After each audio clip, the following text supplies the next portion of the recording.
In his previous life, as a sent-down youth, Li Song abandoned his wife and daughter just to return to the city. After settling down in the city, he was consumed by lifelong regret.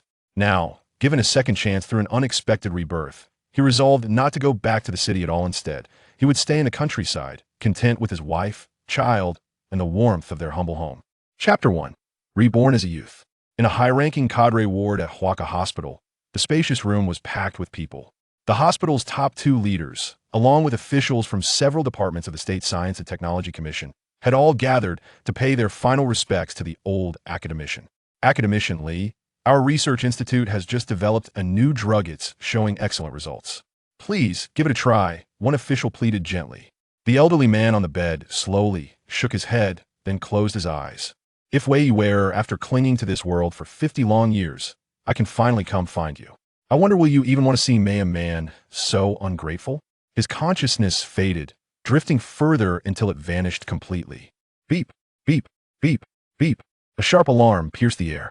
On the monitor beside the bed, every vital sign flattened into a straight line. That evening, national news anchor delivered the somber announcement with tears in her eyes. Today, July 14th, 2024, academician Li Song, the founding father of China's Tiangong navigation system, the pioneer of modern Chinese radar technology, the visionary behind China's lunar exploration program, the architect of the Jinlong chip, and chairman of the China Charity Foundation, has passed away. His loss is not only a tremendous blow to China, but also to the global scientific community. Per his will, all assets under his name would be donated to the Charity Foundation to support nationwide pneumonia prevention and treatment efforts and to help trafficked children reunite with their families. Almost simultaneously, major media outlets around the world broadcast the news. Even the United Nations lowered its flag to half-mast in mourning. Where's this? Hell? Li Song struggled to open his eyes. He looked around. No skyscrapers, no speeding cars, only green crops swaying in the breeze. An unusually fresh air, though tinged faintly with sweat and body odor. So even hell suffers from pollution, just like the mortal world. Suddenly, the surface beneath him jolted violently. His head struck something hard and searing pain shot through his skull. My head hurts. Li Song, you're finally awake. Thank goodness. He turned toward the voice and saw a broad, sun-darkened face staring down at him. You're Zhao Dong. It's me. You still recognize Megud. Your brain's fine. I was terrified. You were bleeding so much from your head. I thought you'd never wake up. Li Song pushed himself upright and realized he was sitting in the back of a tractor trailer. Beside Zhao Dong were several young men who looked oddly familiar, though he couldn't recall their names. But that didn't trouble him much, as a towering figure in China's scientific elite had met countless people over the years. Many faces blurred together, leaving only vague impressions. Then his eyes fell on the middle-aged man driving the tractor, and his heart lurched. Wang Irma? How is he here? Wang had died of illness back in 2010. Li Song himself had paid for his funeral. His ashes still rested in Gi Cemetery. How could he be alive, now driving a tractor? This scene stirred long-buried memories. Li Song suddenly remembered. This was the day their group of sent-down youth received their recall orders to return to the city, and the village had assigned Wang Irma to drive them to the county train station. But Wei had clearly died. How could he be here? Was this some dying dream? He touched the wound on his head. Sharp pain flared, making him gasp. It hurt. This wasn't a dream. He had been reborn. Tears streamed down Li Song's face, not from sorrow, but overwhelming joy. Heaven must have witnessed his remorse and granted him a second chance to make amends to his beloved wife and daughter.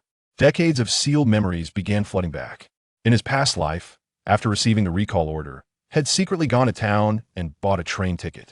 By sheer misfortune, the Zhuang'a villager delivering goods to the county supply store saw him and told his wife's eldest brother, Bai Shan. Enraged that Li Song planned to abandon his sister and niece, Bai Shan had attacked him, leaving the gash on his head. Only his wife's desperate intervention had prevented worse. That day, under the heartbroken gaze of his wife and little daughter, had walked away without looking back. He could scarcely imagine their devastation. Born into an intellectual family in Beijing, his father a professor at Peking University, his mother director of a textile factory, his early life had been idyllic. But everything shattered when an anonymous denunciation letter arrived. His parents were persecuted and sent to labor camps. His elder brother, then in university, was expelled and exiled to the frigid Northwest. His second sister, accepted to college, had her admission revoked, and was sent as a youth volunteer to Northeast China. Li Song himself was assigned to Bai village in central China. There, he met his wife, Bai Ruowei, and they had a darling daughter, Li Yu. 3 years after he left, Ruowei collapsed from exhaustion and fell gravely ill. She survived after weeks in the hospital, but her health never recovered. Fearing she wouldn't live long enough to raise their daughter, she traveled alone to Beijing to find him. But Beijing was vast, and as a rural woman with no connections, searching for one man was like finding a needle in the ocean. She knew Li Song's father had once been a professor at Peking University, so she went there, but because of the old political case, the university denied any record of him to avoid guilt by association. After wandering the capital for half a month and spending every last yuan, she returned home empty-handed. Not long after, their daughter was kidnapped while playing in the village. Despite months of searching by Ruowei and the Bai family, there was no trace. The trauma shattered Ruowei's already fragile health. To pay for her treatment, her brothers Bai Shan and Bai Chuan took dangerous jobs in a small coal mine only to die in a collapse. Their bodies never recovered. Their father, Bai Jun, aged decades overnight. While inspecting the Yishui River Dam behind the village, he slipped and drowned before villagers could save him. When Ruowei heard that her father and both brothers were gone, her condition deteriorated rapidly. She passed away within days. A once happy family was utterly destroyed. Years later, after his parents were politically rehabilitated, Li Song returned to Beijing to find his wife's lonely grave and learn his daughter had vanished. At the gravesite stood a crude wooden plank inscribed simply, "Tomb of Wife Bai Ruowei." Villagers said it was her final wish. Though she had let him go, the foolish girl never forgot him and never remarried. He wept at her grave for a full day and night. Thunder roared, rain poured, but none could drown out his wails of regret. From that day on, he used every resource at his disposal to search for Li Yu across China. Yet she seemed to have vanished from the earth. Not a single clue surfaced before his death. Chapter 2. Ruowei, am home. As a dual academician holding countless prestigious titles and having made extraordinary contributions to the nation, Li Song's lifelong sorrow eventually reached the ears of a senior central leader. That leader mobilized the entire country to search for Li Yue, but still, nothing was found. There were only two possible explanations. Either she was dead, or she had left the country. Experts leaned heavily toward the former. Unless a trafficked child was sold directly overseas, an extremely rare occurrence, at the time there should have been some domestic trail. Yet investigations revealed none. Consumed by guilt, Li Song never remarried. He spent his entire life repenting. Now, reborn before tragedy struck, still had a chance to stop it. If heaven granted him this second life, he swore, he would never let history repeat itself. Dongzi, he asked urgently, how long have we been on the road? Nearly half an hour. Another half hour to the county station. Don't worry, you've still got 2 or 3 hours before your train departs. I'm not going back to the city. I'm returning to Baijiludo, my wife and child. He moved to jump off the tractor, but Zhao Dong grabbed his arm. What gotten into you? You've waited years for this recall order. You've already bought your ticket and now you're backing out? Don't be a fool, Songzi. You'll regret it forever. Dongzi, listen, not go back either. City jobs are scarce, every position's filled. Without connections, you won't find work. Your family only has 2 rooms, your elder brother's married, probably has kids. If you show up with no job, eating and drinking off your parents, your brother and sister-in-law won't stay quiet forever. In his past life, Zhao Dong returned, found no work, and endured daily humiliation from his sister-in-law. Eventually, he took a garbage-collecting job so stigmatized that he couldn't marry until 35, finally settling for a divorced woman with a child. She was lazy, selfish, and funneled all his earnings to her own family. His life became miserable. Zhao Dong hesitated. Li Song's words hit home. Urban households were already struggling with food rations. Adding another mouth would strain them further. Yet if he stayed now, he might never leave. Raised in the city, had never truly adapted to rural life. The 1970s-80s countryside was brutal. Constant hunger, freezing winters, scorching summers spent bent over fields planting, weeding, harvesting. Many sent-down youths collapsed from exhaustion, some fled, others died. Without family connections, Li Song and Zhao Dong had no choice but to endure. Zhao Dong, though clumsy at first, was strong and adjusted.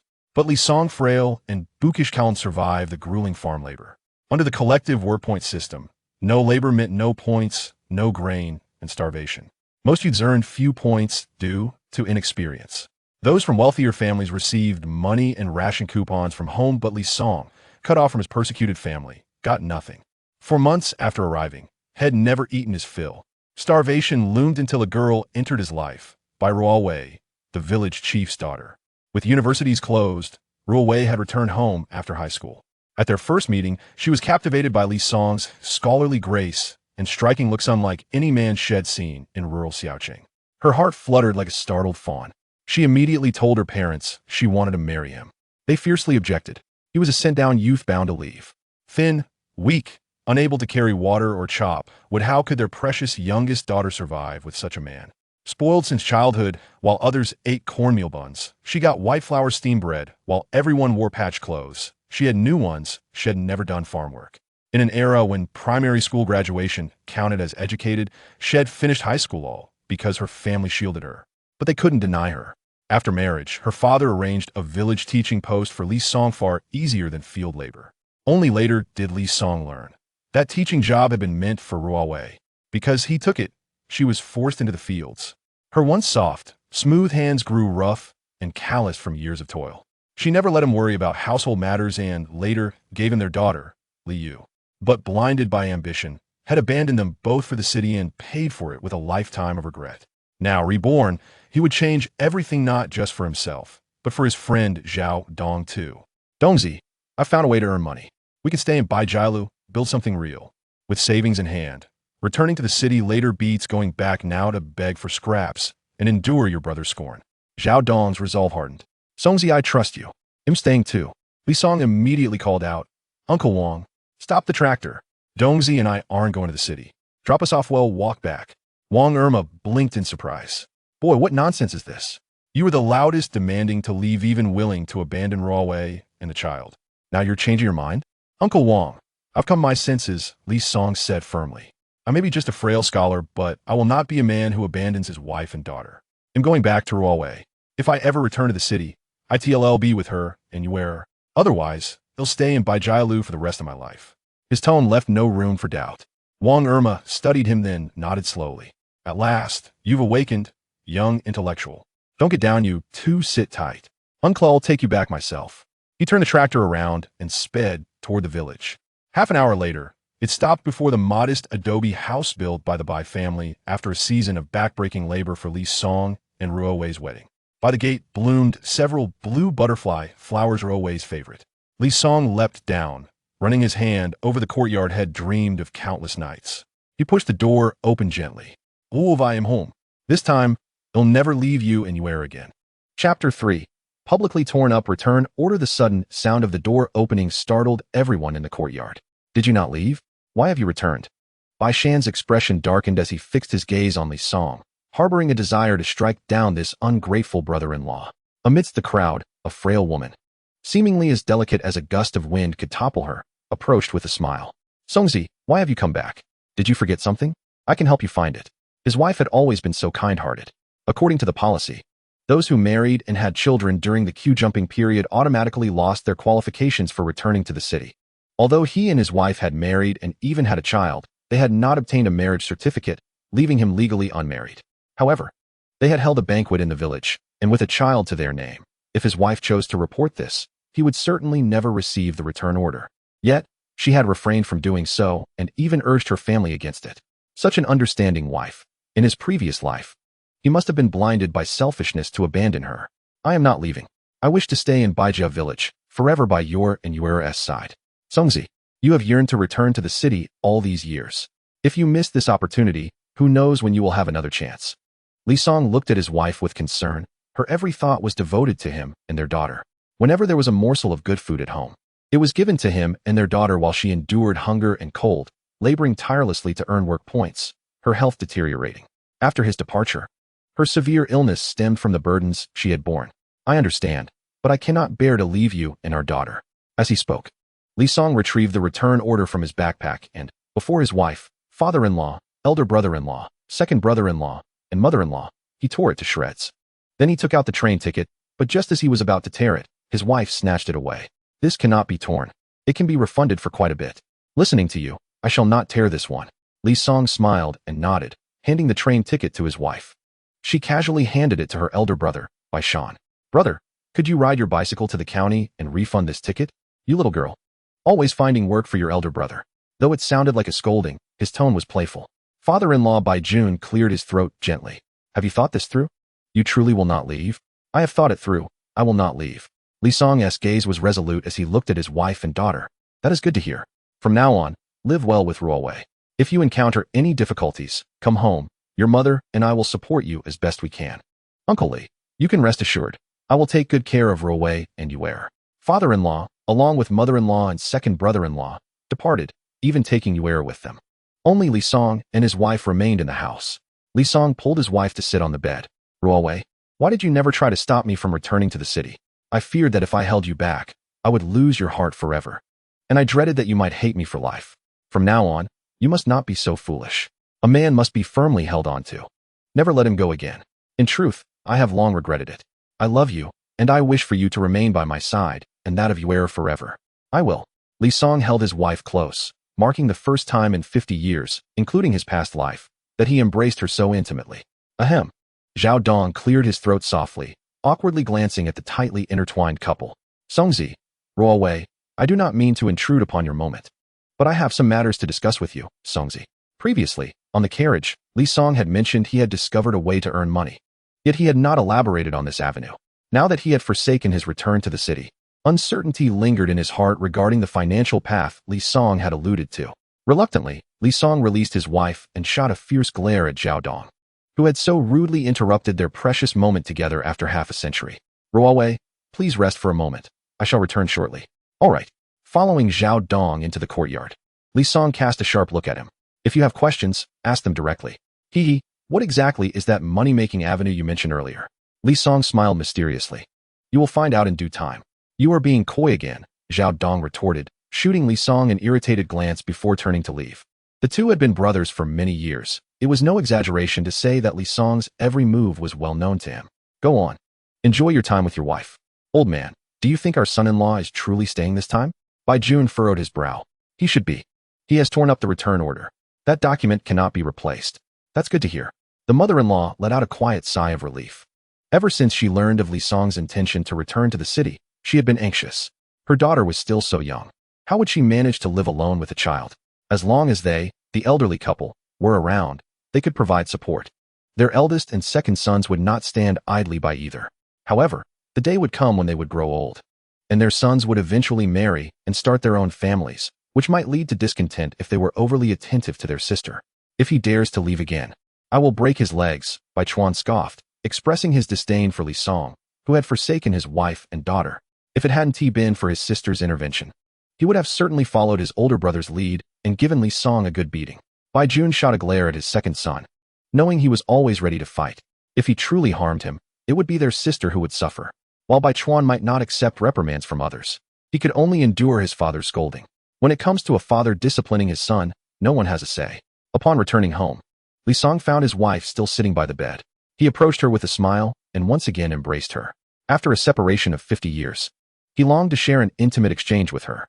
However, seeing her expression of tension and disbelief, he refrained from any actions, simply holding her gently and savoring the quiet happiness that belonged solely to them. Li Song noticed the woman in his arms had grown still, glancing sideways. He realized she had fallen asleep. His wife had always struggled with sleep, finding solace only when nestled within his embrace. He continued to hold her without moving, unaware of how long his arms had gone numb, yet he refused to let her go. By midday, Li Song finally set his wife down and quietly made his way to the kitchen. Traditionally, it was his wife who cooked, often remarking that men were meant for grand pursuits, not for bustling about in the kitchen. However, having been reborn, he recognized the necessity to alter past habits. The transformation was to commence with preparing lunch for his wife. Chapter 4. First, earn some money. Upon entering the kitchen, Li Song was eager to showcase his culinary skills. In his previous life, apart from his scientific endeavors, his greatest passion lay in the culinary arts, having even trained under a master chef. His expertise was particularly evident in Sichuan cuisine, excelling in dishes such as mapo tofu, twice-cooked pork, kung pao chicken, fish-flavored shredded pork, and dompa pork, all of which were highly praised even by some renowned chefs from Sichuan. As he stepped into the kitchen and caught sight of half a bag of white flour on the countertop, tears streamed uncontrollably down his face. He vividly recalled that not long ago, when he expressed his fatigue with cornmeal, his wife had switched it out for this half bag of white flour. It was only later that he realized their food supply barely sufficed, and now, having traded cornmeal for white flour, they were left with insufficient provisions, forcing his wife to subsist on wild vegetables. Reflecting on how he had previously questioned his wife about her consumption of wild greens, only to be foolishly convinced by her claim of enjoying them. He felt a pang of regret. With a resounding slap to his own face, he berated himself for his ignorance. After some time, his emotions gradually settled. The kitchen held only potatoes, and Li Song resolved to prepare potato pancakes with the white flour. To save him some flour, his wife and daughter had been eating cornbread, and only when their daughter cried did they allow her a taste of the white flour. He now found it incomprehensible that he had overlooked such a glaring injustice in his previous life. He began by peeling and shredding the potatoes, then mixing them into a batter. If only he had 2 eggs to enhance the dish, but alas, they were lacking. In the rural setting of the 1970s and 80s, eggs were indeed a luxury. Many rural families raised chickens, yet the eggs were seldom consumed, most being sold to cooperatives to supplement the household income. While adding eggs would have improved the texture and appearance of the potato pancakes, he resolved to proceed without them, accepting that the flavor and aesthetics would be somewhat diminished. He blended the batter with a pinch of salt, the sole seasoning available, as MSG and other ingredients were deemed indulgent, typically reserved for restaurants. After mixing the shredded potatoes into the batter, he heated oil in a pan, waiting until it reached an optimal temperature before pouring in the mixture. He fried the pancakes until golden brown, resulting in a fragrant and visually appealing dish. In the main room, his wife, still nestled in slumber, seemed to catch a whiff of the delightful aroma, stirring from her dreams. "What is that? It smells divine." Awakened, she heard his call. "Come, rise and have lunch. I have prepared a meal." "You made lunch?" Bai Ruowei exclaimed, her incredulity evident. Since their marriage, Li Song had scarcely set foot in the kitchen, let alone cooked. Could the lunch he prepared truly be edible? Yet, the enticing fragrance wafting from the kitchen was undeniably delightful, making it impossible for her to suppress her salivation. Li Song returned to the kitchen, bringing forth a golden potato pancake. When his wife beheld the dish, her expression was one of disbelief. "Qianzi, did you truly make this?" "Of course," he replied, "but all we have left are potatoes, white flour, and cornmeal, so I prepared a potato pancake for you. Taste it and see if you like it. If you do, let me know, and I shall make it for you again." His wife looked at him with a mixture of confusion and curiosity. Deep down, she had long understood that Li Song did not genuinely love her. His willingness to marry was merely a means to ease his life during the difficult period of the queue. Even after their child was born, he rarely took the initiative to hold their daughter. Yet now, he seemed transformed, publicly tearing up a long-anticipated notice of return to the city, claiming it was because he could not bear to part with her and their child. It was astonishing that he was now making her lunch. The potato pancake, golden and fragrant, looked utterly delectable. Bai Ruowei took a small, gentle bite. It was soft and delicious, surpassing even the roast chicken from the state-run restaurant in the county. She recalled that before her marriage, her father had attended a meeting in the county, where the outstanding village head was rewarded with a roast chicken. That had been her first experience with such a dish, and she had thought it the most exquisite food in existence. It was said that during the state-run era, a single roast chicken cost 10 yuan. In the village, an adult's annual labor yielded only a little over 100 yuan, barely enough to purchase a handful of roast chickens. Now, with the man she cared for not returning to the city and preparing a meal for her, Bai Ruowei felt like the happiest woman in the world. Just then, the courtyard door creaked open, and a loud voice called out, "Ruowei, the train ticket has been refunded." Due to extreme weather, the train had not arrived on time, so there was no service fee for the refund. A total of 22 yuan and 80 cents has been refunded. Keep this money, and don't give it to.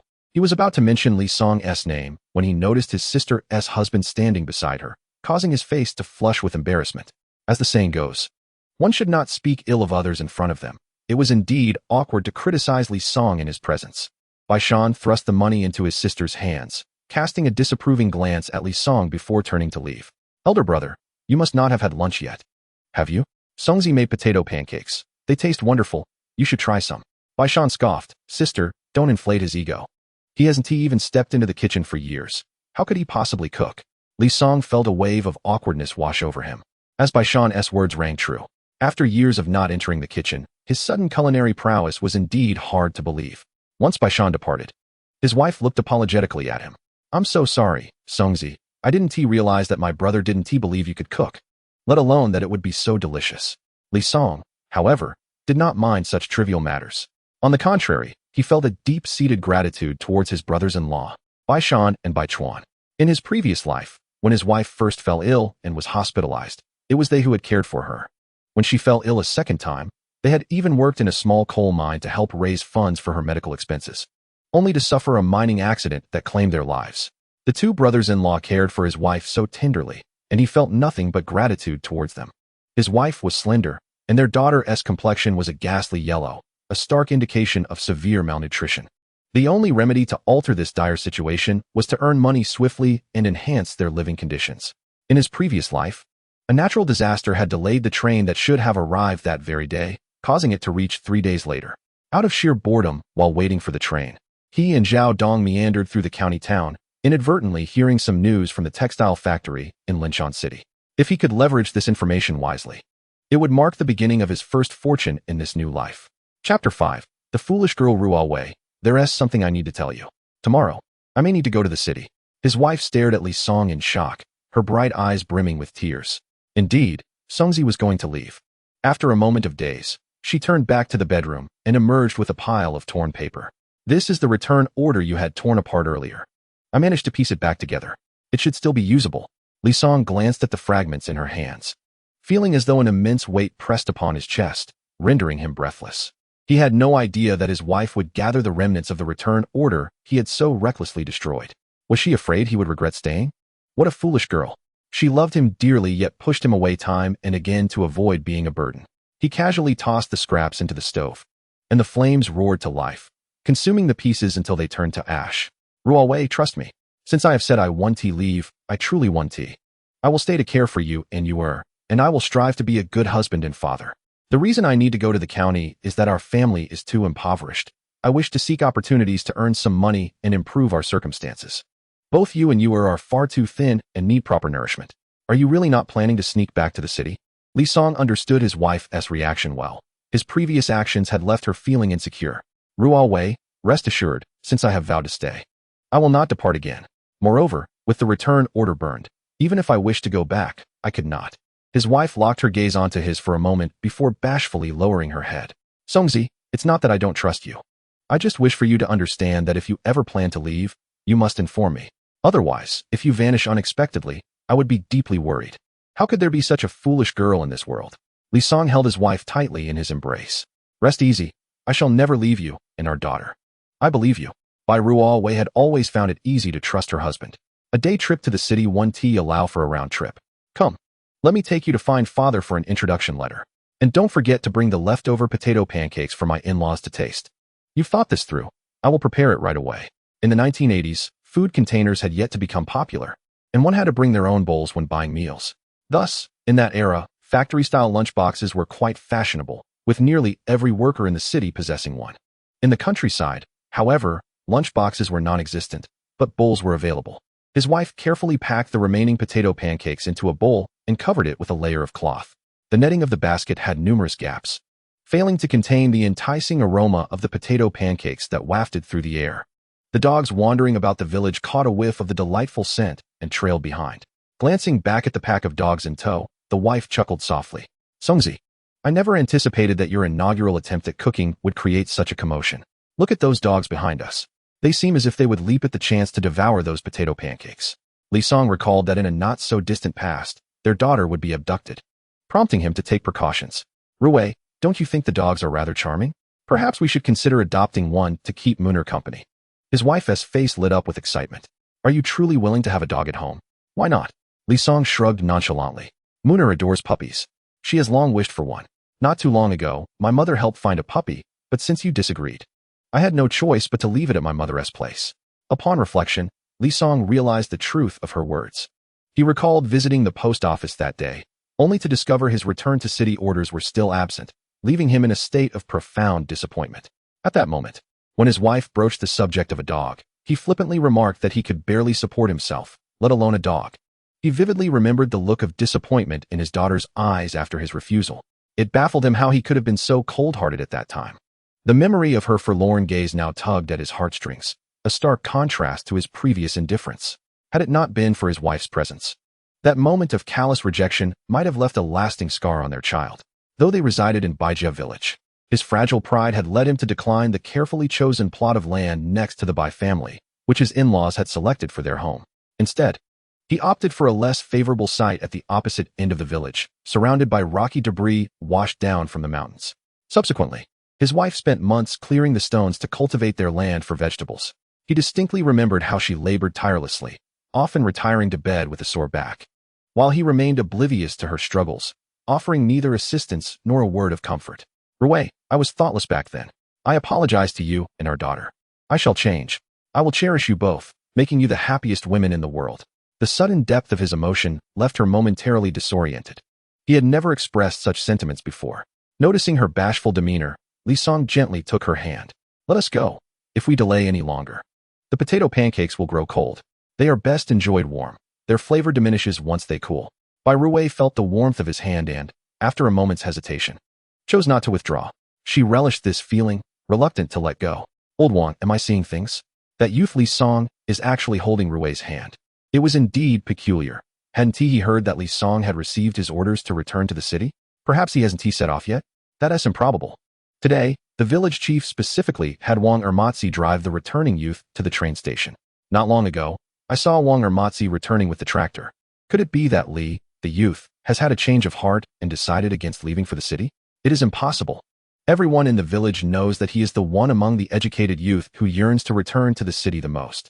Every weekend, he would visit the town's post office to check for his return order, and over the years, he has lost count of how many times he has made that journey. I heard that after receiving the return order, his first act was to secretly purchase a train ticket back to the city. Somehow, the eldest son of the village had learned of this and gave him a severe beating. Just look at the bloodstains on the bandage on his head. After being beaten so badly by the Bai family, one would assume he would harbor a deep resentment towards them. Yet here he is, happily holding hands with Ruowei, seemingly heading to the village head's house. Who knows? Mind your own business, woman. Why are you meddling in others' affairs? You should hurry and prepare dinner. I've been working in the fields all day and am on the verge of starving. Lao Wang glanced back at Bai Ruowei and Li Song, his eyes darting about, seemingly lost in thought. Chapter 6. A good father upon arriving at the Bai household. Bai Chuan was initially taken aback by the sight of his sister and Li Song hand in hand, appearing quite intimate. He knew that his younger sister had a fondness for Li Song, but he doubted that the feeling was mutual. The only reason Li Song was willing to marry her was to secure some food during his time in the village, preventing himself from starving. Over the years in Bai family village, he had indeed received much care from Ruowei's family.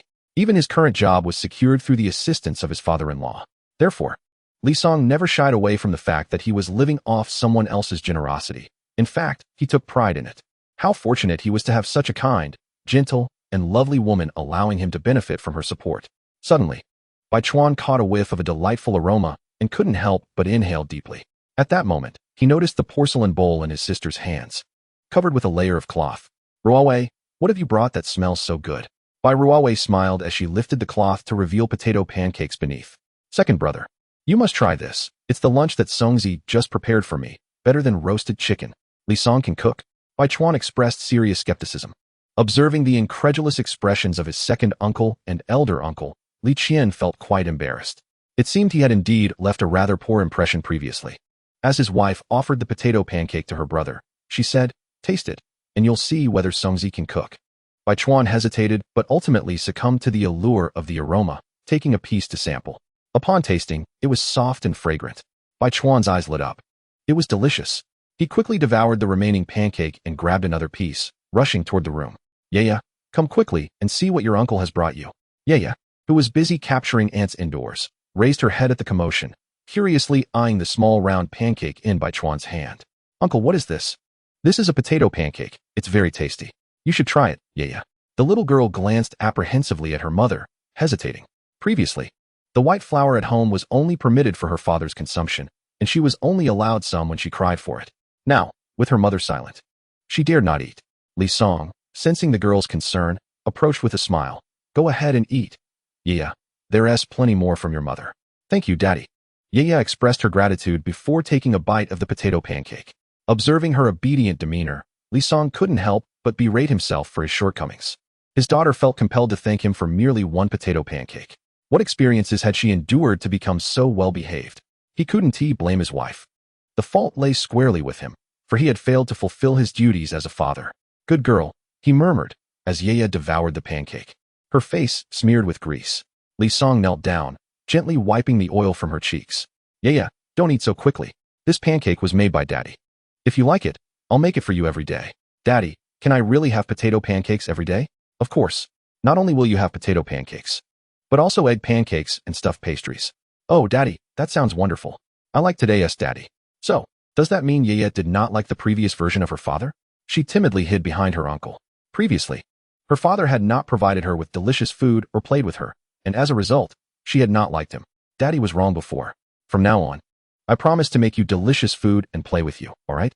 Oh, that's great. Daddy will play with me from now on. The happiness of a child is so simple. She merely desired someone who would cook delightful meals for her and engage in play. Of course, another reason for her joy lay in the fact that her father had previously been so disappointing, leading her to have such low expectations of him. Li Song spent time in the yard playing games with his daughter, while his wife served potato pancakes for her parents to taste. Shortly thereafter, his father-in-law emerged from the house. I heard from Ruowei that you plan to go to the city. Life at home is exceedingly difficult. I intend to seek opportunities in the city. Is it true that there is no grain left there? We have a fair amount at home. Take a bag back with you for emergencies. Uncle Li, I appreciate your kindness, but I cannot bear to take any more of your provisions. Ever since Ruowei married me, we have relied on your support to get by. I was thoughtless before and disappointed you, but from now on, I will do my utmost to provide a good life for Ruowei and Yaya.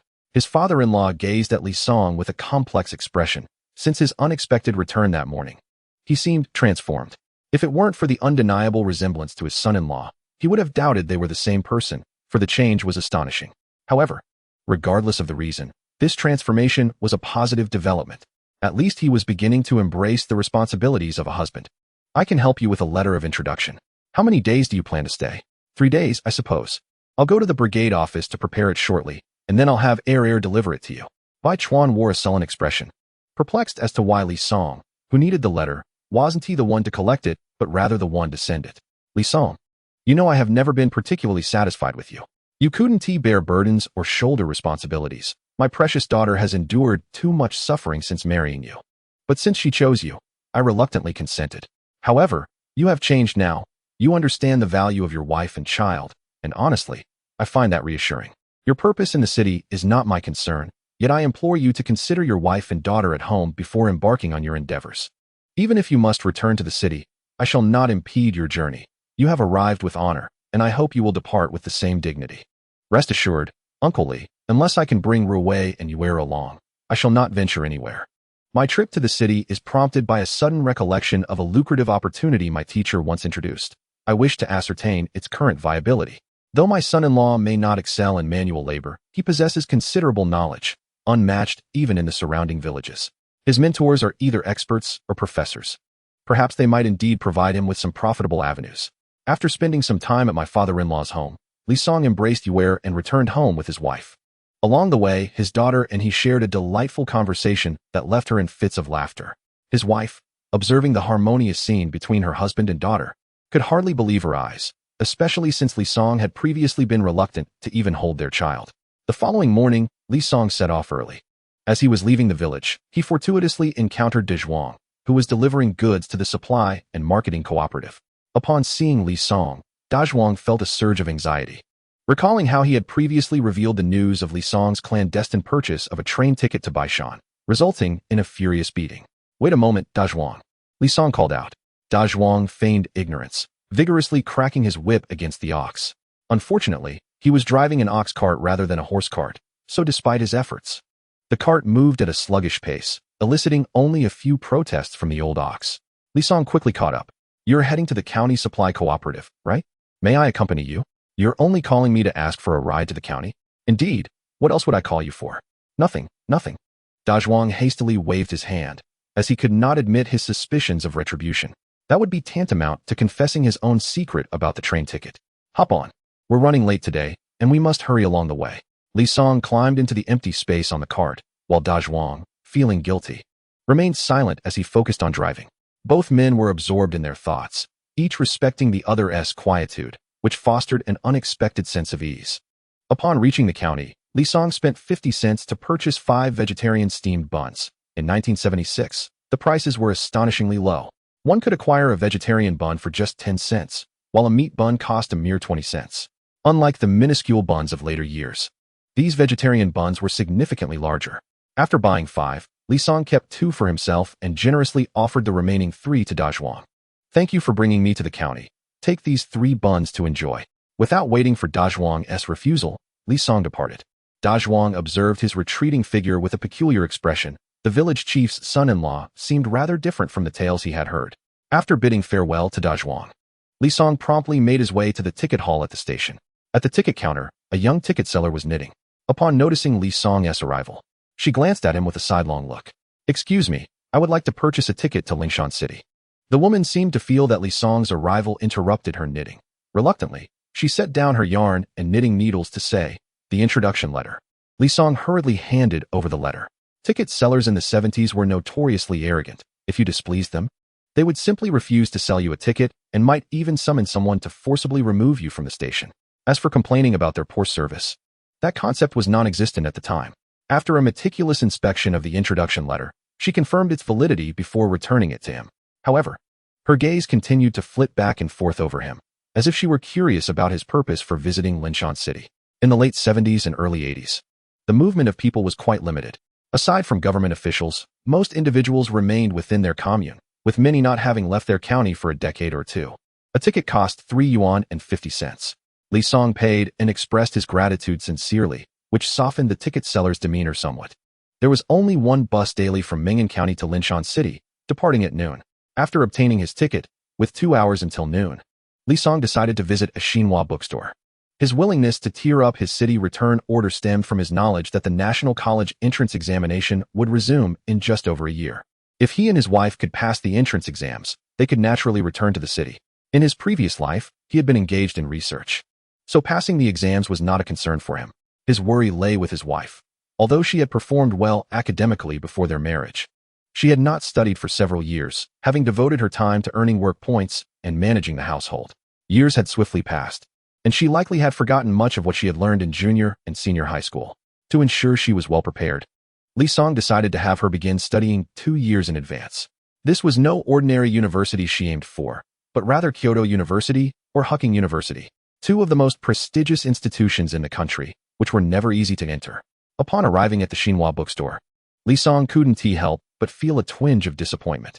The Xinhua bookstore of the 70s paled in comparison to its later counterparts. Modern Xinhua bookstores are expansive, brightly lit, and feature dedicated reading areas. In contrast, the Xinhua bookstore in Ming'an County bore a weathered sign at the entrance and consisted of merely a single room.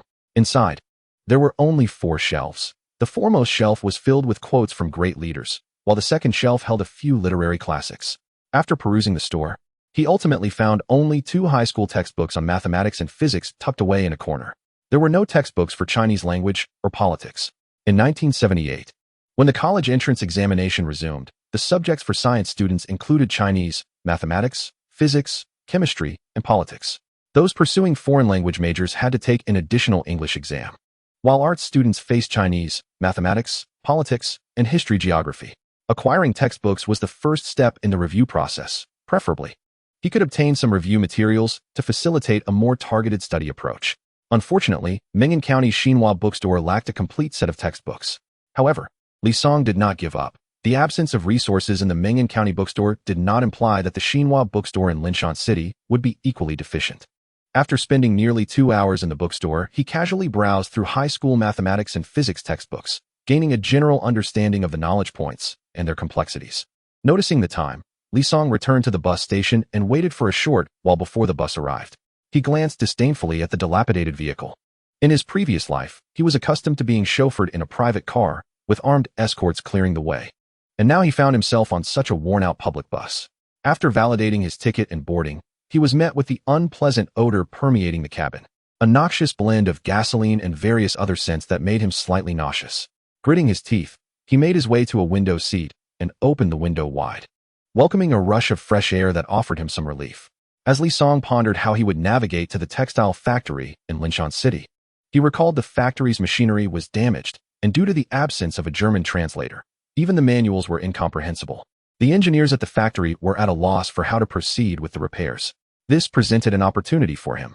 If he could assist factory director Sun in fixing the machines, not only would he earn a handsome reward, but he would also garner the director's gratitude. The Sun family was no ordinary clan. They wielded considerable influence in Linshan City. Sun De, the director's father, served as the deputy secretary of the municipal committee, while Sun Bin, his brother, was the director of the Ming'an County textile factory. Additionally, he had an elder brother, Sun Peng, who held the position of director at the Ming'an Public Security Bureau, with a wife, younger siblings, and sisters-in-law. Nearly all of them held significant positions within government departments or public institutions. It would not be an exaggeration to say that the Sun family was the foremost family in Linshan City. Winning their favor would greatly benefit his future endeavors. With over a year remaining until the college entrance examinations were reinstated in 1978, he needed to improve his family's circumstances swiftly, ensuring that his wife would no longer have to toil for work points. He did not wish to see her burdened by the struggle for livelihood, which would detract from her studies. Chapter 8. Perhaps I should give it a try. Ming'an County was not too far from Linshan City. The bus ride would take approximately 2 hours. As Li Song's thoughts wandered, time slipped away like sand through his fingers. Before he realized it, 2 hours had passed. The sudden screech of brakes jolted Li Song from his reverie. Turning to glance out the window, he saw a line of dilapidated buses parked in a row. They had arrived at the bus station. Li Song felt a bit bewildered, having unexpectedly reached Linshan City. Initially, he had worried that he might feel nauseous from the bus ride, but he was surprised to find himself arriving before he could even process the journey. Upon exiting the station, Li Song inquired about the location of the Xinhua bookstore and made his way there directly. After walking for more than half an hour and traversing much of the city, he finally arrived at the Linshan City Xinhua bookstore. As anticipated, the store was significantly larger, at least 3 times the size of the one in Ming'an County. The collection of books was also more comprehensive, featuring not only quotes from great figures and literary classics, but also the high school textbooks he required, ranging from grades 1 through 3. To his astonishment, he even discovered 2 review materials covered in a thick layer of dust. Li Qian's situation is not difficult to comprehend, especially considering that the National College entrance examination has been abolished for over a decade. The mere presence of review materials for this examination in Xinhua bookstore is indeed quite rare. As for whether they are covered in dust, it does not hinder their usability. Young man, since the college entrance examination has ceased to exist, perusing these materials is futile. I advise you not to squander your money. While Li Song was selecting materials, a resonant voice interrupted him. Li Qian looked up to see a middle-aged man standing before him. I am the manager of the Xinhua bookstore in Linshan City. You appear to be modestly dressed, not at all like a wealthy individual. I genuinely cannot bear to see you waste your funds. Thank you for your concern, manager. However, the cancellation of the college entrance examination and the cessation of university admissions have resulted in a severe talent gap in our nation. I do not consider this a sustainable solution. Inevitably, the country will reinstate the examination one day. I am merely preparing in advance to enhance my chances when the time comes. The manager was taken aback by Li Song's insight. He had not anticipated that this young man possessed such profound understanding. In fact, several scholars and experts had recognized this issue years ago, continuously reporting it to the authorities, only to be met with brutal persecution. In recent years, even those who have come to realize the problem dare not voice their concerns. You have quite the perspective, young man, but refrain from speaking such words in the future, as they could easily attract trouble, the manager cautioned. Before Li Song could respond, a somewhat hoarse voice emerged from the entrance. Lao Zhao, have you found the person I requested? Director's son, do you truly believe that individuals proficient in German are as common as cabbages? It is not so simple to locate one. To be frank, as far as I am aware, there are only 2 translators in the entire Linshan City who speak German. One is accompanying city leaders to Germany for negotiations, while the other is currently occupied translating a top-secret document and is unavailable. Lao Zhao, by your reasoning, am I to return empty-handed? The man referred to as director's son appeared anxious. The textile factory was facing an urgent issue. Equipment imported from Germany had suddenly malfunctioned, and none of the engineers in the factory could repair it. The accompanying instructions were entirely in German, leaving the entire workforce incapable of comprehending them. He had already made 2 trips to Xinhua bookstore in hopes of finding assistance, only to face disappointment once again today. I have submitted a request to bring in German translators from other cities. Results should arrive shortly, Lao Zhao assured. Yet, the textile factory could not afford to wait. With the equipment malfunctioning, operations were halted, leaving thousands of workers at home on leave, incurring losses of tens of thousands of yuan daily. This was not the most pressing issue. The factory was on the verge of a significant contract. Had the machines been functioning properly, they could have completed the order on time. Now, the equipment had been out of service for 2 days. If the machines could be repaired swiftly, the workers could work overtime to fulfill the contract. However, if delays continued, even with round-the-clock efforts, it might be too late. Director's son wore a bitter expression, aware that failing to deliver on time would result in substantial penalties, consequences that the factory could ill afford. In recent years, The textile factory had already suffered from outdated equipment and declining profitability. Completing this contract would have provided a considerable profit.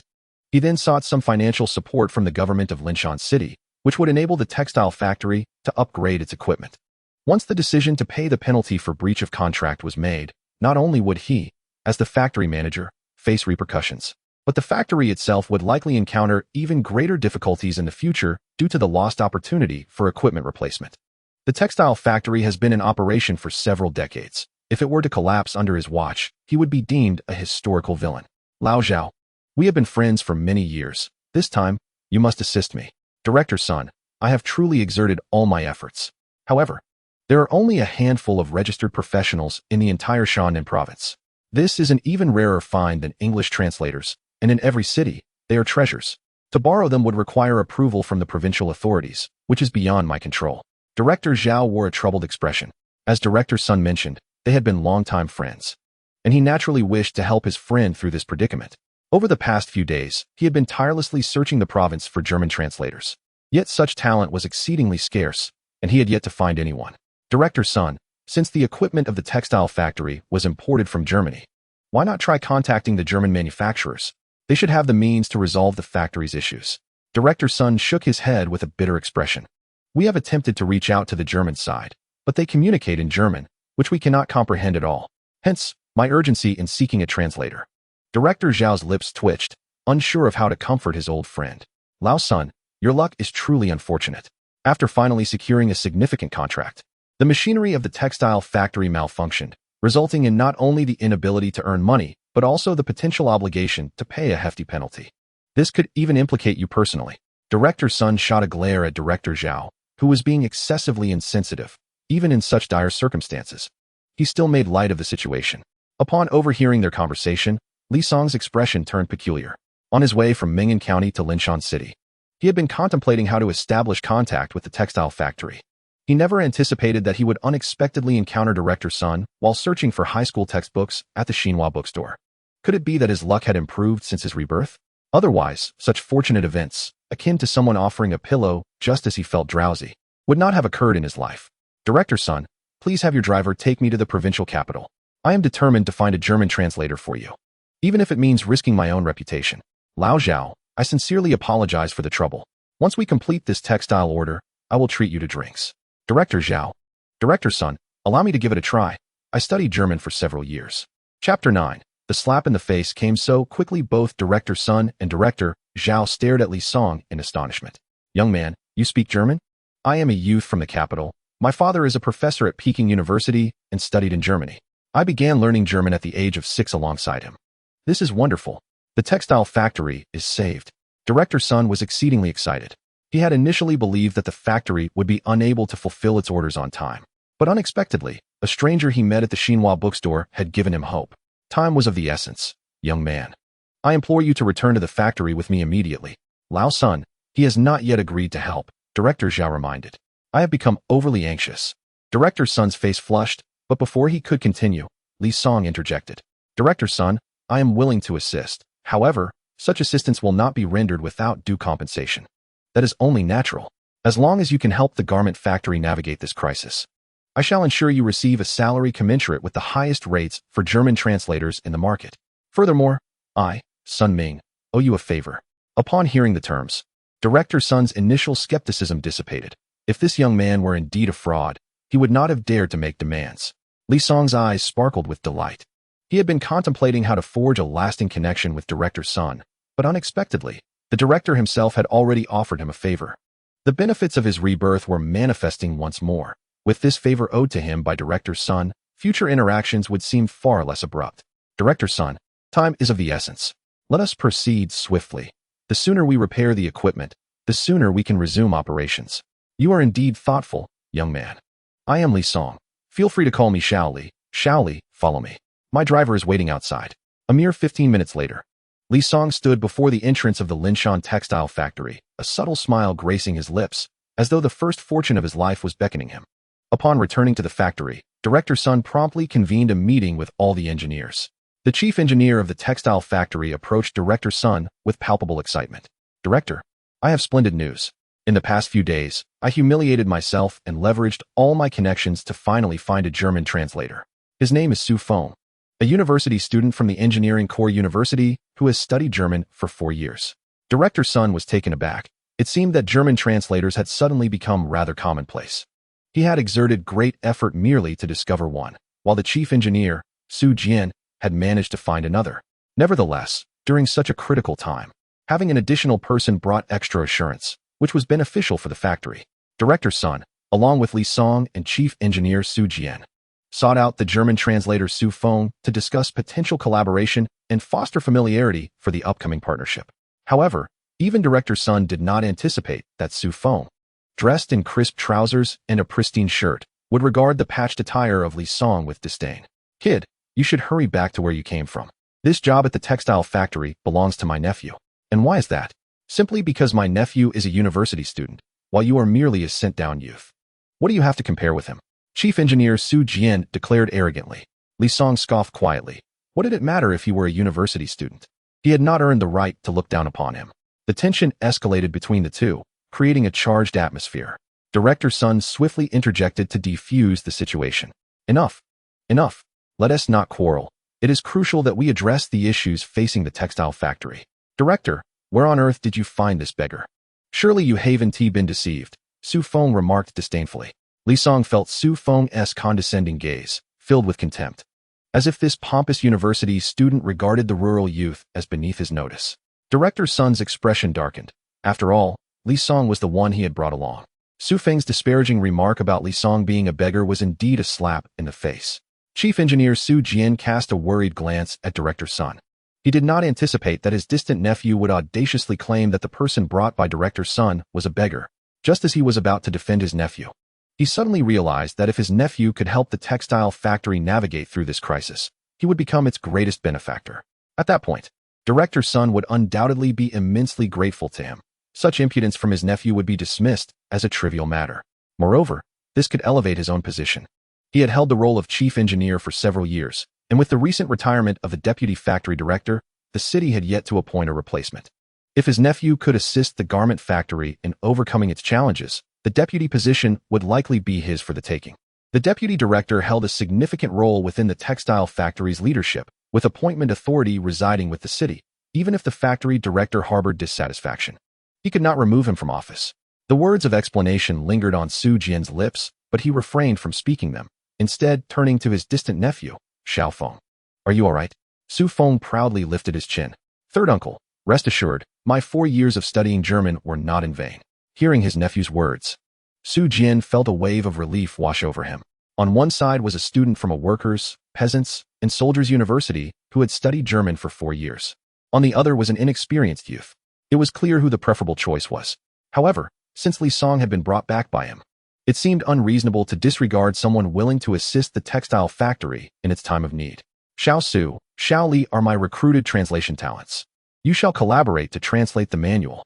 Once the machinery is repaired, the textile factory will surely not neglect you," Director Sun stated. "Director Sun, I am a student from a workers', peasants', and soldiers' university, a proud elite. I will not cooperate with a beggar." This meant that in this translation task for the textile factory, it was either him or Li Song. One could not exist alongside the other. Director Sun was taken aback by Su Feng's complete lack of decorum, his expression darkening considerably. Li Song, sensing Director Sun's discomfort, proactively said, "Director Sun, since Su the university student is unwilling to collaborate with me on the translation, let him handle it alone. I shall take my leave. Xiao Li, please accompany Xiao Lu to the reception room to rest. I apologize for the inconvenience. Rest assured, once the machinery is repaired, the textile factory will provide appropriate compensation." Li Song nodded and followed Xiao Lu out. The machinery manuals, unlike other documents, were laden with specialized terminology that was not easily grasped by those with only a basic understanding of the language. The student from the workers', peasants', and soldiers' university, could he truly comprehend the manual? The sun would have to rise in the west for that to happen. Indeed, when Director Sun presented the manual, the previously arrogant student from the workers', peasants', and soldiers' university was left utterly dumbfounded. His once confident demeanor froze in an instant, while he recognized each letter. The combination of words rendered him perplexed. There was no denying it. Humiliation arrived with startling swiftness. Chapter 10. He who insults shall be insulted. Director Sun, Su the university student. Please hurry and translate. The engineers are waiting to repair the equipment based on the manual. Su Feng's face flushed with embarrassment. He too wished to translate. Yet many terms in the manual eluded his understanding. How could he possibly translate under such circumstances? As Su Feng hesitated, Su Jian sensed an undercurrent of unease. Xiao Feng, please translate. Everyone is waiting, he urged. Pressured by the insistence, Su Feng wore an expression of impatience. I cannot comprehend the manual. You should seek another translator, he retorted. Su Jian was taken aback, having previously boasted of his confidence in Su Feng's abilities. How could he now claim an inability to translate, having already offended Director Sun? Su Feng's refusal to translate left him in a precarious position. Xiao Feng, please take another look. You've studied German for 4 years. How can you not understand the manual? Su Feng replied dismissively, what more is there to examine? The manual contains numerous technical terms I have never encountered. Uncle, please refrain from assigning me any more mechanical translation tasks in the future. They waste my time. Even now, Su Feng failed to recognize his own shortcomings, blaming the manual's complexity for his inability. He felt the failure of the translation was due to his uncle's oversight in assigning him a mechanical translation task. In Su Feng's self-centered perspective, all blame lay with others. He bore no fault. Director Sun's expression was as dark as a stormy sea. It was Su Feng's arrogance that had compelled him to let Li Song rest, only to find Su Feng incapable of translating the manual. He shot a furious glare at Chief Engineer Su Jian, silently vowing to settle the score later. Su Jian's face paled. He realized he had thoroughly offended Director Sun, and his days at the textile factory were likely numbered. With this thought, Chief Engineer Su Jian felt as though all his strength had been drained, collapsing weakly to the ground. Upon witnessing his uncle's fall, Su Feng not only failed to assist him but disdainfully shifted away.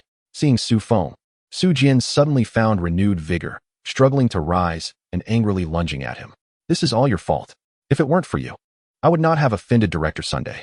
You should have made it clear beforehand. Had I known I was required to translate a machine manual, I would never have come, nor would I have found myself in such a contemptible situation. Su Jian, nearly rolling his eyes in exasperation, couldn't fathom Su Feng's absurd reasoning. The humiliation stemmed from his own boastful words, resulting in his inability to convey the content of the manual. It was his arrogance that blinded him to the perspectives of others. You worthless fool. Su Jian slapped Su Feng hard across the face, then hurried after Director Sun, exclaiming, Director, please, this is all Su Feng's fault. I am not to blame. Su Feng rubbed his cheek, the sharp pain causing him to draw a sharp breath. Su Jian, how dare you strike me? I will not let this go. You shall pay dearly for this. He trailed off, stunned, as he realized he was utterly powerless against Su Jian.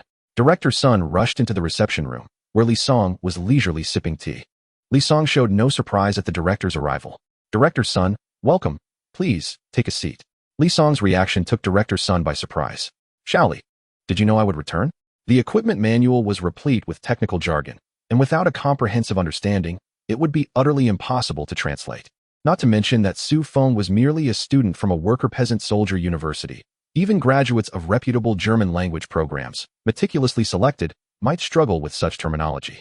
Do you recognize those mechanical terms, Xiaoli? Director Sun inquired cautiously. This was his primary concern, as Su Feng had spent 4 years studying German at the worker-peasant-soldier university without being able to translate the manual. Li Song had only learned alongside his family and had not undergone systematic training. Was his command of German sufficient? Observing the anxious expression on Director Sun's face, Li Song smiled faintly. Of course. My mother was once the director of the Kyoto clothing factory, and I assisted them in translating installation instructions when I was 16. A prodigy indeed. Director Sun was exceedingly excited. Xiaolu, go fetch the manual at once and have Xiaoli examine it closely. There's no need to trouble yourself. Director Sunday, let us proceed to the workshop. I shall translate while guiding the engineers in repairs. Let us heed Xiaoli's advice. We shall head to the workshop. Xiaolu opened the door to the reception room, colliding with Chief Engineer Su Jian. Su Chief Engineer, your timing is impeccable. Please notify all engineers to proceed to the workshop. Xiaoli will translate while guiding us in repairs. Su Jian glanced at Li Song, noting that he was of a similar age to his distant nephew, yet their temperaments were worlds apart. One self-important, believing himself the center of the universe. The other humble and considerate of others. Despite both being young, the disparity was striking. Su Jian shook his head, too preoccupied to explain to Director Sun as he hurried back to the meeting room. Everyone proceeded to the workshop, where Li Song, having received the manual from Director Sun, began translating diligently. He translated swiftly, and within mere minutes, he had elucidated several hundred words of instructions, enabling the textile factory engineers to commence repairs. Previously, the engineers had hesitated to act, primarily due to their inability to comprehend the manual, fearing they might exacerbate the situation by damaging functioning equipment while attempting to fix the broken machinery. With Li Song's assistance, the engineers successfully repaired the equipment in just 2 hours. Su Feng did not rush to leave. Instead, he stood silently to the side, watching Li Song showcase his prowess. His face a canvas of embarrassment and disbelief. How could this be? It's inconceivable that I, a university student, a paragon of excellence, could be surpassed by a beggar. Su Feng's psyche suffered a significant blow, leaving him momentarily unable to accept the reality. However, at that moment, no one spared him a glance, for all eyes were fixated on Li Song. Su, the university student, you previously referred to me as a beggar. Now, you are even inferior to this beggar. What does that make you? In a state of despair, Su Feng spiraled into self-doubt, realizing, I am even less than a beggar. I am utterly worthless. Upon casting a glance at Su Feng's forlorn countenance, Li Song let out a cold snort, for this was the inevitable consequence of disdain towards others. Those who insult others are invariably met with scorn in return. Chapter 11. The first windfall after successfully repairing the equipment at the textile factory. Director Sun hosted a lavish banquet at the state-run hotel to express his gratitude. Had it not been for Li Song's intervention, the municipal textile factory would likely have succumbed to a vicious cycle of decline. My dear brother Li, I owe you greatly this time. Otherwise, I would have found myself in a considerable predicament, Director Sun remarked, his spirits elevated as he indulged in a few extra drinks, quickly becoming inebriated. Initially, their conversation was light and casual, but as the alcohol took effect, he clasped Li Song's hand, calling him brother and old chap. Despite their brief acquaintance, the shared revelry forged an unexpected bond of brotherhood. The nature of male camaraderie can be quite peculiar. As the night progressed, Director Sun became increasingly intoxicated, leaving Li Song with no choice but to summon his driver to escort him home for rest. Li Song, on the other hand, was accommodated at the factory's guest house. It must be said that the state-run factories of that era were quite impressive, boasting their own goose houses. Initially, Li Song had planned to find lodging elsewhere, but he now found himself spared the expense of accommodation. Early the following morning, Director Sun arrived at the guest house to personally deliver the remuneration for Li Song's translation work from the previous day. A total of 500 yuan, along with several tickets, was bestowed upon him. The tickets captured Li Song's interest the most, particularly the bicycle ticket. Unlike the modern era, the 1970s operated under a different economic framework, where mere currency was insufficient for purchases. Everything was rationed, necessitating tickets for acquisition. To procure food, one required grain tickets, for fabric, cloth tickets, for sugar, sugar tickets, and for meat, meat tickets. In essence, the acquisition of any commodity demanded the presentation of tickets. This peculiar environment gave rise to a new profession, the ticket trader.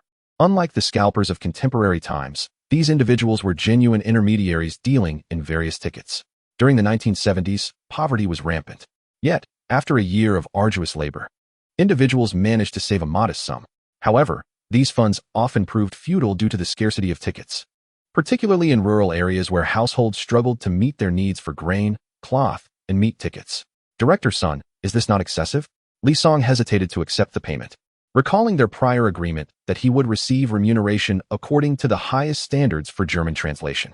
While he was uncertain of the current rate, he was confident it did not amount to 500 yuan.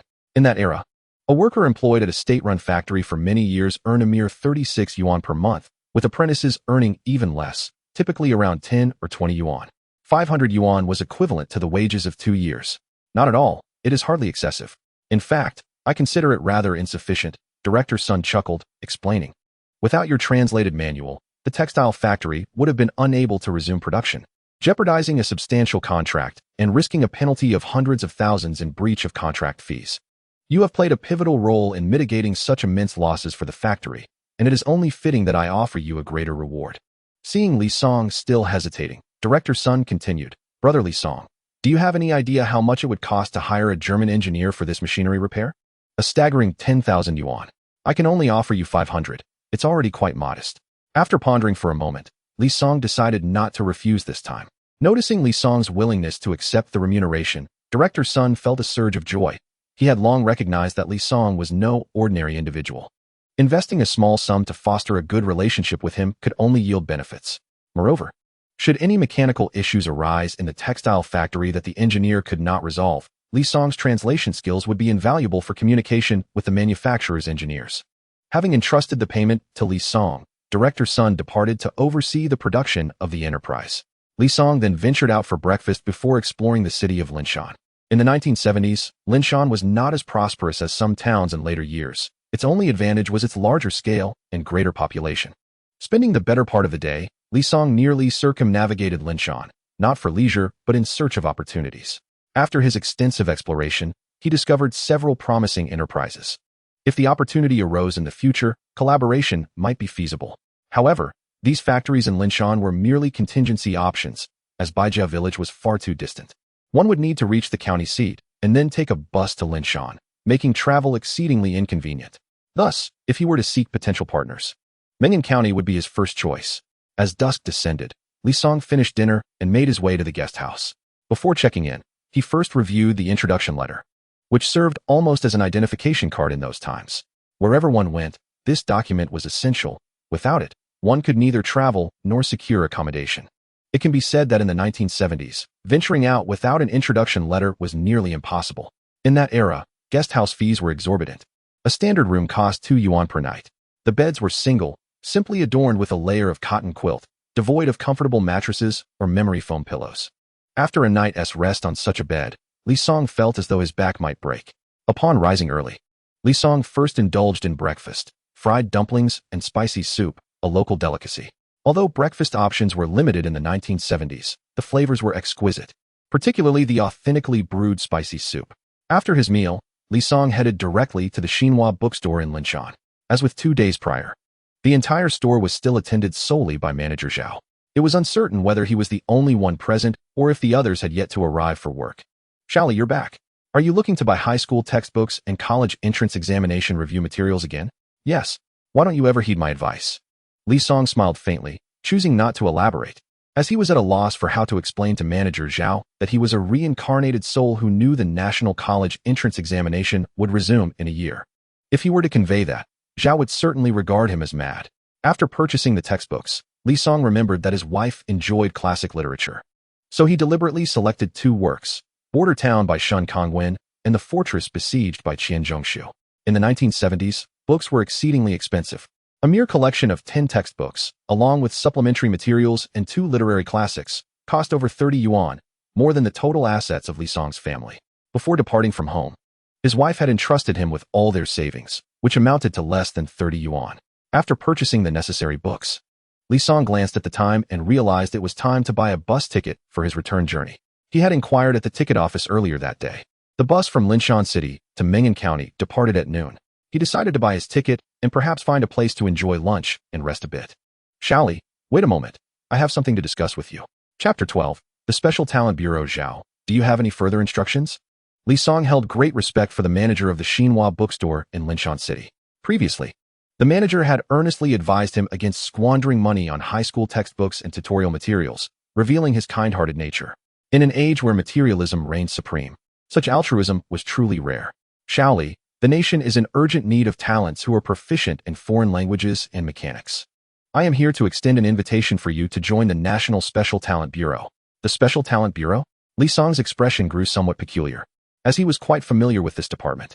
In his previous life, he had joined the National Special Talent Bureau upon the recommendation of an old friend of his father's upon returning to the city. For the subsequent decades, he had devoted himself to the nation's scientific research, often working in the arid deserts of the northwest or the depths of the mountains. After his wife and daughter tragically met with an accident, he had become despondent, eagerly seeking out the harshest conditions, whether in the northwest deserts or remote forests, while others deemed him mad for forsaking a comfortable life for such hardships. Yet, he understood that only through intense self-discipline could he momentarily escape the anguish and regret that plagued him. However, this life was different. His wife and daughter were still by his side, and he could not abandon them for the deserts or deep mountains for months, or even years. After his rebirth, his sole desire was to make amends to his wife and witness his daughter grow into adulthood. As for other considerations, they had yet to cross his mind. Manager Zhao, where is the workplace of the Special Talent Bureau? I have a newlywed wife and a delightful 2-year-old daughter. My greatest aspiration in this life is to be by their side, and I fear I cannot remain in the city for work. Manager Zhao smiled slightly. Shaoli, you need not worry about that. Our institution is called the Special Talent Bureau, and being special means we differ from other units. Most of our personnel do not require a fixed office location. However, once you achieve the status of a senior special talent, you will need to work in the city. But as you have just joined the Special Talent Bureau, you are currently classified as a first-level special talent. To become a senior special talent, you must at least reach the 4th level. Though Manager Zhao did not articulate his disbelief, it was clear to any astute observer that he harbored doubts about Li Song's potential to ascend to the rank of senior special talent. This skepticism was not surprising, as individuals who reached such heights were typically esteemed experts or professors. Li Song merely smiled, choosing not to elaborate further. Zhao, the shopkeeper. What is the primary responsibility of a first-level special talent? The main duties involve translating foreign documents and providing guidance on the maintenance of imported machinery. Li Song hesitated slightly, but ultimately agreed, as his wife needed to prepare for the college entrance examination in a year and would have no time to continue participating in village labor for work points. He required a stable source of income to ensure their daily needs were met over the coming year. The Special Talent Bureau would provide translations and mechanical maintenance guidance. The job was neither strenuous nor low-paying, and it allowed him to spend quality time with his wife and child, making it a commendable choice. Zhao, I am willing to join the Special Talent Bureau. Good, good, Zhao replied, feeling quite pleased. Although Li Song was merely a first-level special talent, his proficiency in German and mechanical maintenance skills were in high demand. Shaoli, come here and sit down to register. I will apply for your work permit. Li Song had no objections. With the work permit, he would officially become a staff member of the Special Talent Bureau. This status would make his future tasks considerably easier. After registering his information, he provided the contact number for their Jiang commune. It was not that he did not wish to leave a number for the village, but Bai Jia village lacked telephone service. Zhao, this is the Jiang commune's number. If there is an urgent matter, you can have them notify me at Bai Jia village. If it is not urgent, you may write to me. After a moment's thought, Zhao shared the number for the Xinhua bookstore with Li Song, suggesting that he could call her in case of any emergencies. Once leaving the Xinhua bookstore, Li Song hurriedly purchased a train ticket home. Having spent too much time at the bookstore, he rushed to catch his train just before departure. The journey was bumpy, and just as Li Song felt as though his heart might be jolted from his chest, they finally arrived in Meng'an County. After disembarking, he found a secluded corner and rested for a considerable time until his stomach felt somewhat settled. The bus had arrived at Meng'an County at 2 o'clock, but by the time he exited the bus station, it was nearly 3. This meant he had been retching at the station for almost an hour. In his previous life, Li Song had not suffered from motion sickness. However, this time his discomfort stemmed not only from the rushed departure without eating, but also from the atrocious state of the roads, uneven, with potholes and ruts, combined with the driver's reckless speed, making it feel as though the bus was soaring through the clouds. Once he felt a little better, Li Song hurried towards the supply and marketing cooperative. At the entrance, he spotted a person with a wooden box hanging from their neck, displaying several loose cigarettes for sale. During the 1970s and 1980s, people were generally quite poor. A pack of cigarettes could cost anywhere from 40 to 50 cents, while premium brands might command several yuan. Many smokers, reluctant to purchase an entire pack, would buy a single loose cigarette to satisfy their cravings. However, those loitering at the cooperative's entrance were not merely selling loose cigarettes. They were, in fact, ticket scalpers.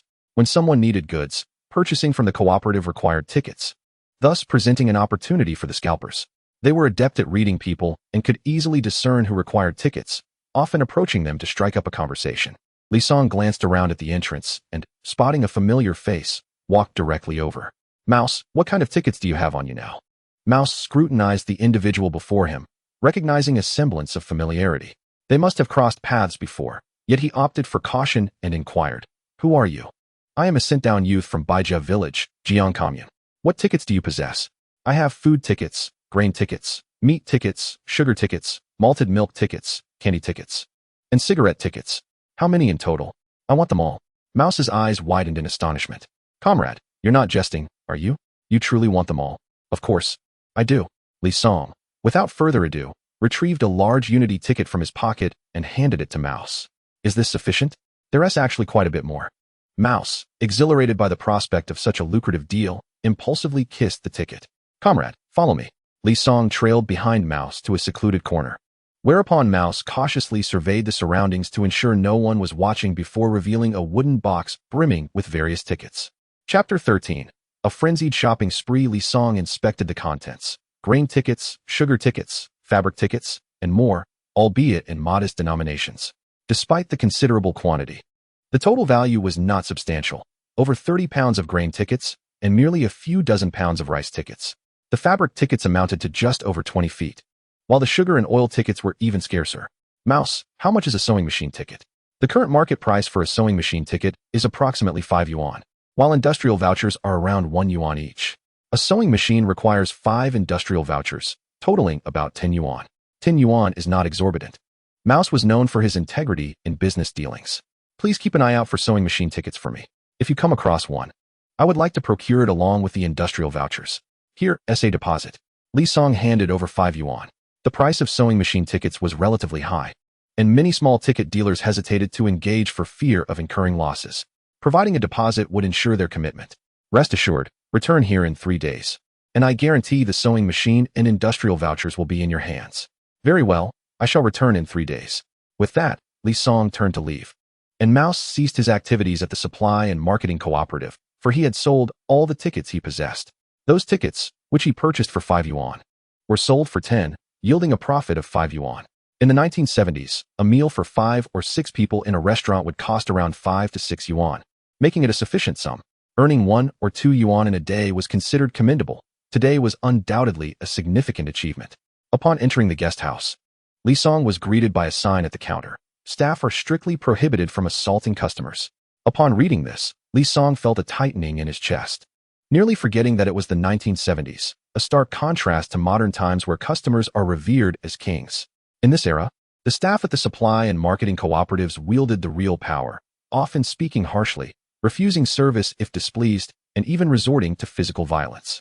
Just recently, there had been incidents where staff severely injured customers, prompting the addition of that cautionary sign at the counter. It must be said, the 1970s were indeed a peculiar period in the history of China.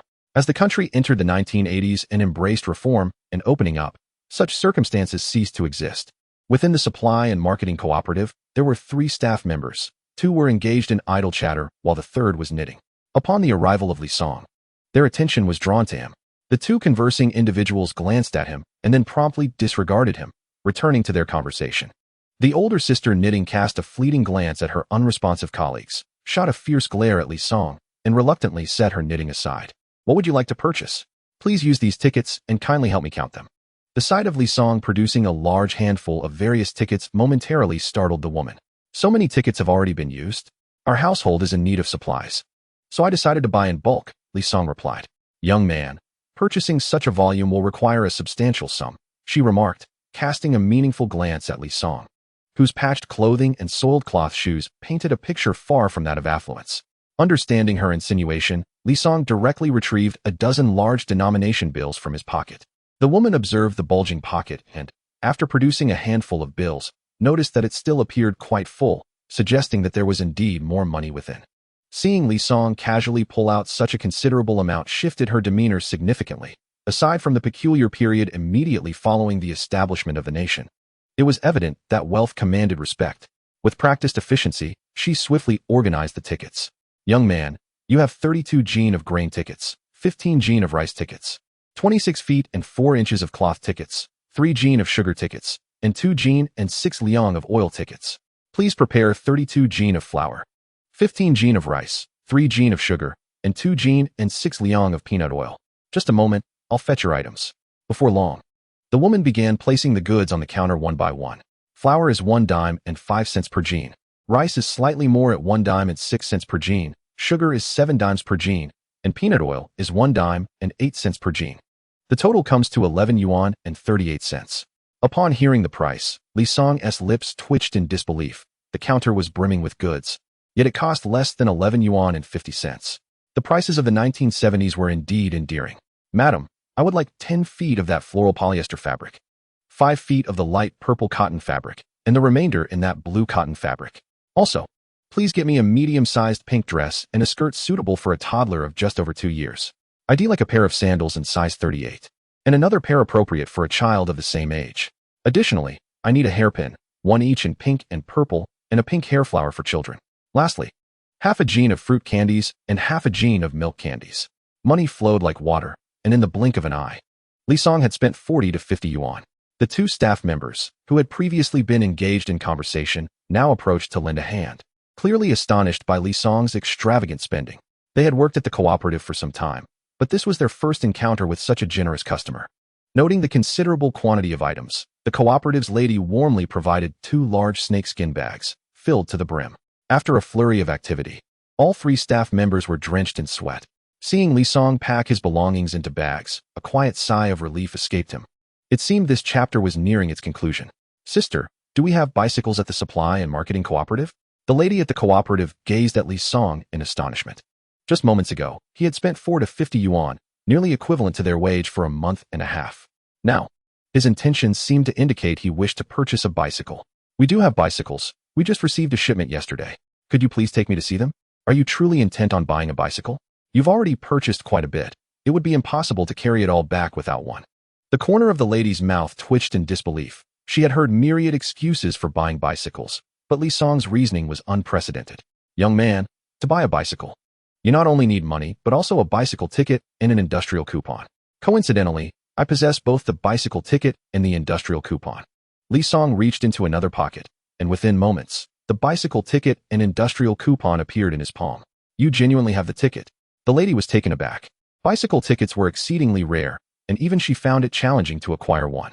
The fact that Li Song not only had a ticket, but was also aware of needing an industrial coupon, and had prepared it in advance, astonished her. "Come with me. Young man, we received 2 types of bicycles yesterday. Let us see which one you prefer." Chapter 14. The wife blushed following the lady to the warehouse adjacent to the cooperative. Li Song indeed found several bicycles, still partially wrapped in their packaging. Upon inspecting the contents, he noticed 2 Phoenix brand bicycles on the left and 2 Forever brand bicycles on the right. "Sister, how much is each bicycle?" The Phoenix model costs 165 yuan, while the Forever model is priced at 160 yuan. In his previous life, Li Song had owned a Phoenix bicycle, renowned for its exceptional quality. After more than a decade of use, aside from changing the tires and brakes, it had presented no issues whatsoever. "I'll take the Phoenix model. This color looks impressive. All right, I will help you pull the bicycle out, and then you can accompany me to make the payment." Li Song followed the lady outside, preparing the necessary money, tickets, and coupons. Once the payment was completed, the bicycle was officially his. Although he had not ridden a bicycle in decades, the skills from his past life remained intact. After merely a few minutes of adjustment, he was effortlessly navigating the bicycle. The town of Mengan was a full 20 li from Baijia village. Li Song pedaled furiously, returning to the village in under half an hour. The villagers, upon seeing him return on a brand new bicycle, wore expressions of bewilderment. The village chief is truly generous to his son-in-law. Not only does he deliver grain, but now even a bicycle. Such admiration was unattainable for others. After all, Li Jiqing's good looks had won the village chief's daughter's heart. Good looks are of little use if one cannot bear any burden, many murmured, knowing that without the village chief's support, Li Song might struggle to support a family. Though they spoke behind his back, Li Song was already aware of the mocking whispers surrounding his reliance on his wife. Previously, he might have felt some discontent, but now his perspective had shifted dramatically. Not only did he cease to mind, but he also found immense joy in his situation. The ability to enjoy his wife's support was a skill in itself. Others might covet it, but would find it out of reach. As I traversed through the village and alleyways, I soon arrived at my doorstep. Just as I was about to secure my bicycle and unlock the door, a familiar sound of a little girl crying suddenly echoed from a nearby alley. Instantly, I recognized it as my daughter's voice. Rushing towards the alley, I spotted a boy, around 5 or 6 years old, gripping my daughter's hair and pressing her down onto the ground. Standing beside him was the boy's grandmother, who not only refrained from intervening, but was encouraging him, saying, "Xiao Bao, that's right. Pull her hair and hit her. Make her fear you. Then her candy will be yours." Initially, I assumed the 2 children were merely engaged in playful antics, but upon hearing the grandmother's words, my anger surged. If it were simply a quarrel between children, I would have thought nothing of it, as such behavior is common among the young. However, it was utterly unacceptable for a grandmother to instruct her grandson to harm my daughter. Fueled by indignation, I forcefully pushed the boy away and gently lifted my daughter up. Daddy's here, don't be afraid." Seeing my daughter's distress only intensified my resolve. Daddy, Xiao Bao is bad. He stole my candy. Don't cry, With Daddy here, no one can bully you." I shot a fierce glare at Xiao Bao. Had he been older, I would have certainly given him a few kicks for daring to torment my precious daughter, an act that was simply unforgivable. The intensity of my gaze frightened Xiao Bao to tears. Upon witnessing her grandson's distress, his grandmother immediately took offense. Why are you glaring at my grandson? I consider my glare mild. Were he not a child, I would have taught him a lesson for bullying my daughter. Wang San's aunt, if you cannot teach your grandson, I shall take it upon myself to do so. This time, I will let it pass, but should I witness him bullying my daughter again, I shall not hold back. With that, I scooped up my daughter and turned to leave. Daddy, my candy. Consider it a gift for Xiao Bao. But Daddy, I want to eat candy. It's sweet and delicious. I have bought you plenty of candy. You can have as much as you desire. Oh, that is wonderful. We have candy. The once sorrowful little girl brightened at the prospect of sweets. Upon returning home, my daughter's eyes sparkled with curiosity at the sight of a brand new bicycle. Daddy, is that a new bike? Yes, Daddy just bought it. When Mommy returns, she will hold you, and we will go for a ride. A ride, a ride. The little girl was filled with joy. Perhaps she didn't fully grasp the concept of a ride, but simply being with her parents was enough. At that moment, my wife hurriedly arrived home. Upon seeing me at the door, her face lit up with delight, and she quickly approached. Songzi, when did you return? Gently, I embraced her as she stood close. Songzi, please let go of me. We are still outside, and I would be too embarrassed to face anyone if they saw us. Aware of the conservative societal norms, I released her after a brief embrace. If we cannot show affection outside, can we do so once we are home? Her cheeks flushed with a rosy hue. Eventually, she managed to suppress her shyness and nodded in agreement. For the man she cherished, Bai Ruowei found it difficult to refuse. Once spoken, words are like spilled water, irretrievable, she mused. The wife lowered her head, softly murmuring in agreement.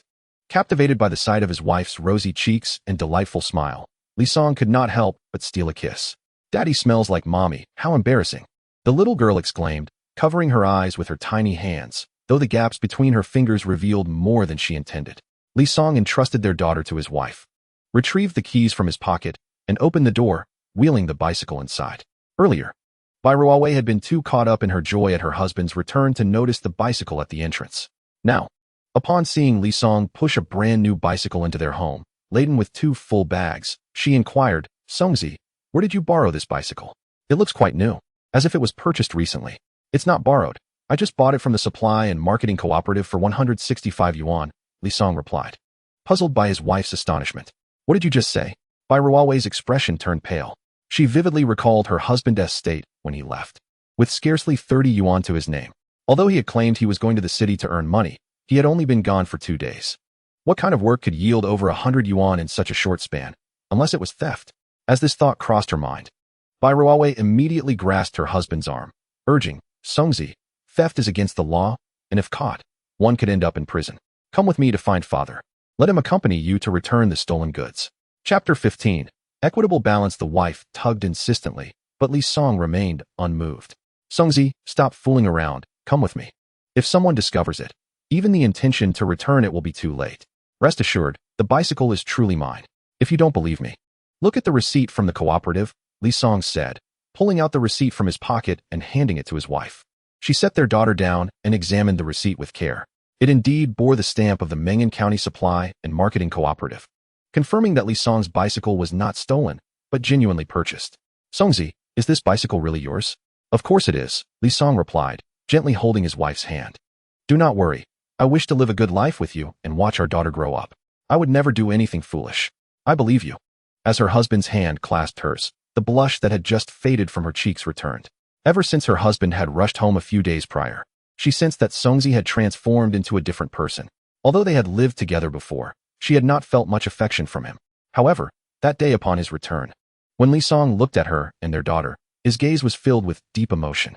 Previously indifferent towards their daughter, he now regarded her as a precious treasure. Daddy, I want candy. All right, let me get it for you. Li Song swiftly unloaded the 2 bags from the bicycle, deftly opened one, and retrieved 2 wrapped candies. This is fruit candy, and this is milk candy. Which one does Yaya want? As Li Song unwrapped the paper bag, he revealed dozens of candies within. Just buying a couple for Xiaoyu to taste would suffice. Why purchase so many? Life should not be lived in excess. He picked up 2 milk candies, unwrapped one, and placed it into his daughter's small mouth, before offering the other to his wife. After a moment of hesitation, she opened her mouth and swallowed the candy, allowing the rich aroma of milk to envelop her senses. In truth, she had always cherished milk candies, but since the birth of their daughter, most of the sweets had been reserved for the child. I have long contemplated returning to the city. The majority of the burdens of this family have rested on your shoulders. You have endured so much over the years. But this will no longer be the case. I shall strive to earn more, to improve our living conditions, and to ensure that you and our daughter lead a better life. With tears glistening in her eyes, Bai Ruowei felt a warmth blossom within her heart. After all these years, this man had finally been softened by her steadfastness. Songzi, with your words, I find contentment. Li Song gently wiped the tears from his daughter's eyes, reminding them that today was a day for joy. Indeed, it should be a joyous occasion. His wife quickly added, brushing away her tears. Li Song rummaged through the bag and pulled out a pink dress. Ruowei, I spotted this lovely dress while shopping at the supply and marketing cooperative and couldn't resist buying it for you. Go try it on and see if it fits. Why did you buy me a dress? I have clothes to wear already. You should return it. He glanced at the faded garment she wore, which had seen years of wear since their marriage. She had not acquired a single new piece of clothing since then. All she wore were clothes from before their wedding. What woman does not adore new attire? Yet, the hardships of their household had made such indulgences impossible. Despite her efforts, she could not earn as much as a man. Li Song taught in the village. While the work was easy, the credits he earned were only half of what a typical laborer would receive. Together, their earnings amounted to the credits of a single man. After a year of toil, the rations they received were barely sufficient during good harvests, and they often required support from family in leaner times. Most of their earnings had been spent on their daughter and Li Song, leaving her with nothing to spare for herself for years. You know well that once purchased from the supply cooperative, clothes cannot be returned. Just go try it on. Your clothes have been worn for many years, and it's high time for a change. With no other option, Bai Ruowei reluctantly went inside to change, while Li Song entertained their daughter outside. In truth, there was no need for him to entertain her, as the little one was entirely focused on indulging in her candies. Li Song refrained from admonishing her to eat less, knowing that excessive candy consumption is indeed detrimental. However, the child had rarely tasted sweets throughout her life. While the concern for her dental health was valid, her teeth had only just emerged, and with a bit of caution, there would be no issues in the future. A few minutes later, Bai Ruowei emerged, transformed in the dress. Her demeanor had changed significantly, with a bit of tidying to her hair and some jewelry. She would easily be mistaken for an elegant lady from a prominent family. Feeling the warmth of her husband's admiring gaze, a blush crept across her cheeks. How do I look? Beautiful? No, extraordinarily beautiful. Flattered by her husband's praise, Bai Ruowei felt a delightful joy swell within her heart. However, just as she was secretly reveling in joy, her daughter suddenly burst into tears. The abrupt sound startled them. Yaya, what is the matter? Mama has a beautiful dress. But Yaya does not. Li Song hurriedly picked up his daughter, saying, Don't cry, Yaya. You have a new dress too. It's in the bag. I just haven't taken it out yet. While cradling his daughter in one arm, he swiftly retrieved a pink little dress from the bag. Look, Yaya, your little dress. The child's cries ceased immediately, and she wriggled free from Li Song's embrace, clutching the dress and bursting into laughter. Li Song and his wife exchanged a glance, both bemused by the rapid change in their daughter's demeanor. In the next moment, Li Song seemingly performed a magic trick, pulling 2 hairpins from the bag and placing them in his wife's hands. I saw these beautiful hairpins at the cooperative store and bought you 2. Try them on. Also, there are sandals, which are currently in vogue. Learning from past experiences, Li Song hurriedly produced the hair accessories and the little sandals for his daughter, who gleefully gathered her belongings in her arms, her little mouth grinning with delight. Ruowei, here are some fabrics. The pink polyester is for you and our daughter to make clothes. With summer approaching, it will be cool and comfortable to wear. The rest is for your parents and our brothers. However, I didn't buy them shoes as I am unaware of their sizes. In the adjacent bag were provisions. I purchased over 30 pounds of flour, more than 10 pounds of rice, and 3 pounds of sugar. We will keep half for ourselves and send the other half to your parents. They have supported us all these years. Now that we are prosperous, it is time to repay them. Ruowei hesitated before agreeing, feeling a pang of reluctance upon hearing about the provisions destined for her home, realizing how unfilial she had been. Chapter 16. I love Dad soon. His wife sorted the rice, flour, and sugar, while she set aside around 20 pieces of candy in a paper bag. However, just before sealing the bag, she retrieved 2 more pieces. With no children at home, candy was merely a taste for them, but little Yaya, still young, naturally deserved to keep some. Ruowei, this time in Lingshan City, I earned a total of 500 yuan. I spent over 200 at the cooperative store, and after adding my expenses in Lingshan City, I still have over 200 left. I will keep the change for emergencies. Here, take these 200. Whenever the family needs money, feel free to use it. No more being so frugal. Now that your husband can earn, buy whatever you wish. If it runs out, I will earn more. You earned 500 in just 3 days. Ruowei exclaimed, incredulous. As far as she knew, workers in the state-owned factories in the county made only 20 or 30 yuan. Her husband earned in 3 days what would nearly equate to their 2 years' wages. Seeing his wife's astonishment, Li Song gently embraced her. I found a job in Lingshan City. I will likely need to travel back and forth frequently. Of course, the salary will be substantial. From now on, financial constraints will no longer plague our household as they once did. You can spend with confidence and abandon. However, I have no intention of frivolously squandering money. Instead, I shall diligently save every penny you earn for unforeseen circumstances. Our little Yaya has already turned 2. And in just a few years, she will be entering school, which entails considerable expenses. We will also welcome more children in the future and raising them to adulthood. Preparing for their marriages and providing dowries for our daughters will undoubtedly require substantial funds. Li Song felt a wave of anxiety wash over him. He currently has only one daughter, yet his wife's thoughts already drift towards the marriages of future children. This seemed rather far-sighted, did it not? Nevertheless, he refrained from voicing his concerns, understanding that his wife's perspective was shaped by the hardships they had previously endured.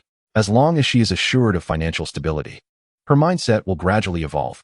Since his rebirth, Li Song has been contemplating the path he wishes to follow in this lifetime. Should he dedicate himself once more to the silent service of national technological advancement, as he did in his past life? Or shall he embark on an entirely different journey?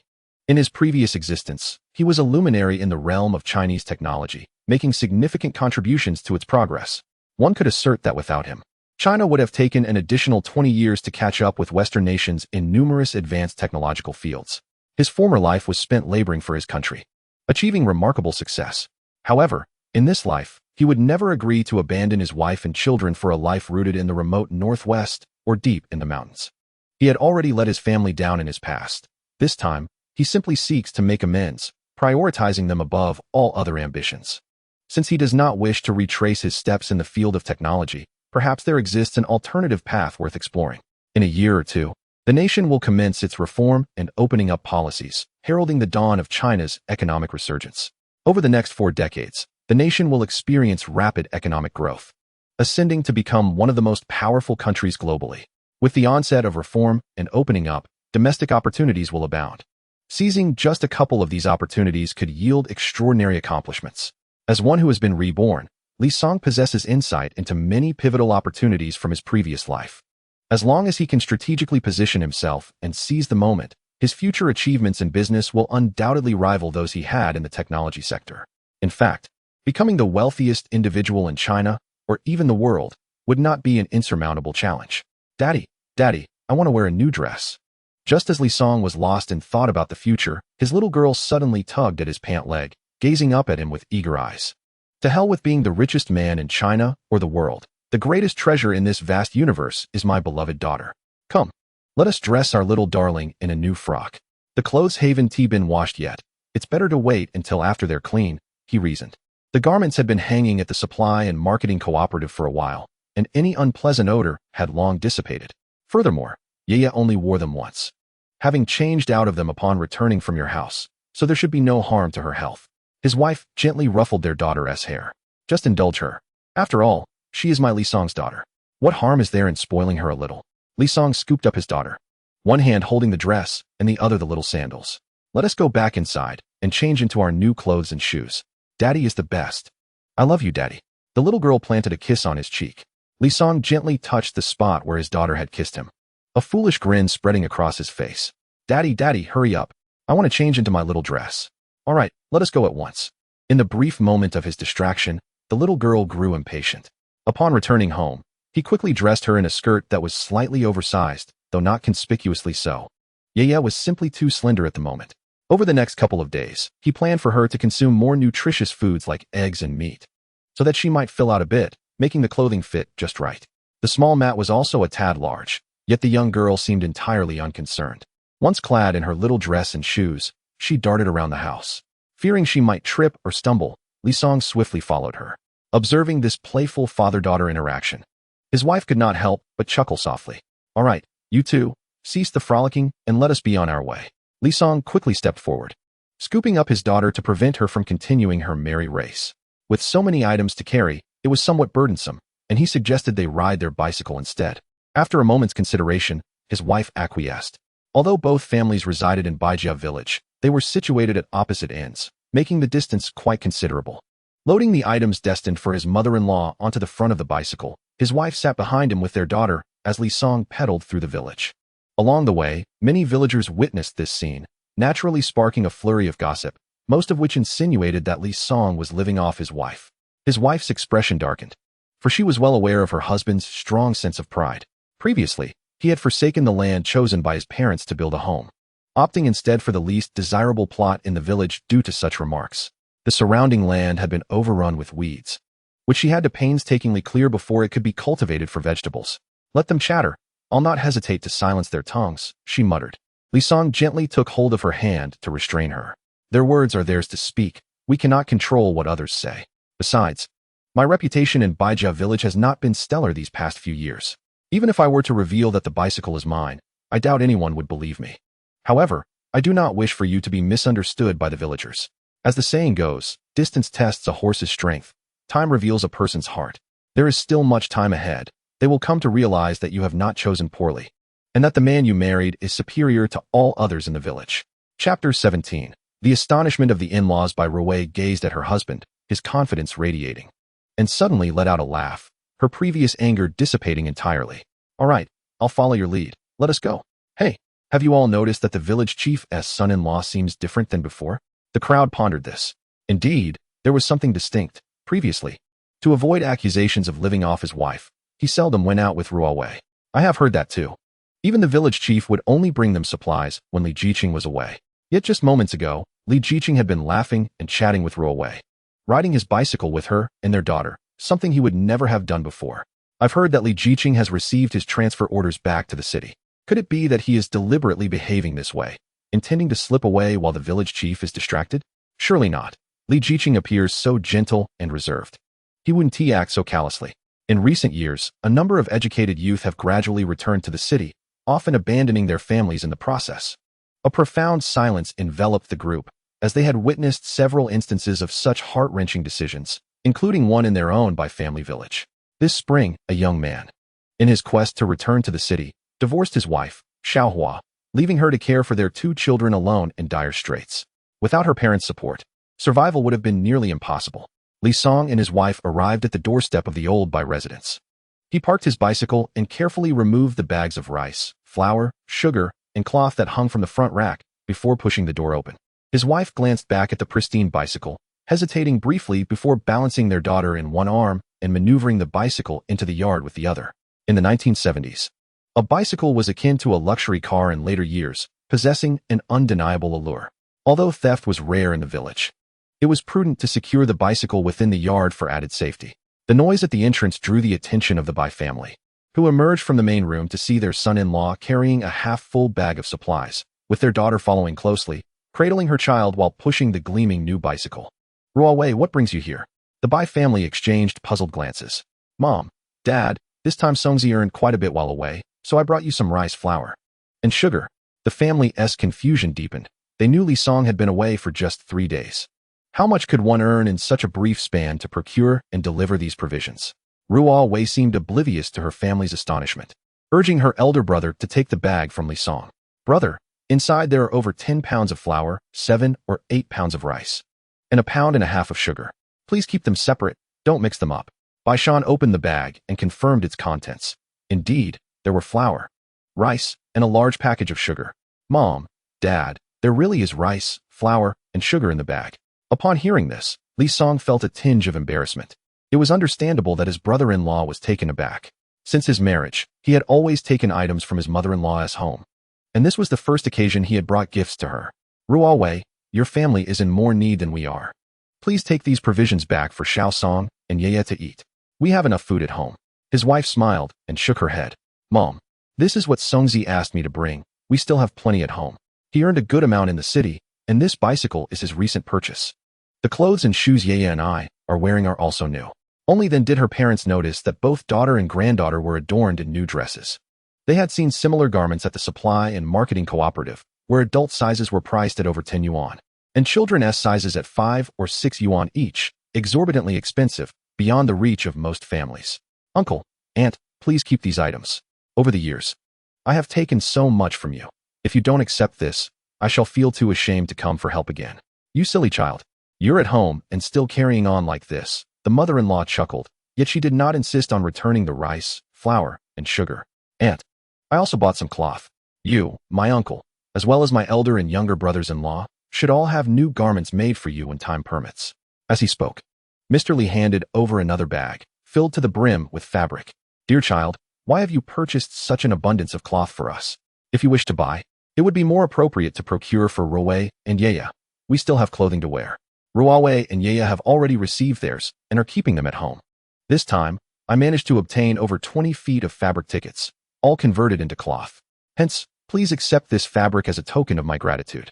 In the past few years, I have greatly benefited from your care, particularly in watching over our children, and I have yet to express my appreciation.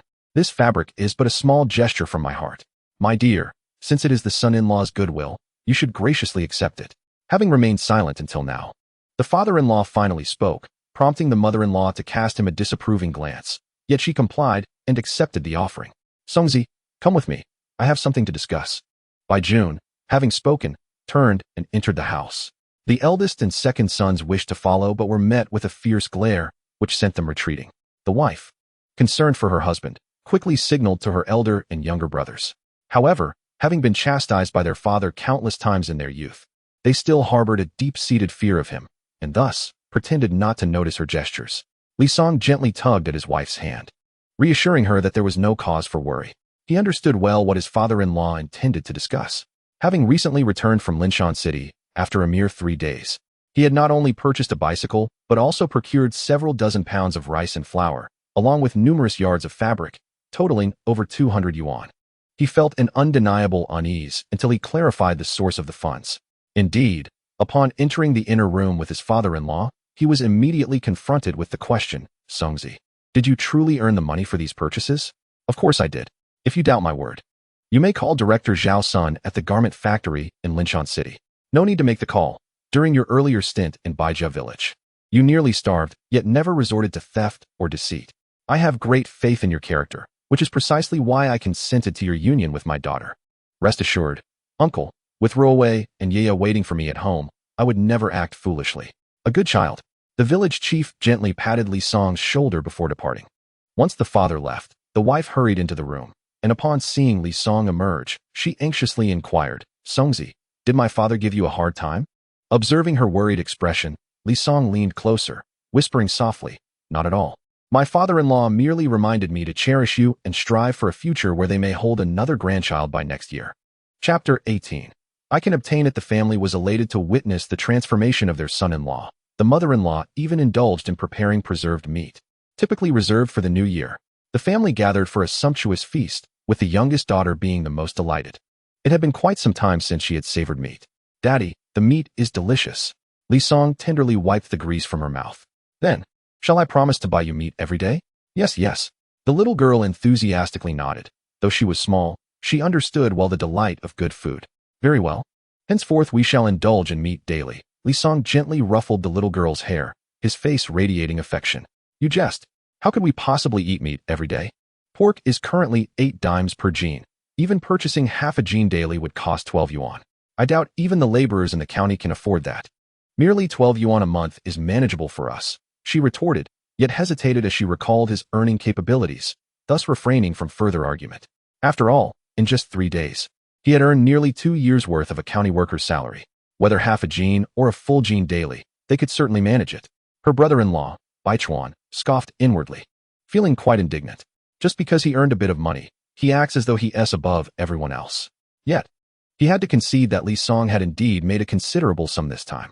He had bought a bicycle and amassed a substantial quantity of rice, flour, and candy. It was estimated that he had earned at least 200 yuan on this trip. In contrast, the villagers toiled tirelessly year-round, with each adult earning only 30 to 40 yuan in addition to their rations. Li Song's earnings from this venture were akin to the income of 5 or 6 years of labor in the village. Thankfully, he was unaware that Li Song had actually earned 500 yuan. Otherwise, his brother-in-law would surely feel utterly dejected. Old man, my daughter's suitor must provide a sewing machine. You've searched for nearly a month with no results, and it's not sustainable to prolong this any further. You know as well as I do how scarce sewing machine tickets are. I have already sought assistance from numerous individuals without success.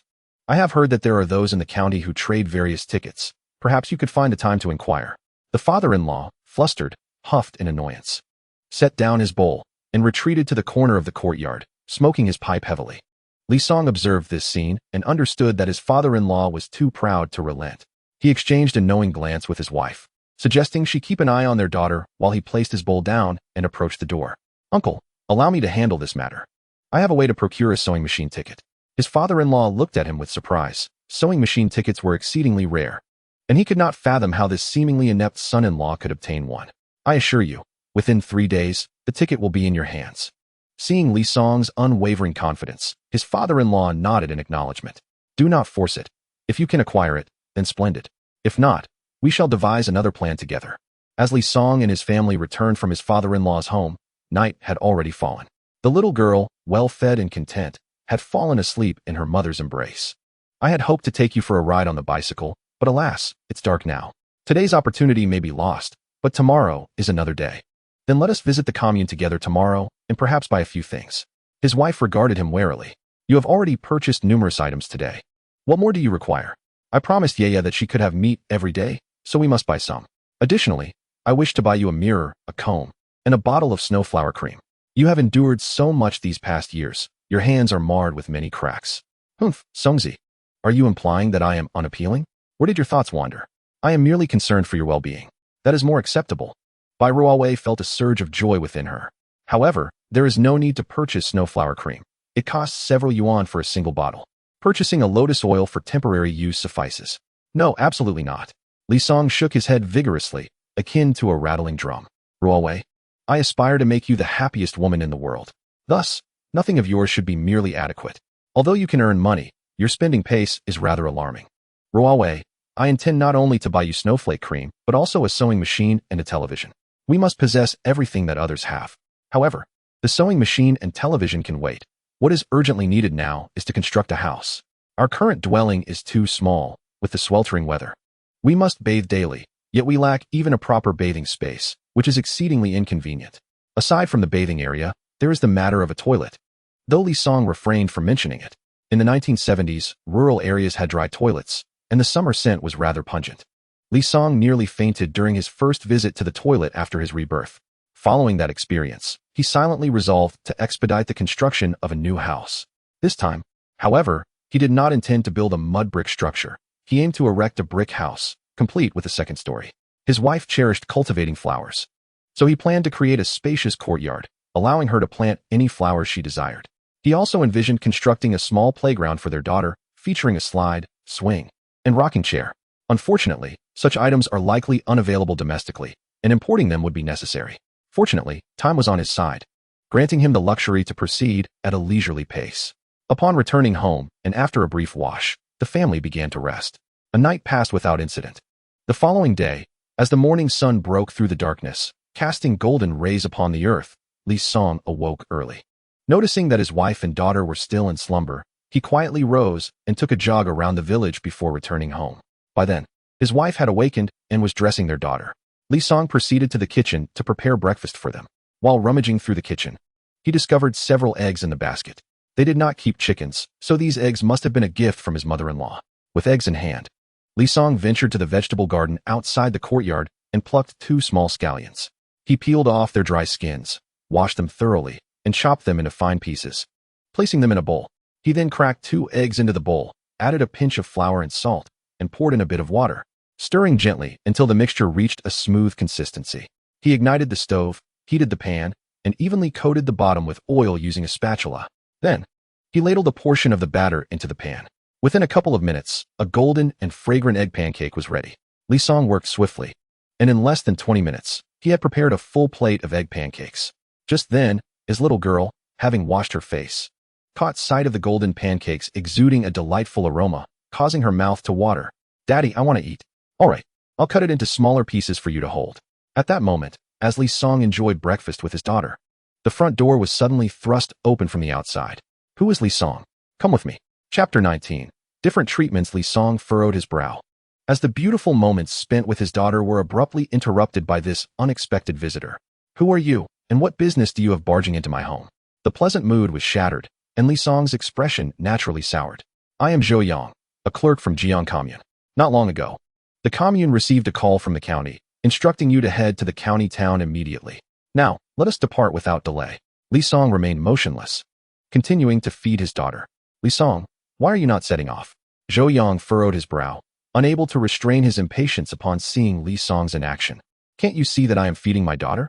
In the grand scheme of things, my daughter's meal takes precedence. Any matter must wait until she finishes eating. Besides, why should I go just because the county said so? Li Song slowly raised his head, casting a cold glance at Zhou Yang. It was indeed this man who had barged in without even knocking, startling his daughter, who almost choked. How utterly detestable. Songzi, since the county has sent for you, you should go quickly. I will take care of feeding our daughter. As Li Song was about to protest, his wife gently nudged his shoulder. I see Dad outside. Please do not make things difficult for him.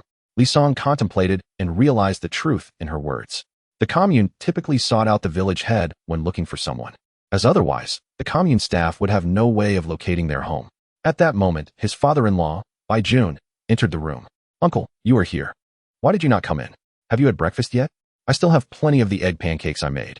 Allow me to fetch some for you.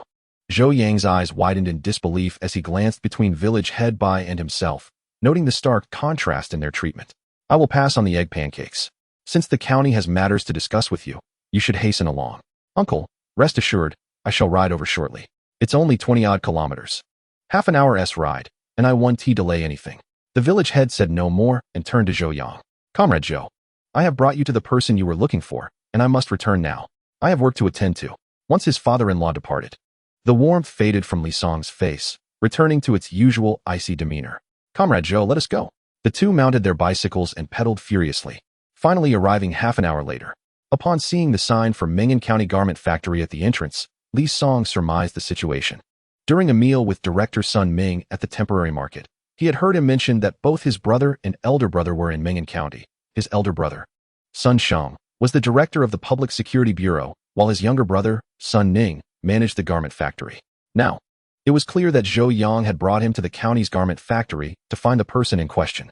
The two registered at the entrance, leaving their bicycles outside, and followed a security personnel toward the factory. Zhou Yang surveyed his surroundings, finding everything quite novel. Li Song glanced at him, reminiscent of a country bumpkin entering a grand garden, and couldn't help but shake his head. With such a naive demeanor, it was destined that his future achievements would remain limited. The group soon arrived at the office of the factory manager. The security personnel lightly knocked on the door, and upon receiving permission, gently pushed it open. Manager, the person you were looking for has arrived. Since our esteemed guest has arrived, let them in at once. It is simply improper to keep our honored guests waiting outside. Sun Ning rose swiftly and made his way to the door, only to find two individuals standing there. He was momentarily taken aback, having only summoned Li Song. Which of you is Li Song, the expert? Hello, Director Sunday. I am Li Song, replied the young man. Greetings. Expertly, I should have personally welcomed you at the entrance, but I received an urgent call from the county mayor's office requesting some documents, and I had to attend to that, Sun Ning explained. Director Sun, you are too kind. As the head of the factory, it is only natural that you prioritize work, considering it affects the livelihoods of thousands of workers in the garment factory, Li Song replied. Observing the exchange between Li Song and Director Sun, Zhou Yang felt a prickling unease. After all, Li Song was merely a young intellectual assigned to Baijia village. How could he be addressed as an expert by Director Sun? The evident respect in Sun Ning's demeanor was perplexing. Zhou Yang recalled having met Director Sun once before, accompanied by his uncle, the director of the Jiang Commune office. At that time, Sun Ning had exhibited an air of superiority, starkly contrasting with the equality they now shared in conversation. This discrepancy troubled Zhou Yang. Li Song was merely a young intellectual. What qualifications did he possess to warrant such treatment from Director Sun? Moreover, how could a youth like Li Song be referred to as an expert? Director Sun, you summoned me amidst your busy schedule. I presume there is an issue with the factory's equipment? Indeed, your expertise is warranted. Our garment factory has recently acquired a batch of German machinery. Although the installation is complete, the equipment remains non-functional. Our engineers have reached out to specialists in Germany, but our translator's proficiency in German has proven inadequate, resulting in unresolved issues over several communications. Now, whenever the German factory hears it is the garment factory calling, they simply hang up. This equipment costs over 1 million yuan. The investment has drained decades of the factory's savings and utilized a significant portion of the county's budget. If we cannot get the equipment operational, we will not only face dire consequences with the factory workers, but also accountability toward the county. Sun Ning's personal approach indicated the gravity of the situation. But Li Song had not anticipated it to be this severe. The livelihoods of thousands of workers and the county's interests were at stake. If mishandled, even the Sun family might not be able to protect his position. Director Sun, this matter is of utmost importance. Please take me to see the new equipment immediately. Expertly, please follow me. Li Song promptly complied, while Zhou Yang attempted to follow but was halted by a security officer. Zhou, the garment factory's workshop is off limits to unauthorized personnel. Then why can Li Song enter? Zhou Yang protested vehemently. The security officer glanced at Li Song, who appeared to be in jovial conversation with Director Sun, and rolled his eyes. He is an expert invited by Director Sun. Who are you? Zhou Yang's face flushed with embarrassment, and he turned away in silence. The security officer smirked, muttering to himself, nothing but a nobody. The director's office was not far from the new equipment workshop, and they arrived shortly. Upon entering the workshop, a strong, acrid scent from the newly unwrapped machinery assaulted their senses. Li Song furrowed his brow and quickly stopped Director Sun from proceeding further. Director Sun, please wait. The air in here is not good for your health. Allow me to go in first and open the windows to air it out before we enter. After approximately 10 minutes, the scent in the workshop diminished somewhat, prompting Li Song to enter and commence a thorough inspection. Chapter 20. A method to generate wealth emerges. Sun Ning observed from the side without pressing him. After merely half an hour of scrutiny, Li Song identified the source of the issue. Noticing Li Song halt his examination, Sun Ning eagerly approached him, inquiring, expertly, have you discovered the problem? Glancing at the expectant Sun factory director, Li Song nearly impulsively divulged that he had indeed found the issue. However, he reconsidered, realizing that if he had pinpointed the problem so effortlessly, his significance in Sun Ning's eyes might diminish. The previous night, Li Song had resolved to embark on a new path in his rebirth. He aspired to engage in commerce and ultimately become the wealthiest individual in Huaxia, or even the world. This decision was not made in haste, but rather after considerable reflection. In his past life, his scientific endeavors were often hindered by inadequate funding, and in this lifetime, he intended to shield future researchers from similar financial constraints. Director Sun, I have identified several potential trouble spots, but I must consult with experts from the German factory to make a more accurate assessment. Sun Ning felt a tinge of disappointment. Having observed Li Song cease his inspection, he had hoped that the problem with the equipment had already been uncovered. Nevertheless, discovering possible issues was no small feat, as the engineers at the clothing factory had conducted several inspections without yielding any results. Yesterday, burdened by this vexing matter, he had confided in his elder brother, who had recommended Li Song. According to his brother, this individual was proficient in German and possessed skills far superior to those of a university student who had studied the language for 4 years. Moreover, he was also an expert in mechanical repairs. If they could enlist his assistance, the clothing factory's problems would surely be resolved. Thus, upon arriving at the factory this morning, Sun Ning's first action was to contact the Jiang commune, requesting their intervention to bring Li Song to the clothing factory. Expertly, to communicate with the German factory. We must go to the post office, Sun Ning stated. I am aware of that, Li Song nodded. Director Sun, what time is it? It is 9:30 in the morning. We are 7 time zones behind Germany. At our 9:30, it is merely 2:30 in the morning there. The Germans are likely still asleep, so reaching out to them will yield no results. We shall wait until evening to call the post office. Upon hearing Li Song's reasoning, Sun Ning experienced a moment of clarity, understanding why previous attempts to contact the German factory during the day had been futile. Their working hours differed. However, he chose not to reveal this insight, lest it portray him as an uninformed factory director. In their first meeting, within just half an hour, Sun Ning was astounded by Li Song's erudition, which was precisely the effect Li Song aimed to achieve. Mengan County is in close proximity to Baijia village, a mere 20 miles apart. In the future, as he sought to expand commercially, he would rely on Sun Ning and the Sun family for various matters. By establishing a solid rapport now, he could circumvent numerous potential inconveniences later on. To demonstrate his appreciation for Li Song, Sun Ning arranged a lavish banquet at a state-run restaurant, inviting all senior executives of the clothing factory to join him at midday. Such treatment is only encountered when certain county leaders visit the market, highlighting the significance Sun Ning places on Li Song. After waiting for 5 or 6 hours, evening finally arrived. Sun Ning instructed the driver to personally escort Li Song to the telephone bureau. Initially, He intended to accompany Li Song himself. But due to an impromptu meeting called by the county, he was unable to attend and had to send the driver instead. Prior to heading to the meeting, Director Sun had arranged for someone to receive Li Song upon his arrival at the Postal and Telecommunications Bureau. In the 1970s, making an international long-distance call was an arduous task requiring manual connection, and the process was exceedingly slow, often taking 10 minutes or more to connect. After a considerable struggle lasting nearly half an hour, the call was finally established.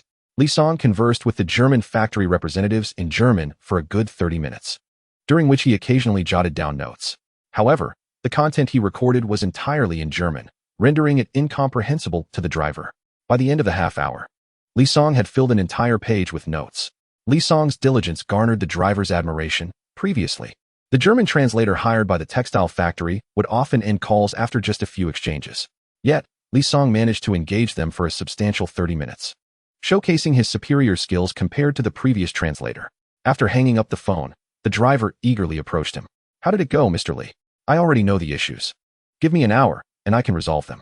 "That is splendid," exclaimed the driver, exhilarated. As Director Sun's driver, he was well aware of the immense pressure Sun Ning had been under due to the inoperable imported equipment. The driver dropped Li Song off at the garment factory, but did not linger to observe the repairs. He was anxious to relay the good news to Director Sun. After dropping off Li Song, he swiftly made his way to the county government compound. Upon receiving the news and hastily returning to the garment factory, Sun Ning discovered that Li Song had already repaired the machinery. At that moment, Li Song was instructing the factory engineers on the routine maintenance of the equipment. Seeing Director Sun's return, the engineers eagerly reported this good news to him. In truth, there was no need for their announcement. Before even entering the workshop, Sun Ning could hear the roar of the machines. He immediately summoned several workers to operate the equipment. Indeed, it was running smoothly without any issues. "Director Sun, I have conveyed the methods for the equipment's daily use and maintenance to the engineers at the county garment factory. As long as they maintain it properly, there should be no problems in the near future. Mr. Li, I cannot thank you enough. Without your assistance, I would have been in quite the predicament." Director Sun expressed gratefully. The meeting at the county government was primarily to discuss the accountability surrounding the costly new equipment that had been rendered inoperable. He could sense that County Chief Wu was growing increasingly dissatisfied with his inability to resolve the issue. Now that the garment factory's equipment had been restored, his troubles were likewise alleviated. "Mr. Li, you have been an immense help to me. What compensation do you require?" Just as Li Song was about to respond, he noticed workers carelessly piling up a truckload of clothing on the ground. "Director Sun, why are these garments being carelessly discarded on the floor? These garments are riddled with issues. Some bear flawed patterns, while others are poorly crafted. The supply and marketing agency has no interest in such defective clothing, and the factory can only sell them as rags to the local mop factory. Is our clothing factory burdened with many such problematic garments? Over the years, we have accumulated a substantial stock, and although we have recently dealt with several batches, at least 10,000 remain." Upon hearing this figure, Li Song felt a surge of excitement. He had been contemplating ways to earn money swiftly to improve his family's circumstances, and now a viable opportunity had presented itself. Chapter 21. I have credentials, Director Sun. Might it be possible for me to purchase these defective garments? Li Song's sudden request left Sun Ning momentarily bewildered. "What did you say, expertly?" Li Song found it necessary to reiterate his proposition. "I wish to acquire these problematic garments. I am curious about your thoughts, Director Sun." Sun Ning responded, "Expertly, these defective garments are virtually unsellable. What purpose do you intend to serve with them?" Li Song smiled mysteriously. "I have my own uses, however. I am uncertain whether you are inclined to sell to the clothing factory. These defective items are merely rags. Whether sold to the mop factory or elsewhere makes little difference. Nonetheless, I must advise you against this purchase. These garments will undoubtedly become a burden." Li Song asserted. "I am confident that these garments will not become a liability for me. Naturally, I will ensure that the factory does not incur a loss. I shall pay the same price that the factory sells them to the mop factory." Seeing Li Song's unwavering determination, Sun Ning ceased his attempts to dissuade him. Furthermore, given the substantial assistance Li Song had provided, it would be inappropriate for him to demand payment. After all, these discarded garments had long been sold as rags for a mere few cents per pound. Even the total value of all the defective clothing would barely amount to 400 or 500 yuan. The mop factory often complained about the inconsistency in color and required manual sorting when manufacturing mops. Because of their finicky nature, the mop factory would rather let the defective garments accumulate in the warehouse than sell them, only releasing a batch when absolutely necessary. Li Song's decision to purchase these garments would undoubtedly be a significant favor to the clothing factory. During a previous conversation with his brother, he had mentioned that while expert Li possessed exceptional skills, his fees were exorbitant, charging 500 yuan per session. Sun Ning was taken aback by this fee.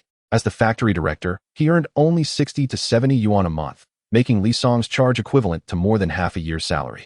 However, after witnessing Li Song's expertise, he understood the meaning of his brother's words. Though costly, the value was unparalleled. Prior to Li Song's arrival, the factory had consulted numerous experts, yet none had identified the underlying issues. Within a day, Li Song not only resolved the current problems, but also guided the engineers on routine maintenance. It can be said that he addressed not only the immediate concerns, but also preempted future complications.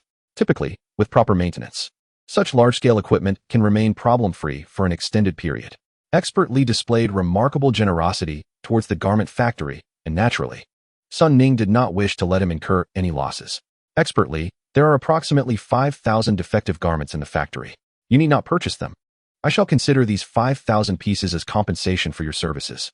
Upon hearing this, Li Song was elated, as he had been concerned about the potential cost being beyond his modest means, given that he could only muster a little over 200 yuan at the moment.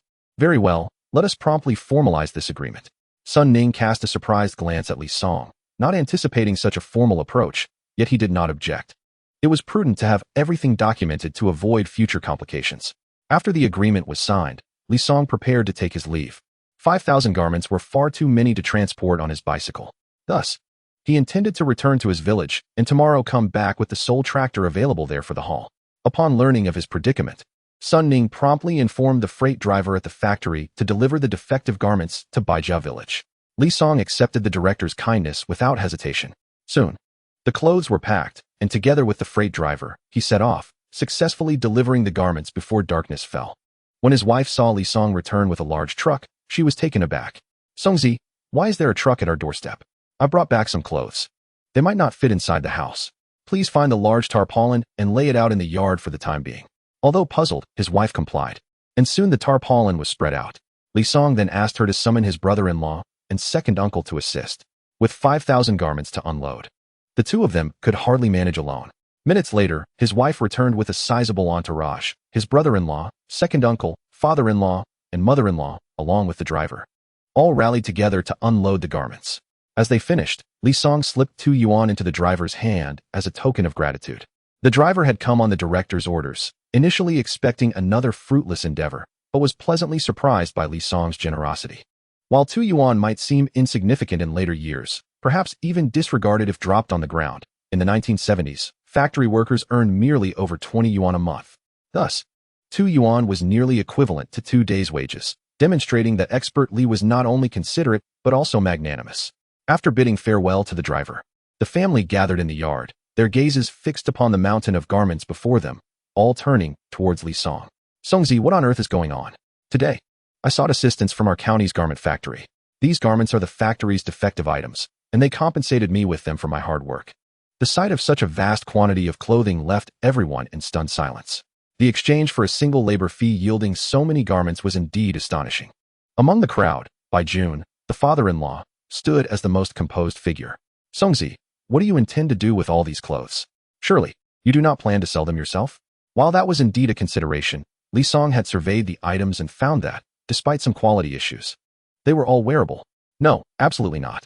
Li Song never anticipated that his words would provoke opposition from his entire family. "Songzi, what you're doing is speculative and risky. If you get caught, you'll end up in prison." "Indeed, Songzi, please don't act foolishly." Li Song smiled faintly and pulled out a small notebook from his pocket. "Ruowei, uncle, aunt, you need not worry, I possess credentials." "Credentials? What credentials?" The father-in-law received the card that Li Song handed over, his face a picture of astonishment. "A work ID from the county garment factory. How did you manage to obtain this?" "I had director's son from the garment factory assist me in acquiring it. However, this ID is merely for show. I have not actually worked at the county garment factory." The father-in-law sighed softly, feeling a twinge of regret. If only this ID were genuine, how wonderful it would be. Then the livelihood of my son-in-law's family would be secure, and my daughter would no longer have to toil as she once did. Chapter 22. Culinary skills recognized for a long time. Bai Jun had been most concerned about his daughter, who disregarded her family's advice and insisted on being with Li Song. She had endured considerable hardship over the past few years, which pained him greatly. Had it not been for his fear of upsetting his daughter, he would have long ago felt compelled to give Li Song a stern reprimand. Fortunately, Li Song seemed to have changed his ways suddenly, and his recent behavior had left Bai Jun somewhat satisfied. Yet, he remained anxious that Li Song's enthusiasm might wane after a few days, leaving his daughter to suffer once more. If Li Song could secure a formal job, the situation would improve significantly. He had previously considered finding him a legitimate position in the city, but their financial situation was tight, only allowing for one job to be purchased. He feared that favoring Li Song might cause discontent among his two sons. Balancing between them was a delicate matter. He could not show too much bias towards either side. After moving the clothes down, Li Song instructed his father-in-law and the others to rest in the yard while he went to the kitchen to prepare dinner. Bai Ruowei intended to assist, but was gently restrained by her mother. Ruowei, what is going on? When did Songzi learn to cook? I'm not sure when he acquired the skill, but his cooking is quite delicious. This morning, he made egg pancakes that were golden and soft. Yaya devoured an entire one. Was that potato pancake really made by Songzi? Indeed, it was his creation. I had never seen such a pancake before. The mother smiled with satisfaction, realizing her son-in-law had truly changed. In the kitchen, Li Song was pleasantly surprised to see his wife enter. Didn't I ask you to wait outside? Why have you come in? I came to assist you. Is there anything you need me to do? I bought some meat when I returned from the county, as the butcher was still open. You actually bought meat? Are you truly planning for our family to eat meat every day? Of course. I must fulfill my promise to our daughter. Both you and she are too slender and need to consume more meat for nourishment. By the way, meat alone isn't sufficient. We must also have eggs. Is there anyone in our village who sells eggs? You can go and purchase some.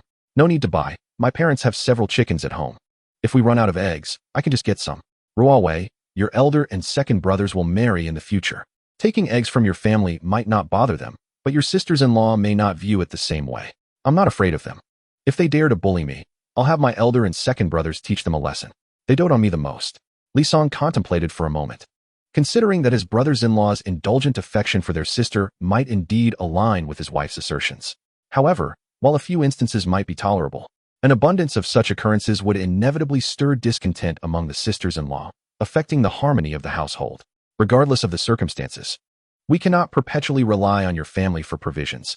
If you are unwilling to purchase, we could rear a few chickens ourselves, enjoying meat during the festive season and eggs throughout the year. His wife's eyes sparkled with delight. She had long harbored the desire to raise chickens, but Li Song's previous reluctance had deterred her. As the old adage wisely states, teamwork between genders makes labor less burdensome. Their cheerful banter soon culminated in a delightful dinner. The stir-fried potatoes with meat, prepared without chili due to the presence of Yaya, emanated an irresistible aroma, making it hard for anyone to resist. Daddy, I want to eat meat, the little girl exclaimed. All right, you can have as much as you desire. But would you like something else delicious? What is it? The little girl gazed eagerly, her bright eyes sparkling with curiosity. Suddenly, Li Song produced a meat bun from behind his back. He had purchased the buns on his way home for 20 cents each, buying 5 for a total of 1 yuan. Originally intended for his wife and daughter for the following day, they now served as a delightful treat for his mother-in-law's family. I want a big bun, the little girl insisted. You can have one, but you must wash your hands first, otherwise, you might get a tummy ache. I'll go wash my hands.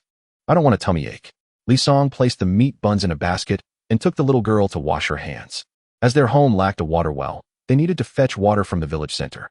However, since marrying Bai Ruowei, Li Song had never had to carry water himself, as his brothers-in-law had always assisted him. Soon, the little girl returned with clean hands and eagerly devoured the meat bun. Watching her enjoy the food, Li Song felt a pang of discomfort in his heart. In the past, when the family faced hardships, his daughter had to consider for a long time even to have a single meat bun. Throughout her life, she had scarcely had the chance to indulge in such treats. Noticing Li Song's unease, his wife gently grasped his hand. Let us eat, Dad and Mom, and the elder and younger brothers are still waiting. All right, let us eat. Li Song carried the little girl back to the table. Uncle, aunt, elder brother, younger brother, hurry and eat. It will be cold soon. He served his father-in-law and mother-in-law each a meat bun. Yaya loves meat buns. Let her have those. We can just have the steamed buns. Li Song did not insist, offering them each a plain white bun instead. Though his brothers-in-law had initially desired the meat buns, they relinquished them upon hearing their parents' wishes. For a moment, Li Song felt a twinge of envy towards the little girl, blessed with the affection of her grandparents. After their hearty meal, his in-laws prepared to leave. Well, perhaps not entirely satisfied, as there had been no wine to accompany the meal. Nonetheless, even without alcohol, his in-laws were quite content, especially as the elder brother had consumed 4 plain buns and 2 large bowls of vegetables, all while receiving numerous disapproving glares from the mother-in-law.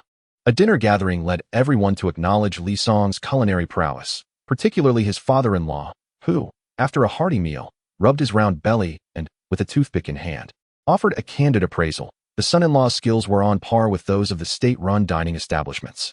After bidding farewell to his in-laws, Li Song hurriedly took 2 meat buns and a bowl of potato stew towards the youth station. With the commencement of clothing sales looming the following day, assistance was needed. Zhao Dong, who had been persuaded, convinced to stay behind, had not sought Li Song for several days and might be growing anxious.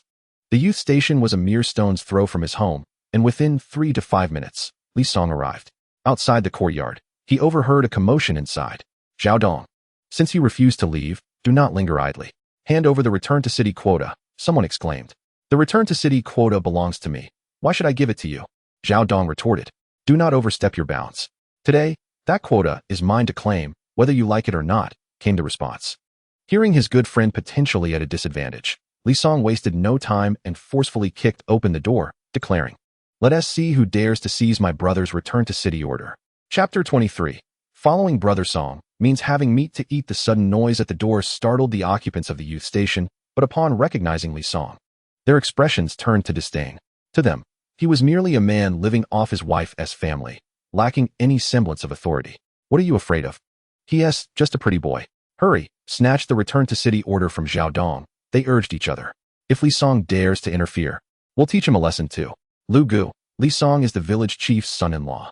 If we lay a hand on him, we might face repercussions from the chief. One protested. Having spent many years in Bai family village, they harbored a deep-seated fear of the chief, a man with a military background. They vividly recalled the early days of their service, when their frail bodies could not withstand the rigors of farm labor, leading the chief to personally train them with grueling 5-kilometer runs every morning for 3 months. The mere recollection of that time elicited thoughts of despair. What is there to fear? As long as we secure the return to city order, we can leave, and the chief will no longer have any hold over us. The others rolled their eyes, recognizing the futility of their hopes. There was only one return to city order, allowing but a single individual to return, and that person would not likely be among them.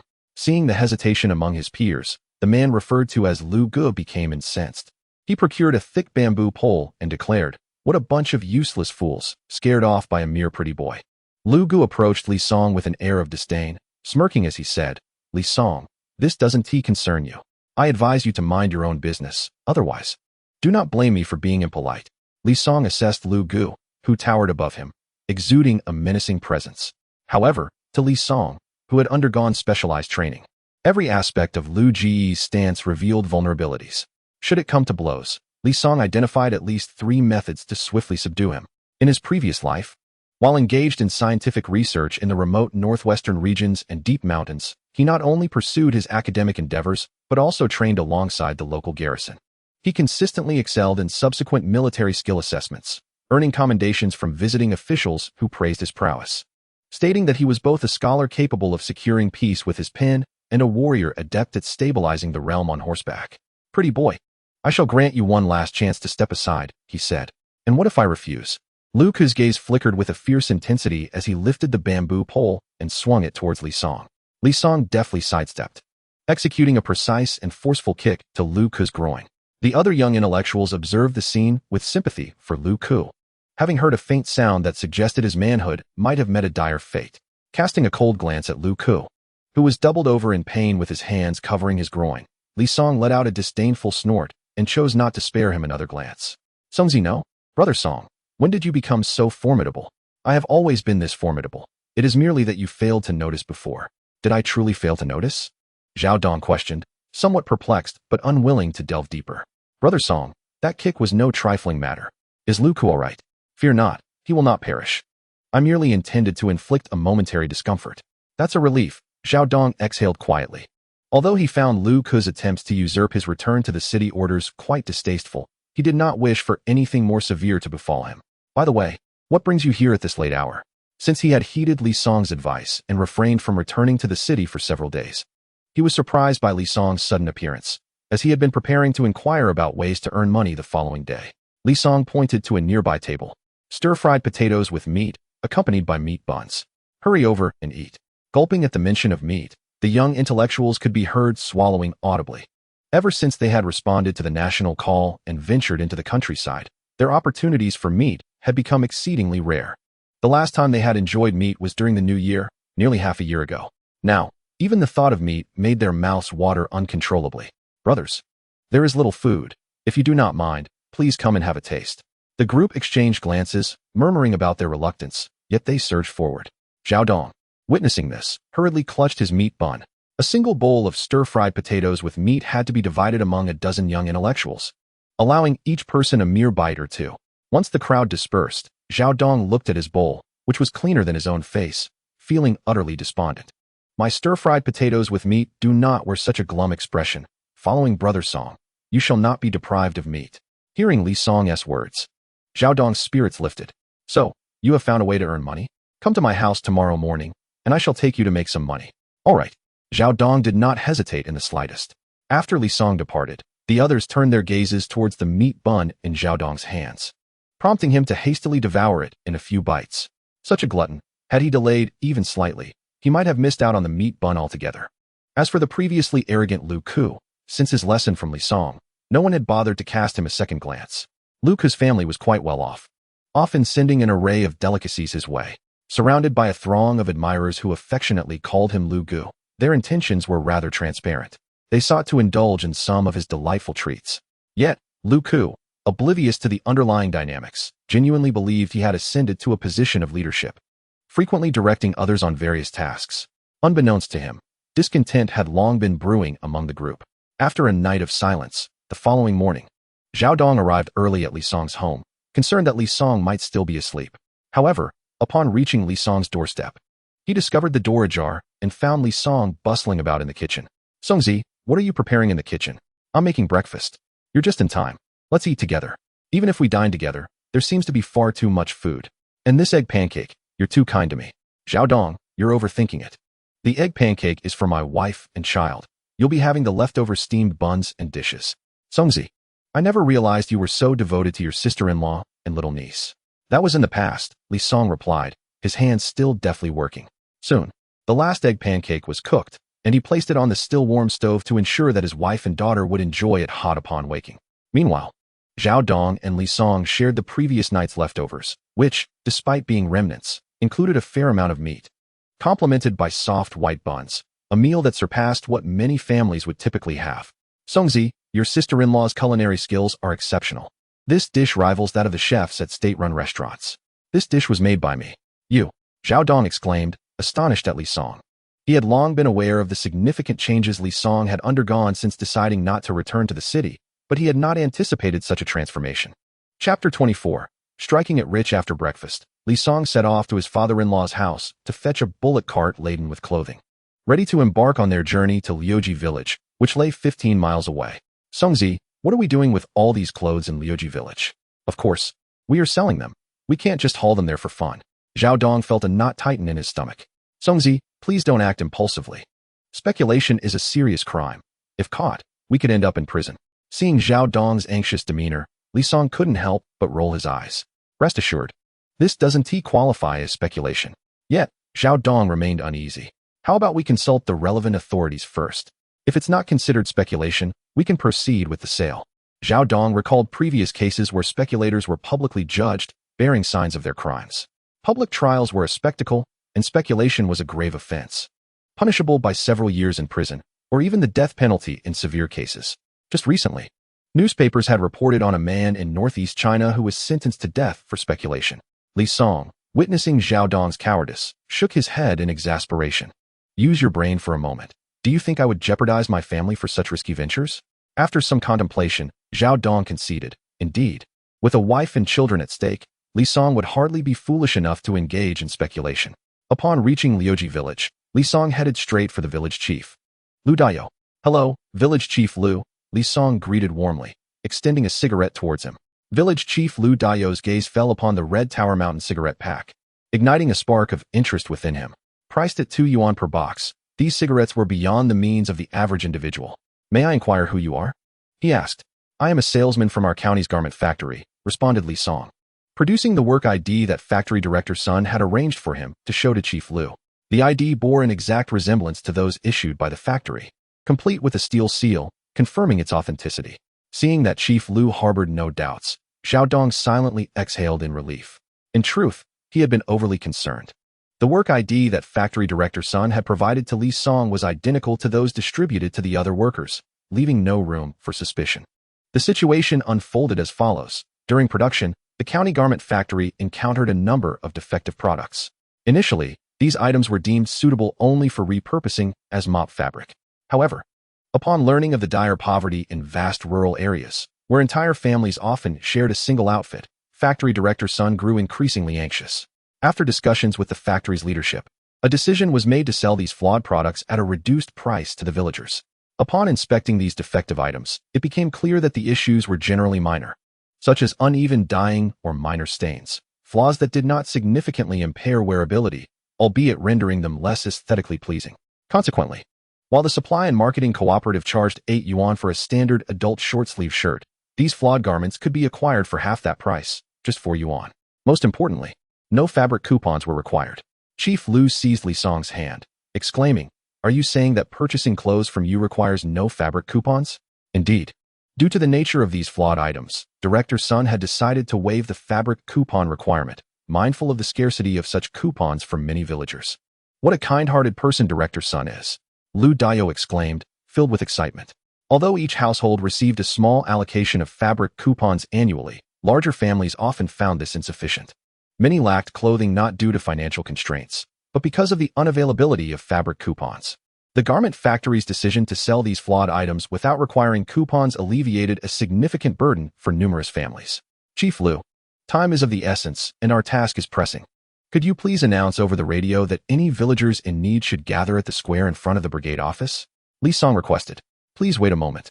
I shall head to the broadcasting room right away. A few minutes later, the village's loudspeakers resonated with Chief Lu Dayo's voice. Attention all residents of Lejiakan. Our county garment factory is visiting to sell some defective clothing. All items are priced at half of their original cost and require no fabric coupons. Villagers in need should hurry to the square in front of the brigade office, as quantities are limited and latecomers may miss out. Once the broadcast concluded, time seemed to stretch. 1 minute passed, then 2, 5, and finally 10. Yet, not a single villager appeared at the square. Songzi, why is no one coming? Did you miscalculate? Li Song maintained a calm demeanor, exuding confidence. Patience, let the situation unfold a bit longer, he replied. Songzi, what do you mean? Zhao Dong inquired, perplexed. What do bullets have to do with villagers' attendance? Li Song couldn't help but slap his forehead, realizing he had forgotten that it was the 1970s. And Zhao Dong was unfamiliar with the idiom. You misheard me. I meant to say we should wait a little longer. The villagers will come. Indeed. As soon as Li Song's words fell, Zhao Dong heard a cacophony of footsteps approaching from ahead. And soon he beheld a throng of people rushing towards them in a frenzy. Li Song hastily maneuvered the ox cart to shield himself and Zhao Dong from the oncoming crowd. I wish to purchase 3 pieces of clothing that do not require fabric coupons. I would like to buy 5. I desire 10. Please, do not jostle. Form a queue and come one by one. What if those at the front buy all the clothes before it's my turn? Rest assured, there is an ample supply of clothing, and everyone shall have their share. However, to ensure that all in need can procure garments, each household is limited to 5 pieces. Should there be any remaining, you may return for additional purchases. Although Li Song's policy faced some dissent, the majority of villagers supported it, and ultimately, the minority yielded to the will of the majority. Let the sales commence. Given that no fabric coupons were required, this rare opportunity was met with enthusiasm, prompting nearly every household to purchase the maximum of 5 pieces. They had prepared their funds and would not require change. They arrived at Lejiakan at 9:30, and by noon, all the clothing brought had been sold out. Once the villagers dispersed, Li Song approached the village chief, presenting him with 2 nearly imperceptible defective garments as a token of gratitude. Lu Dayo, the village chief, graciously accepted them, as Li Song and Zhao Dong took their leave. Lu Dayo personally saw them off. He held a favorable impression of these 2 young men, especially Li Song, who exhibited remarkable acumen in his dealings. If all went well, his future would undoubtedly be extraordinary. If more such clothing becomes available, Li, you must return to Lejiakan. Do not worry, Chief Lu, if the factory indeed has more, we shall certainly return. Watching Li Song and Zhao Dong depart until their figures vanished from sight, he then turned to head back. This sale of defective clothing had significantly alleviated the villagers' dilemma of lacking garments. Once they had distanced themselves from Lijiakin, the duo halted the ox cart by a desolate roadside. Zhao Dong eagerly opened the tightly clutched backpack, revealing it brimming with money. So much money, Songzi. We have struck it rich. Chapter 25. Unintentionally becoming a wealthy individual. Upon witnessing Zhao Dong's exuberance, Li Song couldn't help but shake his head. It was merely a modest sum, yet Zhao Dong was beside himself with excitement. Songzi, it's a full 2,000 yuan. Aren't you the least bit exhilarated? It's just 2,000 yuan. What's so thrilling about that? Li Song rolled his eyes and continued on their way. Zhao Dong clutched the backpack tightly, as though fearing its contents might sprout legs and flee. After leaving Lijiakin, Li Song took a detour to Jian Commune. He needed to fulfill the promise he made to his wife to purchase some items, which he had delayed due to his trip to the county town the previous day.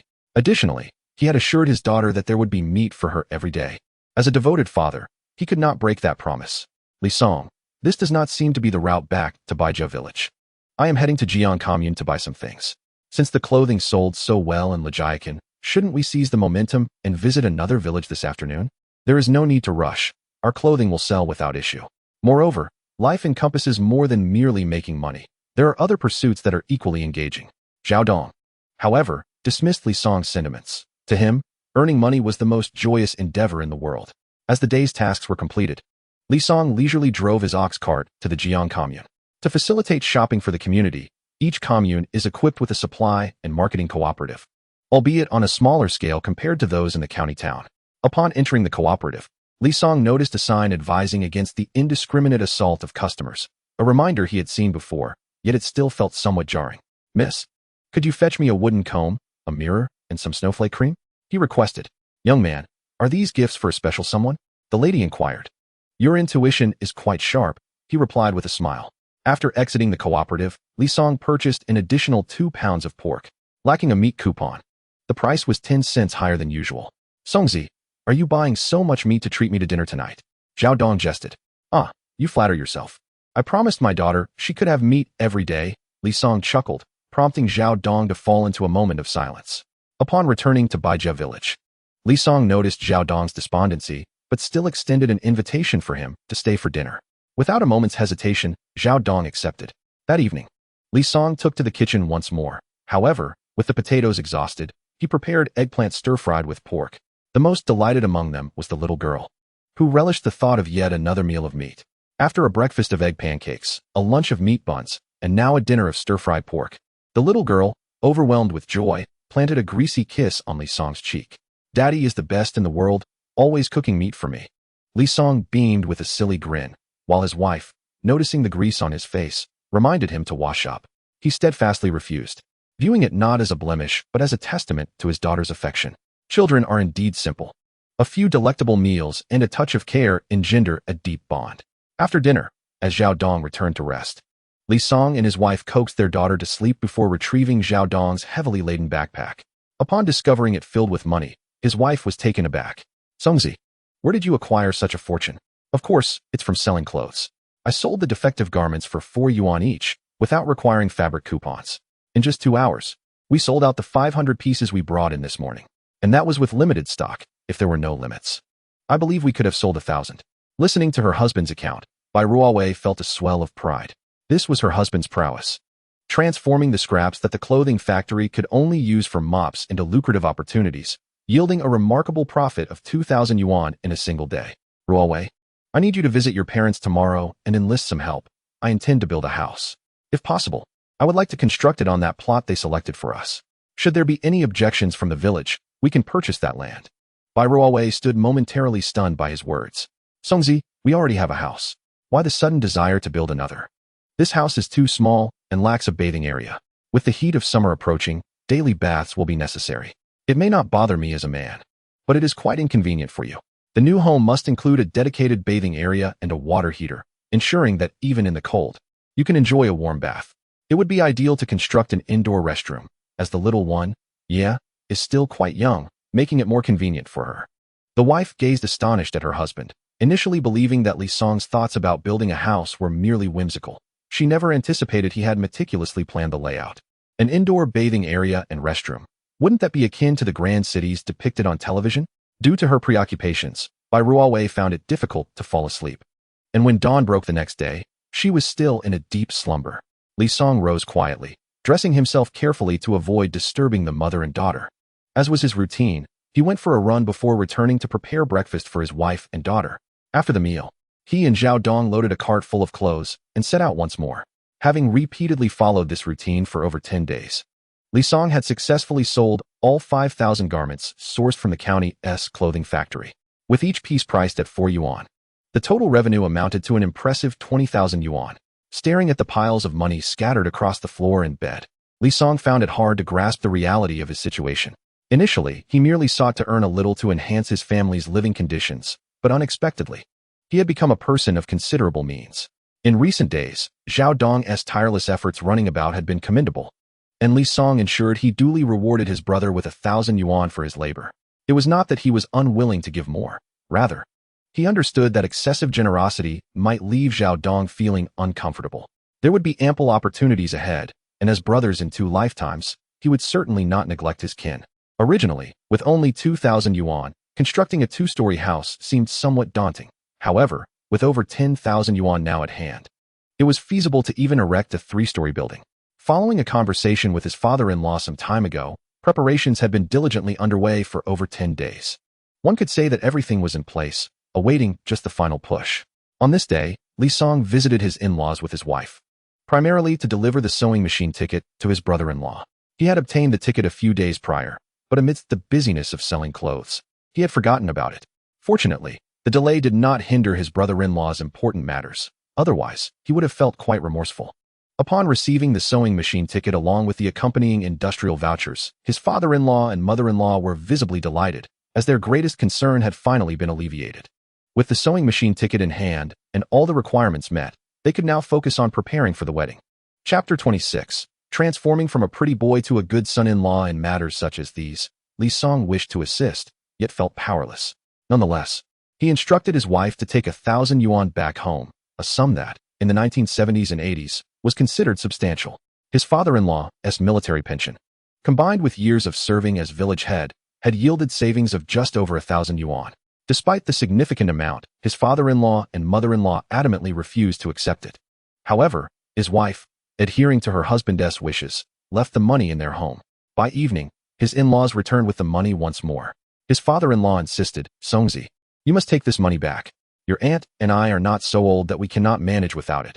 How could we accept your funds?" His mother-in-law echoed, "Your uncle is right. Please take the money back. What brings us more joy is knowing you and Ruowei will lead a good life together, rather than receiving your money." Li Song glanced at the money but did not reach out to accept it. "Uncle and aunt, over the years, you two, along with my elder and younger uncles, have extended me abundant care. Now, by a fortunate turn of events, I have earned a modest sum of money, and I implore you not to deny me the opportunity to repay your kindness. The elder uncle is soon to marry, and the family must prepare a home for him. My proposal is to forego the construction of a simple earthen house and instead build a brick and tile dwelling. The younger uncle is not young anymore, and it is about time he seeks a partner as well. Thus, we might as well construct the houses together. With a sturdy brick house, coupled with your esteemed position as the village chief and the younger uncle's promising prospects, we shall have no shortage of suitable matches in the future. I must say, my mother-in-law is intrigued. Her primary concern now revolves around the matrimonial affairs of her 2 sons. The eldest and the second son possess limited education, having only completed primary school before returning to the fields. Currently, the eldest is courting a high school graduate, hence the numerous conditions she has set forth. If we can manage to build a brick house, the prospective in-laws would undoubtedly be silenced.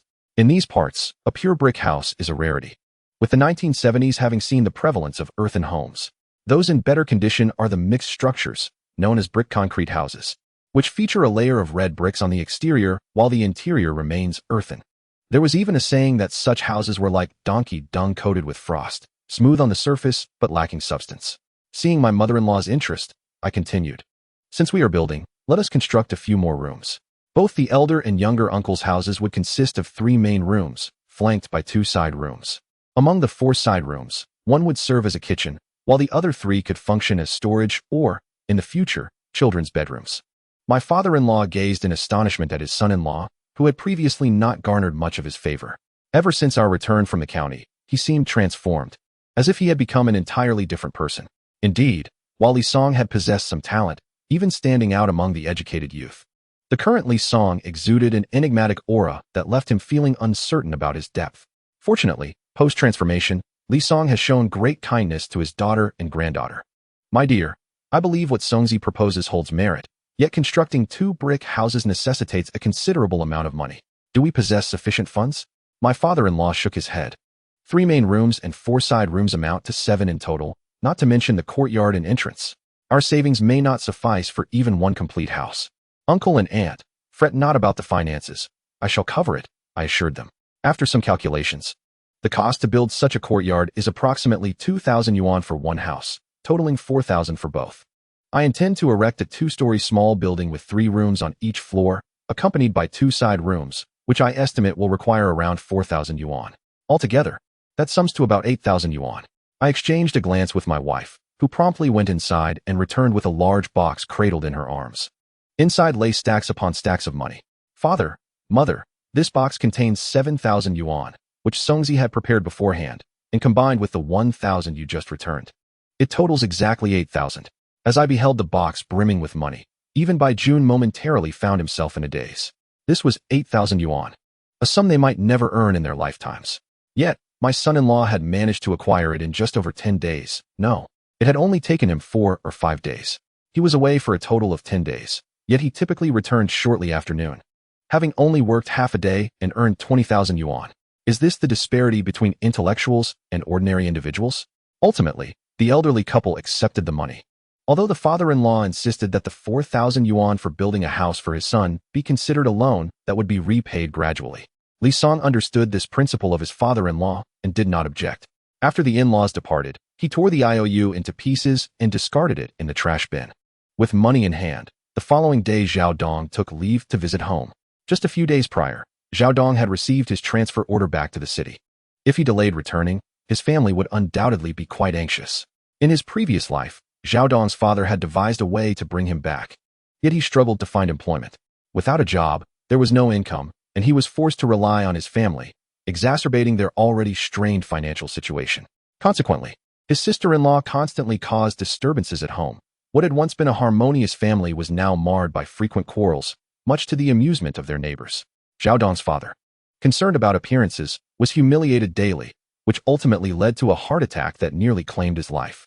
In this life, Zhao Dong heeded his father's advice and refrained from returning to the city. The misfortunes that had befallen his family in his previous life should not recur. Dongzi, when you return, remember to bring some gifts.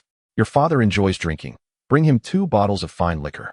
Your elder brother smokes. Bring him 2 boxes of good cigarettes. And prepare a set of clothes for your mother and sister-in-law as well. We all had the same thought. It's been a long time since we last returned. Previously, without money, we had no choice. But now that we have funds, we certainly cannot return empty-handed. Zhao Dong's thoughtfulness was commendable. Li Song hesitated momentarily, unsure of how to express certain sentiments. Zhao Dong seemed to perceive Li Song's uncertainty and lightly punched him. We have been brothers for many years. Is there anything we cannot discuss? After pondering for a moment, Li Song concurred. Indeed, there was no need for concealment between brothers. Zhao Dong, what are your plans for this return? I intend to visit my parents, elder brother, and sister-in-law, and then I shall come back. Li Song gently patted Zhao Dong's shoulder. Dongzi, it's wonderful that you think this way. Rest assured, even if you give up on returning to the city now, I will find a way to facilitate your return in the future. By then, you will return in an entirely different capacity. And your sister-in-law will not only cease to disdain you, but will indeed seek to flatter you. I hadn't considered it so deeply.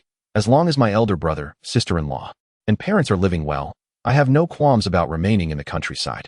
However, Songzi, I currently lack the funds to buy gifts for my family.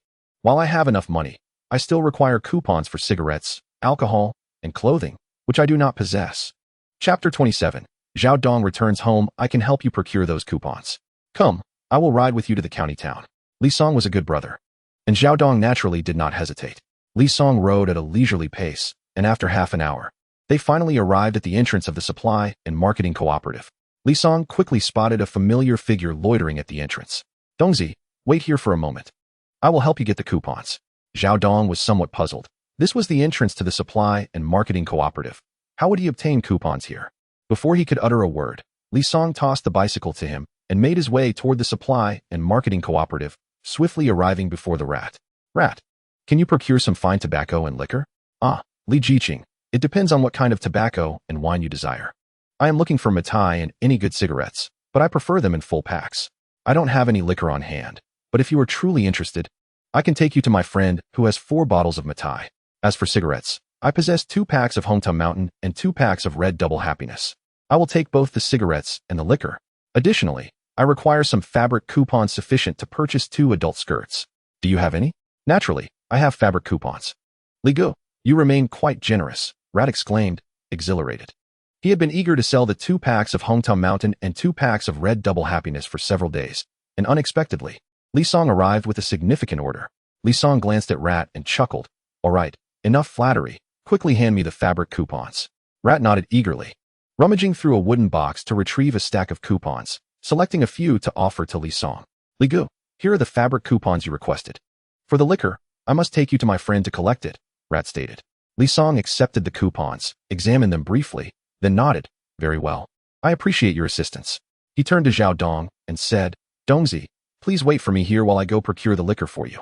Zhao Dong watched Li Song's departing figure, feeling a wave of emotion. This brother, Songzi, was truly commendable. Not only did he ride to the county seat with him to ensure he returned home with dignity, but he was also busy preparing a gift for him to take home. Li Song followed Rat into a narrow alley, which led to a seemingly dilapidated courtyard. Rat knocked on the door, which creaked open, revealing a middle-aged man peering out. Rat, what brings you here? The man asked, slightly taken aback. Old Wang. A friend of mine is in need of good liquor, and I recommended you. Do you still have those bottles of mitai? Rat inquired. Of course I have them, but each bottle costs 2 yuan, and they are not easy to sell. Old Wang sighed, stepping aside to allow Rat and Li Song entrance. He then retrieved a cardboard box from inside and opened it for Li Song to inspect. For bottles of mitai, all authentic. Li Song examined them meticulously, confirming Old Wang's claims. After ensuring their authenticity, Li Song stated, I will take all 4 bottles. Please name your price. Old Wang hesitated for a moment, then signaled with his fingers, indicating 8. Li Song glanced at Rat, and upon receiving Rat's nod, he pulled 8 yuan from his pocket and handed it to Old Wang. Old Wang, visibly exhilarated, accepted the money with a sigh of relief. Finally, these 4 bottles could be sent off. He had spent several sleepless nights worried that the liquor would remain unsold.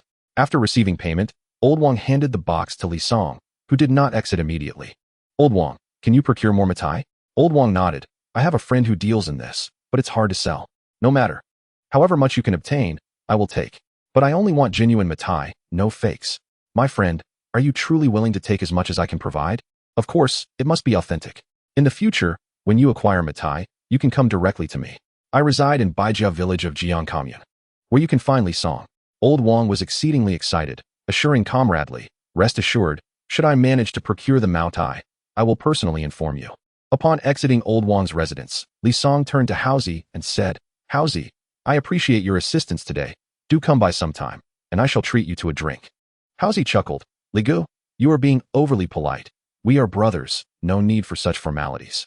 Li Song returned to the entrance of the supply and marketing cooperative with the liquor and tickets. Upon seeing Li Song's return, Zhao Dong's face lit up with a smile. Songzi, thank you. Between brothers, there is no need for such niceties. Li Song handed over the tickets and liquor, saying, Dongzi, I have managed to secure mitai and fine cigarettes for you. As for the clothes for your mother and sister-in-law, you can choose those yourself. However, I must keep 2 bottles of mitai for my father-in-law. Zhao Dong replied, that is only proper. He retrieved 2 bottles from the box and placed the cigarettes inside. Li Song remained at the entrance to watch over the items, while Zhao Dong went into the cooperative to purchase clothing for his mother and sister-in-law. Haozi, I know you have considerable connections in the county. Please assist me in procuring 3 tickets for electric fans, a television, and if available, tickets for bicycles and sewing machines. Li Song requested. Haozi replied, Li Gu, you are quite generous. The electric fan tickets are easy to obtain. I can secure those within 2 or 3 days. The bicycle and sewing machine tickets are also manageable, but the television tickets are indeed challenging. I have been a ticket vendor for some time, yet I have only seen the television tickets once, and they are quite costly, fetching dozens of yuan each. Do not concern yourself with the price. I simply require them. However, the television ticket is not urgent. Focus on acquiring the electric fan, bicycle, and sewing machine tickets first, Li Song instructed. Rest assured, I will expedite the process for you, Haozi promised. After parting ways with Haozi, Li Song awaited Zhao Dong at the cooperative's entrance. And soon Zhao Dong emerged with purchases in hand. Ultimately, he bought a pink dress for his sister-in-law and a blouse and trousers for his mother. It is getting late. Allow me to escort you to the train station. The train station of the 1970s was far less crowded than in later years, and Zhao Dong quickly purchased his ticket. The two shared a lunch outside the station, and after accompanying him through ticketing and entry, Li Song took his leave. After departing the train station, Li Song headed to the county garment factory. The members of the security department recognized him, and instead of obstructing his entry, they personally escorted him to the factory director's office. Sun Ning greeted Li Song with great enthusiasm. Expertly, your arrival is most timely. I was just about to send the driver to fetch you. Li Song paused, slightly taken aback. He had already sold all the garments obtained from the factory earlier and had come to inquire whether there were any defective items available. Why did it seem that Director Sun was anxiously seeking him? The factory machinery had been repaired. Why would they need him again? Surely, it could not be that the equipment had malfunctioned once more. That seemed improbable, as he had thoroughly inspected everything and found no further damages, having also advised the factory engineers on proper maintenance. Given that only a few days had passed, it was unlikely that any issues would have arisen. Chapter 28. The opportunity to profit arises once more. Director Sun, noticing Li Song's confusion, hastily clarified, Dear Expertly, please do not misunderstand. There is nothing amiss with the equipment at the garment factory. It is our county shoe factory that is facing issues. As a comrade of Director Song from the shoe factory, he approached me upon hearing that I had found a skilled individual who resolved problems with the garment factory's equipment that many experts could not. He hopes that I can persuade you to lend your expertise to examine the situation. Li Song interjected, Surely, the shoe factory must also have its fair share of defective products? Director Sun was momentarily taken aback by Li's unexpected inquiry regarding defective shoes. However, he quickly recalled Li's previous interest in purchasing substandard garments from the clothing factory. Could it be that Li was now eyeing the shoe factory's flawed products as well? Yet, Director Sun found it perplexing why Expert Li was so fixated on such imperfections. To his knowledge, similar to the garment factory, the shoe factory's warehouse housed numerous defective shoes. Unlike the garment factory, where flawed garments could be sold as rags to mop manufacturers, the defective shoes could not be disposed of and thus remained stored in the warehouse, likely in even greater quantities than the clothing factory's rejects. Li Song's excitement grew. Another lucrative opportunity was at hand. Director Sun, since you have made the request, I shall certainly oblige. Lead me to inspect the situation. Director Sun was elated by Li's willingness to assist. I will have the driver prepare the vehicle immediately. The county shoe factory and the county garment factory were situated within the same small town, a mere 10-minute drive away. Before their departure, Director Sun had already informed Director Song of their arrival. Upon reaching the factory, Director Song awaited them at the entrance. Old Sun, is this the esteemed Expert Li you spoke of? On behalf of the 1,000 workers at the shoe factory, I welcome your presence. Director Song greeted warmly. I am Li Song, he replied modestly. I do not presume to be an expert. I merely served as a sent-down youth in Bai Ruowei village. Furthermore, my knowledge of the shoe factory's equipment is limited. Whether I can rectify the issues remains uncertain. So, let us postpone any flattering remarks until after the repairs are complete. Director Song was initially taken aback, but soon held Li in even higher regard. In the current climate, he would never dare voice such sentiments. Let us heed Expert Li's counsel. We shall save the pleasantries for later. Old Sun, Expert Li, please accompany me to inspect the damaged equipment at the station. With a nod from Li Song, the three of them proceeded to the workshop, where Li immediately began his examination. As time slipped away like sand through fingers, half an hour passed in the blink of an eye. Li's demeanor shifted from relaxed to increasingly serious. Director Song, may I see the equipment manual? Expert Li, the manual is in English, not German, Director Song informed him, recalling that Li was proficient in German. Not to worry, I am also well versed in English. Both Director Song and Director Sun exchanged glances. They too had studied English during their schooling. Each time reminded of the great poet Li Bai's lines about the difficulties of the shoe road. The road to shoe is harder than ascending to the heavens. For them, mastering English is as daunting as scaling the heavens. Young Expert Li not only possesses a profound command of German, but also excels in English, showcasing an extraordinary aptitude for learning. Director Song handed the manual to Li Song, who immediately began to scrutinize it with utmost seriousness, even pulling out a pen from his pocket to jot down some notes at critical junctures. As Li Song diligently examined the instructions, neither Director Song nor Director Sun dared to interrupt. In this quiet yet tense atmosphere, half an hour swiftly elapsed. Suddenly, Li Song pushed the manual aside. His previously tense expression now transformed into one of relief. He had identified the issue, and now it was time to resolve it. Director Song, please summon the technician responsible for machinery maintenance at the shoe factory. I will instruct him on how to address such problems so that, in the future, you can resolve similar issues independently, he requested. Director Song promptly sent someone to notify the technician, and soon 2 maintenance workers arrived, sweat glistening on their brows. Li Song greeted them and began to guide them on how to diagnose and repair the issue. Director Song leaned in to listen, but halfway through, he excused himself. Expert Li conversed with the 2 engineers in a manner that he could comprehend every word. However, when the words coalesced, it felt as though he were deciphering an ancient script. Following Li Song's detailed instructions, the 2 technicians experienced a moment of enlightenment and immediately set to work on the repairs. Remarkably, within just half an hour, the machinery that had been idle for a fortnight roared back to life. Director Song, filled with exhilaration, rejoiced as the factory resumed its normal operations. Expertly, you have repaired the most crucial piece of equipment for the shoe factory, effectively rescuing the Mengan County Shoe Factory. Your immense kindness will forever be etched in the hearts of myself and the thousands of employees here, he expressed gratefully. Director Sun shot a glance at his old friend, acknowledging that gratitude was due. Yet they could not allow Expert Li to assist without recompense. As I understand it, your factory harbors a considerable stock of defective shoes. Why not gift them to Expert Li as a token of appreciation? This proposition left Director Song in a quandary. After all, Expert Li had rendered such significant assistance. It felt inappropriate to refuse. However, the sheer volume of defective shoes, around 4,000 to 5,000 pairs, was a decision far too weighty for a single factory director to make. Do not take it to heart, Director Song. Director Sun is merely jesting. I am willing to purchase the defective shoes at a rate of 1 yuan for leather shoes and 50 cents for sandals or liberation shoes. How does that sound? After some contemplation, Director Song found the price proposed by Expert Li to be agreeable. Li Song further requested that Director Song assist in creating a work ID for the factory, a trivial matter that he readily accepted. The following day, Li Song arrived at the shoe factory driving a tractor, bearing a total of 4,350 pairs of shoes. 1,000 pairs of leather shoes, 1,200 pairs of sandals, and the remainder being the old-style liberation shoes. As the shoes were loaded, Li Song took special note of their imperfections.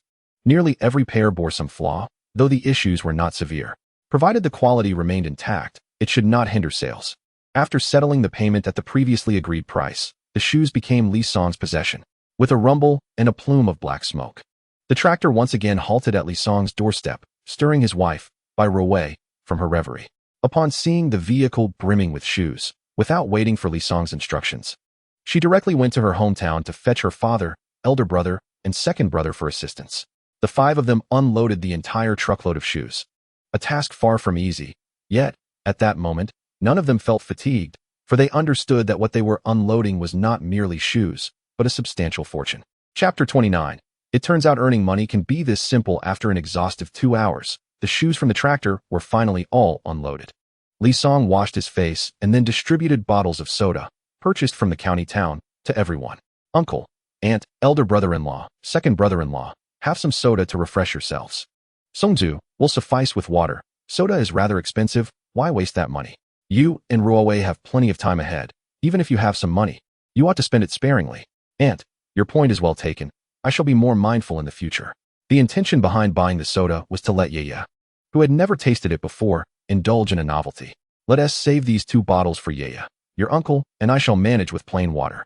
The father-in-law's lips twitched. He too had never tasted soda and yearned to experience its novelty. However, with his spouse's words, he resigned himself.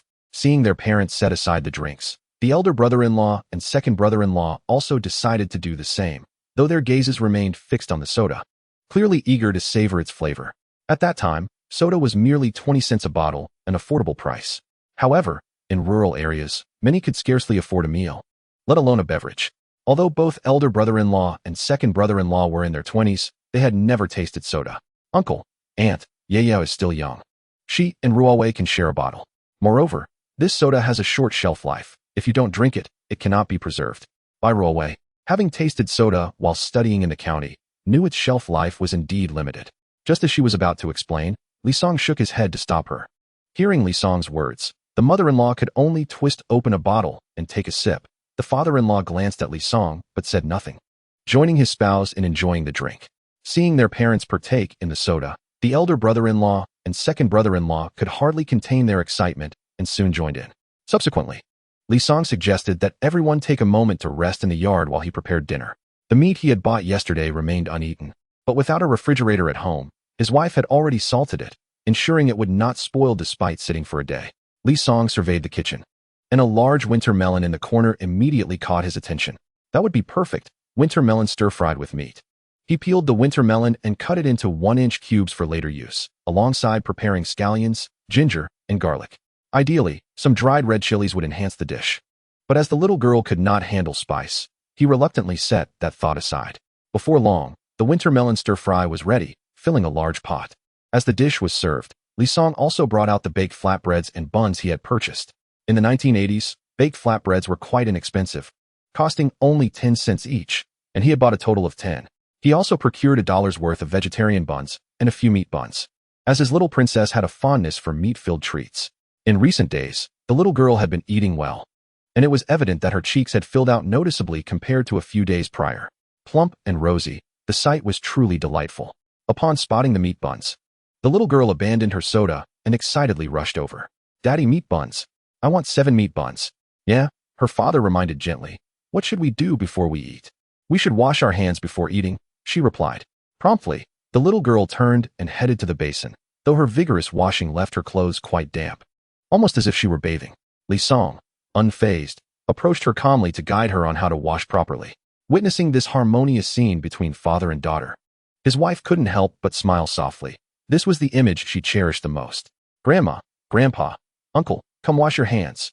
The adorable sight of her granddaughter was simply irresistible. After freshening up, the family gathered for dinner. In the midst of the meal, Li Song spoke up. "Uncle, Aunt, could you let my brothers-in-law accompany me to sell shoes tomorrow? I can't manage it alone." Without hesitation, his father-in-law agreed, casting a disapproving glance at his 2 sons who were engrossed in their feast.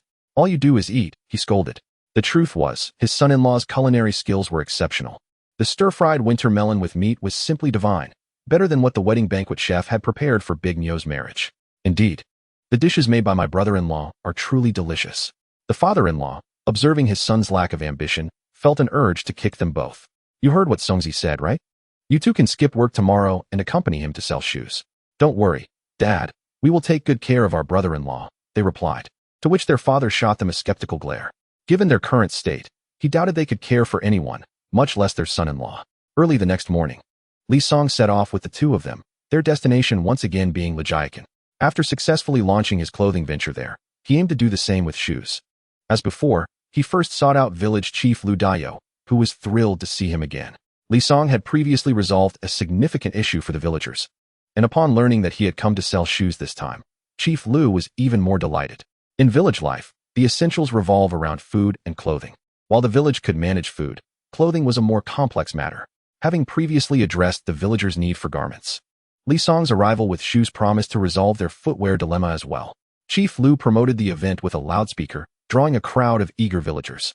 Leather shoes were priced at 5 yuan a pair, liberation shoes at 3 yuan, and sandals with minor flaws at 2 yuan, with more noticeable defects discounted by 50 cents. The villagers, hearing about the 5 yuan leather shoes, rushed over in excitement, as genuine leather shoes at the supply cooperative were priced at 10 to 15 yuan. Selling at 5 yuan was already a bargain. Although each pair of leather shoes had some imperfections, most were barely noticeable, often just dirt on the surface or inside, easily remedied with a gentle wipe or wash. 1 pair of size 39 women's shoes and 1 pair of size 42 men's shoes, please. I desire 3 pairs of women's leather shoes and 2 pairs of liberation shoes. The elder and second uncle have never witnessed such fervor among the villagers, particularly when it comes to exchanging money, as if they fear a change of heart. Many simply cast down their money and seize the shoes before departing. Within a mere 2 or 3 hours, every pair of shoes brought along in the vehicle was sold out. Even 2 pairs with noticeable defects were acquired at a low price. Before leaving, Li Song graciously gifted a fine pair of leather shoes to the village chief. Without the chief's assistance, it would have been impossible for them to sell out so swiftly. Therefore, it was only natural to express their gratitude.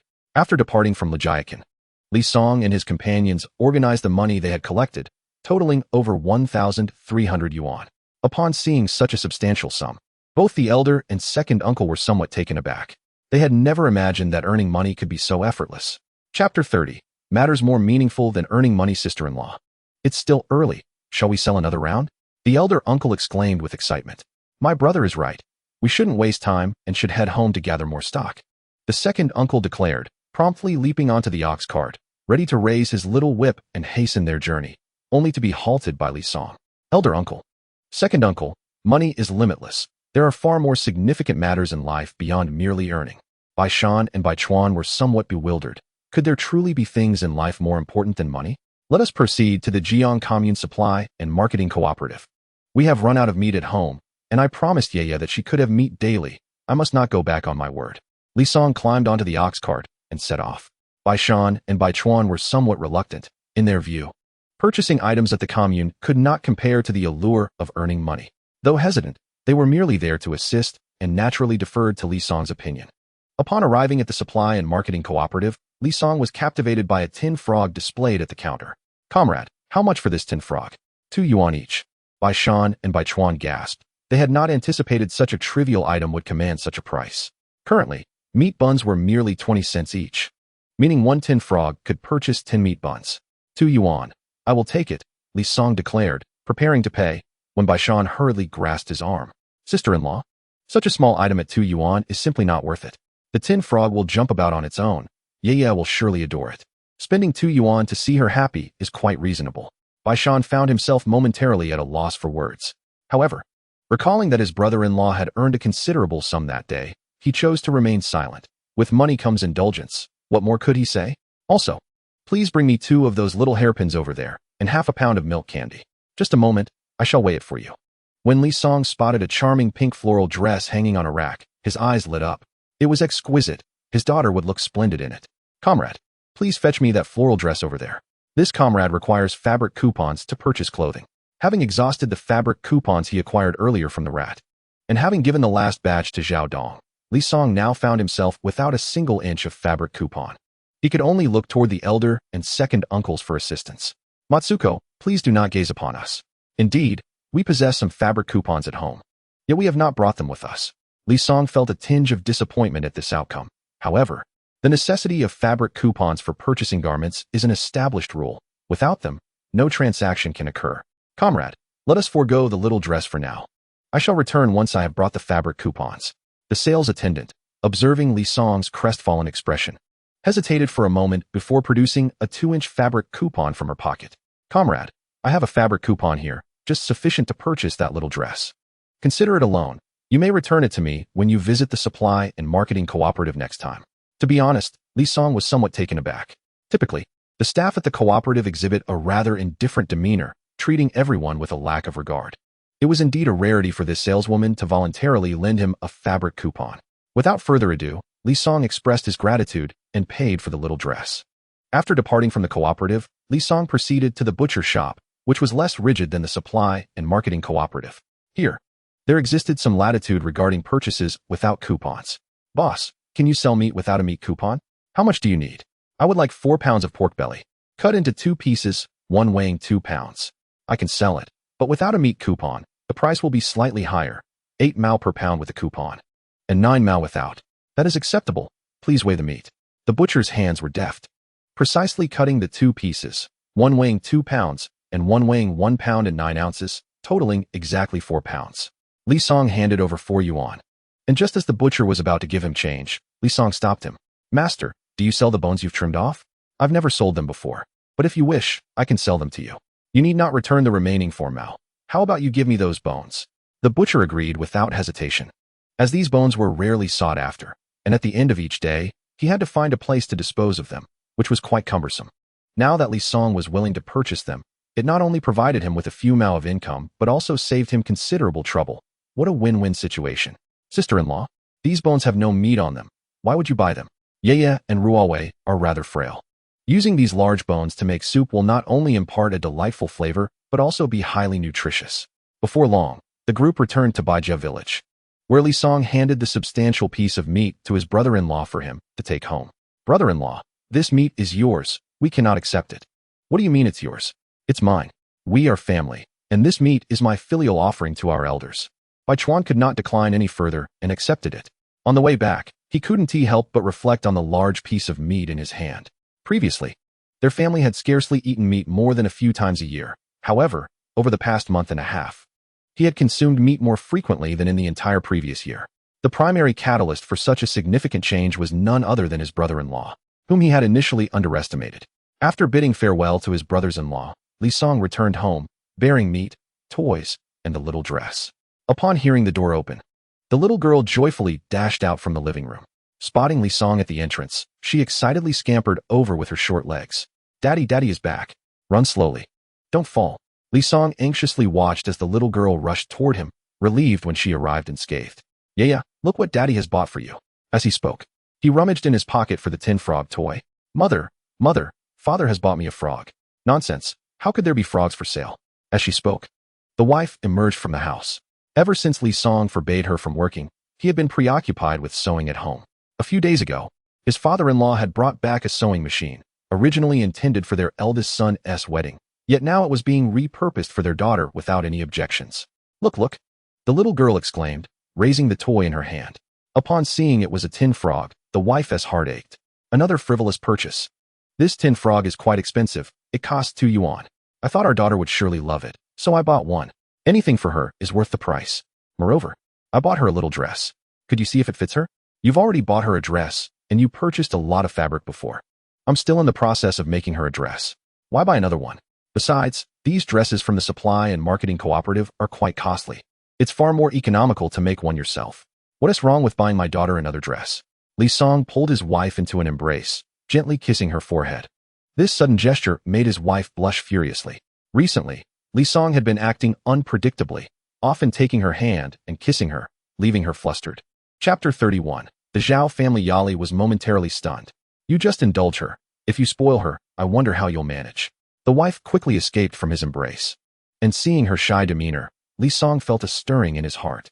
Suddenly, Li Song realized a grave issue. It had been over half a month since his rebirth. Yet he had not experienced any intimate moments with his wife. As a vigorous man, sharing a bed with his wife, he had not contemplated any physical affection. He seriously questioned whether something had gone awry during his rebirth, perhaps losing some aspect of his masculinity. After several contemplative moments, Li Song startled himself and hurried to the restroom for a check. Thankfully, everything was as it should be. He sighed with relief, yet he remained perplexed as to why. Throughout this time, he had never entertained thoughts of intimacy with his wife. After much reflection, he could not discern a reason. Thus, the only explanation left was that his body and consciousness had not yet fully integrated after his rebirth. Emerging from the restroom, Li Song joined his daughter in playing with the tin frog. Although it was merely a simple toy, incomparable to the multifaceted gadgets of the future, his daughter played with unbridled joy. The two of them hopped around the yard like frogs, and the sweet sound of the little girl's laughter filled the air. Meanwhile, the wife, busy sewing inside, shook her head at the joyful commotion outside. Since Li Song's rebirth, he had become a better man.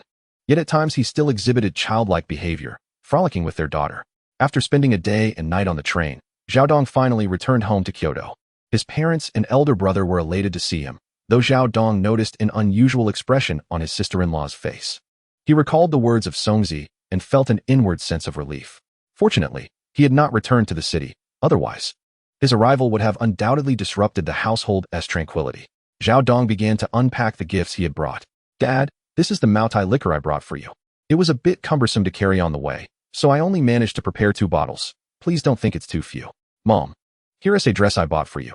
Do try it on and see if it fits. Zhao Dong's mother, holding the dress handed to her by her son, felt her eyes welling up with tears. Ever since Zhao Dong had gone to the countryside to work, apart from the money they had sent him in the first couple of months, they had not been able to send anything else for many years.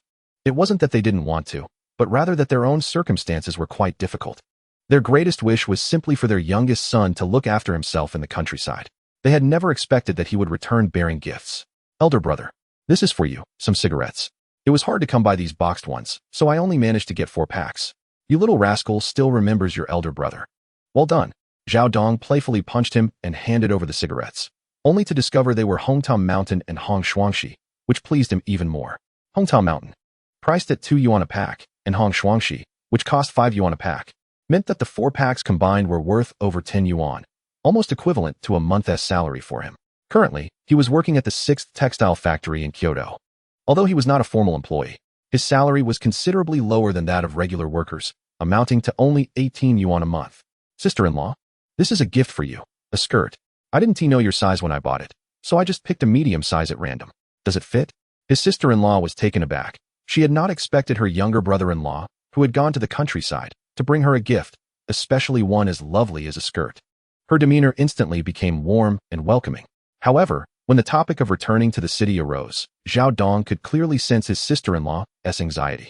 It seemed that everything Songzi had predicted was indeed true. His sister-in-law did not wish for him to return just yet. Her reluctance stemmed not from a lack of compassion, but rather from the pressing issue of space at home. Now that she was pregnant, if Zhao Dong returned and needed to stay with them, there would be no room left at all. Mom and Dad, the reason I've come back is to discuss this matter with you. I've decided not to return to the city for the time being. No, this opportunity to return to the city was hard-won. If you miss it, you might be stuck in the countryside forever, Zhao Dong's father firmly opposed. Since Zhao Dong had gone to the countryside, old Zhao had harbored guilt and had been seeking ways to bring him back. Now that he had finally managed to secure a transfer order for him to return, the thought of his son refusing was infuriating. Dongzi, don't be foolish. As your father said, after missing this chance, it will be difficult to think of returning to the city again, his mother added, trying to persuade him as well. Mom and Dad, I understand your concerns. The reason I choose not to return is that my good friend has informed me that the national policy is set to change in the coming years. There will be more opportunities to return to the city, so I am not in a hurry. More importantly, even if I return, I may not necessarily find work. And life at home is already tough. Should I ask for more, life at home would undoubtedly become even more challenging. Therefore, for the sake of our family, I must refrain from returning for the time being. Zhao's father remained silent for a considerable duration before finally exhaling a heavy sigh. Although he yearned for his son's return, he recognized the truth in his words. Given their current circumstances, adding another person would create significant difficulties, perhaps even rendering their daily existence untenable.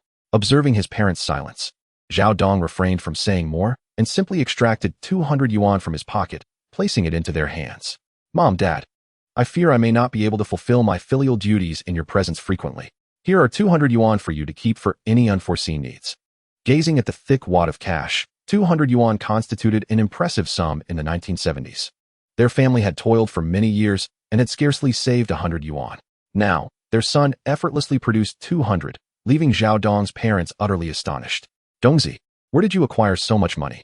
I have been working alongside my good friend, Li Song, for about 10 days, and this is my wage. Zhao Dong's parents exchanged glances, their lips trembling. What could you possibly be doing with him that he pays you so much? You aren't involved in any illegal activities, are you? Certainly not. Zhao Dong vehemently denied it. He had initially considered explaining to his parents how Li Song earned money, but ultimately decided against it.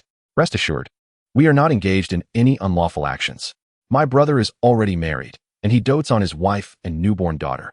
He would never put himself in jeopardy. Upon hearing Zhao Dong's reassurances, his parents ceased their inquiries, although an undercurrent of unease lingered within them. Chapter 32. Envy in the kitchen of the neighboring house.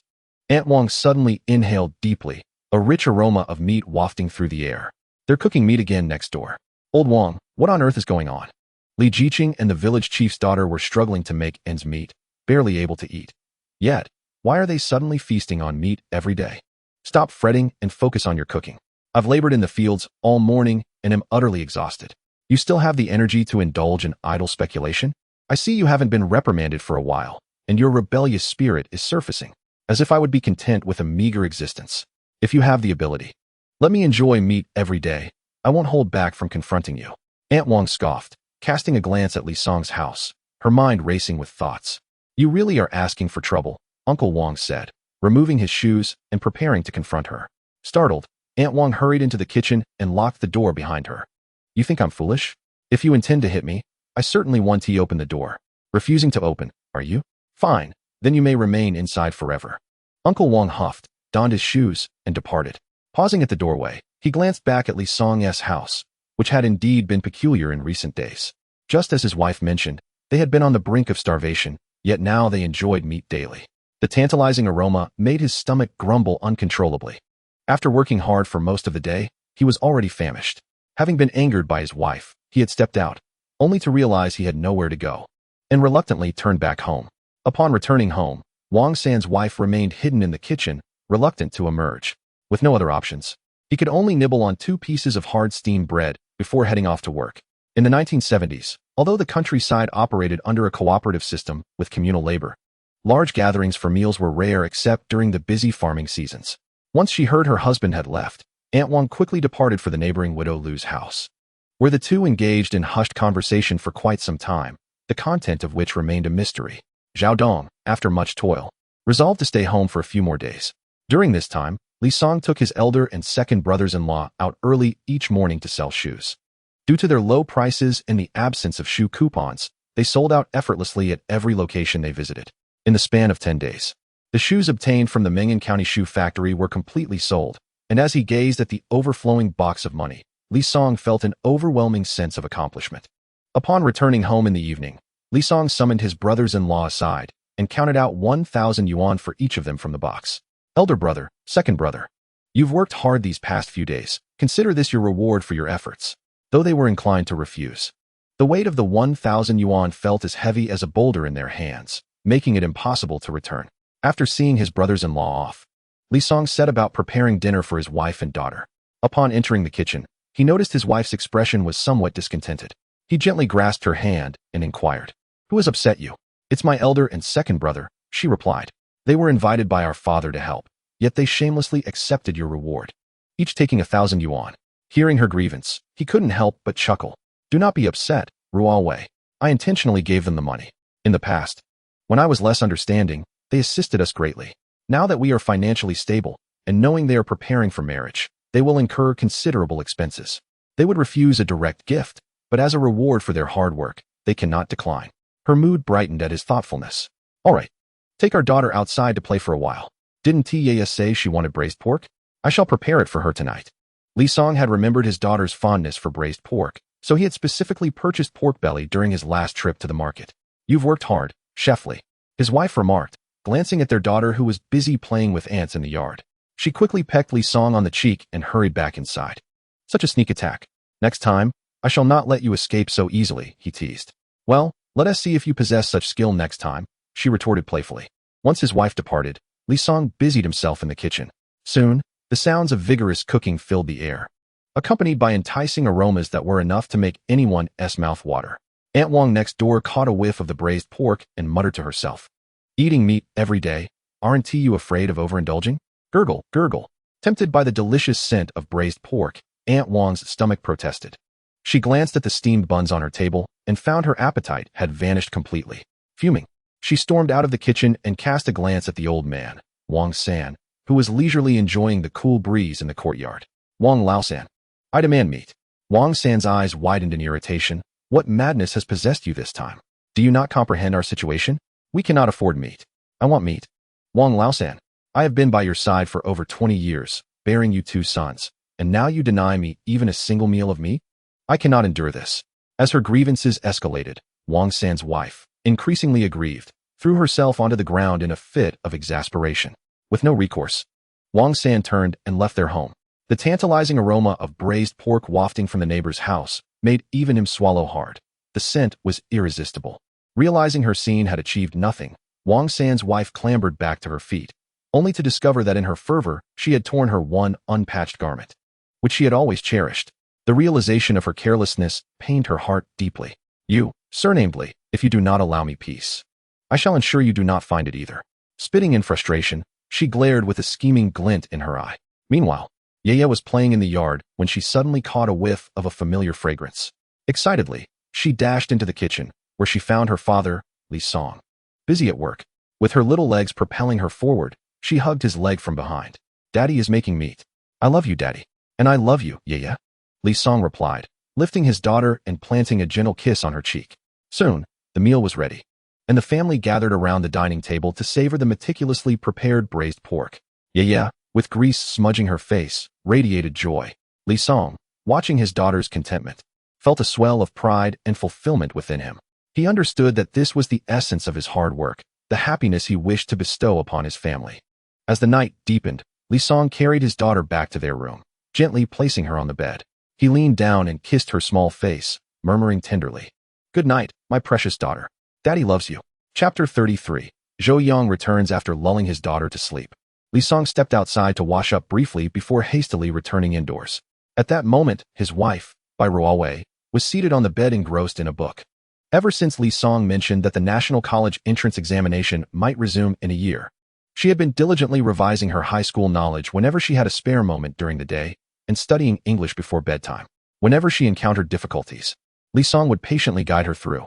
Sometimes, she found herself perplexed. Despite both being high school graduates, why was his command of English so exceptional? Not only did he pronounce words accurately, but he also seemed to effortlessly pen every single vocabulary word. In addition to English, his prowess in mathematics, physics, and chemistry was equally impressive. The knowledge contained within their high school textbooks posed no challenge to him. This often led Bai Ruowei to reflect on her fortunate choice in selecting such a remarkable partner. When Li Song returned from his shower, Bai Ruowei glanced at her husband, who was clad only in shorts and bare-chested, a flush creeping across her cheeks. Previously, he had been quite slender, lacking any substantial muscle. However, with an improved quality of life and his newfound commitment to daily exercise, he had grown significantly stronger compared to before. Li Song glanced at his slumbering daughter before cautiously climbing onto the bed. His wife had carelessly tossed a high school textbook onto the bedside table and lay on her side, gazing intently at him. "What are you looking at?" "You," she replied with a teasing smile. "I've been watching you for years. Aren't you yet satisfied? In this lifetime, I shall never have enough." Li Song, momentarily taken aback, realized he had been playfully flirted with. "Ruowei, what's the matter?" His wife looked at him with curiosity. "It's quite late. Perhaps we should rest now? But I still wish to study. I was delayed while sewing today, and I haven't completed my learning tasks." "That's perfectly fine. You can finish them tomorrow." "Of course not. You said that for the sake of effective revision, daily tasks must be completed on the same day." Li Song recalled that he had indeed made such a statement, originally intending to encourage his wife's academic diligence, but he had unwittingly set a trap for himself. Seeing her amusement at his predicament, his wife burst into laughter. "I was joking. I've already completed today's tasks." "Ah, deceiving me, are you? Just wait until I teach you a lesson." Li Song swiftly pounced on her. The pent-up energy from decades in his previous life surged forth, creating an extraordinary aura. As the poet once said, "The waves of the lovebirds quilt, rise ever higher." "Songzi, be gentle. Why do you keep coming back?" After a vigorous exchange, it was only after his wife pleaded for mercy multiple times that Li Song finally relented. However, the exhilarating encounter alleviated all of his worries. Watching his wife drift into a deep slumber, he gently kissed her fair cheek and succumbed to sleep himself.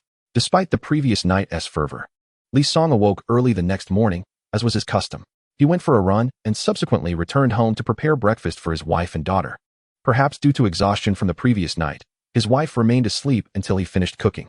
Casting a glance at his still sleeping wife and daughter, Li Song placed the breakfast back in the pot to keep it warm before heading to inquire with his father-in-law about the progress on their house construction.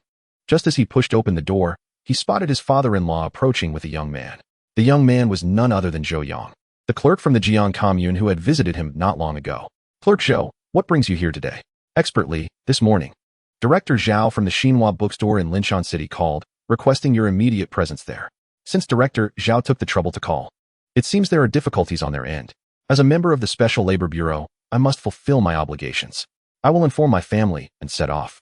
Turning back home, Li Song noticed his wife had awoken, presumably due to the commotion at the door. Upon seeing him, she inquired, "I just heard some voices outside. What happened?" "There's a matter in Linshan City that I need to attend to. While I am away, please refrain from going to work. Our family isn't in need of extra money at the moment. You must keep a close eye on our daughter. With summer approaching, the uneven ground is filled with water. If you feel scared being home alone at night, you can return to your family or have your mother or brothers come over. Rest assured, I can manage on my own. They are all from the same village, so there shouldn't be any trouble.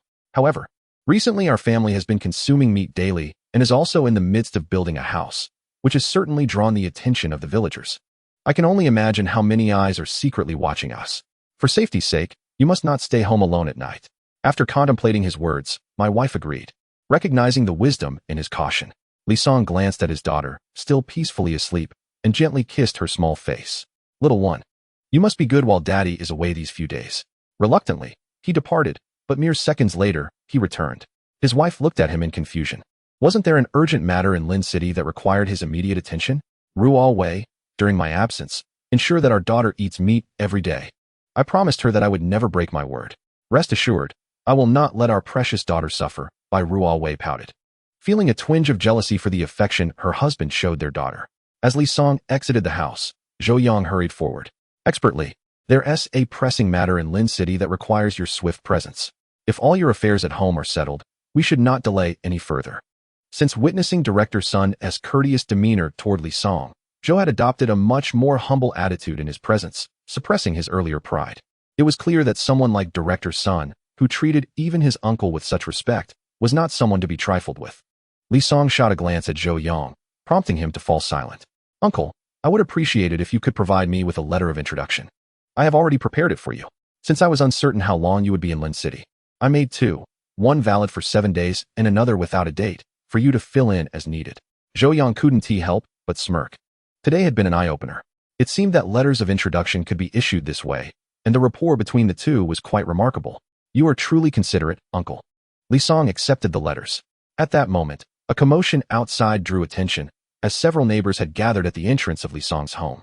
Scanning the crowd, he discerned some unfriendly gazes lurking among them, hidden yet perceptible to his keen eye. Chapter 34. Confidential documents. Indeed, his concerns were not unfounded. Some individuals simply could not bear to see others thrive. Contemplating this, he leaned closer to his father-in-law and whispered, Uncle, I have earned some money recently, which may incite jealousy among the villagers. I worry for Ruowei's safety at home. Perhaps you could have Andy and my brother-in-law stay with her for a few days? His father-in-law nodded solemnly, fully aware of the villagers' tendencies. There are always those who cannot tolerate the success of others. You need not worry while you are in the city. I will personally stay with Ruowei and Yaya. I am eager to see if anyone dares to provoke me. Li Song had no doubts about his father-in-law's words. After all, he was a man of military background. Most notably, he harbors a deep-seated animosity towards evil. Should anyone dare to disturb the peace, he would certainly teach them a lesson. After ensuring everything was in order at home, Li Song set off for Ming'an County. The only route from Baijia village to Linshan City was by bus. And by the time Li Song arrived in Linshan City, it was already 2:30 in the afternoon. He hurried to the Xinhua bookstore, where he found the owner, Zhao, anxiously pacing at the entrance. Upon spotting Li Song, Zhao rushed over. Ah, Shaoli, you have finally arrived. Old Zhao, what could possibly have you so flustered? Zhao scanned the surroundings for any suspicious activity and, finding none, motioned for Li Song to follow him. Come with me. Noticing Zhao's sudden air of secrecy, Li Song surmised that this was likely a confidential mission. Upon entering the bookstore, Zhao whispered a few instructions to a worker before leading Li Song to the back of the store. To Li Song's astonishment, Zhao pushed aside a row of bookshelves, revealing a hidden door. Wow, old Zhao, I didn't know you had such a secret door hidden here. Zhao's face flushed with embarrassment. I had no choice. With the constant flow of customers, the Special Talent Bureau sometimes handles sensitive documents, so I had to install this hidden door. Zhao opened the secret door, and they entered a small room, approximately 10 square meters in size. Surprisingly, there were already 2 individuals present. Shaoli, allow me to introduce you. These 2 are also members of the Linshan City Special Talent Bureau. This is Xue Qian, an outstanding student from Linshan Normal University, and this is Sun Peng, a talent introduced this year by the Linshan Business Bureau, a student from Kyoto Foreign Language University. Xiao Xue, Xiao Sun, this is Xiao Li Song, also a member of our Special Talent Bureau, who has come from Kyoto City to serve as a sent-down youth in Ming'an County and is proficient in German. Li Song's handsome appearance and the refined demeanor of a cultured scholar made him quite appealing. Sun Peng initially intended to befriend him, but upon learning that Li Song was merely a sent-down youth, his interest quickly waned. As a university student, he considered himself among the elite, believing that a mere sent-down youth could hardly be worthy of his attention. Conversely, Xue Qian seemed to take a liking to Li Song, greeting him with a smile, to which Li Song nodded in acknowledgement. Observing the interaction, Sun Peng's expression soured, clearly displeased. Li Song noticed the shift in Sun Peng's demeanor, but chose to disregard it, thinking to himself that today's university students were all rather arrogant. However, he cared little for their opinions, as long as they did not overstep their bounds. Old Zhao, are you being conned? A sent-down youth who has never attended university, how could he possibly be proficient in German? Sun Peng cast a disdainful glance at Li Song, raising his head high like a proud peacock. Li Qian frowned slightly, wondering why Sun Peng seemed to target him without cause. Xiao Sun, I have personally verified Li Qian's proficiency in German. There is absolutely no doubt about it. Zhao's brow furrowed, showing his dissatisfaction with Sun Peng's attitude. Moreover, all members of the Special Talent Bureau in Linshan City were recruited by him. Sun Peng's skepticism regarding Li Song's professional capabilities essentially cast doubt upon himself. Sun Peng was well-versed in English, while Xue Qian excelled in French. From their very first encounter, Sun Peng exhibited an air of arrogance, as if he were the most significant being in the universe. Had it not been for the glaring scarcity of English-speaking talents in Linshan City, he would have never considered admitting Li Song into the Special Talent Bureau. Old Zhao, I fear you may have been deceived. There are numerous frauds outside. Many individuals claim fluency in foreign languages after merely uttering a phrase or two. Sun Peng continued to provoke Li Song, seemingly unaware of Director Zhao's displeasure. Sun Peng, I have already verified Li Song's proficiency in German. This matter should cease here. Director Zhao's tone was exceedingly stern, prompting Sun Peng to twitch his lips, ultimately refraining from further comment. Xiaoli, you may commence your work now. Yesterday afternoon, the provincial office sent over a set of documents, encompassing English, French, and German. Each of you will translate one language and then convene together. Let me reiterate, this document is classified. No one is permitted to disclose any related information, nor mention it to anyone else. Otherwise, you may find yourselves spending the latter half of your lives in prison. Li Song had no objections to such an arrangement, and soon Director Zhao distributed the documents. The files were photocopies, appearing to have been clipped from some photographs. Their translation would merely encompass a portion of the content. Upon a cursory glance, Li Song recognized that the documents to be translated were likely recent scientific works from Western nations, which have historically harbored apprehensions towards China. Many items are prohibited from export to us, and even numerous scientific works are forbidden from entering our country. To comprehend the most advanced technologies of the West, those seeking to learn from their scientific advancements have resorted to unconventional means. Utilizing miniature cameras for clandestine photography is one such method. Once the photographs are taken, efforts are made to smuggle them back home, where domestic professionals are summoned for translation. Li Song had experienced such matters in his previous life. After his rebirth, he wished to avoid retracing his old path, yet he found himself inevitably entangled once more. Fortunately, he was merely tasked with translating documents and not responsible for specialized research. He truly did not wish to tread the same road as in his former life. It is not that dedicating oneself to the advancement of national science and technology, even in desolate deserts and deep forests, is unworthy. Rather, after his rebirth, he simply could not bear to part with his wife and children. Having already let them down once in his previous life, he vowed never to do so again in this one, regardless of the circumstances. Li Song's proficiency in German and translation skills left Sun Peng and Xue Qian feeling utterly inadequate by comparison. The materials distributed by Director Zhao had already taken into account their differing abilities, with Li Song receiving 10 pages, while Xue Qian and Sun Peng were each assigned 5. Li Song completed his translation in less than an hour, while Xue Qian and Sun Peng had yet to finish the first page. Chapter 35. Dismissing Sun Peng. What constitutes a dimensionality reduction strike? This was it. Before Li Song even exerted himself, the others were utterly obliterated. When Li Song submitted his completed translation to Director Zhao, both Xue Qian and Sun Peng were left in a state of utter astonishment. Among the three, Li Song bore the heaviest burden, yet even so, he had completed his translation while they had barely begun. How could you possibly be so swift? Sun Peng remarked, but Li Song chose to disregard his words, directing his gaze towards the shopkeeper Zhao. Are there any other tasks? If not, I shall take my leave. Xiaoli, please do not leave Linshan City just yet. I have heard that this translation task is quite substantial, and there may be new assignments arriving tomorrow. It would be prudent for you to remain in the city for an additional day. The accommodation expenses will be reimbursed by the Bureau. Very well. Li Song did not refuse Zhao's suggestion. If he returned home now, and the Special Talent Bureau had further translation tasks, he would have to rush back. Rather than making such back-and-forth trips, it was wiser to stay in Linshan City for a few more days. Additionally, he intended to visit the supply and marketing cooperative to buy gifts for his wife and daughter, or perhaps to procure a clock, as their home lacked one, leaving him disoriented without a sense of time. As Zhao escorted Li Song out, Sun Peng immediately approached him upon returning to the darkened doorway. Old Zhao, I seriously suspect that Li Song is translating haphazardly. You must exercise caution. Do not let him deceive you. Enough. Zhao's expression darkened at Sun Peng's incessant disparagement of Li Song, his dissatisfaction evident as he offered no quarter to Sun Peng this time.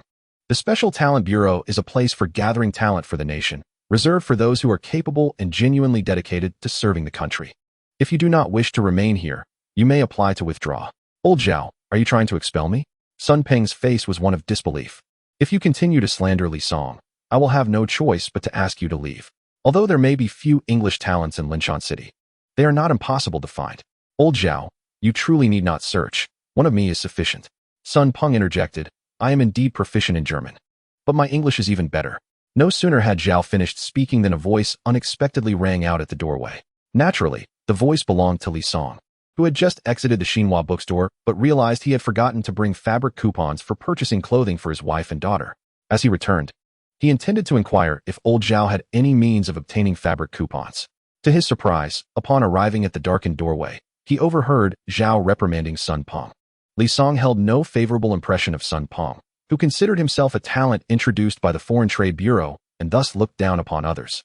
Given the scarcity of university graduates in the 1970s and 1980s, a certain pride could be understood. However, he should never have provoked Li Song. The moment he did so, he sealed his own fate of embarrassment. Zhao looked at Li Song with excitement. Xiao Li, earlier you mentioned that in addition to being proficient in German, you are also adept in English? Li Song smiled and shook his head.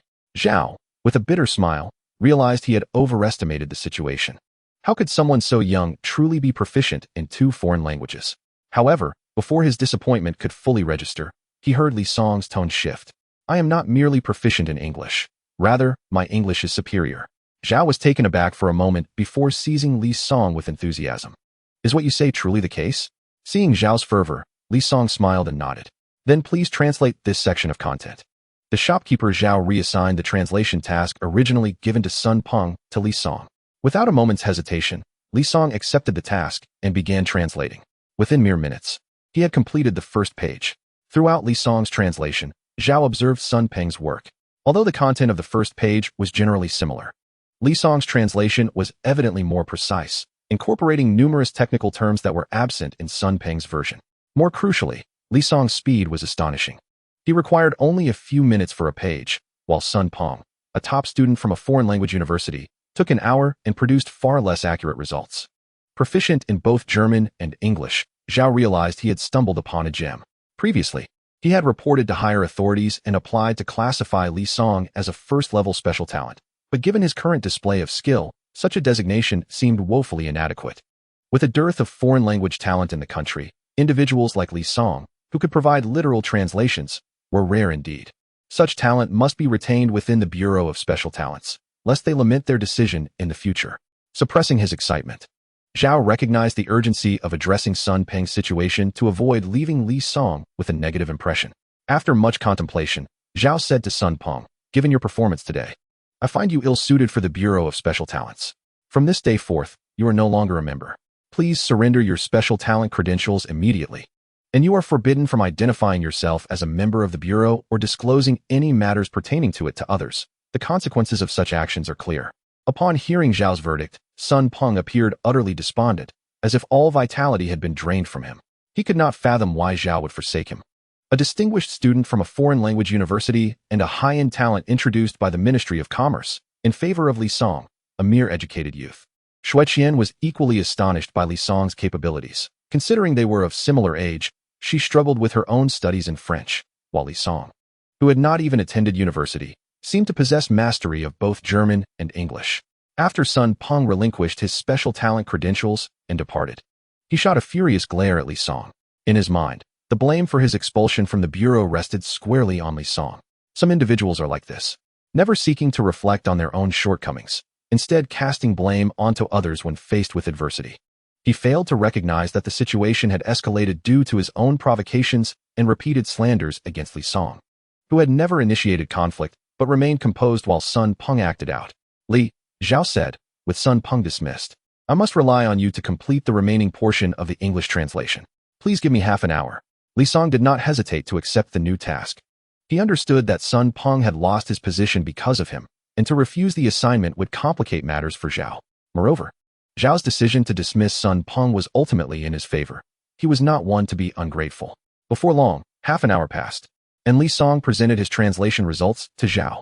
It is completed. Sun Peng's section was rife with errors, but I have made the necessary corrections. It should be problem-free now.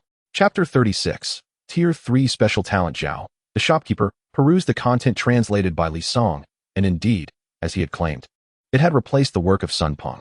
Impressive. Zhao could not help but give him a thumbs up. Xueqian glanced at the second page she had just completed translating, her expression tinged with bitterness. The disparity was indeed vast. Fortunately, Li Song did not speak French, otherwise she feared she would share the same fate as Sun Peng, forced to leave the Special Talent Bureau. By the way, I forgot to ask you earlier. What brings you back? I had initially intended to visit the supply and marketing cooperative or the mall to purchase clothing for my wife and daughter, but I realized I had forgotten to bring the fabric coupons. I returned to inquire if you could assist me in obtaining some. I still have a few fabric coupons here. You can take them for now. Once your Special Talent certificate is issued, you'll receive your salary next month.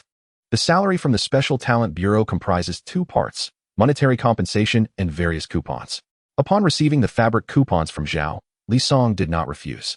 Thanks, old Zhao. After taking the coupons and leaving, Zhao hurriedly exited, but instead of departing from the Xinhua bookstore, he went to make a phone call. Hello, leader. This is Xiao Zhao from Linshan City. Why are you calling me instead of finishing the tasks assigned to you? Leader, I have discovered a remarkable talent in Linshan City. This individual is proficient in both German and English. He completed the 10-page translation task assigned by the province in just 1 hour. Subsequently, he translated the English portion directly with an astonishing accuracy rate, far surpassing the previous prodigy translator, Sun Peng, from the Linshan City Special Talent Bureau. Xiao Zhao, are you not exaggerating? Mastering a single foreign language is challenging enough. How could anyone be proficient in two? I, too, was skeptical until today when I witnessed it firsthand. After a moment of silence on the other end, the leader replied, Xiao Zhao, since this person is indeed a talent, you must find a way to retain him at the Special Talent Bureau. Haha, leader, we are on the same wavelength. I called to inquire if we could expedite the processing of his employment with the province. Previously, we only applied for a Tier 1 Special Talent status for him. But given his demonstrated capabilities, he should at least qualify as a Tier 2 or even Tier 3 Special Talent. If he is indeed a talent, the Special Talent Bureau will not be stingy. They will directly issue him a Tier 3 Special Talent certificate, granting him the same benefits as his peers. I will personally handle this matter. Tomorrow, new translation tasks will be assigned, and I will ensure his work permit is included. As long as Li Song's translations are as you described, the Tier 3 Special Talent certification will be in his hands by tomorrow. After hanging up, Zhao could hardly contain his excitement. Linshan City was finally about to produce a Tier 3 Special Talent. However, he soon pondered a troubling issue. He himself was merely a Tier 2 Special Talent. If Li Song ascended to Tier 3, would that not place him in a leadership position over Zhao, who would lead whom in the Linshan City Special Talent Bureau? How careless, truly careless. Upon departing from the Xinhua bookstore, Li Song inquired about the commercial establishments in Linshan City and promptly made his way there. As he arrived in Linshan City, he found himself without his bicycle, which remained at his hometown. Thus, he relied solely on the public bus service provided by his parents. While he could have opted for a taxi or another bus, his unfamiliarity with the area, given it was only his second visit, led him to conclude that walking would be more prudent, especially since the distance was not considerable. After approximately 20 minutes of walking, Li Song beheld a modest 3-story building. Its entrance adorned with a sign proclaiming Linshan Commodity City. This was evidently the commercial center of Linshan City. Its scale was incomparable to the grandiose shopping plazas of later years, such as Qingda Plaza or Shuangni, even falling short of the shopping centers found in contemporary towns. Despite his reservations, Li Song ventured inside. The layout within was reminiscent of later establishments. The first floor featured women's and children's apparel, the second housed men's clothing and footwear, while the third floor was dedicated to home appliances and select high-end goods. However, it was worth noting that this shopping center had only 3 stories, contrary to the expectation of a fourth. As Li Song stepped into the interior, he was greeted by a vibrant array of garments. Being a municipal shopping venue, its size and variety of clothing surpassed that of a rural supply cooperative. He was aware that Meng'an County also had a shopping center, but he had yet to visit due to its inconvenient location. After perusing the first floor, he stumbled upon a charming princess dress, and his eyes lit up at the thought of his daughter, Yia, donning such a delightful outfit. Excuse me, do you have this princess dress in a size suitable for a girl of 2 years? He inquired. The saleswoman glanced at him, noting his scholarly demeanor. Yet his patched clothing and simple fabric shoes, muddied from the journey, betrayed a different story. Yes, we do have it, but I doubt you can afford it. Perhaps you should check the stalls outside. They offer more affordable options, she replied dismissively. Li Song felt the sting of her condescension. Yet he was there to select a gift for his wife and daughter, and engaging in a dispute with the sales clerk seemed unnecessary. Instead, he reached into his pocket and waved a substantial wad of cash in front of her. Surely, I can afford it now, he asserted confidently. The saleswoman's expression shifted to one of shock as she regarded the young man in tattered clothing who casually produced such a sum of money, realizing her misjudgment. "I apologize. Sir, I misread the situation. Please hold on while I fetch the dress in the appropriate size." After a moment, she returned with the dress tailored for his daughter. Li Song examined it carefully and found it to be a perfect fit. "I'll take this dress. How much is it?" "This dress is imported, and thus a bit pricier than the usual ones, priced at 20 yuan and 2 fabric coupons," she explained. Li Song paid without hesitation, acknowledging the expense but deeming it worthwhile for his daughter's happiness and the dress's aesthetic appeal. Witnessing his unwavering willingness to purchase, the saleswoman's demeanor warmed further. Many customers, despite appearing affluent, often lacked genuine means and were miserly when it came to spending. However, it was clear that Li Song was not one of those individuals. He paid for the child's dress without a flicker of concern for the 20 yuan, indicating that such an amount was inconsequential to him. After purchasing a dress for his daughter, Li Song wandered around the first floor and subsequently bought his wife a fashionable puff-sleeve dress and a silk scarf, both imported and of exceptional quality, reasonably priced at 50 yuan, almost equivalent to 2 months' wages for a worker in the city. As Li Song continued his exploration, he remained oblivious to a sinister gaze fixated upon him from a shadowy corner. Chapter 37. Sun Peng seeks trouble having acquired gifts for his wife and daughter. Li Song made his way to the second floor, where the individual who had been covertly observing him emerged from the shadows. Had Li Song turned his attention in that direction, he would have instantly recognized the figure before him, none other than Sun Peng, who had recently been dismissed from the Special Talent Bureau by shopkeeper Zhao. "It is utterly unforgivable that I was expelled from the Special Talent Bureau, only to see him casually shopping," Sun Peng thought as he exited the mall, subsequently gathering a few unsavory characters from who knows where. "You all wait here. I will go inside and check if he is still in the mall." Understood. Brother Sunday Sun Peng re-entered the Linshan Mall, while Li Song had already ascended to the second floor, where men's clothing was displayed. He selected a pair of trousers and a short-sleeved shirt.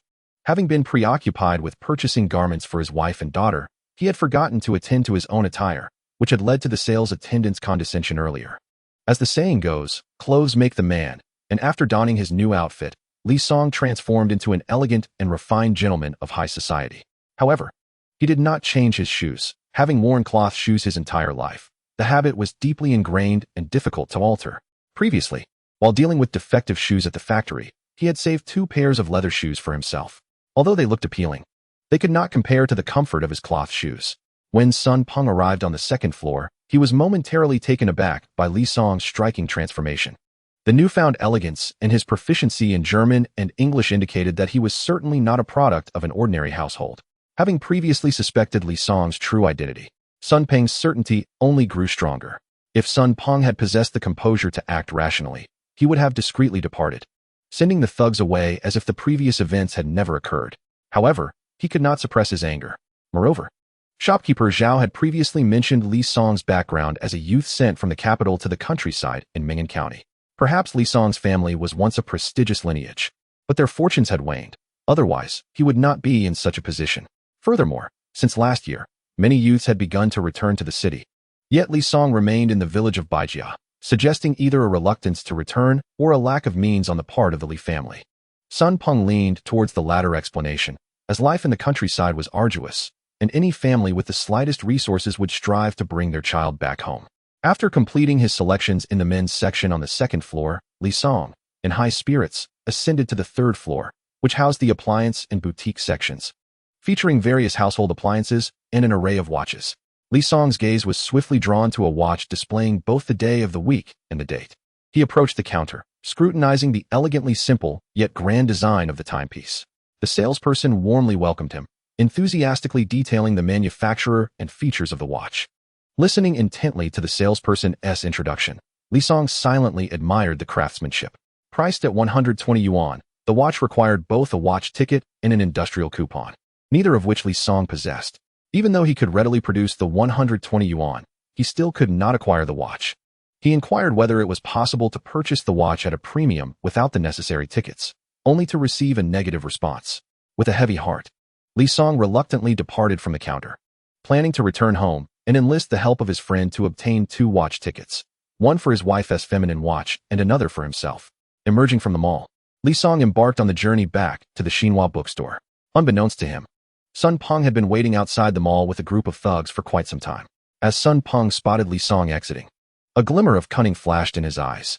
He signaled the thugs to follow, stealthily trailing behind Li Song. Li Song's rigorous military training had endowed him with a heightened sense of vigilance, and after walking for a short distance, he suddenly sensed something amiss. Turning around, he discovered the thugs watching him with malicious intent.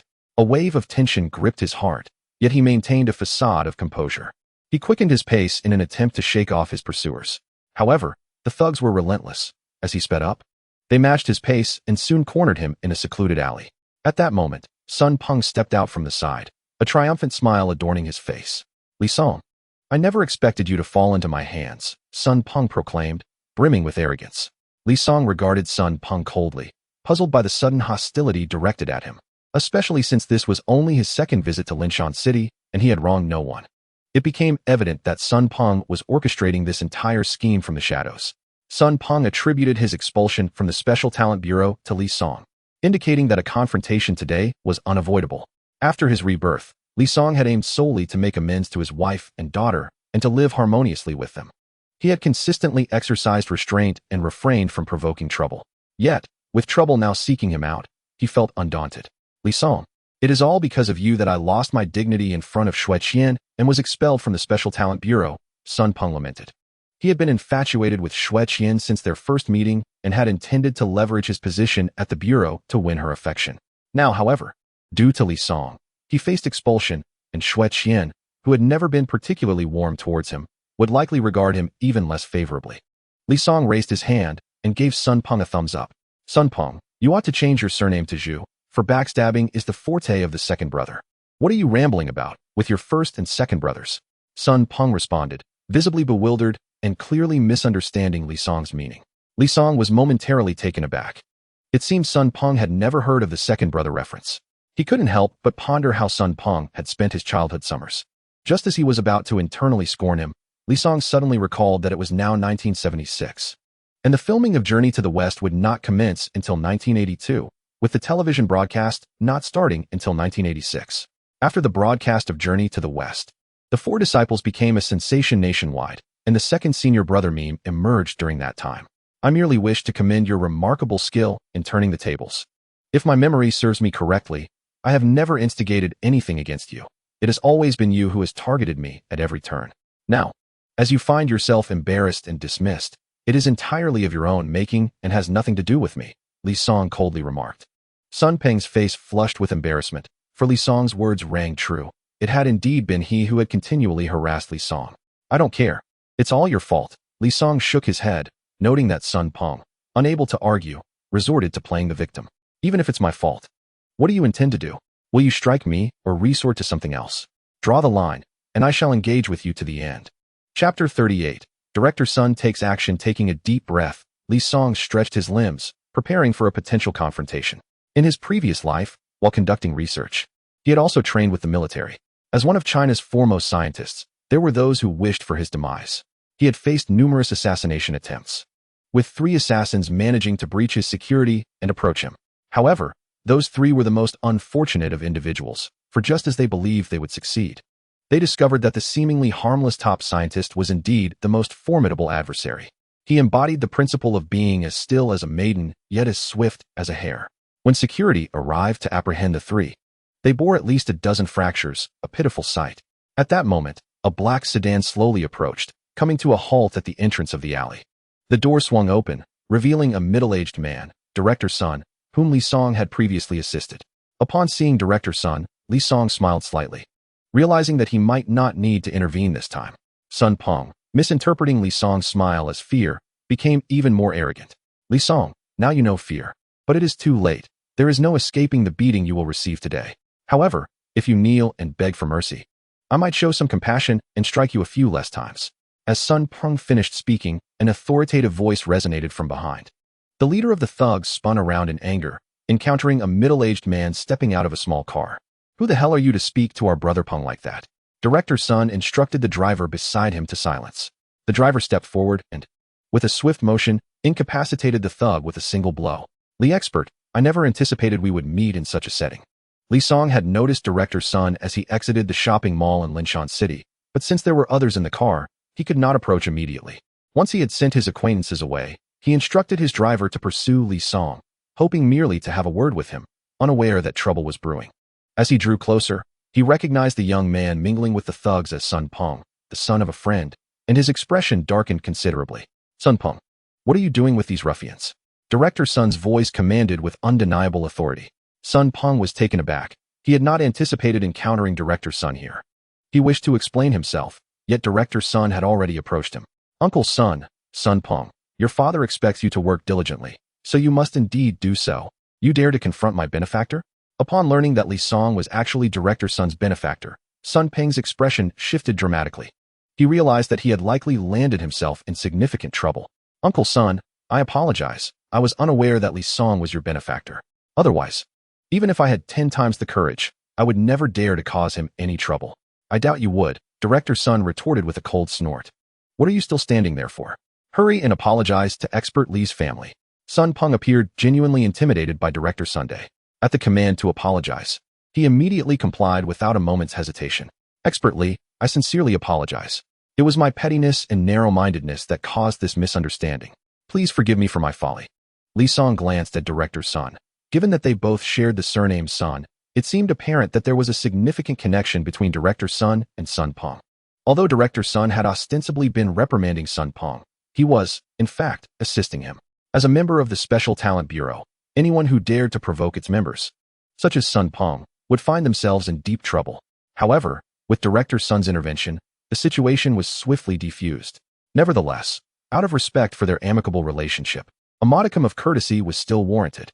Forget it. As long as Sun Peng does not trouble me again in the future, I shall consider today's events as if they never transpired. Upon hearing this, Sun Peng could not help but breathe a sigh of relief. Fortunately, Li Song chose not to pursue the matter further. Otherwise, the consequences could have been dire. Seeing that Li Song was no longer holding a grudge, Director Sun nodded in appreciation. The more he interacted with Li Song, the more he recognized his exceptional qualities, capable and discerning. Now that he had joined the Special Talent Bureau, his future accomplishments would undoubtedly be limitless. After Sun Peng departed, Li Song turned to Director Sun with gratitude and said, Thank you, Director Sun, for your timely intervention. Otherwise, I would have been at a disadvantage today. Director Sun waved his hand dismissively. It's merely a trivial matter. Besides, the individual associated with those ruffians is the son of a friend of mine. I know his character well enough. He is somewhat arrogant, but fundamentally decent. How did you come to have a dispute with him? Li Song was candid, recounting how Sun Peng had persistently targeted him within the Special Talent Bureau, leading to Zhao, the shopkeeper, being expelled from the bureau in anger. Director Sun patted Li Song on the shoulder. I understand the situation now. I will speak to his father, and from now on, he shall not be a nuisance to you. Li Song expressed his gratitude once more to Director Sun before turning to leave. This experience had undoubtedly served as a profound lesson for Sun Peng. If he were truly wise, he would learn to reassess his actions and cultivate respect for others. Otherwise, he would continue to wander further down the wrong path. After Li Song's departure, Director Sun's driver suddenly remarked, Director, this Expert Li is not to be underestimated. Even if we had not intervened, he likely would not have suffered any losses. Director Sun furrowed his brow. What do you mean by that? This Expert Li is quite skilled. Director Sun, did you not notice that in the face of Sun Peng and the thugs, Expert Li exhibited no signs of panic? This indicates that he possesses the confidence to handle such situations. Moreover, his gait and movements bore a resemblance to those of a soldier. His background has been thoroughly investigated. His father was once a professor at Kyoto University, fluent in German.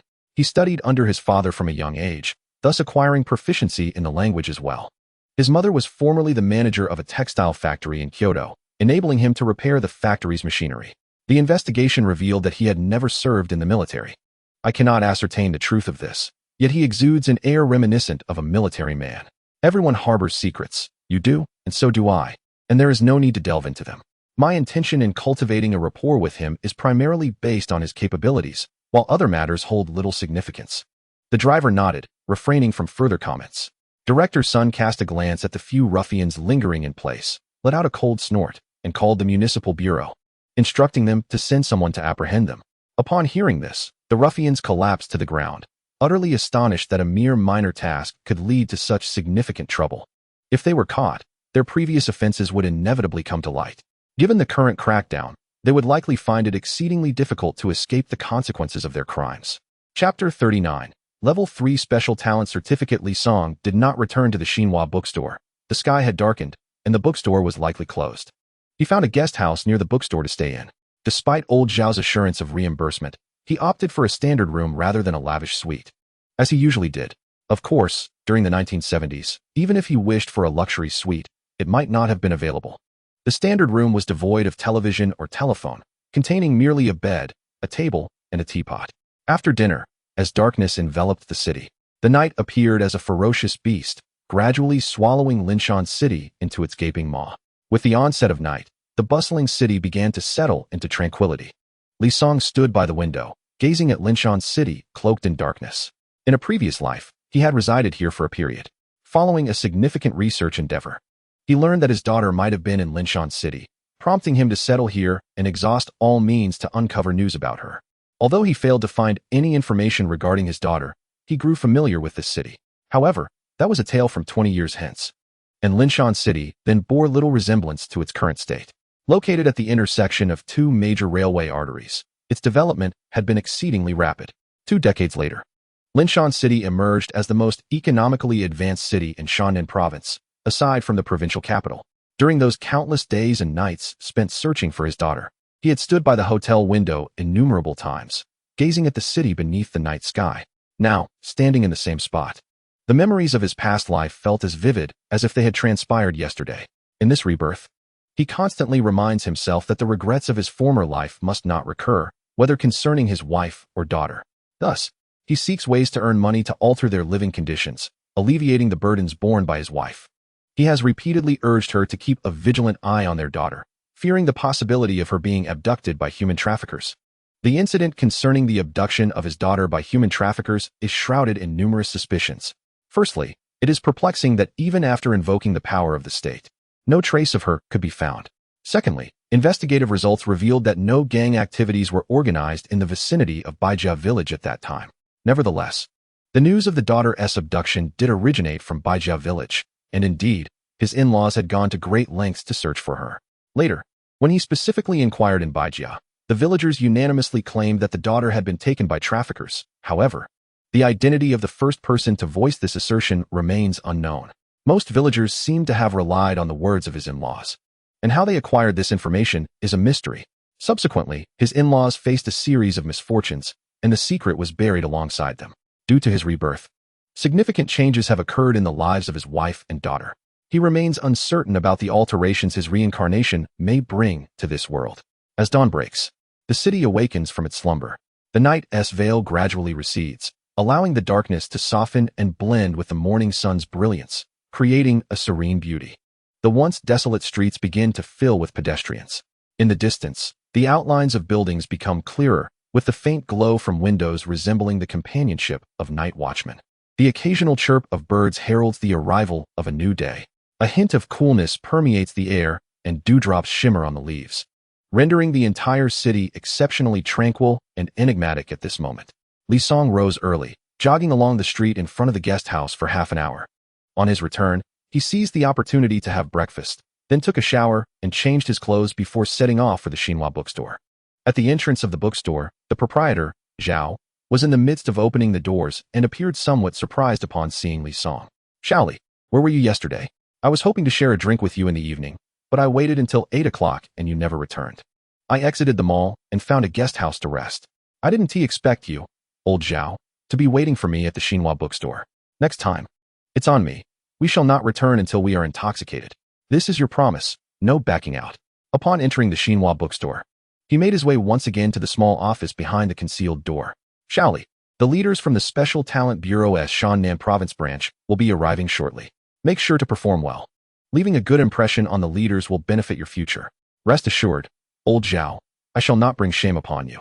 Due to the impending visit from the Special Talent Bureau's Shannan Province branch, Li Song refrained from venturing outside, yet as noon approached, there was still no sign of their arrival. "Old Zhao, it seems that your short while is stretching a bit long. It's nearly noon, and they still haven't shown up?" Zhao glanced at the door with a hint of frustration.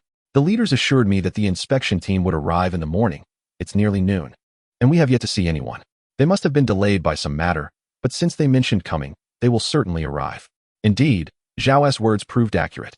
At precisely 3 o'clock in the afternoon, The personnel from the Special Talent Bureau's Shannan Province branch finally arrived, and Zhao promptly handed over the translation tasks.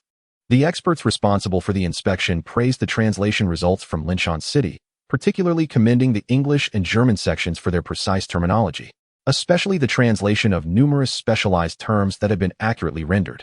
Old Zhao, is this the translation you mentioned that was done by that remarkable talent? Zhao, the shopkeeper, nodded excitedly. The translation is exceptionally prepared, both in terms of vocabulary and the application of specialized terms. Indeed, a true prodigy. The expert receiving the work carefully stored the translated document and began searching within the Xinhua bookstore. Old Zhao, where is that remarkable talent? I wish to meet him. Zhao, the shopkeeper, wore an awkward expression. He had been waiting here all morning, but suddenly had to leave in the afternoon due to urgent matters. Many individuals at the Special Talent Bureau are part-time workers with existing commitments. Consequently, the expert from the province did not take it to heart, merely lamenting the missed opportunity to meet a translation genius. It's all right, perhaps next time. However, I shall need you to pass this work certificate to him. As he spoke, the provincial expert retrieved a work certificate from his briefcase. Upon my arrival, the leadership instructed that special arrangements be made for this talent. This is a level 3 special talent certificate. Please convey it to that remarkable individual. I hope he continues to excel and brings further honor to the Special Talent Bureau. Zhao, the shopkeeper, accepted the work certificate on behalf of Li Song, secretly relieved. Li Song truly was a source of constant concern. As the personnel from the Special Talent Bureau's Shannan division had still not arrived, his impatience led him to step out for a stroll. Yet he had not returned until now, leaving Zhao in uncertainty about his whereabouts. Fortunately, the expert from the province was amiable and did not express any blame towards Li Song.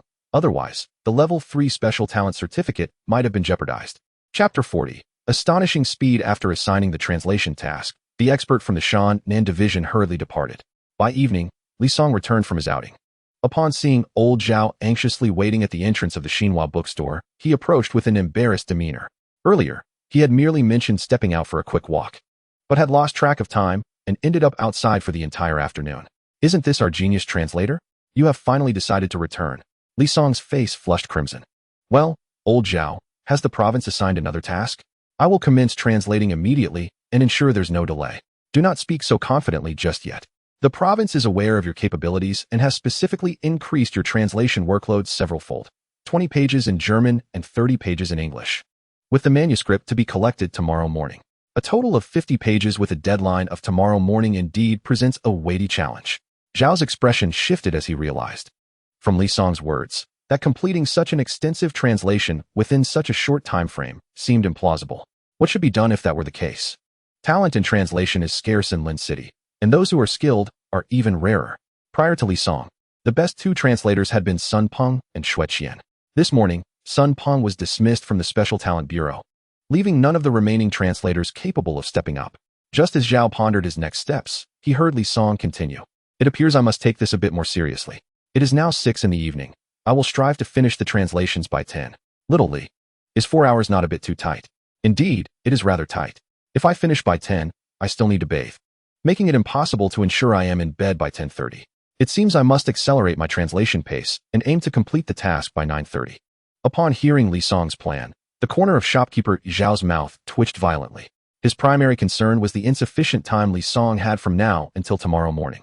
Conversely, Li Song was apprehensive that finishing the translation before 10 o'clock would be too late, compelling him to hasten his pace. A disparity in perspectives. Lao Zhao, time is of the essence. I must commence my work. Please ensure that I am not disturbed during this period. With that, Li Song proceeded to the office behind the hidden door, diving into his tasks. As he diligently worked, time seemed to have been enchanted, slipping away quietly through his fingers. Each word and sentence silently consumed the fleeting moments. Shopkeeper Zhao, following Li Song's instructions, diligently guarded the Xinhua bookstore, shielding him from all interruptions. Unbeknownst to him, the clock ticked past 9:20 in the evening. Casting a glance at the concealed door, he noted that Li Song had been inside for over 3 hours, with not a sound emerging from within. Several times he felt the urge to check on him, yet the recollection of Li Song's directive quelled that impulse. After waiting another 10 minutes, at 9:30, the hidden door suddenly swung open, and Li Song emerged. Xiaoli, how did it go? He inquired. The translation is complete. The manuscript is on the office desk. Lao Zhao, please organize it for the experts coming from the province tomorrow. I need to return home to rest. After seeing Li Song off, shopkeeper Zhao rushed into the office behind the concealed door, and indeed, as Li Song had indicated, the desk was strewn with pages of translated manuscripts. Upon inspection, he found precisely 50 pages. In just 3.5 hours, Li Song had astonishingly managed to translate such a significant volume of material. How had he accomplished this? In contrast, when Xue Qian and Sun Peng translated, completing 10 pages took them nearly 10 hours. Their pace was tortoise-like compared to Li Song's. While shopkeeper Zhao was organizing the documents, Li Song, who had already departed, unexpectedly returned. Lao Zhao, when the experts from the province arrive tomorrow, please do not mention that I completed the manuscript translation in just 3.5 hours. Otherwise, the next batch will undoubtedly be even larger. I need to return home to spend time with my wife and children. I do not wish to be exhausted here. Rest assured, I will handle it with discretion. Then goodbye. Upon returning to the guest house, Li Song washed up and promptly fell into a deep slumber. The relentless 3-hour marathon of translation had left him utterly fatigued. Fortunately, being young afforded him the stamina to endure such intense work. The following day, the expert who had arrived the previous day returned to review the manuscript. After examining the translations, he requested another meeting with Li Song. However, since Li Song had not shown up at the Xinhua bookstore that morning, the expert was destined for disappointment once more. Li Song worked tirelessly through the night, finishing the manuscript around 3 or 4 in the morning, so I granted him a day off, shopkeeper Zhao explained. If you urgently need to see him, I can send someone to fetch him. No need, no need. The task assigned to him was indeed quite substantial, and the fact that he completed it with such high quality has already exceeded my expectations. Since he worked until 4 in the morning, let us not disturb him. He deserves a good rest. After the expert assigned today's translation task, he departed once more. In the afternoon, Li Song arrived at the Xinhua bookstore, brimming with energy, and immediately commenced work upon seeing the translation manuscript left behind. By evening, he effortlessly completed the final page of the manuscript and submitted task 1 before departing. This routine persisted for a full week, culminating in the conclusion of this round of translation tasks. Having been away from home for 7 days, Li Song felt a profound longing for his wife and children. Unlike the later decades, the 1970s lacked the ubiquity of telephones and mobile devices, making it impossible to connect with loved ones even from a great distance. Now, the only solace was in cherishing memories of his family within his heart, with no means to express it outwardly. Fortunately, with the completion of this translation round, Li Song began his journey back home in the afternoon. At 4 o'clock, Li Song returned to Meng'an County, and his first order of business was to locate Housie at the Supply and Marketing Cooperative. Housie, how did it go with the tickets I requested? Brotherly, I have secured the tickets. I thought you had decided against them since you hadn't come by these past few days. I've been in the city for the past few days, but I just returned to Meng'an County and came straight to find you. Housie demonstrated remarkable efficiency, managing to procure tickets for 4 electric fans, a bicycle, and a sewing machine.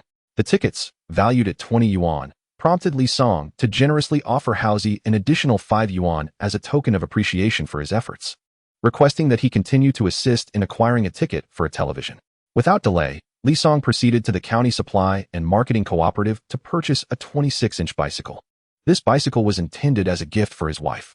While the 28-inch model was capable of carrying both passengers and cargo, it was somewhat cumbersome for a woman to ride. Thus, Li Song had long wished to buy a 26-inch bicycle for his spouse, but had been unable to do so due to the unavailability of tickets.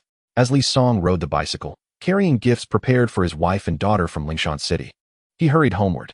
The sales clerk at the cooperative watched his retreating figure with envy. Just days prior, he had sold Li Song a 28-inch bicycle, and now, after only a few days, he had returned to purchase a 26-inch model. With such good looks and apparent wealth, one couldn't help but envy the woman who would marry him. Chapter 41. Reported with a heart full of anticipation, Li Song pedaled his bicycle with fervor, finally returning to Lijia village just before dusk. Upon sighting the familiar courtyard ahead, his anxious heart suddenly found tranquility. After being away for so many days, he was finally back and would soon reunite with his beloved wife and daughter. Creaking to a stop, Li Song brought the bicycle to a steady halt at his doorstep. He gently knocked on the door. A few seconds later, his wife emerged from within the house. Bathed in the light from the doorway, Li Song caught sight of her, though her complexion appeared rather troubled.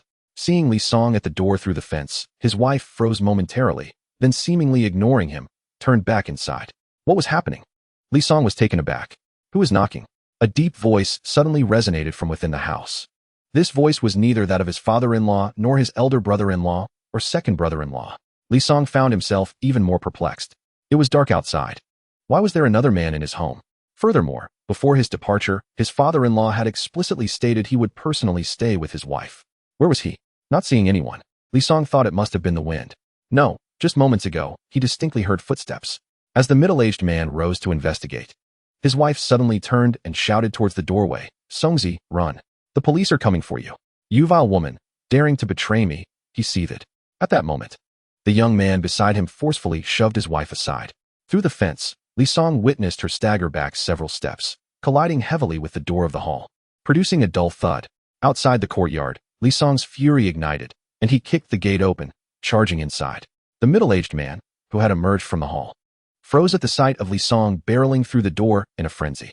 Shouldn't Li Song be escaping for his life instead of recklessly charging in? The courtyard of the Li family was modest, with a mere 4 to 5 meters from the entrance to the hall. In the midst of the man's bewilderment, Li Song had already surpassed him, reaching the doorway of the hall.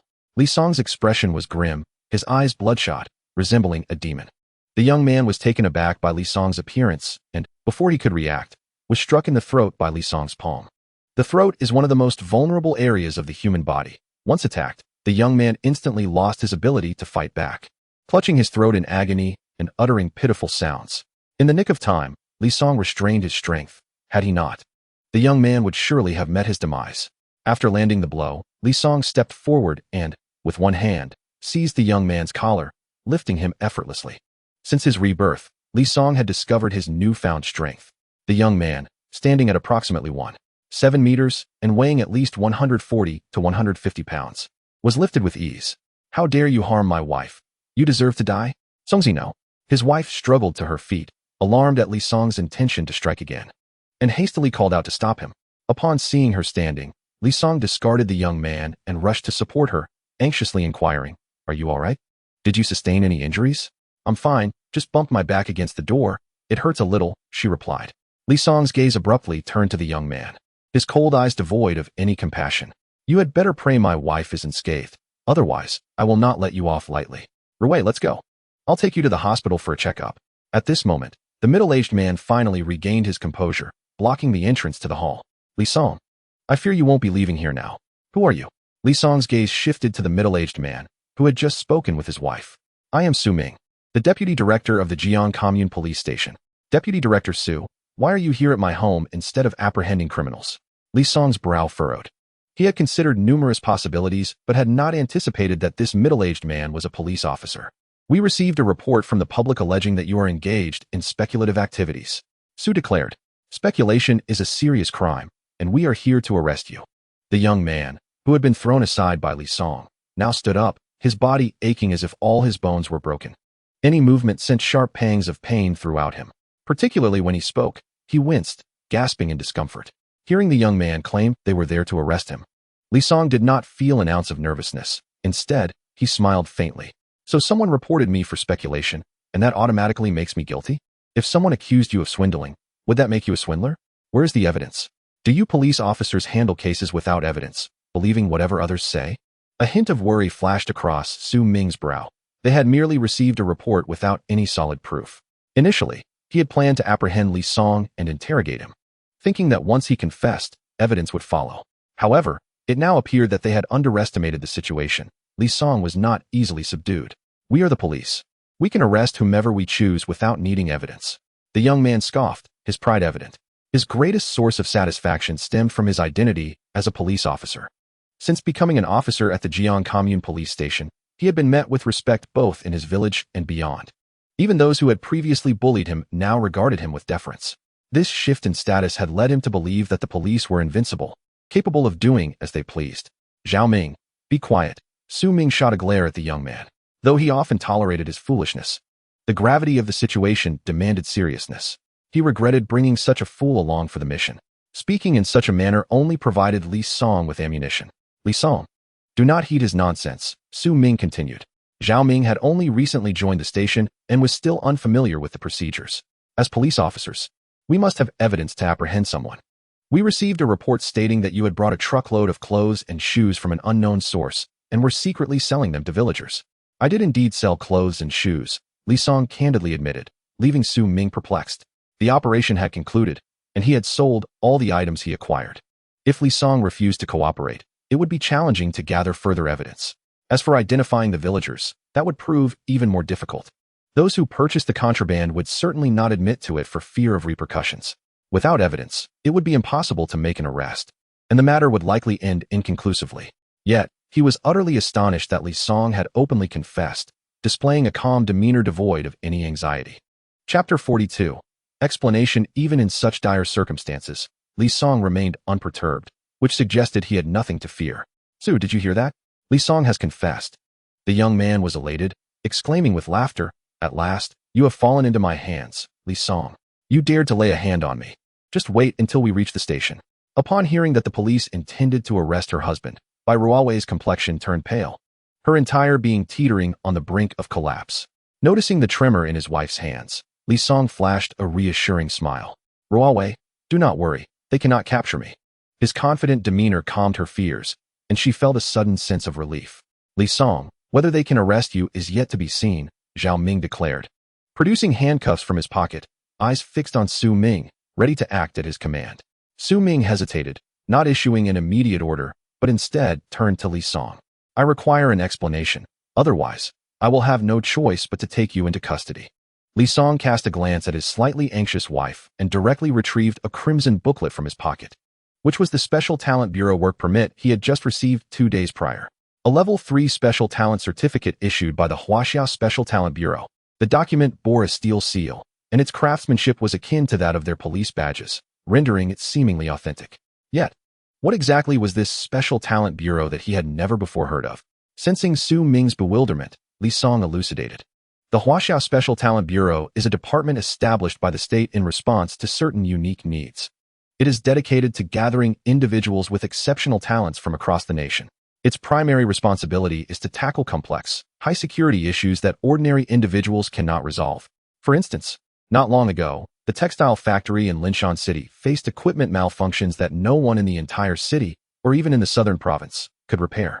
In desperation, the factory had to enlist the help of the Special Talent Bureau. Upon receiving the request, the Bureau ordered me to address the issue.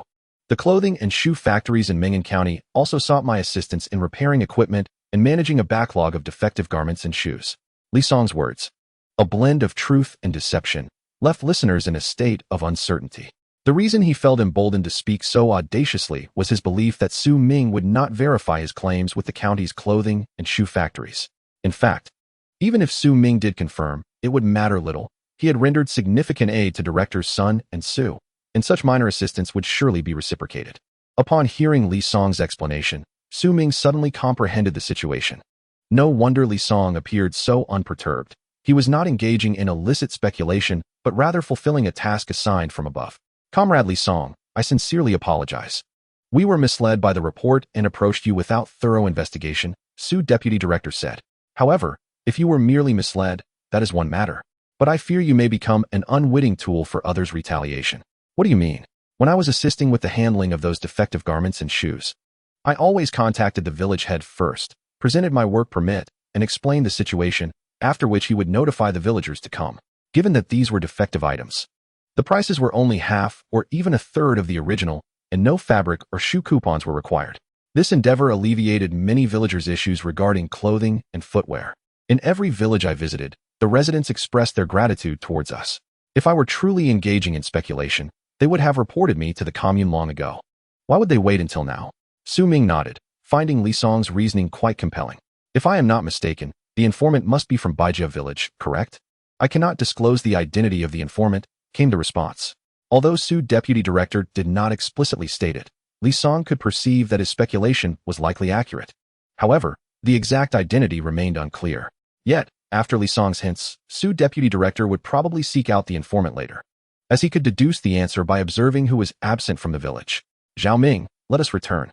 Upon hearing they were to leave, Zhao Ming immediately objected. "Deputy Director Su, we cannot leave until the suspect is apprehended." "Apprehend whom?" "It's all a misunderstanding, and that misunderstanding has now been resolved. Deputy Director, you must exercise caution. Do not be deceived by Li Song's flowery words." Zhao Ming let out a cold snort and confronted Li Song directly. "Do not presume that you can deceive me with mere documentation. I am not as easily fooled as Su." "Li Song, dismissive of Zhao Ming's lack of intellect. Turned his attention to Su Ming. Deputy Director Su, it appears your subordinate harbors doubts regarding my identity. Perhaps it would be prudent to escort me back to the station for a thorough interrogation and subsequently contact the leadership of the Huaxia Special Talent Bureau, Shannan Province, for verification. Su Ming, astute as he was, discerned that Li Song's remarks were intended to undermine Zhao Ming.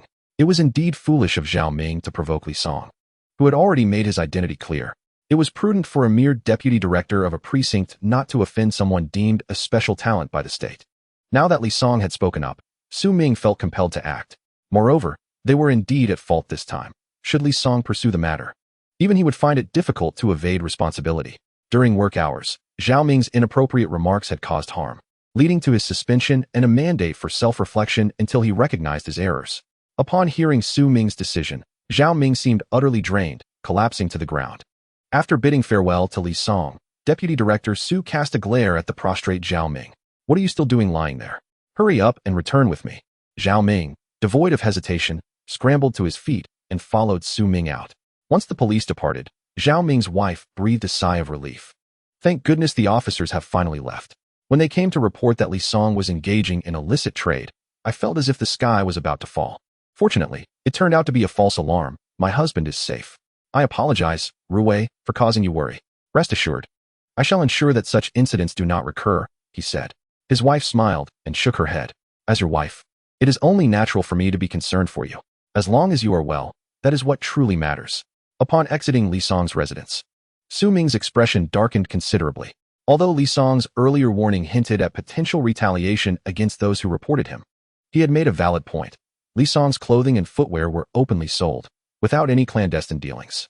If there were indeed suspicions regarding his trade practices, it would be the villagers who reported him, not the residents of Baijia village.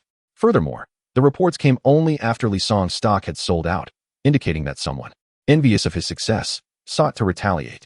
Chapter 43. The Fortunate Life. This was a classic case of envy towards another's prosperity. Such sentiments are not uncommon, and Su Ming would not intervene. However, it was unacceptable for them to exploit their precinct for vindictive purposes, resulting in no accolades for himself, only a tarnished reputation.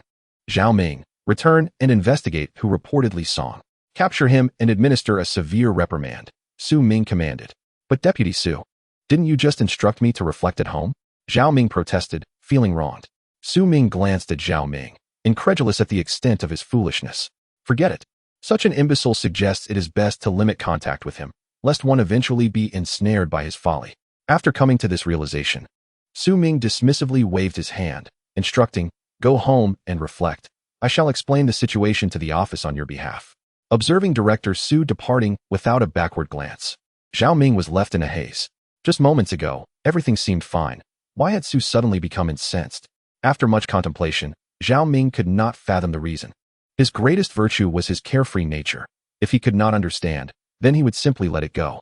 Matsuko, what transpired just now? The police seemed to leave upon seeing a document you presented, he inquired. Li Song handed the work identification to his wife, explaining. What Director Su saw was this, my identification from the Huaxia Special Talent Bureau. I mentioned upon returning from Linshan City that I had joined the Bureau, and I may need to frequently travel between Baijia village and the city. This is the work permit. Fortunately, you possess this identification, otherwise, extricating yourself from this predicament would have been quite challenging, she remarked. In truth, even without the work permit from the Special Talent Bureau, I have numerous means to extricate myself, albeit it would incur a debt of gratitude. But let us not dwell on such unpleasant matters. I have returned from Linshan City bearing a multitude of gifts for you and our daughter, all waiting at the bicycle outside. His wife, puzzled, countered. But we already have a bicycle in the living room. How could there be another at the door? Following her husband's lead, she opened the door to find a brand new bicycle waiting. Matsuko, why is there another bicycle? She exclaimed. It is a gift for you, but we already have one. The 28-inch bicycle may be too tall for you, making it uncomfortable to ride. This 26-inch model is smaller and pink, designed specifically for girls. Bai Ruowei excitedly caressed the new bicycle, her emotions bubbling over. Now I have my own bicycle. Thank you, Matsuko, I adore it. I have something else you might fancy, Li Song said, mysteriously retrieving a paper bag from the bicycle's front basket and gesturing for her to open it. Curiosity piqued, she wondered what he had gifted her. Upon unearthing the contents, she was astonished to find a stunning pink dress, uniquely designed with delightful puff sleeves, Truly exquisite. Where did you find this dress? I had some leisure time in the Linshan City Mall and stumbled upon this beautiful gown. I thought you would look magnificent in it, so I purchased it. I absolutely love it. Thank you, Matsuko. Overcome with joy, Bai Ruowei quickly pecked Li Song on the cheek. He was taken aback by her boldness. And as he instinctively leaned in to return the gesture, she evaded him. By the way, Ruowei, where is Yaya? I bought her a gift as well, Li Song recalled. Realizing he had not seen their daughter since returning. I sent her to my parents' house. The police were waiting to apprehend you, and I feared Yaya might be frightened. Then let us go fetch her.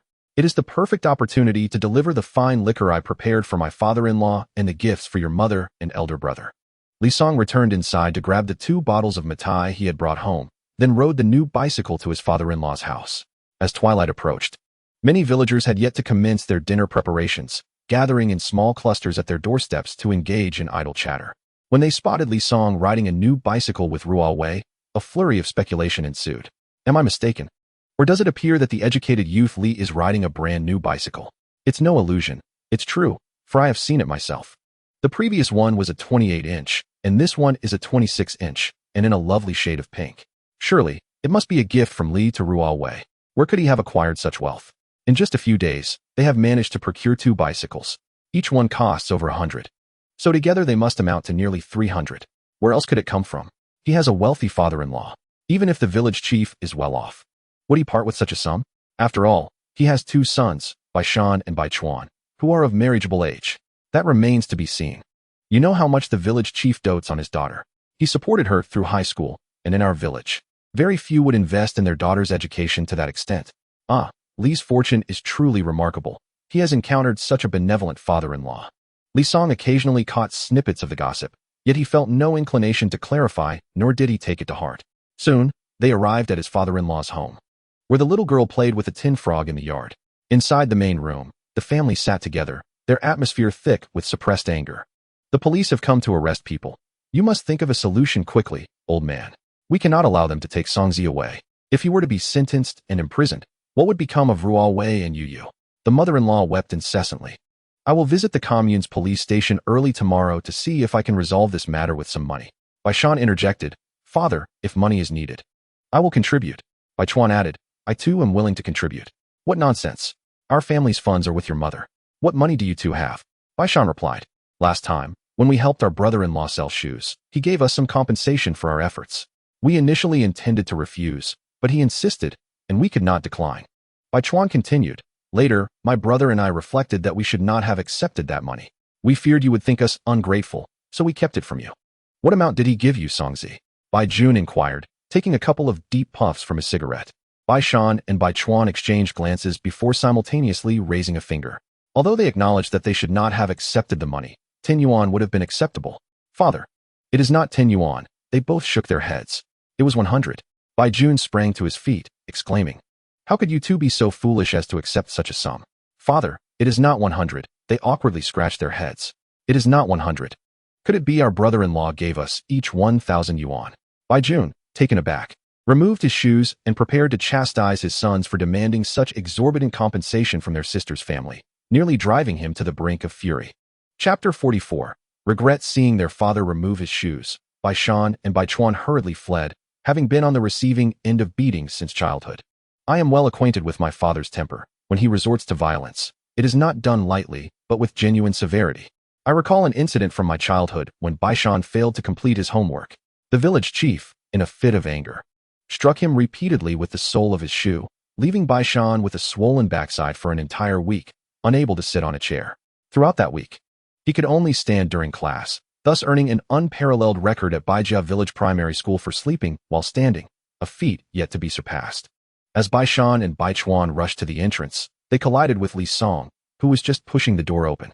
The impact sent Li Song flying backward, while Bai Shan and Bai Chuan were momentarily halted, allowing Bai Jun to catch up with them.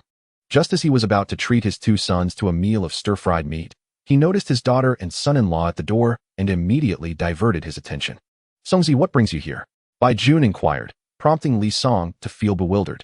What did he mean by questioning his presence? Did he not welcome him? Resolving to enter quickly to avoid drawing attention, Li Song's confusion deepened. Surely, he had done nothing wrong that would warrant such apprehension. As Li Song was about to explain, Bai Jun's gaze fell upon his daughter once more. Ruowei, why did you come along? one of the two officers from the police station at home. At this moment, Li Song finally understood. Bai Jun remained oblivious to the events transpiring at their residence. Father, the officers left shortly after Songzi returned. Director Su mentioned it was all a misunderstanding, and that misunderstanding has now been resolved. Hearing this, Bai Jun felt a wave of relief wash over him. Since the police had unexpectedly visited that morning, he had been anxious about what might happen if Li Song were taken away. What would become of his daughter and granddaughter? Thankfully, his greatest fears had not materialized. Songzi, what exactly transpired? As the village chief, Bai Jun was not easily deceived. Li Song recounted how he had been inducted into the Special Talent Bureau of Huaxia, attributing his previous actions to the bureau's arrangements, explaining how Director Su had subsequently departed. But what if Su seeks verification from the Huaxia Special Talent Bureau? Wouldn't that expose you? Bai Jun queried. Uncle, rest assured. I am now classified as a Level 3 Special Talent, the highest rank in the entirety of Linshan City. My good friend, Zhao, who oversees the Special Talent Bureau here, would never betray me even if the police sought confirmation. With this, Bai Jun's worries were finally laid to rest. Come now, do not linger at the door, enter quickly. The daughter, playing in the yard, heard Li Song's voice and hurried over, abandoning her tin frog. Daddy, you're finally back. Yaya missed you so much. Seeing his daughter's adorable face melted Li Song's heart. Daddy missed you too. I dream of you every night. He embraced her tightly, showering her small face with affectionate kisses. But Daddy's beard is prickly, I isn't it? That's because Daddy forgot to shave. He replied, and then added, to make it up to my precious little princess, I have a gift for you. At the mention of a gift, the little girl beamed with delight. Daddy, a gift? A gift? Sure, I will provide you with that. Li Song reached into his pocket and emerged with a palm-sized, fluffy little dog. I adore little puppies, he exclaimed as he handed the plush toy to his daughter, who immediately scurried off to play. Li Song proceeded to unload his belongings from the bicycle. Uncle, here are 2 bottles of mitai I procured for you. Do taste them and see if they are genuine, he offered. Mitai? At the last gathering of my comrades. Old Li showcased 2 bottles in front of me, boasting about his fine liquor. Next time, I shall bring 2 bottles to the gathering, and that old fellow will be envious. Aunt, this is for you, snowflake cream. The mother-in-law's eyes lit up. There is not a woman who does not cherish snowflake cream. However, its price is somewhat steep. In the 1970s, when many struggled to put food on the table, it was rare in rural areas for anyone to splurge on such indulgence. Though she was fond of it, the mother-in-law hesitated to accept. I am too old for this. It is better suited for Ruowei. Li Song pressed the snowflake cream into her hands. Aunt, please keep it. I have already purchased some for Ruowei. This bottle is meant exclusively for you. The mother-in-law still hesitated, but at that moment, the father-in-law interjected. Since it is a gift from your son-in-law, you should accept it. With the head of the household speaking, the mother-in-law could not refuse any longer. With gifts for the parents settled, the elder and younger brothers-in-law gazed at Li Song with excitement. Li Song smiled at them, but remained silent about their gifts. The younger brother-in-law, Bai Chuan, was the first to crack under the anticipation. Brother-in-law, what about our gifts? I have prepared grand gifts for you, but they are not yet in hand. I will present them to you next time. Grand gifts. The two exchanged glances, barely able to contain their excitement. Su Ming returned to the Jiang Commune police station, where the station chief, Qin Jun, looked perplexed at his empty hands. Old Su, did you not catch any speculators? What speculators? It was a misunderstanding. Su Ming forced a bitter smile, intending to investigate who had used him to retaliate against Li Song.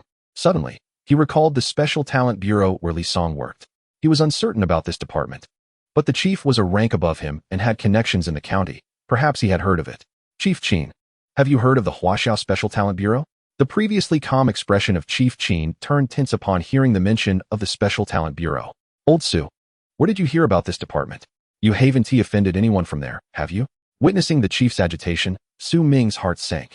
Was this department even more formidable than he had imagined? A few days ago, I happened to overhear a friend mention it. Out of curiosity, I noted the name. I have not offended them. That is good, that is good. Chief Qin sighed with relief. The Huaxiao Special Talent Bureau was established by the state to address certain challenges, and its members possess extraordinary abilities. Particularly, those with a rank of 3 or above are typically the elite of various fields. Even city leaders treat them with utmost respect. Upon hearing that the special talents at level 3 required even the city's leaders to tread cautiously around Director Qin, a sense of trepidation washed over him. Fortunately, he had exercised sufficient prudence while at Li Song's residence, refraining from any indiscreet actions. Otherwise, his situation would undoubtedly have taken a turn for the worse. After parting ways with Director Qin, Su Ming arrived at the office to review the records of complaints filed. It was due to these individuals that he had nearly offended Li Song. Su Ming recalled that Li Song seemed quite displeased with those who had reported him. Perhaps sharing the identities of these two individuals with Li Song could mend their strained relationship. However, he quickly dismissed this notion, recognizing that disclosing the complainants' identities would be illegal and would leave him defenseless if discovered. Yet, this did not deter him. Early the following morning, Su Ming dispatched 2 police officers to Bai Ruowei village to apprehend Aunt Wang San and Widow Lu on the grounds of false accusation. The news of the police arriving in the village spread swiftly, causing quite a stir. Li Song, whose home was adjacent to Aunt Wang San's, immediately noticed the commotion upon the officers' arrival. Just the day prior, he had asked his father-in-law to investigate who had reported him, and to his astonishment, Su Ming presented him with an unexpected gift that morning. The accusation was so blatant that it seemed to indicate that these 2 women were responsible for the report against him. However, Li Song found himself perplexed. Aside from a minor altercation with Aunt Wang San concerning his daughter a few days earlier, he had not had any significant conflict with her. Why would she report him? As for Widow Lu, he had never exchanged a word with her, yet she too had joined Aunt Wang San in the accusations. This left him utterly baffled. Unable to unravel the mystery, Li Song decided to set it aside, for he had more pressing matters to attend to. After breakfast, he hurriedly set off with his father-in-law on bicycles. The preliminary work for the construction project was nearly complete, and the next crucial step was to secure bricks. The only brick kiln near Bai Ruowei village was located several miles away in Sunlu village. On their way to Sunlu village, he inquired, "Uncle, what is the scale of the brick kiln in Sunlu village? How many bricks can it produce daily?" "I am not certain of the exact output," his uncle replied, "but the Sun family brick kiln is the largest in the Jiang commune." Li Song felt a twinge of skepticism, as he recalled that the village's brick kilns were typically traditional and modest in size, incapable of producing substantial quantities. They soon arrived in Sunlu village and, after questioning a local, located the brick kiln. Upon witnessing its diminutive scale, Li Song promptly decided to turn back. As he had suspected, the kiln was merely a small, traditional establishment, capable of firing only a few thousand bricks at a time. With his plans for a 2-story building and both his brothers-in-law intending to construct 7 brick houses, the total brick requirement would amount to hundreds of thousands. Given the kiln's limited capacity, even if it operated continuously, it would take several months to fulfill their needs. "Uncle, let us return," he declared. "Not purchasing bricks? The quantity we require is too vast. They simply cannot supply it. Concerning the issue of bricks, shall we devise a solution ourselves?" Observing the long queue of dozens of meters awaiting brick delivery, my father-in-law hesitated momentarily before ultimately deciding to follow Li Song back. Throughout their journey, my father-in-law's brow remained furrowed, while Li Song appeared entirely unfazed. At that moment, he had formulated a plan. If they could not rely on others, they would have to depend on themselves. Constructing a brick kiln was remarkably simple for him. His only concern now was whether the soil near Bai Ruowei village was suitable for firing red bricks.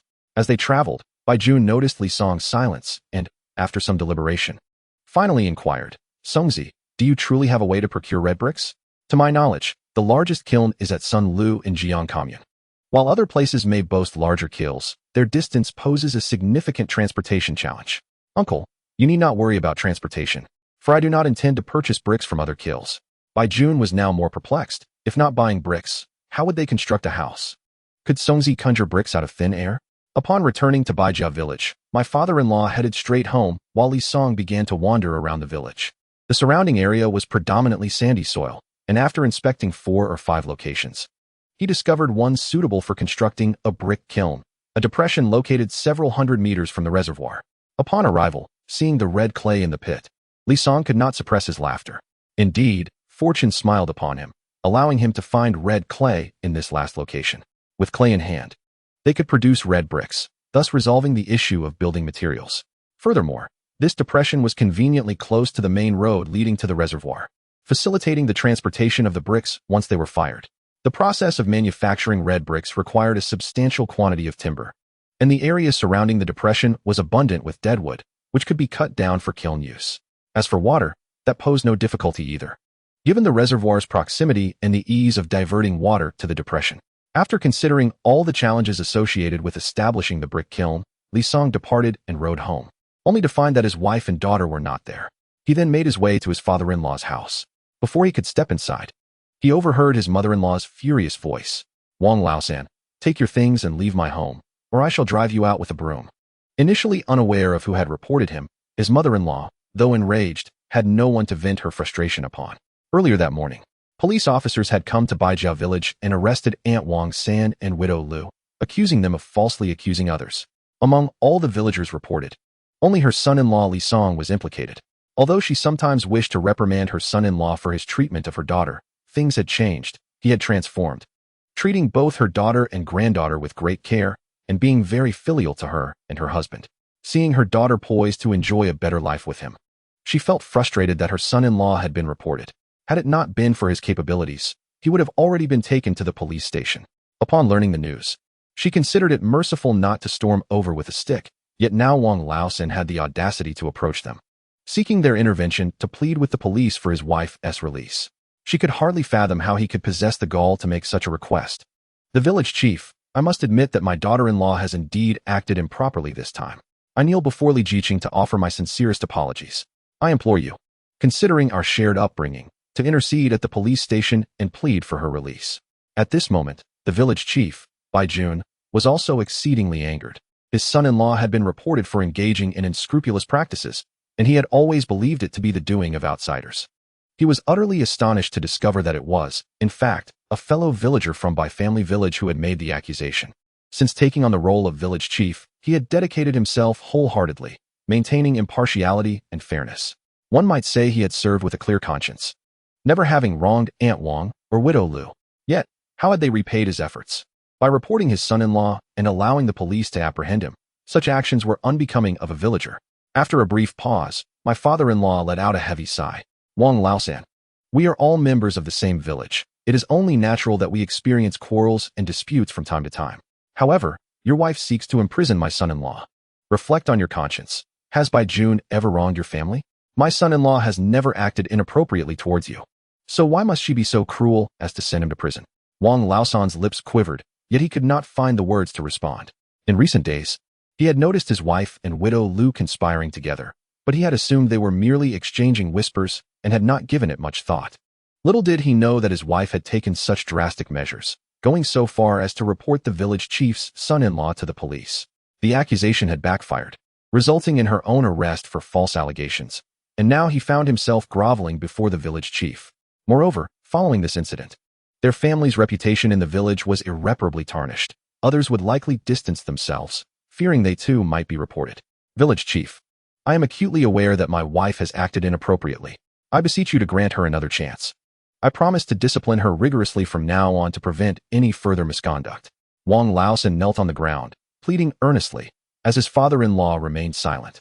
Meanwhile, a gathering of onlookers had amassed at the doorway, eager to witness the unfolding drama.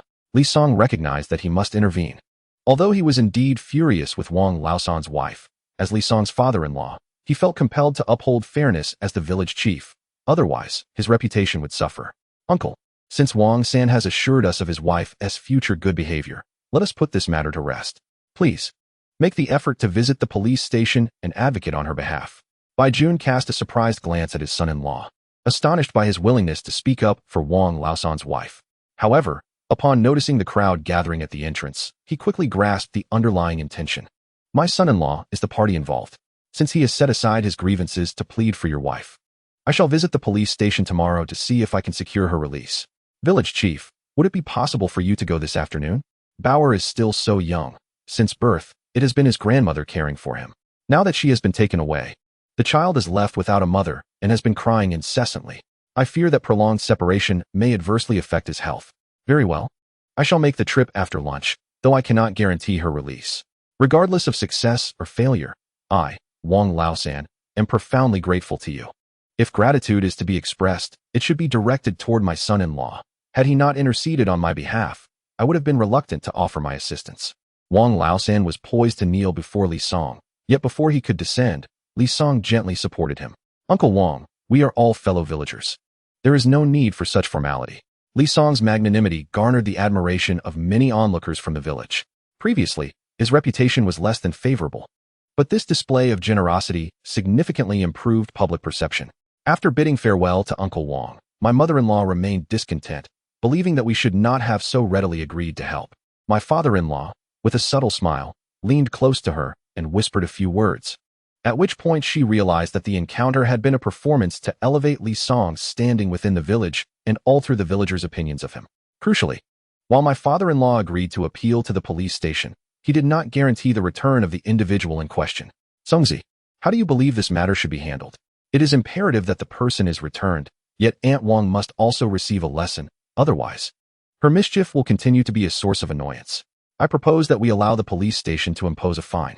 However, the amount must be substantial, otherwise, she will not learn her lesson. As for the fine, uncle, do you have any idea of the Wang family's financial standing? I am not fully aware of the specifics, but the village generates a considerable income annually. After deducting expenses, I estimate their savings to be around 200 yuan. Then let the fine be set at 200 yuan. Songzi, is that not rather excessive? This fine would deplete nearly all of their savings. And given Wang Laosan's miserly nature, he may be unwilling to part with such a sum. My mother-in-law expressed concern that if Wang Laosan hesitated, the situation could end poorly. Rest assured, even if he is reluctant, the other members of the Wang family and Aunt Wang's relatives will compel him to pay. If Aunt Wang is incarcerated, the news will spread, tarnishing the reputation of the entire Wang clan in Baija village. This would affect the marriage prospects of the village's young men and women, and they would never consent to such a situation. Moreover, it is not their money at stake. To protect their own interests, they will undoubtedly unite to pressure Uncle Wang. Unless he wishes to be disowned, he will have no choice but to pay. My father-in-law cast a shocked glance at Li Song, astonished that his young son-in-law possessed such an astute understanding of human nature, something he himself had not contemplated so deeply. My mother-in-law considered this and chose to remain silent. Uncle, what procedures must I undertake to establish a brick kiln in Baija village? Presently, regulations regarding the establishment of factories are quite stringent. Not only must there be approval from the commune, but also from the county. I can manage the commune's approval, but the county's is more challenging. Li Song recalled the factory directors, Sun and Song, whom he had previously assisted in resolving significant troubles. If he were to approach them, they would likely be willing to help. However, seeking favors inevitably incurs a debt of gratitude. It is best to avoid such obligations if possible. Yet, without leveraging connections, navigating the county's approval process directly would prove exceedingly difficult. How can one secure approval from the county without incurring a debt of gratitude and with relative ease? Li Song suddenly recalled that his unique status could be of some utility. According to Lao Zhao, a level 3 special talent is a rarity even on a national scale, and he is the sole representative of such a distinction in the entire Linshan city. As the only level 3 special talent, he ought to command a modicum of respect. Therefore, if he were to propose the establishment of a feed research and development base aimed at exploring the use of rural straw for feed production, he would undoubtedly receive approval from higher authorities, as this endeavor would significantly benefit both the nation and its people. Constructing a practical feed research and development base would naturally necessitate red bricks, thereby resolving the issue of the brick factory. With this thought in mind, Li Song could not help but commend himself for his ingenuity. What initially appeared to be a formidable challenge was effortlessly surmounted through his initiative, and in the future, Baija village would also gain a feed factory, substantially enhancing the villagers' income. Having clarified his thoughts, Li Song resolved to visit Linshan City the following day to seek Lao Zhao's approval. The weather was growing increasingly warm, and the rainy season was fast approaching. Thus, the issue of bricks required immediate attention and resolution. Chapter 47. A fine of 200 yuan. Uncle, you need not worry about the approval procedures for the brick kiln. I have a solution. Additionally, I am also planning to establish a silage feed factory, Li Song stated confidently. Village head Bai Jun gazed at his son-in-law in astonishment. Ever since that day when his son-in-law chose not to return to the city, he had found it difficult to comprehend his motivations. Previously, Li Song was undoubtedly well-educated, surpassing all the intellectuals in Baija village. However, apart from his academic prowess, he possessed little else in terms of skills. How was it that he now seemed capable of undertaking a myriad of tasks? Brick kilns had been attempted by other villages before, yet all had ended in failure. Would his son-in-law succeed this time? Moreover, what was this silage feed he mentioned? He had never even heard of it before. While he supported his son-in-law's ambition to establish a factory, he worried that he might be overreaching. Just as the father-in-law was about to voice his concerns, his daughter returned with his granddaughter. Grandpa, look what I brought for you. Upon hearing his granddaughter's voice, he quickly exited the house. Noticing that she clutched a handful of small yellow flowers, evidently freshly picked from the field, the sight of his granddaughter filled him with joy, and she dashed toward him in her little shorts, which startled him. Slow down, my dear, don't trip. Although the little one wobbled as she ran, she safely reached her grandfather. Grandpa, flowers, on your head. To his surprise, he understood her somewhat fragmented speech. He bent down, allowing her to place the wildflowers atop his head. The sight of a grown man adorned with a small yellow flower was undeniably comical. Yet the grandfather reveled in the moment. He scooped up his granddaughter and gently kissed her cherubic face. "Daddy, flowers, on your head." Hearing his daughter's call, Li Song realized he could not escape his daughter's playful antics either. Turning to glance at his wife, he discovered she too sported a small yellow flower atop her head. "Oh, so my wife was the first to fall victim to our daughter's mischief. Daddy, come here." After a brief wait, the little girl grew impatient upon noticing Li Song's lack of movement, prompting her to urge him on. Li Song promptly complied, eagerly rushing over. "Yeah, Daddy is here." As she approached, the little girl excitedly placed a small yellow flower atop his head. Seemingly quite pleased with her creation, she erupted into gleeful laughter. Li Song took the little girl from his father-in-law, allowing her to perch on his shoulders. The child's delight only intensified, her laughter echoing throughout the courtyard. Soon enough, his mother-in-law had prepared lunch, and it was only natural for Li Song and his family to stay. He set the little girl's small iron bowl and spoon on a nearby bench, a thoughtful purchase made during their last visit to Linshan City. Yaya had a tendency to be rather restless during mealtime, often fidgeting, which led to her accidentally overturning her bowl. Consequently, Li Song had decided to buy her an iron bowl and spoon, hoping this would mitigate the chaos. However, on her first attempt using the iron bowl, it was dropped, leaving a dent. Fortunately, being made of metal, it had withstood the fall. Had it been porcelain, it would have shattered into countless fragments by now. "Yaya, shall Daddy feed you today?" he inquired. "No, Yaya wants to do it herself." Upon hearing his daughter's insistence, Li Song quickly moved the stool a little further away. The little girl was akin to a ticking time bomb during meals, and being too close often resulted in unintended consequences. On one occasion, he had found himself with a bowl of soup dumped over his head due to their proximity. Rather than feeling embarrassed, the little girl had clapped her hands in delight at his disheveled appearance. To avoid such mishaps, he now kept a safe distance whenever she chose to eat on her own. Today, his mother-in-law had prepared stir-fried eggplant with vermicelli and rice porridge. After only a few bites, the little girl pushed her bowl away, casting a pitiful glance at Li Song. He hurried over, concern etched on his face. "Why aren't you eating? Is the food not to your liking?" "The food is delicious, but I'm thinking of the eggs and meat that Daddy makes." Li Song nearly burst into laughter at the astuteness of his beloved daughter. His mother-in-law was indeed competent, yet her culinary skills left much to be desired. Much like his wife, Ruowei, who could grace the banquet hall yet also manage the kitchen, the comparison felt a tad far-fetched. Nevertheless, it was clear that his wife had inherited her mother's culinary prowess, which was difficult to assess positively. "You ungrateful child, your grandmother worked hard to prepare lunch, and yet you still find fault. Grandma's cooking is the best. I just want to eat the eggs and meat Daddy makes." "All right, if you desire eggs from Daddy, then I'll make them for you." The little girl immediately gazed up at him eagerly. Li Song found it impossible to resist such a look, gently ruffling her hair. "All right, Daddy will make them for you right away." In the kitchen, he began by peeling a few scallions, washing them thoroughly, and chopping them into fine pieces. Next, he cracked several fresh eggs into a bowl and whisked them with chopsticks. He heated the pan, added oil, and once the scallions released their fragrant aroma, poured in the eggs, seasoning them with a pinch of salt. In no time, a bowl of delectable scrambled eggs was ready. He served a small bowl for the little girl while the remainder was plated for the rest of the family. Given the number of people at home, it seemed rather inappropriate to prepare scrambled eggs solely for the little girl, though the only drawback was that it required a fair number of eggs. This meal encompassed no fewer than 10 eggs, and it is likely that my mother-in-law will lament this for quite some time. However, this time, Li Song underestimated the situation. Upon witnessing a plate brimming with eggs being served, his mother-in-law surprisingly displayed no discernible reaction. This is understandable, as he has recently altered his demeanor. She no longer needs to support them, and he has even taken to bringing her gifts, leading her to be less scrupulous. After lunch, his father-in-law promptly set off for the police station, and Li Song requested him to take along 2 bottles of Maotai liquor. His father-in-law pondered for a moment and concurred, recognizing that it would be rather impolite to appear empty-handed when soliciting assistance.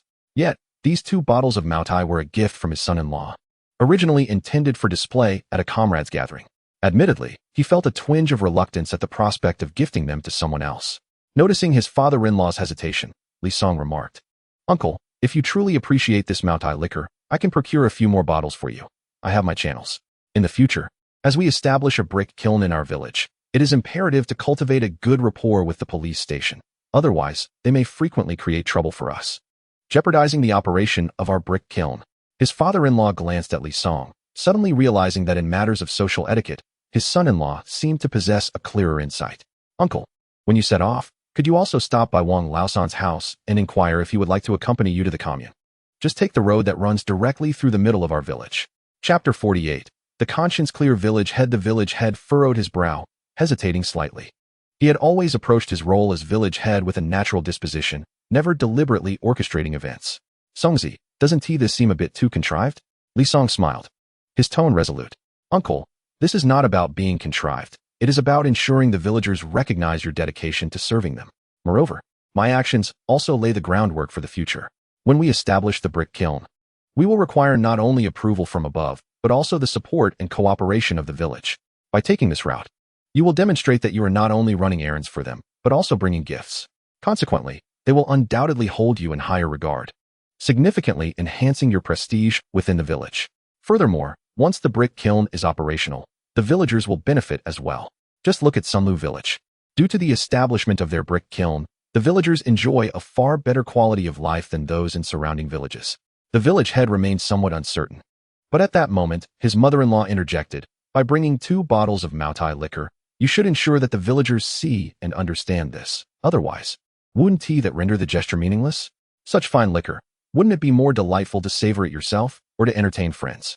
Prompted by the businessman's advice, his father-in-law suddenly came to his senses, placing the 2 bottles into the front basket of his bicycle, where the words Maotai were clearly visible through the gaps in the basket. Along the way, whenever they encountered someone greeting the village head, he would pause to exchange a few words. The villagers, noticing the Maotai liquor in the front basket, would invariably inquire about it, and he naturally responded with candor. From one end of the village to the other, a distance of merely 100 meters, would typically take 2 or 3 minutes by bicycle. However, the village head's journey extended to a good 10 minutes. Upon arriving at Wang Laosan's residence, they discovered the door tightly shut, with no indication of Wang Laosan's whereabouts. Although the village chief had not yet encountered Wang Laosan, he set off directly upon achieving his objective. Upon arriving at the Jiang Commune police station, he discovered that Director Qin was away attending a meeting in the county, leaving him to seek out Deputy Director Su Ming. Su, aware that the village chief of Baijiao was the father-in-law of Li Song, treated him with great courtesy. Chief Bai, what brings you here today? Su inquired. Deputy Director. This morning, Wang Laosan's wife and widow Lu from our village were taken into custody at the police station. I came to inquire about the severity of their transgressions. Bai Jun replied. For a moment, Su was taken aback and hesitant to respond definitively. I am aware of the matter, Chief Bai. The issues concerning these 2 women are neither trivial nor overly grave. After all, they have defamed state officials and nearly caused a significant incident. Deputy Director. Both women are merely rural homemakers with limited understanding, and they have children to care for. If their offenses are not too serious, might you consider a lenient reprimand and release them? Su's expression turned peculiar. He pondered whether Li Song was truly Bai Jun's son-in-law. For why would the father-in-law not support his own kin, instead aiding outsiders? Could there be some unclear relationship between Bai Jun and these 2 women? Su raised his gaze to Bai Jun, who stood upright and exuded integrity, seemingly incapable of such sordid deeds. Thus, his actions were likely motivated by a sense of duty to serve the villagers. The security of the Jiang commune would still require Bai Jun's cooperation, and since he had spoken, Su felt compelled to grant him this favor. However, the method of lenient reprimand required careful deliberation, and he wondered if Bai Jun had any suggestions. I believe a fine would be appropriate, perhaps set at 200 yuan. The rural community is still relatively impoverished. A hefty fine would be burdensome for the villagers, while a minimal one would not serve as an adequate deterrent. Bai Jun, indeed a model village chief of Jiang commune, demonstrated thoughtful consideration. I shall report this to Director Qin upon his return from the county meeting. If he has no objections, we will proceed as we have agreed. Thank you, Deputy Director. As Su Ming escorted him out, Bai Jun discreetly offered him 2 bottles of Maotai. Deputy Director, the trouble caused to the police station is due to my mismanagement as village chief. Please accept this small token of appreciation. Su glanced at the bottle, recognizing it as Maotai. He, too, was a connoisseur of fine spirits and, albeit reluctantly, accepted the gift. Furthermore, having received a present from Li Song's father-in-law provided him with a basis for reciprocation. Initially strangers, they would soon become familiar through the exchange of courtesies. His enthusiasm stemmed from recent inquiries into the Special Talents Bureau of Huaxia. Although he had not unearthed any specific information, he had learned of several renowned figures, such as the esteemed mathematician Hua Lao and Qian Lao, who led national missile development, both members of the Bureau and at the pinnacle of the five-tier talent system. Li Song, at such a young age, was already recognized as a level 3 special talent, with boundless potential for future achievements. Cultivating relationships with such individuals could undoubtedly benefit Su's future career, offering countless advantages without any detriment. The village head, Bai Jun, hurriedly returned to Baijia village. Upon his arrival at Wang Laosan's house, the previously locked door swung open, revealing a gathering of individuals deep in discussion within the courtyard. Bai Jun parked his bicycle and gently cleared his throat before stepping inside. Wang Laosan, upon noticing the village head's return, immediately approached him. "Village head, where is my wife?" "The head of the police station, Director Qin, has gone to the county for a meeting and is not at the station. I managed to speak with Deputy Director Su and persuaded him with 2 bottles of Maodai. He agreed to show leniency towards your wife and widow Lu, suggesting a minor reprimand to release them," Bai Jun explained. "That's wonderful news," Wang Laosan exclaimed, visibly excited. His wife's arrest had left him to care for his grandson, a task that was becoming increasingly burdensome. "If my wife doesn't return soon, I fear I might drive my grandson to madness. How does the police station intend to enforce this minor reprimand?" Wang Laosan inquired. Initially, Director Su intended to impose a fine of 500 yuan. However, after discussing your circumstances, he reduced the fine to 200 yuan, Bai Jun replied. Upon hearing the fine amount, Wang Laosan was infuriated. Why doesn't the police station engage in real crime fighting instead? Reporting on fellow villagers for petty gains shouldn't warrant such a hefty fine. "By village head, are you in collusion with the police to swindle my money?" Wang Laosan accused. "Bai Laosan, I should never have agreed to assist you. It seems my goodwill has been repaid with ingratitude." Accusing public officials is a serious offense that could result in a prison sentence ranging from 1 to 3 years. I had to plead with Director Su for leniency. If you consider the fine excessive, it could mean your wife faces imprisonment. I have done all I can as village head, and I leave with a clear conscience. The choice of how to proceed is yours, Bai Jun retorted angrily before storming out of Wang Laosan's home, his temper flaring due to the latter's remarks. Witnessing the village head's departure, Wang Laosan scoffed, dismissing the incident. However, others from the Wang family began to defend the village head. "Wang Laosan, how can you speak of the village head in such a manner? He went to the commune police station on your wife's behalf and even offered 2 bottles of Maodai. Do you know what Maodai is? A single bottle costs 2 to 3 yuan, a luxury you've likely never tasted," one relative remarked. Wang Laosan looked aggrieved. "But that's 200 yuan. After years of frugality, that's all I've managed to save. Now it's gone, and how am I supposed to live? Whose fault is it that you couldn't control your wife and her foolish actions?" Reporting on fellow villagers, especially the village head's son-in-law, is beyond comprehension. Another family member commented, clearly discontent with Wang Laosan's wife's actions. It was common for villagers to have personal conflicts, and underhanded dealings occurred frequently. Yet, reporting to the authorities was rare unless there was deep-seated animosity. Typically, disputes were resolved within the village, as people believed that involving the authorities escalated matters significantly. The villagers had not heard of any existing grievances between Wang Laosan's wife and Li Jiqing, the village head's son-in-law. If the police had not intervened, they would have remained unaware of the reports being made. I must say, the actions of these 2 individuals have been rather clandestine. "Uncle, please refrain from criticizing my wife. Instead, you should devise a solution. It cannot be that my wife is imprisoned." Wang Laosan, having been scolded by his uncle, felt a profound sense of injustice. His wife was even more formidable than he. It was a miracle that he managed to keep her in check, let alone control her. The village chief had previously stated that the only way to prevent her from serving time was to pay a fine. Wang Laosan shook his head vehemently, adamantly refusing. "No way, absolutely not. That 200 yuan is my lifeline. No one shall pry it from my grasp. You are unwilling to part with that 200 yuan. Yet you would permit your wife to languish in jail?" Wang Laosan longed to assert that he would rather sacrifice the money, but thoughts of his grandson, Bauer, gnawed at him. After merely a day of watching over the child, he was nearly driven mad. If his wife were to be incarcerated, he would be the sole caretaker of the boy, which would surely take a toll on his life. Moreover, his wife's family was no trifling matter, particularly her brothers, each of whom was formidable in their own right. Should Wang Laosan choose to abandon her in her time of need, they would certainly break his legs. For a moment, Wang Laosan found himself at an impasse, his head bowed as he sat on the threshold, puffing on his pipe. Previously, in a fit of anger, his uncle had suggested that if he was unwilling to part with the money, Wang Laosan's wife should indeed face imprisonment, and astonishingly, he did not contest this. The others in the yard, all of the Wang clan, were taken aback. They had not anticipated that Wang Laosan would entertain such thoughts. To forsake his own wife for a mere 200 yuan was beyond their comprehension. They had previously regarded Wang San's wife as ruthless, for she had dared to report villagers to the authorities, and she was the daughter-in-law of the village chief, a feat not easily accomplished by the average person. However, they could never have imagined that Wang Laosan would be even more ruthless, willing to sacrifice his wife for the sake of 200 yuan. Wang San's wife had borne him 2 sons, ensuring the continuation of the Wang lineage, yet in his eyes, she seemed not worth even that sum. Uncle, we cannot allow Wang Laosan's wife to be imprisoned. Otherwise, how will the villagers perceive our family name? They will say that the Wangs are so miserly that they would abandon their own for a paltry fine. If this word spreads, who would dare to marry into our family? The second brother spoke with conviction, echoing the sentiments of the others. Our reputation, while trivial, could hinder the prospects of our younger generations. If the young men cannot find brides, then we face grave troubles.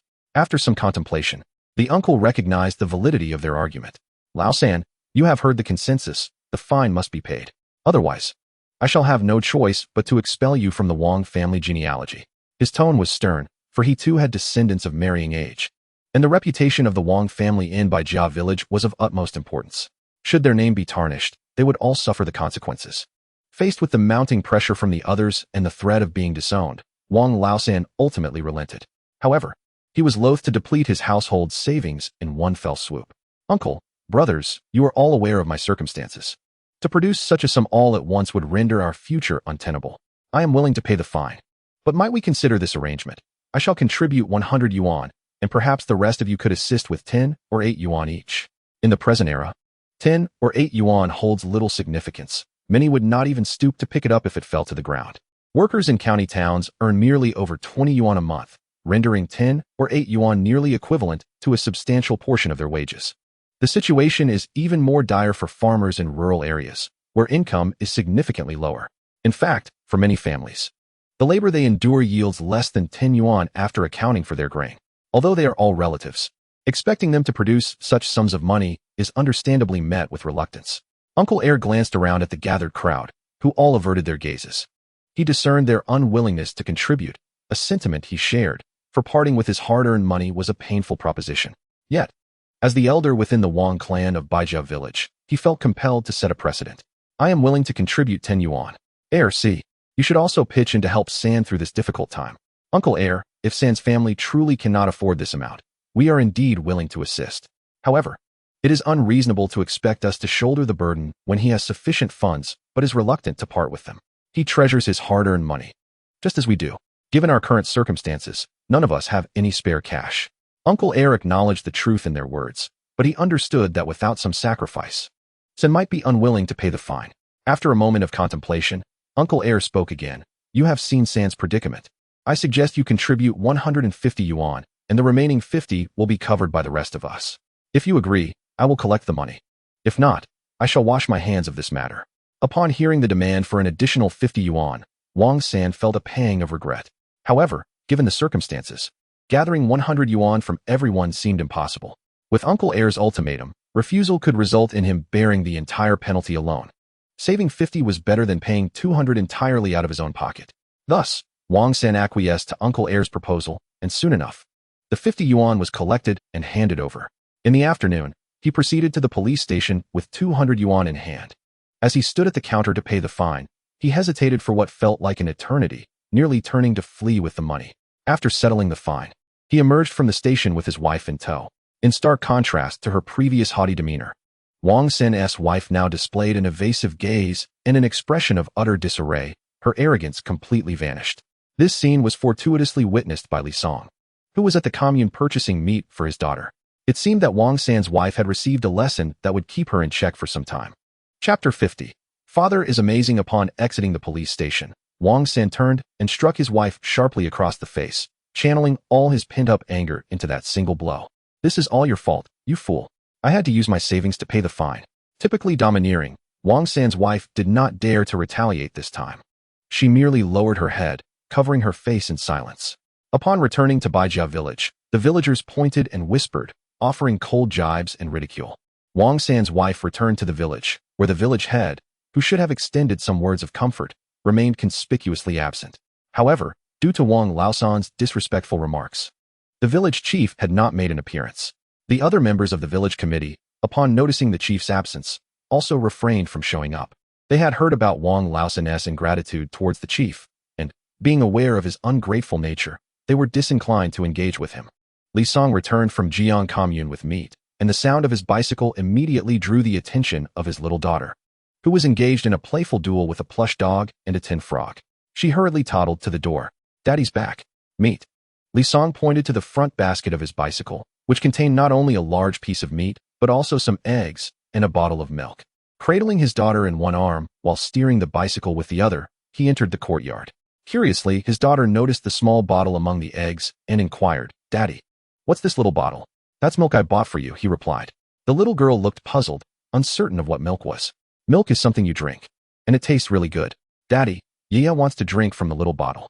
Once inside the yard, Li Song set his daughter down, retrieved the milk from the bicycle's front basket, and opened it. However, after just one sip, the little girl spat it out and began to cry, exclaiming, "Daddy tricked me. It doesn't taste good."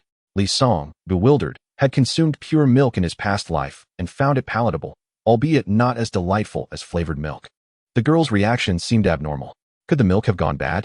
With a sense of curiosity, Li Song took a sip himself, nearly gagging at the taste. The pure milk consumed in modern times had undergone processing, enhancing both its flavor and texture. This bottled milk, however, resembled freshly extracted milk, replete with a strong, pungent odor. Besides its unpleasant taste, the unprocessed milk likely harbored numerous bacteria, posing a risk of infection for children. Yeah. The reason this little bottle doesn't taste good is that Daddy hasn't processed it yet. Once I do, it will taste delightful, just like milk candy. The little girl's expression brightened at this revelation. "Daddy, I want the tasty little bottle." "All right, Daddy will make it delicious for you." "Okay, Daddy, you're amazing."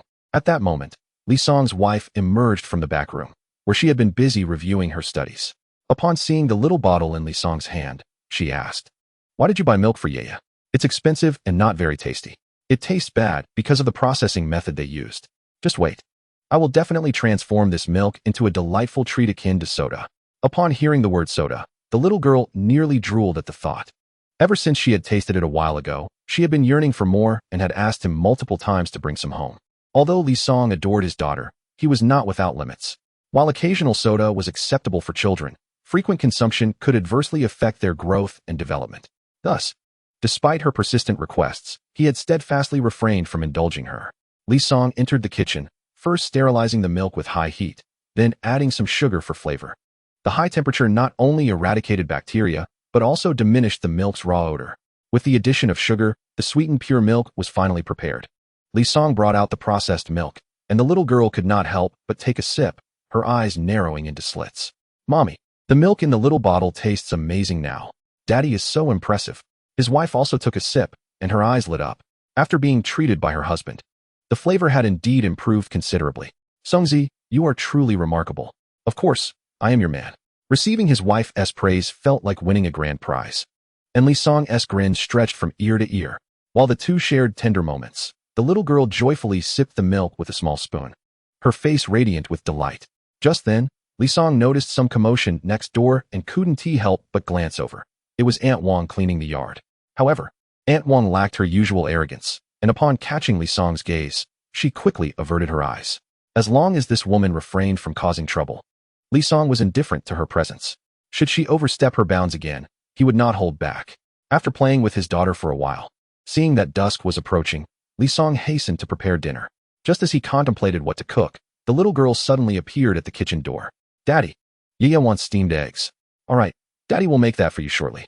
Yaya also wants some red meat." "Okay, Daddy will start preparing that right now." With her wishes being fulfilled, the little girl was overjoyed. She dashed over and planted several kisses on Li Song's cheek. Encouraged by her affection, Li Song worked even harder, and in less than an hour, the braised pork and steamed eggs she requested were ready. Gazing at the colorful and fragrant dishes, Li Song couldn't help but give himself a silent pat on the back. His culinary skills had not disgraced the chefs from the cooking brigade. Most of Li Song's culinary expertise came from his time spent in the northwest deserts or deep in the mountains, learning from the local military cooks. In the early years, The cooking brigade was composed of ordinary soldiers, but later, due to discontent from scientific experts regarding the meals, professional chefs were specifically recruited to join. Consequently, the brigade was well equipped with chefs specializing in various cuisines, including Sichuan, Huaiyang, Hunan, Cantonese, Shandong, Jiangsu, Zhejiang, and Fujian, representing the 8 major culinary traditions. Research was exceedingly monotonous, and the burdensome tasks at the time placed immense pressure on the scientists. To relieve their stress, everyone had their own methods. Some read, some exercised, and some slept, while Li Song devoted himself to honing his culinary skills. Eventually, the research base organized a cooking competition to enrich the lives of the experts, and without a doubt, Li Song earned a notable reputation. The chefs responsible for the judging even remarked that his culinary skills rivaled those of professional chefs. After dinner, Li Song gently coaxed the little girl to bed. Observing her husband's actions, she immediately understood what was to come. Being a high school student, her thoughts were not as conservative as those of the villagers. She did not find the matters between husband and wife distasteful. Rather, she felt a subtle sense of anticipation. Chapter 51, Mastery Before Sleeping. She had already changed into a loose-fitting nightgown, quietly sitting at the edge of the bed, waiting. The soft light cast a gentle glow on her face, highlighting her slightly bashful smile. After completing his morning ablutions, Li Song entered the room and was greeted by the bashful demeanor of his wife, which stirred a wave of warmth within him. He approached her slowly, tenderly caressing her hair, his gaze suffused with affection. She slightly tilted her head upward, locking eyes with him, her heart racing uncontrollably. Their gazes intertwined, as if they could decipher each other's innermost thoughts. Li Song gently wrapped his arms around her waist. She quivered momentarily but soon relaxed, allowing his lips to draw closer. In this tender atmosphere, their bond deepened, as if the entire world faded away, leaving only the two of them. Li Song's hand softly caressed his wife's cheek, the delicate sensation causing a blush to bloom upon her face. She gently closed her eyes, resembling a lamb awaiting its fate. He embraced her tightly, as though wishing to merge their very beings. Their breaths quickened, not from anxiety, but from a thrilling anticipation. The ambience in the room grew warmer, and their whispers turned into hushed tones, as if fearful of shattering the beauty of the moment. He tenderly kissed her forehead, the bridge of her nose, and finally, her enticing lips. This kiss was gentle yet profound, seemingly articulating the boundless love between them. Her hands gradually ascended to his back, embracing him with fervor. Their bodies melded together, sharing each other's warmth. On this tranquil night, their love burned like a radiant flame, illuminating their souls. A man deeply in love, a woman equally devoted. Their union was exquisite and boundless. The following morning, after an early workout, Li Song prepared breakfast for his wife and daughter, as was his routine, before setting off for Linshan City. In the bustling Xinhua bookstore, the owner, Zhao, was momentarily taken aback upon seeing Li Song. Each time Li Song came to Linshan City for a task, he would hastily return home to be with his family. To Zhao, it seemed impossible for Li Song to visit unless summoned by the Special Talent Bureau. Old Zhao, long time no see, Li Song's voice broke through Zhao's musings, prompting him to shut his eyes in disbelief. When he reopened them, he was startled to find Li Song standing before him. It truly is you. With no tasks from the Special Talent Bureau lately, what brings you to Linshan City, abandoning your family? There are some matters where I need your assistance. I've recently discovered a method to transform discarded straw into feed and plan to establish a feed research base in Baija village. As you know, under current regulations, such endeavors require governmental approval. Isn't your expertise in translation? How do you come to know about feed development? Previously, I spent time working in the countryside and stumbled upon this treasure from waste concept. However, I only grasped the general process. I lack specific data and details. Hence, I'm preparing to set up a feed research base for further exploration. Transforming waste into treasure is a noble pursuit. The authorities will surely support your research. Write up a proposal, and I'll help you submit it tomorrow. If all goes well, we could see results in 2 or 3 days. Thank you, old Zhao. Li Song casually retrieved the application from his briefcase. As he gazed at the document, the corners of Zhao's mouth twitched. This fellow had anticipated his willingness to assist, and had thus prepared the application in advance. You rascal, old Zhao chuckled, shaking his head in amusement, before solemnly placing Li Song's application into his briefcase. Now that you are in Linshan City, shouldn't you fulfill your promise and treat me to a drink? Old Zhao, you are the head of the Special Talent Bureau in Linshan City, a high-ranking official. How could I, a mere staff member, possibly invite you? Upon hearing Li Song refer to himself as just a mere staff member, Zhao nearly lost his composure, almost cursing. Li Song had already attained the rank of level 3 special talent. After years of service in the Special Talent Bureau, he had earned his way to level 2, leaving one to wonder who the real subordinate was. By the way, Shaoli, I just remembered that the provincial authorities have recently mandated the Linshan City Special Talent Bureau to expand its scale and recruit some outstanding talents. I might need to run around the counties these days, so your application for establishing a feed research base may be delayed for a few days. Observing the astonished expression on Li Song's face, Zhao felt a surge of pride. As the head of Linshan City, managing a subordinate was a mere trifle. Old Zhao, may I treat you to this round? Seeing Zhao's smug demeanor, Li Song smiled mysteriously, thinking to himself that he would let Zhao revel in his triumph for now.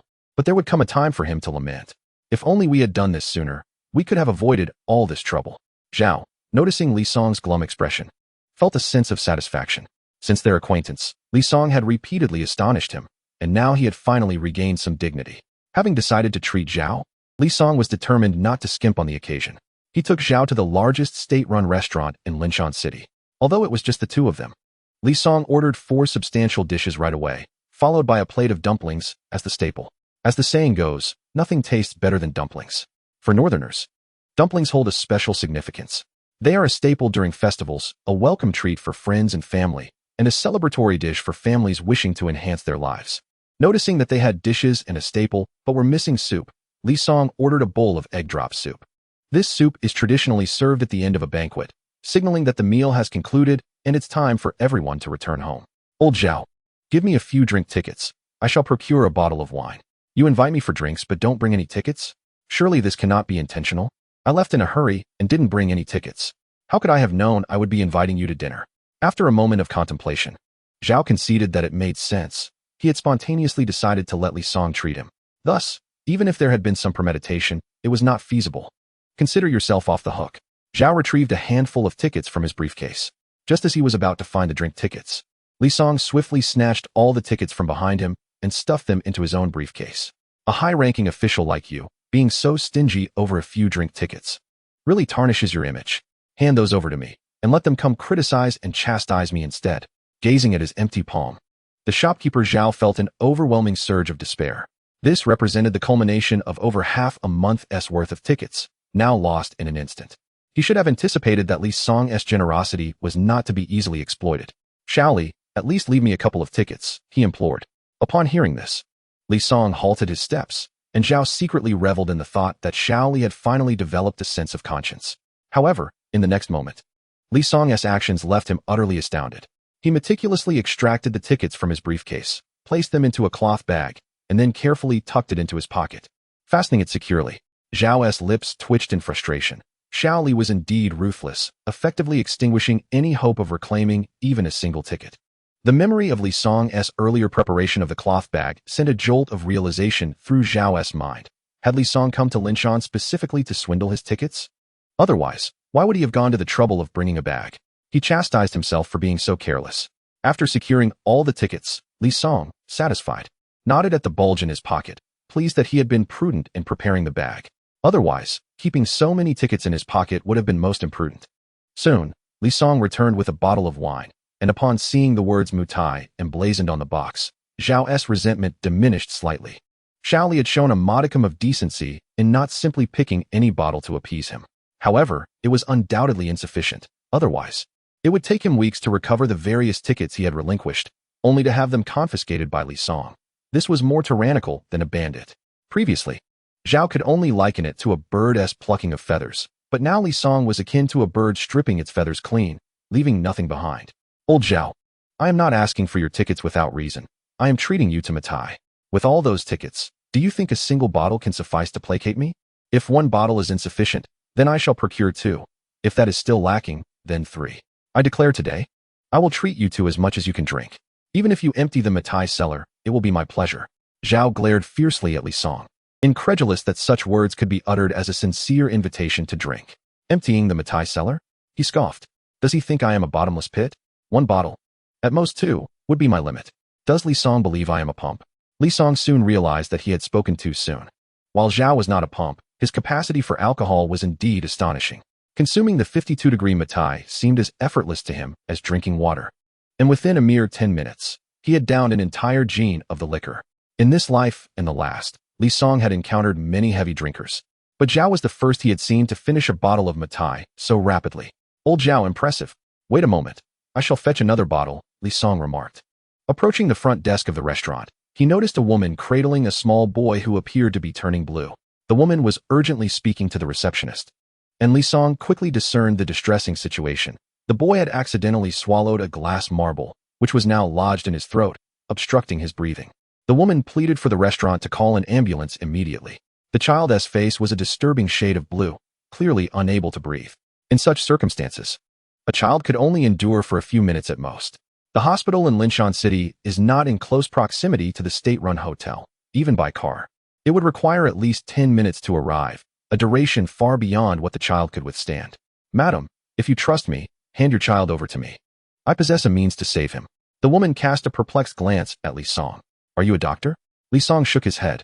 But I have a method to save your child. At that moment, the child's condition deteriorated further. Due to prolonged oxygen deprivation, he was now exhibiting symptoms of shock. Dear lady, you must make a decision swiftly.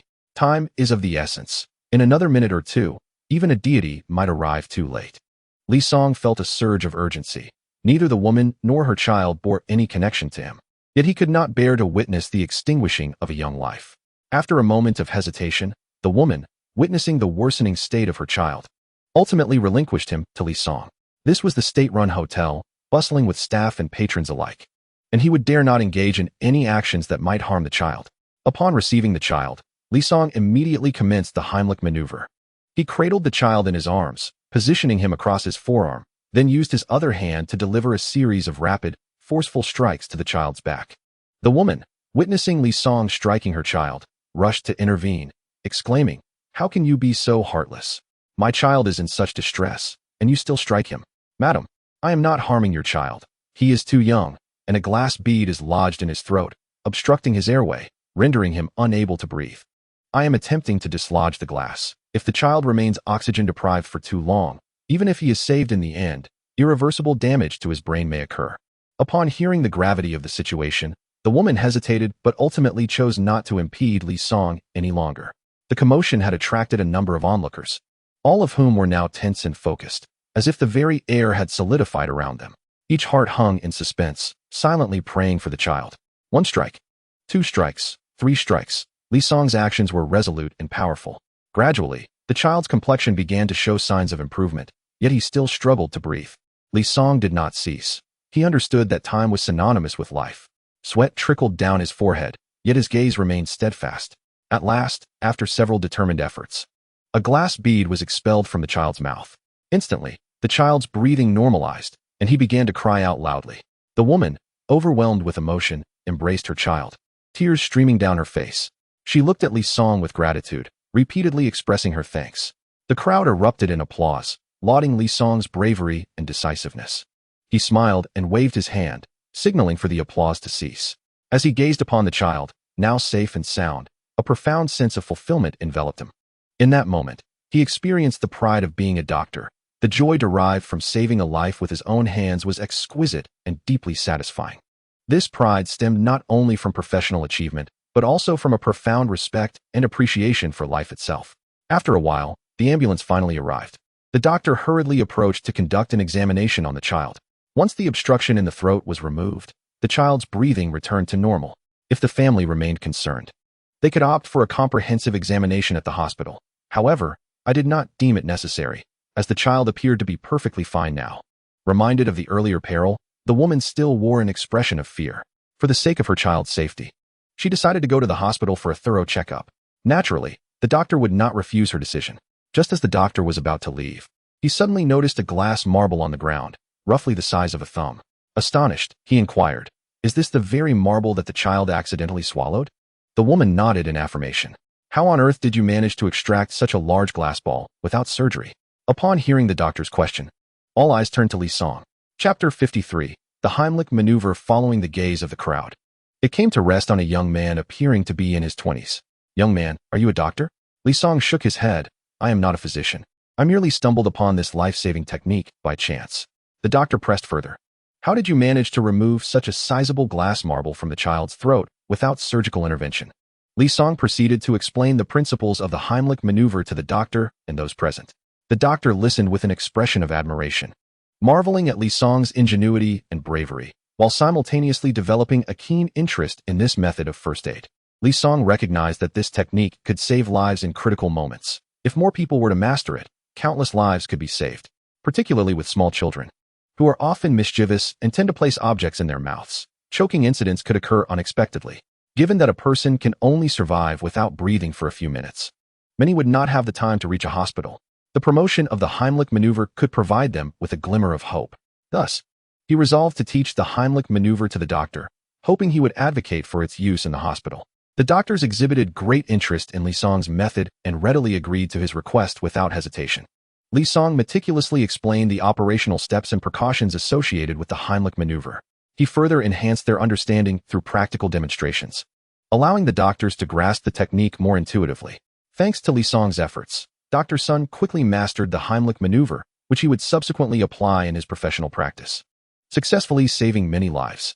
After imparting this knowledge to Dr. Sun, Li Song returned to the counter to grab a bottle of Maotai liquor, as old Zhao was still waiting. Having delayed here for quite some time, old Zhao might be growing anxious.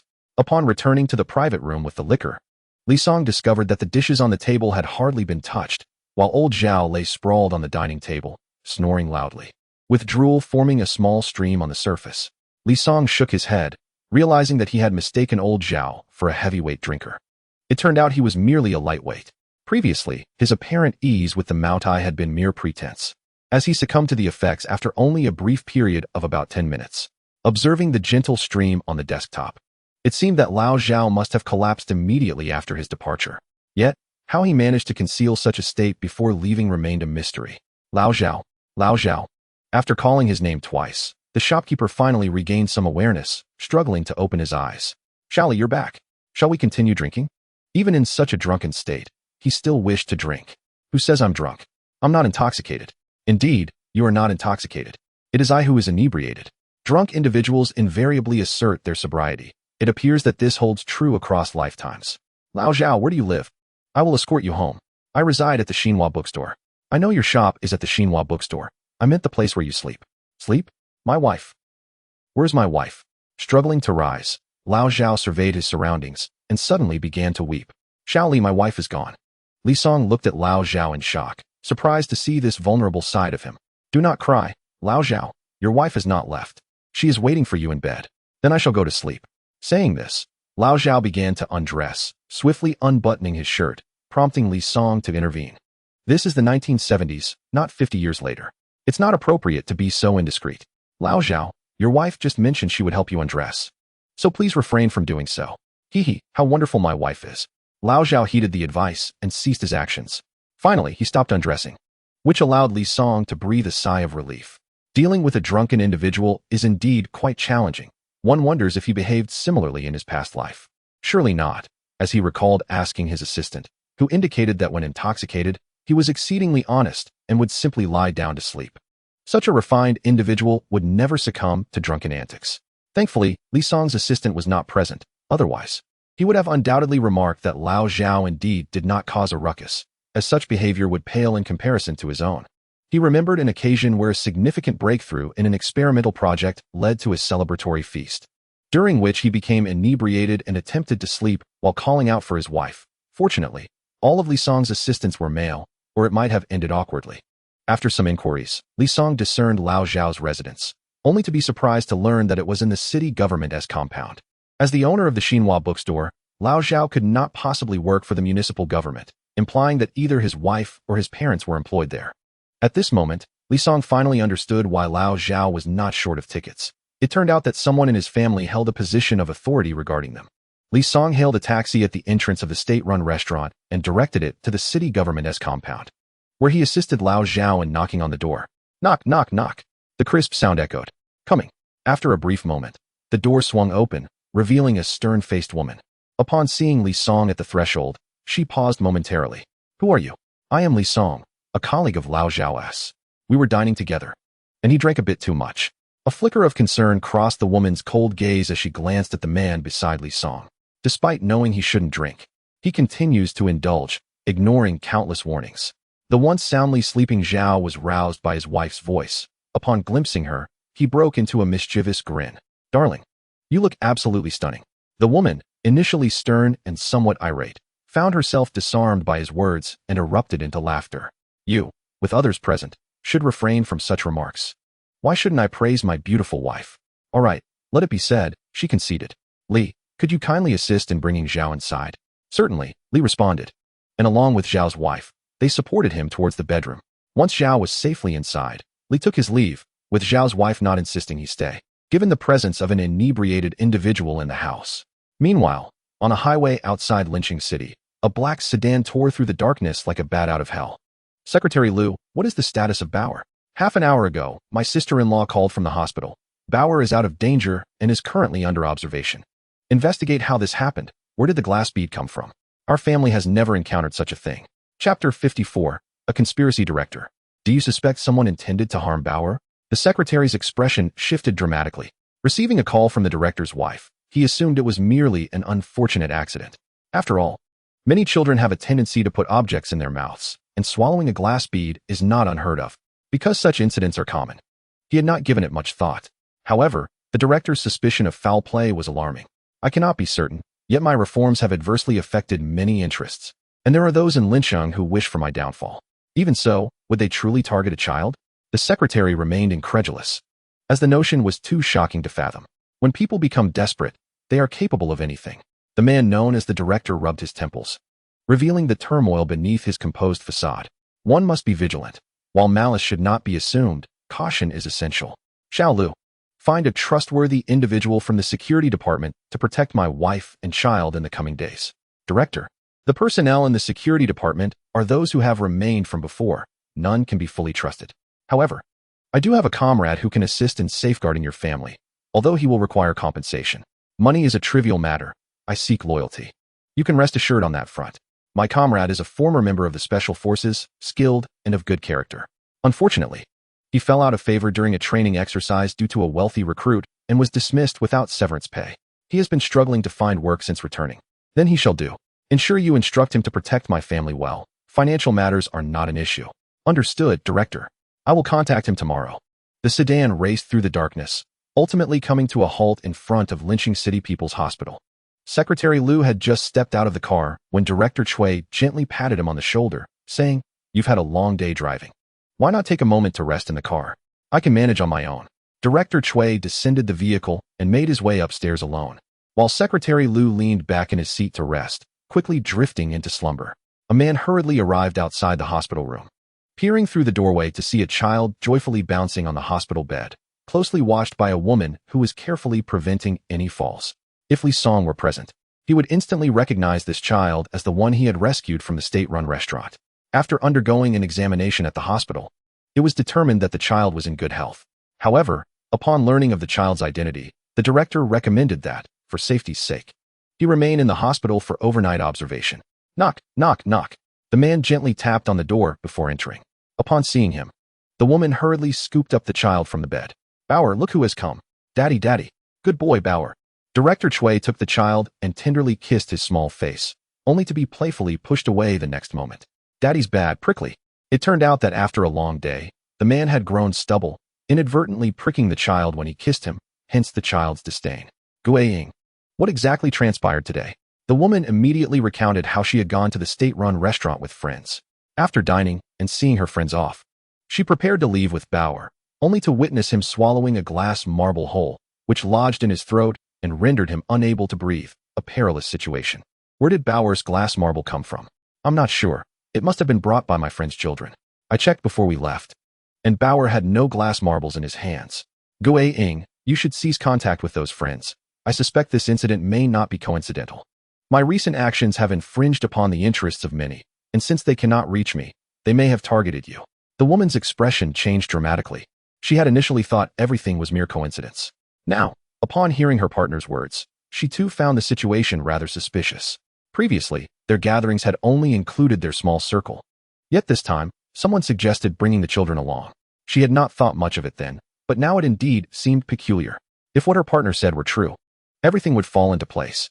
"I genuinely considered them my close friends. How could they wish to harm Bauer? I must confront them immediately." Director Cui grasped her hand, saying, "This is merely speculation. Without evidence, they will not confess. Although the woman was reluctant to accept it, there was truth in her partner's assertion. Guaying, did you mention that it was not a doctor who saved Bauer at the state-run restaurant, but a young man? Yes, he performed a type of Heimlich maneuver, standing behind Bauer and forcefully compressing his abdomen, using upward pressure to dislodge the marble from his throat. He later taught this technique to the doctor. This individual has saved Bauer's life. We must express our gratitude appropriately. Do you know his name or where he works? The woman shook her head. At that moment, Bauer had just escaped danger, and her thoughts were solely focused on Bauer, leaving her no room to inquire further. Director Cui gestured to the woman not to worry, suggesting that anyone who could dine at the state-run restaurant was likely not an ordinary individual. He would send someone to investigate. They should be able to locate him. It was essential to find the benefactor who saved his son, as well as those who might wish to confront him. After Li Song entrusted old Zhao to his wife, he departed. Although he had just left the state-run restaurant, he had not tasted a single dish he had ordered. Not long after exiting the government housing complex, his stomach began to rumble. Li Song found a nearby eatery and casually ordered a bowl of egg noodles and a plate of garlic eggplant. The proprietor's culinary skills left much to be desired. The flavors of the food were simply unsatisfactory. Li Song mused that even if his mother-in-law had prepared the dish, it would have surpassed the chef's efforts.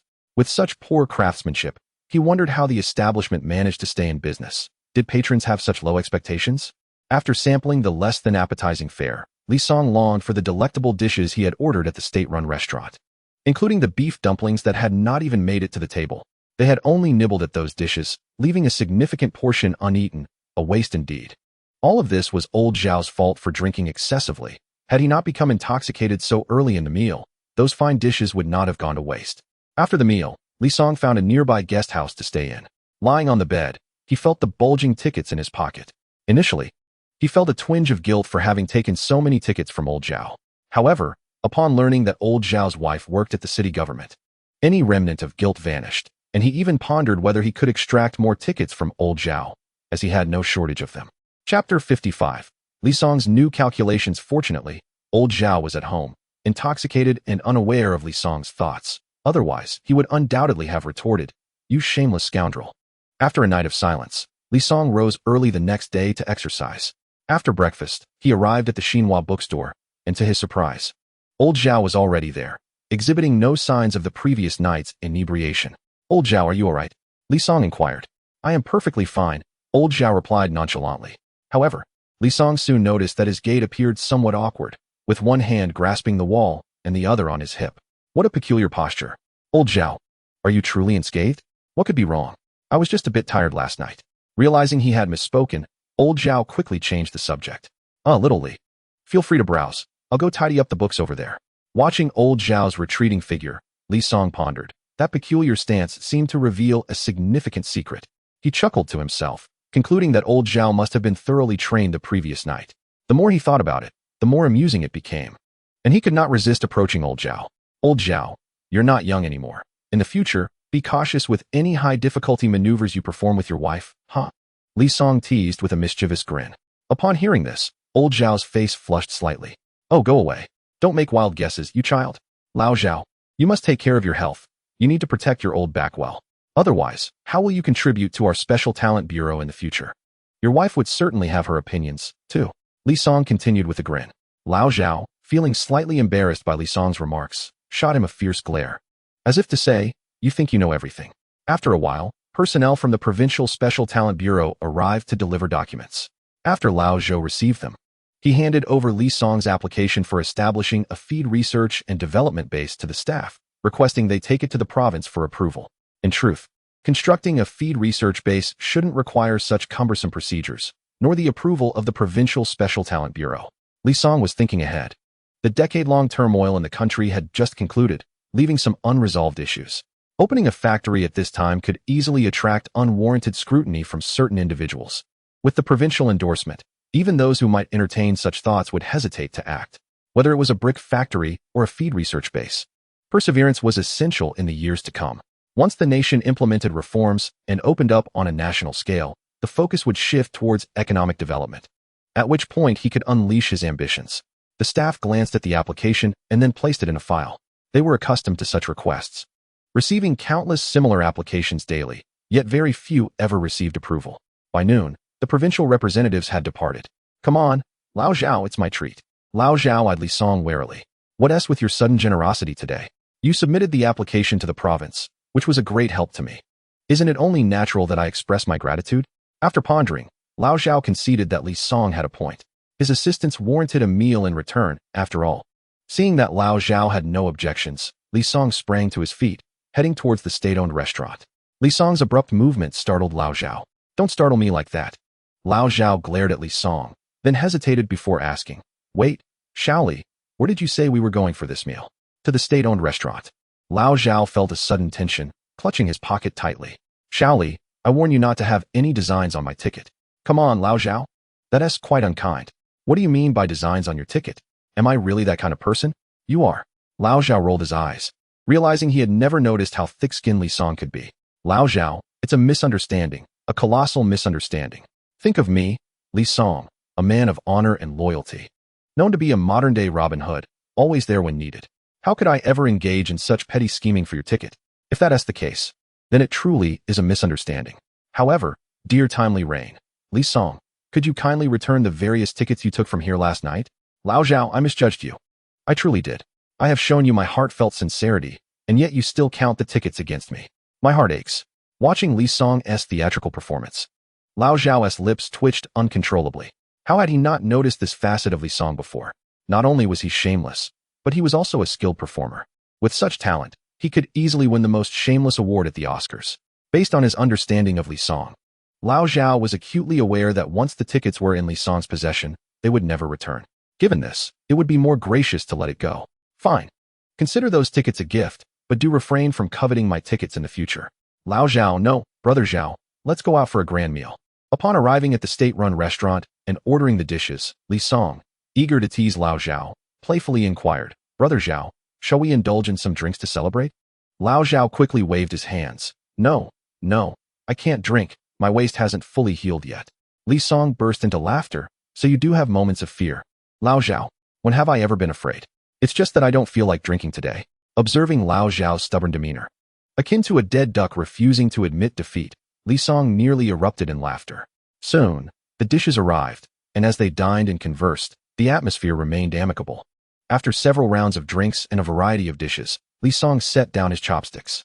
Lao Zhao, I know you have extensive connections in Linshan City. Are you acquainted with the directors of the clothing and shoe factories there? Lao Zhao immediately regarded Li Song with suspicion. What do you need them for? Noticing Lao Zhao's wary gaze, Li Song rolled his eyes. Thinking it quite petty for the esteemed director of the Xinhua bookstore in Linshan City and the head of the Special Talent Bureau to react so strongly over a few tickets. It's just a few tickets. Does it warrant such a reaction? Lao Zhao seemed to realize his response was somewhat excessive, clearing his throat awkwardly. Shaoli, what exactly do you need them for? I wish to discuss potential collaborations with them. Collaborations? Lao Zhao was increasingly perplexed. What could a translator like you possibly want with clothing and shoe factories? I do know the directors of those factories, but I must caution you. Collaborating with them is fine, but do not engage in anything illicit. Both of them have rather volatile tempers and wield considerable influence in Linshan City. If you provoke them, even I might not be able to protect you.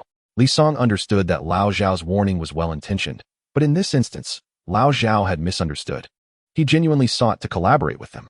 Rest assured, Lao Zhao, I am not ignorant of the depths of this world. After pondering for a moment, Zhao nodded, acknowledging that Li Song remained quite reasonable when not involved with his tickets. The meal was thoroughly enjoyable, filled with conversation. Afterward, Li Song headed directly to the Linshan City textile factory. Establishing connections with the clothing and shoe factories would take time, and during this interim, he could proactively negotiate some collaborations. Chapter 56. Business at hand. Upon arriving at the entrance of the Linshan City textile factory, the security personnel recognized Li Song. Aware that he was a person of significant importance to Director Sun, the head of security, not daring to delay, personally escorted Li Song to the director's office. Expertly, Director Sun is in his office. You may enter. Li Song thanked the head of security and gently knocked on the door. Hearing a voice from within inviting him in, Li Song pushed the door open. Expertly, what brings you here? Director Sun was taken aback upon seeing his guest. Were you expecting someone? If you have matters to attend to, I can return at a more convenient time. After a brief hesitation, Director Sun rose with a smile. What are you saying? Expertly, your presence brings great honor to the entire textile factory. Please, have a seat. After Li Song took his seat, Director Sun personally went to brew tea for him. Given Director Sun's stature, few are privileged to receive such treatment. Director Sun, I perceive a hint of concern etched upon your brow. Might the textile factory be facing some challenges? If you trust me, I would be glad to listen. Perhaps I could offer a solution, Li Song remarked with a smile. Director Sun merely smiled faintly, dismissing Li Song's words.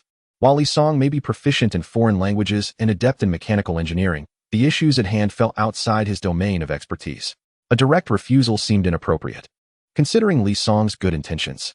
Just as Director Sun pondered how to delicately decline, the office door was knocked upon again. Come in. With a creak, the office door swung open, revealing Director Sun's driver. In fact, the driver also served as his secretary and bodyguard, having spent many years in the military and earned considerable accolades. Upon reaching retirement age, he transitioned to the Linshan textile factory, initially working in the security department. However, upon Director Sun's appointment, he was entrusted with greater responsibilities as a driver, secretary, and bodyguard. Director Sun, I was unaware you had a guest. I shall return later. The driver began to withdraw but was halted by Director Sunday Xiao Su. Li Expert is no stranger. Speak your mind. After a moment's hesitation, Secretary Su spoke up. Director, I have investigated all the warehouses at the textile factory, and the stock of defective fabric amounts to a staggering 3,942 pieces. Upon hearing of the defective fabric, Li Song's interest piqued. He had come to discuss a potential business involving such fabric. To his surprise, before he could voice his intentions, Secretary Su had already broached the subject, revealing the substantial quantity. If they could manage to handle this batch of fabric, it could yield a tidy profit. Director Sun's expression grew troubled upon hearing Secretary Su's report. The figure was evidently beyond his expectations. How could there be so many defective fabrics in the warehouse? I inquired with Old Wang, who manages the warehouse. He informed me that these defective fabrics have accumulated since the factory's inception. A few years ago, a batch of fabric was deemed spoiled due to prolonged storage and was discarded by the then director as waste. The current inventory primarily consists of fabric produced in recent years. The corners of Director Sun's mouth twitched in dismay. Such assets of the state had been treated as refuse, a rather extravagant decision by the former director. Go meet with the sales department head and inquire if there are any solutions for these defective fabrics in the warehouse. I consulted him prior to my arrival, but he had no viable suggestions. The sales department previously attempted to sell this fabric, but due to its flaws, the supply and marketing cooperatives showed no interest. Director Sun's countenance darkened further. Unable to sell, the fabric would accumulate in the warehouse and deteriorate over time, ultimately becoming waste. These fabrics represented state property, and such waste was indeed lamentable. Director Sun, after my inspection of the warehouse, I contacted the city mop factory. They are willing to purchase these defective fabrics at 5 yuan per piece. 5 yuan per piece? Why aren't they clamoring for it? Director Sun scoffed in frustration. Director Sun, although the defective fabric in our factory has never been utilized, to the mop factory, it is indistinguishable from those worn-out rags. Both are merely intended for mop production, and they are indifferent to whether the fabric has been previously employed. Hence, the pricing remains identical.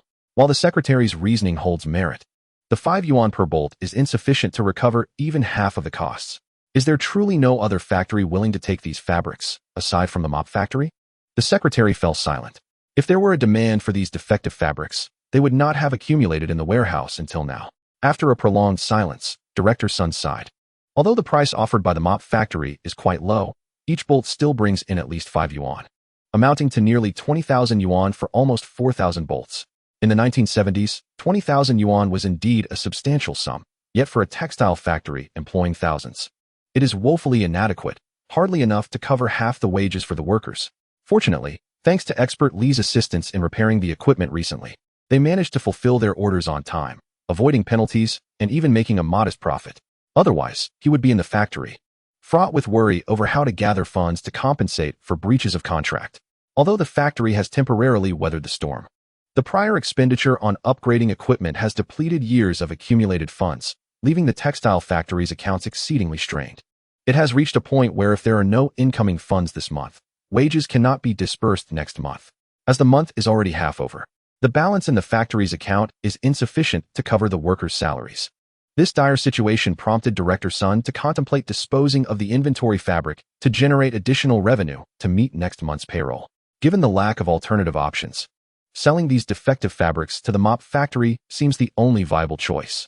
Remember, it is imperative that they remit payment immediately. Rest assured, I will personally handle it. The fabric will only be delivered upon receipt of payment. Very well, off you go. Director Sun rubbed his temples vigorously. Selling the defective fabric to the mop factory may not be the optimal choice, but it is the only option available at present. Secretary Su, wait a moment. Suddenly, Li Song, who had been perusing a magazine in the reception area, interjected with a jest, stating that he had come specifically to discuss the defective fabric business. And now that the opportunity lay before him, he would not relinquish it to others. Noticing the puzzled expressions from both individuals, Li Song offered a faint smile. Director Sun, since your factory intends to sell the defective fabric to the mop factory for 5 yuan per bolt, why not sell it to me instead? I am willing to offer 10 yuan per bolt. The price instantly doubled, and Director Sun was momentarily taken aback before looking at Li Song with excitement. Expertly, are you certain you are not jesting? Of course not. If you have any doubts, we can draft an agreement right now. Director Sun's gaze shifted back and forth across Li Song's face. From his earnest demeanor, it appeared he was not joking. However, he could not fathom why Expertly would require such a quantity of fabric. Chapter 57.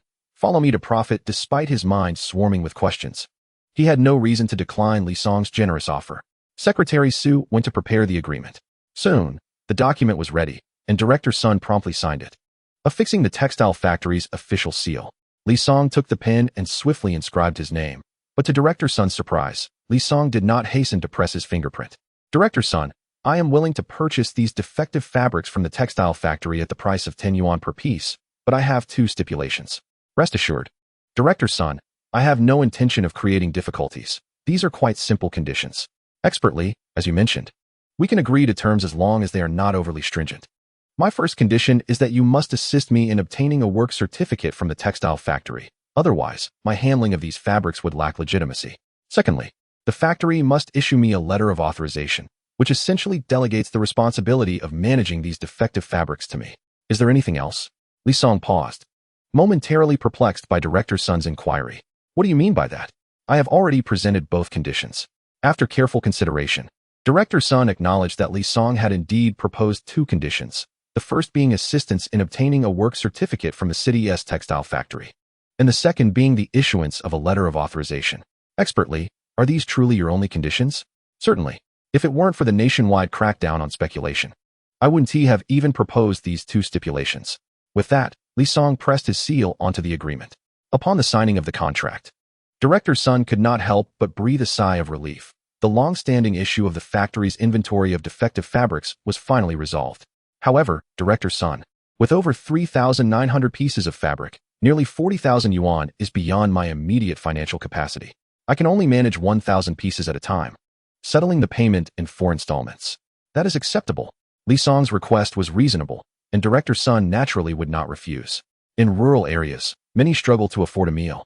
Finding someone who can produce 40,000 yuan in one go is rare even across the entirety of Huaxia. Expertly, transporting 1,000 pieces of fabric is quite a challenge. I can arrange for someone to drive and assist in delivering them back. I sincerely thank you, Director Sun. After finalizing the arrangements, Director Sun instructed Secretary Su to organize a vehicle to the warehouse for loading.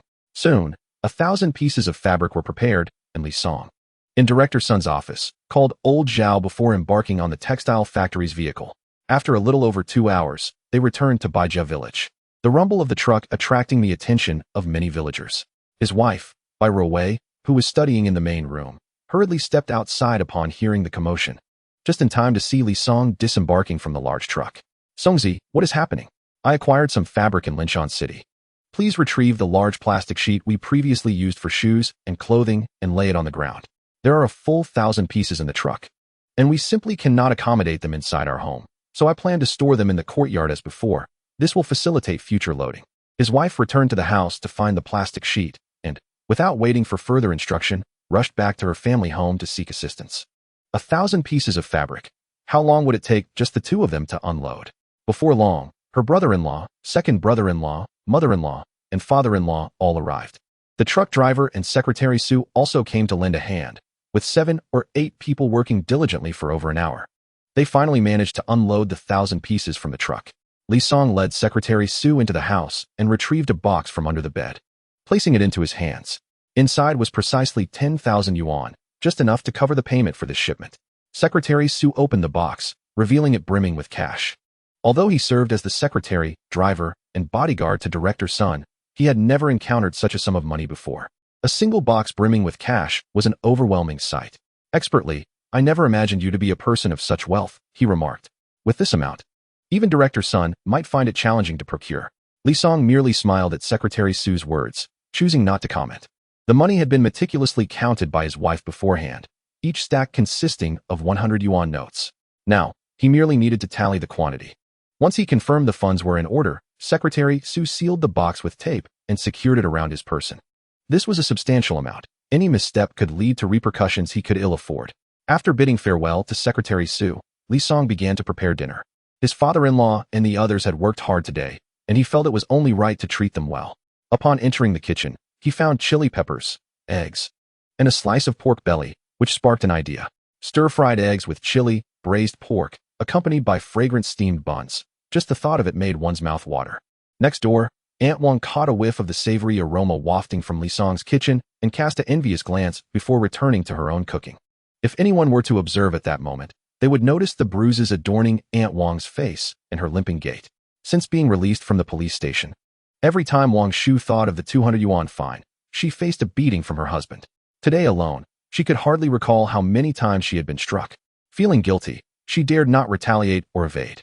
Before long, the meal was ready, and Li Song brought it to the table. Braised pork, stir-fried eggs with chili, steamed buns, and a steamed egg for the little girl, concluding with bowls of seaweed and egg drop soup for each person. The only lament was the absence of dried shrimp. The seaweed and egg drop soup felt devoid of spirit without it. "Daddy, I want to eat the steamed egg," the little girl exclaimed. "This is specially made for you." "Be careful, it's a bit hot," he replied, scooping a half-spoonful and gently blowing on it before bringing it to her lips. The little girl mimicked Li Song, blowing lightly before eagerly devouring it. So delicious. Just as Li Song was about to serve her another spoonful, she disdainfully pushed his hand away and snatched the spoon from him. "I can eat by myself." "Then be careful, don't burn yourself." "I know." Watching the adorable antics of his daughter, Li Song felt his heart melt. In his past life, he had truly been blind to abandon such a precious child. No, he was not only blind, but foolish as well. Fortunately, he was granted a second chance, and this time, he vowed to remedy all the regrets of his previous existence. After satisfying their hunger, Li Song moved a stool closer to his father-in-law. "Uncle, may I take my brothers-in-law with me to earn some money tomorrow? There won't be any issues with speculation this time, will there? Rest assured, I have made preparations." With that, Li Song produced the commission letter from the city's textile factory. With this document, no one could contest his plans. Upon comprehending the content above, the father-in-law's worries dissipated, and he readily acquiesced to Li Song's request. However, he stipulated a condition. While Bai Shan and Bai Chuan could assist, they were not to receive any remuneration for their efforts.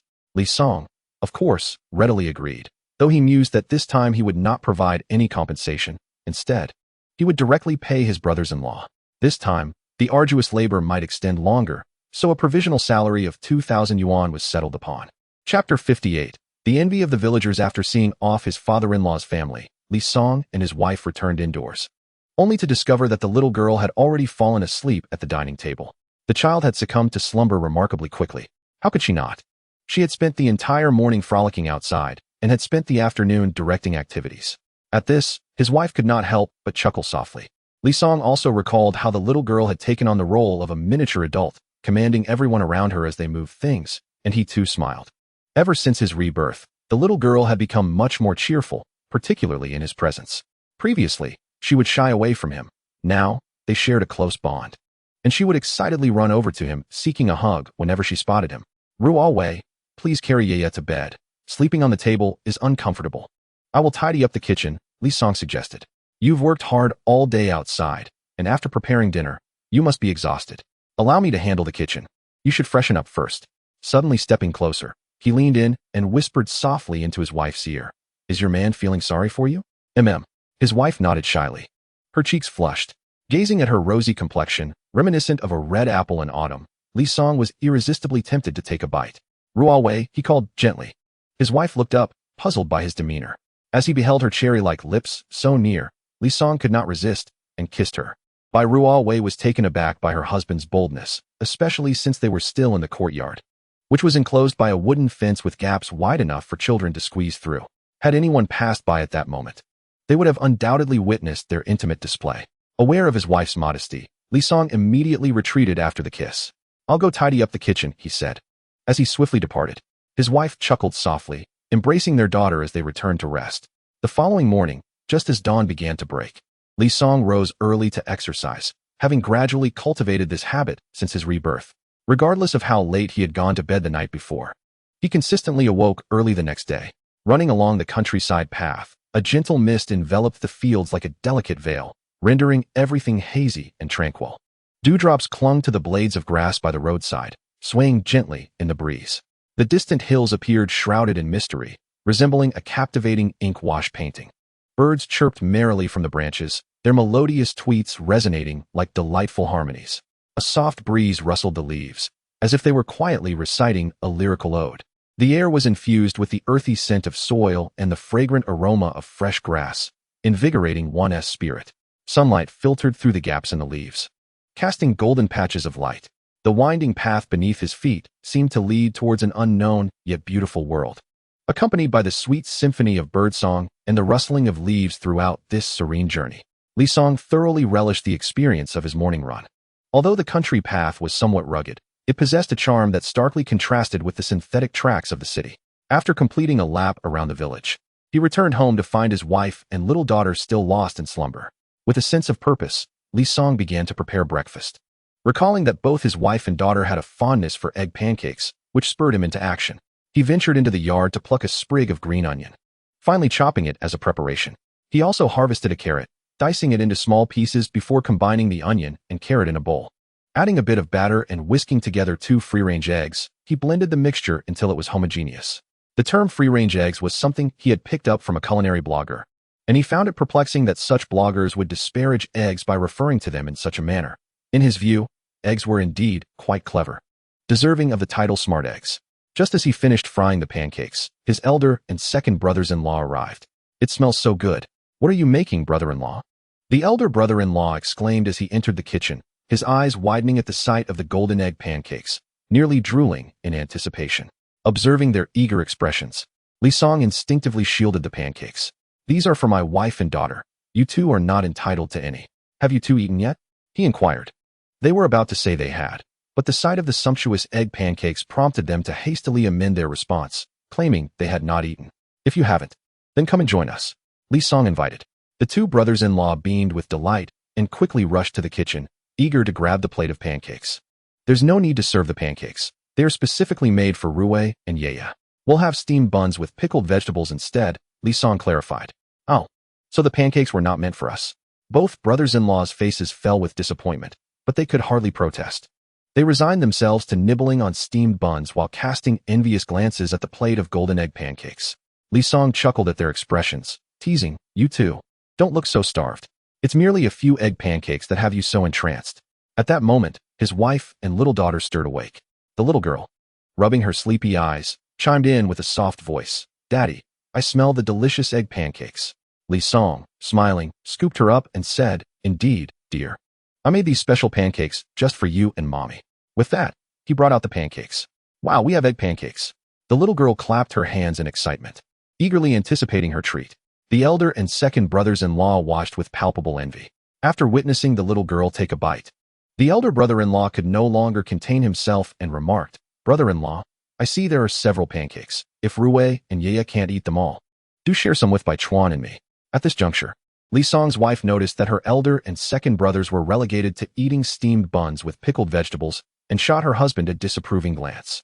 After all, her brothers had come to lend a hand. It was hardly fair that they should have to settle for such meager fare while she and their daughter enjoyed the pancakes. Consequently, she reserved only 2 pancakes for Yaya and generously offered the rest to her brothers-in-law. They protested, exclaiming it was too much.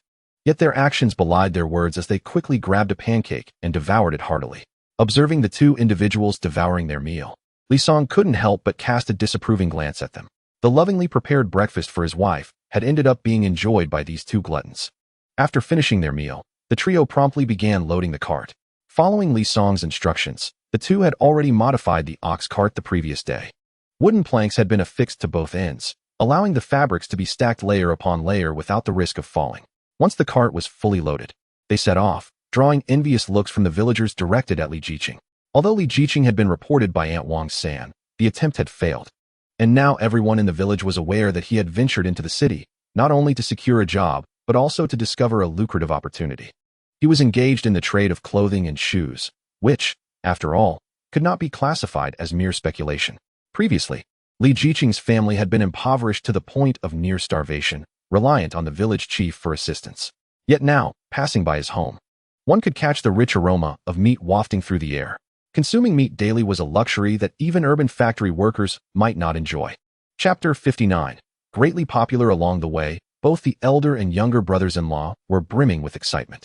Their previous outing with their brother-in-law had yielded a profit of 2,000 yuan, and they were certain this time would be equally rewarding. Although their father had advised their brother-in-law, they were confident he would not shortchange them. Their first stop was still Lu Family Lane, as they had previously sold shoes and clothing there and were already familiar with the locals. Upon reaching Bai Family Lane, he instructed the elder and younger brothers-in-law to set up their stall while he made his way to the village chief's home. Upon seeing Li Song again, the village chief felt a surge of excitement. Li Song's prior visits had resulted in significant improvements in the villagers' quality of life. Recently, during a commune meeting, the leaders had praised him, acknowledging his exceptional capability and sense of responsibility. He had actively led the villagers in exploring various avenues, coordinating resources to enhance their living conditions. And as a result, the village was prospering. He was indeed a rare and admirable village chief, worthy of respect and emulation. In truth, he was acutely aware that the changes occurring in the village were not largely due to his own efforts. They were the fruits of Li Song's labor. It was Li Song's sale of slightly imperfect clothing and shoes that had provided many impoverished families in the village with much-needed attire. "Little Li, do come in. Please. Make yourself at home." The village chief's warm welcome momentarily startled Li Song. What was happening? He had come to request the chief's assistance in promoting his goods, yet the chief's enthusiasm made him feel as though it was the other way around. "Village Chief Lu, I want to trouble you at home. I am here to ask for your help in spreading the word. I have brought a batch of flawed fabric, and the villagers of Lu Family Lane can come take a look if they are interested." Upon hearing that Li Song had brought fabric this time, the village chief became immensely excited.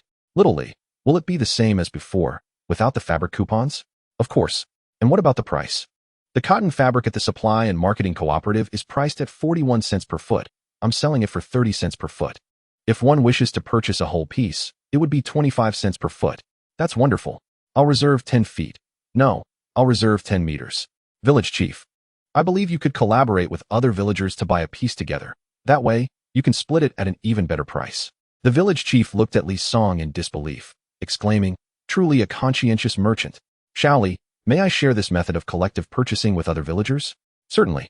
And the village chief can also inform the villagers that this is a result you have ingeniously strived for." Lu, the village chief, was suddenly enlightened.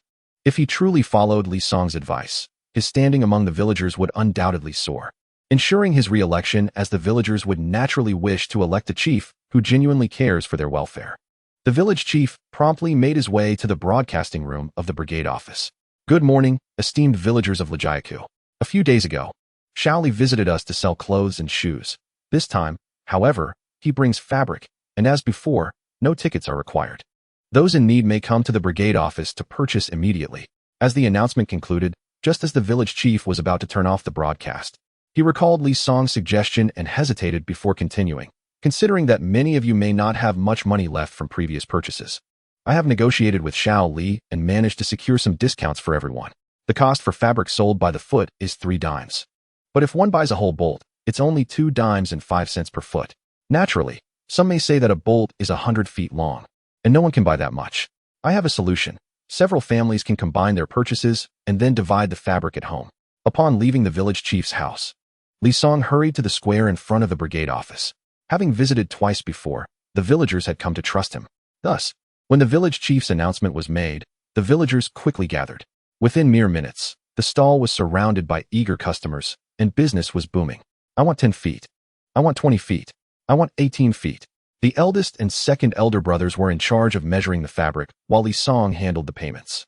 Amidst the bustling activity, Li Song watched his brothers-in-law with satisfaction. He knew that his rebirth had not only transformed his destiny, but also brought hope to those around him. "Xiao Li, is it true that the village chief announced a discount of 5 cents per foot for a whole bolt of fabric?" "Indeed, it is true. The retail price is 3 dimes per foot, but for a whole bolt, it is 2 dimes and 5 cents per foot." The middle-aged woman inquiring was immensely excited. "Then I shall take a bolt. A bolt totals 100 feet, which amounts to 25 yuan. The woman paid promptly and left with a bolt of fabric, feeling she had made a significant saving of 5 yuan. As other villagers witnessed the genuine savings from purchasing a whole bolt, the saying "a fool does not take advantage of a bargain" resonated strongly. More and more villagers opted to buy a bolt, and the atmosphere grew increasingly vibrant. Li Song and his companions were busily engaged, yet their faces radiated satisfaction. The eldest brother, while measuring fabric, excitedly remarked to Li Song, brother-in-law, "This business is even better than last time. At this rate, we will sell out the 200 bolts on our truck by noon." The second brother-in-law chimed in, "Absolutely. It's all thanks to your skill in finding such a lucrative venture." Li Song smiled in response. "This success is largely due to everyone's trust and support. Our duty is to ensure the quality of the fabric we sell to the villagers is impeccable and in ample supply." The elder brother-in-law patted his chest and assured the brother-in-law not to worry, stating that the fabric he had measured was certainly more than enough. One bolt after another was dispatched, and more than half of the prepared fabric had already been sold. At that moment, an elderly gentleman, walking with some difficulty, approached hesitantly and said, "Young man, I would like to purchase a bolt as well, but there are only my wife and I at home, and we won't need that much." Li Song quickly replied, "Sir, do not fret. You can partner with a neighbor to purchase it and then divide it later." Upon hearing this, the old man's eyes sparkled with hope, and he turned to seek out a neighbor. However, after an exhaustive search, he found it challenging to gather enough people for a full bolt. Observing the old man's anxious demeanor, Li Song reassured him not to worry, informing him that there was still plenty of fabric on the truck, and promised that if the old man could not find anyone to collaborate with, he would sell it to him at a price of 2 dimes and 5 cents per foot. With Li Song's comforting words, the old man finally calmed down, and the village chief, witnessing this scene, nodded in approval. This young man named Li is truly commendable. He possesses capability, knows how to manage affairs, and, most importantly, is kind-hearted. Such a person is destined for great success. I just wonder if he is married. If not, I might consider introducing him to my daughter. Chapter 60. We are going to prosper. As noon approached, only a small quantity of the 200 bolts of fabric remained. Glancing at his tired elder brothers-in-law, who were breathing heavily, Li Song suggested, "Let us call it a day. We should take a break and prepare to head back." The elder brothers-in-law finally sighed in relief, plopping down on the cart and gasping for breath. After a 10-minute rest, the trio began to tidy up their stall. The second brother-in-law asked, "Brother-in-law, has that old gentleman not yet purchased his fabric?" Li Song replied, "Let us wait a little longer. If he doesn't arrive soon, I will seek out the village chief for assistance in finding someone." The elder brother-in-law frowned slightly, feeling fatigued and eager to return home for a meal and rest. "Brother-in-law, we may merely be fabric sellers, but we must honor our commitments. Only through such integrity will we earn trust, ensuring the longevity of our business." After waiting a while longer, the elderly gentleman returned with several neighbors, joyfully proclaiming, "Young man, I have found people to partner with. We would like to buy 2 bolts of fabric together." Li Song promptly welcomed them, and the transaction was swiftly completed. Looking at the now empty stall, Li Song was filled with a sense of accomplishment. He said to his elder brothers-in-law, "Let us return and rest well. Tomorrow we shall seek a new location to continue our sales." With hearts full of success, the 3 departed from Lu's family courtyard. Just like last time, Li Song did not return immediately to Baijia village, but chose to visit Jiang commune first. He purchased 2 pieces of meat from the butcher, one for his father-in-law and one for his own family. He then visited the supply and marketing cooperative to buy 2 bottles of milk and 2 cans of malt milk powder, one for his father-in-law and one for his wife. This product was a nutritional staple that had once been all the rage in the 1970s and 1980s. After spending half the day at Jiang commune, they returned to the village as dusk began to fall. The villagers, seeing them return laden with goods, looked on with envy. First, Li Song returned home to unload the items he had purchased, declining his sister's invitation to stay for dinner. Bai Shan and Bai Chuan hurried back home with the ox cart. Today, the old ox had worked diligently, pulling the cart to Lu's house and then to Jiang commune, and returning, covering at least several dozen kilometers. The 2 men resolved to give the ox extra bran when they fed it today, ensuring it would have the strength to continue its labor tomorrow. Upon entering the courtyard, Li Song observed various jars and a small bed adorned with a mosquito net. This bed had been specifically purchased for his daughter. The family's bed was indeed too small. It comfortably accommodated him and his wife, but with their little girl added, it became exceedingly cramped. Moreover, the little one preferred to sleep between them, which made him anxious about accidentally rolling onto her. "Songzi, have you moved the supply and marketing cooperative back home?" he teased. "These are all essential items. We had to make do when times were tough. But now that our circumstances have improved, it is only natural to acquire some new things. Li Song first tossed the dilapidated table from the main room into the corner of the yard, then brought in the new table along with the little girl's bed. "Daddy, this little bed is so beautiful," she exclaimed.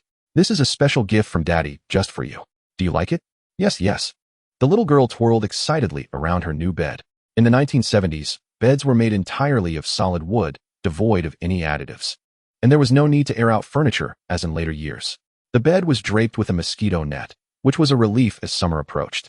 It would protect the little one from being bitten by mosquitoes during her sleep. The mosquitoes in the village were notoriously fierce, almost capable of devouring a person, and he wished to spare his daughter such torment. "Isn't it too early for Yaya to sleep separately at just 2 years old?" he pondered. "Let's try it out first. If it doesn't work, I'll ask fourth uncle to make a larger bed tomorrow. Our current bed is simply too small for the 3 of us, and I dread turning over at night for fear of harming our daughter." His wife, Wen Yin, could not help but chuckle, realizing that Li Song had been so cautious in bed lately out of concern for their daughter. Though he may have been overly anxious, it was clear he held his daughter in high regard. In fact, he was so attentive that sometimes even Wen Yin felt a tinge of jealousy. "All right, let's give it a shot. The little bed is right next to the big one, so if anything happens, she can know immediately.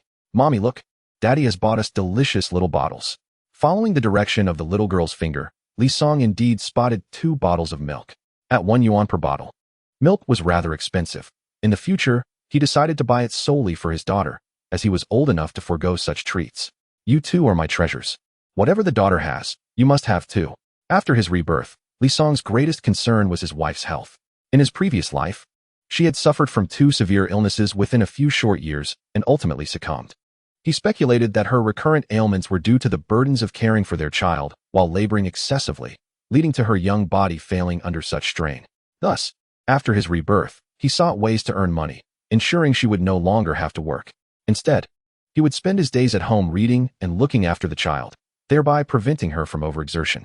In addition to ensuring ample rest, Li Song also prioritized providing nutrition for his wife. She now consumed an egg daily, complemented by a regular intake of meat. Within just over a month since his rebirth, he had already observed a notable improvement in her complexion. Nevertheless, Li Song remained vigilant, contemplating a visit to the hospital for a thorough checkup for his wife in due time. "Mom, what is this large jar?" Following the curious voice of his daughter, he glanced at the round container, which contained malted milk extract. His wife shot him a sharp glare. His recent behavior had become increasingly excessive. Initially, he had only purchased clothing, shoes, and meat, but now he had started buying milk, and today, he had even acquired malted milk extract. She was aware that a single jar cost 15 yuan, an expense that even a laborer's family in the county would hesitate to incur. It seemed imperative to have a serious discussion with Songzi soon, lest one wonder what he might bring home next. After dinner, the little girl, having consumed the milk that Li Song had prepared, fell asleep early. His wife made a cozy bed for her, placing her inside, and with the guardrails on both sides. There was no worry of her falling out. Just as Bai Ruowei was about to discuss the purchasing issue with her husband, she noticed him entering the courtyard, carrying a box. Upon opening it, she was astonished to find it filled to the brim with money, predominantly large bills, with very little change. "Songzi, how can there be so much money in this box?" she exclaimed. "This is the money from selling fabric today, 25 yuan per piece. I sold 200 pieces, amounting to approximately 5,000 yuan.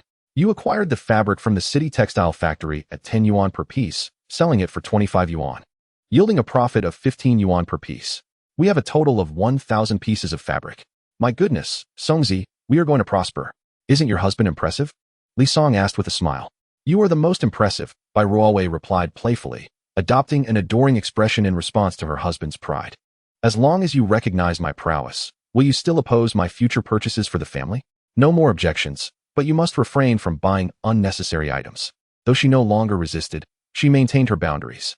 "Everything I buy is for you and our daughter, for the sake of our little family." Indeed, this time, his wife offered no further objections. After they had finished their evening routines, it was only natural for them to retire to bed.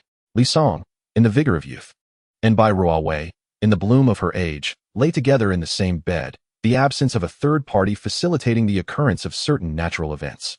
The following morning, Li Song awoke early, glancing at his wife, still peacefully asleep, feeling content with his performance from the previous night. He rose to exercise, prepared breakfast for his wife and daughter, and then, alongside his brothers-in-law, loaded the 200 pieces of fabric onto the ox cart, and set off. The process mirrored that of the previous day, albeit to a different village. In the blink of an eye, for days had passed, and of the 1,000 pieces of fabric delivered from the city textile factory, 800 had been sold. Only 200 pieces remained to be sold within a day. However, upon returning home with his brothers-in-law, Li Song was surprised to find his father-in-law and several members of the village committee gathered at their residence. Li Song paused momentarily and pulled his wife, who had just come to open the door, closer, inquiring, "What brings your father and several members of the village committee to our home?" She replied, "My father mentioned that he needed to discuss something with you." Although he did not elaborate on the specifics, Li Song's confusion deepened. If the matter pertained to village affairs, it would suffice for his father-in-law to consult with the committee members alone. If it was unrelated to village issues, then why had his father-in-law summoned them? For a moment, Li Song found himself perplexed by his father-in-law's intentions. "Uncle, esteemed gentlemen," Li Song greeted, offering each of them a cigarette. Director Wang Jing glanced at the cigarette box in Li Song's hand and chuckled. "Ah, Red Pagoda Mountain. Young Li, it appears the recent village gossip holds some truth. You have truly struck it rich." "Director Wang, you flatter me. I've merely been selling cloth daily. These cigarettes are for social engagements." "My uncle knows well that I do not smoke," Li Song responded. "Young Li, my words carry no ulterior motives. I simply believe that since you have lived in Baijia village for several years after joining the commune, now that you possess the means, it would be wonderful if you could assist the villagers," Wang Director expressed. Li Song cast a glance at his father-in-law, who wore a stoic expression. His confusion intensified, leaving him even more uncertain about the motives of these visitors. He decided to follow Wang Director's lead and said, "Director Wang, please feel free to articulate what the village requires of me. As a fellow villager, and with my father-in-law serving as the village chief, I am naturally inclined to help within my capabilities. However, if my resources fall short, I must apologize." Li Song was cautious not to sound overly definitive. After all, failing to meet expectations could lead to an awkward situation. Having lived a full life, he was more measured than the younger generation. "Rest assured, as long as you are willing, your assistance will be invaluable," replied Li Jiqing. Just as Li Song was about to inquire about the specific assistance needed, his father-in-law interjected. "Allow me to explain. The committee is aware that you still possess a batch of cloth, and they hope you can sell it within the village. As many families are in dire need of fabric, some villagers are unable to venture outside due to a lack of clothing." Upon hearing this, Li Song felt a wave of relief wash over him. He had assumed that his father-in-law and the committee had come with grave matters, only to discover it was merely about this. The cloth he held was indeed meant for sale, and he did not mind to whom it would be sold.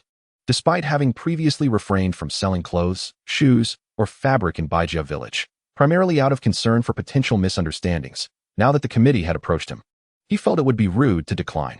"Uncle, Director Wang, that poses no issue. I had initially planned to sell the remaining cloth at Gaojiang, but since there is a demand in the village, I shall prioritize selling it to the villagers," Li Song readily agreed. Wang Director and the other committee members displayed expressions of satisfaction, nodding appreciatively at Li Song's understanding. His father-in-law wore a look of contentment. The son-in-law he had once regarded with skepticism was now bringing honor to the family within the village. "Young Li, while selling within our village, could you consider offering a discount? After all, the villagers are facing significant hardships." Wang Director posed another question. Li Song pondered for a moment before replying, "Director Wang, this cloth does not belong to me. I am merely tasked with processing this batch of defective fabric for the municipal textile factory. However, since we are selling in our village, I shall offer the lowest price directly." Upon hearing this, the crowd erupted in joy. Though the village chief's father-in-law merely twitched the corner of his mouth, refraining from exposing his son-in-law. After all, the profits earned by the son-in-law ultimately benefit his daughter. What father would not wish for his child to prosper? During the subsequent discussions regarding the specifics of the sale, the father-in-law excused himself, wishing to avoid any conflict of interest given his familial ties with Li Song. The next day, Li Song, accompanied by his elder and younger brothers-in-law, transported the remaining 200 rolls of fabric to a small square in the village center. The news quickly spread throughout the village. Villagers flocked to see the piles of fabric stacked high on the ox cart, their faces glowing with delight. Observing the gathered crowd, Li Song stood atop the cart and proclaimed, "Yesterday, several uncles from the village committee approached me, hoping I would sell the remaining 200 rolls of fabric here. I agreed. Allow me to outline a few principles. First, these fabrics are flawed. They possess minor issues, but these do not pertain to quality. Rather, they involve unclear prints and uneven colors. Those who can accept this are welcome to purchase. If not, please visit the supply and marketing cooperative. Second, these flawed fabrics do not require fabric coupons, and the price is set at $25 per roll, equivalent to $2.50 per foot. However, due to the slow measuring and tearing process, I encourage you to team up with relatives and neighbors to purchase whole rolls, and you may divide them at home at your leisure. Upon hearing that no coupons were needed, the villagers of Bai Ruowei village were ecstatic. Oh, we can finally buy fabric to make new clothes. Indeed, this young man Li Song is quite remarkable. He has truly lent us a great hand. Amidst their praises, the 200 rolls of fabric sold out within half a day. Watching the satisfied smiles of the villagers, Li Song felt a swell of happiness in his heart. This incident completely transformed his reputation in the village, fostering a more harmonious relationship with the villagers. Those who had previously mocked him as a pretty boy now greeted him warmly.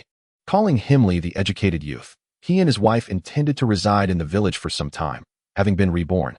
He sought not only to improve his family's living conditions, but also to reshape the villagers' perception of him, thus granting his wife greater esteem within the community. Now, he had succeeded, and witnessing the villagers' change in attitude filled him with immense joy. Chapter 62. The application was approved the day after selling the first batch of 1,000 rolls of fabric. Li Song set off once again for Linshan City. However, he did not head directly to the textile factory to procure fabric. Instead, he first visited the Xinhua bookstore. Several days had passed, and he anticipated a response from the provincial government regarding his application. His feed research project, capable of turning waste into treasure, should undoubtedly receive approval unless unforeseen circumstances arose. Nevertheless, nothing is certain until the outcome is revealed, and until then, anything is possible. Old Zhao at the Xinhua bookstore, upon seeing Li Song again, displayed considerably more composure than during their first meeting, greeting him with a smile. Ah, little Li has come again. You seem to be visiting Linshan City quite frequently lately. As the saying goes, a day apart feels like 3 autumns. I've missed you, old Zhao. I see you're hoping for my endorsement. Huh? Just the same. Just the same. Li Song scratched his head awkwardly, surprised that old Zhao still remembered the matter after all this time. Old Zhao chose not to linger on the matter with Li Song, instead gesturing towards the counter. It just arrived today. Feel free to take a look. Li Song hurriedly approached the counter, his heart racing as he rummaged through the contents. Before long, he unearthed an envelope at the very bottom. Taking a deep breath, he slowly opened it, and when he saw the word approved scrawled in the margin, he was nearly overcome with joy. His application had been granted. His feed research project had finally received recognition from the provincial authorities, signifying that preparations for the red brick factory could commence upon his return. Calming himself, Li Song expressed his gratitude to old Zhao and proposed treating him to a grand meal at the state-run restaurant. However, old Zhao declined, still haunted by a previous incident where Li Song had duped him, leaving him with a lingering psychological scar. As the saying goes, once bitten by a snake, one is fearful of ropes for 3 years. This aptly described old Zhao's predicament. Now, whenever he heard Li Song invite him to dine, his immediate instinct was to suspect another attempt to swindle his vote.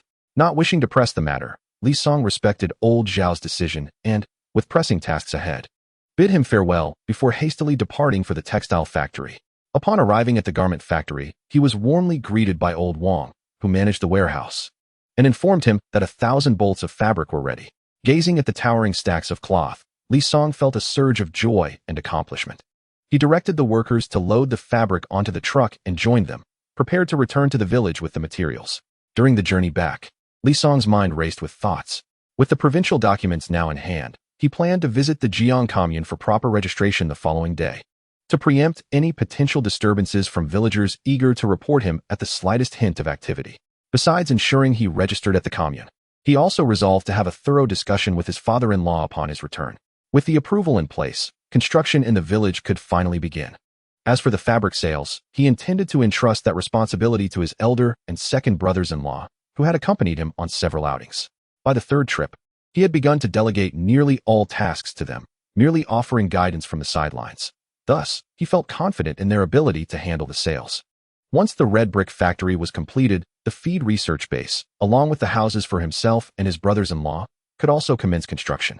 Fortunately, with little work to be done in the fields at the moment, he could invite villagers to lend a hand. During the busy farming season, finding help would be a challenge due to the pressing need to harvest crops. Upon returning to the village, Li Song first unloaded the fabric at his home, then handed the payment to the accountant from the textile factory, requesting that he sign a receipt agreement. He also enlisted the signatures of several village committee leaders as witnesses.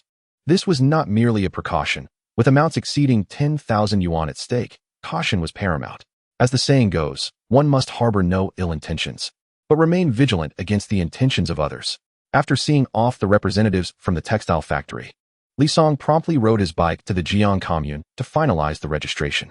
Upon learning of the provincial approval for his project, Director Zhao of the commune was elated, encouraging him to work diligently to expedite the establishment of the feed research base.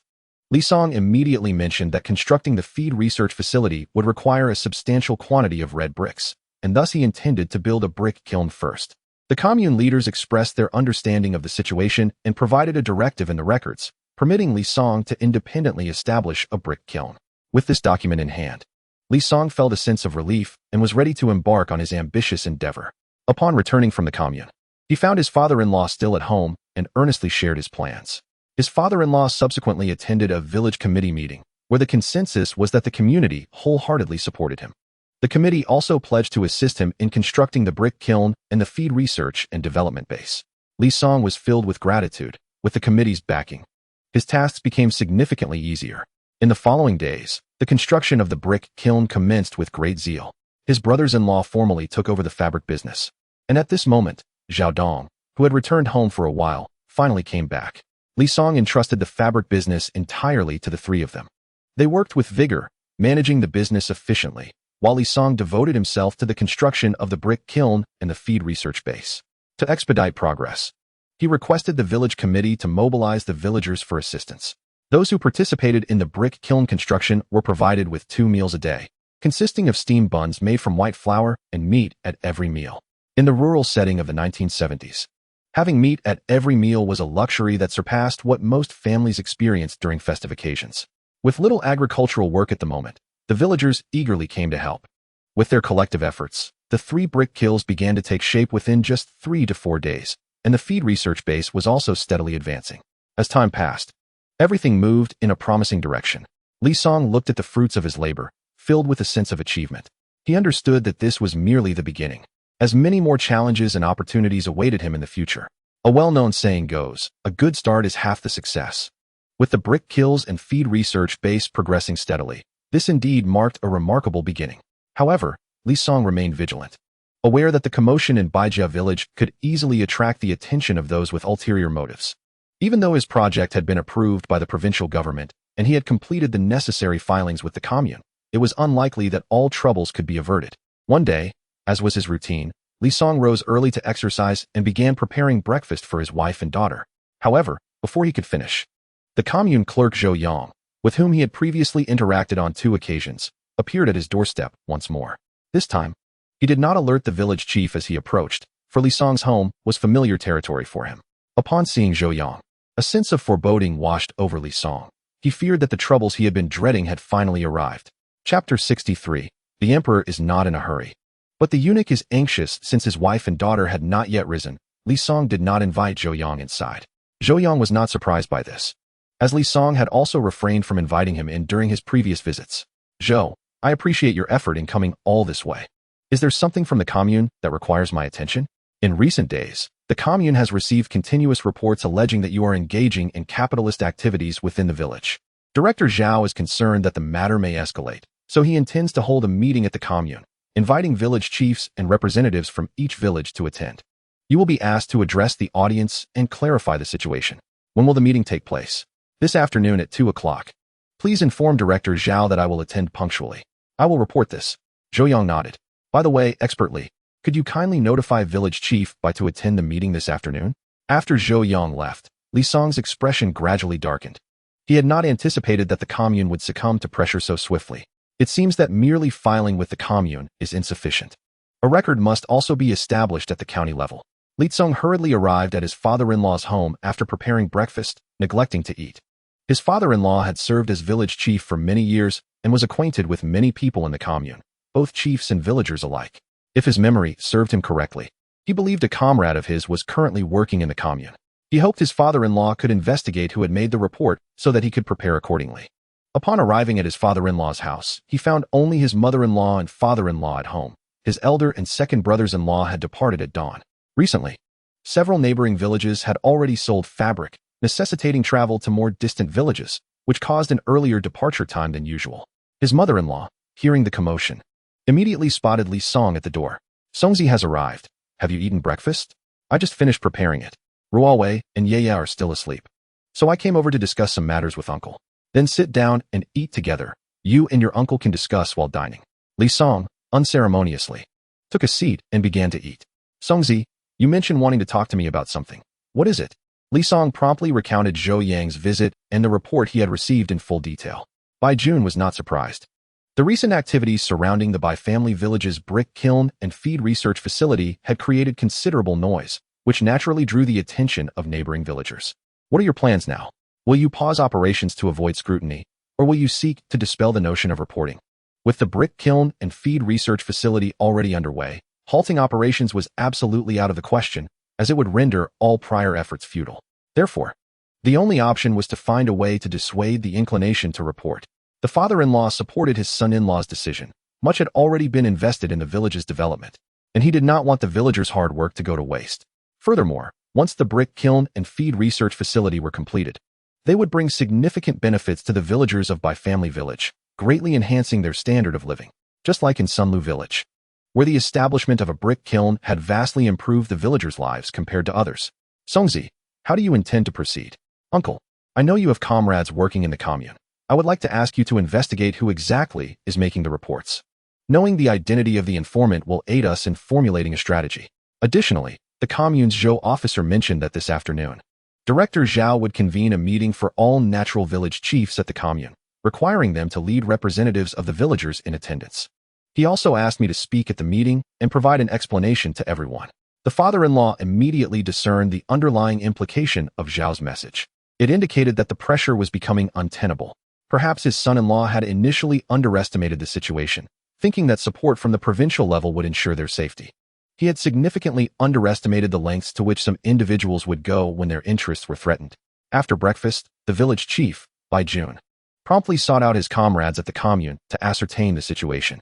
His comrade was quite efficient and soon gathered the necessary information. "Old Bai," he reported, "your son-in-law has been reported over 30 times recently, nearly 4 or 5 times each day. Moreover, there have been calls from the county. It's no wonder Director Zhao is anxious." Bai Jun inquired if they had discovered who the informants were. "Most of the reports come from Sunlu Village."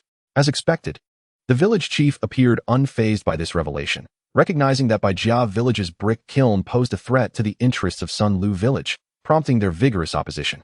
"Wait, you mentioned most. Who else besides Sunlu Village has lodged complaints? You may find it hard to believe, but the individual in question hails from your own Baijia Village. Another villager has reported my son-in-law. Who is it?" Bai Jun's expression darkened. Not long ago, Aunt Wang had reported Songzi, resulting in a hefty fine of 200 yuan. He was astonished that the matter had not yet settled before another report surfaced. He was eager to discover who possessed such audacity. "Old Zhao, who is this person?" "The name registered is Wang Shitu." "Wang Shitu." The village chief furrowed his brow, as this name was quite unfamiliar. After pondering for a moment, he recalled that Wang Shitu was indeed the proper name of Wang Laosan. The villagers typically referred to him as Wang Laosan, which momentarily obscured his recognition of Wang Shitu. What a character Wang Laosan was. Previously, his wife had reported her son-in-law, nearly landing him in the police station. Now, he was following in his wife's footsteps, reporting his son-in-law yet again. It seemed that ever since he had become village chief, he had become far too accommodating, emboldening others to take liberties with him. The couple's simultaneous reports on his son-in-law clearly indicated their utter disregard for him. "Old Zhao, thank you. I owe you a drink." "Old Bai, as you mentioned, I heard you recently gifted 2 bottles of Mao Tai to Officer Su at the police station. When we drink, you must provide Mao Tai. Rest assured, there will be plenty of Mao Tai." Hastily returning to Baijia Village, the chief was too preoccupied to pause and instead headed directly to his son-in-law's home. Noticing that Director Zhao from the commune was visibly overwhelmed, Bai Jun felt a wave of concern. However, upon arriving at his son-in-law's house, he found him calmly feeding his daughter, utterly devoid of worry or anxiety. Reflecting on how he had rushed to the commune after breakfast, he was struck by the stark contrast of his son-in-law's nonchalance, igniting a sense of irony akin to that of a worried eunuch serving an unconcerned emperor. The village chief quickly recognized the absurdity of his situation. If he were the eunuch, what fate awaited his daughter? Would she be destined to a life of solitude? This was utterly unacceptable. Just as the father-in-law grappled with the urgency of the situation, Li Qian, seeing his father-in-law return, greeted him with a smile. "Uncle, you're back. You've worked hard running around all morning. Please sit down and have a meal with us." Casting a glance at the enticing plate of braised pork on the table, Bai Jun swallowed hard. "Let us not rush to eat. The matter you asked me to investigate has yielded results. Yet, I can't help but notice that you seem remarkably unfazed." Chapter 64. The accuser. There was no sense of urgency, though the situation was certainly concerning. I had a good idea of who might have reported me. They would not stir up much trouble. The village chief, Bai Jun, was quite taken aback. "Then who do you suspect reported you? Who else could it be but the people of Sunlu village?" Bai Jun's expression was one of astonishment. His son-in-law, Li Song, had indeed made an accurate guess. "How did you come to that conclusion? Is it really so difficult to deduce? Our primary focus for construction has been the brick kiln. One merely needs to consider whose interests would be harmed by its establishment to arrive at the answer. Sunlu village is the only one in the entire Jiang commune with a brick kiln. If it isn't them, then who else could it be? Since you had already surmised who reported you, why did you make me travel all the way to the commune to seek information?" The elder was somewhat irritated. Although he shared a good camaraderie with old Zhao, seeking favors inevitably incurs a debt of gratitude. "Uncle, please do not be upset. Had I not asked you to investigate, it would have remained merely my conjecture. Now, with your findings, my suspicions can be substantiated." Upon hearing this, Bai Jun's demeanor softened. "Your speculation is mostly correct, but one detail is amiss. Not all of your accusers hail from Sunlu village. There is one from another village, our own, in fact. It is Wang Laosan. Indeed, it is he, a treacherous ingrate. Just recently, I assisted in rescuing Wang Laosan's wife from the police station. Instead of showing gratitude, he chooses to betray my son-in-law once again. Such a vile character should never have been aided. It appears my kindness has been mistaken for weakness. Ever since my marriage to Ruowei, this couple has subjected us to mockery, even attempting to have me imprisoned. Initially, I was disinclined to lower myself to their level, but if they insist on being ungrateful, they shall not escape my wrath. Songzi, do not act impulsively. Although Wang Laosan is detestable, you must not commit any foolish acts." Observing his father-in-law's worried expression, Li Song smiled gently. "Uncle, do not fret. I have Ruowei and Yaya by my side. I shall not act recklessly. Moreover, dealing with Wang Laosan does not require my direct intervention." The elder silently sighed in relief, genuinely concerned that Li Song might act on impulse and cause irreparable consequences. "Uncle, I have noticed that Aunt Wang Sen has been sporting bruises on her face and limping as she walks, clearly indicating she has been abused. As the village chief, you cannot turn a blind eye to this matter. I suggest you accompany the women's director to take Aunt Wang Sen for a medical examination and seek assistance from the commune on her behalf." The elder gazed at his son-in-law in shock, realizing that such matters could indeed be addressed in this manner. The villagers were well aware that ever since Aunt Wang Sen reported Li Song and was fined 200 yuan, she had been subjected to daily beatings. Yet most people deemed it inconsequential. In the 1970s and 1980s, prevailing mindsets were rather regressive, with many men believing their wives were their property, justifying violence as they pleased. Although the nation had long advocated for gender equality and condemned domestic violence since the establishment of the country, the transformation of such entrenched beliefs in remote rural areas requires considerable time. Li Song's suggestion illuminated Bai Jun, the village chief.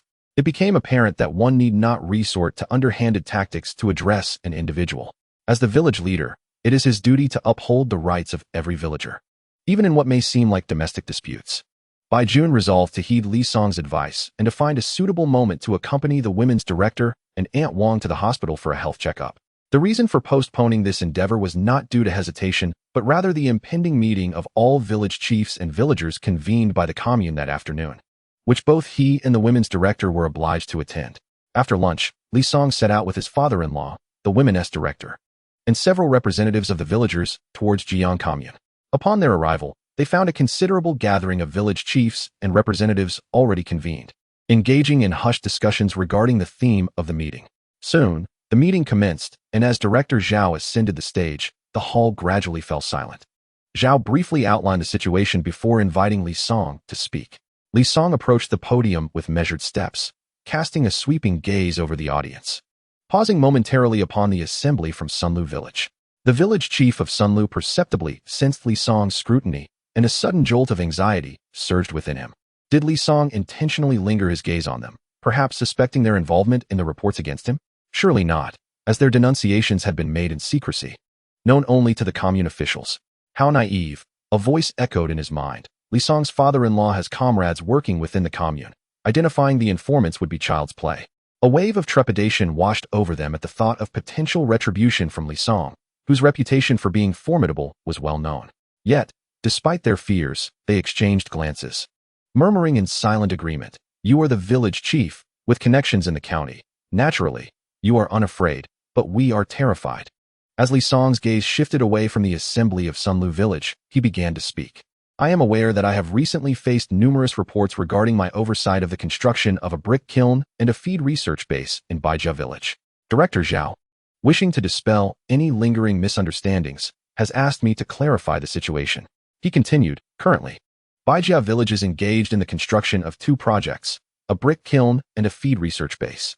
In essence, these projects are intertwined, as the feed research base has received special approval from the provincial authorities.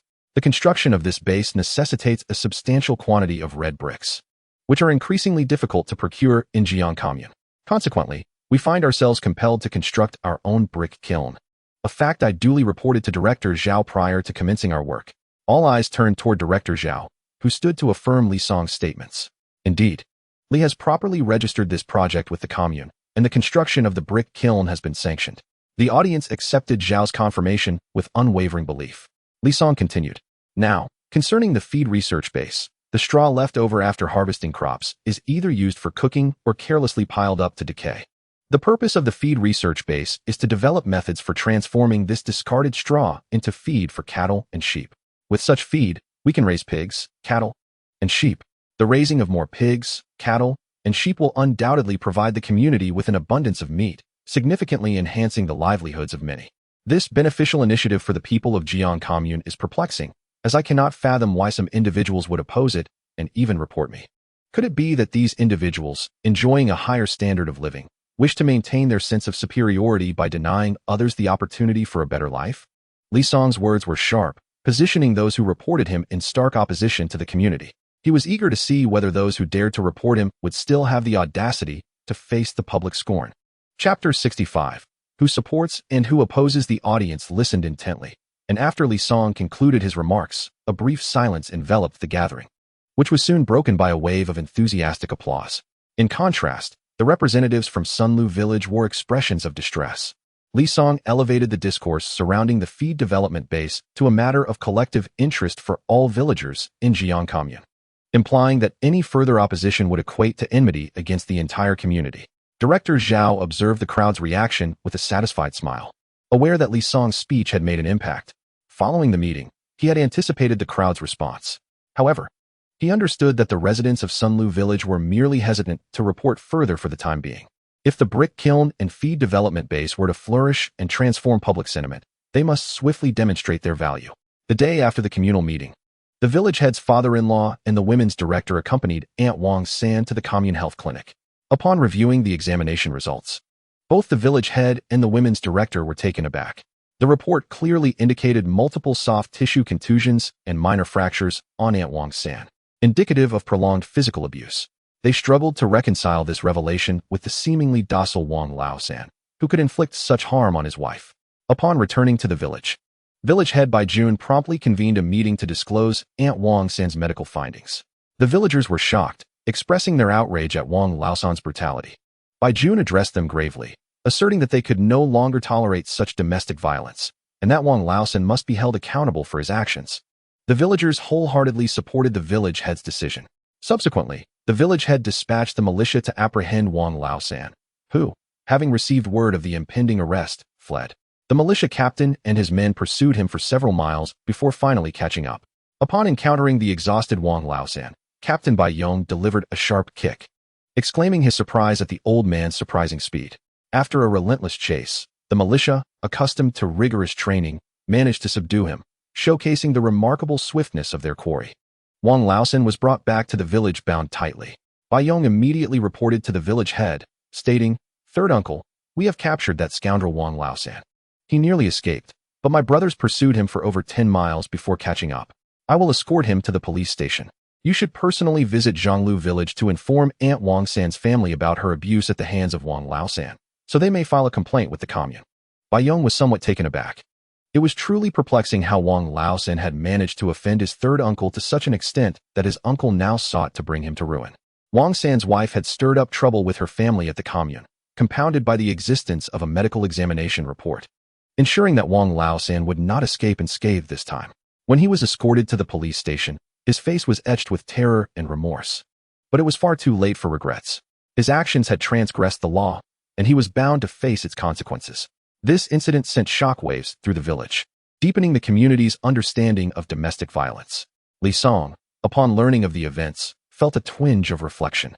His initial intention had merely been to inconvenience Wang Laosan, to dissuade him from causing further trouble by suggesting a course of action to his father-in-law. He never anticipated that it would trigger such a significant chain reaction. Based on Aunt Wang's medical report, it was evident that Wang Laosan's imprisonment was inevitable. With his arrest, those in the village who had harbored similar thoughts began to reconsider their impulses. In rural areas, instances of men striking their wives frequently occur, often as a result of momentary anger, but even such trivial acts of violence should not be condoned. Wang Laosan's case, however, was an aberration, as it was rare to encounter such brutal behavior. Throughout the years of rural service, this was the first time he had heard of such severity in 10 or more villages. The Wang Laosan incident stirred considerable commotion throughout the Jiang commune, prompting Director Zhao to re-evaluate the issue of domestic violence. He convened a series of meetings with all village leaders, mandating a thorough investigation into their respective communities, with a strict stance against any abuse of women, the elderly, or children. A sweeping investigation unfolded across all natural villages of Jiang commune. Yet this scrutiny did not impede the construction of the brick kilns and the feed development base. Li Song treated the villagers who came to assist him with abundant food and drink, fulfilling his promise of 2 substantial meals a day, each featuring meat, alongside ample white steamed buns. This surpassed the feasts many villagers enjoyed during the new year. Initially, Li Song had intended to pay the villagers, but his father-in-law sternly forbade it. It was 1976, and the crackdown on capitalist elements remained severe. A few years prior, an individual who owned multiple houses and rented out a few to sustain himself had been labeled a capitalist and had faced dire consequences. If Li Song were to pay the villagers, it would only solidify the accusation of him pursuing a capitalist agenda. Such a sensational case would undoubtedly leave jaws agape in later generations. If a judge dared to impose such a sentence today, they might risk being attacked in the streets. However, during the 1970s and 1980s, similar judgments were not uncommon. Recently, reports surfaced of several farmers in Tianjin who secretly transported their homegrown vegetables to the city for sale, only to be apprehended by the security team and charged with speculation. They were paraded through the streets, subjected to public denunciation, and ultimately sentenced to death. Wang Laosan's verdict arrived swiftly, 3 years of imprisonment. The Wang family in Bai village convened an assembly under the leadership of the second uncle, with over 70 households represented. More than 70 individuals gathered before the ancestral hall of the Wang family. The second uncle scanned the crowd and, upon confirming everyone's presence, began to address them, stating that the purpose of their gathering was to discuss the matter concerning Wang Laosan. As a member of the Wang clan, Wang Laosan's reprehensible actions have not only tarnished the reputation of our family, but have also brought shame upon the entire village. His sentencing has inflicted significant damage to the honor of the Wang lineage. The crowd nodded in agreement, their faces etched with solemnity. We cannot allow such incidents to recur. Henceforth, we must intensify our education and regulations concerning our kin, ensuring that everyone comprehends what is permissible and what is not, particularly regarding the treatment of their wives. Where acts of violence must be utterly condemned, declared the second uncle gravely. Indeed, we must take this as a cautionary tale, ensuring that no second Wang Laosan emerges. Someone echoed. The reactions of the crowd did not escape the second elder's notice. Despite some doubts, they recognized the gravity of the situation. I propose that we expel Wang Laosan from the family tree, making it clear that he is no longer a member of the Wang clan. Who supports this? And who opposes? With the second elder's words hanging in the air, the assembly exchanged glances, momentarily silent. The expulsion from the family tree is no trivial matter and warrants careful consideration. Even those who wished for Wang Laosan's removal were mindful of the sentiments of others. The Wang clan in Baijia village is united by ancestral ties, and any decision must be approached with caution. Observing the lack of response, the second elder was the first to raise his hand. I am in favor. With his support, a ripple of murmurs spread through the crowd. At that moment, an elder from the Wang family, slightly younger than the second elder, also slowly raised his hand, stating, I too support this. Wang Laosan's actions have been utterly outrageous and warrant severe punishment. Otherwise, it will be difficult to maintain public order. With the endorsement of these two senior members, others gradually began to raise their hands in agreement. However, a few still hesitated, visibly torn within. These individuals were closely related to Wang Laosan. Some were brothers, others cousins, and kinfolk. The thought of expelling him from the family tree weighed heavily on their hearts. Just then, Aunt Wang San approached, supported by her relatives. With tears glistening in her eyes, she addressed the assembly. I understand the predicament you face, yet Wang Laosan's actions have indeed crossed a line. Look at what he has done to me. He has been sentenced to 3 years. I hope you will make the right decision and not allow one person's actions to affect all the Wang families in Baijia village. After hearing Aunt Wang San's plea, those who had previously hesitated gritted their teeth and raised their hands in support.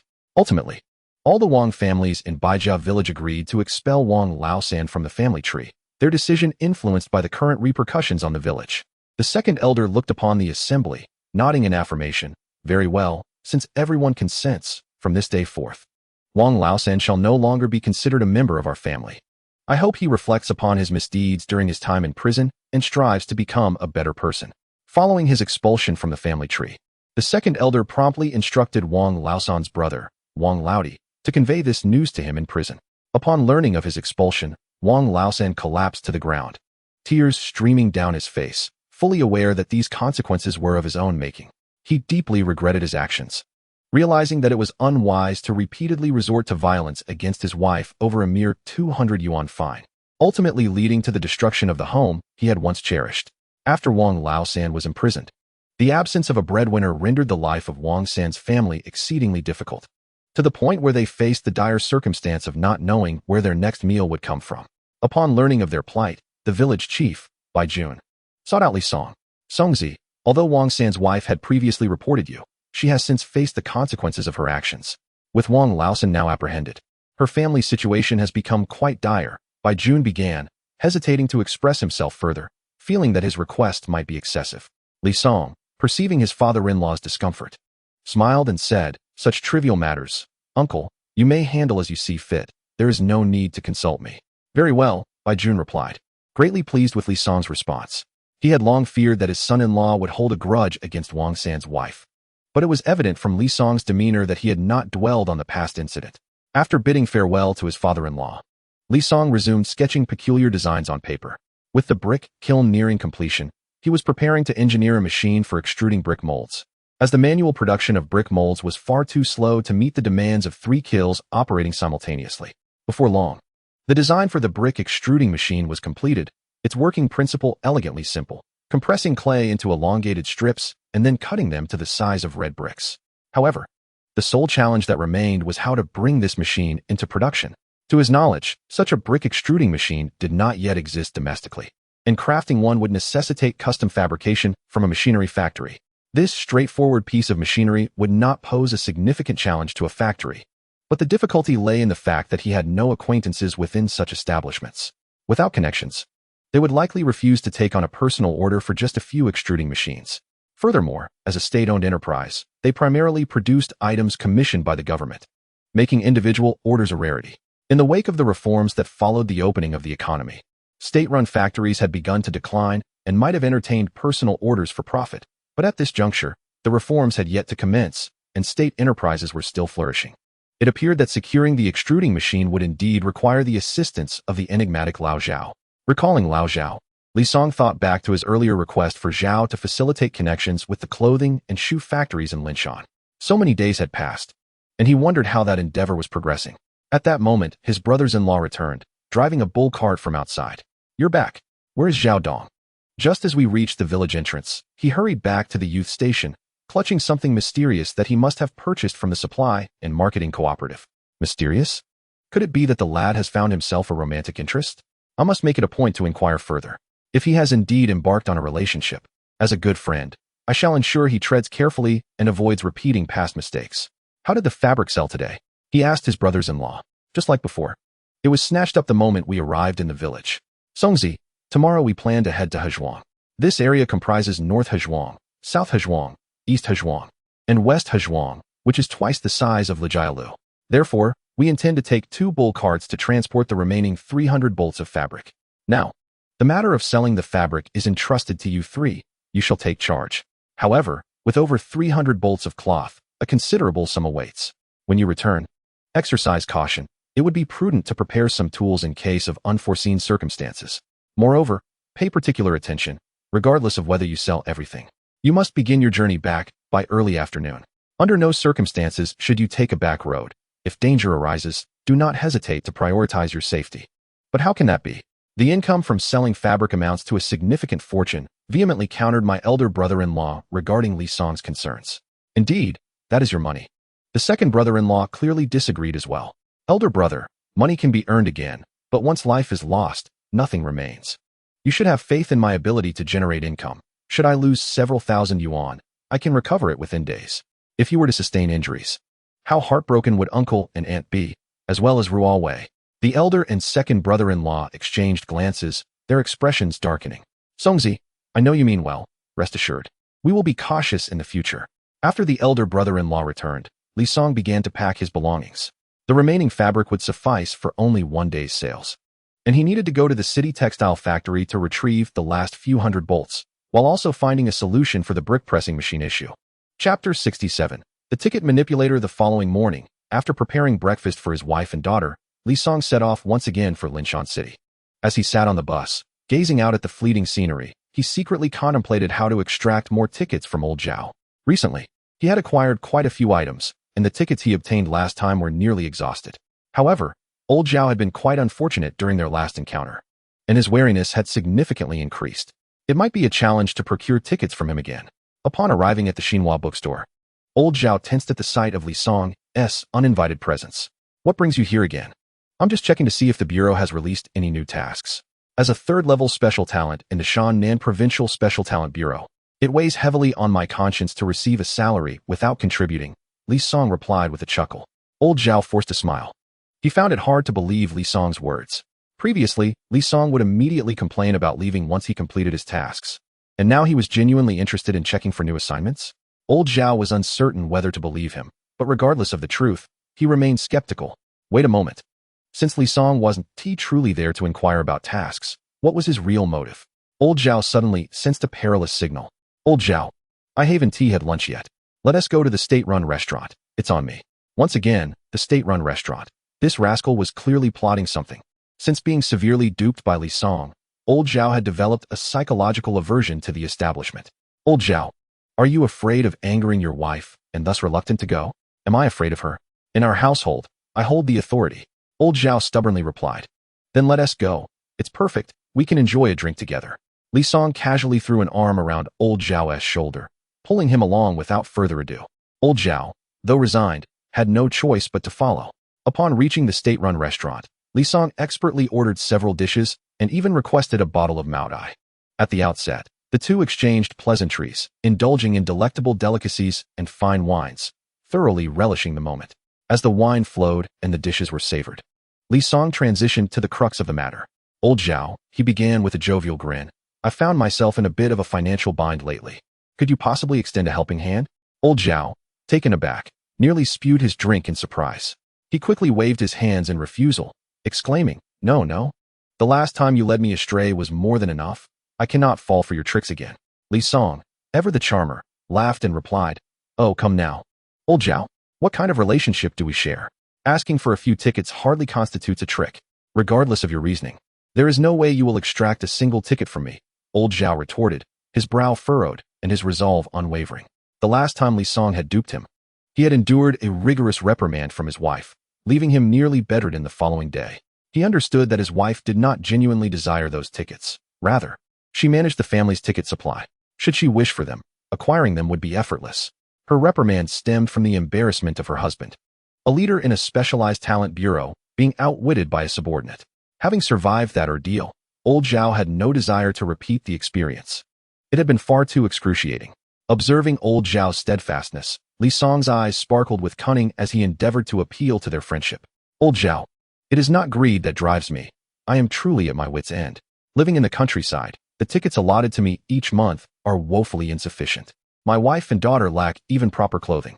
Please, I implore you, lend me your assistance. His tone was imbued with emotion. In the end, old Zhao's heart softened somewhat. With a resigned sigh, he conceded, "Very well, but this time it cannot be as much as before. I have only a handful of tickets remaining for myself. I can offer you 200 pounds of grain tickets, 100 feet of fabric tickets, 30 pounds of sugar tickets, 20 bottles of wine tickets, and 30 pounds of oil tickets." Upon hearing this, Li Song's face lit up with delight, and he quickly nodded in agreement. At that moment, he felt a surge of pride, pondering that perhaps a name change was in order. Ticket con artist Li seemed fitting. Thus, Li Song successfully procured additional tickets from old Zhao. Satiated and content, he departed, leaving old Zhao shaking his head, reflecting on the amusingly exasperating nature of the young man, who employed such clever tactics merely to squeeze out a few tickets. With tickets in hand, Li Song hummed a cheerful tune as he arrived at the commercial city of Lingshan. With both tickets and money, it was only fitting to purchase gifts for his wife and daughter. Otherwise, the tickets and money would merely be pieces of paper. He had long desired to buy a watch for his wife, but acquiring watch tickets had proven to be a challenge. Having already duped old Zhao twice without securing any, it seemed that to obtain a watch for his wife, he would ultimately need to rely on his friend, Mouse.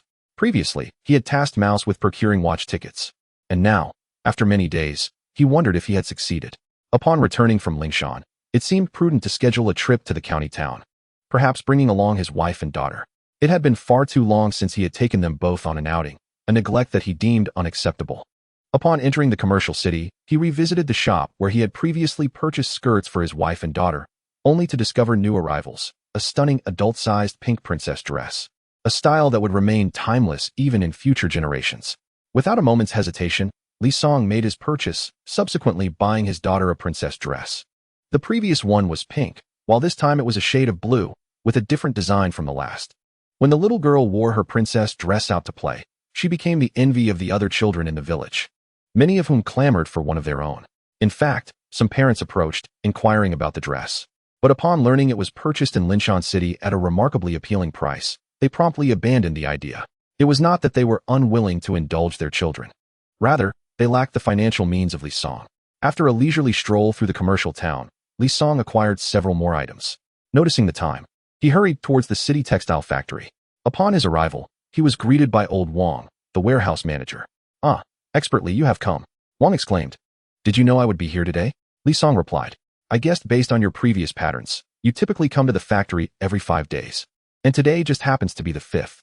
Since you anticipated my visit, I assume the fabric I requested has been loaded onto the truck?" Li Song inquired. "Yes. It was prepared this morning and is ready to depart at any moment," old Wang confirmed. "You truly are impressive." As usual, Li Song followed the transport vehicle back to Baijia village. Almost simultaneously, a figure entered the Xinhua bookstore. "Excuse me, is shopkeeper Zhao present?" In the office behind the hidden door, shopkeeper Zhao was attending to urgent matters for the Special Talent Bureau. Upon hearing someone call for him, he promptly emerged. "Are you Director Sun Lin from the machinery factory?" Zhao was taken aback, as he had never previously interacted with Sun Lin. What could have prompted this unexpected visit? "Yes, that is me," Sun Lin nodded. "You must be shopkeeper Zhao. I have come to inquire about the identity of the individual who dined with you at the state-run restaurant over half a month ago." Chapter 68. Sun Lin's gratitude since being duped by Li Song regarding tickets. Zhao had not frequented the state-run restaurant, opting for other venues even for social engagements. It struck him that the incident with Li Song had occurred just over half a month ago. A sudden unease gripped him, and he furrowed his brow, cautiously asking, "Director Sun, what business do you have with him?" Sun Lin chuckled lightly. "Shopkeeper Zhao, please do not be alarmed. I harbor no ill intentions. I am merely here to express my gratitude." Zhao, now even more puzzled, queried, "Gratitude? Director Sun, would you mind elucidating the matter?" After a moment of hesitation, Sun Lin began to elaborate. "One evening, over half a month ago, my wife was at the state-run restaurant with our child and friends. In a mischievous turn of events, our child swallowed a glass marble, which lodged in his throat, rendering him unable to breathe. In that critical moment, a young man stepped forward to assist, successfully extracting the marble and saving my son's life. However, in her panic, my wife forgot to ask for the hero's name. After much inquiry, I discovered that the person who saved my son was the individual who dined with you that night." Upon grasping the entire sequence of events, Zhao felt a wave of relief wash over him. So that was the story. However, he soon began to feel a sense of apprehension. Director Sun Lin was notoriously domineering and difficult to deal with, having offended many in Linshan City. It was uncertain whether befriending Director Sun would be advantageous or detrimental for Li Song. His greatest concern was indeed Director Sun himself. At present, he was courteous only out of gratitude for Li Song's life-saving intervention regarding his son. What if, in the future, a conflict arose between them? Old Zhao pondered quietly, resolving to remind Li Song to exercise caution in his dealings with Director Sun then stated, I have come today to express my gratitude in person and to meet this benefactor. Zhao, please do enlighten me about his identity. With such a direct inquiry from Director Sun, old Zhao could no longer conceal the truth. The person I dined with that day is Li Song, a level 3 special talent from the Talent Bureau. He is proficient in English, German, and mechanical maintenance. Director Sun was taken aback. Although he had never interacted with the Talent Bureau, he was aware of the stringent categorization of talents within it, all of whom were elite. His son as savior was reportedly only in his 20s, yet he held a level 3 designation. The most critical aspect was that he was skilled in mechanical maintenance, a necessity for a factory director who frequently encountered various equipment issues. While the engineers at the factory could resolve most problems, significant ones often required foreign experts, leading to time-consuming and costly repairs, with numerous restrictions such as the prohibition of domestic engineers' presence during repairs, the mandatory use of original factory parts, and the fact that foreign engineers only worked 6 hours a day, with no room for pressure. Otherwise, they would simply return home. Li Song, being a level 3 special talent, undoubtedly possessed capabilities far superior to those of the factory engineers. It seemed prudent to cultivate a good relationship with him, as he might prove useful in the future. Zhao, may I inquire about Li Song's hometown? He hails from Baijia Village in Ming'an County. Baijia Village? Director Sun nodded thoughtfully. Very well, I understand. Thank you for the information, Zhao. With that, Director Sun turned and departed from the Xinhua bookstore. Old Zhao stood rooted to the spot, his mind in turmoil. Li Song had indeed befriended a formidable figure, yet this could also lead to potential troubles and the enmity of others. He resolved that when Li Song returned, he would have a thorough discussion with him, urging him to tread carefully in his interactions with Sun Lin. A few days later, Li Song returned to Linshan City. After having procured a batch of tickets from Old Zhao during his last visit, he had been so elated that he forgot to ask Old Zhao for an introduction to the personnel at the mechanical factory. Indeed, one should never become overly complacent, lest one make mistakes. Reluctantly, after a few days, he found himself back in Linshan City. Upon seeing him, Old Zhao eagerly relayed the news that Director Sun Lin of the mechanical factory had been seeking him. Li Song was momentarily stunned. His luck seemed extraordinary. He had been intending to ask Old Zhao for an introduction to the factory personnel to assist in the creation of several brick mold machines. Unexpectedly, by a stroke of fortune, he saved the son of the factory director of the Linshan machinery plant. The Linshan machinery plant is renowned nationwide, its scale ranking among the foremost in the country. Little Li, the son of Director Sun Lin, occupies a position of considerable influence. Your ability to rescue his son presents a fortuitous opportunity. If this connection is leveraged wisely, it could greatly benefit your future endeavors. However, Sun Lin is known for his domineering nature and has offended many. Engaging with him may provoke the ire of his adversaries. Thus, it is imperative to approach your relationship with Director Sun with caution and discernment. Li Song smiled and waved his hand dismissively. Oh, Lao Zhao? There is no need for concern. My act of saving that child was merely a momentary impulse. I didn't dwell on it too much. Besides, he is a prominent factory director while I am just a rural youth. Our paths are unlikely to cross significantly. If he wishes to express gratitude, I shall accept it, and we can go our separate ways. Lao Zhao shook his head, his demeanor grave. Li Song, you are overly naive. Once you associate with Sun Lin, or if his rivals discover that you saved his son, they will perceive you as one of his own. At that point, even if you wish to avoid entanglement, it would be impossible. In fact, this is not my greatest concern. Li Song raised an eyebrow, pondering what could possibly be Lao Zhao's most pressing worry. However, he refrained from inquiring further. Lao Zhao continued, what truly concerns me is the potential conflict between you and Director Sunday. He is notoriously quick-tempered and difficult to deal with, while your laid-back personality may easily lead to clashes. After reflecting, Li Song acknowledged the wisdom in Lao Zhao's warning. He nodded appreciatively. Thank you for the reminder, Lao Zhao. I will tread carefully. On the very day that Li Song arrived in Linshan, Lao Zhao notified Sun Lin. Upon seeing Li Song at the Xinhua bookstore, Sun Lin was immediately animated, shaking his hand fervently in gratitude and even inquiring if Li Song had any requests to voice.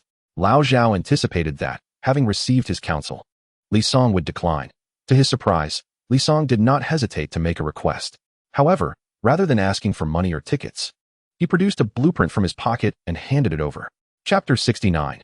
The Brick Machine. Seeing the paper Li Song presented, both Sun Lin and Lao Zhao wore expressions of confusion. Director Sun had invited Li Song to make a request, yet here he was offering a piece of paper instead. Was it a matter of excessive demands that he felt hesitant to articulate verbally? Such behavior might be beyond the norm for others, but Li Song, despite his generally agreeable demeanor, could be quite shameless when the situation called for it. Director Sun accepted the paper from Li Song, and Lao Zhao glanced at it as well. Thankfully, it was not as he had feared. Yet, what was depicted on this piece of paper? It appeared to be a machine, yet one he had never encountered before, leaving him unsure of its purpose. Li Song, what do you mean by showing me this blueprint? Director Sun inquired, equally perplexed, as he too could not discern what kind of machine was illustrated. Li Song smiled faintly, his words carrying a weight of significance. Director Sun, this is no ordinary blueprint. It represents an opportunity for immense wealth, contingent upon your willingness to embrace it. Lao Zhao's lips twitched in disbelief. Previously, he had clearly warned Li Song to exercise caution when befriending Director Sun Lin. Li Song had agreed, yet during their first meeting, he spoke with such audacity that it left both Director Sun and old Zhao momentarily bewildered. They exchanged glances, each reflecting uncertainty. Li Song, please do not keep us in suspense. Clarify the meaning of your words. What kind of machine is depicted in this blueprint that could bring immense wealth to the machinery factory? Director Sun inquired impatiently. With a mysterious smile, Li Song replied, Director Sun, this is my invention of a groundbreaking brick-making machine. If we can bring it to fruition, it will usher in an unprecedented transformation and advancement for brick factories across the nation. Its efficiency surpasses manual brick-making by several folds, and the quality of the bricks produced will be superior and more uniform. Just imagine, once we possess this machine, every brick kiln aiming to enhance efficiency will seek to procure it from us. Would that not be an extraordinary fortune? Old Zhao, listening intently, widened his eyes in astonishment. He had always held Li Song in high regard, yet the more he interacted with him, the more he discovered Li Song's capacity to deliver surprising and impactful revelations. At that moment, his heart was filled with both admiration for the brick-making machine's design and a tinge of apprehension. Director Sun fell into contemplation, acknowledging the machine's undeniable appeal. If what Li Song claimed were true, it would indeed bring forth a significant fortune for the machinery factory. However, he was also acutely aware that no windfall comes without a cost. Since the machine was Li Song's invention, he would undoubtedly have to pay a price to acquire the method of production. After a prolonged silence, Director Sun finally spoke. Li Song, I must admit that your machine holds great promise, but you have merely sketched a blueprint, setting aside the manpower and resources required to manufacture such a novel machine. The technical challenges we face in overcoming this endeavor remain uncertain. Li Song seemed to anticipate their reaction and spoke calmly. Director Sun, I understand your concerns. Yet I have conducted extensive research on the principles and structure of this machine. With my guidance, manufacturing it will pose no difficulty. Director Sun pondered deeply, recognizing a level of credibility in Li Song's assertions. After all, this brick-making machine was his brainchild, and no one possessed greater authority over it than he. However, he was also keenly aware of the associated risks. After a moment, he lifted his gaze, hesitated briefly, and then fixed Li Song with a determined look. Li Song, developing a new product is a serious matter. Although I am the director of the machinery factory, I do not have unilateral authority. I must consult with the other leaders within the factory. Li Song nodded, not surprised by Director Sun's words. As a state-owned enterprise, while the director held significant sway, there were still many constraints. After Director Sun's departure, Old Zhao scrutinized Li Song with an unusual gaze that made him quite uncomfortable. Old Zhao, why are you looking at me like that? Li Song asked. Have you completely disregarded my earlier warnings? Old Zhao retorted. How could that be? Li Song naturally would not admit to such a thing. Previously, what did I remind you of? Li Song's face flushed with embarrassment, as he seemed to have completely forgotten. However, that was not accurate. After his rebirth, his memory was remarkably sharp. Not only were the memories of his past life vividly clear, but he could retain any information he had seen or heard with remarkable precision. So why did he fail to recall Old Zhao's reminder just now? He distinctly remembered being quite earnest at that moment. There was absolutely no issue with his memory. The fault lay squarely with Old Zhao. Yes, it was all Old Zhao's fault. His method of prompting was misguided. Fortunately, Old Zhao was not a mind reader, unaware of Li Song's current thoughts. Otherwise, he would surely be cursing Li Song's shamelessness once again in his heart. Director Sun Lin had a notoriously fiery temper and an exceptionally high work efficiency. Merely a day later, he returned to the Xinhua bookstore. The previous afternoon, someone from the Provincial Bureau of Special Talents had delivered a manuscript. Indeed, you read that correctly. It was not a single page, but an entire book. Li Song glanced over its contents and noted that this book was approximately 300 pages long, likely a scientific work from a Western country. The nation had procured it through certain means and had it translated. In the 1970s, the technological gap between Huaxia and Western nations was immense. The predecessors had exhausted all means to learn advanced scientific techniques from the West. When Director Sun arrived, Li Song was engrossed in translating the document. It was the first time Sun had seen Li Song so focused on his translation work, and his demeanor was entirely different. Shopkeeper Zhao, what is Li Song busy with? Sun inquired. Yesterday, the Bureau of Special Talents delivered a translation manuscript, and Li Song is currently working on it, Zhao replied. Li Song glanced at the remaining content of the manuscript and asked Director Sun to wait outside momentarily while he fetched Li Song. In truth, a translator should not be disturbed during their work, as interruptions could easily disrupt their train of thought. However, it was evident that Director Sun had significant matters to discuss, and it would be unreasonable to keep him waiting indefinitely. Li Song had just observed that there was still a considerable amount left to translate. Even if he worked tirelessly, it would take him several hours to complete the task. He certainly could not let Director Sun wait for hours on end. Upon entering the small office behind the hidden door, old Zhao gently tapped the table. Li Song, please pause for a moment. Director Sun has arrived and likely brings good news for you. Chapter 70. I don't want money. Upon hearing this, Li Song halted his pen, a glimmer of anticipation flashing in his eyes as he rose to follow old Zhao outside.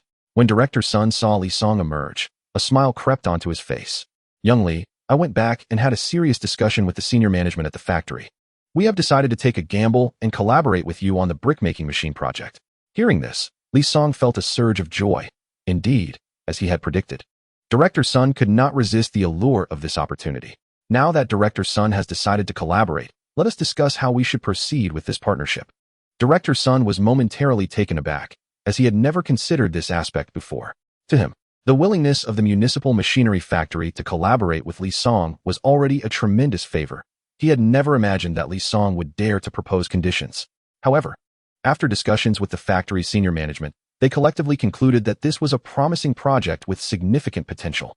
Since the commencement of reforms at the machinery factory, it is the first time that there has been unanimous agreement among the crowd. Such an opportunity must not be missed. Pray tell, how do you envision our collaboration? Upon hearing the icy tone of Director Sun Ling, Lao Zhao felt his heart leap to his throat. How dare this young Li present conditions to Director Sun? I have two proposals for collaboration. The first option involves the machinery factory directly purchasing the technology, after which the profits from the brick-making machines would no longer concern me. As for the price, I shall offer a friendly rate of 100,000 yuan. However, I do not desire monetary compensation. Instead, I require 10 tractors, and the machinery factory must provide me with brick-making machines free of charge in the future. Naturally, these complementary machines would solely be for use in the brick kilns under my ownership. The second proposal is that the machinery factory does not buy out the technology in one go. Instead, I would receive compensation through a commission model.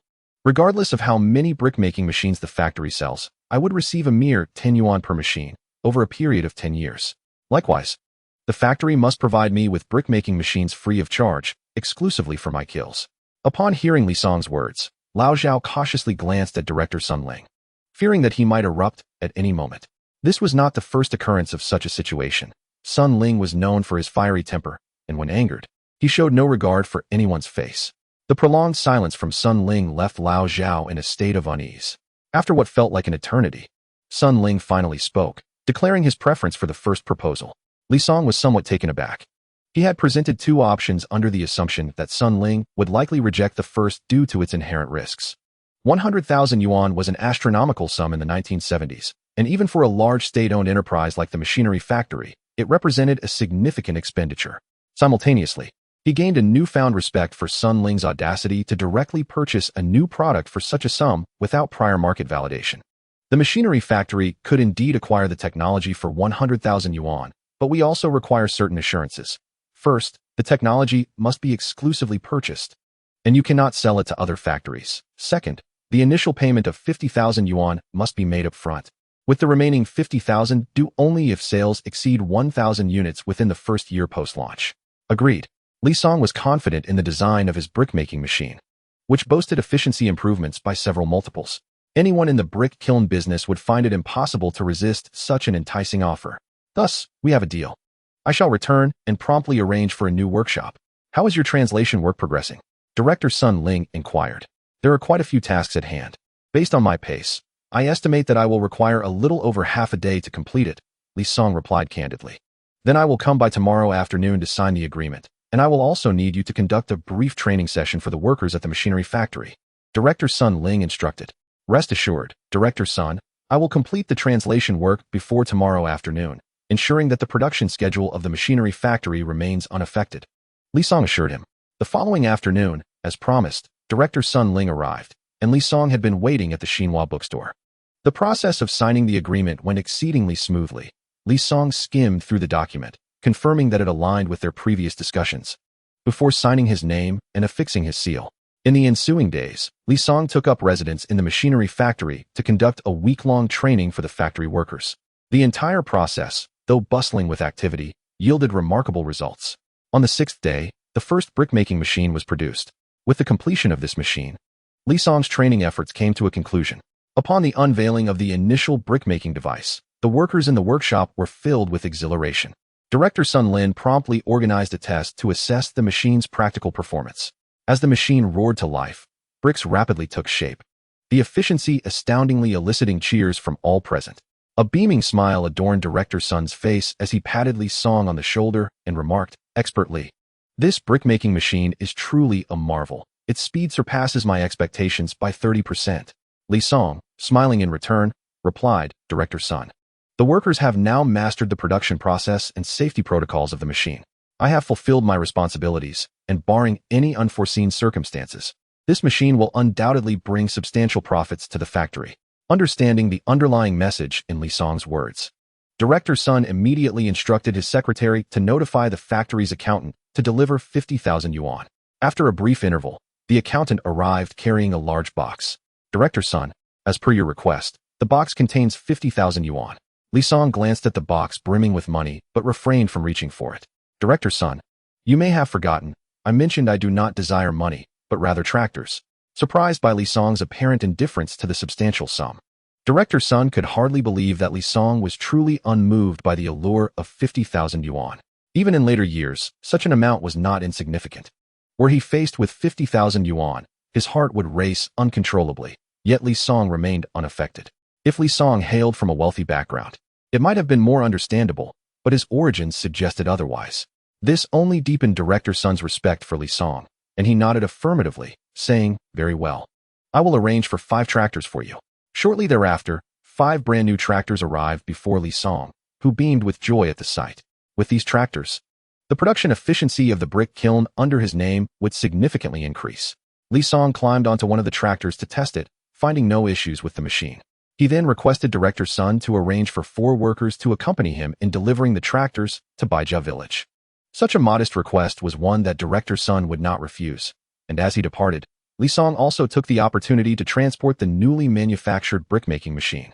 Watching Li Song's retreating figure, Director Sun found himself at a loss for words, pondering the true nature of Li Song.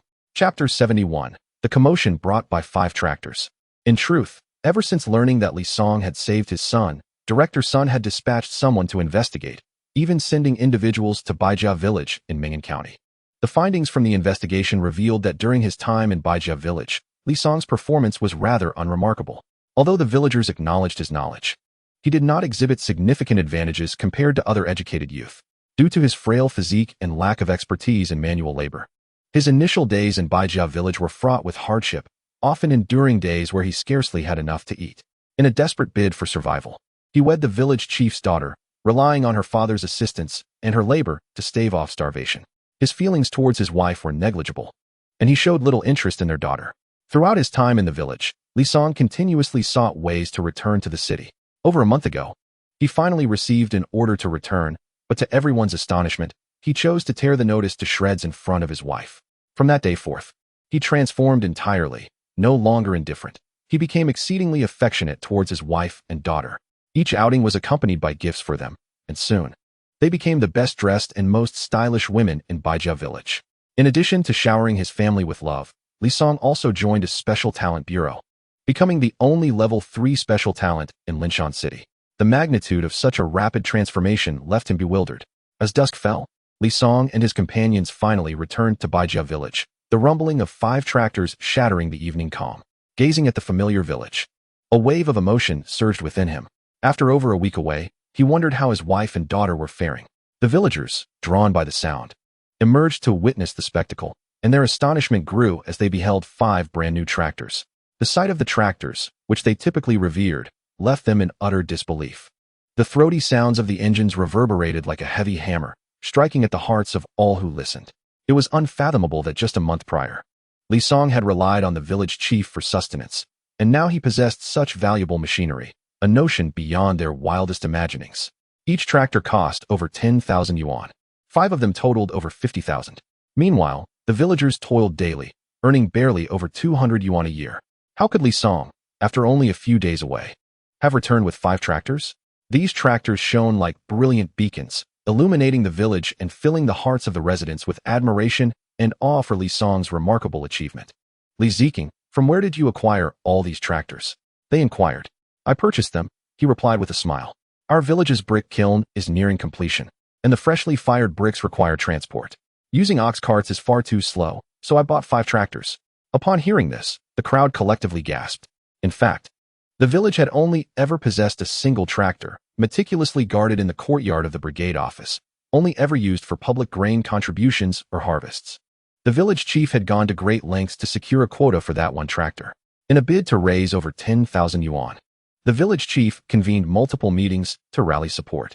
Ultimately, over 300 households in Baijia village contributed 200 yuan each, alongside an additional 4,000 yuan from the village itself, enabling the purchase of a single tractor. It is fair to say that this tractor was acquired through the collective toil and sweat of the villagers. While Baijia village managed to muster enough resources to procure 1 tractor, Li, the educated youth, astonishingly acquired 5 at once, a disparity that was difficult for many to accept.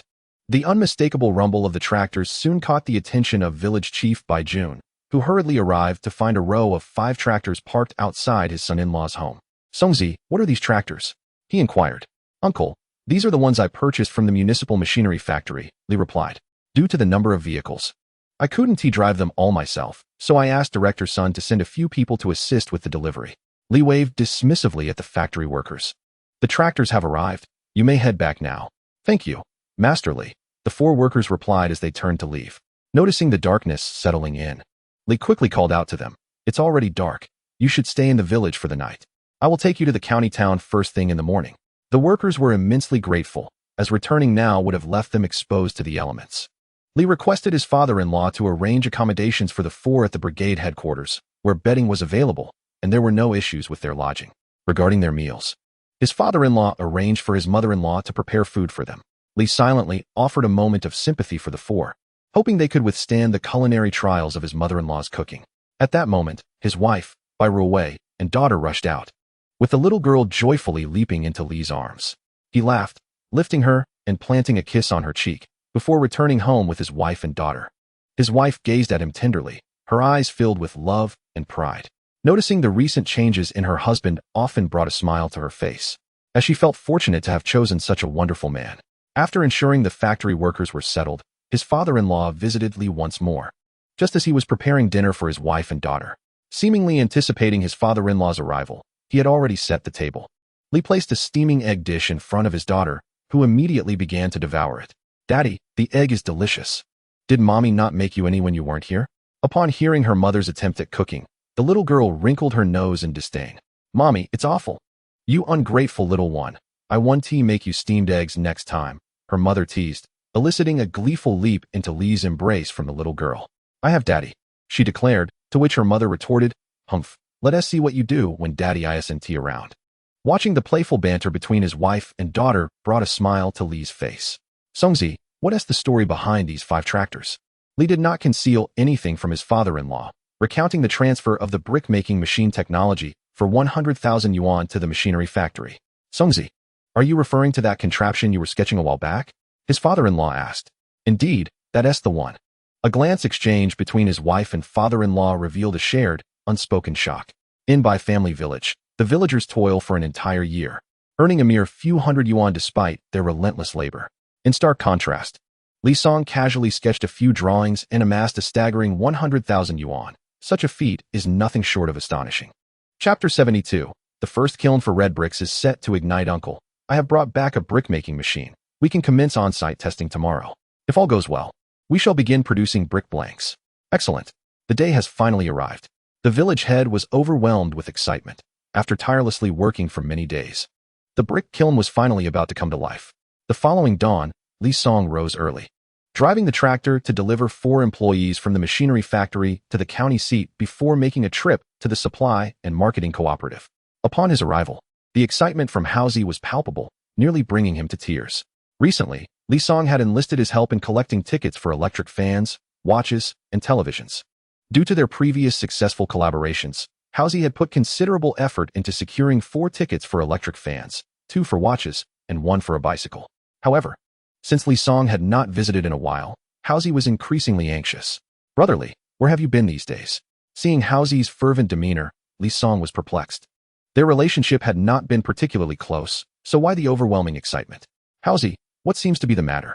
Brotherly, I managed to get the tickets for electric fans, watches, and a bicycle, but I thought you no longer wanted them since you haven't come by. Li Song sheepishly scratched his head, explaining that he had recently spent 2 weeks in Linshan City and had just returned to find him. How much do I owe you for the 4 electric fan tickets, 2 watch tickets, and the bicycle ticket, along with the necessary industrial coupons? Brotherly, as my esteemed client, the total comes to 25 yuan. Li Song retrieved 30 yuan from his pocket and handed it to Housie. 25 is for the tickets, and the additional 5 is for your efforts. Housie's eyes brightened, and his grievances evaporated instantly. Originally, selling these tickets to Li Song would have netted him a mere 5 yuan, but with the extra 5 yuan for his labor, he found himself with a total profit of 10 yuan. Coupled with his miscellaneous earnings during this period, he had already made 20 yuan this month. Once the tickets were secured, Li Song promptly went to the cooperative, purchasing 4 electric fans, 2 watches, 1 for himself and 1 for his wife, whom he had long wished to gift a watch, knowing it would look exquisite on her delicate wrist, and a bicycle he intended to give to Xiaodong. With so many young intellectuals in the area lacking even a bicycle, borrowing one for outings had proven quite inconvenient.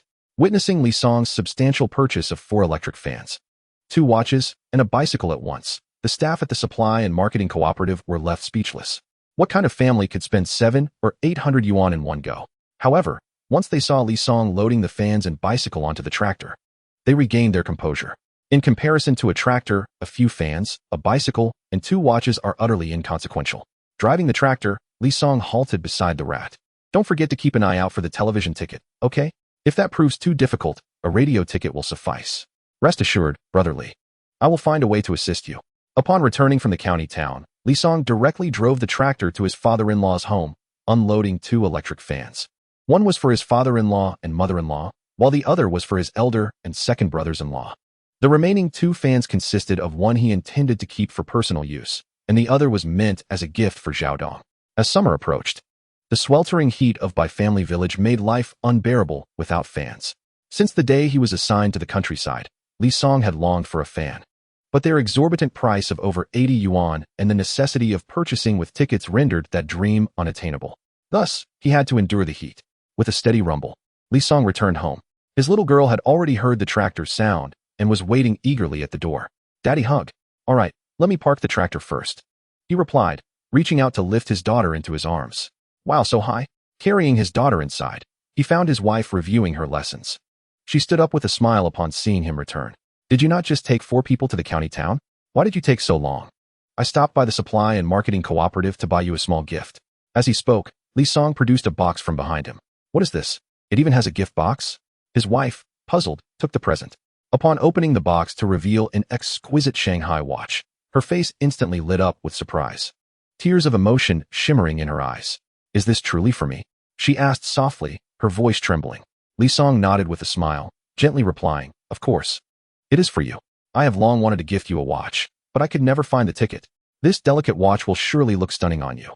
His wife carefully slipped the watch onto her wrist, the contrast of her fair, delicate skin and the exquisite timepiece complementing each other beautifully. She gently caressed the watch, her face radiating a blissful smile. Thank you, Songzi. She nestled against Li Song, savoring the warmth and sweetness of the moment. He embraced her, softly murmuring, "As long as you like it, that's enough."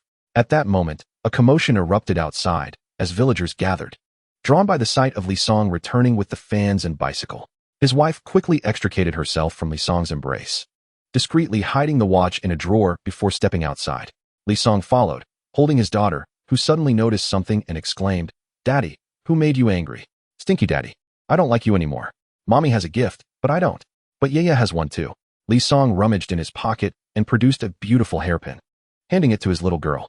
Instantly, the previously sulky girl leaned in to give him a kiss, then scrutinized her new treasure closely.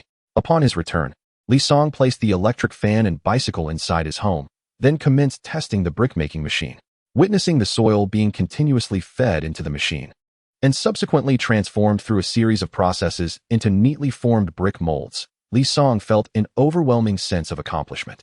The villagers, drawn by curiosity, gathered around, astonished by the remarkable machine and the incessant production of brick molds. The speed of the brick-making machine surpassed that of 10 individuals working simultaneously. Initially, the village had constructed 3 brick kilns, which seemed excessive, as they could not produce sufficient brick molds. However, with the advent of the brick-making machine, the issue of mold production was swiftly resolved. The machine operated flawlessly, prompting the village chief to instruct the villagers to begin making bricks that afternoon, allowing them to dry. 7 days later, the first kiln of red bricks was finally ready for firing. As the molds were lined up neatly within the kiln, the laborious efforts were nearing fruition.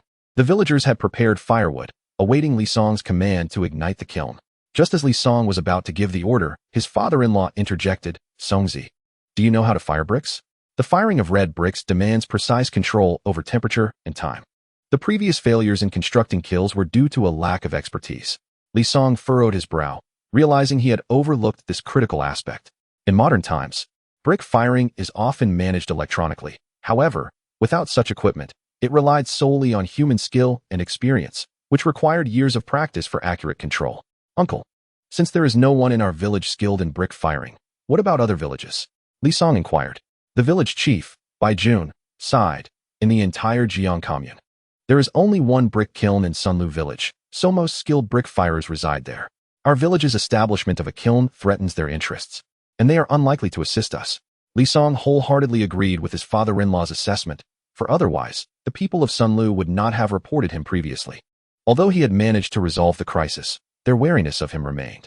Given that the Sunlu villagers could not be relied upon, alternative solutions needed to be devised. "Uncle, please inform the kiln workers not to ignite the fire until I find someone skilled in brick firing." The village chief nodded in agreement. "However, Songzi, where do you plan to find an expert?" he asked.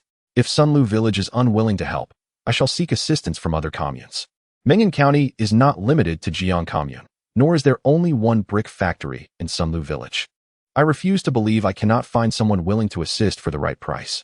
If all else failed, Li Song had other methods in mind, albeit requiring more time and finances. With that, he departed, but paused momentarily before turning back. The village chief regarded his son-in-law with curiosity, and before Bai Ruowei could speak, Li Song inquired, "Uncle, which is the best brick kiln in Meng'an County?" "Naturally, it is the Meng'an County Brick Factory. The reason Sunlu village was able to establish its own kiln is that their village chief previously worked at the Meng'an County Brick Factory before leading the villagers to start their own brick enterprise." "Uncle, I have found a solution. You just wait here in the village for my good news." As Li Song hurriedly departed, the village chief Bai Ruowei couldn't help but shake his head. Li Song exhibited a composure far beyond his peers, yet at times he still displayed a certain impulsiveness. Upon emerging from the brick kiln, Li Song promptly returned home, where his wife was weeding their small vegetable patch, with their daughter assisting her. This modest plot of land, which his wife could typically clear in merely an hour, would now take at least 2 hours with their daughter's help. As Li Song approached the entrance, the little girl spotted him and joyfully dashed over.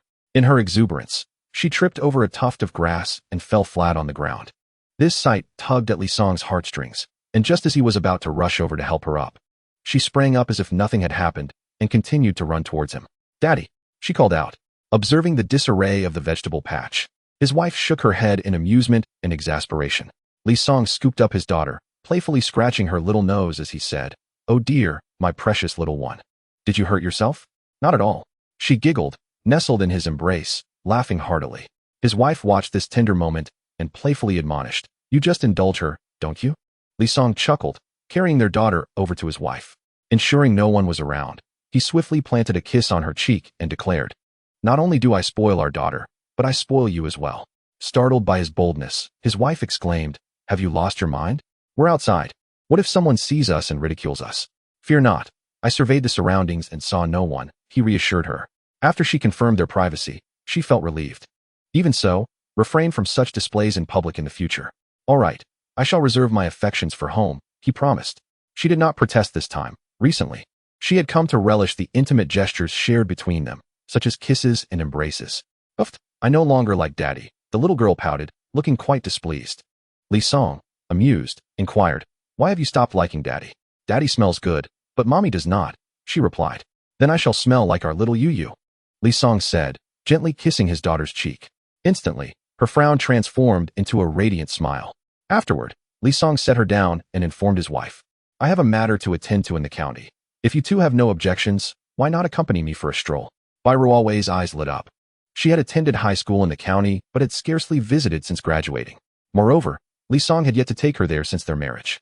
"Are you truly willing to take me and our daughter to the county?" she asked, her excitement palpable. "Of course," he replied, puzzled by her question. "Then I will go change my clothes."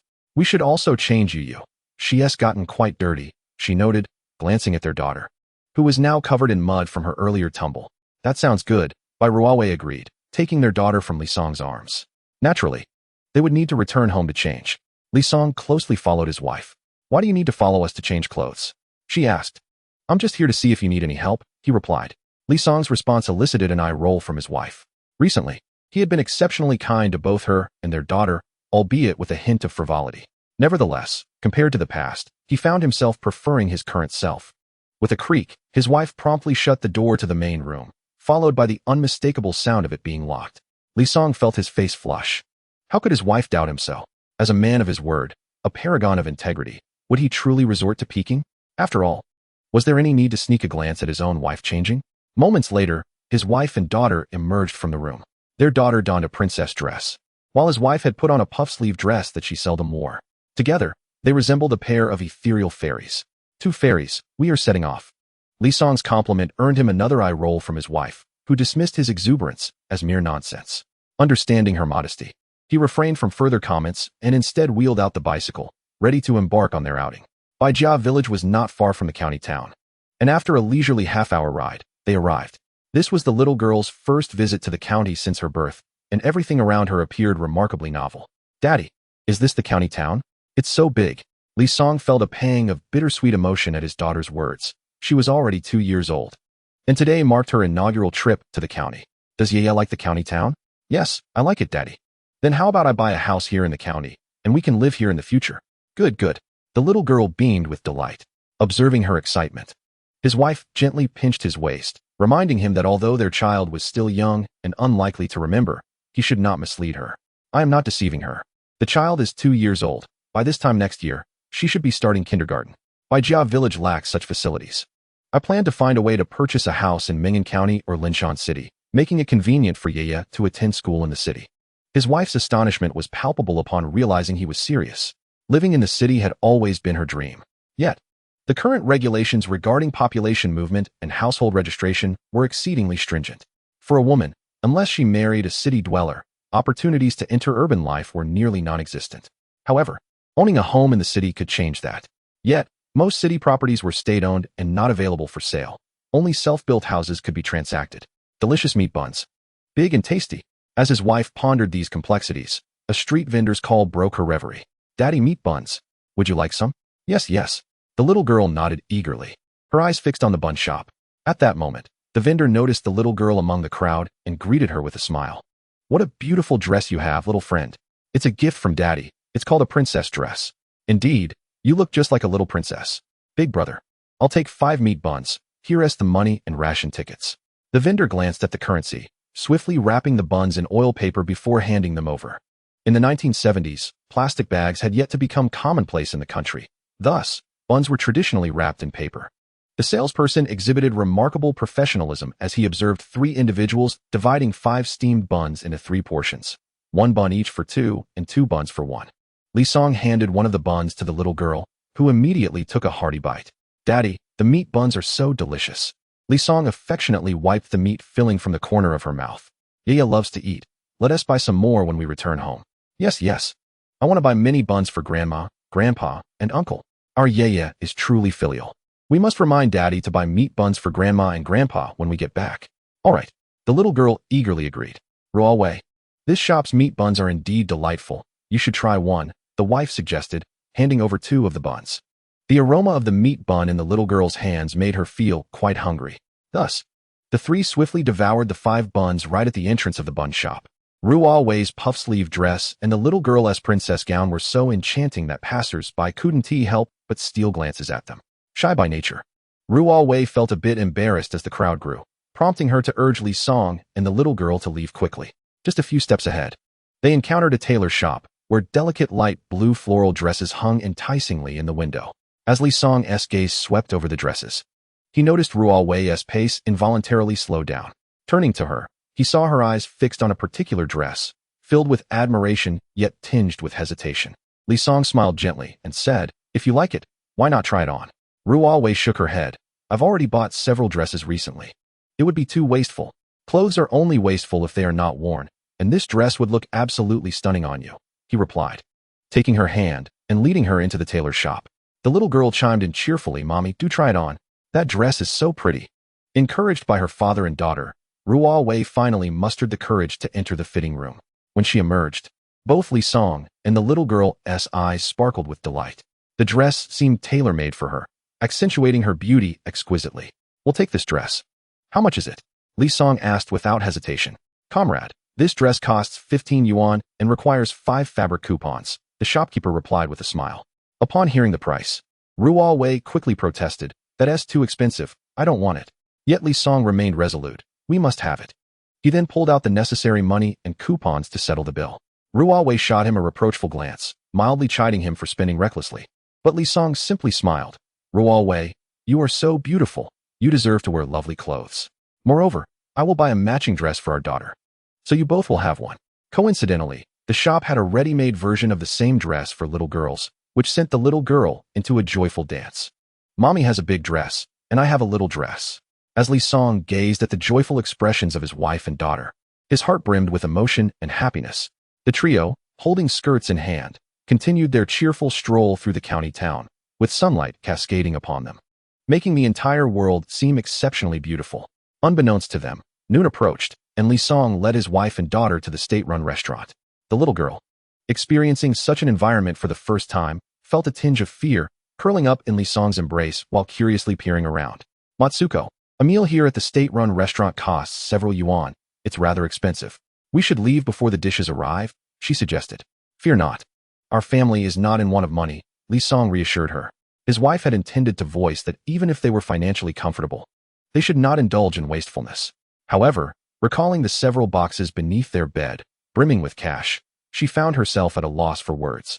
Over the past month, Matsuko had earned an astonishing amount of money, more than she had ever dared to dream. Upon hearing his wife no longer oppose, Li Song immediately began to order a plate of braised pork for the little girl, a spicy fish dish for his wife, and a hearty potato and beef stew that they both enjoyed, accompanied by a bowl of seaweed egg drop soup and several steamed buns. The meal was truly delightful. After dining, Li Song took his family to the supply and marketing cooperative, where he spotted Haozi loitering at the entrance of the state-run restaurant. After informing his wife, Li Song walked over to him. "Brotherly," Haozi exclaimed, hastening to greet him. "Haozi, you know many people in the county. I would like your assistance in finding someone." "What sort of person are you looking for, brotherly?" Haozi inquired. "I am setting up a small brick kiln in the village and need someone skilled in brick firing. I am searching for a retired brick worker from the Mengan County Brick Factory to guide us. I have a good friend whose family works at the brick factory. Give me 2 hours, and I will surely find the person for you," Haozi promised.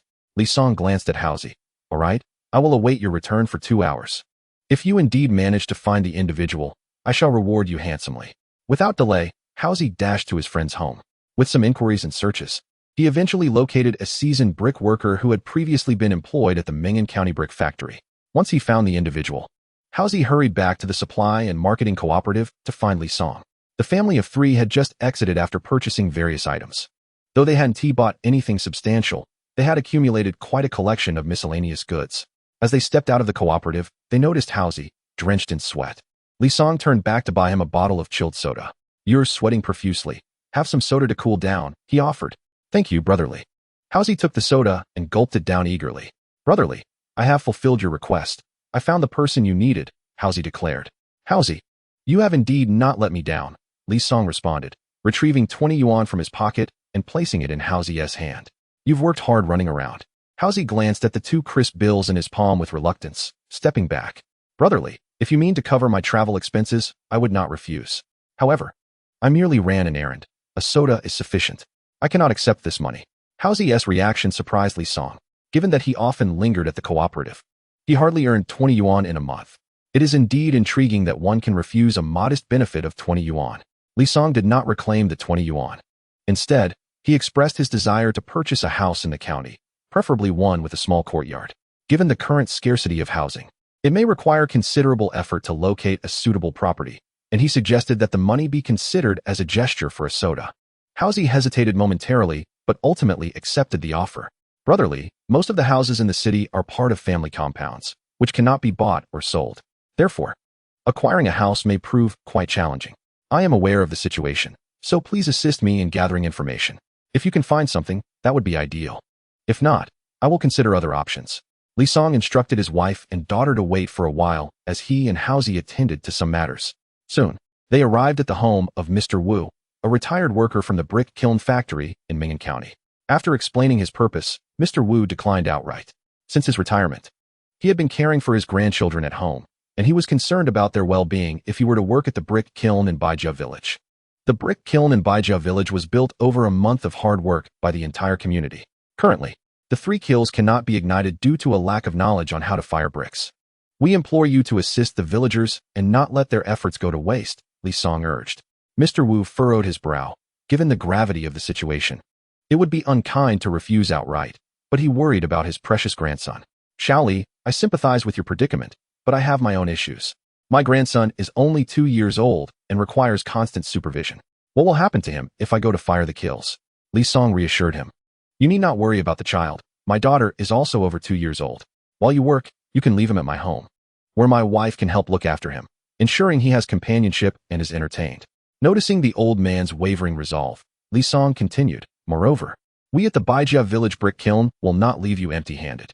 Should you agree to work there, we are willing to offer you double the salary of the county brick kiln, and for every villager you teach to fire bricks, the factory will reward you with an additional 100 yuan. Shaoli, is what you say true? Are you genuinely offering me double the salary?" Mr. Wu inquired, his skepticism beginning to fade. "Indeed, it is true.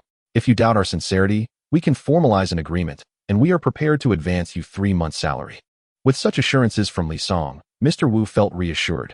However, he still had concerns about the distance to Baijia village, which lay over 10 kilometers from the county town, and the fact that his family only owned 2 bicycles, one for each of his son and daughter-in-law, raised the question of transportation. "Shaoli, while your offer is quite sincere and appealing, the distance to Baijia village poses a significant problem for me, especially without a bicycle." Before Mr. Wu could finish, Li Song interjected, "You need not worry about that. The brick kiln can provide you with a bicycle." With his concerns alleviated, Mr. Wu agreed to the terms. Li Song promptly retrieved a sheet of plain paper from his briefcase and drafted an agreement on the spot. After Mr. Wu signed and affixed his thumbprint, Li Song immediately paid him the agreed advance of 3 months' salary, totaling 180 yuan. After leaving Mr. Wu's home, Li Song returned with his wife and daughter, feeling quite accomplished after a fruitful day spent outside. The front basket of the bicycle and the front bumper were laden with various items. Upon his return to the village, his father-in-law anxiously awaited at the doorstep. As soon as he spotted Li Song, he rushed over. "Songzi, how did the search for the person go?" "The individual has been located and will arrive tomorrow." With this news, the father-in-law finally sighed in relief. He had also inquired around the village, but not a single person was skilled in brickmaking. If his son-in-law could not find anyone, he would have no choice but to swallow his pride and seek assistance from the village chief of Sunlu, though their relationship was far from cordial. Even if he lowered himself to ask for help, it was uncertain whether he would receive any favor in return. The following day, Li Song personally traveled to the county town to bring back Old Master Wu, then offered the bicycle he had initially purchased for Zhao Dong to Old Master Wu for his use, leaving the matter of Zhao Dong's bicycle to be resolved at a later time. With the rat around, securing a bicycle ticket would not be overly challenging. Once Old Master Wu arrived, all preparations were in place. and the brick kiln was ready to be ignited. Li Song had informed his father-in-law about the plan to find several individuals to learn brickmaking alongside Old Master Wu, and his father-in-law wholeheartedly approved. The skill of brickmaking was invaluable, and it was paramount that the control over the firing process remained in their own hands. Hence, the village chief recruited individuals closely related to the family to study under Old Master Wu. At the brick factory, Old Master Wu observed the spirited young men brought by the village chief and felt immense satisfaction, believing that his craft would finally be passed on. The labor of brickmaking was arduous and dirty. It required constant presence by the furnace, which was not only uncomfortable but also exhausting. While winter might offer some respite, summer brought unbearable heat, and previously in the Mengan County brick factory, no one was willing to learn. Chapter 76. Trouble at the village chief's office. Bang. The door of the Sunlu village committee was abruptly thrust open from the outside, startling him and causing a cup to spill onto his trousers. Ergotzi, how many times must I remind you to refrain from such recklessness? The village chief scolded, furrowing his brow. Ergotzi rushed in, panting heavily, and exclaimed, "Village chief, it's bad. Something serious has happened." The village chief, Sun Jinliang, felt a tightening in his chest and quickly inquired, "What happened? Speak slowly, don't rush." Ergotzi took a moment to steady his breath. "Village chief, I just learned from my second cousin's nephew's wife that the brick kiln in Baijia village has been ignited." Upon hearing this, the village chief's eyes widened in disbelief. Ignited? How did they suddenly manage to do that? Wasn't it said that there were no skilled brickmakers in Baijia village? Ergotzi replied anxiously, "I don't know the details. But all 3 brick kilns in Baijia village have indeed been lit. Village chief, what should we do? Given the previous reports against Baijia village, we have some conflicts. Will their sudden ignition affect our brick factory?" Sun Jinliang shot a glare at Ergotzi, realizing the boy's intent. It was he who had previously orchestrated the villagers to report Li Song, inciting the conflict with Baijia village. Now, with their kilns ablaze, it was obvious to anyone what potential repercussions could arise for the Sunlu village brick factory. The audacity of this individual to pose such a question was unmistakable. He must have intended to place him in an embarrassing position. No, one cannot remain passive in the face of such provocation. It is imperative to swiftly investigate the situation in Baijia village and discern the reasons behind their sudden boldness in igniting their brick kiln. After several contemplative moments, the village chief disregarded his drink. Ergotzi, hasten to summon the members of the village committee. We must convene and deliberate on our strategy. Ergotzi nodded eagerly and promptly exited. Meanwhile, Chief Sun Jinliang paced anxiously within the brigade office, his mind beset by worry.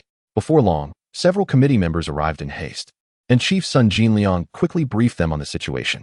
The committee director, Sun Jinliang, scoffed dismissively, asserting, "So what if Baijia village has lit their kiln? The entirety of Jiang Commune's brick production resides in Sunlu village. Without skilled brickmakers, any bricks produced there would be completely substandard and unusable.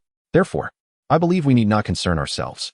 The production team leader, Sun Silang, gazed at the committee director in disbelief, struggling to comprehend how a prominent figure could utter such ignorant remarks. Director Jinliang, our Mengan County is not limited to just one Jiang commune. There are others as well. Moreover, the largest brick factory in our county is located in the county town, and even our brickmaking techniques originate from there. Sun Jinliang shot a glare at Sun Silang, irritated by his persistent ability to undermine him. "Silang, you are not the only one with intelligence. All brick factories recognize that controlling the firing process is crucial and would never share such knowledge with competitors." Chief Sun Jinliang nodded in agreement. Indeed, what he stated was accurate. Just as Sunlu village would never divulge its brick firing techniques, many villages had previously contemplated establishing their own brick kilns. The construction of a kiln is not particularly challenging. The true difficulty lies in mastering the firing process. If the bricks are underfired, they lack strength. If overfired, they become prone to cracking. I believe our foremost task is to investigate the specific circumstances in Baijia village, whether they are acting recklessly or have secured the expertise of a skilled brickmaker, suggested another production team leader, Sun Yunliang. His proposal garnered the support of Chief Sun Jinliang. Let us determine who in our village has familial ties to Baijia village, and send them under the pretext of a visit to gather information. Before long, a volunteer emerged from the crowd, Lu Damei, the second daughter-in-law of Sun De Wang from Sunlu village, whose aunt had married into Baijia village. Tasked with this mission, Lu Damei hurriedly made her way to Baijia village. Upon arrival, she exchanged pleasantries with her aunt before subtly inquiring about the brick kiln. Through her astute questioning, Lu Damei discovered that the kiln's builder, Li Jiqing, had managed to enlist a reputedly experienced brickmaker, which emboldened them to ignite the kiln. Not only was this brickmaker actively firing bricks, but he was also mentoring apprentices. Upon uncovering the coveted information, Lu Damei hastily returned to Sunlu village, neglecting to partake in lunch at her aunt's house. Upon learning the news, the village chief, Sun Jinliang, furrowed his brow even tighter. This situation posed a significant dilemma. With the presence of a skilled brickmaker, their brick kiln might indeed produce superior bricks. The villagers fell into deep contemplation. At that moment, Sun Jinliang suddenly slapped his thigh, exclaiming, "Eureka! We can devise a plan to entice that brickmaker here. At the very least, we can prevent him from dedicating himself entirely to Baijia village." The others brightened at this idea, recognizing its potential. Consequently, they began deliberating on how to execute this plan. Meanwhile, in Baijia village, the kiln's flames grew increasingly fierce as villagers eagerly awaited the first batch of bricks. Old Master Wu diligently imparted his knowledge to the 3 young men sent by village chief Bai, withholding nothing in his teachings. He shared essential techniques, such as how to control the fire and predict temperature based on the kiln's color, which were crucial for the success of brick firing. 2 days later, as the fire in Baijia village's kiln gradually extinguished, the entire village gathered in anticipation before the kiln. Previously, Baijia village had constructed a kiln, but their ignorance of brickmaking resulted in bricks that were either undercooked or cracked, rendering them unusable. Now, with the expertise of a county specialist, they hoped that this time the outcome would differ. Among those waiting for the first batch of bricks, besides the villagers of Baijia, were members of the Sunlu village committee. Lu Damei once again visited her aunt's home, prompting her aunt's curiosity. Since marrying, Lu Damei had not visited, and having just come the day prior. Her return raised suspicion, especially as she inquired about the kiln. "Aunt, I wish to see the brick kiln. Will you accompany me?" Lu Damei's request made her aunt realize the true intent of her niece's visit. She was not there merely for a familial catch-up, but rather to gather intelligence. With Sunlu village also possessing a brick kiln, if Baijia's kiln succeeded in producing quality bricks for construction, it would undoubtedly impact Sunlu's brickworks. "Damei, you've come to me repeatedly. Do you harbor ulterior motives in wanting to visit the kiln?" her aunt inquired. "I apologize, aunt. It is the village that has compelled me to do this." Lu Damei, sensing her aunt's understanding, grew anxious and deflected the responsibility onto the villagers. She feared that if she admitted to voluntarily seeking information, her aunt might reject her as a niece in anger. "Why are they pressuring you?" her aunt asked. "The village chief is concerned that the establishment of Baijia's kiln will adversely affect our brickworks in Sunlu. This was the very reason behind the previous report regarding the chief's son-in-law. Now, he has sent me to ascertain whether Baijia's kiln can truly produce quality bricks, so he can strategize accordingly." Her aunt sighed, lamenting, "We are neighbors and kin. Must we resort to such scheming? Aunt, if I fail to accomplish my task, the village chief will undoubtedly hold me accountable. Please, accompany me to the kiln." Her aunt shook her head. "Damei, I cannot assist you this time." At the kiln, the villagers waited anxiously, filled with anticipation. At the moment the brick kiln was unveiled, the sight of perfectly molded, crack-free red bricks filled the villagers with exuberance. They erupted in cheers, celebrating the triumphant success of the brick kiln in Baijia village. Among the most elated were Li Song and the village chief. For the issue of red bricks for construction had finally been resolved. The jubilant uproar from the kiln resonated throughout the village, allowing Lu Damei to ascertain the outcome without needing to inspect the kiln personally. She promptly bid farewell to her aunt, who sighed at the sight of Lu Damei departing without a trace of reluctance. It was clear that her niece had moved on, leaving her aunt behind. Upon returning to Sunlu village, Lu Damei immediately reported the news. The village committee members, upon hearing this, grew increasingly anxious. After much deliberation, they decided to investigate the origin of the brick-making artisan from Baijia village and assess his proficiency. The village chief sought out Lu Damei once more, hoping she would make another trip to Baijia village, but this time she declined, citing ill health. Her aunt, now aware of her intentions, would certainly prevent her from approaching the brick artisan, and even if Lu Damei tried to gather information from her aunt, she would remain tight-lipped, reluctant to visit.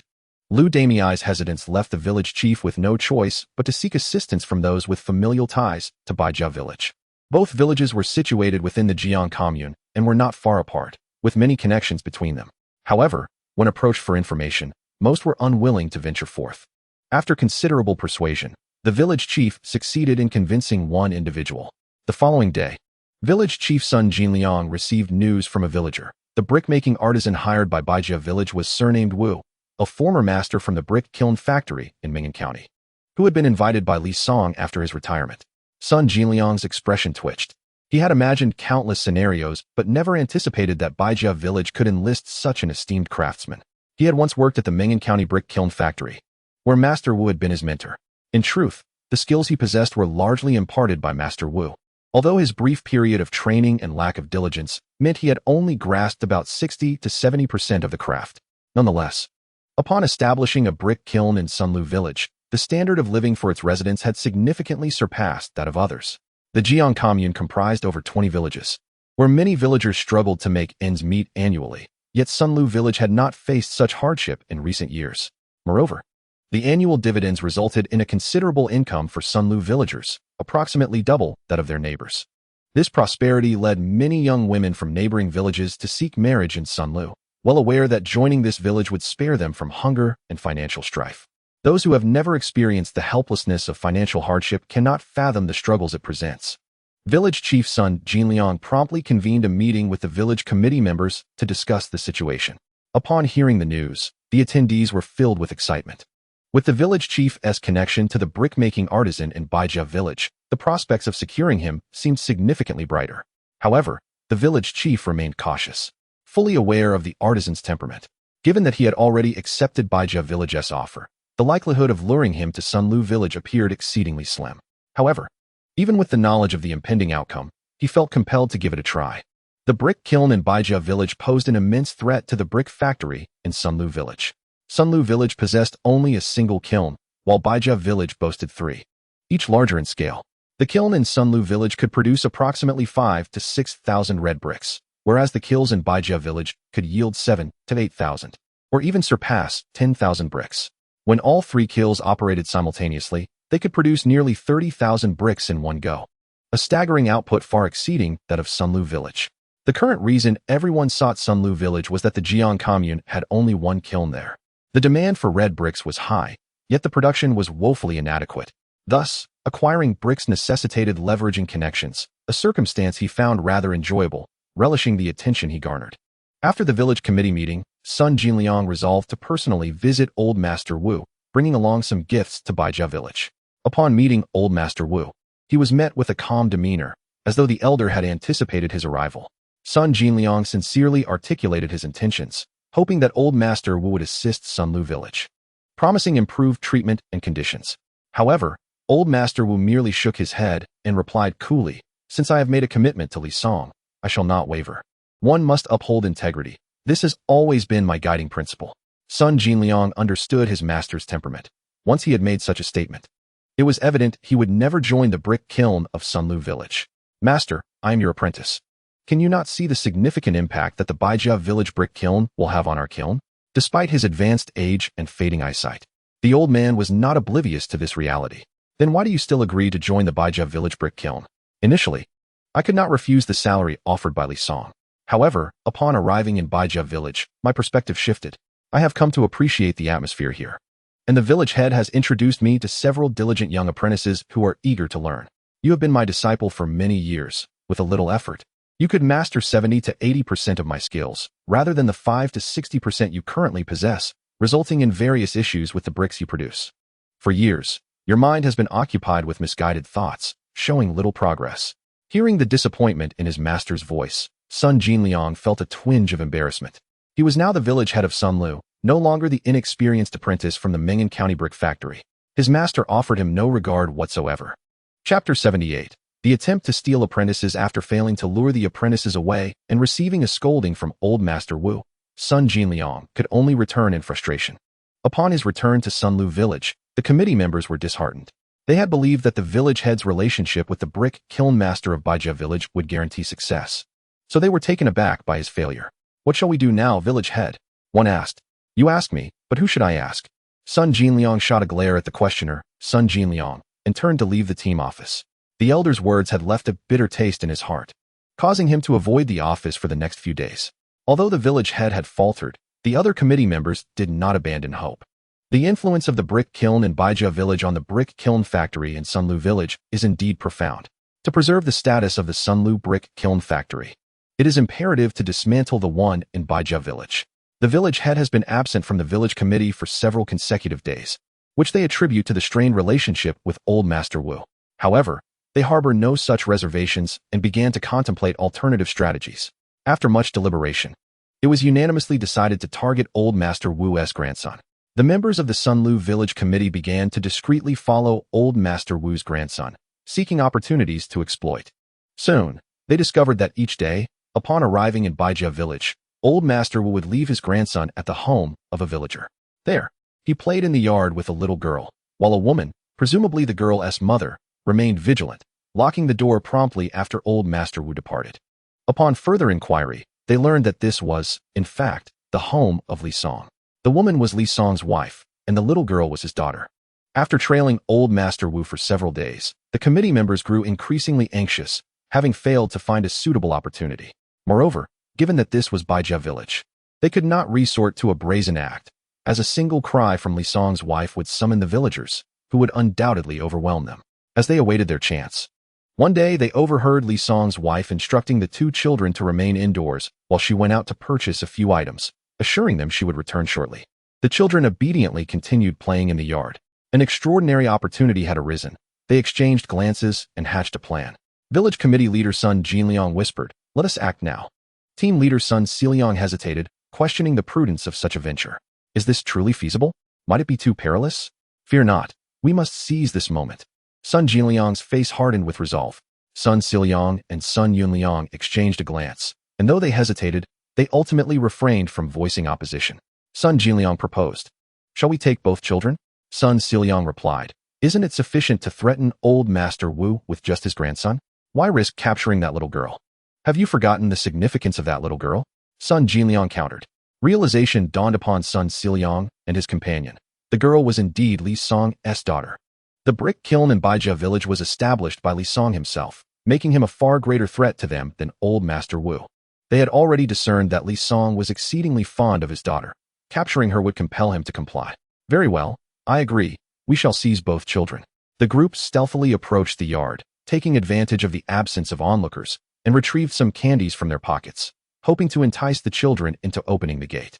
Old Master Wu's grandson, upon spotting the sweets, eagerly moved to approach, only to be restrained by the little girl. "Yeah, Brother Xiaoming, don't go. Those candies aren't tasty. I have far more delicious fruit candies and milk candies here." The little girl chimed in her sweet, innocent voice. She then pulled two candies from her skirt pocket, handing one to Old Master Wu's grandson, Xiaoming, while unwrapping the other and popping it into her own mouth. Wu Xiaoming gazed at the elongated candy in his hand, the wrapper adorned with a white rabbit. Yeah, what kind of candy is this?" "This is the white rabbit milk candy, my absolute favorite. My father bought me a plethora of them. If you like it, I can fetch you some more shortly." "That sounds wonderful." In an instant, Wu Xiaoming's desire to retrieve the candy from the doorway dissipated. Observing the failure of his scheme to lure the children to the entrance with sweets, Sun Jinliang's expression darkened, and he shot a fierce glare at Yiya, blaming the little girl for thwarting his plan. Otherwise, the Old Master Wu's grandson would have already opened the door. Li Song's wife had merely stepped out to purchase a few items and would soon return. There was no time to delay. "Kick down the door and take the two children away," Sun Jinliang urged. Sun Siliang and Sun Yunliang were somewhat reluctant to proceed with such an act, for they were in Baijia village, and once discovered by the villagers, escape would be impossible. Noticing their hesitation, Sun Jinliang muttered a word of cowardice under his breath, forcefully shoving the two aside before raising his foot to deliver a powerful kick to Li Song's door. With a resounding crash, the noise startled the two children in the yard, causing them to burst into tears upon witnessing the door being kicked. Their cries caught the attention of Aunt Lu San, who was sunning blankets in the yard. She looked up in disbelief at the sight of someone assaulting Li Song's door. Without a moment's hesitation, she seized a broom from the wall and rushed towards the commotion, shouting, "Villagers of Baijia, come quickly. Someone is trying to abduct children." Aunt Lu San's urgent call immediately drew the attention of the neighboring villagers, who hastened to the scene. Upon seeing Sun Jinliang kicking the door, they armed themselves and charged forward. Witnessing the increasing number of villagers gathering, Sun Siliang and Sun Yunliang pulled Sun Jinliang away, urging him to flee. "Don't pull me. With just a couple more kicks, I could have broken the door down. Are you still thinking of kicking the door? Haven't you noticed the villagers of Baijia rushing over? If we don't run now, it will be too late." The group fled swiftly, soon disappearing from sight. The villagers, unable to catch up, were left seething with anger. "Quickly, go to the kiln factory and inform Li Jiqing that someone is attempting to abduct his daughter." Upon receiving the news, Li Song hurried back from the brick kiln. only to find the door deformed from the kicks, his expression darkening further. His daughter, terrified and crying loudly in the yard, rushed towards him on her little legs as soon as she saw him return. Li Song kicked open the door and tightly embraced her. "Daddy, Daddy, there are bad people." "Yeah, don't worry, Daddy is here. There's nothing to fear." Seeing his daughter sobbing inconsolably, Li Song's heart ached terribly.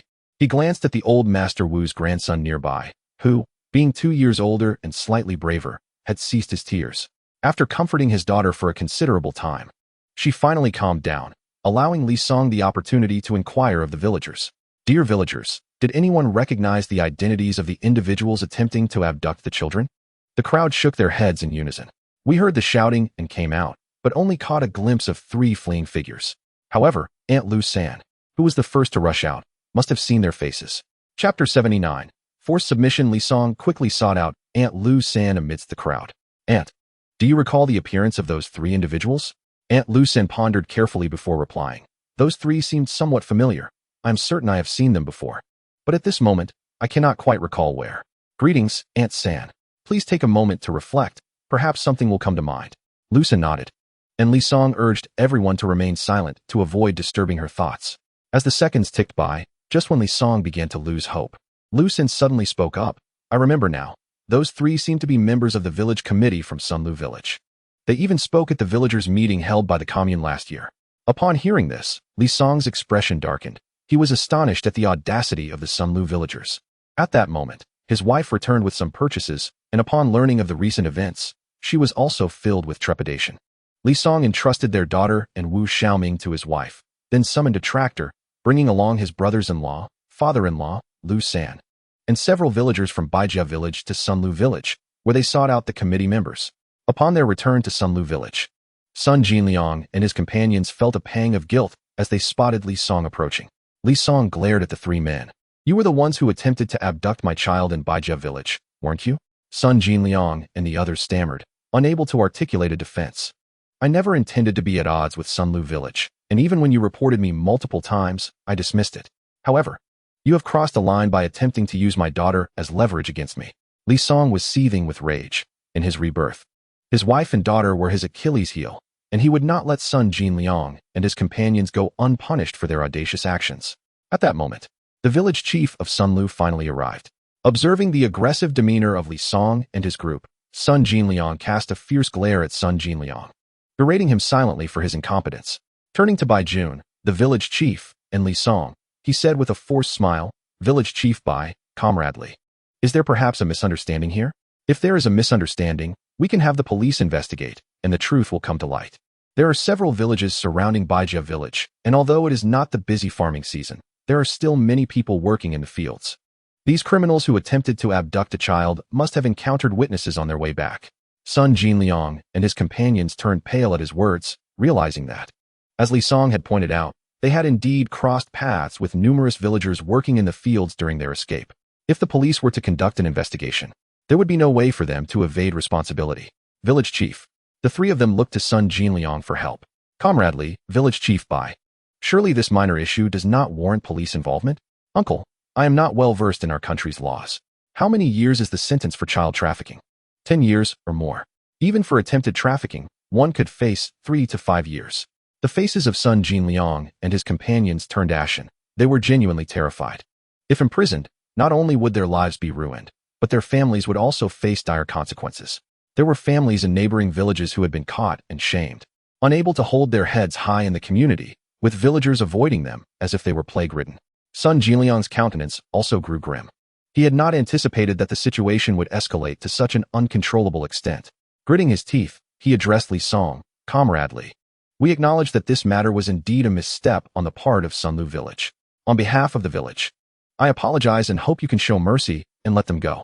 Li Song snorted coldly. "Let them go? Village Chief Sun speaks so easily. They intend to abduct my daughter. Can this matter be resolved with mere apologies?" Li Song firmly held onto the accusation against Sun Jinliang and his accomplices, who found themselves at a loss for words.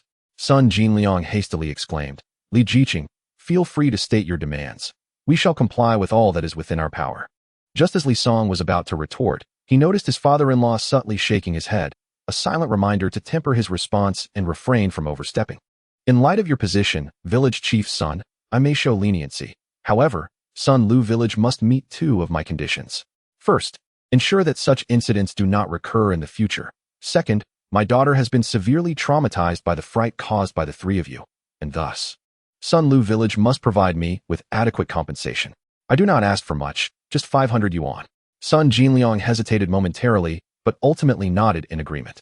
Despite their reluctance, Sun Jinliang and his companions acquiesced under Sun Jinliang's insistence. Subsequently, Sun Lu village fulfilled Li Song's demands one by one. Li Song temporarily set aside his rage, yet he understood that a lasting enmity with Sun Lu village had been firmly established. At that moment, the elder Wu also arrived at Sun Lu village. Upon discovering that the villagers had attempted to abduct his grandson, he trembled with fury and directed a tirade at Sun Jinliang. What kind of village leader are you?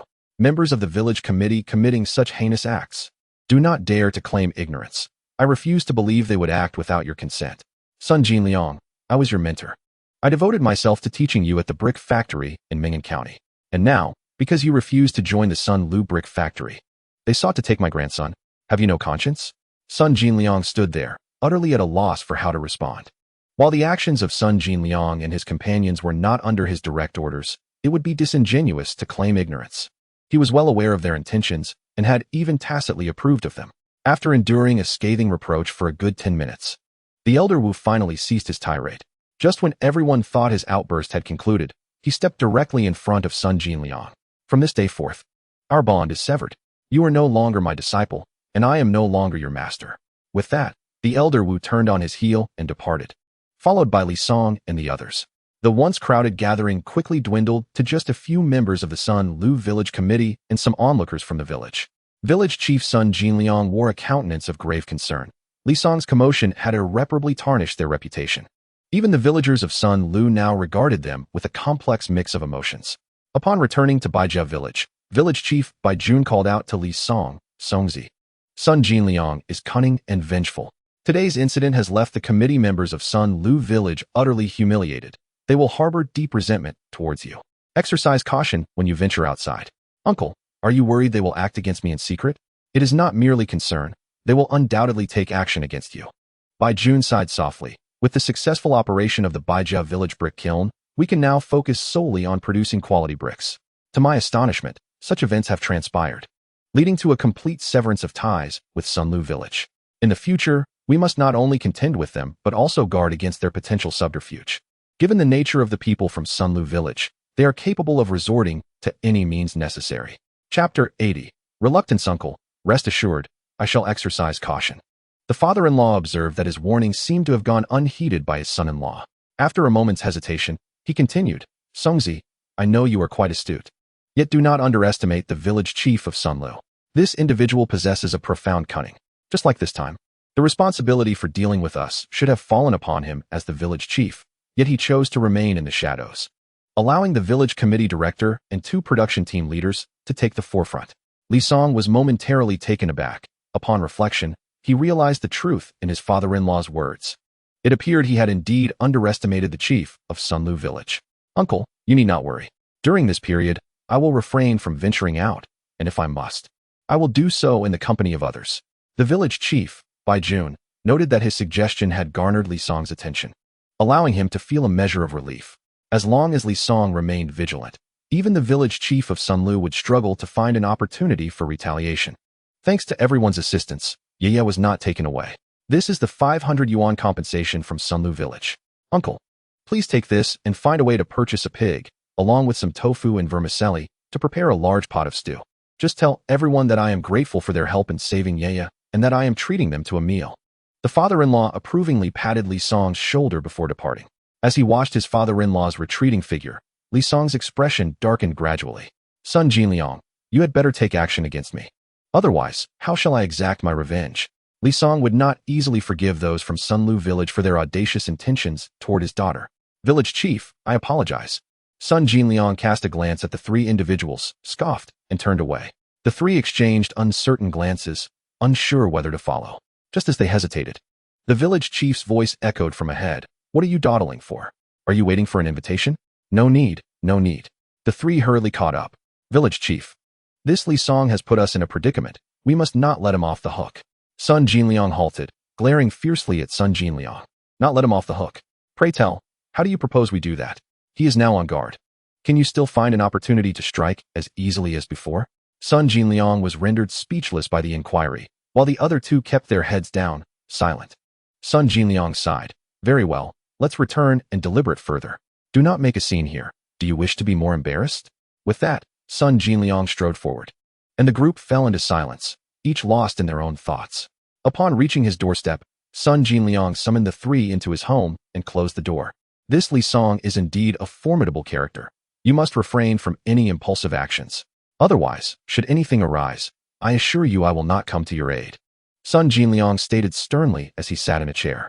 But village chief, can we simply let this matter go? I cannot swallow this indignation, Sun Jinliang protested. Unwilling to accept defeat, Sun Jinliang pondered for a moment. Though the grievance was hard to bear, it must be temporarily set aside. For dealing with Li Song would not be easy. To confront such an adversary, one must either strike decisively or abstain from action altogether. Should we grant him the opportunity to retaliate, the consequences would be utterly unbearable for us. Village chief, henceforth, we shall adhere to your directives. The three responded in unison. In the days that followed, Sun Jinliang and his companions began to discreetly monitor Li Song, simultaneously seeking the opportune moment to deliver a lethal blow. However, of late, Li Song remained ensconced within Baijia village, hardly departing from the brick kiln, rendering their attempts futile. Yet, such matters are for another time. After parting ways with his father-in-law, Li Song returned home to find his wife approaching him with an expression of deep remorse. Songzi, I am so sorry. I should not have left our daughter alone at home. Li Song gently enveloped his wife in his arms, softly reassuring her, there is no need for apologies. This is not your fault, but you have repeatedly reminded me to keep a close watch on the children, and yet his wife trailed off, unable to articulate her thoughts. As her lips found themselves silenced, their kiss lingered for a full minute before they broke apart. Gazing affectionately at his wife, Li Song said, Ruowei, you need not feel guilty, for this is not your error. The fault lies with the villagers of Sunlu. It is inconceivable that they would stoop to such despicable depths. Li Song's words brought some solace to Bai Ruowei. He glanced around the house, and, noticing their daughter was absent, inquired, where is Yaya? The little one was perhaps frightened today. She cried for a while before falling asleep, Ruowei replied. Let us spend these next few days closely with her to prevent any lingering psychological scars. His wife nodded in agreement. By the way, we must express our gratitude to Aunt Lu for thwarting those from Sunlu village. Please visit her home and bring some meat, eggs, and flour. Li Song continued. With Lu Laosan's arrest, Aunt Lu's family is also facing difficulties. Shall we simply give her some money? His wife suggested. Li Song pondered for a moment before shaking his head. We are all from the same village. Giving money feels too formal. I fear Aunt Lu might misinterpret our intentions. It would be better to offer her gifts. With the brick kiln now operational, many villagers are working there. The village has decided to provide meals on site, and we need someone to cook. Would she be willing to join, earning points like the men working at the kiln? I shall go right away. Let us wait a moment. I will prepare dinner first, and then you can take a bowl of food over. With that, Li Song busied himself in the kitchen. His wife, intending to assist, was gently ushered out by him. The little girl was frightened. She cannot be left alone upon waking. Please stay nearby. Then I shall burden you, dear. His wife kissed him lightly on the cheek, and, with a playful smile, exited the kitchen. Li Song touched the spot where she had kissed him, momentarily astonished. Previously, his wife had been quite shy. She would not even allow him to hold her hand. Yet recently, she seemed to have gained considerable confidence, no longer opposing his hand-holding and even initiating kisses, affectionately calling him dear.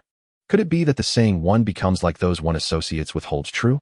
With his rebirth, even his wife's demeanor appeared transformed. He wondered if there had been any changes in her behavior in the bedroom, and if perhaps he might discover new delights that evening. Contemplating this, Li Songzi circled around the kitchen, noting the presence of garlic shoots, meat, and eggs. The thought of stir-fried garlic shoots with meat, accompanied by lovingly fried eggs for his wife and daughter, and a bowl of corn and egg custard, filled him with delight. Once he made up his mind, Li Song immediately set to work. However, as he was chopping the garlic shoots, he was startled by a knock at the door. Peering out from the kitchen, he beheld his elder and second brothers-in-law, along with Zhao Dong, and felt a twinge of confusion. How did these three end up together? Chapter 81. Dividing the money despite his bewilderment, Li Song proceeded to open the door. Is my sister-in-law Yaya all right? He inquired. She was a bit frightened, but she is fine now and fast asleep. That is good to hear. Those rascals from Sunlu village dared to lay hands on my niece. I will not let them go unpunished. His elder brother-in-law was visibly furious, admitting that had it not been for someone holding him back, he would have retaliated today in Sunlu village. The second brother-in-law remarked, having experienced it once, those people will surely not evade consequences next time.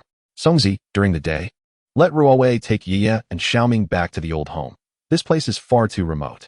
Li Song glanced around, acknowledging the truth in his second brother-in-law's words. Indeed, it was quite isolated, only adjacent to Aunt Wang's house. Had the other neighbors not been so distant, they would have ensured those brutes from Sunlu village did not escape last time. All right, I will discuss it with Ruowei tonight, and we will go there after breakfast tomorrow. With that, Li Song's gaze shifted to Zhao Dong. How did you come to be with my elder and second brothers-in-law? I heard that something happened at your home, so I came to check. I didn't expect to run into both of them. Your arrival is fortuitous. It saves me the trouble of searching for you. Li Song remarked as he turned back into the house, returning shortly with a box. Come here, this is a token of appreciation for your hard work selling fabric. Li Song extracted 2 bundles of money from the box and handed them to his elder and second brothers-in-law. They exchanged glances at the thick stacks in their hands before returning them. We can't accept this. Our father, your father-in-law, has warned us that if we dare to take your hard-earned money again, he would break our legs. You know his temper. If we accept this, he truly would do it. Li Song recognized that his brothers-in-law were exaggerating a bit, yet he knew that given their father-in-law's temperament, a beating was certainly within the realm of possibility. Then I shall not give you hard-earned money. This is your wage for the work you've done these past few days. Each of you will receive 2,000 yuan. If your father-in-law asks, simply explain that we are brothers settling accounts fairly. It is only right for you to be compensated for your labor. Bai Shan and Bai Chuan exchanged glances but hesitated to accept. Brother-in-law, 2,000 yuan each is far too generous. Li Song firmly pressed the money into their hands. The higher wages I offer indicate that my earnings are greater. Furthermore, such business may arise again in the future. If you refuse the payment, I will have no choice but to seek others. Bai Shan and Bai Chuan promptly accepted the money, joking that such a lucrative opportunity should not be squandered on others. Li Song then produced another bundle of money and handed it to Zhao Dong. As I mentioned, we are brothers settling accounts fairly. Since you joined us later, your salary will naturally be less than that of my elder and second brothers-in-law. Hence your wage is 1,500 yuan. Upon receiving the sum of 1,500 yuan handed to him by Li Song, Zhao Dong quietly exhaled a sigh of relief, as he had been genuinely apprehensive that Li Song would offer him and Bai Shan Bai Chuan the same meager wages. After the funds were distributed, the 3 brothers-in-law graciously declined Li Song's invitation to stay for a meal and departed. Subsequently, Li Song returned the box to the main room and resumed his culinary endeavors in the kitchen. Before long, the stir-fried garlic shoots with pork and heart-shaped fried eggs were ready to be served. After plating the dishes, Li Song adorned the heart-shaped fried eggs with 2 slices of tomato, creating a vibrant tableau of red, yellow, and white that was truly pleasing to the eye. At that moment, the corn and egg custard was also completed, and Li Song filled 3 bowls to place on the dining table outside. Having prepared an ample amount to share with Aunt Lu San, he still had a generous portion remaining in a small iron basin. Approaching the main room, Li Song softly addressed his wife, who was reading by the bedside, saying, I have prepared the meal. Please take some to Aunt Lu San. I'll keep an eye on Yaya here. No sooner had his wife departed than their little girl stirred from her slumber, seemingly still affected by the events of the day, and began to cry. Li Song hastily picked up his daughter, gently patting her back. Yeah, do not be afraid, Daddy is here. Upon hearing her father's voice, the little girl seemed to find reassurance. She scanned her surroundings and asked, Daddy, where's Mommy? Mommy has stepped out to attend to some matters, but will return shortly. Daddy, my tummy is hungry. Fear not, for I have prepared a delightful meal with your favorite pork, heart-shaped eggs, and corn egg custard. Wow, I want the pork. I also want the eggs, and I want to drink the egg custard. Seeing the sparkle in his daughter's eyes, looking every bit the little food enthusiast, Li Song could hardly suppress a chuckle. He guided her to wash her hands and rinse her mouth before they sat down to eat. Shortly thereafter, his wife returned, bringing back everything except for the small iron basin of food. Ruowei, why have you brought back the items? Li Song inquired, perplexed. Aunt Lu Sin insisted that those were her responsibilities, and she adamantly refused to accept them. Thankfully, she has agreed to cook at the brick kiln, his wife explained with a hint of resignation. Li Song was taken aback, not expecting Aunt Lu San to assert such a stance. It appeared that the recent upheavals had profoundly affected her, even altering her disposition. If she chooses not to accept them, so be it. As long as she agrees to cook at the kiln, the money will suffice for her family's sustenance, he thought. deciding to relinquish the matter and inviting his wife to sit down and enjoy the meal. After washing her hands, his wife settled beside their daughter. "Mommy, hurry and eat. Daddy's fried eggs are exceptionally delicious." In truth, Bai Ruowei had already noticed the heart-shaped eggs on the table. Her husband was indeed quite adept in the kitchen. The combination of fried eggs and tomato slices was visually stunning. Following her daughter's lead, she began to savor the eggs with the tomato, finding the tangy, fragrant flavors utterly delightful. "Songzi, how did you prepare these garlic shoots? They are incredibly tasty. There is no pungent taste, and the color is so vibrant." Before stir-frying, blanching the garlic shoots removes the sharpness and helps retain their color, Li Song replied. "Ah, I see. No wonder the garlic shoots I prepared before were so unpalatable." Li Song yearned to express to his wife that her stir-fried garlic sprouts were not unpalatable due to the absence of blanching, but rather because her culinary skills were lacking across other dishes as well. However, he refrained from voicing this sentiment, prioritizing marital harmony and the prospect of unlocking new qualifications that evening. Delicious, truly delicious. The corn and egg custard was equally delightful. "Matsuko, you are simply remarkable, capable of earning money and excelling in the kitchen. I feel incredibly fortunate." A few days later, at the break of dawn, Li Song awoke as usual, commenced his morning jog, and then proceeded directly to the brick kiln. The second kiln was already ablaze, necessitating someone to oversee it through the night. Upon his arrival, he found his cousin Bai Fong adding wood to the fire. After exchanging greetings, Li Song departed. Instead of returning home to prepare breakfast for his wife and daughter after his morning exercise, he first visited his father-in-law's house. With the second kiln also nearing completion, discussions about building a house were becoming increasingly pertinent. Chapter 82. The enthusiastic factory director's son. Upon reaching his father-in-law's residence, he discovered his father-in-law tidying the courtyard while his mother-in-law busied herself in the kitchen.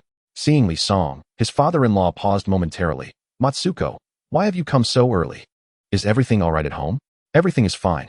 I merely passed by during my morning run and wanted to discuss the house construction with you. I've been in touch with several masons from neighboring villages over the past couple of days. They can build traditional single-story brick houses, but they lack experience with two-story buildings and are hesitant to take on such projects." His father-in-law leaned the broom against the wall, taking a few deep puffs from his dry tobacco pipe. Li Song was taken aback. He had not anticipated that something as commonplace as a two-story house would be beyond the mason's expertise at that time. "Uncle, since the local masons lack experience in constructing multi-story buildings, I will seek out a construction team in the county." After leaving his father-in-law's home, Li Song returned to prepare breakfast for his wife and daughter. Following their meal together, he bid his wife farewell and hurried towards the county. As he pedaled his bicycle, he contemplated whom to approach for assistance in the county. His acquaintances were limited, comprising Ha Zi, director's son from the garment factory, and Director Su from the shoe factory. While Ha Zi was merely a minor figure, capable of assisting with a few tickets, he would likely be of no help with the construction team. His relationship with Director Su was also tenuous, having collaborated only once. However, he had a closer rapport with Director Sun from the garment factory despite their brief partnership. Thus, he resolved to seek assistance from Director Sun Ning of the garment factory. With this decision made, Li Song quickened his pace. Preoccupied with his thoughts, he failed to notice that someone had been trailing him since he exited Bai Family Village. The pursuers were none other than Sun Jinliang, the village head of Sun Lu Village, and Sun Siliang, the production team leader. If one were to identify the individual most resentful of Li Song in Sun Lu Village, it would not be the village head, Sun Jinliang, but rather the village director, Sun Jinliang himself. Observing Li Song leave Bai Family Village, he immediately followed. Yet after a short distance, he could only watch as Li Song's figure vanished from sight. Li Song rode his bicycle with such speed that despite his best efforts, he could not keep up. He even began to suspect that Li Song's bicycle was equipped with magical wheels, for no ordinary bicycle could possibly travel so swiftly. 20 minutes later, Li Song arrived at the entrance of the Meng'an County Garment Factory. The guard, recognizing him as a distinguished guest of the factory director, greeted him warmly. "Dr. Li, are you here to see Director Sun?" Li Song nodded, inquiring, "Is Director Sun currently in the factory?" "Yes, I will escort you there right away." After securing his bicycle at the factory entrance, Li Song followed the security personnel inside. Though theft was rampant, the presence of security at the garment factory deterred any potential thieves from tampering with his bicycle. The security staff led Li Song to the door of Director Sun's office before departing. Li Song adjusted his attire and hair, then gently knocked on the door. "Come in," came the inviting voice.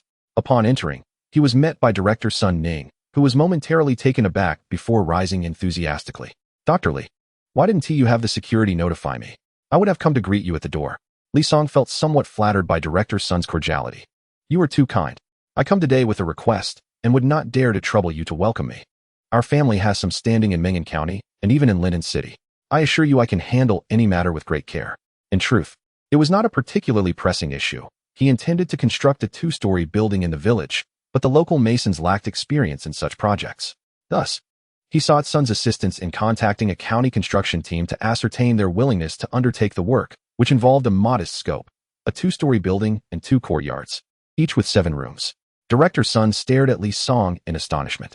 A 2-story building and 2 7-room courtyards indeed constituted a small project, yet the cost, including materials, would likely exceed 10,000 yuan. In the 1970s, this was a considerable sum, one that even he might struggle to procure at a moment's notice. Dr. Li was only in his 20s, having joined the Special Talent Bureau just a month prior.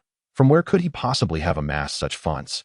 Sun did not suspect Li Song's money came from illicit sources, as one would need to withstand scrutiny to undertake such a visible construction project. Was the remuneration at the Special Talent Bureau truly so generous that a month's salary could amount to over 10,000 yuan? Despite his curiosity, Director Sun refrained from probing further and, in Li Song's presence, directly dialed the county construction team's number. The call was swiftly connected. This is Sun Ning, director of the county garment factory. Please put me through to the team leader of the county engineering team. After a brief wait, a jovial voice responded, Third uncle. What is the matter? A friend of mine wishes to build several houses, including a 2-story building and 2 7-room courtyards. Could you arrange for a construction team to head over tomorrow? Where's the site? Sun Ning glanced at Li Song, who quickly whispered, in Baijia village of Jiang Commune. Although the conversation between Sun and Li Song was hushed, Sun Ting still overheard it. To be referred to as an expert by his third uncle suggested that this individual was not of ordinary standing. He resolved to cultivate a closer acquaintance with him at the earliest opportunity.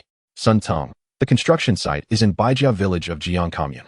Rest assured, I shall personally escort the individuals to you tomorrow, as you have kindly requested. This esteemed expert, Mr. Li, is indeed a benefactor to both you and my second uncle. It is imperative that you arrange this matter diligently. Otherwise, even if I refrain from taking action, my second uncle will not spare you. Upon learning of the connection between this expert and my uncle, Sun Tong felt a surge of urgency. After several assurances, Director Sun Ning finally ended the call. Do not worry, Mr. Li. My nephew is quite dependable. Should he visit the site tomorrow, feel free to express any requirements you may have. Director Sun, your assistance has been invaluable to me. I must provide you with an opportunity to express my gratitude. Mr. Li's words were imbued with warmth, for among friends, assistance requires no thanks. Today I have aided you. Perhaps tomorrow I may seek your help in return. Li Song initially perceived Director Sun Ning's words as mere politeness, unaware that a few days later, Sun Ning would indeed come knocking on his door, but that is a tale for another time. After leaving the county garment factory, Li Song first purchased several meat buns, favored by the little princesses at home. He then procured a few sesame cakes, as he planned to prepare braised meat for dinner, which would be delectable when enjoyed with the cakes. With the construction commencing tomorrow, he needed to acquire some cigarettes and liquor for entertaining the workers, in addition to preparing meals, with meat being indispensable. He also needed the various tickets he had acquired from Old Zhao recently, lest he find himself short on funds after purchasing such a multitude of items. Having gathered his supplies, Li Tsong promptly returned, but just as he exited the county seat, he spotted 2 figures blocking the road from a distance. Chapter 83, Roadblock and Robbery. Sun Jinliang, who was on lookout duty, alerted Sun Siliang as he saw Li Song approach. Jinliang, Li Song seems to have noticed us. Sun Siliang observed as Li Song suddenly halted. It appears our movements have been compromised. Siliang, quickly get in the vehicle, we must pursue him. In their minds, any rational individual would instinctively flee upon encountering such an obstruction. However, Li Song's reaction left them astounded. Rather than retreating, he boldly rode toward them, stopping merely 4 or 5 meters away. Sun Jinliang, Sun Siliang, are you blocking my path to rob me? He inquired. And if we are? Retorted Jinliang, noticing the flames of fury igniting in Li Song's eyes. This man had not only humiliated them before the entire village, but had also compelled them to compensate 500 yuan, though they ultimately split the sum. Each man still lost over 160 yuan. The price of a bicycle was comparable, meaning they had each sacrificed a bicycle's worth of money, which pained them deeply. That is of little concern, your admission suffices. Li Song scoffed, his gaze growing increasingly frigid. You previously raided my daughter in the village, and now you dare to obstruct me for robbery? Are you not afraid of legal repercussions? Jin Liang arrogantly sneered. This is but a desolate wilderness. Who could possibly know it was us? Li Song, if you know what is good for you, hand over the 500 yuan you extorted from us, and let us relieve our frustrations by giving you a good beating. All the money I possess is right here, at least 500 yuan. If you desire it, come and take it, Li Song declared, tapping the briefcase strapped to his wrist. As Sun Jinliang was about to step forward, he was halted by Sun Siliang. Could there be a trick afoot? Sun Jinliang wore a perplexed expression, questioning what trick could possibly exist. Sun Yunliang gazed at him as if he were a simpleton, incredulous that he could be the village committee director with such naivety. After a moment's contemplation, Sun Siliang opted to articulate his thoughts more directly. Li Song might intentionally hand over the money, and when you reach for the wallet, he could suddenly strike you. At this, Sun Jinliang finally comprehended, glancing up at Li Song, unable to suppress a sneer. With that scrawny frame, he dared to lay a hand on him? He wouldn't stand a chance. Sun Jinliang brushed aside Sun Siliang's hand and swiftly approached, taking the briefcase from Li Song's grasp. To Sun Siliang's relief, Li Song offered no resistance and willingly surrendered the briefcase. Upon opening it, Sun Jinliang was astonished to find a considerable sum of money inside, 600 yuan, to be precise. This discovery filled both Sun Jinliang and Sun Siliang with exhilaration. Not only had they recovered the funds previously swindled by Li Song, but each stood to gain over 100 yuan as well. You've returned the money you took from us. Now we must settle the score for the humiliation you've caused us. I, Brother Liang, prefer to resolve matters amicably. Submit to a well-deserved beating, and we shall put this enmity to rest. Otherwise, every time I see you, I shall strike. Upon hearing Sun Jinliang's words, Li Song erupted with laughter.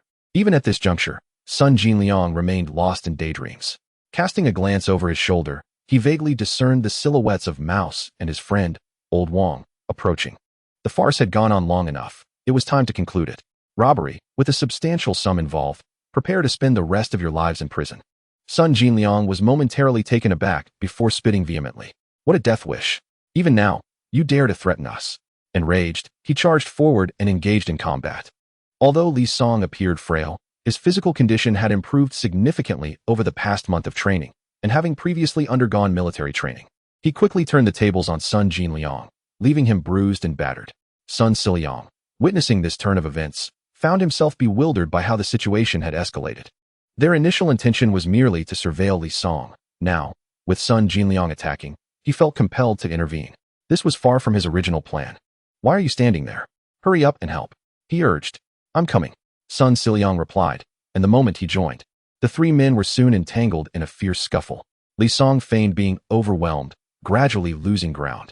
Just as he appeared on the verge of capitulation, a distant sound of bicycle bells echoed, signaling the approach of a crowd. Upon hearing it, Sun Jinliang and Sun Siliang exchanged alarmed glances, realizing the precariousness of their situation, and prepared to flee. However, Li Song was determined not to let them escape easily, clinging tightly to both of them. Sun Jinliang and Sun Siliang struggled fiercely to break free, and in the midst of the chaos, Mouse and Old Wang finally arrived on the scene. Initially reluctant to involve themselves in the brawl, they became agitated upon recognizing that it was Li Song pinned beneath them. Particularly, the rat casually tossed the bicycle aside to lend a hand. After Wang parked the bicycle, he joined in to subdue Sun Jinliang and Sun Siliang. It was only then that Li Song let out a sigh of relief, collapsing onto the ground. Thank you, Rat and Wang, Li Song expressed gratefully. Brotherly, what on earth happened? The rat inquired with confusion. I rode ahead, and who would have thought I would encounter two robbers here? Not only did they steal my money, but they also attempted to beat me to death. Thankfully, you arrived. Otherwise, my life would have been in peril today. The audacity of their robbery and intent to kill was beyond comprehension. Sun Jinliang and Sun Yunliang understood the implication of eating peanuts and were left bewildered. They merely intended to teach Li Song a lesson and reclaim the money they had lost days prior. How had their actions escalated to robbery and attempted murder in Li Song's narrative? Li Song, you are framing us. Li Song observed the agitated duo and suddenly smiled. You stole my money and assaulted me. Pray tell how I have framed you? The recent events left Sun Jinliang and Sun Yunliang speechless, as they realized that Li Song's words rang true. Rat, Wang, could you assist in taking them to the county police station? Such a request was readily accepted by the rat and Wang. Though they typically feared the authorities as traffickers, this was a different circumstance. They were performing a good deed. Subsequently, the trio escorted Sun Jinliang and Sun Siliang to the Meng and County Police Station, where, after explaining the situation, the two were promptly detained, awaiting the legal consequences of their actions. As they departed, Li Song leaned in close to whisper to the two, Sun Jinliang, Sun Siling. Among those who sought to harm my daughter were both of you. I shall not spare anyone who lays a hand on her. You may wait inside. In due time, I will send another to join you. Chapter 84. The little cotton-padded jacket has a leak emerging from the police station. A smile graced Li Song's lips, radiating a sense of relief. Both the rat and Wang wore peculiar expressions. Wang, wasn't he brotherly just robbed? Indeed, we just took those robbers to the police station. But wait, do you not remember what just transpired? Rat, do you have a problem? Get lost, you're the one with a problem. Your entire family has issues. The rat shot an incredulous glare at Wang. I'm merely perplexed. Brotherly was just attacked and nearly beaten to death, yet he seems utterly unperturbed, even quite joyful. Wang glanced at Li Song ahead, and indeed, he displayed no signs of distress whatsoever. Who knows? Perhaps the wealthy perceive things differently than we do, the rat pondered, finding a strange sense of agreement with this notion, as he could find no other explanation. As the trio exited the police station, the rat suddenly recalled something and hurried to check on his bicycle. In his rush to save Li Song, he had carelessly abandoned it, which contained 2 boxes of liquor and 10 packs of cigarettes. If it were damaged, he could not afford to replace it. Fortunately, the weeds by the roadside provided a soft buffer, ensuring that the cigarettes and alcohol on the bicycle remained intact. The 3 of them returned to Baija village together, and after unloading the cigarettes and alcohol, the 2 declined Li Song's invitation to have a glass of water at his home and opted to leave. Li Song, not wanting to insist, promptly handed 10 yuan to the rat as a gesture of gratitude for their assistance that day. Though the rat initially hesitated, he ultimately accepted it upon seeing Li Song's firm resolve. However, both he and old Wang had no intention of dining out. Instead, they decided to split the money, 5 yuan each. Rather than spending it on a meal at a restaurant, that amount was sufficient to purchase several feet of fabric, enough to sew clothes for the entire family. Hearing the commotion at the door, his wife rushed out from the main room, followed by 2 little shadows, his daughter, Ye, and Wu Xiaoming. Although he had been frightened a few days prior, being a boy, he quickly recovered. Children have short memories and tend to forget unpleasant experiences swiftly. The little girl, who had cried upon awakening after the fright, had now returned to her cheerful self, even managing to climb out of bed to search for her parents when they were absent. Songzi, why did you buy so many cigarettes and bottles? And there's meat too. Li Song pointed to a nearby snakeskin bag. His wife opened it to reveal a substantial piece of pork inside. Songzi, your sudden purchase of so many items. Does this mean our new house is about to be built? Li Song raised his thumb in admiration, exclaiming, my wife is truly astute. His wife's heart swelled with pride at her husband's praise. I heard from my father that the masons in the village cannot construct a 2-story building. Where did you find a mason? Li Song replied, this time, I haven't brought a mason but rather a construction team from the county. They have built many buildings in the county, so erecting our 2-story house will be a piece of cake. By the way, before construction begins, I need to draft a blueprint and carefully design our home. You can draw too? His wife looked at him in astonishment. Your husband possesses many talents. You'll gradually discover them. Uft, keep boasting, she teased, not taking his words to heart. Li Song chose not to elaborate, confident that his wife would eventually come to recognize his capabilities. After a while, old Wu returned from work. Upon seeing Li Song moving things, he stepped forward to help, but Li Song quickly stopped him. At present, old Wu was the village's treasure, and it was essential not to tire him out. Li Song handed him a pack of cigarettes, urging him to return home with his grandson before nightfall made the journey difficult. At the start of the workday, he had already informed old Wu that, barring any special circumstances, he could return by mid-afternoon. However, old Wu disregarded this, believing that since he was being paid double, leaving early would be unreasonable. Thus, he insisted on finishing with the others. With no choice but to comply, Li Song felt relieved that it was summer, with the days lasting longer. Even returning to the county with the villagers would not mean traveling in the dark. Once old Wu departed, Li Song organized the items within his home, then took a box of cigarettes, a piece of meat, and 2 bottles of Mao Dai, setting off with his wife and daughter to visit his father-in-law. At this moment, the father-in-law was at home, troubled. He had gone out searching again today, yet still could not find a bricklayer to construct the building. Just then, the door was pushed open from the outside, revealing his daughter, son-in-law, and niece entering together. The little girl, upon stepping through the threshold, wriggled free from Li Song's embrace and scampered over to her grandfather. Grandpa, have some candy. Daddy bought it. It's so delicious. The grandfather replied, no, dear, you keep it for yourself. No, no, Grandpa must eat. With no choice left, the old man reluctantly took a piece of the fruit candy into his mouth. My little darling is so filial, knowing to bring candy to Grandpa. How obedient. Suddenly, his wife, Bai Ruowei, could not help but burst into laughter at the scene. Dad, don't get too sentimental just yet. Haven't you noticed that this candy is a bit gritty? The father-in-law examined the candy closely and found it to be true. How could it be gritty? That piece of candy fell on the ground, and your granddaughter didn't want it, so she gave it to you. The old man stared in shock at his granddaughter, who looked completely innocent, though her little eyes were darting around, perhaps in mischief. He sighed softly, pondering why this little one had started to let the air in without even wearing her cotton jacket. Uncle, the last 2 bottles of Maodai were given to Deputy Director Su at the sales office, so I brought you 2 more bottles. Drink these first, and when they're finished, I'll get you more. Also, you shouldn't smoke that kind of dry pipe tobacco anymore. It's unfiltered and bad for your lungs. Here are some cigarettes with filters. Smoke those for now, and when you run out, come to me. I've bought 10 cartons this time. Why did you buy so many cigarettes? The father-in-law's mustache bristled with indignation. These cigarettes are expensive. Even a cheap pack costs 3 or 4 dimes. A carton of 10 packs is 30 or 40 dimes. Many families in the countryside might not spend that much in a year. Uncle, don't be anxious. I haven't finished speaking yet. You needn't worry about the house. I've hired a construction team from the county, and they'll bring people over tomorrow. The county team is well equipped, and the house will be built swiftly. I estimate that in as little as a month, or at most 2, all the houses will be completed. You've really made progress. Being able to hire a county construction team.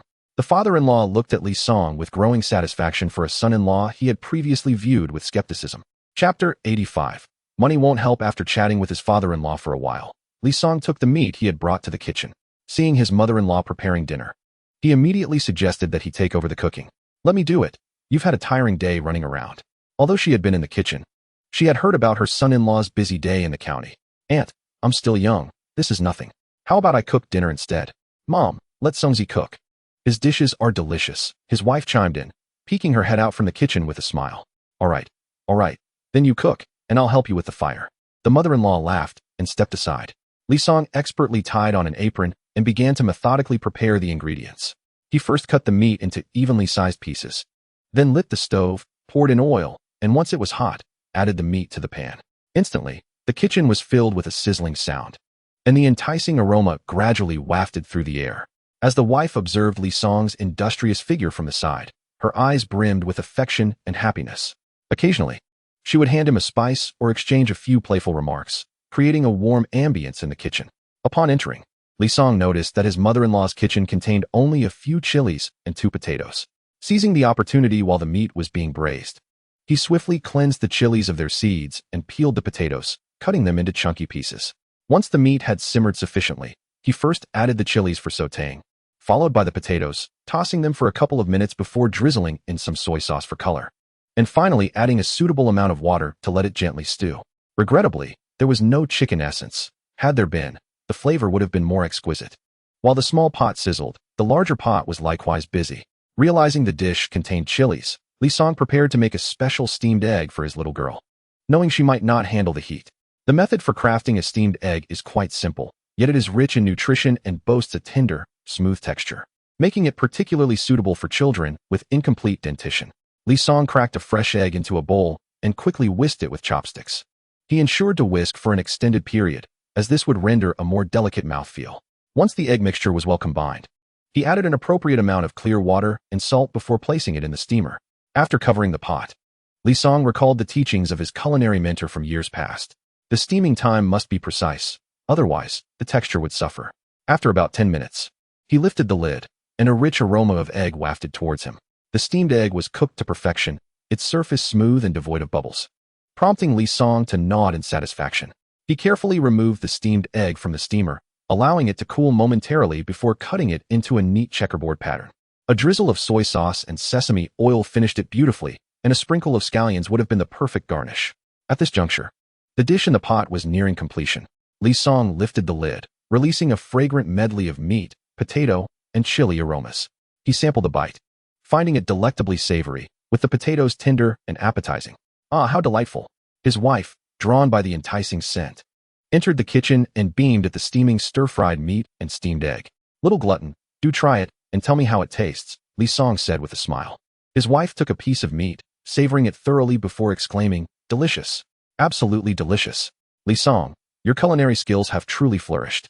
She then scooped a spoonful of steamed egg, gently blowing on it before feeding it to the little girl who had accompanied her into the kitchen, her small eyes squinting in bliss. The father-in-law approached with a smile, surveying the feast before him, and remarked, "Li Song, it's a pity your culinary talent isn't showcased in a restaurant." Just as the meal was completed, the eldest and second brothers-in-law returned home. "Oh, the brothers-in-law have arrived," the father-in-law chided. "Where have you been? Why are you only just returning?"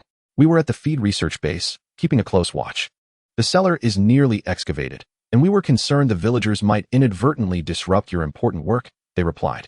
The father-in-law glanced down at his son's shoes, which were indeed caked in mud. "Well done. Li Song is often quite busy. You both must assist him more." "Uncle, my elder brother and second brother have already assisted me immensely, especially during the recent fabric sales. It was primarily them who toiled during those days," Li Song remarked with a smile. "Speaking of fabric, I almost forgot. I specifically told you not to give them any remuneration for their efforts. Yet you have done so again, and this time even more generously, 2,000 yuan each. You must be trying to drive me to despair."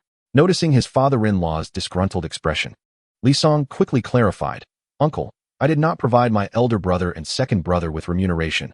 That money was their wages. They have worked diligently for an entire month, braving early mornings and late nights.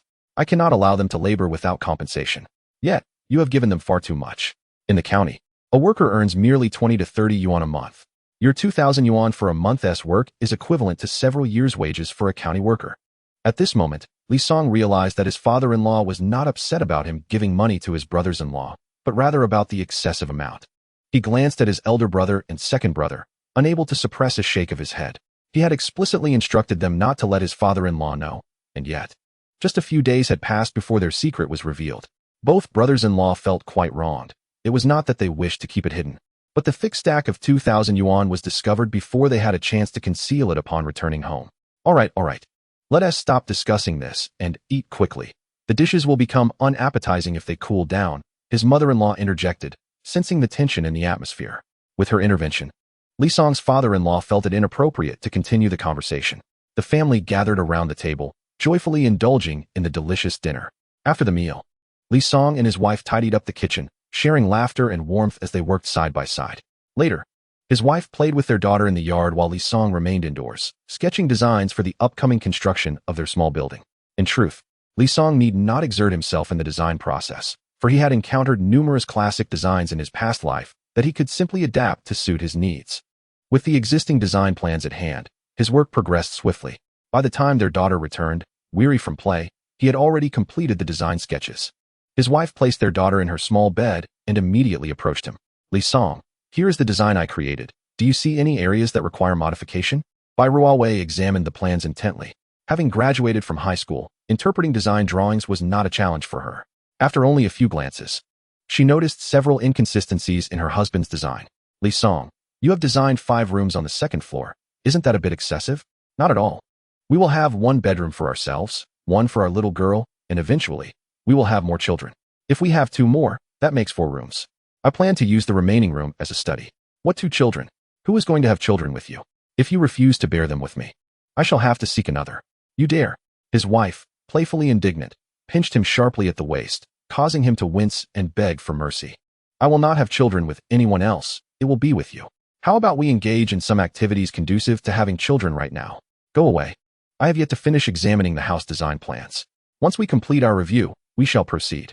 This time, my wife did not oppose. In a moment of excitement, Li Song planted a kiss on his wife's delicate face, feeling a sense of pride while contemplating whether they might unlock a new position tonight.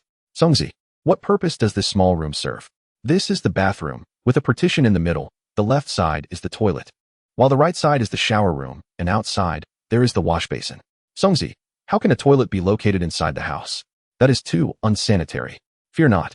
I have done my research. There is now a contraption known as a flush toilet that, after use, can be flushed with water, leaving no trace and no odor." However, my wife, Bai Ruowei, still felt quite uneasy. Having grown up with outdoor toilets, she found it hard to accept Li Song's sudden proposal to place the toilet within their living space. Yet, she understood that Li Song, having lived in Kyoto since childhood, possessed greater insight. and there must be a rationale behind his design choices. Bai Ruowei continued to examine the plans, noting that the layout of the downstairs and upstairs was nearly symmetrical. Sungzi, what are the purposes of the two rooms flanking the main entrance downstairs? The left room is divided into two sections. The inner section serves as the shower room, while the outer section is designated for the washing machine. The right room is similarly divided. The inner section functions as the toilet, and the outer section accommodates the wash basin. What is a washing machine? It is a device for laundering clothes. With it, one need not wash by hand. Once powered and filled with water, the machine will automatically clean the garments. Such a machine exists in the world. When we purchased the washing machine, could we possibly acquire an additional one for my parents? That way, during winter, my mother will not have to endure frostbite from washing clothes in cold water. Of course, I would be more than happy to oblige. Li Song readily agreed, having already contemplated purchasing a set of appliances for his in-laws as a gesture of gratitude. Ever since he moved to Bai family village, he owed his survival to the care provided by his father-in-law and mother-in-law. Without them, he might have perished from hunger long ago. Seeing her husband so agreeable stirred a sense of excitement within Bai Ruowei. Sungzi, you are truly wonderful. Given your kindness, shouldn't you express your gratitude in some way? She looked at him with a hint of curiosity. How about Li Song leaned in and whispered something in her ear, causing her cheeks to flush with a rosy hue. She playfully nudged him, chiding, you only think of such frivolities. Yet her eyes sparkled with shyness and affection. Li Song chuckled. How could this be deemed frivolous? It is, after all, a means to enhance our marital bond. Besides, if I were to maintain a serious demeanor, how would our daughter come into being? Bai Ruowei bit her lip, suggesting they discuss it further once they had finished reviewing the design plans. Li Song chose not to press the matter further, redirecting their conversation back to the details of the design. It was imperative to complete their review of the blueprints to facilitate the subsequent steps. By the way, Ruowei, we must carefully plan the placement of the staircase. It should be convenient for traversing between floors without occupying excessive space. Li Song pointed to a specific area on the design. Bai Ruowei pondered seriously. Indeed, we must deliberate on this, for it would be quite inconvenient to ascend and descend in the future. After much deliberation, the two finally reached a consensus on nearly every aspect of the design. Securing this agreement was no small feat. Bai Ruowei stretched languidly. Li Song's eyes sparkled with excitement, as he inquired if they could proceed now that the design was complete. Observing her husband's eager demeanor, Bai Ruowei's cheeks flushed with bashfulness as she nodded in assent, prompting an enthusiastic exclamation from Li Song that startled her. Why are you shouting? What if you wake up Yaya? Li Song quickly silenced himself and discreetly turned off the light. In truth, he would have preferred to leave the light on, but his wife steadfastly refused. He was in no rush, intending to gradually change her mind, as they had plenty of time. Little darling, here I come. Li Song leapt onto the bed, and in the darkness, their breaths began to quicken. They embraced tightly, feeling each other's warmth and heartbeat, exploring their affection in the obscurity. Li Song's hands tenderly roamed over his wife, as if conveying endless longing, while she trembled slightly, responding to his fervor. They were enveloped in a sweet yet shy atmosphere, allowing the tide of emotions to overwhelm them as they shared this wonderful night together. At dawn the following day, Li Song awoke as usual, glancing at his still sleeping wife. He gently kissed her delicate face before rising to exercise.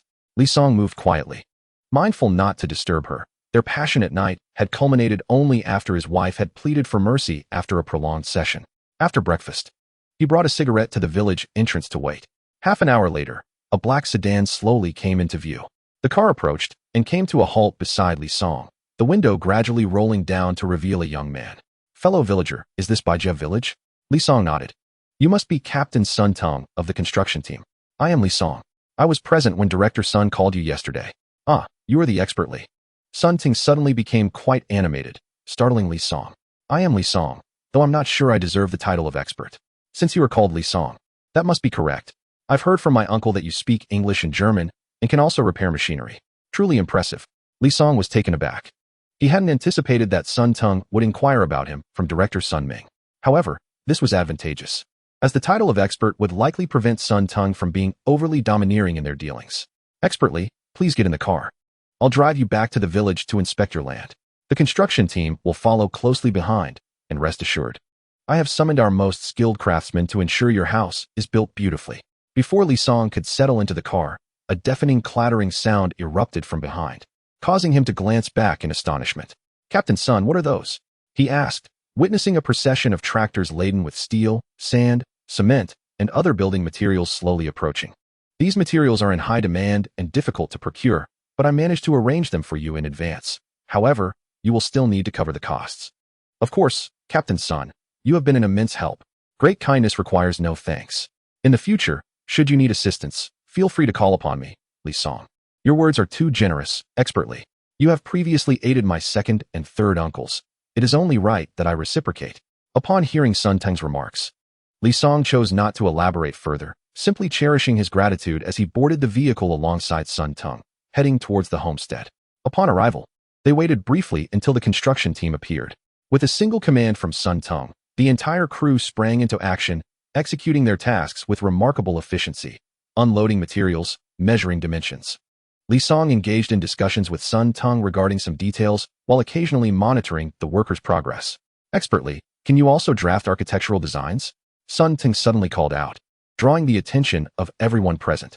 Embarrassed, Sun Teng waved his hand dismissively, signaling the crew to continue their work. Haha, I possess a slight understanding. Li Song replied with a smile. Sun Teng gazed at Li Song with admiration. Fluent in foreign languages, adept at machinery repairs. Expertly, you are truly remarkable. I am eager to know what it is that you cannot do. Li Song replied, there are indeed things I cannot do, such as giving birth. Sun Teng rolled his eyes in disbelief, remarking that if a grown man could bear children, he would be more of a monster than a marvel. Not wishing to engage in further frivolity, Li Song took out the blueprints he had designed with his wife the previous evening. To ensure clarity, he labeled the dimensions and purposes of each room. Expertly, you have placed the bathroom and lavatory indoors. Are you planning to install water heaters and flush toilets like in the larger cities? But where will the wastewater be directed? There is a large pit just a few dozen meters away that I have already purchased. Wastewater can flow through an underground pipeline to that location. Therefore, it is imperative that you instruct the workers to properly embed the pipes or leave space for them during construction. Your foresight is commendable, expertly. Sun Teng now regarded Li Song with the same admiration as his uncles. Not to mention, this design far surpassed any he had previously encountered. After a moment's hesitation, Sun Teng spoke again. Expertly, may I request that you gift me this design once the house is completed? Li Song looked puzzled, unsure of why Sun Teng desired his design. Sensing the confusion, Sun Teng quickly clarified. Our engineering team has recently been tasked with constructing a residence for a county leader's uncle. However, our designer has submitted several designs, none of which have met his approval. I would like to modify your design and present it for his consideration. Upon hearing this, Li Song had no objections. Grateful, Sun Teng exclaimed, expertly. To show my appreciation, I will assist you in procuring the toilet, sink, and water heater you need for your home, though the expense will fall to you. That is only fair. I cannot expect you to run errands and bear the cost. Li Song replied.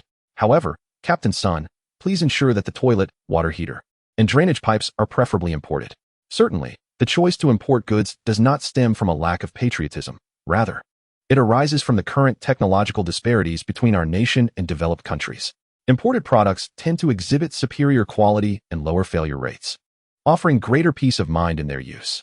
Rest assured, as long as there are imported water heaters and toilets available domestically, I will be able to procure them for you. Upon hearing Sun Teng's words, Li Song expressed his heartfelt gratitude.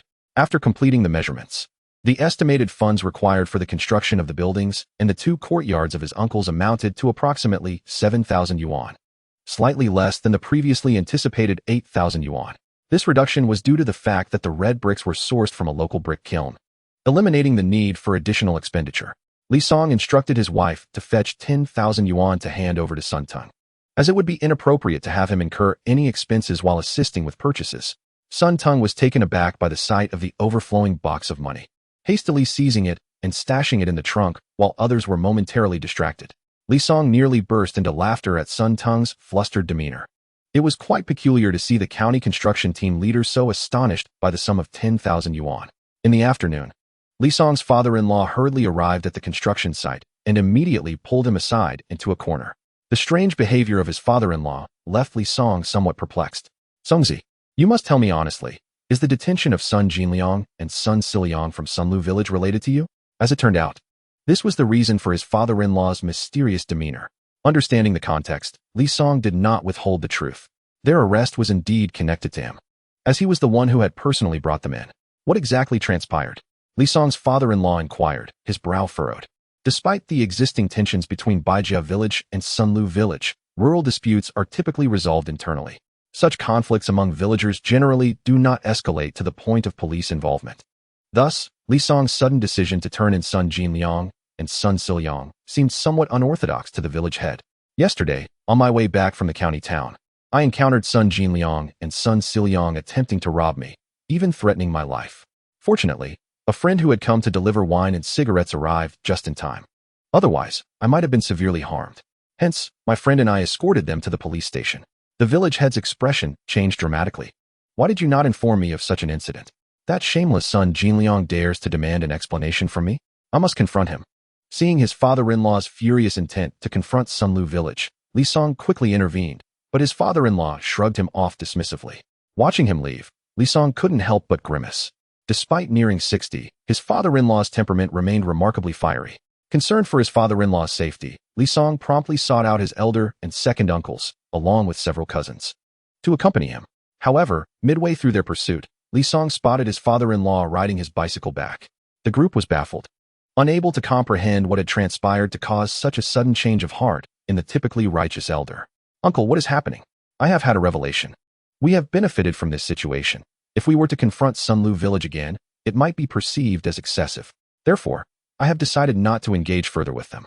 Upon seeing that his father-in-law had finally come to terms with Li Song, a sense of relief washed over him.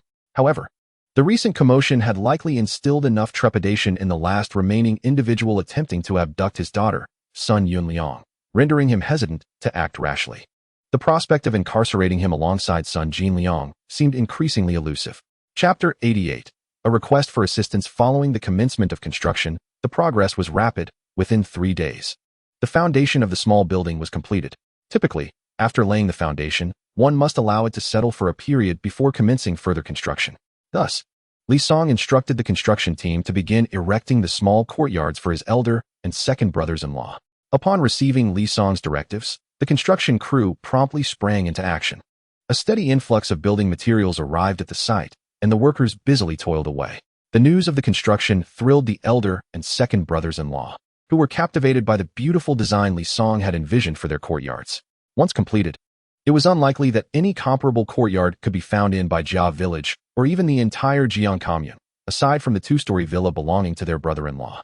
Initially, the elder brother's intended bride, who held a formal job within the commune, had made numerous exorbitant demands, including a minimum bride price of 500 yuan and an elaborate set of dowries. However, upon learning of the elder brother's plans to construct a 7-room brick house, all her demands vanished, and the pace of their wedding preparations hastened considerably. They were now in discussions regarding the wedding date, and it seemed that a marriage would soon follow the completion of the house. The greatest joy regarding the eldest son's wedding arrangements was felt by the father-in-law, especially given the recent transformation in his son-in-law, who not only treated his daughter well, but also contributed to the household finances, improving their living conditions significantly. With his worries alleviated, the village chief's spirits soared, and he greeted everyone with a cheerful demeanor. Thanks to the workers' diligent efforts, the construction of the small courtyard progressed remarkably well. In just a few days, the framework of the house began to take shape. Li Song frequently visited the site to ensure that everything was proceeding according to plan. However, a minor incident occurred when the families of son Jinliang and son Siliang arrived at the construction site to cause trouble, injuring 2 of the workers in the process. Li Song promptly advised his father-in-law to contact the police, and soon, officers from the commune station arrived and detained both families.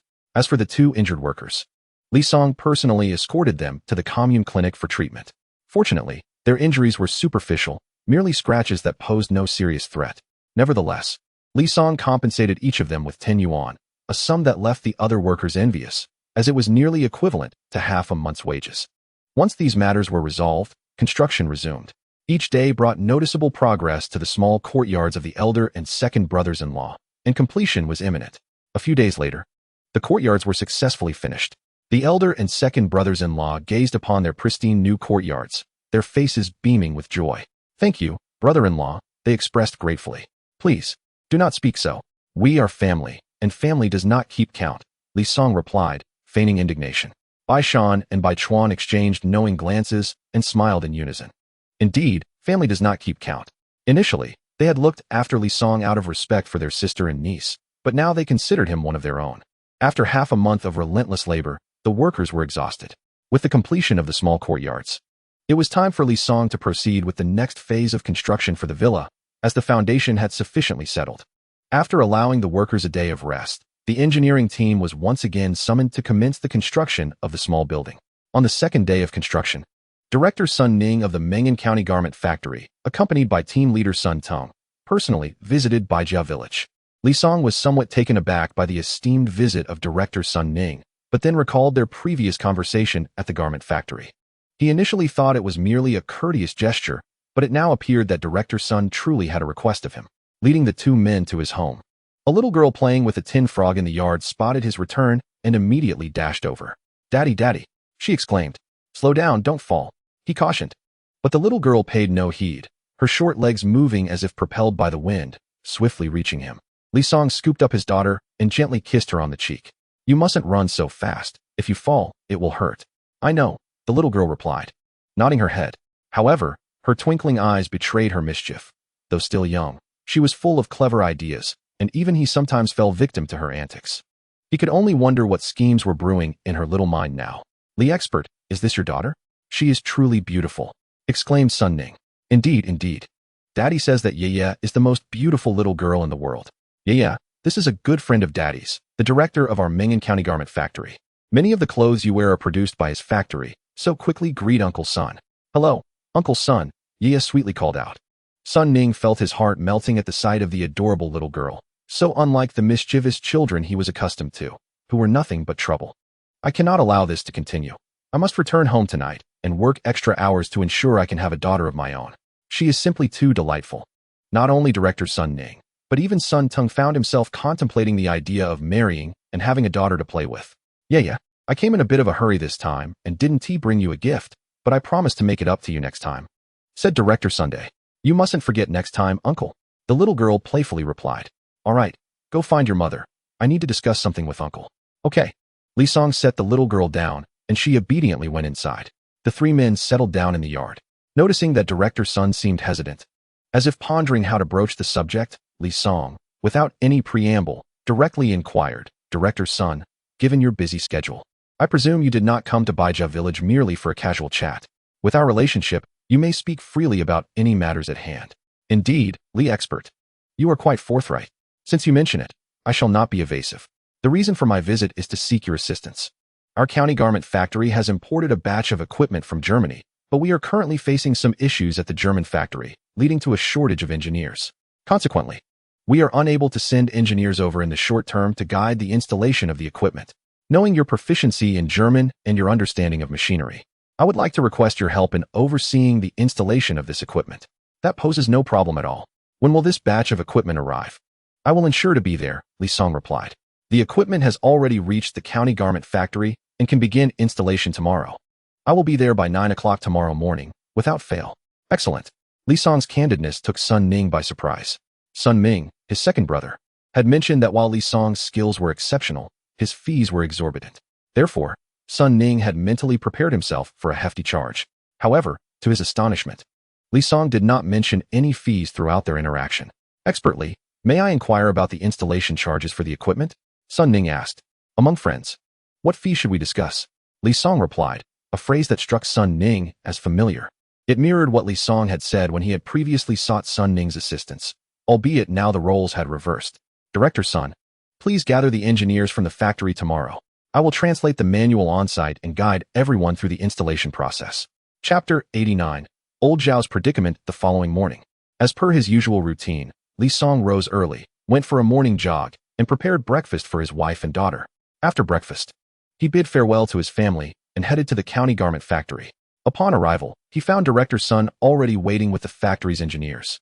They promptly commenced the installation work, with Li Song translating the equipment manual on-site, dazzling everyone with his proficiency. At that moment, it became evident that someone could indeed master both German and Chinese with such fluency. Li Song meticulously explained each installation step and precautionary measure. Director Sun and the other engineers listened intently, eager not to miss a single word. With Li Song's expert guidance, the engineers collaborated harmoniously, ensuring the installation proceeded smoothly.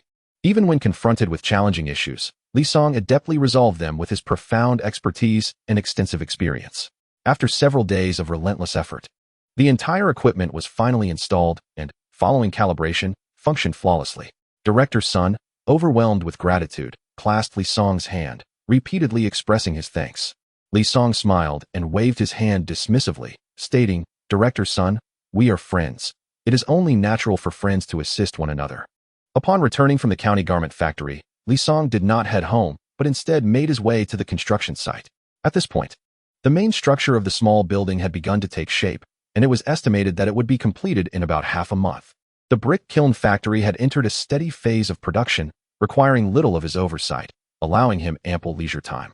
After spending 2 days with his wife and daughter, Li Song grew restless. He decided to visit Linshan City, as he had previously asked Old Zhao to facilitate introductions with the directors of the garment and shoe factories there. With time having passed, Old Zhao's connections should have developed significantly. Early the next morning, Li Song set off for Ming'an County. Since the families of Sun Jinliang and Sun Siliang had been apprehended for disturbing public order and causing intentional harm, the people of Sun Lu Village had become notably subdued. It was said that residents of Sun Lu Village now avoided those from Baijia Village, fearing repercussions that might lead to their own detention. Rumor had it that they wished to invest in Li Song's ventures yet hesitated to act, largely because Li Song did not adhere to conventional norms. Previously, when the families of Sun Jinliang and Sun Siliang had caused a ruckus at the construction site, a typical response would have been to drive them away or directly negotiate with Sun Lu Village to resolve the matter. However, Li Song chose to report the incident to the authorities directly, resulting in the police apprehending the troublemakers. Even after several days, they remained detained at the police station. It is rumored that they will face a 15-day detention along with fines and medical compensation, amounting to several hundred yuan in total. Even if Sun Jinliang and Sun Siliang's families were to emerge from the police station, they would undoubtedly refrain from causing any further disturbances. The costs are simply too steep to bear. Even Sun Jinliang, who is known for his vengeful nature, has adopted a subdued demeanor this time. There was no recourse, as Li Song has been unpredictable, frequently resorting to calling the police. The once invincible tricks of the slippery and charming rogue have lost their efficacy. The ruckus instigated by the families of Sun Jinliang and Sun Siliang was spurred on by village chief Sun Jinliang. Yet Li Song's swift action led to their confinement for half a month, coupled with hefty fines. Now, within Sun Lu Village, despite Sun Jinliang's attempts at instigation, no one is willing to stir up trouble. The fear of arrest looms large, and the shame of being caught would be unbearable for their family. Furthermore, the prospect of monetary penalties, often in the hundreds, dissuades them. After all, no household's finances are easily replenished. Upon arriving at the Xinhua bookstore, Li Song greeted Old Zhao from a distance, but Old Zhao merely glanced at him before turning away. During their previous meal at the state-run restaurant, Li Song had bemoaned his financial struggles, prompting Old Zhao to uncharacteristically offer him some tickets. However, upon reflection, Old Zhao suspected he had fallen into Li Song's trap once more. After suffering repeated losses due to Li Song's schemes, he was now keen to avoid any encounter with him. Of course, this sentiment was exacerbated by the provincial office's recent lack of assignments, rendering Li Song unnecessary. Had there been frequent translation tasks as before, Old Zhao would have undoubtedly catered to Li Song's whims. "Old Zhao, why are you running away?" "I won't be voting for you this time," Li Song blurted out, instantly regretting his words, realizing he had inadvertently voiced his true feelings. "Old Zhao, please don't misunderstand. I miss you and just came to visit," he quickly amended. Old Zhao raised an eyebrow, looking directly at Li Song, as if to say, "Do you really think I believe you?" Feeling somewhat uneasy under Old Zhao's scrutinizing gaze, Li Song awkwardly scratched his head. "Old Zhao, I concede. I promise I won't trouble you for tickets again." Upon hearing Li Song's assurance, Old Zhao finally relaxed a bit. "You're not at home with your wife and children. What brings you to Linshan City?" Old Zhao inquired. "Didn't I just say? I came specifically to see you because I missed you," Li Song replied. "Cut to the chase. What is your real intention?" Old Zhao pressed. "I've noticed you've become rather dull lately," Li Song remarked. "Forget it, then. Goodbye," Old Zhao said, preparing to leave. Li Song quickly intercepted him, saying, "I didn't mean it like that." Old Zhao set down his belongings and took a seat on a stool. "Old Zhao, some time ago I asked you to help facilitate an introduction to the directors of the local garment and shoe factories. Have you managed to establish any connections?" Li Song inquired. He had indeed mentioned this previously, but after Old Zhao's initial reminder, there had been no further progress. Old Zhao had assumed Li Song had abandoned the idea, but now he was bringing it up again. "Li Song, I previously cautioned you that these individuals are not to be trifled with. Their backgrounds are formidable, and the repercussions of offending them could be severe. Rest assured, Old Zhao, I am merely seeking to discuss a collaboration with them, not to engage in conflict, so I will not offend them. Old Zhao scoffed coldly, recalling how he had nearly frightened Sun Lin, the director of the machinery factory, during their first meeting with his startling remarks. Now, he found it hard to believe a single word from Li Song.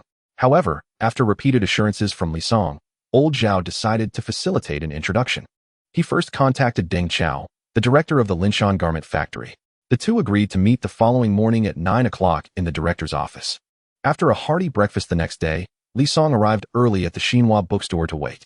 Around 8 o'clock, Old Zhao arrived, and the two set off together to the Linshan garment factory.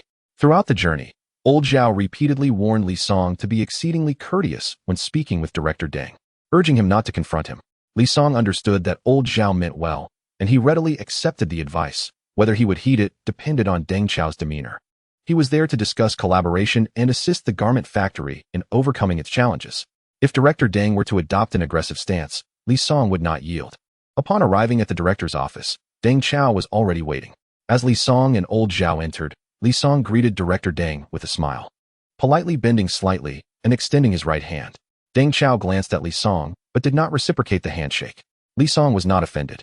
The disparity in their statuses was significant, and it was quite natural for Director Deng to disregard him.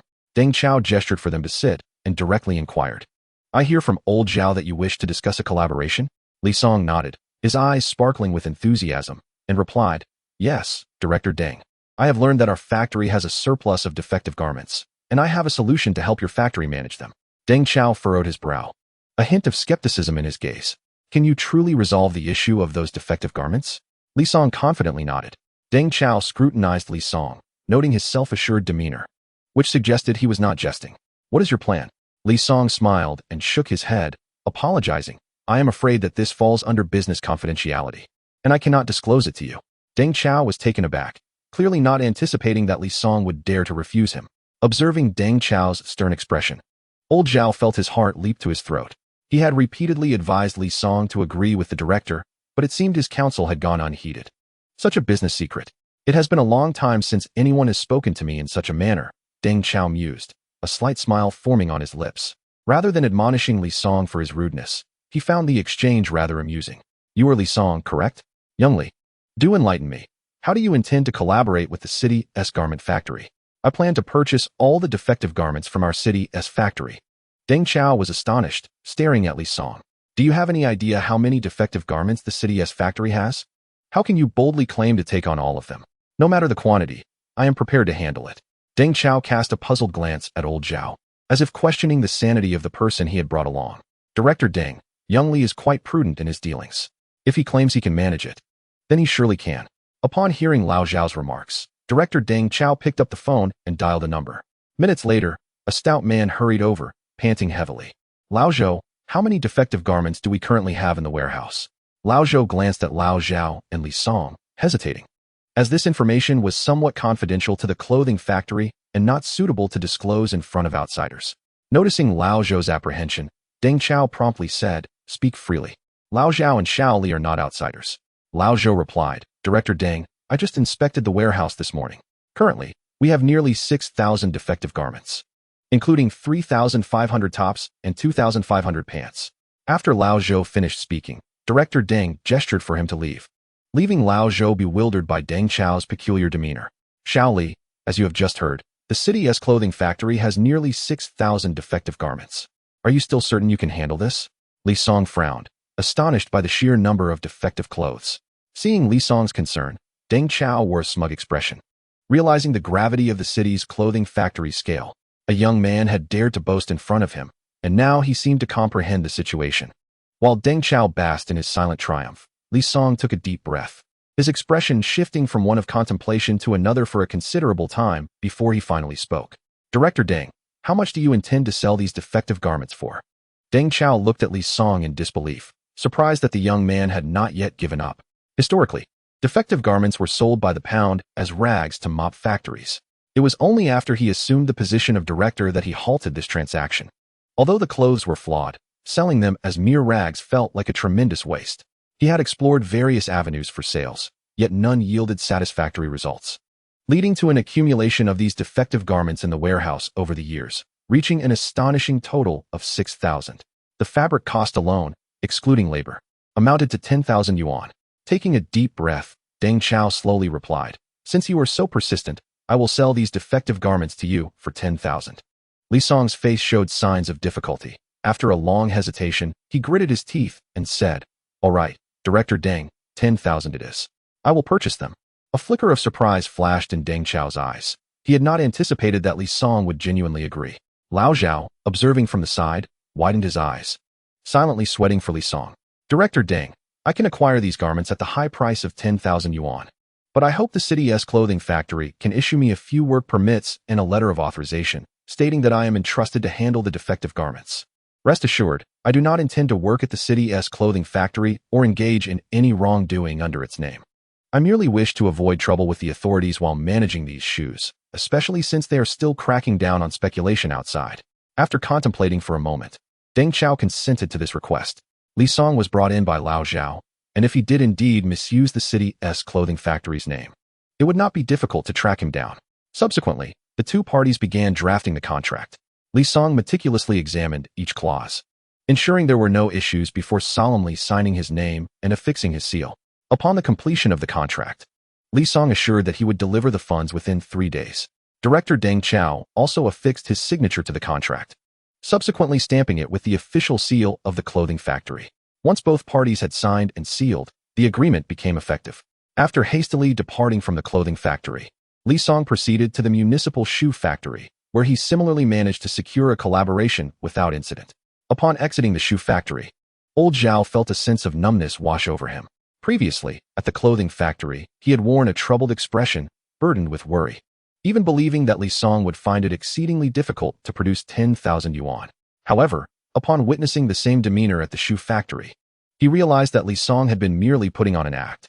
Yet, he was perplexed. Where could Li Song have procured such a substantial sum of money? 10,000 yuan from the clothing factory and 12,000 from the shoe factory amounted to a staggering 22,000 yuan. Even with some savings, old Zhao could not fathom managing such an amount.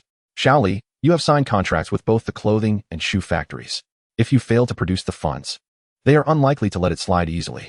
Rest assured, old Zhao, while I may not be wealthy, I can certainly manage to scrape together a little over 20,000 yuan. Old Zhao's lips twitched in disbelief. If one could casually produce over 20,000 yuan and still not consider themselves affluent, then what did that make him, a pauper? Li Song's claims of modest means had dealt a significant blow to old Zhao's spirits. After departing from the shoe factory, Li Song briefly informed old Zhao that he had pressing matters and rode off on his bicycle.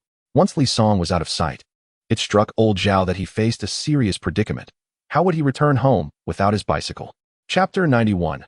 Old Zhao's medicine purchase. Glancing at his surroundings, and then at the bus route provided by his parents, old Zhao felt a wave of despair wash over him. Li Song, I loathe you. After much deliberation, he ultimately decided against walking back and instead called his wife. Dear, Li Song has taken my bicycle. Could you send someone to pick me up? Where are you? At the entrance of the municipal shoe factory. Wait a moment. As the call ended, old Zhao rubbed his aching back, knowing a night of punishment was inevitable. He recalled the last time he had struggled to rise in the morning, his lower back throbbing painfully. I must go to the hospital for some 6-flavor Remania pills, just in case. With this thought in mind, old Zhao hurried to the people's hospital adjacent to the shoe factory. However, upon arrival, he immediately regretted his decision, for as the manager of the Xinhua bookstore in Linshur, he was somewhat of a local celebrity, and many recognized him at the hospital. Along the way, several people greeted him, and a department head inquired which department he wished to visit, even offering to accompany him. Old Zhao, of course, declined without hesitation, thinking it foolish to allow others to know he was there merely for 6-flavor Remania pills, who knew how they might ridicule him behind closed doors. Stealthily, old Zhao made his way to the traditional Chinese medicine outpatient clinic, which was less crowded than the Western medicine section. He randomly chose a door to enter, silently praying not to encounter a doctor familiar with him. Old Zhao, what brings you here? Hearing that familiar voice, old Zhao quickly looked up, realizing that his prayers had been in vain, and fate had played him a cruel joke. As he pushed open the door to the consultation room, he was met by none other than his wife's close friend, Cui Ling. I must be in the wrong place, Lao Zhao stammered, turning to leave, only to be halted by Cui Ling's voice. Lao Zhao, stand right there. If you claim you've made a mistake, then tell me. Which consultation room were you intending to visit? With her arms crossed and an enigmatic smile playing on her lips, Cui Ling regarded him intently. Lao Zhao's face flushed crimson as he fumbled for words, failing to articulate a coherent response. Oh, spare me the pretense. Have you upset your wife again? Chui Ling inquired. And Lao Zhao could only nod awkwardly. Previously, Yuan had drunkenly confided in her about the punishments he faced for his misdeeds. Embarrassed, Lao Zhao thought to himself how his wife's loose lips were a cause for concern. You came to the traditional Chinese medicine clinic to procure a couple of bottles of Luwei Dihuangwan for unforeseen circumstances, didn't you? Chui Ling teased, her eyes sparkling with mischief. Lao Zhao widened his eyes in disbelief. You know about this? He stuttered. Yuan wouldn't he have mentioned it to you? Would she? Not directly, Chui Ling replied with a grin, but she has obtained Luwei Dihuangwan from me on several occasions. Feeling somewhat relieved that Chui Ling was aware of his intentions, Lao Zhao stayed put. Now, tell me the whole story. What did you do to upset Yuan to the point of needing Luwei Dihuangwan? Chui Ling's expression turned serious. Hesitating briefly, Lao Zhao recounted the events in detail, including how Li Song had taken his bicycle and how, despite his wife's repeated warnings not to indulge Li Song, he had unwittingly found himself at a disadvantage. Fearing a severe reprimand from his wife upon his return, he sought to prepare himself. Chui Ling erupted in laughter. Oh, Lao Zhao, you may be a clever man, yet you keep falling victim to a young lad. Lao Zhao, embarrassed, implored her, please, stop laughing and just write me the prescription. After a moment of mirth, Chui Ling picked up her pen and prepared the medication order. Take this, and remember to take it on schedule. Gratefully accepting the prescription, Lao Zhao nodded repeatedly, expressing his thanks. However, Lao Zhao, you are not getting any younger. You must take better care of your health and refrain from overexerting yourself, Chui Ling kindly advised. Understood, he replied, hastily rising to leave the consultation room. Once outside the hospital, Lao Zhao let out a sigh of relief. This encounter had been exceedingly awkward. Glancing at the prescription in his hand, he silently vowed to exercise diligently from now on and to avoid such embarrassing situations in the future. After obtaining the medication, Li Song hurried back to the shoe factory's entrance. No sooner had he arrived than a black sedan pulled up beside him. The window rolled down, revealing his wife's icy countenance. Get in the car. Lao Zhao promptly complied, taking his place in the passenger seat, too anxious to utter a word. His wife's cold gaze bore into him, and her silence intensified his unease. The vehicle moved slowly, and the oppressive atmosphere of silence weighed heavily on him.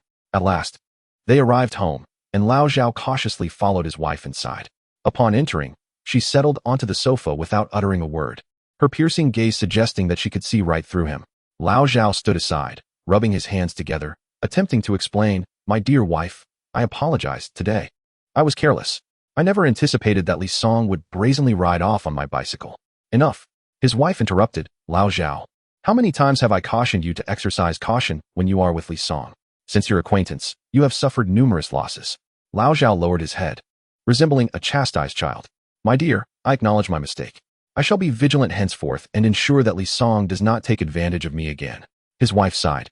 You are always like this. Let this time be the last. In the future, if you need any medication, just inform me, and I will have Chui Ling fetch it directly from the hospital pharmacy. Lao Zhao gazed at his wife in astonishment. Sensing her husband's incredulous look, she retorted, what is that expression? Chui Ling is my good friend. She will not keep anything from me regarding you fetching medicine. And remember to be cautious when dealing with Li Song, she added, noticing her husband's dissatisfaction with Li Song. Lao Zhao hesitated for a moment before defending, my dear, you might have some misconceptions about Li Song. He is quite a decent fellow, capable and unpretentious. The tickets he tricked me into losing were more of a prank than a genuine attempt to exploit me. He has no need for that. You are unaware that just this afternoon, he secured 2 major collaborations with the city's garment and shoe factories, totaling over 20,000 yuan. A person who can easily produce 20,000 yuan would hardly concern himself with my meager tickets. His wife's expression turned serious. Now, tell me in detail what exactly transpired. While his wife interrogated Lao Zhao, Li Song had already arrived at the city machinery factory. He chose to accept all the defective products from both the deputy factory director and the shoe factory in one go, fearing they might reconsider after realizing the profits from selling defective goods. There are many clever individuals in the world, and his ability to readily produce a sum of 10 or 20,000 yuan at such a young age would undoubtedly raise suspicions. Should they initiate an investigation, they could uncover the secret to his fortune. Thus, this method of profiting from the sale of defective clothing or shoes would likely be his last. Chapter 92. The tractor modification plan. Li Song arrived at the machinery factory and was quickly ushered to meet factory director Sun Lin. Ah, Shaoli, you are here. Welcome. Welcome. Director Sun's warm reception took him by surprise, as their previous encounters had been strictly businesslike. The shift in demeanor after just a few days was remarkable. Shaoli, what type of tea do you prefer, Maojian or Longjing? Director Sun, you are too kind. Any tea will suffice, Li Song replied. Sun Lin laughed heartily and personally brewed a cup of Maojian for him. In truth, Li Song knew little about tea. To him, both tea and water served merely to quench thirst. Shaoli, even if you hadn't tea come, I was prepared to send someone to Baijia village to seek you out. The remaining 5 tractors are ready. You may take them at your convenience. Li Song looked puzzled. Director Sun, I don't quite understand why you are suddenly doing this. Haha, Shaoli. Your inquiry stems from your ignorance of how popular the brick-making machines have become. Since their launch, over 1,100 units have been sold just in Lin City. Recently, the machinery factory has been working overtime to produce brick-making machines in preparation for their shipment to other cities. According to the marketing department's forecasts, the sales of brick-making machines in the Shannan province alone are expected to exceed 5,000 units. As per our previous agreement, you may take the remaining 5 tractors at your convenience. The popularity of the brick-making machines has far surpassed Li Song's expectations, with over 1,000 units sold in just 1 month. If technological protection is properly implemented, these machines are likely to become the flagship product of the Linshan City Machinery Factory, yielding substantial profits. Director Sun, I actually came to discuss a matter with you. I would like to borrow some equipment and staff from the factory to modify 2 of the tractors. Sun Lin looked at Li Song with keen interest and inquired. Young Li, what specific modifications do you have in mind? Li Song produced several blueprints from his briefcase and laid them before Director Sunday. Impressive. You've already designed the blueprints. Director Sun remarked as he examined them. The modifications proposed by Li Song were not overly complex. They involved adding a roof to the 4-wheel tractors, which would shield them from rain. Others had undertaken similar modifications before, but Li Song's design was somewhat more intricate. In addition to installing a roof, he planned to add doors on both sides of the tractor's cabin, making it nearly resemble a small car if fitted with glass. The modifications to the cargo area were even more elaborate, requiring not only the addition of a roof, but also designing it to open like a stage performance vehicle. Your idea is quite commendable, but executing it will be challenging, Director Sun cautioned. Li Song promptly replied, Director Sun, I am aware of the difficulties, but I have faith in the factory's technology and capabilities, and I will be involved throughout the process. After careful consideration, Director Sun agreed. All right. I will assist you with the modifications.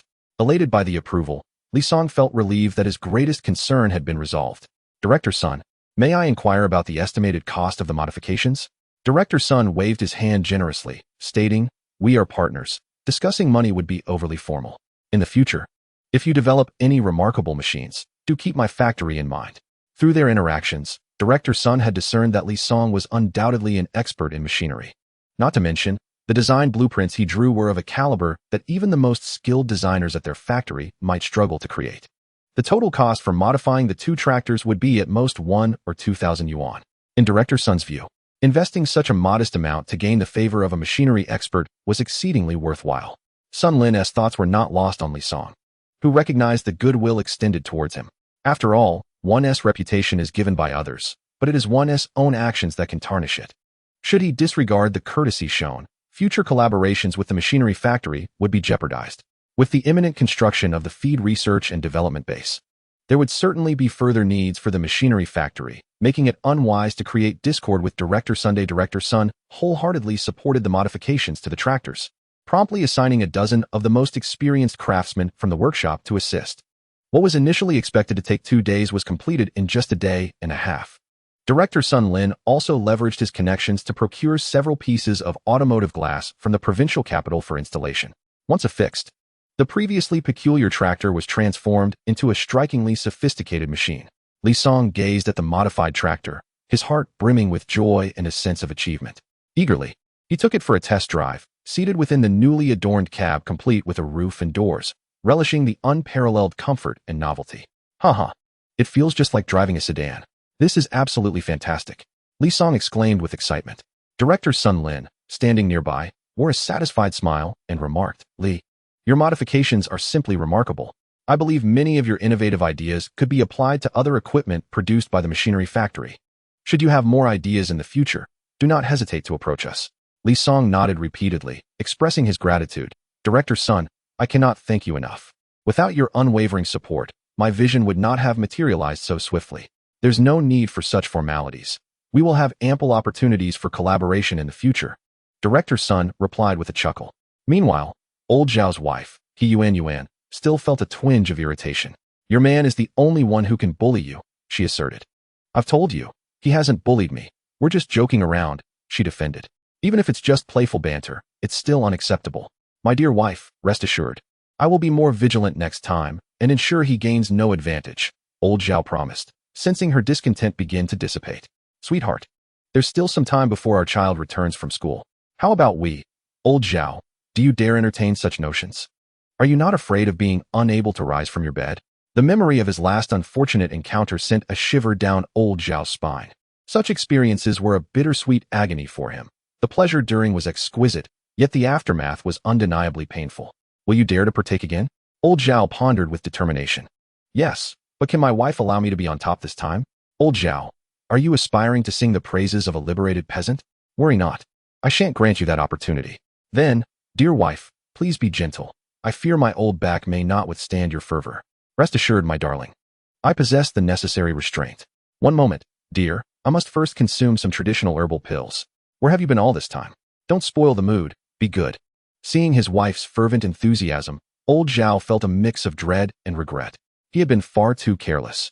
It seemed he would indeed find himself unable to rise from bed the next day. Chapter 93. The joy of being remembered after finishing the tractor modifications. Li Song recalled that old Zhao's bicycle was still in his possession. He headed to the Xinhua bookstore, but discovered that old Zhao was absent from work that day. Consequently, he rode his bike to old Zhao's residence within the municipal government compound. The security measures at the compound were stringent, and without a guide, outsiders could not gain entry. Fortunately, the guard recognized Li Song as old Zhao's friend and allowed him in after registering his visit. As Li Song approached, he knocked on the door. Old Zhao, lounging on the sofa in the living room, heard the knock and struggled to rise to answer it. Upon opening the door, he was greeted by Li Song's cheerful demeanor. Old Zhao, surprised to see me, are you? How on earth did you find your way to my home? I went to the Xinhua bookstore to return your bicycle. But when I discovered you were not there, I had no choice but to come to your house. He hurriedly placed the bicycle at the entrance and rushed away. Observing Lao Zhao's unusual urgency to depart, I couldn't help but scrutinize him a few times. Noticing that he was awkwardly supporting his lower back, I let out a chuckle. Lao Zhao, could it be that your wife gave you a good talking to last night? You, who has been reprimanded by your wife, your entire family has been reprimanded. Upon realizing that his secret was exposed by Li Song, Lao Zhao became increasingly flustered. Rather than being angry, Li Song burst into hearty laughter. You little Li, dare to mock me? Just watch as I take off my shoes. As Lao Zhao prepared to remove his shoes, Li Song hurriedly ran off. Lao Zhao, take more Lu Wei Dihuang pills. Soon you'll reclaim your masculine vigor. Watching Li Song's retreating figure, Lao Zhao sighed deeply. Uncertain whether the quality of the pills was poor or if his wife had simply been too enthusiastic last night, causing the duration to extend. The discomfort in his lower back, which had been alleviated with just 2 doses previously, had now required 3 doses without relief. Indeed, there are no fields that are worn out, only oxen that are exhausted. After leaving Lao Zhao's home, Li Song rushed to the bus station to purchase a ticket back to Ming'an County. Upon arriving in Ming'an County by 4 in the afternoon, he wasted no time and hurried home. Covering a distance of over 10 kilometers took him a full 2 hours before he finally returned to Baijia village. His wife and daughter were delighted to see him return, but the most ecstatic was undoubtedly his daughter. As soon as she spotted him, the little girl scampered over with her tiny legs. Daddy, I want to eat meat, and I want eggs. Seeing his daughter's pitiful expression, Li Song felt a pang of compassion. Did your mother not prepare meat and eggs for you? Ugh. The little girl pouted in disdain. Mommy's cooking isn't good. Li Song quickly glanced behind him, relieved that his wife was not present. Yeah, you mustn't say that, understand? Otherwise, Mommy will be upset. What will you do if Mommy doesn't cook for you when Daddy is not home? The little girl promptly covered her mouth. Yaya won't say it. Yaya is so well-behaved. Li Song gently kissed his daughter's cheek. Now go play. Daddy will make you meat and eggs. I want red meat, and I also want the eggs from Grandma's house. At first, Li Song didn't quite understand what she meant, but he soon realized she was referring to the steamed eggs with soy sauce that they had at his mother-in-law's house last time. Li Song always found it difficult to refuse his daughter's requests. Even though preparing those steamed eggs was a bit of a hassle, he obliged. Before long, dinner was ready. Braised pork, steamed eggs, steamed eggplant, and seaweed egg drop soup. Though the seaweed egg drop soup lacked the soul due to the absence of dried shrimp, It still tasted quite good. After dinner, Li Song and his wife visited the construction site. In the few days he had been away, the construction team had not been idle. The progress of the building was swift. At this rate, it was estimated that the project would be completed in less than half a month. Of course, the rapid construction was largely due to the various building materials, sand, cement, steel bars, and floor slabs, being supplied by Sun Tung. Otherwise, relying solely on his efforts to procure these challenging materials would have undoubtedly delayed the project considerably. The following day, Li Song summoned his elder brother-in-law, his second brother-in-law, Zhao Dong, and Uncle Wang from the village to embark on a journey to Linshan City. The gathering of so many individuals was not solely for the purpose of retrieving the 5 tractors from the machinery factory. There was a significant underlying reason as well. He was carrying over 20,000 yuan. The presence of a larger group ensured enhanced safety. To safeguard the money, his wife had concealed the wallet within a cotton quilt, which was then placed inside a plastic bag. To the casual observer, the bag appeared to contain merely a standard quilt, completely obscuring the substantial sum hidden within. Upon arriving in Linshan City, Li Song led the group to retrieve the 5 tractors before proceeding to pay for and collect goods from the clothing and shoe factories. Since an agreement had been previously established, the process unfolded smoothly without any obstructions from the factories. After loading the goods, Li Song treated everyone to a sumptuous meal at a state-run restaurant before setting off with the tractors. His elder brother-in-law, second brother-in-law, and Zhao Dong had only recently learned to operate tractors, so they were cautious and did not drive too swiftly. The journey of over 100 miles took them a full 4 hours, and by the time they returned to Meng'an County, night had fallen. Before leaving, Li Song had mentioned that he would return that day. However, as darkness enveloped the surroundings without any sign of him, his wife, Bai Ruowei, began to feel anxious. Yeah. Shall we go to the village entrance to await your father? The little girl glanced at the meal laid out on the table and cheerfully replied, Sure. Let's wait for Daddy to come back and eat together. Bai Ruowei fetched a flashlight from the house, cradled her daughter, and made her way to the village entrance to wait. Time swiftly passed, and half an hour later, the little girl's initial excitement shifted to boredom. Mommy, when will Daddy return? Bai Ruowei, uncertain, responded, I don't know, dear. Perhaps you are hungry? Shall we go back and eat? No. I want to wait for Daddy to eat together. You are such a good girl. Daddy promised he would return today, so he will surely be back. The little girl nodded, seemingly understanding. Suddenly, she pointed ahead and exclaimed, Mommy, look, there are so many big fireflies. Following her direction, Bai Ruowei indeed spotted a line of yellow lights. Yeah, those are not fireflies. It's your father returning.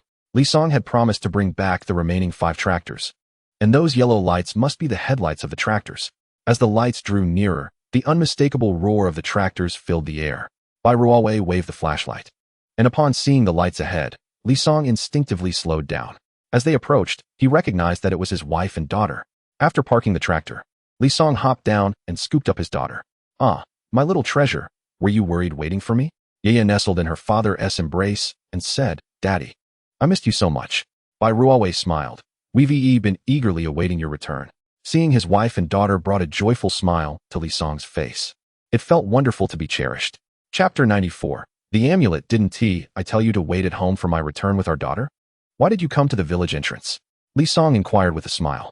You said you would return today, but as night fell with no sign of you, I simply couldn't bear the worry and brought our daughter here to look for you. Plus, she insisted on waiting for you to return for dinner. Bai Ruowei gently explained. Indeed. The little girl gently rubbed her belly and said, Daddy, let us hurry home. My tummy is almost empty. All right, let us go home. Li Song replied with a smile as he lifted his daughter onto the tractor, then helped his wife up as well. Once seated, Bai Ruowei couldn't help but gaze around, exclaiming, Songzi, this tractor has a canopy. It looks just like a small car. This is a custom modification I made. With this canopy, we need not worry about getting drenched in the rain when we travel, Li Song said proudly. Bai Ruowei looked at her husband with admiration shining in her large eyes, a fervent gaze that even Li Song found difficult to withstand. Suddenly, the village was stirred by the rumbling sound of the tractor, drawing the attention of the villagers. The village chief, Bai Jun, was having dinner at home when he heard the commotion outside and came out with his bowl in hand. Why are you all out here instead of enjoying your soup? Chief, you might not know this, but your son-in-law, Li Jiqing, has returned with 5 tractors, a villager replied. Moreover, 2 of them are pulling a large box. What are you talking about? Bai Jun was perplexed. Previously, Li Song mentioned that his brick-making machine had exchanged for 10 tractors. He had only brought back 5 last time. So the remaining 5 must have returned now. However, He was puzzled by the villager's mention of a large box, not bothering to finish his meal. The chief set his bowl on the table and hurried to his son-in-law's home. Upon arriving at the entrance, he spotted the tractor pulling what the villagers referred to as a large box. Upon inspection, he realized it was made of iron, not a box at all. After parking the tractor, Li Song took out 10 yuan and handed it to Uncle Wang, his promised remuneration. Uncle Wang accepted the payment without hesitation, politely declining Li Song's invitation for dinner and leaving. Since he had already received the payment, staying for dinner would seem inappropriate. At this moment, those remaining were either Li Song's relatives or close friends.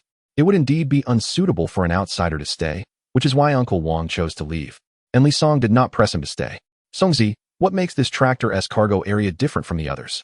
Hearing his father-in-law's voice, Li Song hurried over. Uncle, what brings you here at this late hour? I heard from the villagers that your tractor is pulling a large box. I was worried you might be in trouble. Bai Jun replied. The cargo area is a special modification I made at the machinery factory.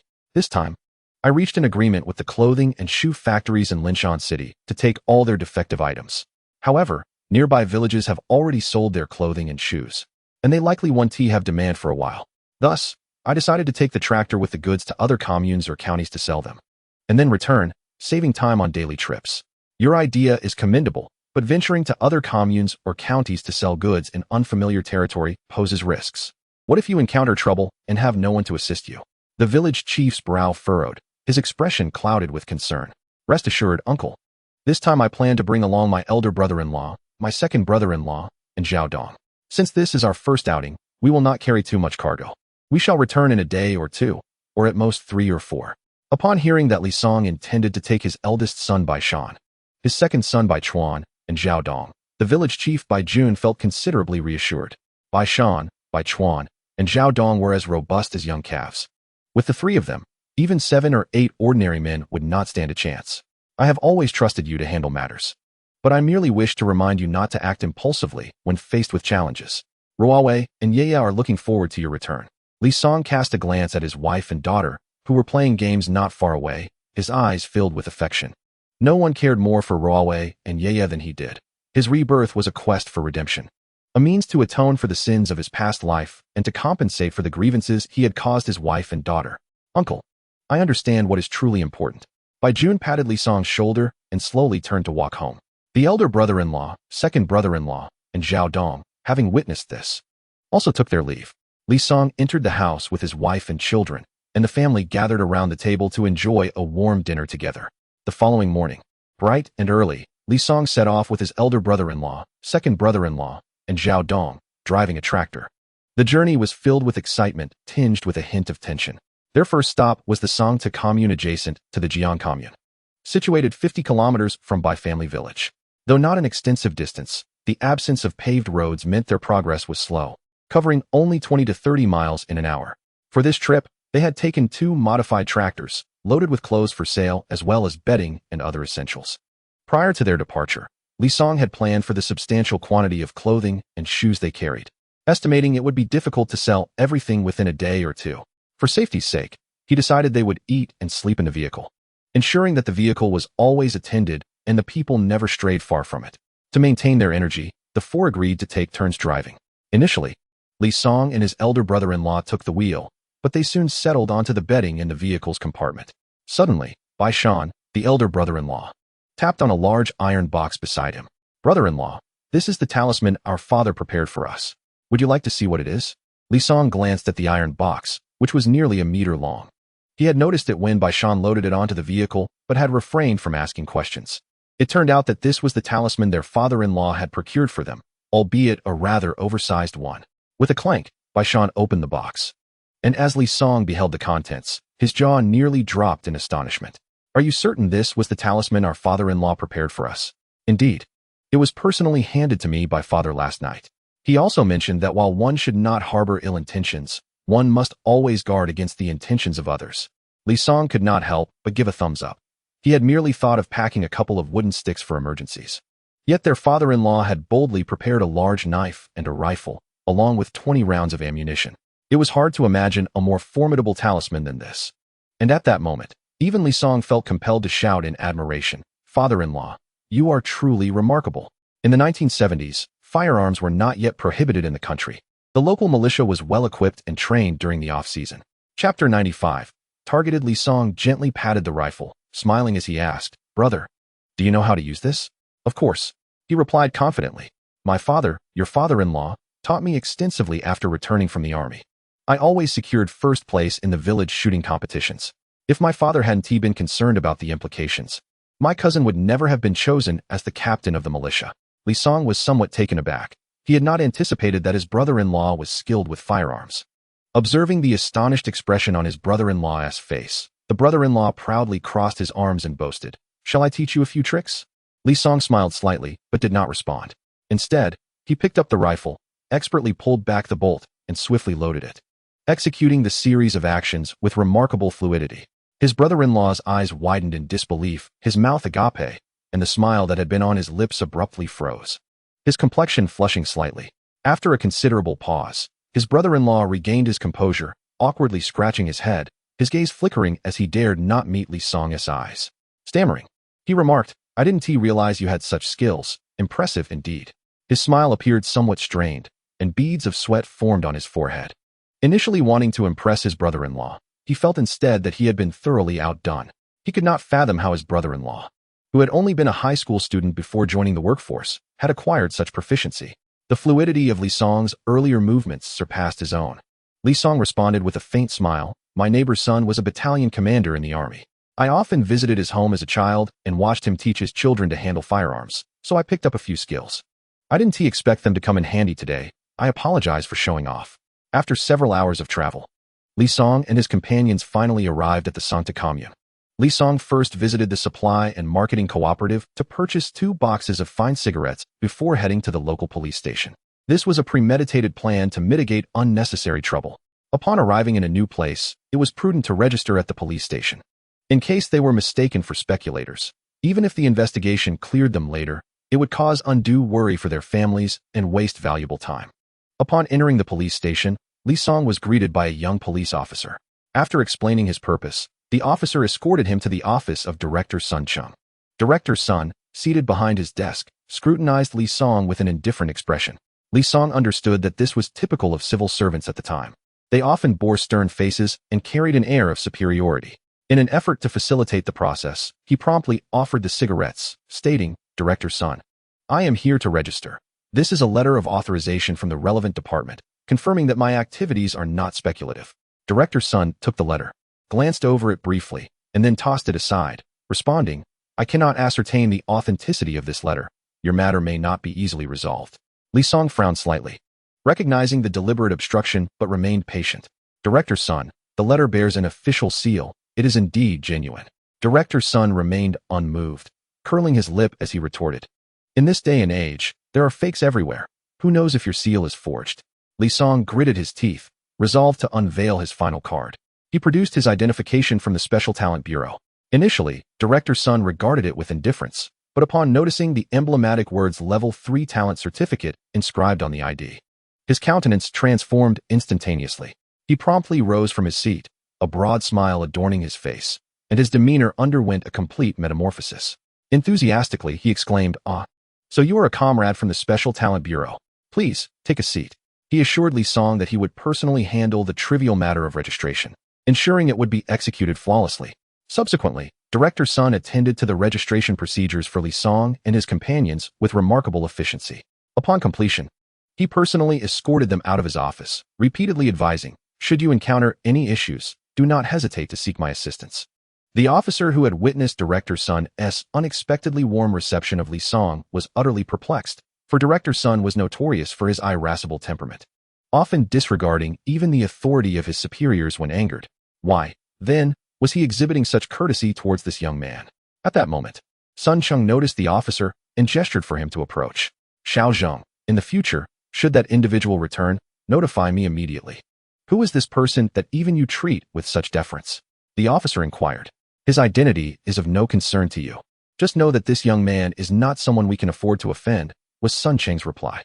After leaving the police station, Li Song and his companions sought a place to dine and, simultaneously, to gather intelligence about the surrounding area of Sancta Commune.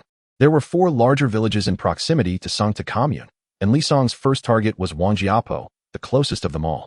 Upon their arrival, The peculiar tractor they were driving attracted considerable attention from the villagers.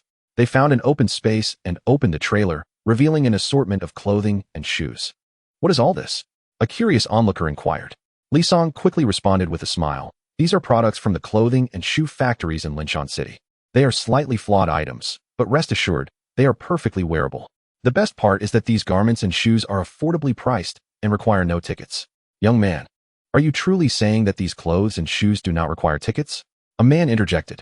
"A man's word is his bond. If you say no tickets, then there are no tickets. Let me take a look. My children have long needed new clothes, but we have been unable to purchase them due to the lack of tickets." The woman speaking picked up a piece of clothing and scrutinized it carefully. Aside from some minor dirt, it appeared flawless. She then tried on a pair of shoes, her face lighting up with satisfaction. "How much are you selling these clothes and shoes for?" she asked.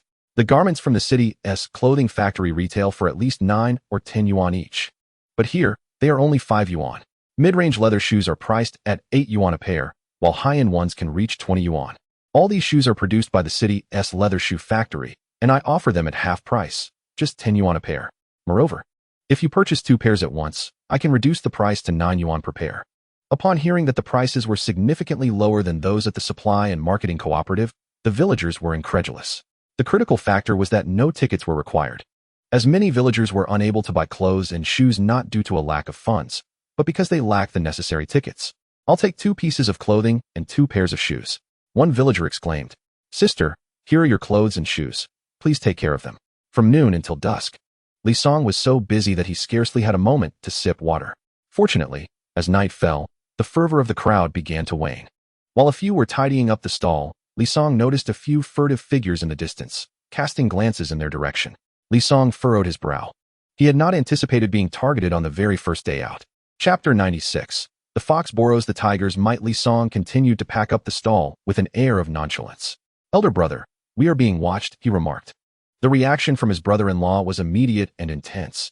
As soon as Li Song finished speaking, he rushed to the vehicle to fetch a weapon. Li Song quickly restrained him, saying, "Elder brother, do not act impulsively.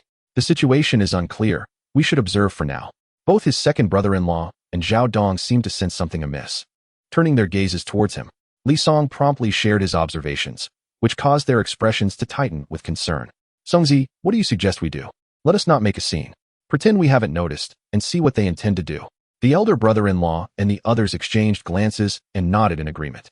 However, both the elder and second brothers-in-law were prepared. Should they sense any danger, they would not hesitate to fetch their weapons. Their father had specifically instructed them to ensure Li Song's safety. If he were to return missing even a single hair, they would face severe consequences. In truth, they would have done everything in their power to protect him even without their father's admonition. They had come to accept Li Song as part of the family and felt a natural duty to safeguard him. As the 4 of them hastily packed their belongings, the figures lurking in the shadows emerged. At last, Li Song could discern that there were 7 of them, with the foremost individual sporting a gleaming bald head and a prominent scar resembling a centipede on his face. As they approached, the bald man tossed his cigarette to the ground and stamped it out forcefully. "Who among you is the boss?" The elder brother-in-law, second brother-in-law, and Zhao Dong all turned to look at Li Song. The bald man seemed taken aback, not expecting that this seemingly fragile youth was the proprietor. Li Song fished a cigarette from his pocket and offered it to the bald man. "My friend, how may I assist you?" As he spoke, Li Song exchanged a glance with his brothers-in-law and Zhao Dong, signaling them to be ready to act should the situation worsen. The bald man glanced at the cigarette extended towards him but did not reach for it. "You've got quite the nerve, openly engaging in speculation and profiteering." "Profiteering is the realm of the incompetent. I have been selling clothes and shoes here for most of the day, and nearly everyone in Wangjiapo village has purchased my wares. Have you considered why no one has reported me to the police, nor have the police come to arrest me?" "What do you mean by that?" the bald man replied, bewildered. "You can't be so naive. No wonder you remain just a petty thug. To be frank, I am not engaged in any illicit trade. Even if you were to report me to the county or city, we have committed no wrongdoing." The bald man frowned, eyeing Li Song with suspicion. "Kid, don't try to fool me. I've been in this territory long enough to know that it's not so easy to deceive me." Li Song smiled faintly, leisurely extracting the letter of authorization personally issued by the directors of the municipal garment factory and the municipal shoe factory from his pocket. Waving it before the bald man, "Open your eyes and see what this is. With this in hand, everything I do is legitimate and compliant." The bald man, Upon seeing the official document adorned with a seal, widened his eyes in disbelief, his expression reflecting utter shock. The few individuals behind him began to whisper among themselves, displaying signs of panic. Regaining his composure, the bald man's tone softened from its previous harshness.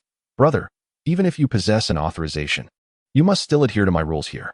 Li Song's smile faded, replaced by a cold demeanor. Your rules? It seems you are merely attempting to exploit the situation. Let me make this clear. Do not miscalculate your intentions. Take your people and leave at once, or you will face consequences you cannot bear. Do you believe that with a single word, Director Sun from the police station would be here in a heartbeat to arrest all of you? His brother-in-law could no longer contain himself, interjecting. Exactly. You should consider who my brother-in-law is before attempting to extort him. Just the other day, Director Sun from the county garment factory had to come personally, bearing gifts, to seek his assistance. He belongs to the Sun family. Do you truly think you are more formidable than them? Li Song looked at his brother-in-law with surprise, not expecting him to wield such cleverness in invoking the power of another.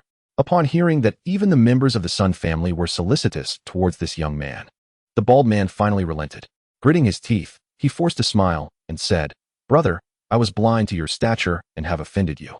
I will take my leave immediately and assure you that I will not trouble you again. With that, he turned to his followers, gesturing for them to leave, and they slinked away in defeat.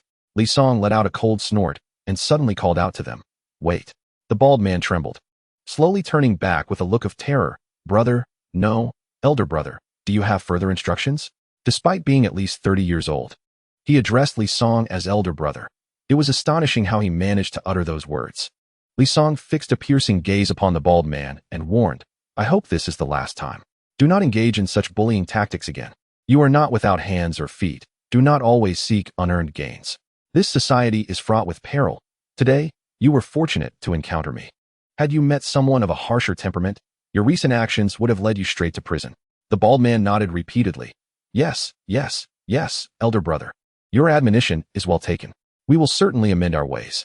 Watching the retreating figures of the bald man and his cohorts, Li Song exhaled a sigh of relief. His brother-in-law patted him on the shoulder, admiration evident in his expression.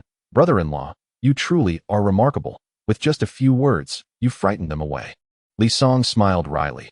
These individuals are merely minor thugs, easily deceived. If we were to encounter genuine tough characters, the resolution would not be so simple. His second brother-in-law remarked, Regardless, we have managed to resolve one hassle. Let us hasten to pack our belongings and depart, lest they return seeking trouble. They quickened their pace, soon departing Wangjiapo village in their vehicle. However, unbeknownst to Li Song and his companions, the bald man, although outwardly submissive, could not swallow his indignation. In the presence of so many subordinates, he felt unable to back down without chastising him, for he could not rid himself of this lingering resentment. Although he feared Li Song's standing, he could seek out those who did not share such reservations. After a long day of labor, the four were both hungry and fatigued. They found a spacious roadside area to park the tractor. Today, as harvest has been substantial, let us indulge in a fine meal, suggested the eldest brother, casting a glance at the two tractors. After a moment's hesitation, he added, You all go ahead. I will stay behind to watch the vehicles. Just bring me back 2 buns after your meal. There is no need for such anxiety, elder brother. The cabin is locked, and outsiders cannot access it. Let us eat quickly. There should be no unforeseen incidents. Yet, he harbored fears that the bald man from earlier might not be so easily deterred and could resort to sabotage. Li Song shared a flicker of concern. Having lost face before his subordinates, that man surely harbored deep animosity towards them. Contemplating this, Li Song suggested, Let us heed the elder brother's advice and take turns dining out in the evenings. Shortly after Li Song and his companions departed, a bald figure emerged from the shadows not far away, casting a fierce glance in their direction before hurriedly leaving. Chapter 97. Protection Fees. A tranquil night passed without incident. The following morning, Li Song awoke early, having cultivated the habit of morning exercise, even while away from home. After completing a lap around the small town, he returned to find his elder and second brothers, along with Zhao Dong, already awake. Elder brother, which village shall we visit today? Li Song pondered for a moment before responding, Guozhuang. The elder brother looked perplexed by his brother-in-law's choice. But Li Song, Guozhuang is over 10 miles from Sangtu Commune, and it is not even the largest village among the remaining ones. Why choose this village? Li Song explained. That bald man we encountered yesterday is likely a thug from the street of Sangtu Commune. I fear that if we sell our goods near the commune, they may return to cause trouble. The elder brother, known for his fiery temper, bristled at the thought of those thugs returning. If they dare show up, I shall deal with them decisively. The second brother glanced at his elder sibling and could not help but shake his head. Brother, when will you learn to temper your temperament? We are here to conduct business, not to engage in brawls. It is wise to heed our brother-in-law's counsel. For safety's sake, we should choose a more distant village. The elder brother scoffed, believing that his younger sibling and brother-in-law were overly timid. He thought to himself, even if the bald man returned with 6 or 7 thugs, they had charms for protection and should not fear. Li Song, sensing the elder brother's thoughts, interjected, Elder brother, we are neither weak nor cowardly. Our purpose here is to earn money, and there is no need to stoop to the level of petty thugs. If a conflict were to arise, it would only hinder our ability to sell our goods, regardless of who suffered injuries. The elder brother pondered this notion. After breakfast at the commune, the four set off towards Guizhuan. As they watched the tractor depart, the bald man emerged from an alleyway. Dogsy, it's them, he exclaimed, having sold clothes at Wangjia Slope for half a day, and given their affordable prices without requiring tickets. Nearly every household in their village had purchased garments from them. They undoubtedly possessed a considerable sum of money now. Beside the bald man, a figure known as Brother Dog exhibited a glimmer of greed in his eyes. Let us follow them and see where these outsiders are selling their goods, he suggested. Li Song and his companions endured a bumpy ride, taking over half an hour to traverse the 10-mile journey, finally arriving at Guizhuan. As they approached the village entrance, 2 peculiar tractors caught the curious gazes of numerous villagers. What are they here for? One wondered. I have no idea. Those vehicles resemble tractors, yet they have a car-like canopy and are towing a large box, another remarked. Intrigued, the villagers trailed behind the tractors. Noticing the gathering crowd, Li Song hastily disembarked from the tractor and approached a few individuals nearby, offering a cigarette as a gesture. Gentlemen, may I inquire as to the location of the village chief's home? The villagers, now animated by the cigarette, warmly led Li Song toward the village head's residence. Guojia village was not large, and they soon arrived at the home of Chief Zhang. Having just finished breakfast, the chief was preparing to head to the fields when he spotted a throng of villagers approaching his home. Why aren't you all heading to the fields while it's still cool? He called out. Chief, this young man is looking for you. Young man. The chief finally noticed the stranger among the crowd. What brings you here? Comrade Chief, our city's garment and shoe factories are aware that many villagers are struggling, lacking money and tickets to purchase clothing and shoes. Some families possess only one set of clothes and a single pair of shoes, which they share when leaving the house. Therefore, I have been entrusted to handle a batch of slightly flawed clothing and shoes, available at merely half the normal price, and without the need for fabric or shoe tickets. Villagers in need can come to me to purchase them. The village chief looked at Li Song with excitement. Young man, you truly don't require fabric or shoe tickets, and the price is only half of what it would be at the supply and marketing cooperative? A man's word is his bond, Li Song assured. The chief, abandoning his work, tossed aside his hoe and rushed into the house to summon his wife to buy clothes. Such an opportunity was rare, and he feared that if he delayed, he might miss out. Though he was the chief of Guizhuang village, his family also lacked clothing and shoes. Seeing the chief's urgency, the villagers hurried back to share this good news with their families. Li Song and his companions quickly found an open space, parked the tractor, and began to lay out the garments one by one. Before long, a crowd of villagers gathered, intrigued by the stylish and affordable clothing, eagerly selecting items. Just as business was thriving, the bald man and Brother Dog swaggered over with a group of ruffians. The bald man shouted arrogantly, "Oh, you thought you could escape us by coming here?" Li Song cast a glance at the bald man, his expression darkening. Unfortunately, his prediction proved correct. This bald man was indeed seeking revenge. What brings you back after you scurried away yesterday? Li Song inquired, recalling the bald man's earlier embarrassment. Shut your mouth. I left yesterday because I foolishly believed your words, but today is different. With Brother Dog here, let us see how brazen you can be, the bald man retorted angrily. Li Song glanced at the man beside the bald one, who was holding a cheap cigarette, the swirling smoke revealing his yellowed teeth. Let me tell you, Dog Brother is the esteemed leader of the Sangtu commune, commanding a formidable group of dozens of brothers. Li Song, disregarding the bald man entirely, fixed his gaze upon Dog Brother and inquired, My friend, what counsel do you bring with your entourage? Dog Brother scrutinized Li Song carefully. This young man was no ordinary individual. Surrounded by a dozen brothers, yet remaining so composed indicated he had some formidable backing. His ability to navigate the Sangta commune for years without capture was a testament to his discernment. He never provoked those whom he could not afford to offend. Taking a deep drag from his cigarette, Dog Brother spoke slowly. Brother, I do not wish to put you in a difficult position, but in the territory of the Sancta Commune, one must adhere to certain rules. Your thriving business means that we, too, deserve a share of the bounty, do we not? Of course, I am not one to disregard the rules. As long as you pay the protection fee, no one in the Sancta Commune will dare to trouble you afterward. Li Song smiled faintly, responding with measured dignity. Dog brother, we are merely assisting the garment and shoe factories in dealing with their defective products. The funds we receive ultimately go to the municipal factories. We are merely earning a modest fee for our efforts. If you insist on taking a cut, our business will be rendered untenable. Dog brother's expression darkened. Brother, you are showing me a lack of respect.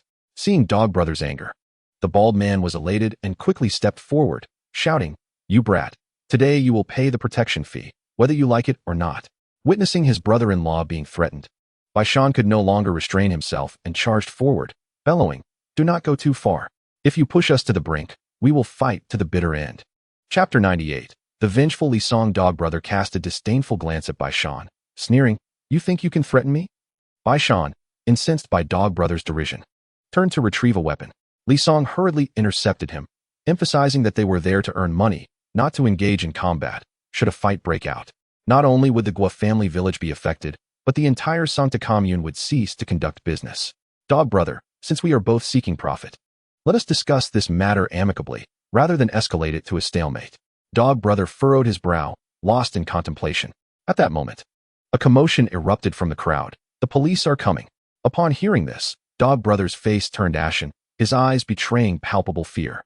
Several police officers approached in unison, the lead officer sternly inquiring, What is going on here? Are you inciting a disturbance? Li Song's countenance brightened at the sight of the newcomers. Director's son, I did not expect to see you here so soon. Director's son, spotting Li Song, hurried over, excitement evident in his voice. Mr. Li, what a surprise to encounter you here.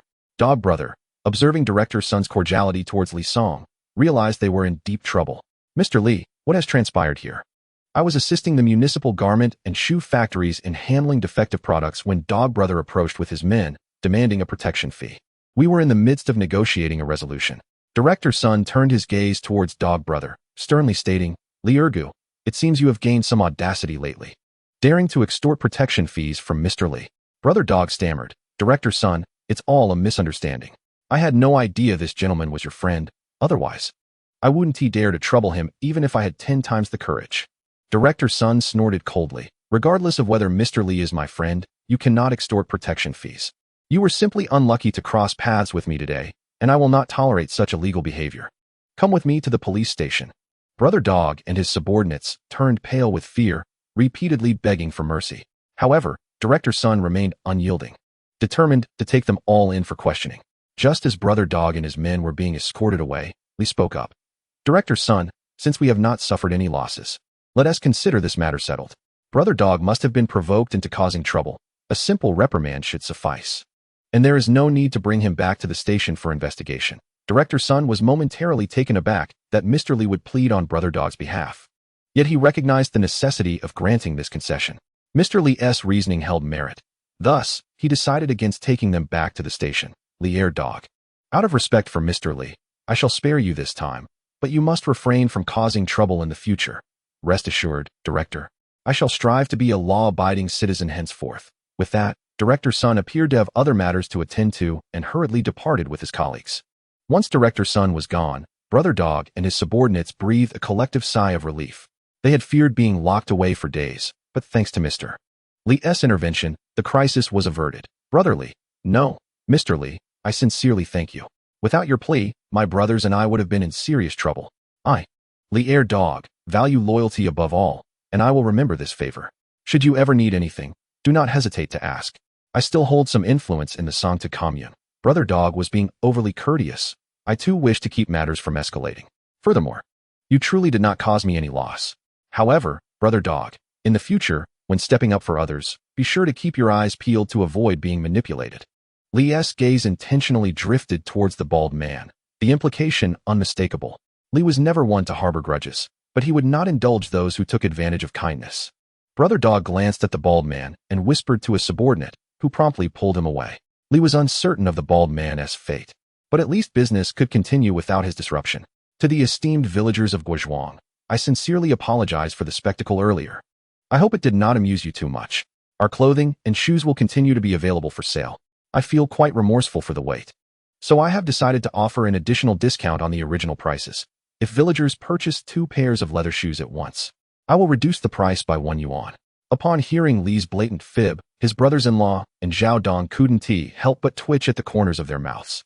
The so-called discount was merely a tactic to entice villagers into buying more shoes. Li's strategy proved effective, as the villagers' enthusiasm for purchasing surged, eagerly selecting their favorite garments and shoes. By the end of the day, Li and his companions had reaped considerable rewards. After tidying up, they set off on their journey back to the Sangta commune. On the road, my elder brother could not help but exclaim, "Songzi, you have truly excelled today. Not only did you defuse the crisis, but you also managed to enhance the business. However, there is one thing I fail to comprehend. Why did you plead for that dog brother? Wouldn't it be better to let them be apprehended by the police?" Li Song smiled gently and replied, "Elder brother, when one is out in the world, maintaining harmony is paramount. We should strive to avoid offending others whenever possible. After all, who knows if dog brother has other subordinates?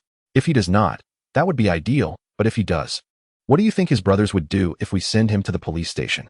The expression on my elder brother's face changed dramatically as he realized that those associated with dog brother would likely refrain from retaliating against the police, but would instead direct their wrath towards us, exacting a frenzied vengeance. If such a situation were to occur, not only would we be unable to conduct business, but it would also be uncertain whether we could leave the Sangta commune unscathed. My second brother, Bai Chuan, nodded in agreement. "Elder brother, at times you are overly impulsive. If it weren't for your brother-in-law holding you back today, you might have acted rashly." Feeling a bit embarrassed, my elder brother scratched his head and said, "I simply lost my temper momentarily. Rest assured, I will be more cautious next time." As time was of the essence, he suggested that we hasten our return. Zhao Dong, noticing my elder brother's discomfort, spoke up to alleviate the tension. Upon returning to the Sangta commune, the group first enjoyed dinner together before discussing their upcoming itinerary. After deliberation, they ultimately chose Wang Shirlipu village, which is closer to Jiang commune. If business were to be as prosperous as it had been today, they could embark on their journey home the following day. Choosing a village nearer to Baijia village would expedite their return. The next day, after breakfast, Li Song and his companions set off for Wang Shirlipu, continuing their sales journey. However, unbeknownst to them, the matter concerning the bald man was far from over. After being taught a lesson by Dog Brothers' men, the bald man was filled with resentment. He believed that all his current suffering stemmed from Li Song, and he silently vowed to make Li Song's life difficult. Following his treatment at the hospital, he promptly gathered his subordinates and dispatched them to inquire about Li Song and his companions, preparing to seek an opportunity for revenge. Chapter 99. One reaps what one sows. The next day, as Li Song and his group proceeded to Wang Shirlipu as planned, they found that, like other villages, the inexpensive clothing and shoes that required no tickets were highly sought after. Given that Wang Shirlipu was larger and more populated than Guojia village, their sales in just one morning were comparable to an entire day's sales at Guojia village. During the noon break, Li Song gave a few pieces of candy to a local child, asking him to fetch some water. In the 1970s, children had little resistance to sweets. When the child returned with the water, he discreetly whispered, "Uncle, there are several fierce-looking individuals outside inquiring about you." Li Song's heart tightened. His first instinct was that the bald man's associates were seeking revenge. He warned his elder brother and the others to remain vigilant while he followed the child outside to investigate. As he stepped outside, he soon spotted several unsavory characters questioning the villagers about them. Li Song returned to the stall unperturbed and informed his elder brother and the others. "There are 7 or 8 ruffians of uncertain identity. Let us remain calm, continue our business as usual, and adapt to the situation." The elder brother clenched his fist and declared, "What is there to fear? Let us confront them. They are but 7 or 8. And with the protective talismans prepared by our father, we need not fear even if 10 more arrive." Li Song hastily interjected, "Elder brother, do not act rashly. Let us assess the situation first. Moreover, the talismans prepared by our father are meant for life-threatening moments and should not be used lightly." The second elder brother chimed in. "Indeed, brother, the brother-in-law speaks wisely." Before long, several younger associates encircled them. Among them, a tall and lean figure pulled aside a thug who had interacted with the bald man the previous night and questioned him, seemingly verifying Li Song's identity. "After a long search, we have finally found you." Li Song calmly addressed them. "Gentlemen, what brings you to us?" The tall thug sneered. "You are responsible for our leader being crippled by Dog Brother. What do you think I want with you?" Li Song's expression shifted as he realized the severity of Dog Brother's actions. He had indeed broken the bald man's legs. Unable to confront Dog Brother directly, these thugs sought vengeance on them instead. At that moment, a short, stout thug shouted, "Slim Monkey, stop wasting time. Let us break their legs and avenge Brother Bald." As the conflict seemed inevitable, Li Song exchanged glances with his elder brother and the others, signaling them to prepare to retrieve their weapons from the vehicle. Before their departure, the father-in-law had equipped them not only with firearms, but also with knives. Just as tensions were about to escalate, a resounding voice echoed, "Stop right there." Turning towards the sound, Li Song beheld the child who had delivered water, now leading the village chief of Wang Shirli-Pu, accompanied by the village militia. Some of the militia carried guns, while others wielded knives. The village chief glanced at the thugs and sternly proclaimed, "I do not care about your grievances. No one is permitted to cause trouble in Wang Shirli-Pu. Otherwise, I will have the militia arrest you and take you to the police station." Seeing the militia behind the village chief, the thugs' bravado diminished. They had come to avenge their leader, not to invite further trouble. The presence of the militia made it clear that any disobedience would result in their immediate capture. They stood no chance against the formidable militia, which outnumbered them significantly. Seizing the opportunity, Li Song addressed the village chief, "Sir, we are employees of the shoe and garment factories from Linshan City. Our leadership is aware of the hardships faced by the villagers in the rural areas, where many suffer from inadequate clothing and walk barefoot. Thus, we have brought these slightly flawed garments to sell at low prices in the villages. Though the clothes and shoes may have minor defects, they will at least provide the villagers with much-needed coverage and comfort." The village chief, visibly moved, patted Li Song on the shoulder. As he had articulated, the flawed clothing and shoes he had brought were not only affordable, but also did not require any fabric or shoe coupons, alleviating significant burdens for many families in the village. Naturally, the village chief would not permit the thugs to cause trouble for Li Song and his companions. "You must leave Wang Shirli-Pu village at once, or I will ensure you are taken to the police station." Under the chief's formidable presence, the thugs had no choice but to depart in defeat. Li Song and his companions sighed in relief and resumed their business activities. However, within Li Song's heart, a tension remained taut. He understood that since the bald-headed ruffians had resolved to seek revenge, they would not relent easily. As evening approached, the group tidied their stall, and Li Song summoned his elder and second uncles, along with Zhao Dong, to deliberate on a strategy. Furrowing his brow, Li Song remarked, "The lad who delivered water to us at noon discreetly informed me that the bald-headed gang has not truly departed. They are lying in wait just outside the village." His elder uncle spat vehemently, "These scoundrels are indeed a persistent plague." The second uncle interjected, "Brother-in-law, what do you think about seeking Dog Brother's assistance in restraining those minions of the bald-headed man?" Li Song shook his head. Dog Brother has recently broken the bald man's legs. The enmity has escalated, and it's unlikely that his followers will heed Dog Brother's words. Moreover, we cannot perpetually rely on others. After a moment of contemplation, Zhao Dong suggested, "Songzi, I noticed that the director of the Sangta Commune's police station treated you quite amiably yesterday. Perhaps we could enlist Director Sun's help?" Li Song nodded. "That is indeed a feasible approach. However, seeking Director Sun's assistance would obligate us to a favor, and I am most reluctant to owe anyone. Yet, aside from this, we seem to have little choice." In truth, their stock of clothing and shoes had been completely sold out. If they were to depart directly, the bald-headed ruffians would be unable to touch them. However, while they could leave this time, what would follow? The Sangta Commune was the nearest to the Jiang Commune, and it would serve as their primary area of operations henceforth. If they did not eradicate the bald-headed man and his gang, they could forget about selling goods peacefully in the Sangta Commune in the future. The bald-headed crew must be dealt with decisively. With this thought, Li Song made his way to the home of the village head in Wang Shirli-Pu. A few minutes later, he rode a bicycle out of the village along a narrow path. Upon reaching the outskirts, he indeed spotted several of the bald-headed man's minions stationed on the road leading back to the Sangta Commune. As the saying goes, heaven's mischief can be forgiven, but self-inflicted woes cannot be endured. Originally, it was merely a conflict between him and the bald-headed man. It was their choice to meddle, and thus they bore the consequences. Although dusk had settled, Li Song pedaled swiftly. By the time he arrived at the Sangta Commune police station, night had fully enveloped the land. Without a moment's hesitation, he approached the station. It was closing time, and the interior was shrouded in darkness, save for a faint light at the entrance. He hoped there would be an officer on duty, otherwise, his journey would be in vain. Chapter 100, What Does It Matter? Li Song entered the only room in the police station that glimmered with light, peering through the window to see a figure slumped over the desk, fast asleep. He sighed with relief, at least someone was present.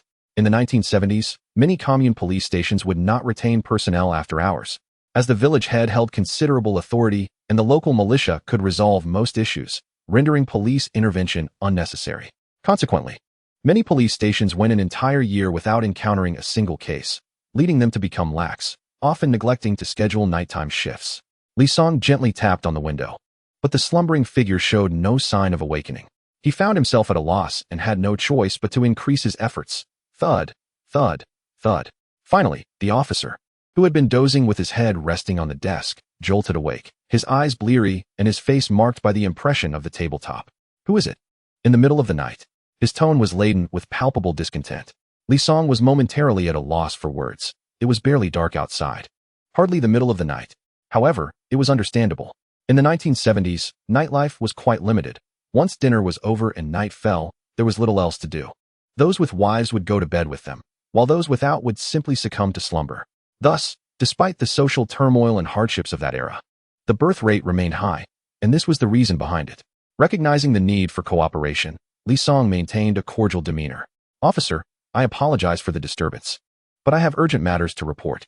The officer rubbed his eyes, straightened his posture, and narrowed his gaze towards Li Song outside the window. Come in and speak.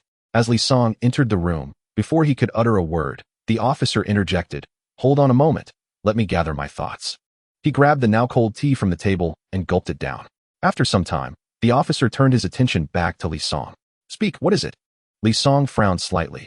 A mere local constable seemed to be rather theatrical. However, prioritizing the matter at hand, he chose not to engage in banter. I need to speak with Director Sun. Could you show me the way? As he spoke, Li Song offered a pack of cigarettes. The officer glanced at the cigarettes, which were Hometown Mountain brand, and paused for a moment. Although he was young, he had been smoking for a few years. This brand came in two varieties. One without a filter at 54 cents a pack, and the other with a filter at over a yuan a box. Even their director was reluctant to indulge in such luxuries, so anyone offering such cigarettes must surely possess a noteworthy status. The officer began to scrutinize Li Song more closely. In the 1970s, electricity was in short supply in the country, and even when it was available, many rural areas were hesitant to use it. The police station's duty room was illuminated only by a small 15-watt bulb, casting a faint yellow glow typical of incandescent lights. In such a dimly lit room, it was difficult to discern the features of the other person without careful inspection.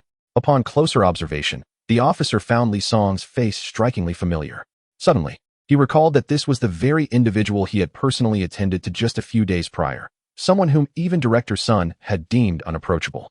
Recognizing Li Song, the officer's demeanor shifted dramatically, his tone transformed into one of utmost respect.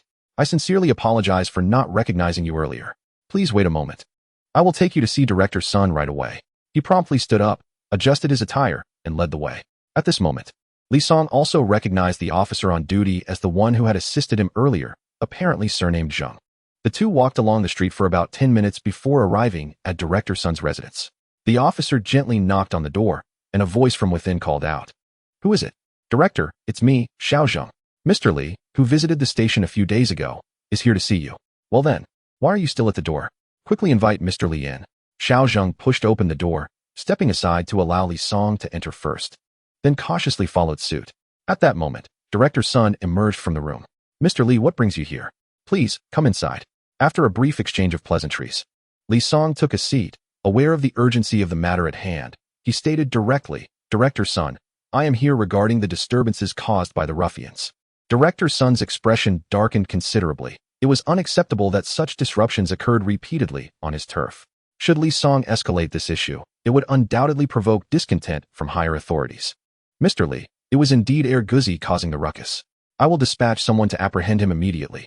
However, Li Song halted Director Sun's impending action. It's not just Dog Brother. It's the subordinates of the bald-headed thug. How dare they create trouble for Mr. Li? They are truly courting disaster. The tension on Director Sun's face deepened. With Dog Brother extorting protection fees, and now the bald-headed thug's subordinates causing chaos, it would be difficult to leave a favorable impression on Li Song. Rest assured, Mr. Li, I will have them apprehended right away. Director Sun, there's no need to rush. If you merely arrest them for a few days and then release them, they will undoubtedly return to their mischief. For the long-term peace of the Sangta Commune, we must eradicate these troublemakers entirely. These delinquents are idly causing harm, and if the officers at the police station could investigate and gather evidence, Sending these ruffians away for a proper reformation would ultimately benefit them. Currently, they engage in petty crimes like brawling and theft, but if left unchecked, they may escalate to far more serious offenses in the future. Director Sun stared in astonishment at the young man before him, taken aback by his ruthlessness. While he had only considered a brief detention as a lesson, Mr. Lee was advocating for their imprisonment. Furrowing his brow, Director Sun contemplated for a moment before responding, "Mr. Lee, rest assured, maintaining social order is our duty at the police station." Lee Song nodded appreciatively. "With your assurance, Director Sun, I feel much more at ease. Now, I must take my leave. The responsibility now lies with the officers at the station. When I next meet Director Sun in the county, I will surely commend your contributions." Once Lee Song departed, only Director Sun and Xiao Zheng remained in the room. "Director, what did Mr. Lee mean by that last remark?" Xiao Zheng inquired. "What else could it mean? It's a clear warning." Director Sun sighed, having witnessed Mr. Lee's formidable capabilities today. "Who is this person? How dare he speak to you in such a manner?" Xiao Zheng pressed.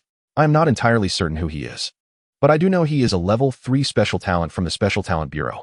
Over a year ago, our commune director Zhao managed to pull strings to bring in someone from the Special Talent Bureau to assist in designing the Sang Dam. At that time, not only the commune director, but even the deputy county head personally went to greet him. That individual was merely a level 1 special talent, while Mr. Lee is a level 3 talent. I dare say even the county head would treat him with great respect. I am but a humble police chief." Chapter 101. Worry-free Director Sun shook his head helplessly and advised Xiao Zheng, "From now on, keep your eyes wide open and never offend individuals of such caliber. Otherwise, you may not even know how you met your end." Little Zheng nodded repeatedly, a wave of trepidation washing over him. "Director, shall we truly proceed as Mr. Lee suggested?" Director Sun lit a cigarette, inhaling deeply before responding, "Of course." Mr. Lee's final remark, aside from its direct implication towards me, carries another meaning. If I handle this matter well, he shall advocate for my commendation before Director Sunday. "But Director," Little Zheng interjected, his expression turning grave, "many victims have indeed suffered at the hands of these ruffians, yet numerous individuals fear retribution and may hesitate to provide evidence." Director Sun shot him a stern look. "It may not be easy, but it must be done. Gather everyone from the station. We shall apprehend them and systematically scour each village for evidence." Upon returning to Wang Shirley-Pu, Lee Song noticed a line of headlights swiftly approaching from behind. Director Sun was certainly proactive. It seemed the issue would be resolved that night. After returning the bicycle to the village head and expressing his gratitude once more, Lee Song returned to his stall. Unlike his earlier departure, he now carried a small snakeskin bag. As he opened the bag, a plume of steam escaped, revealing freshly made buns and pancakes. In the 1970s, plastic bags were not yet commonplace. Despite their environmental impact, the absence of such bags made life quite inconvenient. Reluctantly, he had to ask the bun shop owner for a snakeskin bag. In those times, such bags were rare and served multiple purposes. They could hold grain and, when draped over the shoulders, function as raincoats. Had Lee Song not purchased 2 yuan's worth of buns, the owner would have been reluctant to part with a snakeskin bag. After a long day, the group was famished. Upon seeing the large buns, they each grabbed one to devour. Particularly ravenous were the 2 brothers-in-law, who voraciously consumed the fist-sized buns, sharing 3 between the 2 of them. Their rapid consumption was not merely a matter of speed, but rather of quantity. Due to Lee Song's late arrival, only vegetarian buns remained at the shop, priced at 10 cents each. With 2 yuan, he had procured 20. While Lee Song and Zhao Dong still had buns left, the brothers-in-law had already devoured 16 buns with the fervor of autumn winds sweeping away fallen leaves. Even after their feast, they patted their bellies, claiming they were still hungry, and promptly consumed 6 more pancakes each.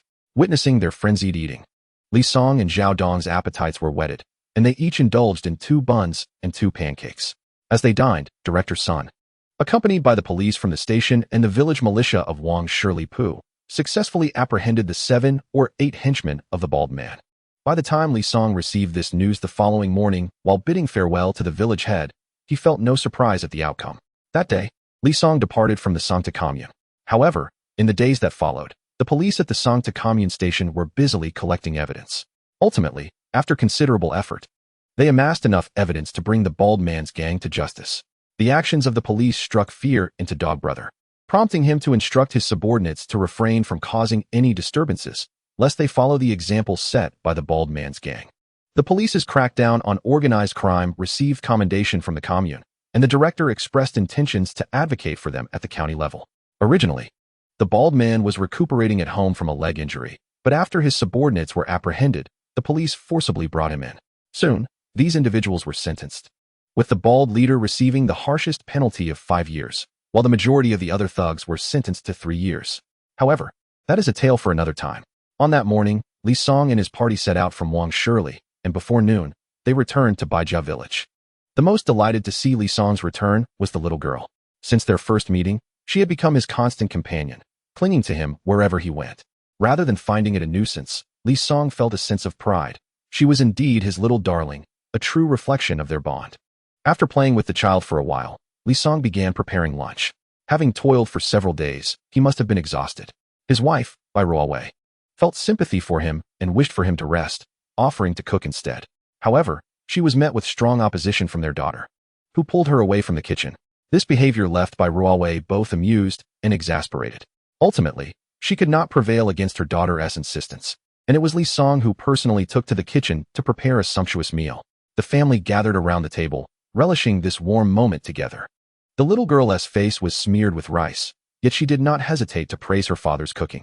After lunch, Li Song settled in the shade of the courtyard, watching his daughter play with a tin frog, while Bai Ruowei gently fanned him. These past few days away from home, I thought of you and Ye every day, Li Song remarked, taking Bai Ruowei's hand. With a tender smile, Bai Ruowei replied, I missed you too. For several nights, Ye dreamt of you and called out Daddy. I wish I could always be by your side. Then you should stop selling goods. Our new house is nearly completed, and we have sufficient funds to last us a lifetime, Li Song suggested. He glanced at his wife, reflecting that if he had not been reborn, he might have shared her perspective. For nearly 30 years since the founding of the nation, the countryside had seen little change. However, in just 2 years, the country would embark on a period of reform and opening up, ushering in rapid development. In the early years following these reforms, wealthier households began to emerge in the village, with some reaching into the tens of thousands. With the meager funds he had, he could only ensure his family's basic needs, leaving him unable to purchase a home for Ye in the county. Since he had been reborn, he naturally aspired for more than mere sustenance. His wife and daughter deserved the very best. After resting at home for a single day, Li Song and his companions set out once more, heading back to the Sangta commune. Due to the police's vigorous actions, Dog Brother and his subordinates, along with other ruffians, had become remarkably subdued, with even petty thefts diminishing significantly. It was no joke, the police's recent crackdown had been ruthless. Previously, they had turned a blind eye to the thugs as long as no serious crimes were committed, but now they faced significant jail time, instilling fear in the hearts of the rogues and petty thieves alike. With the absence of troublemakers, Li Song and his team could operate without concerns, allowing their business to flourish steadily. They visited a village each day, making the round trip every 3 to 4 days. And the clothes and shoes brought back from the clothing and shoe factories in Linshan City were visibly diminishing at an astonishing rate. On that morning, the four set out once more. The brother-in-law noted that the household's clothing and shoes had been depleted, pondering where to procure more stock. He was keen to continue this lucrative venture, ideally amassing capital before the nation embarked on its reform and opening up policy, at which point he could truly flourish. Yet, he was acutely aware of the impossibility of this ambition. The world was replete with astute individuals, and his recent undertakings had likely attracted the attention of those with ulterior motives.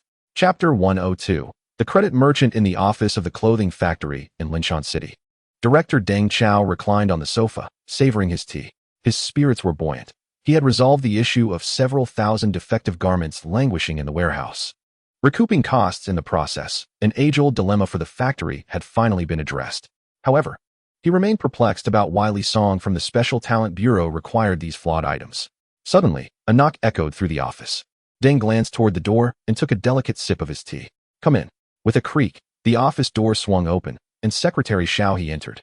Director, I have news regarding the matter you asked me to investigate. Deng was momentarily taken aback, then recalled his casual remark to have the secretary look into Li Song's intentions for the excess defective garments. He had not anticipated that Xiao He would actually undertake the inquiry. What has Li Song done with those clothes? According to my investigation, Li Song has shipped the garments back and is selling them in rural areas in batches. But these items are defective. Who would be willing to buy them? Director, you have lived in the city for too long to grasp the rural situation. In many villages, families struggle to afford even basic meals. Often, they possess but a single set of clothing that is worn by whoever steps outside.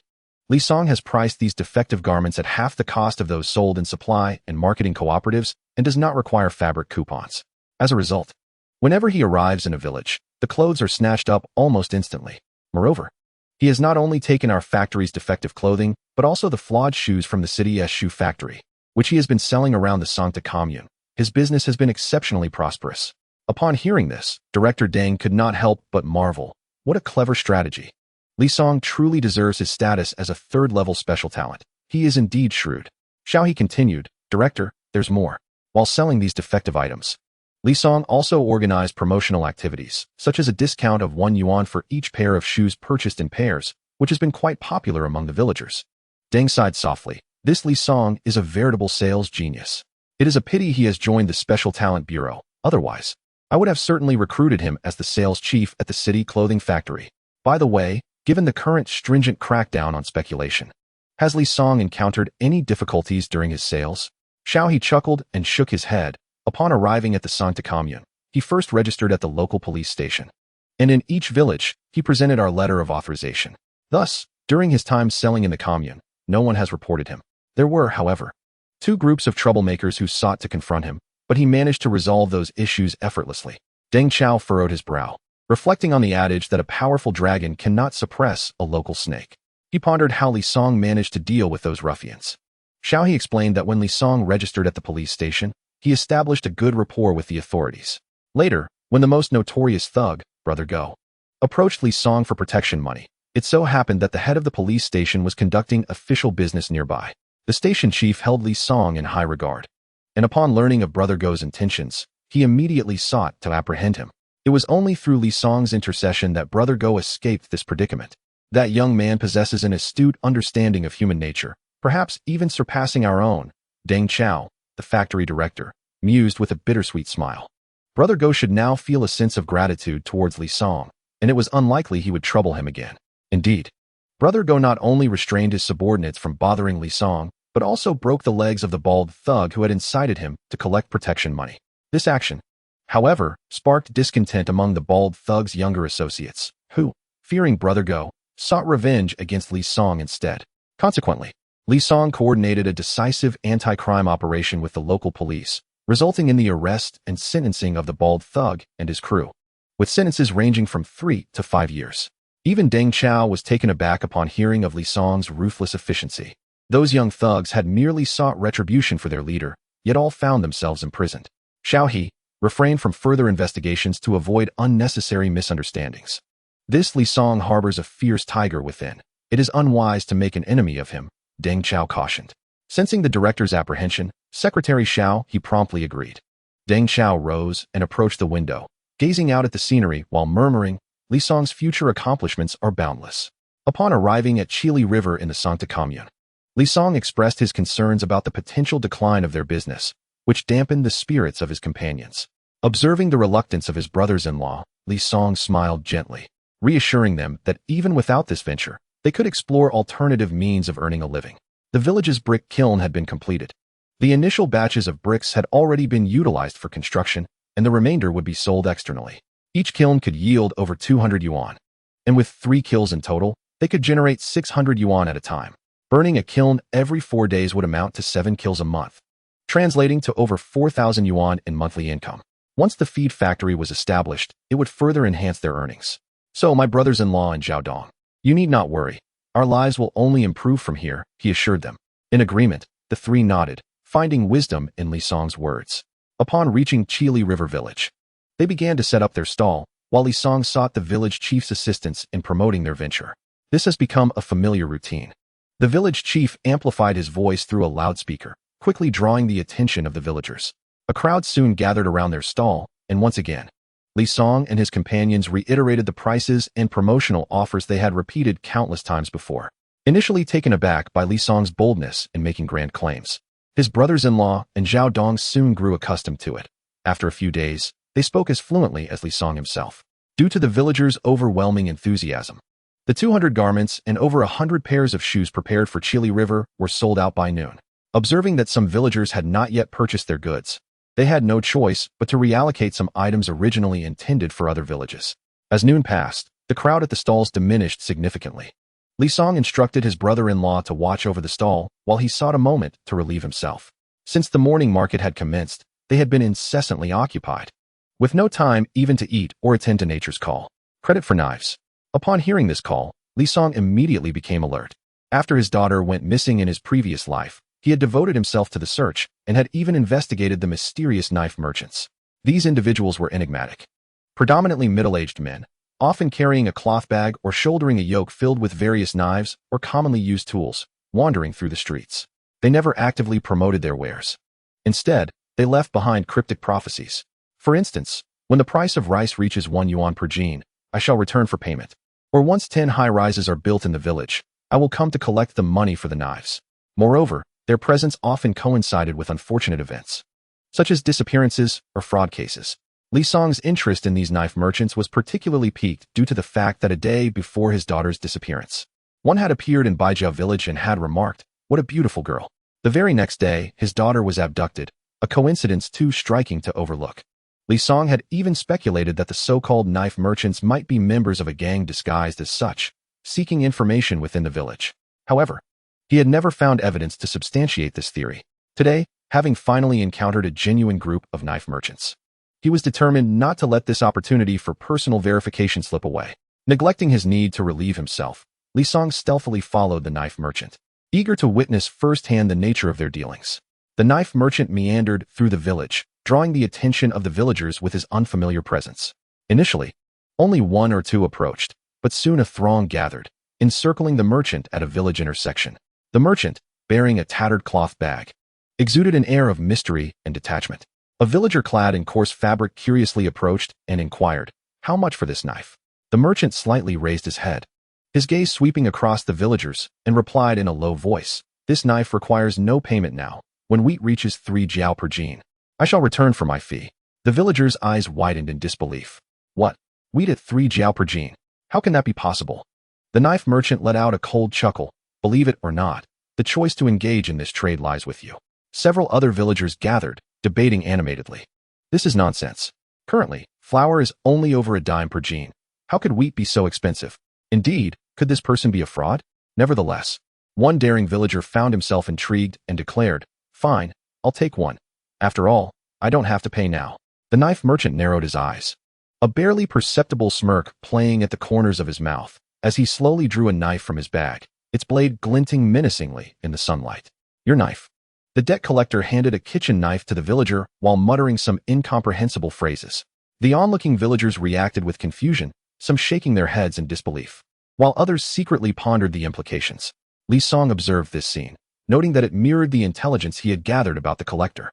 Numerous legends surrounded this figure, with the most widely circulated tale claiming that the debt collector was a disciple of the enigmatic Giguzi. This was due to the mysterious prophecies often left behind during transactions, which encompassed a vast array of topics, from daily necessities to the broader future of society. For instance, they might mention that corn would be reclaimed when its worth reached $1, or that fields would lie fallow, houses would be vacant, people would go unclothed, while animals don garments. The unsettling implications of these prophecies evoked both awe and a chilling sense of dread. Upon witnessing the debt collector truly dispense knives, the villagers felt a sense of opportunity and eagerly expressed their desire to purchase one. Li Song, observing quietly from the sidelines, found his curiosity intensifying. At that moment, the debt collector's gaze unexpectedly swept toward his hiding spot, as if able to see through everything. A jolt of alarm surged through Li Song. Had he been discovered? However, he quickly dismissed this notion, reasoning that this was their first encounter, and there was no way he could arouse suspicion. Yet, the intensity of the debt collector's gaze revealed a heightened vigilance, further deepening Li Song's intrigue. If this individual were merely a wandering merchant, such wariness would be unwarranted. As more villagers acquired their borrowed knives, the debt collector began to gather his belongings in preparation to depart. Li Song stealthily followed, taking extra care after his previous experience. He trailed closely behind the debt collector, his heart racing with tension. Having witnessed the collector's alertness, every step was taken with utmost caution to avoid drawing attention. The debt collector exhibited a strong awareness of being followed, frequently glancing back.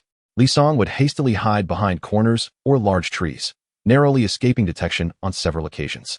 At one point, the debt collector halted abruptly, prompting Li Song to swiftly conceal himself within a nearby pile of firewood, daring not to breathe. Fortunately, The collector merely paused momentarily before continuing on his way. Li Song followed the debt collector from Kilahi village to Santa Commune, winding through various paths until they arrived at a dilapidated courtyard. The debt collector scanned his surroundings before gently knocking on the door. Clang, clang, clang. After a brief moment, someone from within inquired something, but Li Song was too far away to catch the words. Upon receiving a response, the door swung open, and the debt collector glanced around before entering the courtyard. The door then slammed shut with a resounding thud. Li Song cautiously approached the courtyard, pressing his ear against the door, faintly hearing low voices engaged in conversation within. However, their words appeared to be in some coded language that he could not comprehend. Circling the perimeter of the courtyard, he noted that the walls were not particularly high, and with a resolute heart, he decided to climb atop the wall to gain a better view. He cautiously climbed the gnarled old tree by the wall, ascending slowly. Just as he was about to reach the top, a branch beneath him snapped with a sudden crack, startling Li Song. Fortunately, he managed to steady himself in time and did not fall. Perched on the tree, he peered through the gaps in the leaves. This glance was alarming. His heart clenched painfully. In the courtyard below, 6 small children were bound hand and foot with ropes, their mouths stuffed with tattered cloth, sitting on the ground and weeping. Their faces were streaked with tears and dirt, their eyes filled with fear and helplessness. Li Song suddenly recalled that during his previous life, while investigating his daughter's disappearance, he had indeed encountered reports of children going missing during this period in the Santa Commune. The Mengan County Daily had even published relevant articles. If his suspicions were correct, these children were likely the same ones reported missing in the newspaper from his past life. They had not simply vanished, they had been trafficked. Looking at these unfortunate children, Li Song couldn't help but remember his daughter, who had remained missing for decades in his previous life. A furious fire ignited within him. Whether in this life or the last, he harbored an intense hatred for those who trafficked children, for they had shattered countless families. He quietly descended from the tree, resolved to immediately seek out Director Sun at the police station. Li Song ran at full speed and soon arrived at the station. Inside the duty room was Officer Zhang, who greeted him warmly upon his arrival. "Where is Director Sun? Take me to him quickly." Noticing Mr. Li's urgency, Officer Zhang did not dare to delay and promptly led him to the director's office. Just as Officer Zhang was about to knock, Li Song pushed the door open and entered directly. "Director Sun, gather everyone at the station and come with me immediately. I have monumental news to share with you." Chapter 104. A shot. Director Sun looked astonished. "What monumental news?" "Mr. Li, such jokes are not to be taken lightly." "I'm not joking. Gather the personnel at once. And make sure to bring weapons. We are dealing with a band of desperados." Director Sun's expression changed dramatically. Li Song spoke with such conviction that it was clear he was serious. He immediately instructed Officer Zhang to assemble the station's personnel and lead them to the armory for equipment. Before long, the police officers were gathered, and Li Song led them out without delay. On the way, he recounted his discoveries regarding the followers of the debt collector to Director Sun in detail. As Director Sun listened to Li Song's account, his expression grew increasingly grave. The group sped towards the small courtyard where the debt collectors had vanished. Upon their arrival, the individuals in the courtyard were still oblivious. Li Song signaled for everyone to be cautious as they stealthily approached the small courtyard. Suddenly, an excited voice rang out from within. "Boss, you're incredible. You've secured the deal so quickly. We're sure to profit handsomely from these children. Keep your voice down. Don't let them hear us." If Director Sun had harbored even a hint of skepticism regarding Li Song's words, the voices from the courtyard dispelled his last doubts. Li Song and Director Sun exchanged a glance, and with a wave of his hand, Sun signaled to Xiao Zhang, who was already prepared, to kick open the door. The other officers swiftly charged into the yard, plunging the scene into utter chaos. The members of the child trafficking gang were caught off guard by the sudden police intervention and momentarily panicked. However, they quickly regained their composure, seizing nearby weapons to resist fiercely. The air was filled with the cacophony of scuffles and shouts. Taking advantage of the distraction, the mysterious figure known as the debt collector emerged from the shadows, brandishing a kitchen knife. He seized a child as a hostage, pressing the blade against the child's neck. His face contorted with madness as he shouted, "Don't come any closer, or I'll kill him." Upon witnessing the gang taking a hostage, Director Sun's expression darkened significantly. "You are surrounded. There is no escape for you. Surrender and lay down your weapons. It is your only viable option. Resisting will only exacerbate your crimes. Let my people go and clear the way for us, or this child will surely die." The debt collector demanded. "That is out of the question." Sun firmly rejected the request. "Then I will take this child with me to the grave. It is a pity that such a young life must be lost due to your choices." Director Sun's face paled. But allowing the criminals to escape was absolutely out of the question. The standoff between the two parties escalated, the tension reaching a breaking point. Li Song, anxious and restless, focused intently on the trembling child in the debt collector's grip. At that moment, he spotted an opportunity, swiftly snatching a rifle from a fellow officer and aiming it at the debt collector. "Mr. Li, don't do anything reckless," Director Sun shouted, sensing Li's intentions. But Li Song hesitated not for a moment. His fingers squeezed the trigger. Bang! A deafening shot rang out, striking the debt collector's arm. The knife clattered to the ground as the force of the bullet sent him staggering backward, collapsing onto the ground. The child, terrified by the sudden turn of events, burst into tears. Li Song rushed over, enveloping the child in a protective embrace.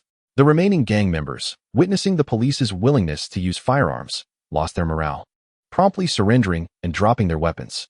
Director Sun and his team surged forward, apprehending the entire child trafficking gang in one fell swoop. The children were rescued, each one rushing into the arms of the officers, crying uncontrollably. Director Sun, witnessing the scene, felt his eyes welling with tears. He patted Li Song on the shoulder, saying, "Mr. Li, it was you who saved these children." Seeing the children safe, the weight in Li Song's heart finally lifted. "I merely stumbled upon a lead by chance."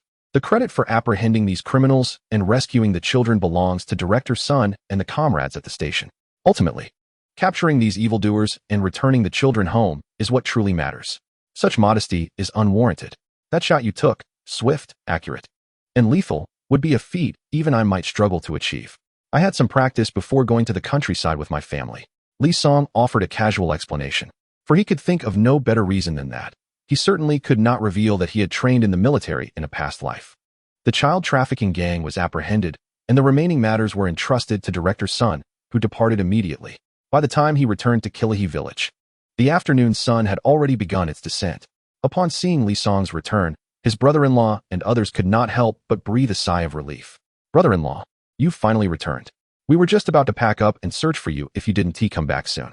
"I had to attend to a matter at the Sangta commune," Li Song explained, unaware that his brother-in-law had not suspected his true intentions. "How did the sales go? Why is there not a single soul at our stall?" "Remarkably well. Almost every household in Kilahi has purchased our goods," Li Song replied. "Since no one is around, let us pack up and head back to the Sangta commune. We can conclude our day early and enjoy a sumptuous meal at the state-run restaurant together." With spirits high, everyone tidied up their belongings and made their way to the state-run restaurant at the commune. Initially, they had agreed that one person would remain behind to guard the vehicle. However, with Baldy and his gang apprehended and Dogbrother having long warned his subordinates against causing trouble, there was no longer any need for surveillance. Thus, Li Song opted for a change in strategy, deciding that all four of them would dine together. Nevertheless, to ensure safety, they chose a table closest to the entrance of the restaurant, where they could observe the two tractors parked outside. As they entered the restaurant, a lively atmosphere enveloped them. They gathered around the table and ordered a selection of the establishment's signature dishes. However, being away from home, they abstained from alcohol. Before long, an array of delectable dishes graced their table. Watching the satisfied expressions of his companions filled Li Song's heart with joy. Yet, just as they were savoring their meal, a commotion erupted at the entrance of the restaurant. Curiosity piqued, Li Song and his companions turned to see an elderly man, dressed in tattered clothing, being forcefully ejected by the restaurant staff. Displeased with the treatment of the elderly, Li Song tossed his chopsticks onto the table and approached to inquire about the situation. It turned out that the old man had come in search of his lost grandson, who had been missing for several days. Starving, he had sought merely a bun from the restaurant, but instead, the staff had refused his request and expelled him. Filled with compassion, Li Song escorted the elderly man to their table, offering him a bowl and chopsticks, inviting him to share their meal. Chapter 105. A good deed of the day. The old man was overwhelmed with gratitude, recounting his tale as he ate. He revealed that both his son and daughter-in-law had succumbed to illness, leaving only a small grandson in his care. A few days prior, while he was working in the fields, his grandson had been playing in the village, and upon his return, the child had vanished without a trace.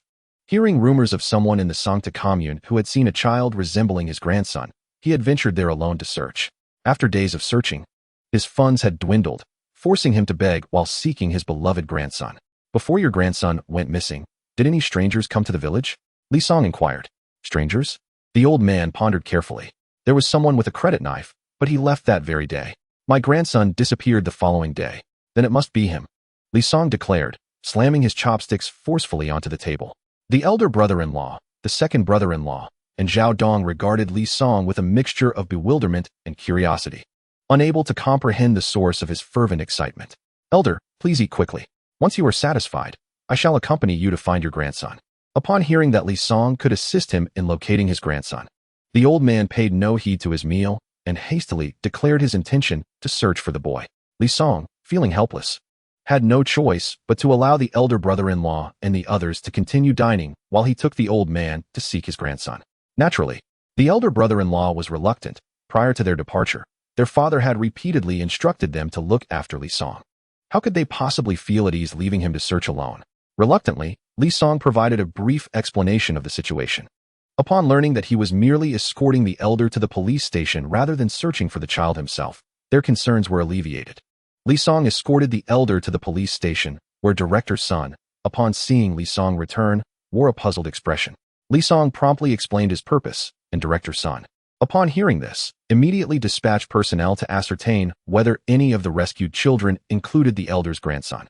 During the waiting period, the old man fidgeted restlessly, and Li Song offered gentle reassurances by his side. Before long, an officer approached, beaming with joy, and announced, "We have found him. The child is among those we rescued." The old man, upon hearing this news, was so overwhelmed with emotion that he nearly collapsed. Fortunately, Li Song was quick to support him. The police officer promptly led the elder to his grandson, and when the two were finally reunited, they embraced each other, tears flowing freely. Director Sun, observing this touching scene of reunion, felt a surge of pride in his posture. After years of service at the police station, this was the first time he felt a genuine sense of pride in his work. "Director Sun, we have apprehended several members of the child trafficking ring and rescued 6 abducted children. This achievement is significant. Barring unforeseen circumstances, we shall soon meet again in Ming'an County. Mr. Li, these 2 successes are gifts from you to me. I am deeply grateful.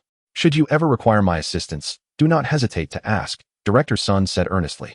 Li Song smiled faintly, not placing much weight on the director's overt expressions of loyalty. The fickleness of human nature was something he had already experienced in his past life. And in this lifetime, he would not be so naive as to accept everything at face value. Nevertheless, with these 2 acts of kindness, his relationship with Sun Chung had been solidified. He assumed that requests for small favors in the future would likely be met with compliance. After embracing his grandson and shedding tears for a while, the elder, under the persuasion of those around him, gradually regained his composure. He grasped his grandson's hand, repeatedly expressing his gratitude to Li Song and the police personnel. Subsequently, Li Song accompanied the elder and the child as they left the police station. At the entrance of the station, Li Song bid farewell to the elder before promptly returning to the state-run restaurant. Upon his departure, the table had been laden with an abundance of dishes, yet upon his return, it was astonishingly clean, so much so that not even a trace of broth remained. As if someone had meticulously wiped the plates with bread. It was evident that the elder brother-in-law and the others had indulged without leaving him a morsel. Noticing the astonished expression on Li Song's face, the elder brother-in-law and the others exchanged awkward glances. The second brother-in-law sheepishly nudged the elder brother-in-law's arm. The elder brother-in-law rose with a smile, saying, "Songzi, the food at the state-run restaurant is simply too delectable. We couldn't help ourselves." Burp. The second brother-in-law chimed in, perfectly timed with a loud belch. Li Song shook his head and said, "Brother, there is no need for you to feel embarrassed. I do not blame you for consuming all the food without leaving any for me. I am merely astonished by the sheer quantity you 3 have devoured." In truth, Li Song was intensely curious as to how the 3 of them managed to finish 6 plates of dishes, 16 steamed buns, and 2 bowls of soup without leaving a trace. While he was aware that some individuals possessed a hearty appetite, he could hardly fathom it reaching such an extreme. In the 1970s, the fare at state-run restaurants was quite substantial. A plate was indeed a plate, with no diminutive portions. Unlike many modern establishments that serve food on oversized plates with only a mere morsel in the center, he found that, according to his own appetite, a single plate of food, 1 bun, and a bowl of soup would suffice to satiate him. The 3 men scratched their heads awkwardly, explaining that the food here was simply too delectable, prompting them to indulge a bit more than usual. "In truth, we do not typically consume this much," they added. Casting a sidelong glance at his brother-in-law, Li Song let out a derisive chuckle. He could not fathom how his brother-in-law could utter such words. As if he had forgotten the incident just days prior when he had devoured 8 buns and 6 pancakes all by himself. Li Song then ordered another plate of food, requested a bun, and hastily finished his meal before departing from the state-run restaurant. After dinner, Everyone returned to the vehicle to rest. The modified tractor had limited cargo left inside, making it quite spacious, allowing 2 people to sleep comfortably. Lying in the truck bed cushioned with thick quilts evoked a sense of traveling in a camper. The only drawback was the absence of a restroom in the modified tractor. His brothers-in-law and Zhao Dong were accustomed to finding a secluded spot to relieve themselves, but Li Song found such practices unacceptable. He could not bear the thought of squatting in a thicket or by the roadside. In the 1970s, the concept of public toilets was virtually non-existent in the rural areas of China. When selling goods in the countryside, Li Song would have to use the facilities at villagers' homes. However, the toilets in villagers' homes were often no better than the roadside thickets, typically surrounded by cornstalks for minimal privacy. In the summer, the stench was unbearable, and the swarms of mosquitoes were plentiful. These unsavory conditions solidified Li Song's determination to construct an indoor restroom equipped with a flushing toilet. After finishing his meal, noticing that it was still early, Li Song headed to the supply and marketing cooperative to purchase 2 packs of cigarettes before visiting Dog Brother. Due to recent crackdowns by the local police, Dog Brother had been particularly subdued, fearing that the authorities might come to apprehend him at any moment. Fortunately, several days had passed since the police had dealt with the Bald Gang, and they had not taken further action. Otherwise, he would have had to pack up and leave in haste. That day, he summoned his subordinates. Noting that they had all been cooped up at home for far too long, those in their line of work could not afford to remain indoors without generating income, and many of his brothers were nearing the brink of hardship. One should not assume that life in the underworld was particularly glamorous. Many individuals joined the criminal ranks out of desperation.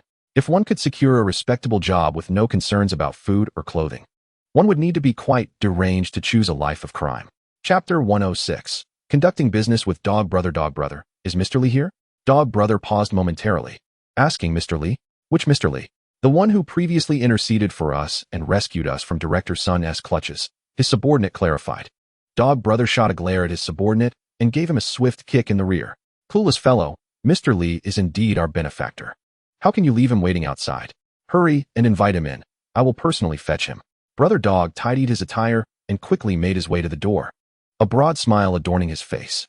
Mr. Li, your esteemed presence truly illuminates this humble place. Li Song offered a slight smile, bemused by the antics of a mere ruffian attempting to feign sophistication. Following Brother Dog into the room, he hurriedly poured tea for Li Song, inquiring, Mr. Li, what brings you here today? I hope you have some instructions for us. Brother Dog, Li Song replied, the recent enforcement at the police station has become rather stringent. I imagine life has not been easy for you and your men lately. Brother Dog sighed and shook his head, saying, Mr. Li, you needn't remind me. The past few weeks have been fraught with anxiety for the brothers. We must hide at the slightest hint of police activity, fearing we might be caught. Li Song took a gentle sip of his tea and remarked, Brother Dog, the reason for my visit today is to discuss a potential collaboration. Surely, you have realized that the path your brothers are on is not a sustainable one. Brother Dog furrowed his brow, understanding that Mr. Li was suggesting a change in their way of life. However, aside from brawling and collecting protection fees, he and his brothers possessed no other skills. Yet, as Mr. Li pointed out, living this way was indeed not a long-term solution. The recent arrests of the bald-headed crew could easily befall them next. He was weary of this constant state of apprehension. Mr. Li's unexpected arrival and proposal for collaboration might represent a fortuitous opportunity. What do you mean by collaboration, Mr. Li? Li Song set down his teacup and replied earnestly, Brother Dog, I envision a partnership in legitimate business. Brother Dog, puzzled, asked, what kind of legitimate business? Li Song explained, the red brick trade. As you are aware, I have been active in the Sangta commune recently, and I discovered that there is not a single red brick kiln in the entire commune, while our village boasts 3, whether in rural areas or cities. The demand for red bricks is substantial whenever construction is involved.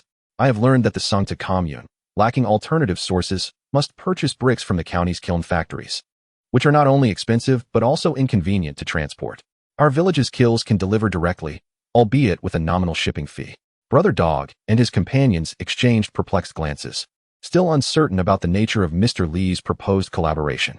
Noticing their confusion, Li Song smiled gently and continued, in truth, our partnership is quite simple. You possess extensive connections in the Sangta commune.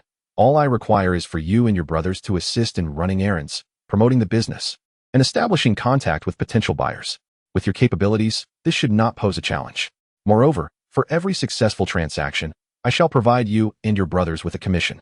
This way, you can earn a living without the constant fear of reprisal. which is far more advantageous than relying on protection fees. Wouldn't you agree? Brother Dog fell into deep contemplation. After a considerable pause, he finally responded, Mr. Li, you present a compelling argument. However, this matter pertains to the future of my brothers, and I cannot make a decision without consulting them first.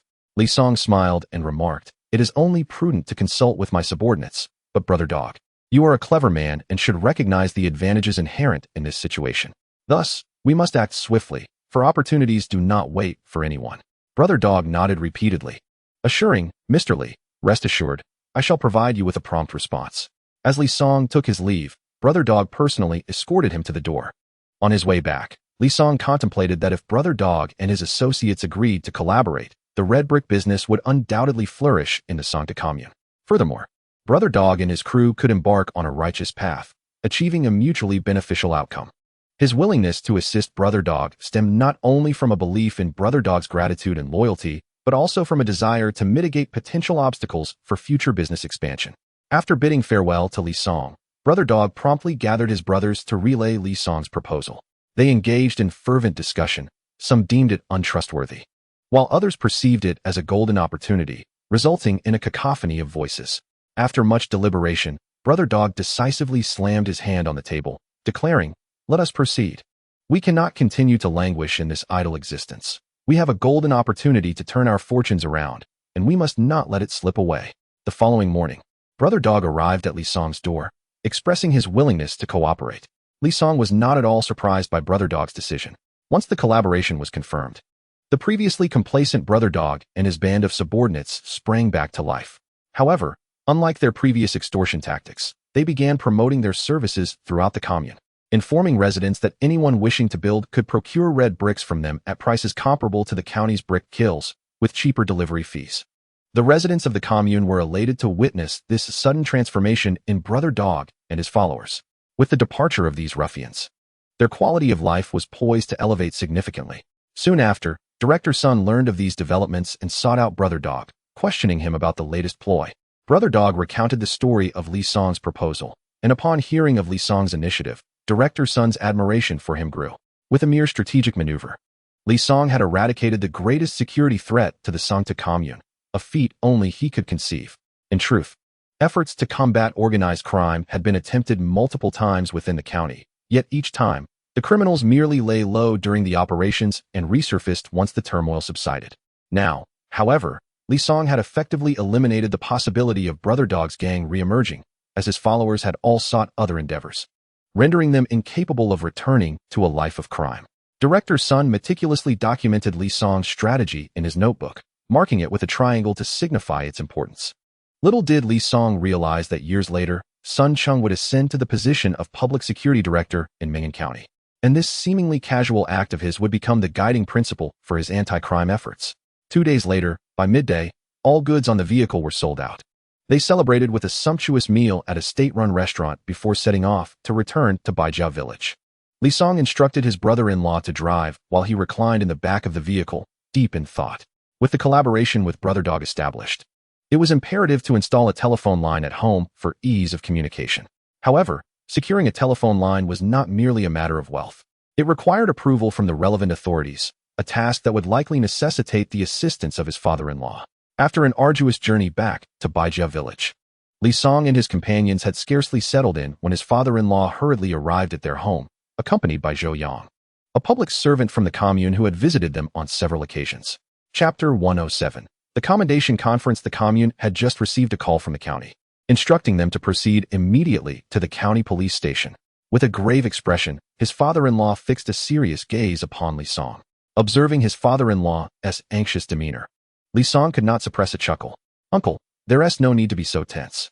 The county has summoned me to the police station not for any nefarious reason, but to commend me, Li Song said with a cheerful grin. It seemed that the director had indeed mentioned something about a commendation conference. Zhou Yang interjected suddenly. The village chief, Bai Jun, shot Zhou Yang an exasperated glare. Why didn't you mention something so crucial earlier? You've had me worrying all this way. Songzi, what exactly does the county intend to commend you for? His father-in-law, somewhat perplexed, questioned, as he could not fathom what significant achievement his son-in-law could have accomplished since returning from trading at the Sangta commune. realizing that he needed to clarify the situation to ease his father-in-law's concerns, knowing that if he remained anxious, his wife and mother-in-law would also share in that worry. Li Song animatedly recounted how he had uncovered the suspicious activities of a group involved in child trafficking, how he had tracked them down, and ultimately rescued 6 abducted children. Both his father-in-law and Zhou Yang listened in astonishment, utterly unprepared for the revelation that Li Song, driven by mere curiosity, had managed to apprehend a child trafficking ring. It was no wonder the county wished to honor him. "Uncle, there has been an uptick in child trafficking activities in our area lately. I urge you to gather the villagers for a meeting to raise awareness and ensure everyone remains vigilant, especially regarding strangers entering the village," Li Song said, his playful demeanor now replaced by earnestness. His father-in-law, after absorbing Li Song's words, placed a firm hand on his shoulder. "You truly are my son-in-law, accomplishing such a significant feat without fanfare. However, your warning is indeed valid. We must take the issue of child trafficking seriously. I will convene a meeting to emphasize the importance of this matter." Seeing his father-in-law take the issue to heart, Li Song felt a sense of relief. After exchanging a few words with his wife, he set off for the county police station. As he traveled, his spirits soared, contemplating how he would flaunt his commendation upon returning home.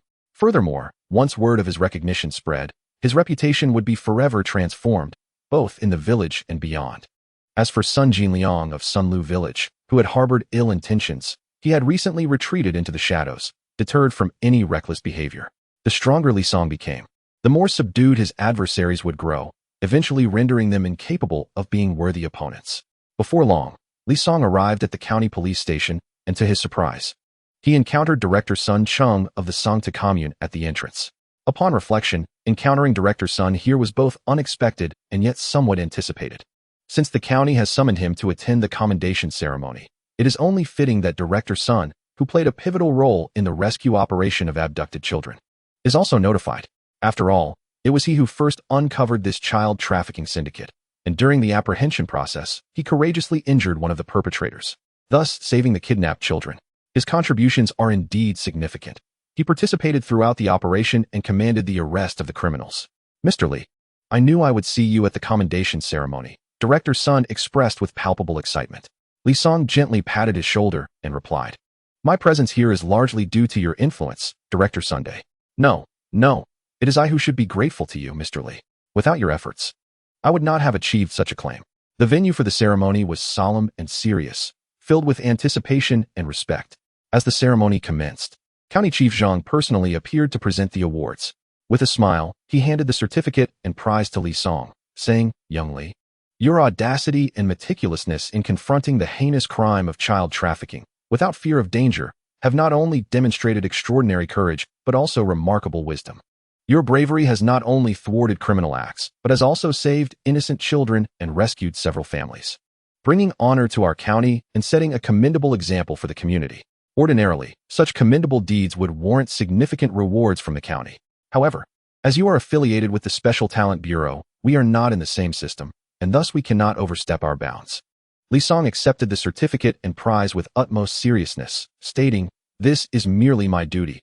I do not seek any reward." Zhang County Chief was thoroughly pleased with Li Song's response. Indeed, as a level 3 special talent from the Special Talent Bureau, his awareness is commendably high. During a previous meeting in the city, several factory directors spoke highly of you. You are a pride of Ming'an County. Should you encounter any difficulties in the future, feel free to seek my assistance. As long as it does not violate principles, I will certainly support you wholeheartedly." Zhang County Chief did not lower his voice intentionally, and many attendees overheard this exchange, causing their perception of Li Song to shift significantly. Initially viewed merely as a young man who fortuitously achieved some merit, they now recognized his exceptional stature, even with connections in the city. Upon hearing the county chief invite Li Song to reach out for help, Director Sun felt an envious pang. If the county chief held him in such regard, Sun believed he would surely ascend the ranks in Ming'an County. After Li Song stepped down, Zhang County Chief awarded Director Sun with a commendation as well. Comrade Sun Chung demonstrated commendable command and proper coordination during the crackdown on child trafficking. He bravely led the charge in apprehending the criminals, undeterred by danger, ultimately capturing over 10 members of the trafficking gang and rescuing 6 abducted children. After discussions with the leadership of the public security system, we have appointed Comrade Sun Chung as the deputy captain of the county criminal police team. We hope that in his new role, He will continue to contribute to maintaining social order and safeguarding the life and property of the citizens. Director Sun saluted, saying, "Thank you, County Chief Zhang. And thank you to the leaders of the County Bureau for your recognition. I will certainly fulfill my responsibilities and protect the public safety of Mingan County, living up to the trust placed in me by my superiors." After the award ceremony concluded, County Mayor Zhang delivered a speech emphasizing the importance of combating crime and maintaining social stability, encouraging everyone to take inspiration from Li Song and Sun Chung. The audience responded with resounding applause, which continued unabated. Following the commendation meeting, Li Song and Director Sun, or rather, Vice Captain Sun, exited the venue. Vice Captain Sun turned to Li Song and said, "Mr. Li, my progress today is largely due to your guidance. Please feel free to call on me whenever necessary." Li Song reassured him, "Do not worry. Even if you do not speak, I will seek your assistance when needed. Just don't find my presence bothersome." "Rest assured, Mr. Li. I am not one to forget a favor," Sun replied. Chapter 108. The Kindness of Director Sun. I trust Vice Captain Sun. Li Song smiled faintly, and as he was about to leave, he recalled a concern. After Director Sun's departure, if another individual were appointed as the head of the Songtu Commune Police Station, it might hinder the operations he had initiated there. Thus, he cautioned, "Vice Captain Sun, this title feels rather formal. You are 2 years my senior. I would prefer to call you Brother Sun, as it feels more amiable." Sun Chung readily accepted this change in address, even finding it quite agreeable. Not only was Li Song a level 3 special talent from the Special Talent Bureau, but he also held connections at both the county and city levels. Cultivating a good rapport with him would undoubtedly yield numerous benefits. "Brother Sun, the Songtu Commune Police Station is your foundation. It must be well managed in your absence," Li Song advised. Sun Chung nodded solemnly and replied, "Rest assured, Brother Li, I am fully aware. I will ensure that all subsequent matters are handled appropriately so that there are no disruptions in operations. I have recently promoted Xiao Zhang to Deputy Director. Should you require anything, you may reach out to him." Li Song patted Sun Chung on the shoulder and said, "Brother Sun, in the near future, I plan to organize a gathering for you and Director Sun to share a meal. If you can earn his recognition, it will significantly aid your future endeavors in the Criminal Investigation Division." Sun Cheng's eyes lit up at the prospect. Establishing a good relationship with Director Sun would be akin to securing a powerful ally within the police force. "Brother Li, I eagerly await your good news." The two exchanged a few more words before parting ways. Just as Li Song was about to leave the Public Security Bureau, Director Sun Ning approached him. "Expert Li, your name is well known. It is a pleasure to finally meet you in person."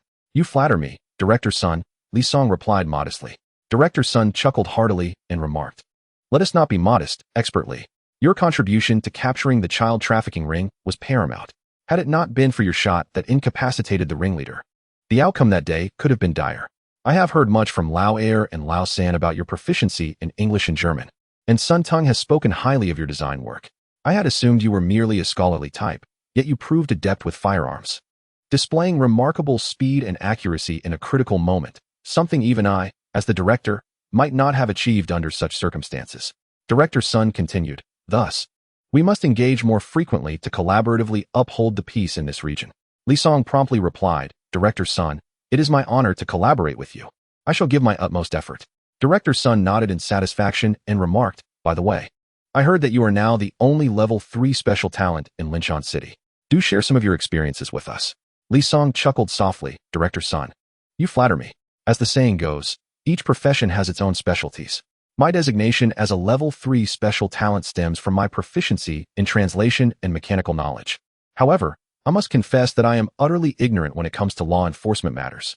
Thus, I would rather not mislead anyone." Director Sun patted Li Song on the shoulder, laughing, "I never expected you to have such a sense of humor.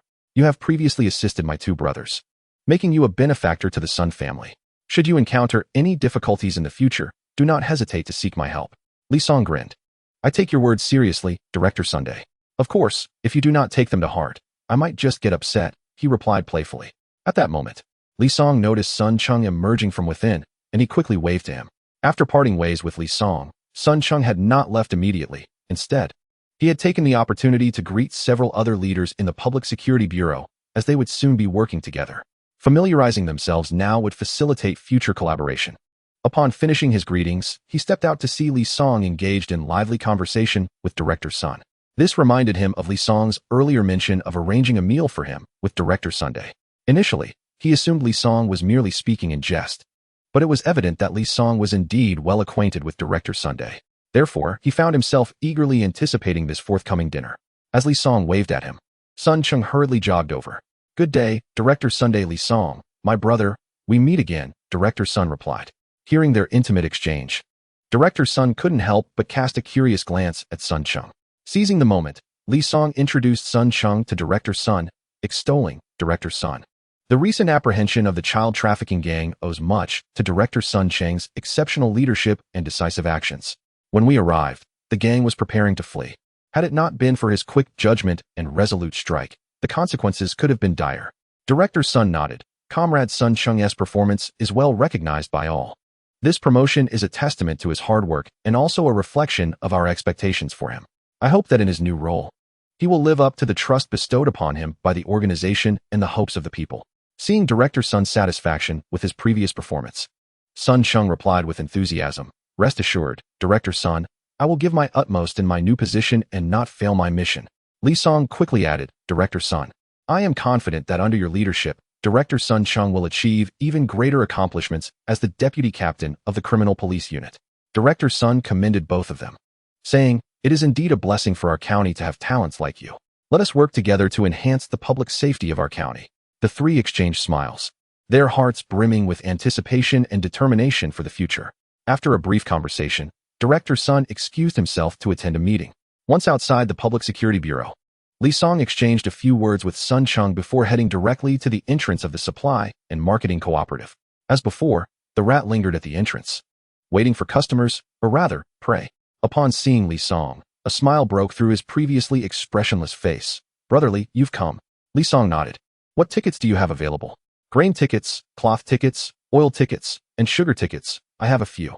Recently, I even managed to acquire a rare semiconductor ticket." Li Song's eyes brightened. He understood that the semiconductor referred to by the mouse was, in fact, a radio. When radios first emerged, they utilized vacuum tubes. But with the advent of semiconductor transistors, the very first product made from semiconductors was the radio. Thus, semiconductors became synonymous with radios in that era.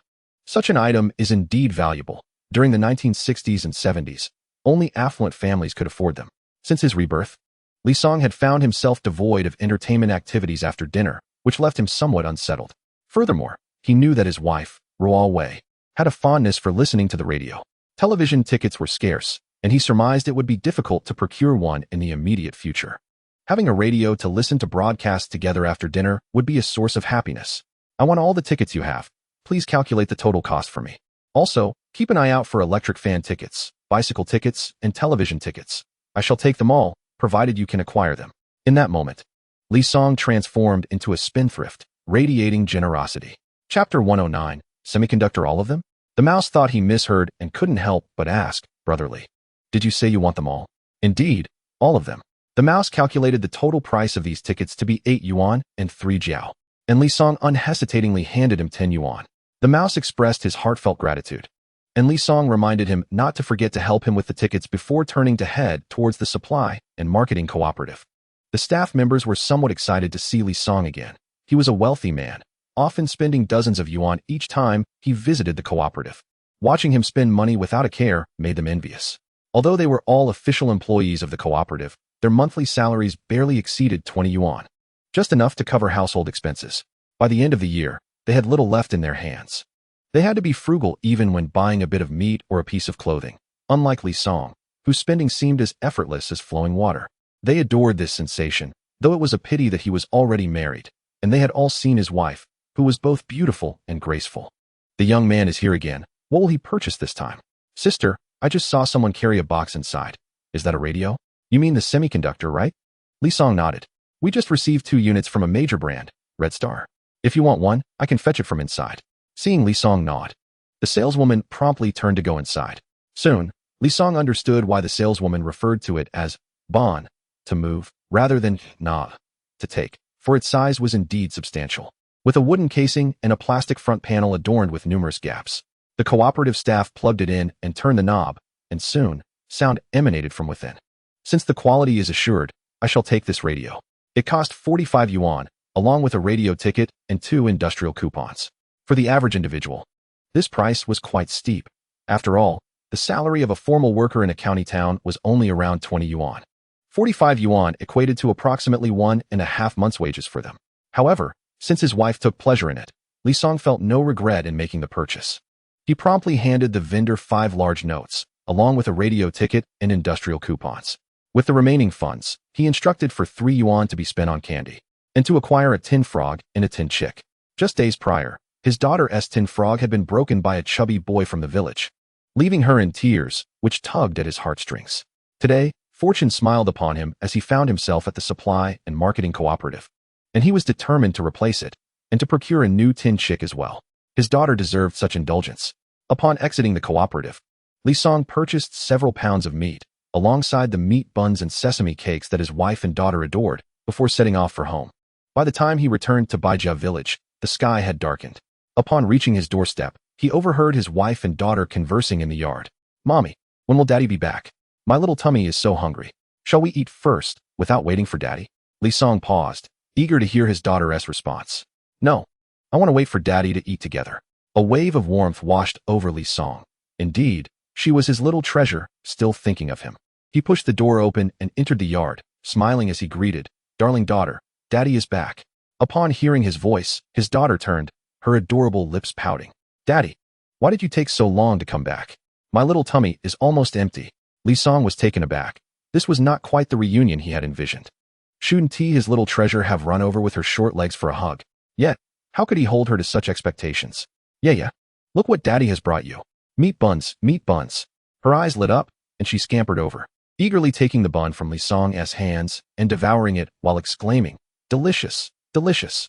Seeing that even a mere meat bun had captured her attention more than he had, Li Song felt a chill in his heart, observing her husband's gloomy demeanor. His wife, Bai Ruowei, could not help but chuckle. "How old are you to be sulking over a child?" "I'm not sulking, I merely feel a sense of failure. In Ye's eyes, I am less significant than a meat bun." His wife gently tapped his forehead with her finger, playfully admonishing, "And you claim not to be upset? Children understand nothing. To them, food and play are of utmost importance." After reflecting on his wife's words, Li Song found that his discomfort dissipated. "Ruowei, come and have a bun." Knowing that his wife also cherished meat buns, he hastily offered them to her. Alongside the buns, there were sesame cakes, which were particularly delightful when paired with vegetables. "Songzi, I heard from your father that you attended a commendation ceremony at the Public Security Bureau this time. Did you receive a certificate?" "Of course. Not only a certificate, but also an award." Li Song, momentarily forgetting his meal, retrieved a rolled-up paper from the front basket of his bicycle. Ruowei carefully unfurled it, revealing a grand certificate adorned with the dual seals of the Meng and County Government and the Meng and County Public Security Bureau. Indeed, it is a certificate of commendation. When I was in high school in the county, I once saw a certificate at a classmate's home, honoring him for his bravery. That certificate was not nearly as grand as this one, and it bore only the seal of the commune, whereas yours boasts 2 seals, making it far more impressive. Of course, one must consider who I am. Li Song wore a proud expression, and suddenly a thought flickered in his mind. "My dear, do you think I am exceptional?" He glanced at his wife, who looked at him with eager eyes, much like a child awaiting praise. Bai Ruowei quickly nodded. "My husband is the best. Since I have performed so admirably, should you not reward me?" he inquired. "It seems appropriate." Bai Ruowei, unaware that she was being led into a trap by her husband, asked, "What kind of reward do you desire?" Li Song swiftly leaned in and whispered something in her ear, instantly causing her cheeks to flush a rosy hue. No, that is far too embarrassing," she exclaimed, refusing him. Li Song feigned disappointment and quietly retreated to wash his hands and eat a bun. The atmosphere in the house grew somewhat tense. Even their young daughter seemed to sense the shift, her gaze flitting between her parents. Though her youth left her unaware of the underlying tension, simply feeling that her father appeared suddenly displeased. Throughout the meal, Bai Ruowei stole glances at Li Song, and finally, as dinner neared its conclusion, she sighed. "Fine, I agree to your request." Upon hearing his wife relent, Li Song's heart soared with joy. "Oh yes, tonight I shall unlock new experiences." Chapter 110. Bringing glory to the village. Just after the family finished their meal, his father-in-law arrived with several members of the village committee. Upon seeing the large certificate displayed on the table, the committee members immediately gathered around, showering him with compliments. "Li Jiqing, you have truly brought honor to our Bai family village," one exclaimed. "Indeed, look how impressive this certificate is. The Bull village produced a brave soul." and their village head boasts about it every time he sees me. I wonder if he will have the audacity to continue doing so." Li Song smiled modestly and replied, "I merely assisted in apprehending a group involved in child trafficking by chance. The real credit goes to the police." The village head patted Li Song on the shoulder, saying, "Li Song, one must not speak so humbly. If it were not for your intelligence and bravery, this would not have gone so smoothly. You have set a fine example for our village." At that moment, his father-in-law chimed in with a smile. "Li Song, we must be genuine in our actions, but we should not be overly modest. Your contribution to capturing this child trafficking ring is undeniable." Hearing his father-in-law speak in such terms, Li Song decided to abandon his modesty. "You honor me, dear uncles. I simply did what was right. I believe anyone in my situation would have made the same choice." Well said. The crowd nodded in agreement. At this juncture, one of the village committee members remarked, "Li Jiqing, after discussion, we are planning to hold a commendation ceremony to properly publicize your deeds, encouraging everyone to learn from your example." Li Song hastily waved his hands, saying, "Esteemed uncles, there is truly no need for such fuss. The few tasks I have undertaken are insignificant and not worthy of emulation." However, the village committee had made up their minds. It was a rare occasion for someone from the village to receive recognition from the county, and naturally, they wished to publicize it.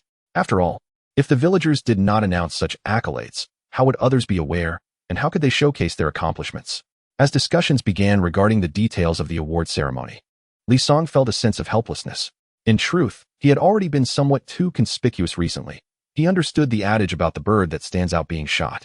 Thus, he had intended to maintain a low profile for a while. Yet with the village's enthusiastic promotion, his desire for discretion had become unattainable. The village committee proposed several ideas, and after obtaining Li Song's consent, they departed, satisfied. His father-in-law, however, remained behind. He pulled Li Song aside and spoke earnestly. "Songzi, I understand your wish to stay low-key. But now that you have established a brick kiln and the feed research base is rapidly progressing, not only our village but even those nearby are observing you. It is impossible for you to remain inconspicuous. What you need to focus on now is to act meticulously and avoid leaving any room for criticism." Li Song nodded. Indeed, wisdom comes with age. His father-in-law had foreseen the challenges he was concerned about and had already formulated a strategy to address them. After his father-in-law departed, Li Song mysteriously retrieved a square box from the back of his bicycle. "Songzi, why did you buy a box? Is it for storing money?" "But this box is too small. It wouldn't hold any money from our home." "This is not merely a box. It is a remarkable item." Li Song placed the box on the table in the living room, plugged it in, and gently turned the knob. Immediately, a woman's voice emanated from within. "Songzi, you bought a radio," Bai Ruowei exclaimed, her face filled with disbelief. "Do you like it?" Li Song asked, his gaze filled with anticipation. Bai Ruowei's eyes sparkled with delight as she replied, "I love it. It is indeed a rare treasure. During my high school days, a classmate had one, and it made the rest of us envious. I have long wished to own one, but they cost a fortune, over several tens of dollars, which I could never justify spending." Li Song chuckled. "I knew you would adore it. However, now that our finances are stable, you can purchase anything you desire without hesitation." "Songzi, you are so good to me." Bai Ruowei leaned against him, listening to the sounds emanating from the radio, her face radiant with happiness. At that moment, their daughter rushed over. Her curiosity piqued as she stared at the radio and asked, "Daddy, Mommy, why is there someone talking inside?" Li Song gently patted his daughter's head and patiently explained, "This is a radio. It receives signals through radio waves, which are then transformed into sound by a complex circuit system. Daddy, where is the sister talking inside the box? Why can't I see her?" Realizing his explanation had gone over his daughter's head, Li Song acknowledged the difficulty of conveying such concepts to a child. He pondered how to provide a more relatable explanation. His eyes wandered until they landed on the village's loudspeaker, and suddenly, he had an idea. "I've got it. In the box, there is no elder sister. So you cannot see her. How could anyone speak from an empty box?" Li Song pointed to the loudspeaker in the village and explained that there is also a speaker inside the box, from which the sound emanates. It is uncertain whether the little girl comprehended this, but she soon lost interest in the radio. Once Li Song revealed the tin frog and the tin chicken, the little girl's attention shifted entirely to these two items, disregarding everything else. "Daddy, this little chicken is so adorable," she exclaimed. "Isn't the frog charming? You used to adore the tin frog. I like the chicken now. The tin frog is ugly. Shall we gift the tin frog to Xiaopeng?" "No. The chicken is mine, and the frog is mine too. But remember what Daddy taught you. Good things are meant to be shared with friends." After much hesitation, the daughter reluctantly replied, I can let him play with the tin frog and the chicken for just a little while. Seeing her endearing demeanor, Li Song and his wife exchanged amused glances and burst into laughter. Their family relished this warmth, with their daughter playing in the yard while they nestled together listening to the radio. A few days later, several villagers visited Li Song's home. It turned out that during her playtime with the village children, the little girl inadvertently revealed that her family had acquired a radio, prompting a group visit to witness this novelty. Li Song warmly welcomed everyone and moved the radio outside so all could hear its enchanting sounds. Moreover, given that just days prior, a commendation ceremony had taken place in the village, recognizing Li Song for his significant role in apprehending a child trafficking ring. His recent purchase of a radio made him quite the celebrated figure in Bai Ruowei village. However, such acclaim also attracted envy. In a corner, Wang Er, a villager, watched the lively scene and schemed quietly. Chapter 111. Rumors. Before long, whispers began circulating about Li Song. Some claimed that the brick kiln belonged to the village. Yet the bricks produced were being used by Li Song for his own home, accusing him of taking advantage of the village. They even proposed a vote to reclaim the brick kiln for the community. Upon hearing this rumor, Li Song's father-in-law was infuriated, his beard bristling with indignation. The kiln had been entirely financed and maintained by his son-in-law, Li Song, who even hired the brickmaking craftsman. To hear such baseless rumors was utterly infuriating. Li Song, however, took the gossip in stride, recognizing it as mere envy of his improved circumstances. One day, his father-in-law hurried to Li Song's home to seek his counsel. "Uncle, wise men put an end to rumors.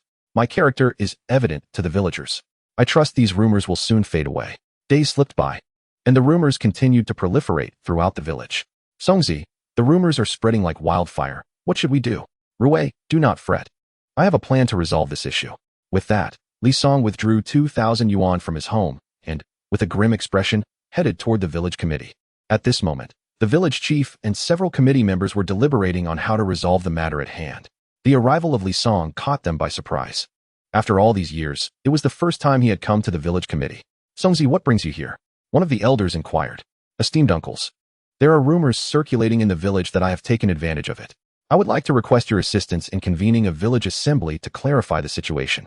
It would be best to hold it immediately, as I have brought the funds for purchasing bricks," Li Song replied.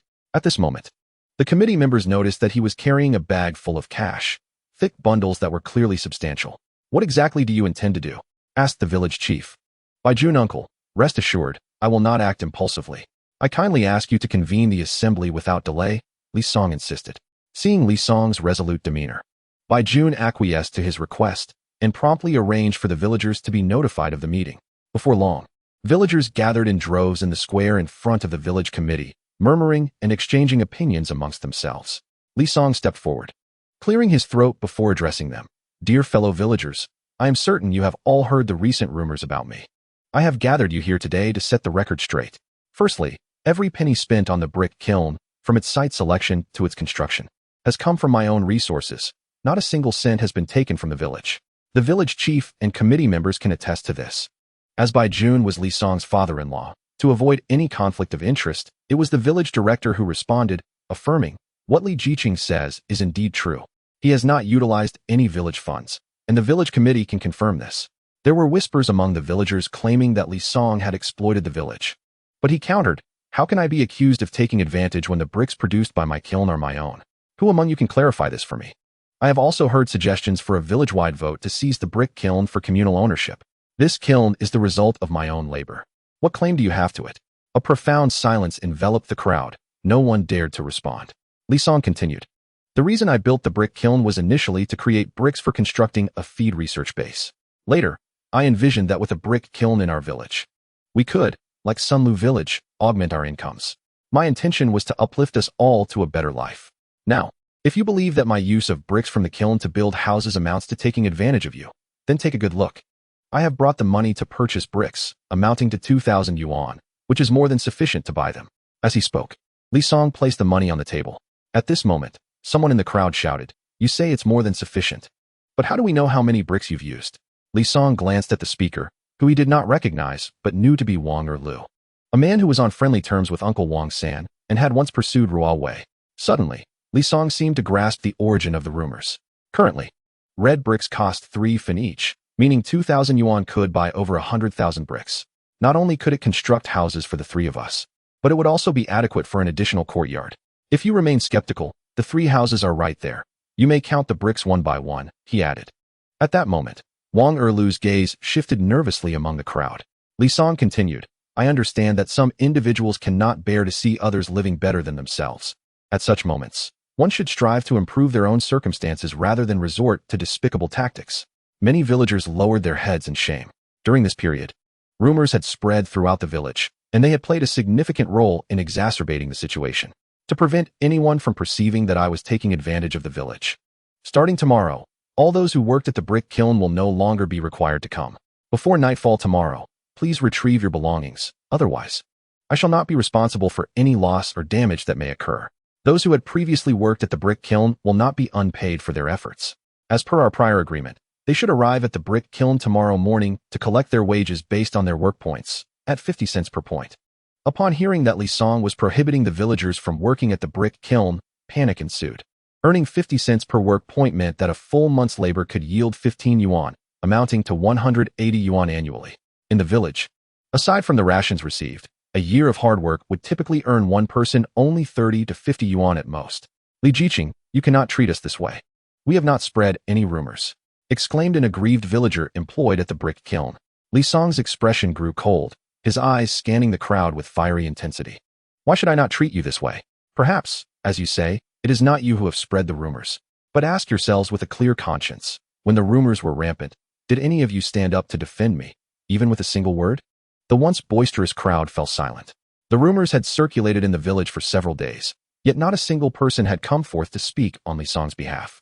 In their subconscious, they harbored the same envy as those who propagated the rumors. They were discontented with Li Song's improved fortune. 2,000 years ago, Mencius remarked that it is not scarcity that is concerning, but inequality. Previously, when everyone in the village lived under similar circumstances, no one voiced any complaints. Now that Li Song's family was thriving, surpassing the rest of the villagers, some could not tolerate it. This led to Aunt Wang and Uncle San's reports. And now more rumors were spreading. Li Song chose not to say more and turned to leave. After his departure, the village chief stood up. Li Song is my son-in-law, and I should refrain from speaking out of impartiality, but as the village chief of Baijiao village, there are certain truths I must address. Li Song has been part of our community for quite some time. We all know the kind of person he is. Although he may not be physically strong or particularly adept at farming, he is intelligent and speaks foreign languages. Just a few days ago, at the county's commendation meeting, both County Chief Zhang and Director Sun from the Public Security Bureau praised him highly. Moreover, with his current position at the Special Talent Bureau, his monthly salary is sufficient for his family to live comfortably. He aims to construct the brick kiln and establish a feed research base for the benefit of all villagers, aspiring for a better life for everyone. Yet, how have you all responded? It is truly disheartening. After this village assembly, the rumors finally began to subside. The next morning, Li Song arrived at the brick kiln to urge the villagers who came to work to take their belongings and distributed their wages at 50 cents for the day. Upon learning of the matter, the village chief, Bai Jun, hurriedly made his way to Li Song's residence. Songzi, you truly have ceased operations at the brick kiln. Of course. I announced it before the entire village yesterday, Li Song replied. Bai Jun was momentarily taken aback, for even he had assumed that Li Song's words were merely the result of frustration. After all, the brick kiln had been established at considerable expense. Halting its operations would render previous investments futile. What do you plan to do after shutting down the kiln? How will you proceed with the feed research and development base? Uncle, you may be misunderstanding, Li Song clarified. While I have indeed closed the brick kiln today, it does not mean that it will never fire bricks again. I simply will not require the villagers of Bai Family Village to work there anymore. The village chief was somewhat bewildered, failing to grasp the true meaning behind his son-in-law's words. What do you mean by not using the villagers of Bai Family Village to produce bricks anymore? Songzi, what are your intentions? Please enlighten me. Uncle, you are Ruowei's father, my father-in-law. I shall not conceal my plans from you. I intend to temporarily shut down the kiln for reorganization. In a couple of days, I will approach Director Zhao at the commune to facilitate connections with the villagers from the neighboring Zhonglu or Shao Wang Zhuang to come and work. In short, the brick kiln will not cease operations, so please rest assured, it will not impact Ruowei and Ye's lives. Bai Jun was utterly astonished by Li Song's intentions. Initially, he believed his son-in-law was merely expressing discontent, but he never expected such a decisive move, essentially excluding the villagers of Bai Family Village. In fact, upon hearing the rumors, he had been quite upset. Since the inception of the brick kiln's construction, Li Song had not treated the villagers poorly. Those who assisted at the kiln were provided with 2 meals a day, each including meat and abundant white bread buns. Many villagers did not enjoy such fare even during the New Year celebrations. After the kiln was completed, he invited villagers to work there again. Although he kept track of their contributions, this was due to the national prohibition on private enterprises, leaving Li Song unable to pay them wages directly. Thus, he recorded their contributions instead. However, the contributions at the brick kiln differed from those of collective labor in the village. This contribution system was monetary, not material, with each contribution valued at 50 cents, a fact well understood by the participating villagers. Songzi, do you not think this decision is rather impulsive? We are all from the same village, after all, and we see each other daily. Bai Jun attempted to persuade Li Song to reconsider. Li Song shook his head and replied, Uncle, I am not acting impulsively. This is a decision I have made after careful consideration. There are those in the village who cannot tolerate my better circumstances, which I can understand and accept. After all, I, Li Song, am not currency that everyone must adore. However, the speed at which the rumors spread, from their inception to becoming common knowledge, occurred within merely a day or two. Surely you can surmise the reason behind such rapid dissemination. Bai Jun sighed, your actions may provoke further discontent among others. Are you not concerned they will cause you more trouble? Li Song smiled. I walk a righteous path, and I fear no trouble. Besides, should anyone truly seek to trouble me, others will surely rise to address them. Bai Jun exhaled softly and stood to leave. He refrained from further urging his son-in-law, fully aware of the grievances that lay within Li Song's heart, acknowledging that the villagers had indeed gone too far this time. After the village chief, Bai Jun departed.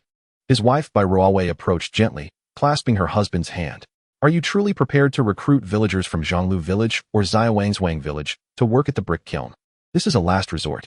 Bai Ruowei discerned the underlying sentiment in her husband's words. He was still inclined to offer the villagers of Bai family village another chance, contingent upon their actions. Previously, the village had been rife with rumors, leaving her exceedingly indignant. She could not fathom how, in a community where everyone was familiar, cordial greetings were exchanged, such venomous gossip could emerge.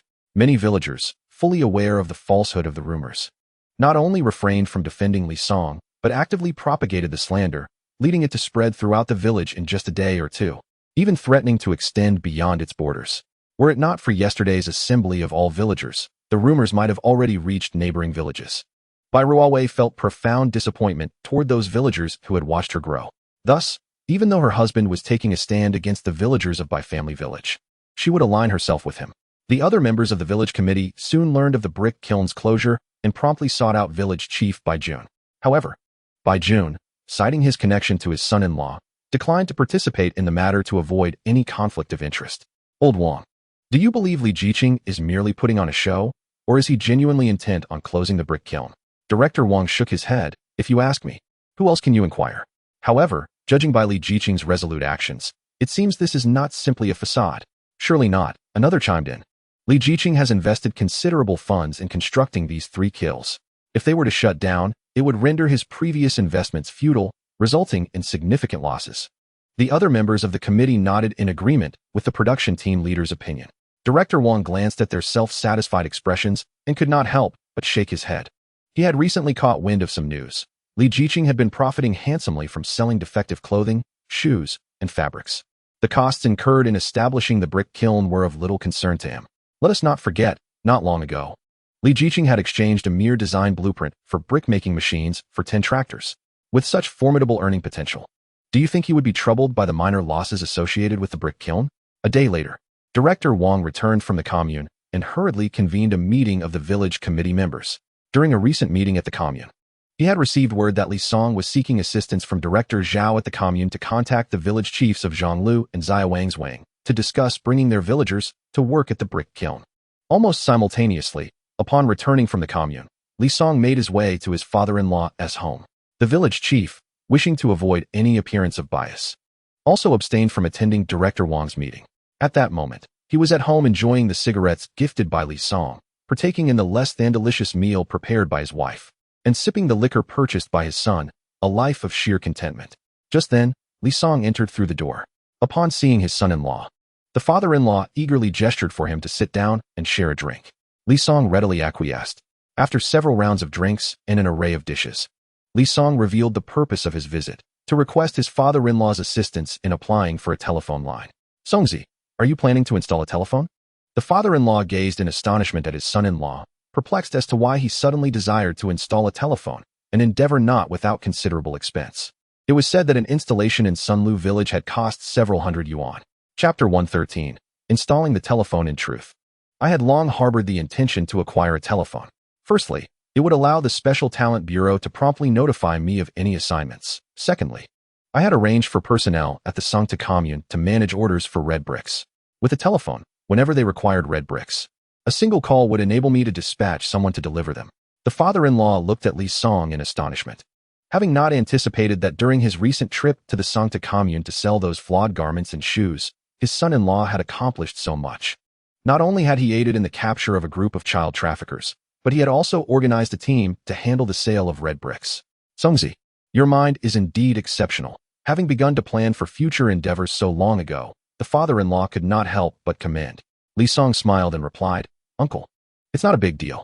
My original intention was to increase production at the brick kiln, so that during festivals, we could distribute gifts to the villagers. This way, in addition to their fixed monthly labor points, the villagers would have an extra source of income." Upon hearing Li Song's consideration for the villagers, the father-in-law felt even more that the villagers were truly deserving. "I will certainly find a way to assist you with the telephone approval." After promising Li Song, village chief Bai Jun lost his appetite for drinking. He hastily finished lunch and headed to the commune.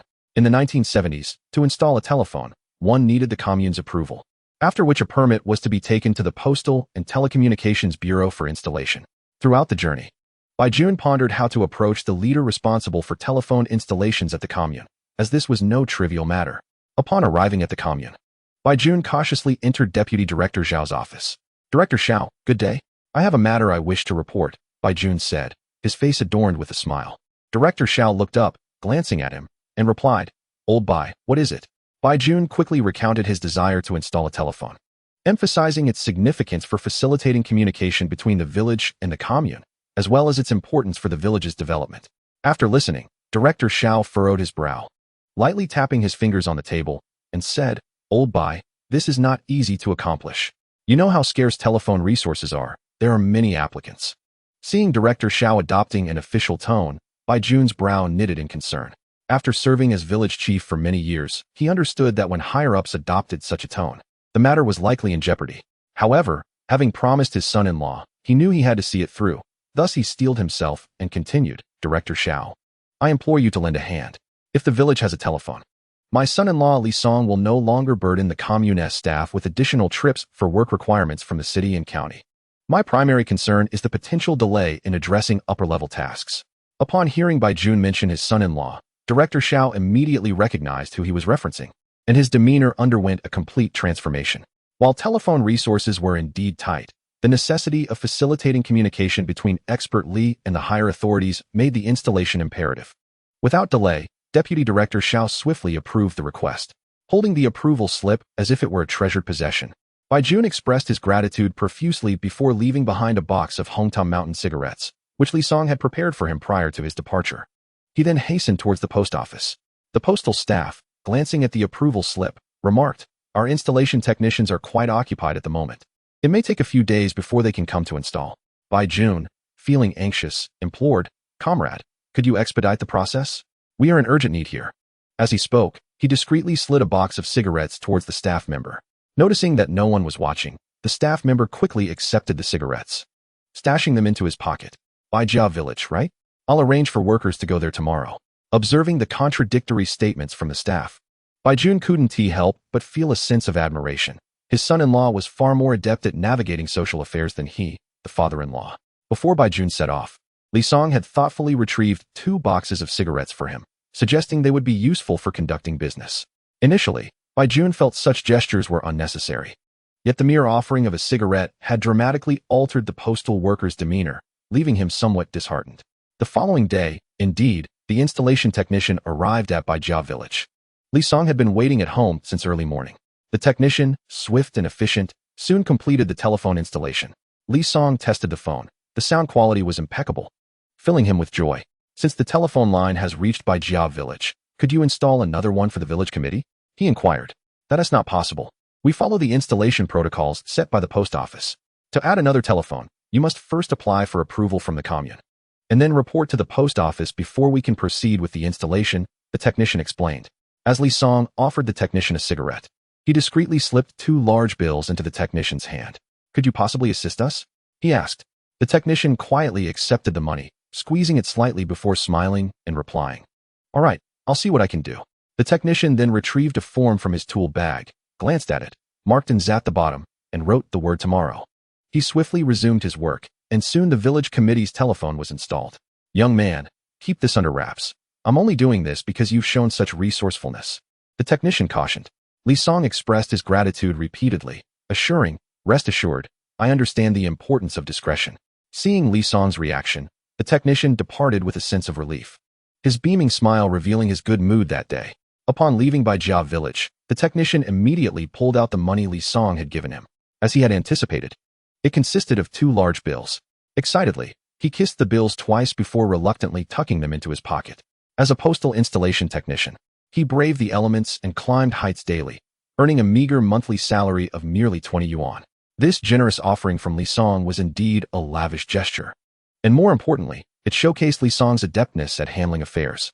After the technician left, village chief Bai Jun seized Li Song's arm, asking, "Songzi, how did you manage to install a telephone for the village as well?" "Uncle, if the villagers were to discover that we have a telephone at home, do you think they would go to the commune's postal office or come to our house when they need to make a call?" The father-in-law immediately grasped the implication of his son-in-law's reminder. If people were to come daily to make calls, our household would surely descend into chaos. Recently, the son-in-law has been encouraging his daughter to study. Although he is unaware of the reasons behind this, he understands that if there are constant visitors making calls, his daughter will never be able to focus on her studies. "Uncle, since a telephone has been installed in the village, I have a suggestion. It would be wise for you to collaborate with the village committee to establish some regulations. Villagers wishing to make calls at the committee should be allowed to do so, but they must cover the telephone expenses, which I believe should be set at the same rate as the postal office." The village chief pondered this, and after the son-in-law departed, he promptly convened a meeting with the village committee to discuss the matter. As for Li Song, he promptly made his first call to Brother Dog upon returning home. Chapter 114. Brother Dog's business commences. "Brother Dog, it's me, Li Song." As soon as Li Song's voice fell, he was met with Brother Dog's delighted exclamation on the other end. "Mr. Li, your telephone has finally been installed. I just wanted to check in about how many orders of red bricks you have received," Li Song inquired. Due to his previously tarnished reputation, the villagers remained somewhat skeptical. "Currently, there are only 2,000 bricks ordered, but I am confident that once you send a truckload of red bricks, they will place their complete trust in us," Brother Dog responded. "That is easily arranged. I will have 2,000 bricks delivered to you tomorrow, and that will surely open up opportunities for you," Li Song assured him. The two conversed amiably for quite some time before ending the call. After hanging up, a faint smile graced Li Song's lips. With the telephone, communication had indeed become far more convenient. Had there been no phone, he would have had to send someone to the Songta commune to contact Brother Dog to inquire about the quantity of red bricks needed before arranging for delivery. Now, it merely required a single call to accomplish. On the other side, after a thorough discussion, village chief Bai Jun and the committee devised rules for villagers wishing to use the committee's telephone. Upon the announcement of these regulations, the villagers, who had been eager to try out the new telephone installation, quickly settled down. After all, making calls would incur a cost, and no villager would wish to part with their money lightly. Nevertheless, the prospect of not having to travel a great distance to the commune's postal office brought them considerable joy. The following morning, Li Song visited his father-in-law's home to assign the task of delivering the first shipment of red bricks to the Songta commune to his 2 brothers-in-law. Naturally, they had no objections, and after breakfast, they personally went to load the truck. Li Song had initially intended to find 2 additional helpers, but both declined, fearing their father's disapproval. Before midday, they had loaded the bricks and, following Li Song's instructions, included a few extra to account for potential losses during transport. Even without losses, having a few extra bricks would delight the buyers, as they would receive something without additional cost. By evening, the 2 brothers-in-law returned safely to Bai Ruowei village, carrying 70 yuan. The journey from Bai Ruowei village to the Songta commune and back spans several dozen kilometers, and the 10 yuan in transportation fees barely covered the fuel expenses. However, Li Song had never intended to profit from the transportation fees. Covering the fuel costs was sufficient. At this moment, the most exhilarated were Brother Dog and his entourage, who, after merely a few errands, had amassed 20 yuan. This sum was nearly equivalent to their earnings from collecting protection fees over 2 days at the commune. Brother Dog, your decision-making is truly astute. We have earned 20 yuan with hardly any effort, they exclaimed. Fellows, now do you comprehend the prowess of Mr. Li? As long as we diligently follow him, our lives will undoubtedly surpass those of the workers at the commune, who cling to their iron rice bowls. Brother Dog's words invigorated his subordinates, who expressed their commitment to steadfastly follow in Mr. Li's footsteps. On the other hand, Li Song felt a surge of confidence from Brother Dog's successful undertakings and began contemplating an expansion of their business reach. He pondered whether it would be feasible to establish agents in nearby communes, thereby broadening the sales network for red bricks. Meanwhile, in the Sancta commune, villagers who had purchased red bricks were exceedingly satisfied with their quality, leading to a surge in demand as word spread, prompting more individuals to approach Brother Dog to place orders. Upon receiving a call from Brother Dog, Li Song promptly arranged for delivery. Given the considerable order of 6,000 red bricks, he prepared 2 tractors for transportation, enlisting the help of several of Ruowei's cousins during the loading process. Upon their return in the evening, the group brought back 210 yuan. Due to the increased quantity of bricks transported by each vehicle, the transportation fees had naturally risen. After dinner, Bai Shan and Bai Chuan ventured out with flashlights. With summer upon them, it was time for catching grasshoppers. One must commend youth. The two had spent the entire day driving, yet still possessed the energy to pursue their endeavor in the evening. Not long after they left, members of the village committee arrived at the home of village head Bai Jun. Upon seeing Director Wang and others, Bai Jun was not in the least surprised. Why are you all here at my house instead of sleeping? He asked. Old Bai, you know that Li Jiqing is seeking assistance from Director Zhao of the commune regarding matters with our neighboring Zhonglu village and Xiaowangswang village, right? I am aware, the village head affirmed. Since you know, why did you not stop Li Jiqing? Director Wang looked at village head Bai Jun incredulously. Having assumed that this matter was being conducted behind the scenes by Li Song, he never anticipated that the village head was in the know. Bai Jun replied, this is his own affair. Why should I intervene? For a moment, Director Wang and his companions found themselves at a loss for words. As the village head's assertion was indisputable, this was Li Song's own choice, one that others could not interfere with. Village head, I understand your dissatisfaction with the villagers' previous actions, but please, do not act impulsively. The brick kiln concerns the livelihoods of all the villagers in Baijia village. We cannot allow the villagers from Zhonglu or Xiaowangswang to interfere. Director Wang implored earnestly. Village head Bai Jun nodded, acknowledging the wisdom in Director Wang's words. I support your sentiments. However, you should seek out my son-in-law. As a relative, I must avoid any appearance of bias in this matter. Otherwise, rumors may arise about my favoritism towards my own son-in-law. One must commend village head Bai Jun. Having served as village head for many years, he spoke with considerable acumen, leaving Director Wang with no retort. In the ensuing days, Li Song frequented the commune, and with Director Zhao's mediation, he swiftly reached a cooperative agreement with the village head of Zhonglu. The brick kiln in Zhonglu village summoned 30 workers to commence their labor. Upon witnessing the arrival of workers from Zhonglu, the villagers of Baijia became apprehensive. After Li Song had shut down the brick kiln, they had done nothing, firmly believing that Li Song would surely reinstate them. The brick kiln, reliant on a substantial workforce for production, could not function without their return, leading the villagers to harbor an unfounded confidence in their indispensability. However, it was evident that these workers had forgotten a crucial fact. Working at the brick kiln did not require specialized skills. A mere 2 days of diligent learning would suffice for anyone to begin work. In the 1970s, the land of Huaxia was not short of laborers. In their state of panic, the villagers hurried to the village committee.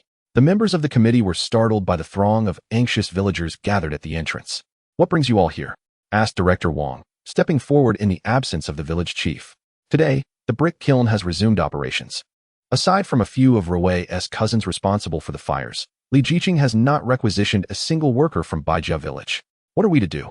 Director Wang sighed deeply, realizing that his worst fears had materialized. Yet, who could be blamed for this?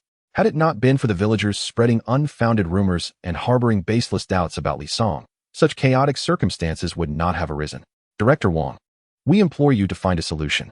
The brick kiln was painstakingly built by us. It rightfully belongs to Baijia village. How can we allow the people of Zhonglu to benefit from it undeservedly? Director Wang's countenance darkened as he cast a scornful glance over the faces of the Baijia villagers. Find a solution? Pray tell, how should I go about doing that? To assert that the brick kiln belongs to Baijia village at this juncture is quite beyond my comprehension. When the villagers sought your assistance in building houses, once completed, would you dare to claim those houses as your own? During the construction of the brick kiln, Li Jiqing feasted on steamed buns and braised meat. What family in the village enjoyed such a lavish spread while building homes? Who among you did not partake in the white buns and braised meat? The villagers of Baijiao were rendered speechless by Director Wang's words, their faces flushed. Yet, it was not long before one villager, unwilling to concede, retorted, Director Wang, that's not fair. We exerted so much effort and sweat. Even if the brick kiln does not wholly belong to us, it is egregious for Li Jiqing to employ outsiders instead of us from Baijiao village. Director Wang scoffed. Employ outsiders? I cannot fathom how you dare speak such words. After the brick kiln was established, did Li Jiqing not invite villagers to work? You speak untruths while we, with our eyes wide open, see clearly. Since the kiln's completion, Li Jiqing promptly engaged 30 villagers for work. Can you not acknowledge that the monthly wage of 15 yuan is the highest among our neighboring villages? The workers employed at the brick kiln bowed their heads, acutely aware that Li Jiqing offered the highest wages in the region.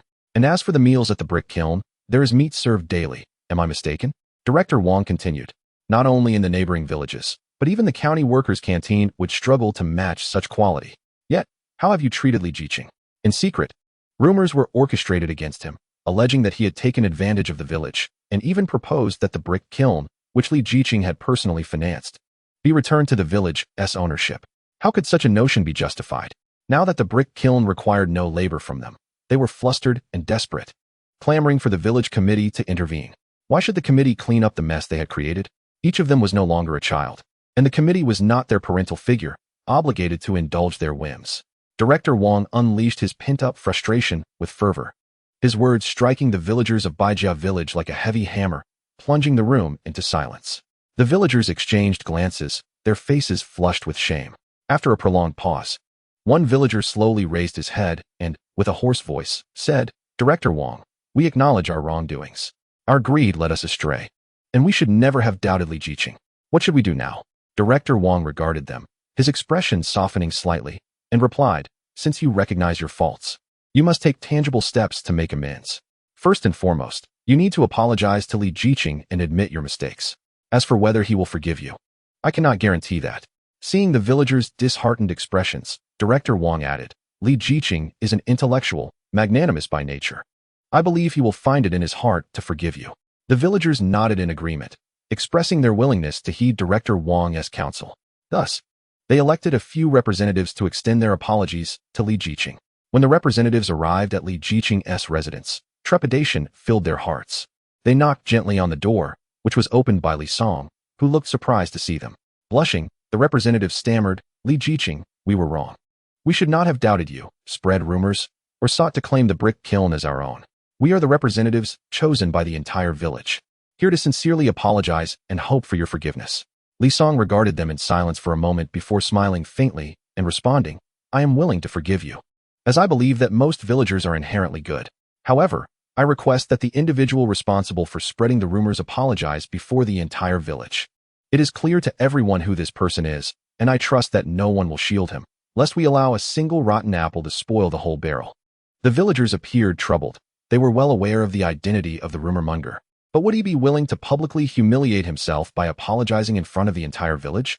Yet, from Li Jiqing's perspective, his demand was not unreasonable. Upon returning, the representatives discussed the matter with the others, carefully avoiding the topic of the rumor monger, Wang or Doozy. It must be said, Li Jiqing had presented them with a formidable dilemma. As they emerged from Li Song's home, the villagers quickly surrounded their representatives, for the matter concerned their immediate interests, and they were naturally invested. What did Li Jiqing say? Did he forgive us? One villager inquired. Wang Zhan, another villager, promptly recounted the details of their meeting with Li Song. It can be said that Li Jiqing has forgiven us, but there is a prerequisite. The individual who orchestrated the rumors must publicly apologize in front of the entire village. The representatives of the villagers nodded in unison. What shall we do? Wang Ruowei is a man who values his pride. He will surely refuse to apologize in front of everyone. One villager expressed his concerns. However, if he does not apologize, Li Jiqing will not relent, and we may never work at the brick kiln again. Another villager chimed in.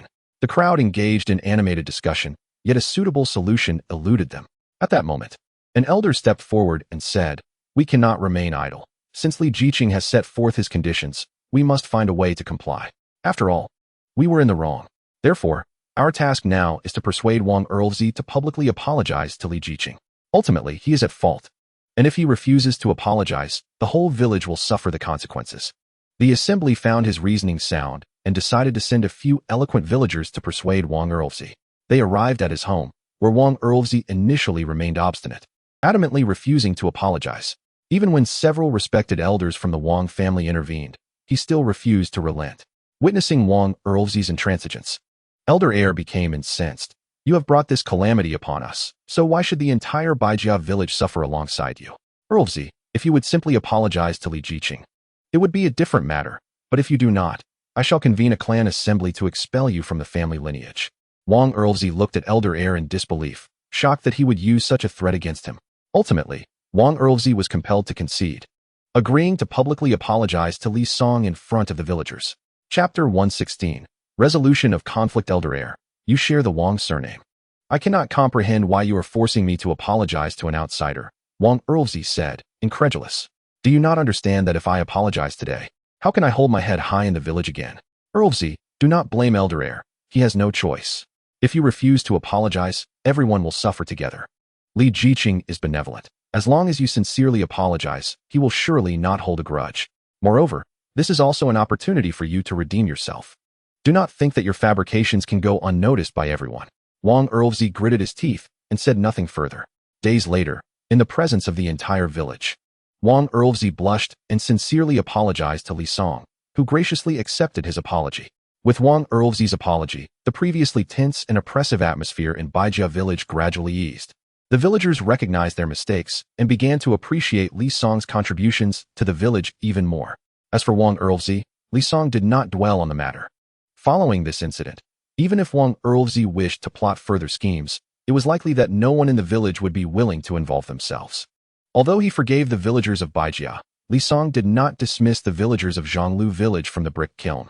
During this time, he reflected deeply on the rumor incident, recognizing that the rapid spread of the rumors was primarily due to the villagers' ignorance. Having long resided in the secluded Bai family village, living a life of modest means, he could not help but feel a twinge of jealousy upon witnessing his family's sudden prosperity. This discontent was deftly exploited by Wang Earlsey, leading to the swift spread of rumors. Moreover, the villagers, while benefiting from the employment and generous meals provided by Li Song at the brick kiln, failed to express gratitude or appreciate their good fortune. During this period, Li Song came to a realization, to instill a sense of gratitude and appreciation in them. They must understand that this employment and its accompanying benefits were not their entitlement. They needed to earn their positions through their own efforts. The day after reaching an understanding, the 30 villagers of Bai family village returned to the brick kiln, only to find their previous roles filled by individuals from Zhonglu village. Consequently, Li Song assigned them new tasks. The 3 brick kilns could produce over 20,000 red bricks at once. As the market for the Sangta commune opened up, production struggled to keep pace with demand. After savoring the sweetness of profit sharing, Da Gu and his band of brothers diligently sought out clients without any prompting from Li Song. Now, 2 tractors of red bricks were dispatched to the Sangta commune nearly every day. To meet the ever-increasing demand, Li Song planned to activate 2 additional kilns. With 5 kilns, nearly 50,000 red bricks could be produced at once, a capacity sufficient to satisfy the immediate needs. The tension between the villagers of Bai family village and Li Song was resolved, much to the delight of his father-in-law, who, as both the village head and Li Song's father-in-law, found himself in a precarious position. Fortunately, the dilemma was amicably resolved, allowing him to cease his evasive maneuvers. One evening, Li Song's brother-in-law unexpectedly arrived, requesting that he take Ruowei and Yu back to their ancestral home. Assuming there was an urgent matter at home, Li Song hurriedly brought his wife and daughter along, only to discover that the village's conflicts had been resolved, and his father-in-law, in good spirits, had invited them for a meal. Relieved to find that all was well at home, Li Song soon encountered a conundrum. While his father-in-law had called him for dinner, where was the food? After a brief inspection of the kitchen, he noted that no cooking had taken place. At that moment, Li Song began to grasp the implication of his father-in-law's invitation. Indeed, his father-in-law desired him to share a meal, but it appeared that he was expected to prepare it. Noticing Li Song's awareness of the kitchen's state, his father-in-law cleared his throat and said, "Well, Songzi, your aunt's family has encountered some issues and won't be returning tonight.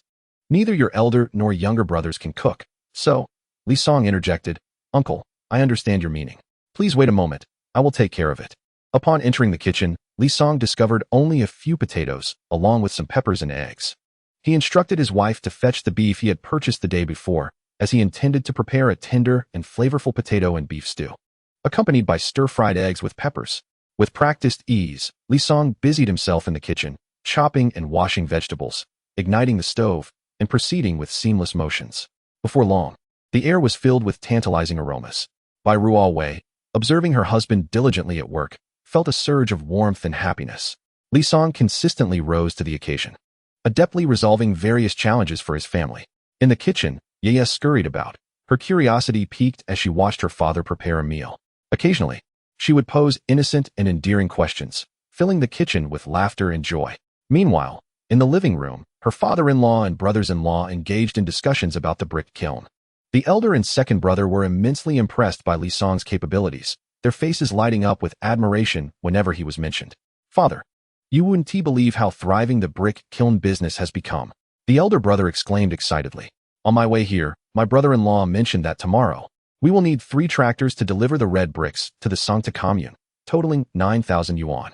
The father-in-law nodded, acknowledging, "I must say, Songzi's approach to hiring local agents is remarkably astute." The second brother chimed in, "Father, you must urge the villagers not to engage in any chaotic antics. Every day the kiln is idle results in a loss of hundreds or even thousands of yuan." After a while, Li Song finished cooking, presenting a large bowl of delectable beef stew with potatoes and a plate of stir-fried eggs with chili on the table. The little girl, engrossed in play, suddenly twitched her nose and dashed towards the dining table. "Meat, meat." Her reaction elicited laughter from everyone present. Upon reaching the table, her eyes sparkled with delight at the sight of the overflowing bowl of beef stew.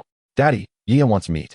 Seeing his daughter's adorable demeanor, Li Song couldn't help but ruffle her hair, saying, "I'll get you a small bowl. You can serve yourself with a spoon, all right?" No, Daddy, feed me." "All right. I shall feed our lovely little princess." "Hee, I love Daddy the most." Observing Li Song's indulgence towards their daughter, his wife shook her head with a smile, saying, "Just spoil her as you wish. I wonder how you'll manage if she turns out to be spoiled." "What is wrong with pampering my daughter a little?" Li Song replied nonchalantly. "Fine, just know that you're the one who is capable," his wife retorted with a roll of her eyes. Witnessing the affectionate bond between Li Song and his daughter as well as granddaughter, the father-in-law felt a sense of contentment. Soon, everyone gathered around to enjoy a warm family dinner.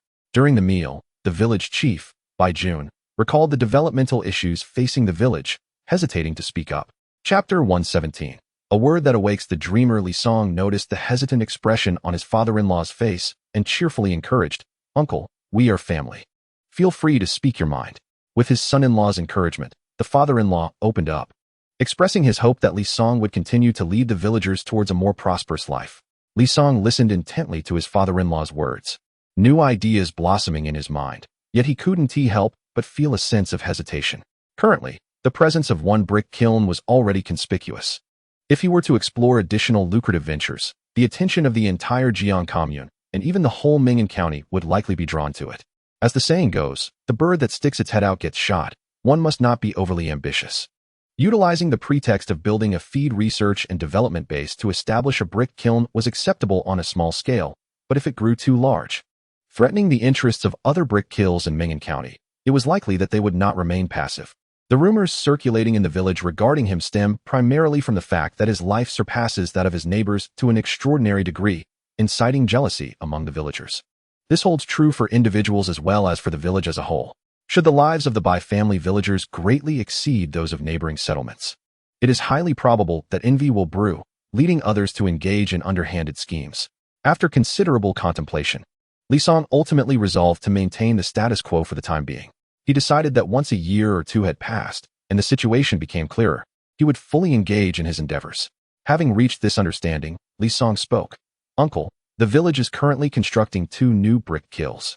In the future, with 5 kilns operating in conjunction, coupled with the profits from the feed base, the villagers' livelihoods will rival those of families in the city.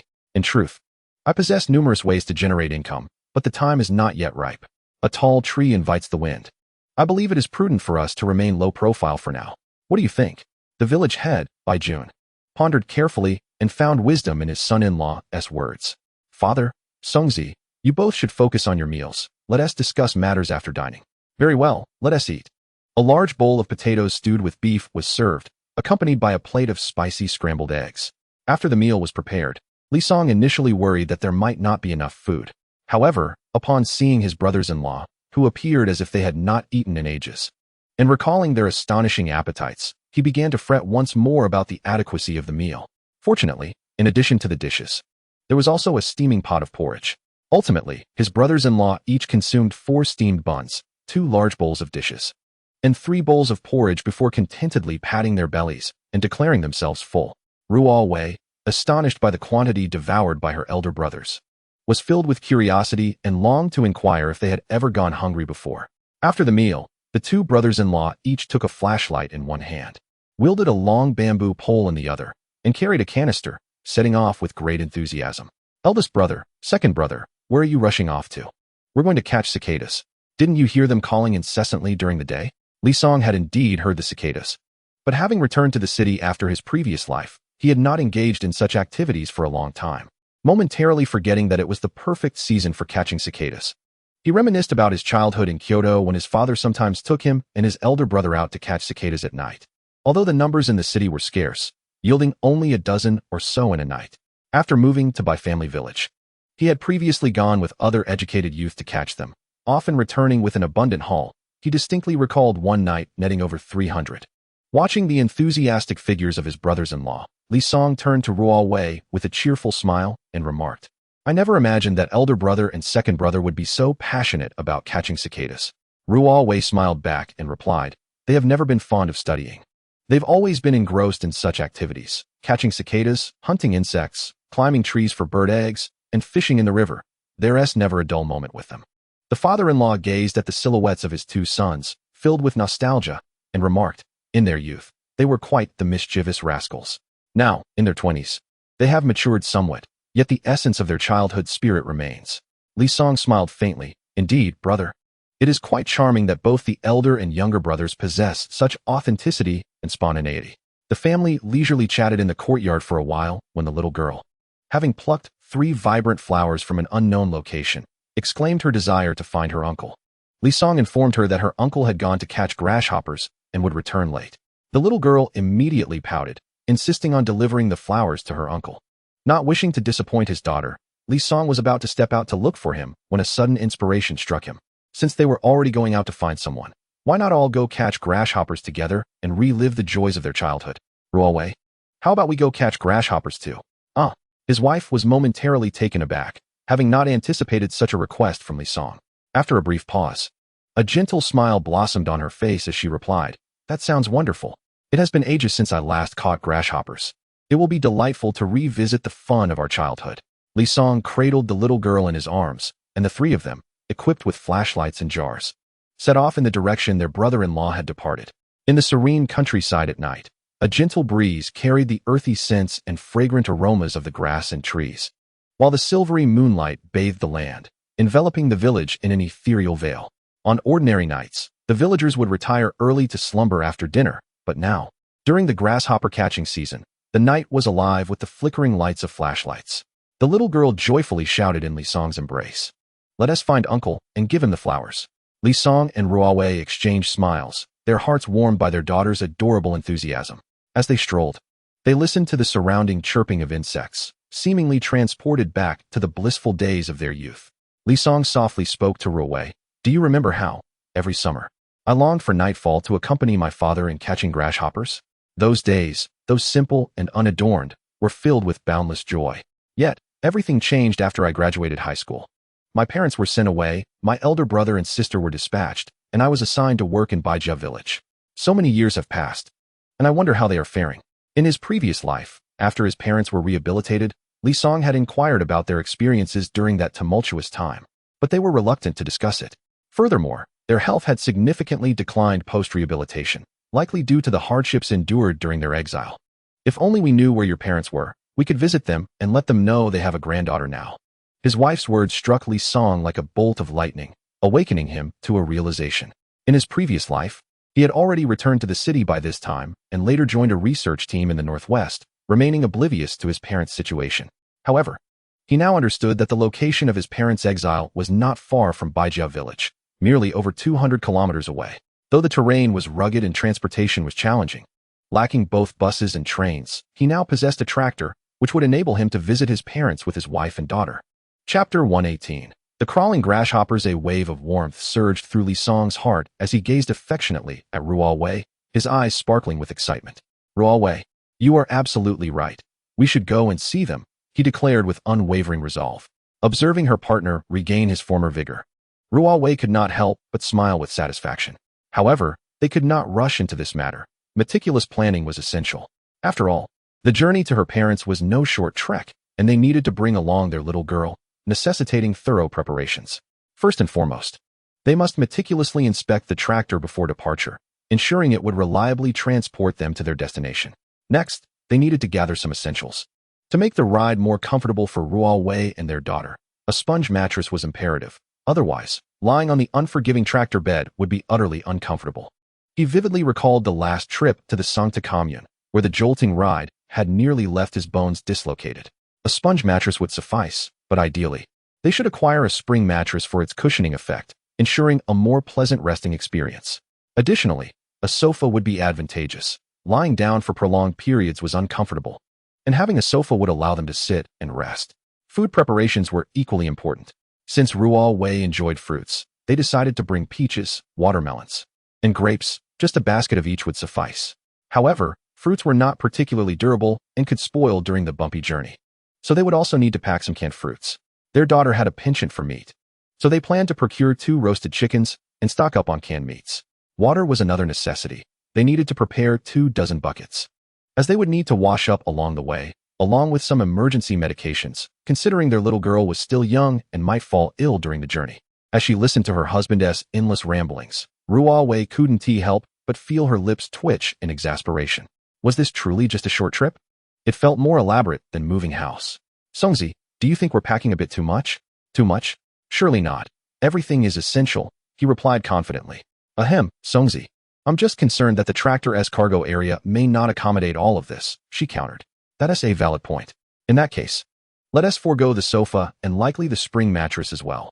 Let us just stick with the sponge mattress, but it must be double or even triple layered. Ruowei wanted to say that she wasn't that delicate, and a single layer sponge would suffice, but realizing it was her husband's concern for her comfort, she refrained from protesting. Songzi, since it's the rainy season, we must check the weather beforehand. If it rains, the journey could become quite treacherous. Indeed. Li Song agreed wholeheartedly. I will keep an eye on the weather forecast to choose the optimal time for our departure.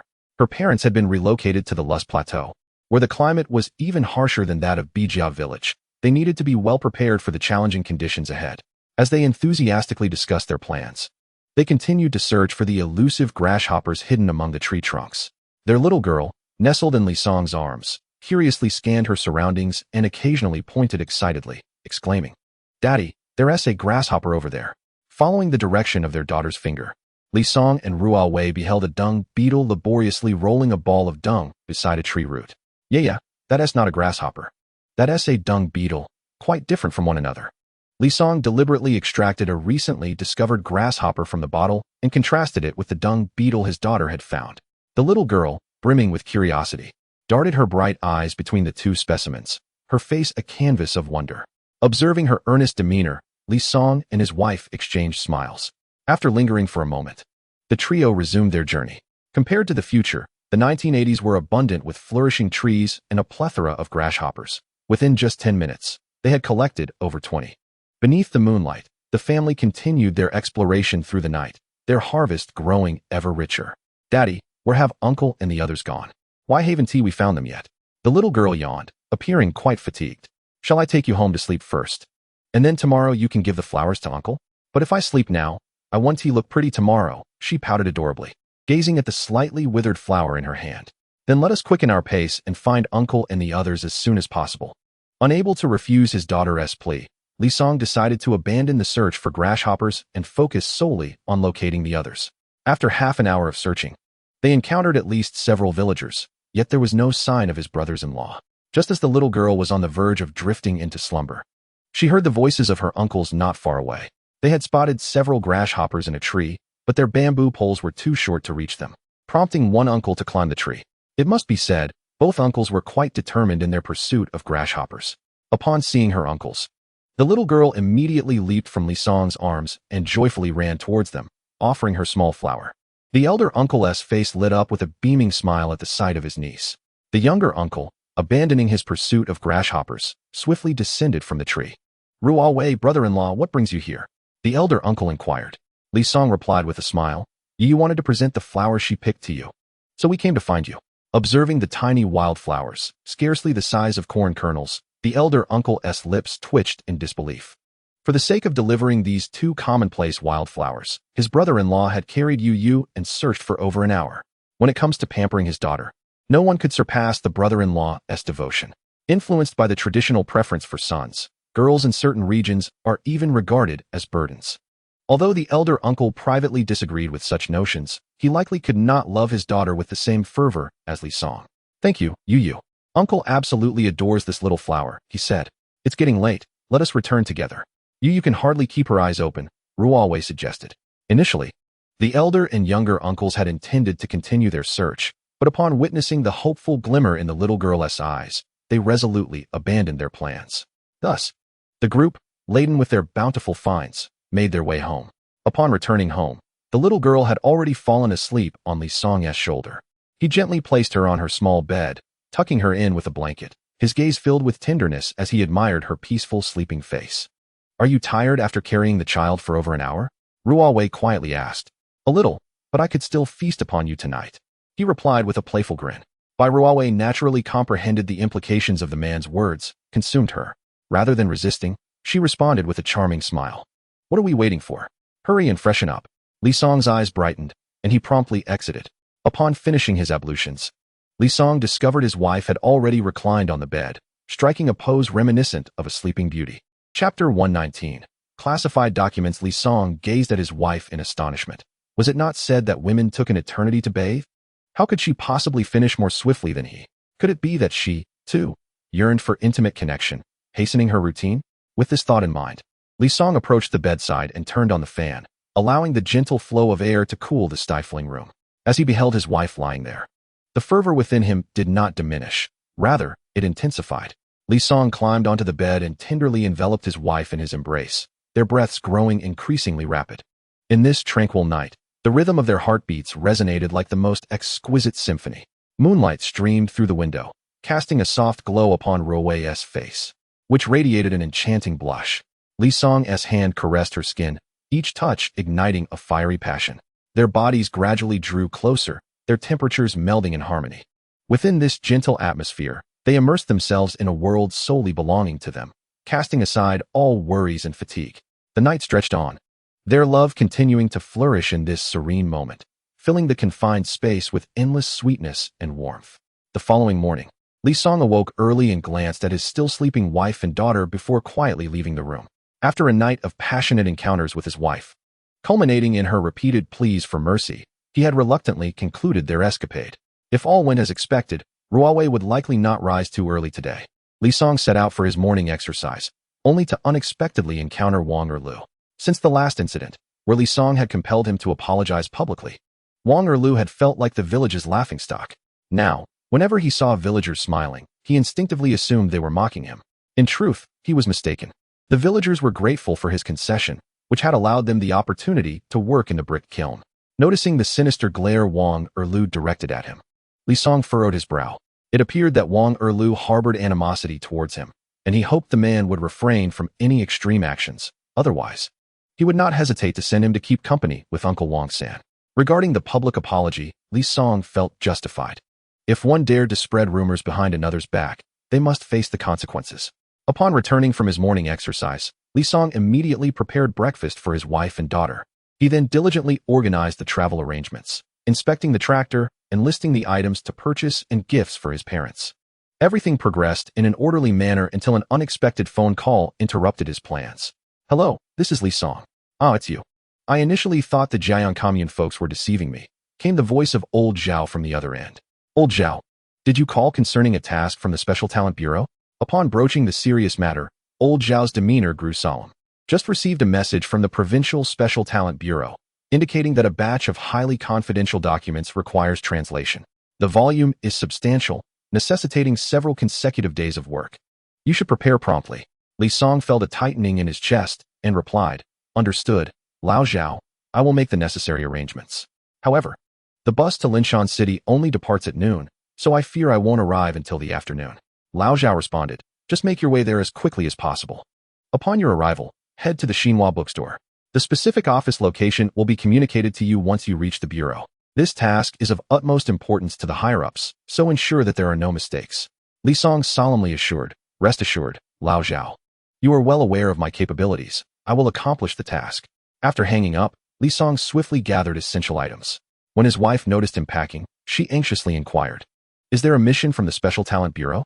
Li Song nodded. "Yes, Lao Zhao just called. There is a task. I may be gone for several days. So while I'm away, please be cautious in the evenings and avoid staying alone."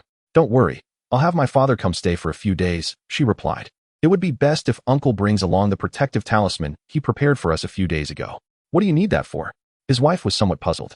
"Just do as I say. My father-in-law will understand what it means." Lacking clarity, Ruowei was unsure of the riddle her husband was hinting at. Shortly thereafter, Li Song set out with his belongings but returned to the doorway. As the bus to Linshan City was not until noon, he suggested, "Let us go to the county town and take a few family photos before I head to my parents' place. I want to write them a letter first." Naturally, his wife would not decline this request. Ruowei quickly gathered her things, and soon the three of them arrived at the county town's photography studio. In front of the camera, the family's faces radiated with joy. Under the photographer's guidance, they posed in various warm and affectionate stances, capturing precious family portraits. After exiting the studio, Li Song took his wife's hand and strolled along the streets of the county town, while their child skipped joyfully beside them. After wandering around until around 11 o'clock, the family headed to a state-run restaurant for a meal. Given their daughter's fondness for meat, Li Song had deliberately ordered an array of meat dishes: beef with potatoes, braised chicken, red braised pork, and a cold dish of shredded tripe. Seeing the table laden with meat, their daughter clapped her hands in excitement, her eyes sparkling. "Daddy, so much meat!" she exclaimed joyfully. Li Song smiled and patted her head. "Sweetheart, eat plenty and grow tall." While his wife initially thought ordering so many dishes was wasteful, seeing their daughter's happiness made her refrain from further comments. The family joyfully relished this sumptuous lunch together. After their meal, Li Song took his wife and daughter to the bus station. Soon, it was time for departure. As he boarded the bus to Linshan City, he caught a glimpse of his wife and daughter waving goodbye from outside, filling his heart with reluctance. As the bus slowly pulled away, Li Song gazed at the receding figures of his wife and daughter, silently vowing to complete the work swiftly and return to them as soon as possible. 2 hours later, Li Song arrived in Linshan City. He arrived at the Xinhua bookstore as agreed, where he encountered the staff responsible for receiving individuals from the Special Talent Bureau. "Comrade Li Song, you have finally arrived. Please follow me. Everyone is awaiting your presence," said the staff member. They led him through a series of twists and turns until they reached an unassuming courtyard. "This is the office for your mission. Everything has already been prepared for you," the staff member explained. Standing at the entrance, Li Song surveyed his surroundings. This seemingly ordinary courtyard was anything but mundane, with 3 layers of security surrounding it. Upon entering the courtyard, he discovered an additional layer of security. Having previously served in the military, Li Song could discern that all the security personnel, both inside and outside the courtyard, were elite troops. The tight security indicated that the document he was to translate was indeed as classified as old Zhao had mentioned. After the security checked Li Song's credentials, a designated individual escorted him into a room where 4 people were already present, 2 men and 2 women. Among them was a familiar face. It was Xue Qian, the French translator he had met earlier at the Xinhua bookstore. Seeing her again stirred a quiet reflection within Li Song. It was no wonder that since the resumption of college entrance examinations, the nation had prioritized English alongside Chinese and mathematics for decades. This scarcity of translation talent, rooted in the 1970s and 1980s, had ingrained itself so deeply in the fabric of society that it remained unchanged for years. The fact that a translator of Xue Qian's caliber was invited to translate such classified documents underscored the extent of the nation's shortage of translation professionals. Xue Qian noticed Li Song as well, and they exchanged nods, a silent greeting. As Li Song was the last to arrive, the others were waiting for him. Among them was a bespectacled man dressed in a formal Zhongshan suit, who, upon witnessing Li Song and Xue Qian's interaction, could not help but scoff. How pretentious to keep so many waiting for just one person. Xue Qian glanced at Lu Dong, puzzled by his immediate hostility towards Li Song. She distinctly remembered that the last person who had targeted Li Song had been expelled from the Special Talent Bureau. Li Song regarded Lu Dong, a mere child, and chose not to engage with him. Seeing that Li Song ignored him, Lu Dong felt a twinge of arrogance, thinking that Li Song was intimidated. How rude to ignore someone speaking to you, he thought. Li Song furrowed his brow. He had no intention of causing trouble, but merely wished to complete his work swiftly so he could return home to his wife and daughter. Yet, trouble seemed to find him, perhaps due to his understated demeanor, which emboldened others to bully him. Casting a cold glance at Lu Dong, he turned to the staff member who was about to leave. "Excuse me, I do not wish to share this room with him. Please ask him to leave." The staff member appeared hesitant. Lu Dong smirked dismissively, thinking, "Who do you think you are to demand I leave?" Just as the staff member was at a loss on how to proceed, old Zhao entered the room and, upon learning the situation, approached Lu Dong directly. "Beginning today, you are dismissed from the Special Talent Bureau. Surrender your credentials and leave this place." "Director Zhao, you intend to dismiss me?" Lu Dong asked incredulously. "You heard me correctly. I indeed intend to terminate your position. Hand over your credentials immediately and vacate the premises. Also, remember the regulations of the Special Talent Bureau, even after your dismissal. You are forbidden from disclosing any information regarding the Bureau. Should you do so, the consequences will be dire," Director Zhao replied sternly. "On what grounds, Director Zhao?" "I was meticulously selected through rigorous evaluation to join the Special Talent Bureau. Are you really dismissing me for him? I refuse to accept this." Old Zhao cast a cold glance at Lu Dong and replied, "I am not obliged to explain myself, but since you have inquired, allow me to clarify. The mere fact that Li Song is the only level 3 special talent in Linshan City, coupled with his proficiency in German, English, and mechanics, renders his translation capabilities equivalent to the collective abilities of all of you. Do you understand now?" Lu Dong was utterly stunned. He had never anticipated that Li Song was the sole level 3 special talent in Linshan City. "Director Zhao, I realize my mistakes. I implore you to grant me another chance," Lu Dong pleaded, his face pale and voice trembling. Old Zhao remained unmoved, his tone icy. "I have already provided you with opportunities, which you squandered. Leave at once." In a daze, Lu Dong surrendered his credentials and departed in disgrace. The others in the room fell silent, their gazes toward Li Song filled with reverence. Shui Qian stepped forward and softly remarked, "Li Song, the situation mirrors that of last time. Poor Lu Dong." Li Song understood Shui Qian's implication, shrugged slightly, and then surveyed the faces of those present. "Everyone, stop dawdling and prepare yourselves. Let us commence our work so that we may complete the task expeditiously." Nodding in agreement, the group immersed themselves in their translation efforts. Gazing at the stack of thick documents on the table, Li Song took a deep breath and began to focus intently on the material. The room was enveloped in silence, punctuated only by the sound of pages turning and the occasional hushed exchanges. After perusing several pages, Li Song finally comprehended why security measures were so stringent. The documents to be translated pertained to phased array radar technology. He recalled that in the 1970s, the nation had commenced the development of a phased array radar, designated the 7010 phased array radar, which was an indigenous large-scale long-range strategic early warning radar designed to meet the national security demands of the time. This radar employed numerous anti-jamming measures, including pulse compression, side lobe cancellation, and polarization diversity. Critical components and subunits incorporated duplex redundancy technology, alongside a comprehensive monitoring system for operational status and fault indication. However, in the initial stages of research, the domestic core technology for phased array radar was still in its infancy, and relevant documentation was scarce.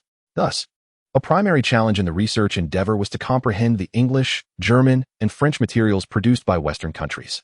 For instance, academician Ben, who is responsible for the project, possesses an almost negligible foundation in foreign languages.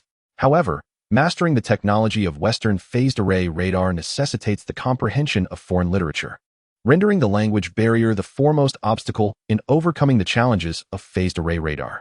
If Li Song's foresight serves him correctly, the translations they are currently undertaking are intended to facilitate academician Ben's review of relevant materials. Upon this realization, Li Song promptly commenced his translations.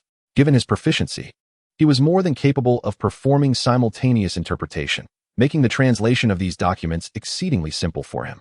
Although he appeared outwardly anxious, internally, Li Song remained remarkably composed. When he encountered critical technological concepts, he hesitated. He was aware of numerous classified details regarding the next generation of active phased array radar. His dilemma lay in whether to subtly disclose some of this knowledge within the translation. However, after careful consideration, he ultimately dismissed this notion, understanding that the path of technological advancement must be traversed step by step to ensure solid and steady progress. While he indeed had the capacity to reveal some future technologies, he feared it might lead to premature growth, which would be detrimental to the future development of Chinese technology.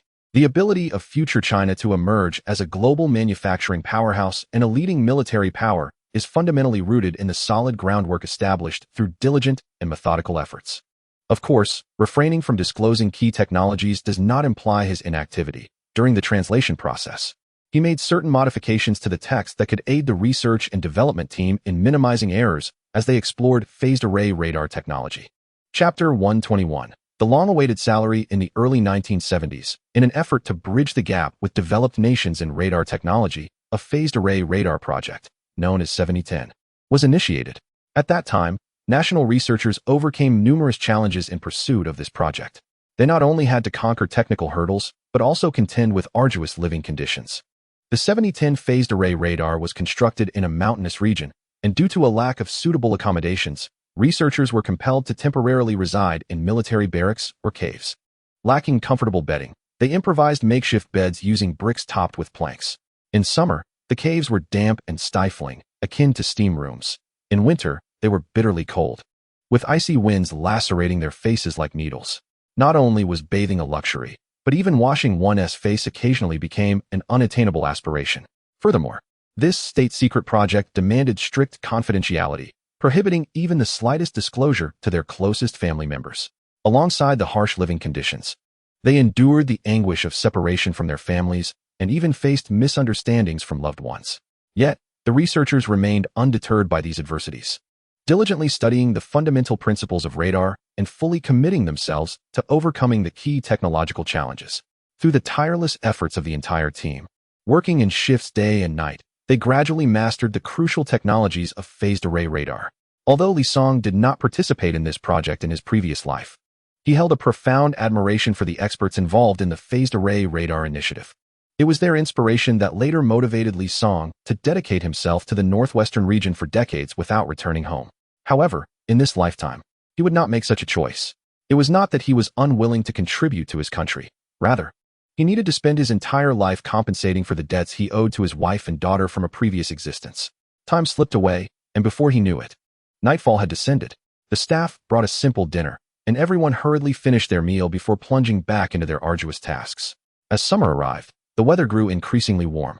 Although the room was equipped with a fan, the single ceiling fan in such a vast space rendered it nearly ineffective. Just a few minutes into the translation, beads of sweat began to form on Li Song's forehead, yet his gaze remained resolute. Xue Qian was equally engrossed in her translation, glancing at Li Song only when she turned the page. Witnessing him swiftly produce page after page of translation, Xue Qian felt disheartened. Despite her utmost efforts, she could barely translate a single page in an hour, while Li Song accomplished one in just a few minutes. She had only completed 2 pages. Yet a thick stack already loomed in front of him. Was this truly the extent of the disparity between her and Li Song? The difference felt insurmountable. No wonder Director Zhao claimed that Li Song's translation skills alone equaled those of the entire Special Talent Bureau in Lin City. It now seemed that Director Zhao had been quite generous in his assessment, as it appeared that even the combined efforts of all others could not match Li Song's pace. Thus, they worked tirelessly late into the night, with some beginning to yawn, yet no one dared suggest a break. They all understood the importance and urgency of the task at hand. Even if it meant working overtime, they had to complete the translation as swiftly as possible. For 2 consecutive days and nights, they labored almost without rest, finally accomplishing the majority of the translation work. With a final push, they were on the brink of completing the task. The staff encouraged everyone. At last, on the dawn of the 3rd day, they finished translating all the documents. What a relief, they had finally done it. Cheers erupted among them. Li Song leaned wearily back in his chair, a satisfied smile gracing his face. Old Zhao entered the room, praising everyone's performance. This task had been executed exceptionally well, and everyone had worked hard, particularly Li Song, whose contributions had been invaluable. Li Song humbly replied, attributing the success to their collective efforts. Once the task was complete, Li Song felt an overwhelming urge to return home. He longed to be reunited with his wife and daughter. After quickly packing his belongings, he prepared to head to the station to purchase a ticket for his journey home. However, just as he was about to depart, old Zhao called out to him. Wait a moment. Li Song looked at old Zhao in confusion, unable to fathom why he was being stopped now that the translation task was completed. Surely there could not be another assignment? He was eager to return home after having scarcely rested these past few days. Fortunately, he was still young and robust. Otherwise, he would not have been able to endure such prolonged, intense work. If old Zhao had another task awaiting him, he would need to take a moment to rest before diving back in. Any delay would mean more days before he could finally return home. Why are you in such a rush to leave right after the task has ended? As noon approaches, the bus to Ming'an County runs only once a day. Should one arrive late, the opportunity to return will be lost. Everyone has worked hard this time, and I intend to treat everyone to a grand feast. However, if a lavish meal is too much, perhaps I could simply receive my share in cash or convert it into tickets. Upon hearing the word ticket uttered by Li Song, old Zhao felt a tightening sensation. Having been duped by Li Song on 2 previous occasions, he now bore a psychological scar. How could you be so desperate for tickets? You've already taken so many from me. Isn't that sufficient for a while? Those tickets have long been exhausted, and what I currently possess were procured from a scalper. Old Zhao, could you possibly lend me a bit more? Well, the main reason I called you over was to give you your wages for the past 2 months. As a level 3 special talent in the Special Talent Bureau, my monthly salary amounts to 76 yuan, and with your previous translation allowance, the total reaches 568 yuan, in addition to various tickets. As he spoke, old Zhao retrieved an envelope from his briefcase, labeled with his name, and it was bulging, indicating the presence of considerable contents within. After over 2 months of working at the Special Talent Bureau, his salary had finally been disbursed. Fortunately, he did not rely solely on his wages for sustenance. Otherwise, he would have perished from hunger long ago. Having received his belongings, Li Song hurriedly departed, indifferent to old Zhao's offer of a meal in cash. At 2 o'clock in the afternoon, the bus to Ming'an County departed punctually. Just before the vehicle set off, a middle-aged man hurriedly boarded. He scanned the interior before approaching Li Song. "Comrade, may I sit here?" Li Song glanced at the adjacent seat and nodded. "Thank you, comrade." Once seated, the middle-aged man promptly extracted a document from his briefcase and began to read. Li Song's gaze inadvertently drifted over the file, and one page containing a mold design for a canning jar caught his attention.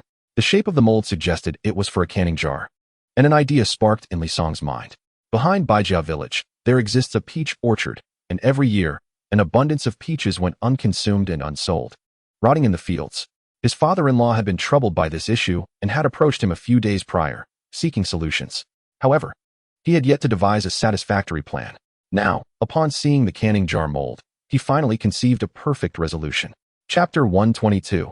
Qin Zhen with a newfound inspiration. Li Song could not restrain himself from inquiring, "Comrade, is this mold intended for canning jars?" The middle-aged man looked up at Li Song and nodded. "Indeed.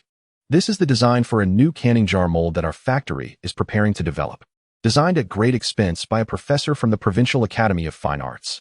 Li Song's expression grew somewhat peculiar. It was astonishing that such a commonly seen canning jar would warrant such a lavish expenditure for its design. Surely, this money was easily earned. Of course, this thought remained unvoiced, as he feared that speaking the truth might offend the man. "Comrade, does our factory's canning jar supply exclusively go to canning factories? Or can individuals also make purchases?"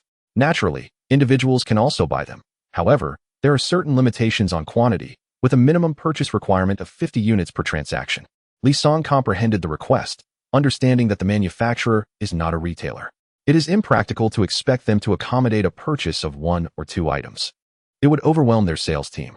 From what he gathered, there was an intention to procure some canned goods. The village boasts a grove of yellow peaches, yielding an abundant harvest each year, often going unsold and left to rot on the ground, which is quite regrettable. If they could be transformed into canned goods, many issues would be resolved. The middle-aged man nodded in agreement, recognizing this as a viable solution. However, producing canned goods is no simple task. It necessitates equipment, expertise, and a guarantee of hygiene and quality. As their conversation progressed, Li Song learned that the man was Qin Zhen, the sales chief of the county glass factory. He had been on a business trip to the provincial city and was en route to retrieve design sketches for new bottles created by the Provincial Art Academy. Upon arriving in Ming'an County, Li Song eagerly disembarked and hurried home, his spirits elevated, with visions of his wife and daughter dancing in his mind. Upon returning home, having called ahead, he found his wife and daughter waiting at the door. His daughter rushed into his arms, while his wife looked on with tearful joy. "Daddy, you're finally back. Mom and I missed you so much," she exclaimed. Li Song embraced his daughter tightly and took his wife's hand, saying, "I missed you both, too." The family entered their home, where a warm atmosphere enveloped every corner, proving far more comforting than the lifeless courtyard. Ruowei, I have brought back good news for our village, he announced. His wife looked at him with curiosity, prompting him to share his encounter with Qin Jun and the plan to convert the unsold yellow peaches into canned goods. Her eyes lit up at the idea. That's a wonderful notion. If we can indeed produce canned goods, the peaches won't have to rot on the ground, she responded. Li Song nodded in agreement. That's what I was thinking as well, but we must obtain the village committee's approval to proceed. The following day, Li Song approached his father-in-law in the village and detailed his plan for transforming the unsold yellow peaches into canned goods. After considering the proposal, his father-in-law deemed it feasible and promptly convened a meeting with the village committee. As the proponent of the idea, Li Song participated in the meeting, where discussions flourished with everyone contributing their thoughts. Although the plan was generally well received, concerns surfaced. Some worried about technical challenges, while others focused on financial implications. Li Song reassured them, saying, "There's no need to worry about the technical aspects. We can invite experts for guidance. As for funding, the village can initially invest in the preliminary work." Yet, the committee members remained hesitant, apprehensive about potentially squandering village funds without being able to justify it to the villagers. Additionally, they feared that even if a canning factory was established and production commenced, unsold goods might lead to unrecoverable investments. Li Song understood their concerns, yet he believed that one should not shy away from action merely due to potential risks. Seeing the village committee's endless discussions yield no resolution, Li Song finally spoke up at the conclusion of the meeting. "Esteemed members of the committee, since a consensus eludes us, why not convene a meeting of all villagers to deliberate together?" The village chief Bai Jun, Director Wang, and the production team leader whispered among themselves and found merit in Li Song's suggestion. Thus, they resolved to hold an assembly of all villagers that evening. Upon exiting the village committee, Li Song swiftly returned home, where he was met by his wife, who approached him carrying their daughter. "Songzi, what troubles you?" she inquired. Noticing his troubled expression, "The committee members are overly cautious, unwilling to take the risk of producing canned goods," he lamented. Bai Ruowei, incredulous, replied, "Even I can discern that transforming unsellable peaches into canned goods is the most effective solution for the surplus. How can the committee members not see this? What are the committee members primarily concerned about?" she pressed. "Their main fear is that the investment may go to waste, and the villagers are reluctant," he explained. "But can we allow our apprehensions to paralyze us? The village's problems will remain unresolved otherwise." Li Song felt a sense of dissatisfaction with the committee's hesitance. Noticing her husband's exasperation, Bai Ruowei gently patted his shoulder. "Since the village is unwilling to take a chance, if you believe in the viability of the plan, let us finance the production of canned goods ourselves." Li Song furrowed his brow, responding, "This is no trivial sum. Are you not afraid of losing everything?" Bai Ruowei smiled reassuringly. "First and foremost, I believe in you. A promising project will not lead to losses. Even if we do incur losses, it is merely a return to our previous state." Moved by his wife's words, Li Song grasped her hand tightly and declared, "Ruowei, marrying you is undoubtedly the greatest fortune of my life." The village committee soon convened, and the outcome was as Li Song had anticipated. While a portion of the villagers expressed agreement, the majority remained hesitant, causing the plan for canned goods to stall before it could even commence. Li Song felt profound disappointment at the villagers' decision. However, he found solace in having secured his wife's support. If the village was unwilling, he would take matters into his own hands. Li Song was known for his decisiveness, and he was determined to proceed. Although his wife endorsed the production of canned goods, he opted to first establish a canning workshop for safety's sake. Regarding the method of production, he enlisted County Clothing Factory Director Sun to consult with Teacher Liu from the County Technical School for guidance. According to Teacher Liu, traditional canning was quite straightforward. The fruits must be peeled and pitted, then cut into chunks and submerged in a saline solution for initial sterilization. After 30 minutes, the fruit was to be drained, placed in a pot for steaming, along with an appropriate amount of sugar.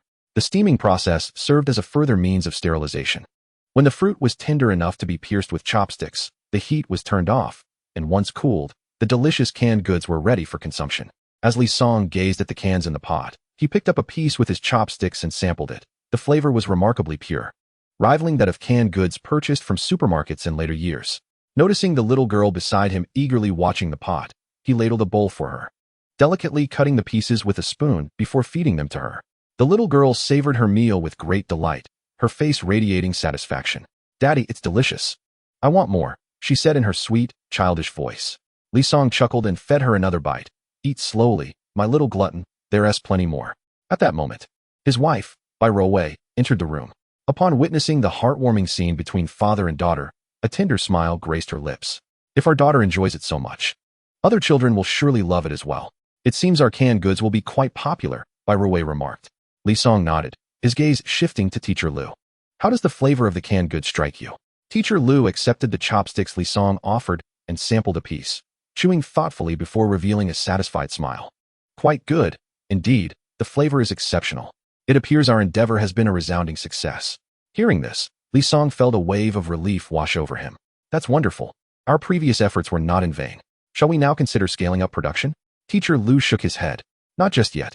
Before we embark on mass production, we must thoroughly refine the production process and ideally calculate the various proportions. This will ensure consistent quality and flavor in our canned goods. Li Song wholeheartedly agreed, recognizing that modern production lines operate on this very principle. Subsequently, Li Song and Teacher Lu prepared several more batches, with Li Song meticulously documenting each step, including the ratios of water, sugar, and fruit pulp. After numerous trials and adjustments, they finally established the optimal recipe and production process. Once he had imparted the knowledge of canning to Li Song, Teacher Lu took his leave, and Li Song, as promised, rewarded him with 100 yuan for his efforts. Upon receiving the money, Teacher Lu was momentarily incredulous. He taught at a technical school, diligently conducting 5 to 6 classes daily, earning a mere 36 yuan a month. Yet, in just 2 days of instructing Li Song in canning, he had earned 100 yuan. If it weren't for the cash in his hand, he might have doubted the reality of it. After bidding farewell to Teacher Lu, Li Song gazed at his densely packed notebook, wiping the sweat from his brow, his face alight with a sense of accomplishment. Now I feel assured, he mused. Bai Ruowei chimed in. Since we're all set, we must commence production swiftly. The yellow peaches 1T wait. Li Song nodded in agreement. Indeed, we must act quickly, but we must first address the issue of raw materials. His wife acknowledged.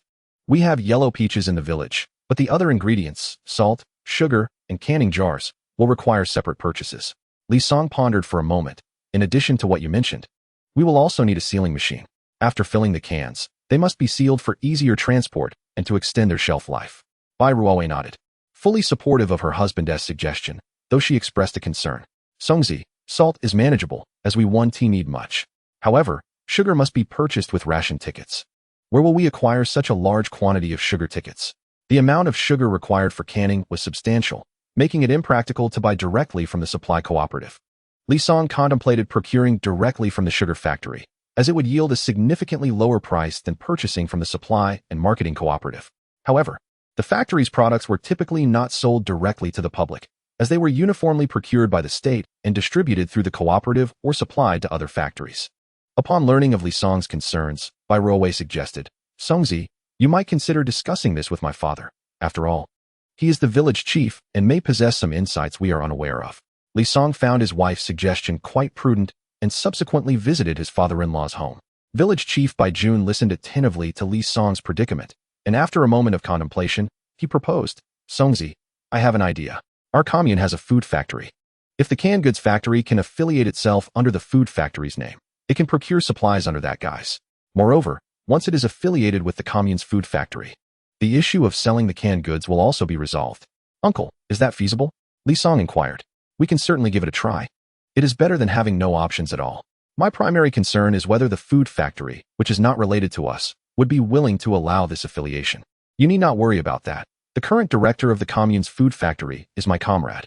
I will personally intervene, and he will certainly grant me this favor.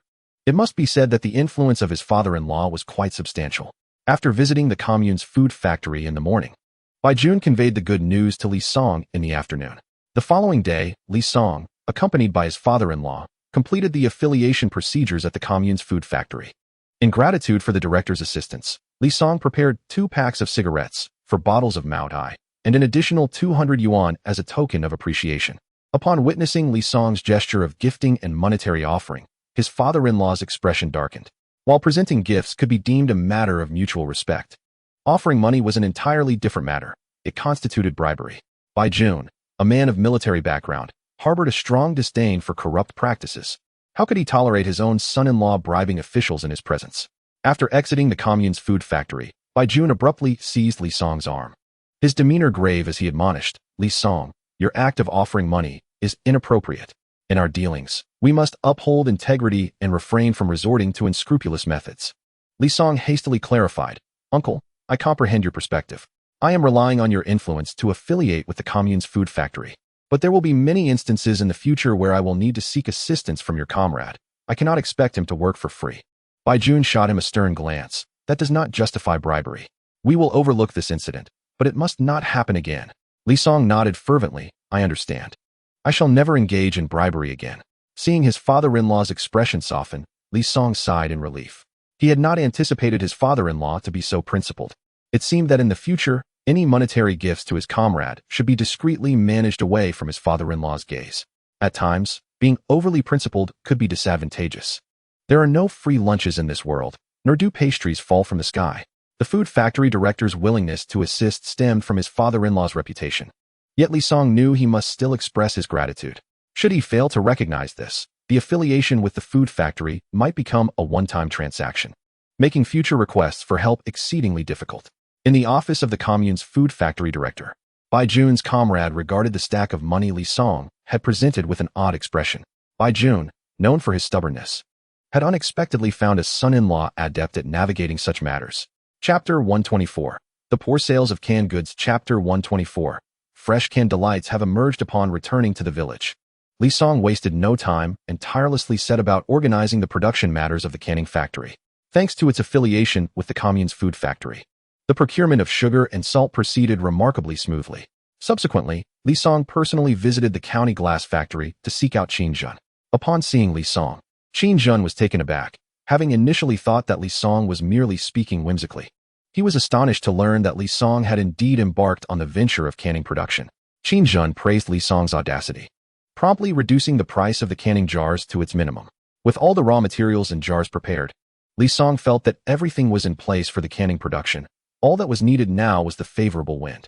This favorable wind was the concealing machine, a specialized piece of equipment that only a select few enterprises requiring bottled goods would need. Li Song was momentarily at a loss as to where to procure one.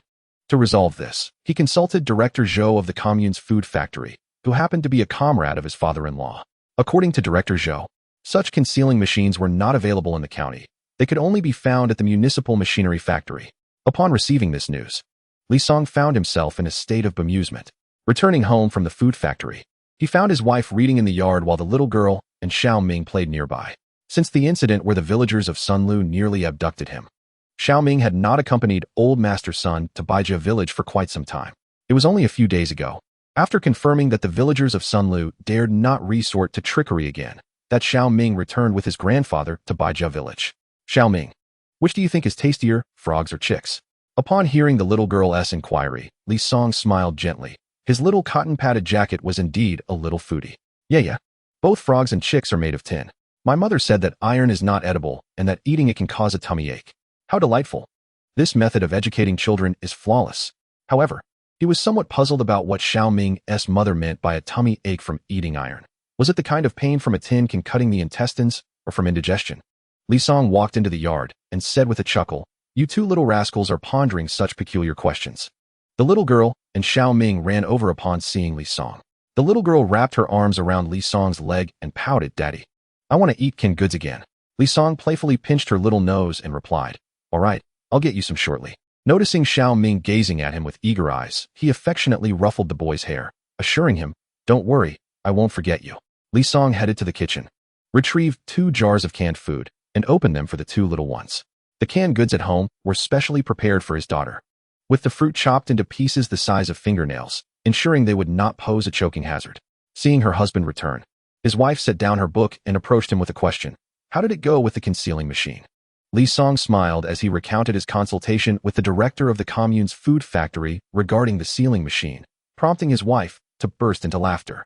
"You, my dear, are a classic case of searching for a donkey while riding one. Thankfully, now we know where to acquire it.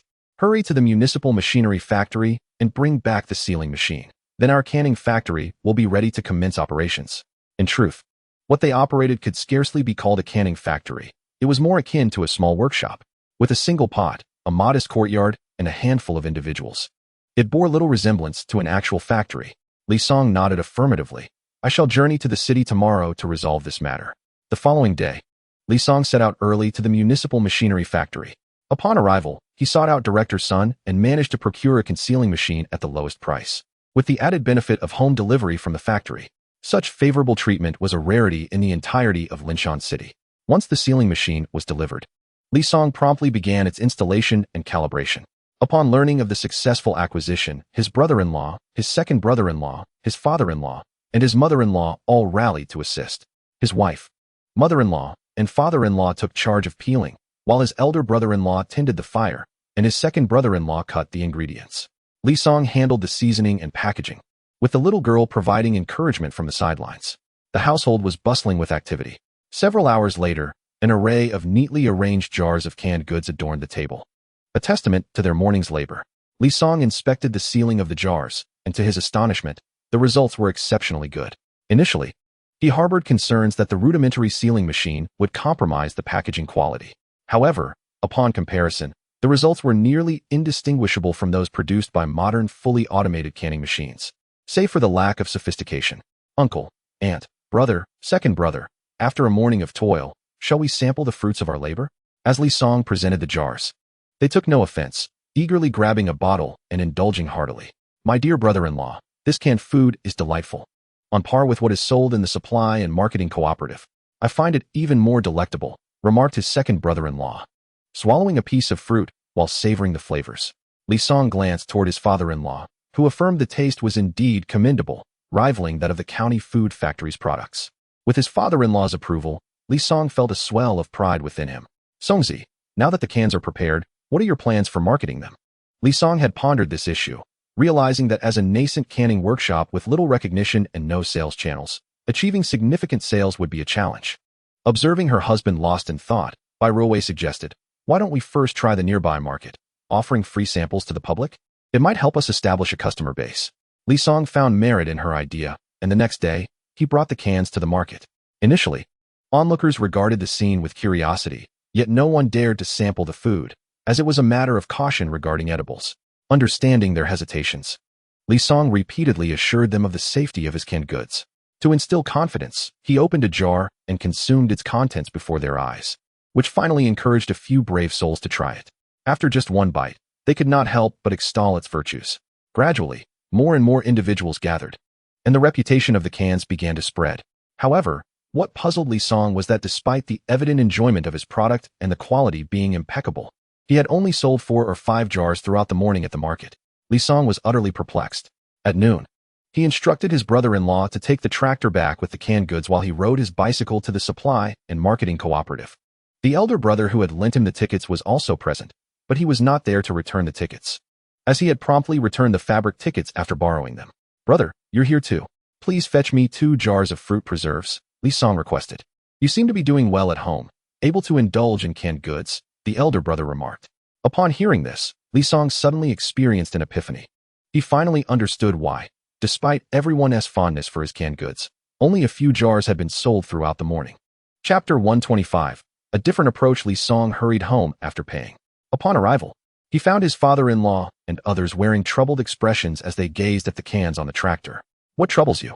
Li Song inquired. His wife, upon seeing him, managed a bitter smile and replied, everyone is distressed about the sales of the canned goods. Li Song glanced at his father-in-law, mother-in-law, brother-in-law, and second brother-in-law, all bearing frowns, and couldn't help but chuckle. Uncle, aunt, brother, second brother, you need not worry. I have discovered a way to sell the canned goods. The group turned their attention to him in unison. Songzi, is that truly the case? Indeed, it is, Li Song affirmed confidently. The others, seeing his assurance, collectively sighed in relief. Li Song had invested considerable effort into the production of the canned goods. If they remained unsold, all previous investments would be in vain. Songzi, do elaborate on how we can sell the canned goods, they urged him. Li Song smiled mysteriously and declared, I do not intend to sell the canned goods after all. The father-in-law and others were momentarily bewildered. Just earlier, Li Song had claimed to have found a way to sell the goods. Yet now he stated he would not sell them, leaving everyone confused about his intentions. Today at the market, both my brother-in-law and second brother-in-law observed that after tasting the canned goods, people generally remarked on their exquisite flavor, even claiming they were superior to those produced by the county's food factory. However, few chose to purchase them. The few jars sold were only bought by children when they could no longer resist. I couldn't fathom the reason behind this. So I decided to visit the cooperative to buy a couple of jars to discern if there was a flavor deficiency in our products, which might explain the lack of purchases. When Li Song returned, everyone was puzzled to see him carrying 2 jars of canned goods, questioning why he would buy others' products when his own were available. Now, they began to comprehend. While purchasing the cans, a single remark from the salesperson enlightened him. Curiosity piqued. The group wondered what the salesperson had said that could wield such influence. Under their watchful gazes, Li Song continued. She remarked that my family was doing well, able to afford canned goods.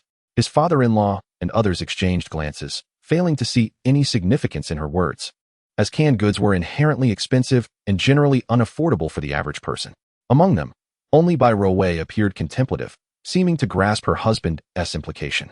She glanced at her still puzzled parents and elder brother, ready to explain. The meaning of pine nuts is that the sales of canned goods are sluggish, not due to their unpalatable nature, but rather because of their exorbitant prices. And then, inquired the elder brother-in-law. Bai Ruowei, the wife, turned her gaze towards Li Song, for she too was uncertain about the solution her husband had proposed. Noticing the collective attention of the group upon him, Li Song shrugged and declared, I have already mentioned it. We shall cease selling cans henceforth. You little rascal, teasing us, are you? The father-in-law shot a fierce glare at Li Song, poised to deliver a reprimand with his shoe. Uncle, please, do not be angry. I meant it in jest. Li Song was startled, realizing that his father-in-law was not merely pretending. He was genuinely furious. The elder and second brother-in-law could attest to that. In truth, when I say we shall not sell, I do not mean it literally. Rather, I intend to barter with grain. The primary market for our canned goods will henceforth be rural areas. By June, the village chief now understood the concept. Every household was impoverished, and spending $1 on a can was a luxury they could hardly afford. However, exchanging grain would be far more palatable. After all, aside from the severe natural disasters of the past few years, as long as one participated earnestly in labor to earn work points, every family would have enough grain to not only feed themselves, but also possess some surplus. You have taken an unconventional approach. Perhaps this truly can resolve the issue of canned goods sales. Upon hearing his father-in-law's approval of his idea, Li Song resolved to put it to the test immediately. After lunch, he and his elder brother-in-law set off, each riding a bicycle. Before departing, Li Song donned the work permit he had requested from the manager of the commune's food factory, hanging it prominently around his neck. With this document, selling goods would not be deemed speculative. His canned goods workshop was affiliated with the commune's food factory, which was under national supervision. Thus his workshop was also regulated by the state. In a planned economy, speculation was a serious crime, and many had been executed for it. Li Song and his companions had no desire to attract such misfortune. He rode his bicycle to the neighboring Xiawangswang village. Upon entering the village, Li Song began to call out loudly, canned goods, sweet and delicious canned goods. Due to the crackdown on speculation, very few ventured out besides the peddlers.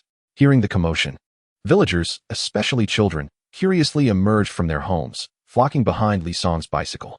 Li Song found a spacious area to park his bicycle, glanced at the group of children following him, opened a can, and poured its contents into a small iron basin he had brought from home. With a small knife, he carefully sliced the contents into pieces the size of fingernails. Children, would you like to taste some canned goods? You can sample a piece for free. Upon hearing that they could taste it without charge, the children eagerly surged forward, for canned goods were a rarity in the 1970s, and many had never had the pleasure of tasting them. Uncle, is it truly free to taste? A dark-skinned boy asked, unable to contain his excitement. Of course. If you do not believe me, come here, and I shall give you a piece. Just as the boy was about to step forward, a parent arrived and pulled him back. How many times must I remind you not to accept offerings from strangers? Have you forgotten the tale of the dog from your grandmother's house, which vanished after consuming a candy given by an unknown person? Upon hearing his mother's admonition, the little boy hesitated, fear gripping him. Li Song understood that he must first gain the trust of the people, otherwise, no one would be inclined to purchase the canned goods. Please, do not misunderstand me, madam. I am an employee of the commune's food factory. Here is my identification badge. Li Song retrieved his badge from his pocket and handed it to the woman he had previously addressed. She examined it closely. Indeed, it was a legitimate identification from the commune's food factory, stamped with its official seal, leaving no room for doubt. With her suspicions alleviated regarding Li Song's intentions, the woman's wariness diminished. Then, in front of the gathered crowd, Li Song took a small piece of fruit from the can and tasted it himself. This action further dispelled the woman's concerns. The dark-skinned boy eagerly approached to sample the canned fruit, and this time, she did not deter him. The canned peaches were delectably smooth, perfectly sweet, and refreshingly cool, a significant temptation for children. After one bite, they found themselves yearning for another. Chapter 126. A commercial prodigy, a swarm of children quickly descended upon the first bottle of canned peaches, leaving none for those who had not managed to secure a taste. The disappointed children gazed longingly at the empty bottle. Without a moment's hesitation, Li Song opened another bottle to share with the children. A group of youngsters flocked to him like jubilant little birds, their eager hands reaching out for the cans he held. As soon as the second bottle was opened, they clamored for it, voices overlapping in a chorus of me. In an instant, the second bottle was emptied as well. Those who had missed out stared at the vacant bottle, their eyes wide with disappointment and envy, lips pouting slightly. Observing the forlorn expressions on the children's faces, Li Song promptly opened yet another bottle. This time, the children formed a semblance of order, and with a smile, Li Song cut the fruit into small pieces to distribute among them. No need to rush, there is enough for everyone, he said gently. The children who received the cans immediately broke into radiant smiles, some even leaping with joy, exclaiming, "Thank you, uncle." They grasped the cans with tiny hands, savoring every bite, oblivious to the juice that dribbled down their faces. The children delightedly indulged in the canned fruit, their faces alight with contentment. Watching their innocent joy warmed Li Song's heart. At that moment, the commotion attracted the attention of the village adults. Upon seeing their parents arrive, the children rushed towards them. "Daddy, I want more canned fruit. It's so delicious. Mommy, I want some too. Grandma, I want some." The children chattered excitedly, pestering their parents, who, overwhelmed, approached Li Song for information. "Young man, how much do you charge for these cans?" Li Song, with a warm smile, replied, "Good sir, these cans are free of charge. I only asked for grain in exchange. 6 pounds of wheat or 8 pounds of corn for one can. Is that so expensive?" The elder was taken aback by the price, frowning as he responded, that amount of grain could sustain a family for several days. Li Song maintained his cheerful demeanor as he patiently explained, "Sir, this price is indeed quite reasonable. A single jar of this canned food costs 1 yuan at the supply and marketing cooperative. I only require 6 kilograms of wheat or 8 kilograms of corn, which is already a bit cheaper than the cooperative's pricing. Moreover, my cans are larger, containing more fruit." A bystander interjected, "The young man speaks the truth. Recently, I visited the hospital and, with a heavy heart, purchased 2 jars.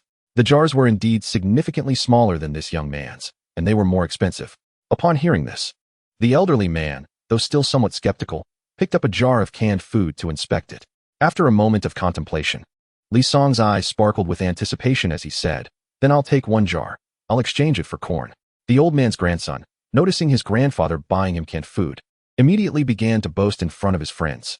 Other children, upon witnessing this, quickly clamored to their parents for jars of their own. "Daddy, I want canned food. I want to eat canned food. Mommy, please buy me a jar of canned food. Grandma, could you give me a jar, just one?" Seeing the eager glints in the children's eyes, the family members found it hard to refuse, and soon they began negotiating with Li Song for their own jars.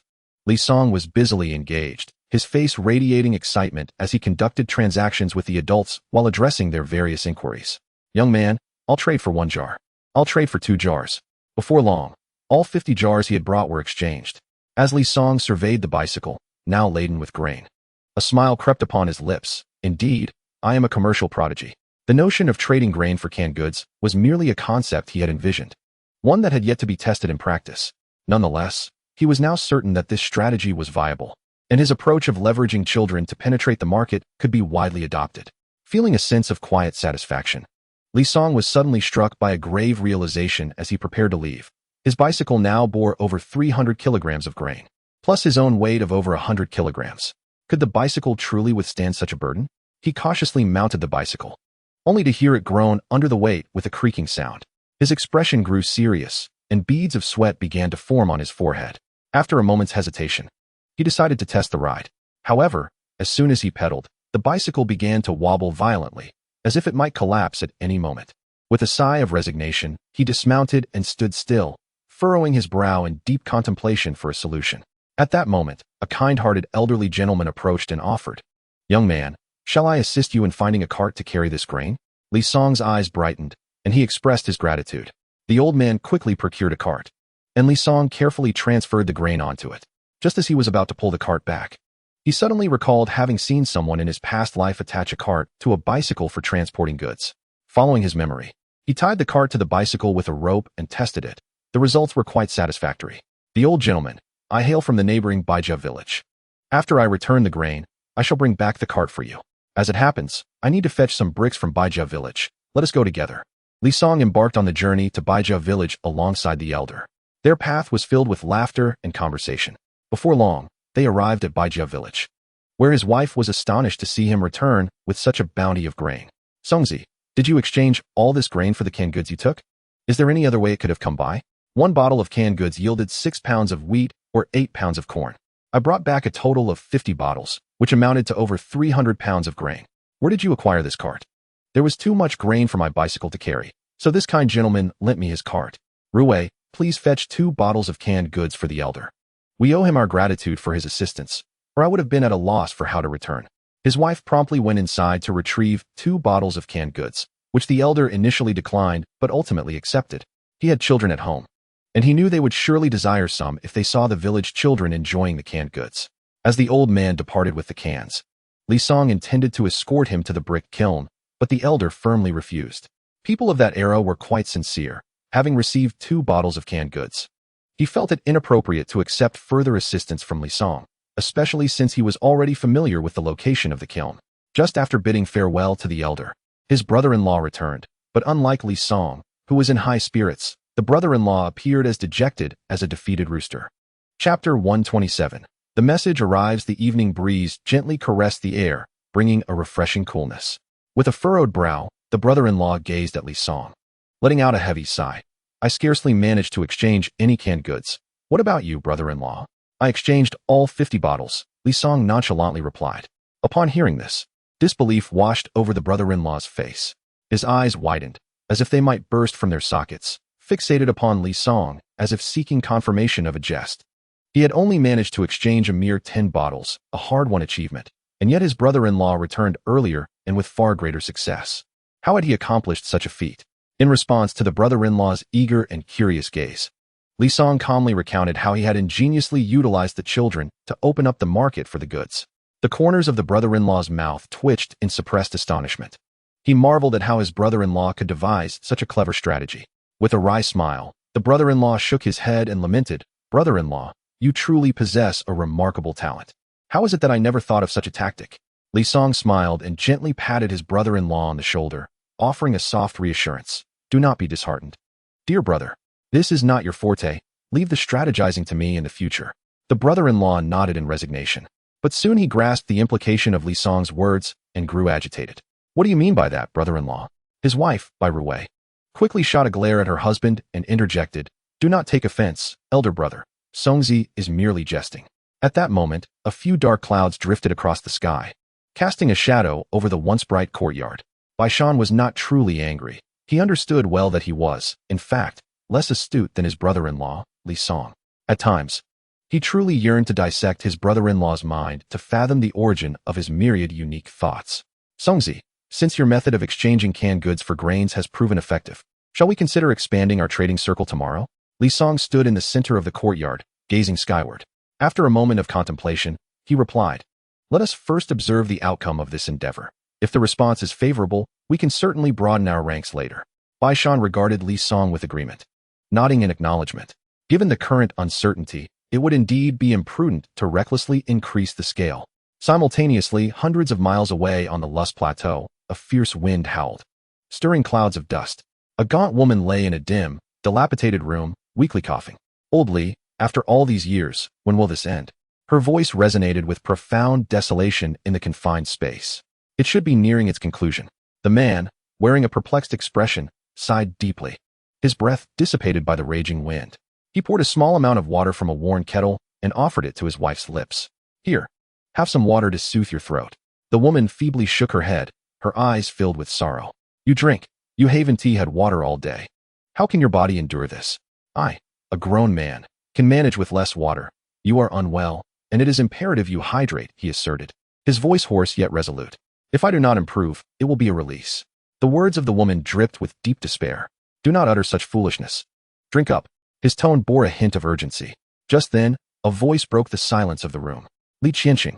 As the man brought the bowl to his wife's mouth, he heard the call and struggled to rise. "Captain Zhou, what do you need from me?" There's a letter for you. It just arrived today. Li Qiansheng cast a puzzled glance at the letter handed to him by Captain Zhou, but refrained from reaching for it, his eyes brimming with doubt. Captain Zhou, could this be a mistake? None of my relatives or friends are even aware of our whereabouts here. How could anyone send me a letter? It is not an error. The address is our farm, and the name is yours. Perhaps your relatives or friends have learned of your location through other means and decided to write. Could it be Lao Zhu? Li Qiansheng murmured to himself. After all these years, it was likely only Lao Zhu still remembered him, and he alone possessed the means to discover his whereabouts. Li Qiansheng accepted the letter from Captain Zhou and trudged back into the room. Immediately, a feeble voice from the woman echoed, "Old Li, what did Captain Zhou want?" "He brought a letter for us," Li Qiansheng replied. The woman offered a bitter smile, a grin seemingly engulfed by the pervasive gloom of the room. "We have been confined here for years. Those outside have probably long assumed we are dead. How could anyone write to us? It must be a postal error. It is not a mistake. The address is indeed our farm, and the name is mine. There is no other Li Qiansheng at our farm." A glimmer of curiosity ignited in the woman's eyes as she struggled to sit up. "Since there was no mistake in the delivery, let us open it and see. Regardless of the outcome, the situation cannot possibly deteriorate further." Li Qiansheng pondered this and found it reasonable. Given their current state, how much worse could things possibly get? With this realization, he trembled as he opened the envelope. There was no need for him to tear it apart, for all correspondence entering or leaving the farm underwent scrutiny. As the envelope opened, a 6-inch photograph slipped out, catching both Li Qiansheng and the woman by surprise. They certainly had not anticipated finding a photograph within. The image depicted a young girl adorned in a stylish princess dress, as if she had stepped straight out of a fairy tale. "Li Qiansheng, what is the meaning of this?"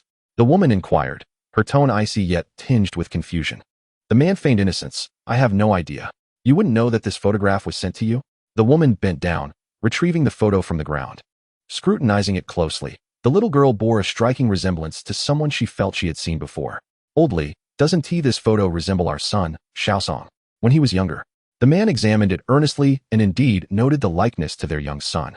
Suddenly, the woman appeared to recall something, urging, "Quick, let us empty the contents of the envelope."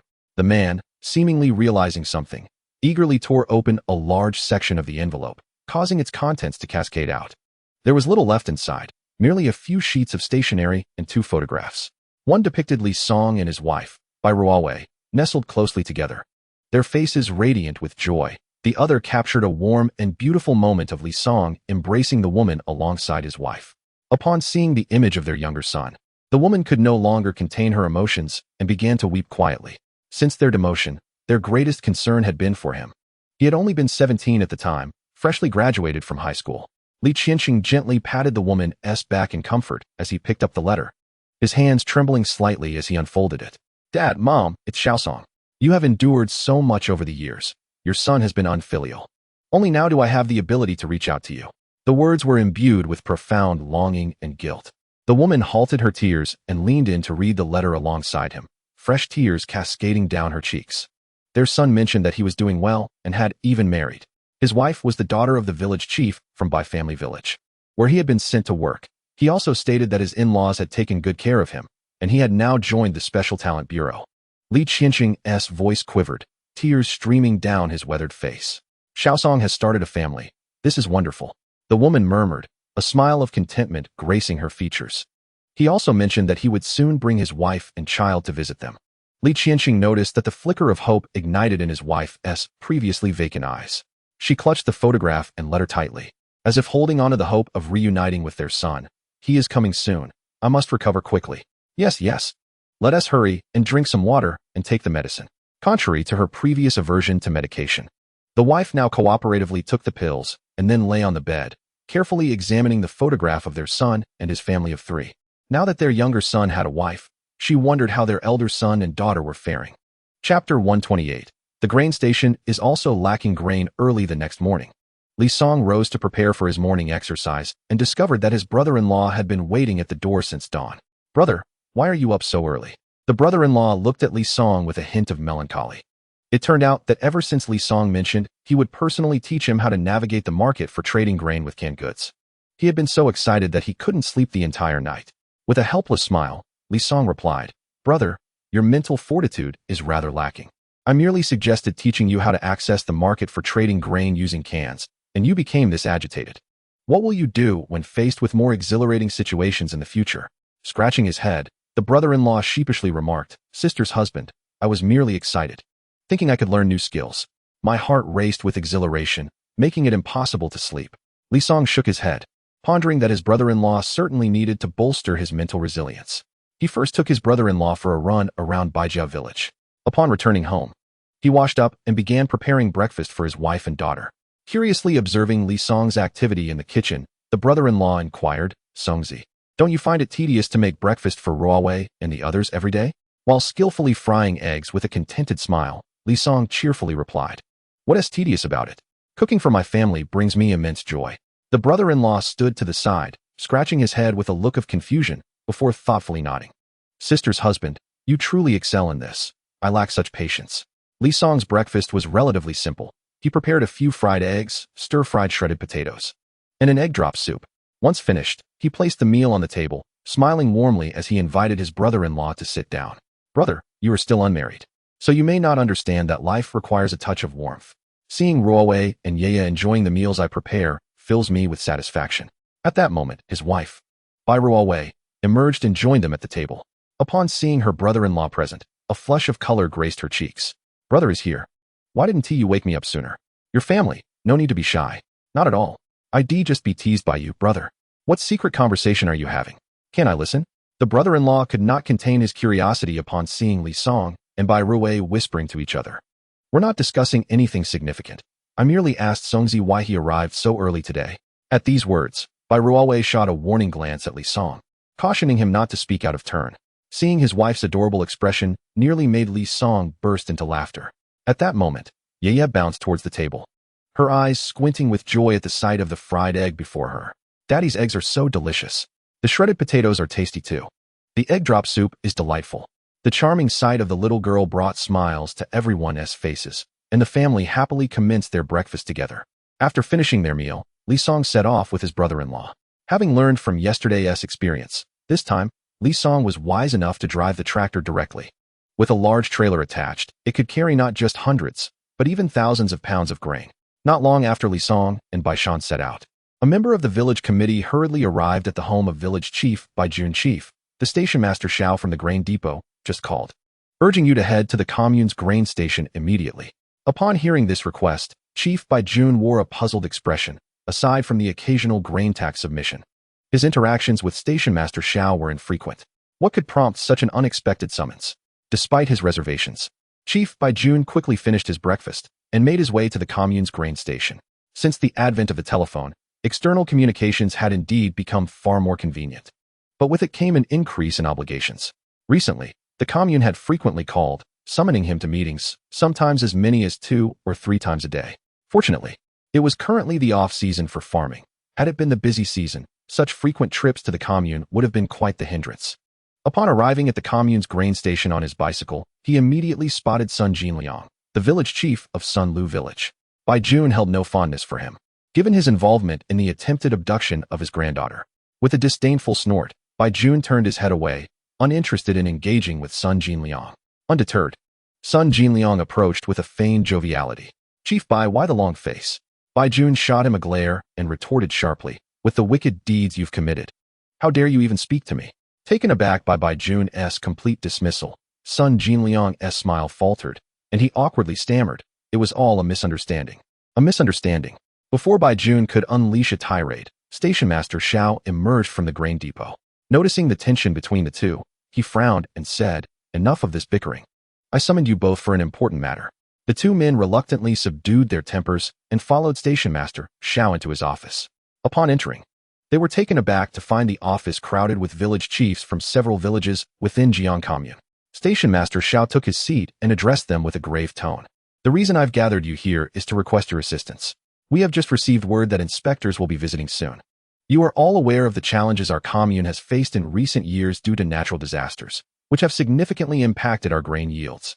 To support the livelihoods of our community, the county has annually reduced the grain tax, resulting in a considerable shortfall in the grain depot's inventory compared to national requirements. I am here to inquire if any village has surplus grain that could be allocated to the depot, which could then be counted as the grain tax for the next quarter." Bai Jun's expression shifted to one of unease as he realized the true reason for the grain station's call. They were indeed in need of grain to prepare for the upcoming inspection. As Station Master Xiao concluded his request, the room fell into a heavy silence, with the village chiefs exchanging glances, none willing to be the first to speak. After a moment, an elder chief broke the stillness. Station Master Xiao, it's not that we are unwilling to help, but the truth is, our villagers have very little grain to spare. Others echoed in agreement. Indeed, the harvest in the first half of this year was dismal. After paying the state grain tax, the villagers had little food left at home. Now, with every household struggling to make ends meet, it seems implausible to expect them to contribute grain to support the grain station. Bai Jun furrowed his brow in contemplation for a moment and remarked, Director Xiao, our villagers in Baijia village also possess scant surplus grain. And with the autumn harvest still some time away, it is truly unfeasible for the villagers to provide any grain. Sun Jinliang scoffed, condescendingly interjecting, Oh, village head Bai, do not be so stingy. Surely you are aware that your Baijia village's brick kiln business has been thriving recently. Is it not easy for you to part with some grain to support the grain station? Bai Jun glared at Sun Jinliang in anger, retorting, Do not speak nonsense. I am fully aware of our village's circumstances. As for the brick kiln, ours has only just commenced operations, while your Sunlu village has been in business for several years now.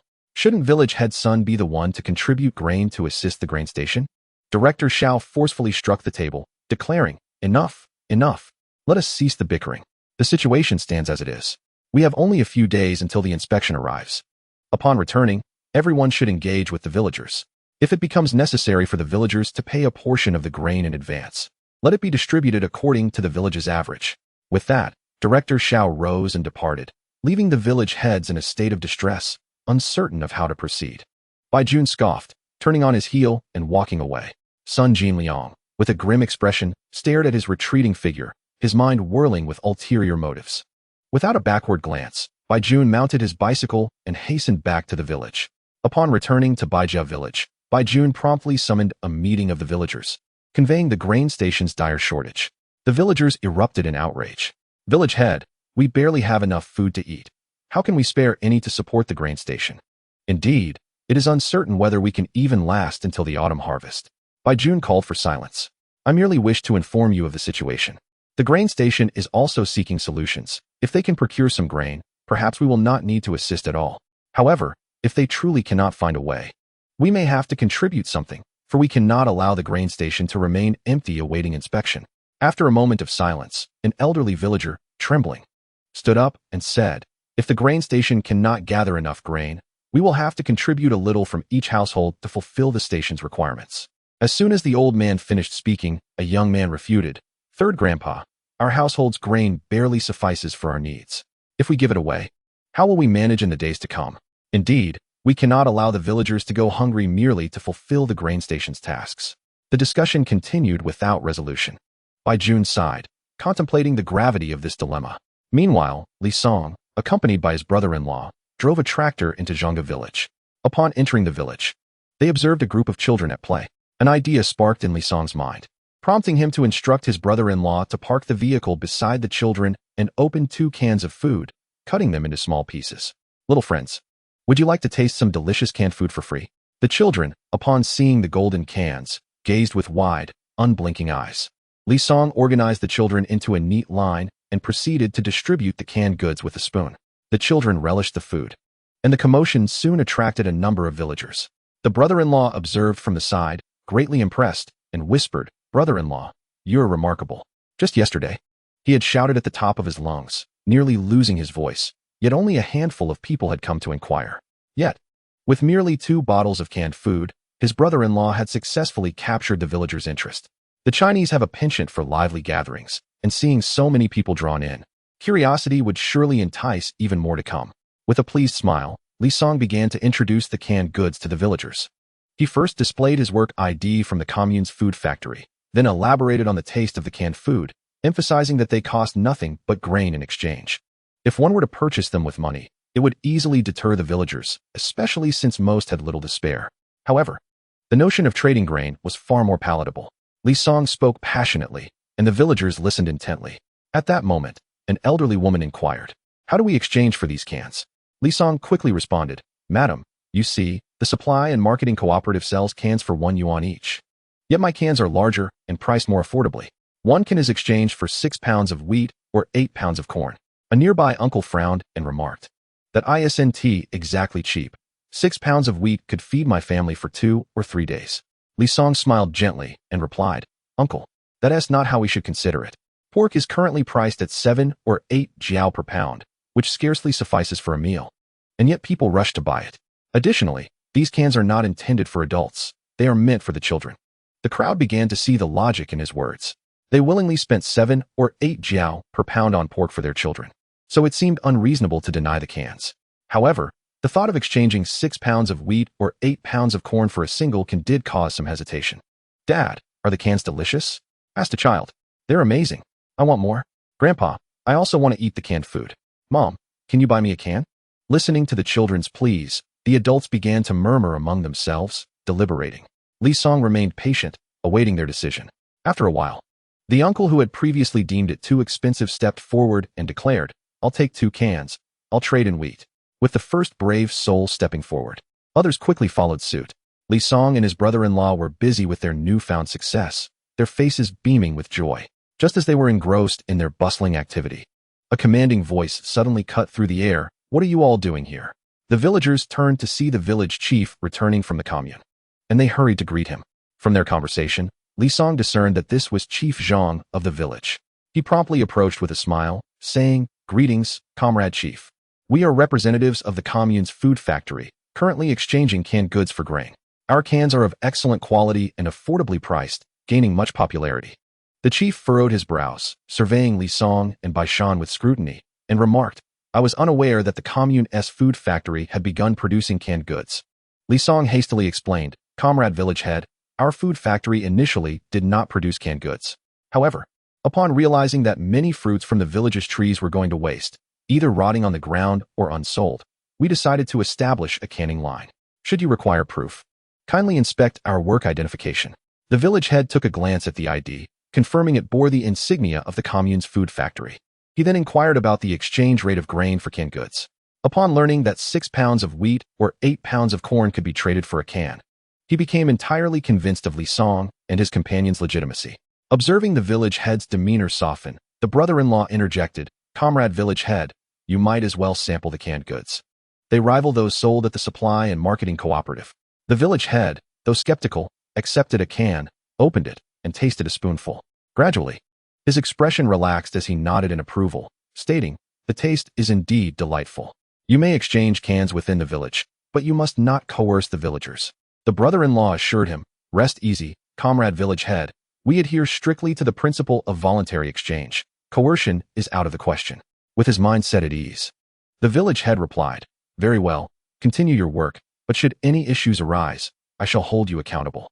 He then pedaled away on his bicycle, glancing back thoughtfully at the villagers eagerly trading grain for cans. Chapter 130. An inescapable attachment. With the village head's tacit approval, the villagers' enthusiasm for exchanging grain for cans surged. Li Song and the brother-in-law were busily engaged, weighing grain and handing out cans. In no time, the tractor was significantly lighter, while the cargo hold overflowed with grain. As the sun began to set, Li Song gazed at the bountiful load and felt a surge of joy. He turned to his brother-in-law and said, Elder brother, it appears that our plan to exchange grain for cans is indeed viable. To boost our sales, we could split into 2 groups. The brother-in-law wiped his brow and nodded with a smile, wholeheartedly endorsing his brother-in-law's strategy. I visited Xiao Wangzhuang yesterday, and today I am in Zhangge. Tomorrow, you and Erge can head to the neighboring village while I take Xiao Dong to a more distant one. The brother-in-law hesitated for a moment, saying, sister's husband, perhaps it would be better if Erge and I ventured further. We have grown up here and are more familiar with the surrounding circumstances than you. After some contemplation, Li Song agreed, recognizing that his brother-in-law and second uncle were indeed better suited for the more remote areas. The 2 men tidied their belongings and returned home, only to find the yard meticulously arranged with cans, numbering over 1,000. Ruowei, how did you manage to produce so many cans in just one day? Li Song asked. His wife smiled gently. It was not solely our efforts. My mother brought over a few cousins to assist. They toiled throughout the day. I intended to give them each $1 as compensation, but my mother insisted against it, saying that they are relatives, and offering money would seem too distant. Li Song nodded with a smile, agreeing that his aunt's perspective was wise. It indeed felt too formal to pay relatives for their help. In that case, I shall go to the commune to buy some meat and prepare a special meal to treat everyone tonight. When they leave, I'll ensure they take a few kins home for their children. The wife's eyes lit up, pleased that her husband had considered everything so thoughtfully. After spending some time playing with their daughter, Li Song rode his bicycle to the commune. Given the larger family gathering this time, he decided to buy 20 pounds of meat all at once. On his way back, he noticed a vendor selling buns and remembered that his daughter adored meat buns. So he purchased 2. However, after paying, he suddenly recalled that there were other family members at home, and it seemed inappropriate to buy meat buns solely for his daughter. Thus, he bought an additional 6 yuan worth of meat buns and 3 yuan worth of vegetarian ones. The vendor, pleased with Li Song's substantial purchase, generously added a few extra buns. Just as he was about to leave the commune, Li Song spotted a stall selling sesame cakes and decided to buy up the remaining 30 or so cakes. Looking at the 2 bulging bags strapped to his bicycle, he was taken aback by how much he had inadvertently purchased. When hosting a meal, it is essential to ensure everyone is well fed, so he felt compelled to buy extra, especially with his 2 brothers-in-law, who were known to have hearty appetites. Humming a cheerful tune, Li Song pedaled homeward, laboring under the weight of his considerable haul. By the time he arrived, dusk had fallen. His family was astonished to see him return with such an abundance of goods, and laughter erupted. "Brother-in-law, it seems you've brought the commune back with you," one cousin teased. Li Song chuckled. "Everyone has worked hard all day. It wouldn't be enough without a little extra." His wife hurried to assist in bringing the items into the kitchen, while Li Song scooped up their daughter and presented her with the meat buns. "Little darling, look what Daddy brought for you." The little girl's eyes sparkled at the sight of the buns, and she eagerly began to devour them. In the kitchen, Li Song and his wife busied themselves washing vegetables and chopping meat, fully immersed in their tasks. Li Song took charge of the cooking, and soon the enticing aroma of the meal wafted throughout the courtyard. The cousins were astonished by the delightful scents emanating from the kitchen, having not anticipated that Li Song, a youth from the city, could possess such culinary skills. The fragrance alone hinted at his considerable talent. Before long, the meal was ready. Li Song called his elder brother-in-law to help carry the dishes outside. The need for assistance stemmed from the sheer volume of food prepared, as it was far too much for one person to manage alone. A large iron basin, typically used for canning fruit, was filled to the brim with 20 pounds of meat, dozens of potatoes, a substantial bag of mushrooms, and another of black fungus. With so many guests, the household ran short on bowls. Fortunately, one cousin brought over additional dishes from his home, just enough to serve everyone. They took turns ladling out food, then gathered around with steamed buns, meat buns, or sesame cakes, enjoying each other's company amidst lively chatter and laughter. "This meat is truly delicious," exclaimed the second brother-in-law, his mouth full and words somewhat garbled. "Indeed, it's even better than what you'd find in a restaurant," agreed the elder brother-in-law, whose cheeks were equally stuffed. "Don't be shy, everyone. Eat plenty," Li Song encouraged with a smile. The meal was a lively affair, leaving everyone satisfied and content. After dining, as the relatives prepared to depart, Li Song handed them the canned goods he had prepared earlier. "Thank you all for your help.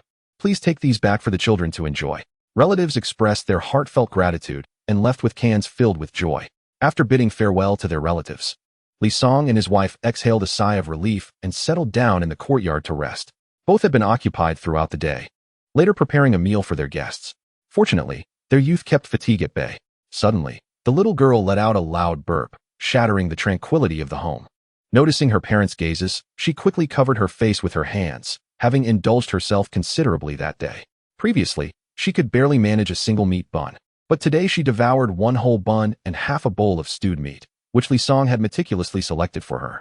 Aware that consuming only meat could lead to digestive discomfort, Li Song decided to let her play a little longer before bedtime to ensure proper digestion. Early the following morning, Li Song summoned Zhao Dong, and together with his brothers-in-law, they set off after packing an abundance of cans. This time, they carried a considerable load, transporting over 1,000 bottles produced the previous day. Initially, his father-in-law was concerned that they had taken on too many cans to exchange. However, it soon became clear that such worries were unfounded, as Li Song and his brothers-in-law returned before the afternoon was over, transforming the hundreds of bottles into thousands of pounds of grain. Witnessing the bountiful harvest, Li Song's father-in-law beamed with joy, praising his son-in-law's competence. For several consecutive days, Li Song and his brothers-in-law managed to exchange at least 3,000 to 4,000 pounds of grain daily, resulting in their homes overflowing with provisions. One afternoon, upon returning home, Li Song and his brother-in-law were met with towering piles of grain, leaving Li Song with a bittersweet expression, realizing there was simply no more room to accommodate the bounty.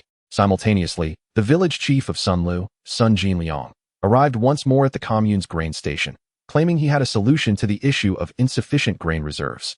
Chapter 131. Sun Jinliang's foiled schemes. Director Xiao welcomed Sun Jinliang into his office. Village Chief Sun, I hear from my subordinates that you have a solution for the grain shortage problem? Sun Jinliang, with an eager expression, nodded vigorously. Since my last visit, I have racked my brain and finally devised a plan. Observing Sun Jinliang's earnest demeanor, Director Zhao's enthusiasm increased. Village Chief Sun, I appreciate your efforts. If I can navigate this crisis successfully, I will not forget your assistance. Sun Jinliang felt a surge of excitement. Having Director Xiao as a backer meant he no longer had to live in fear of Li Song's retribution. Ever since Sun Jinliang and his associates had been imprisoned, he had been plagued by anxiety over potential repercussions from Li Song, which had severely affected his appetite and sleep.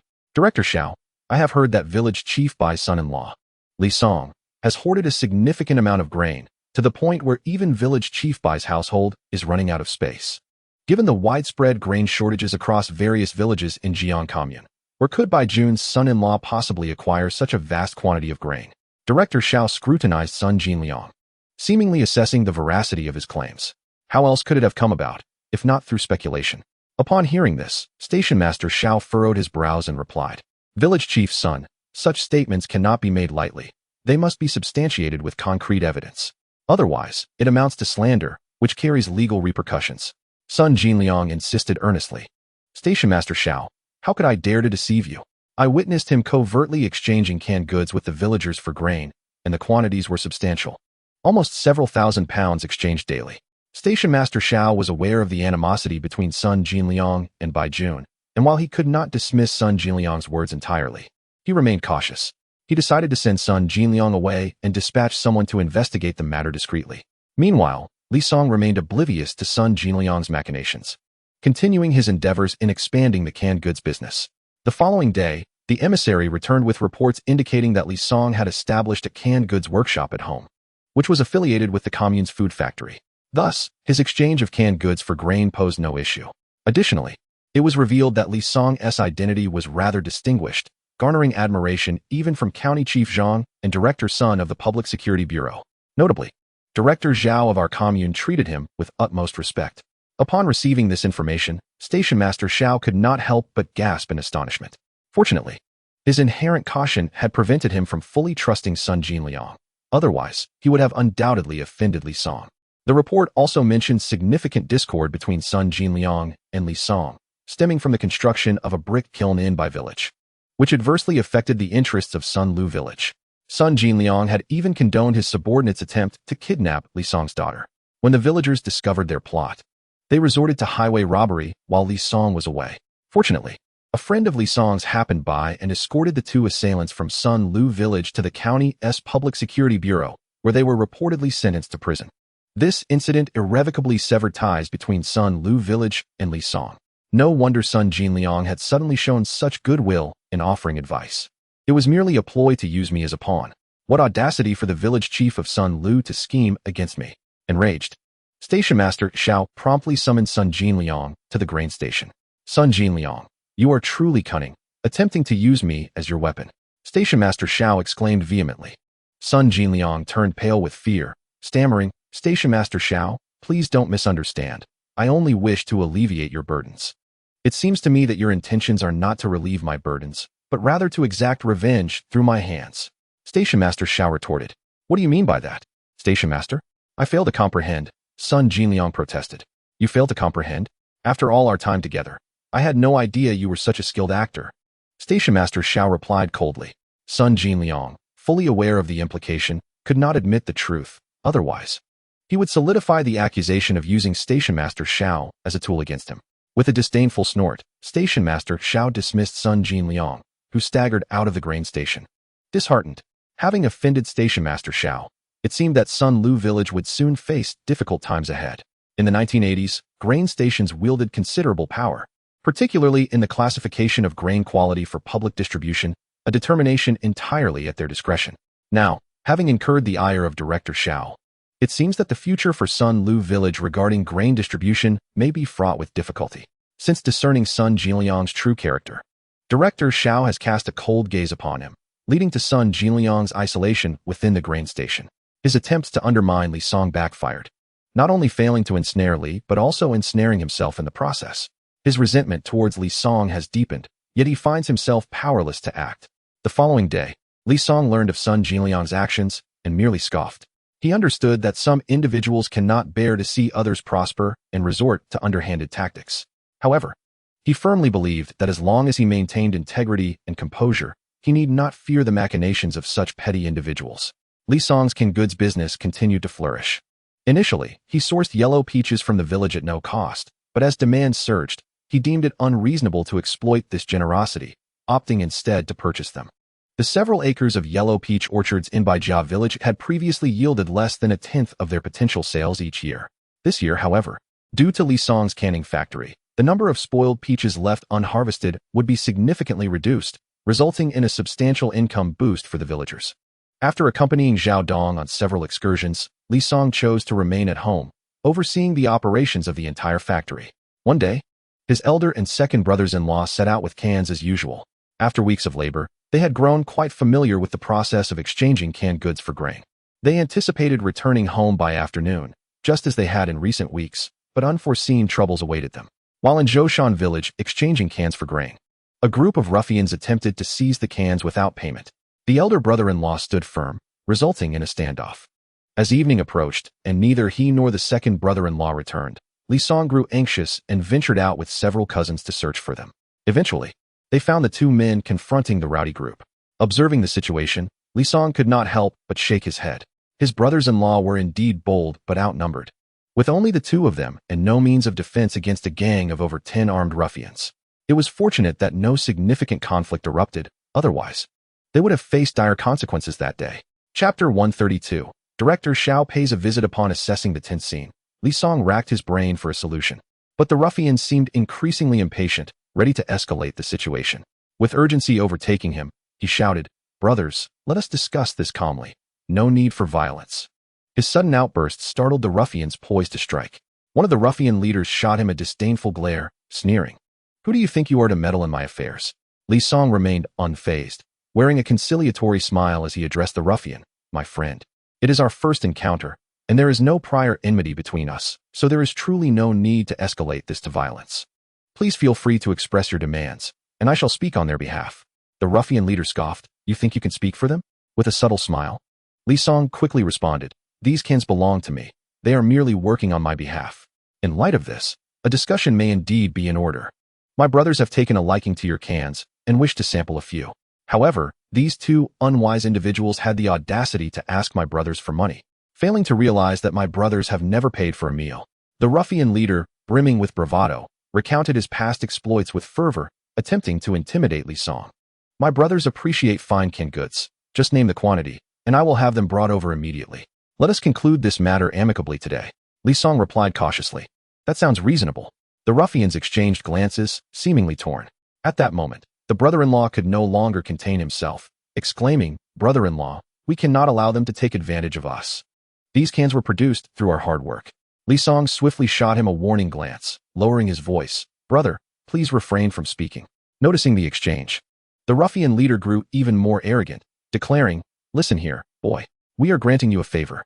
If you provide each of my brothers with 5 cans, we will leave without further ado." Without hesitation, Li Song nodded in agreement. "Very well. I shall procure them immediately." After receiving the cans, the ruffians swaggered away.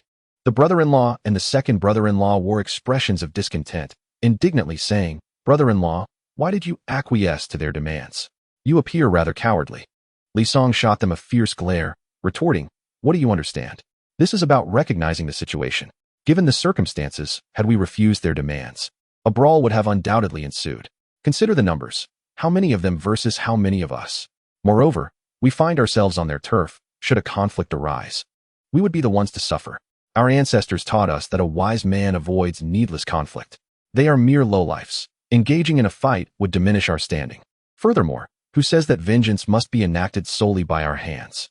Li Song explained with a stoic demeanor. The brother-in-law and the second brother-in-law exchanged glances. their eyes brightening in realization. The brother-in-law eagerly inquired, "Brother-in-law, do you already have a plan in mind?" Yet, Li Song deflected the question, choosing not to respond directly. As they journeyed home, they engaged in animated discussion about how to navigate such situations, aiming to avoid similar troubles in the future. Meanwhile, Sun Jinliang was not idle in the village. Having failed to use Director Zhao's influence against Li Song, he resolved to seek alternative methods. He inquired around, hoping to enlist the help of Wang Ruowei from Baijia village to conspire against Li Song. However, to his surprise, Wang Ruowei flatly refused to collaborate. Frustrated, Sun Jinliang erupted in anger, hurling insults, "Coward, worthless scoundrel." Yet he found himself powerless to change the situation. Li Song's canned goods business flourished increasingly, not only resolving the sales dilemma of the village's yellow peaches, but also enabling the villagers to earn some income. Observing the widening gap between himself and Li Song, Sun Jinliang grew ever more envious and resentful, gritting his teeth as he muttered, "Li Song, I will not let you off the hook." Yet he could only stand by, helplessly watching. Hastily returning to Baijia village with his elder and second brothers-in-law, his mother-in-law breathed a sigh of relief upon seeing her son return, exclaiming, "Thank heavens. You are finally back safe and sound." After the tractor came to a halt, his father-in-law approached briskly, inquiring, "What on earth happened?" Li Song recounted, without reservation, the misadventures of his brothers-in-law. "Songzi, you did the right thing. A true man knows when to yield. It was indeed unwise to confront them in such a situation. However, this gang is excessively brazen.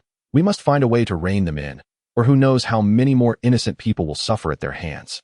His father-in-law remarked with a furrowed brow, "Uncle, leave this matter to me. It won't be long before they receive their just deserts," Li Song vowed earnestly. "Songzi, please do not act rashly," his father-in-law cautioned, casting a worried glance at his son-in-law. "Today, you have endured quite a bit to save the eldest and second, and I fear you might retaliate against these ruffians in a moment of anger.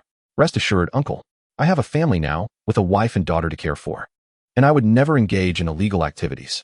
I firmly believe that fighting is the least respectable way to resolve issues. I shall employ legal means to safeguard my rights," Li Song said, glancing at his wife and daughter nearby, gently adding, "This little girl truly is a foodie.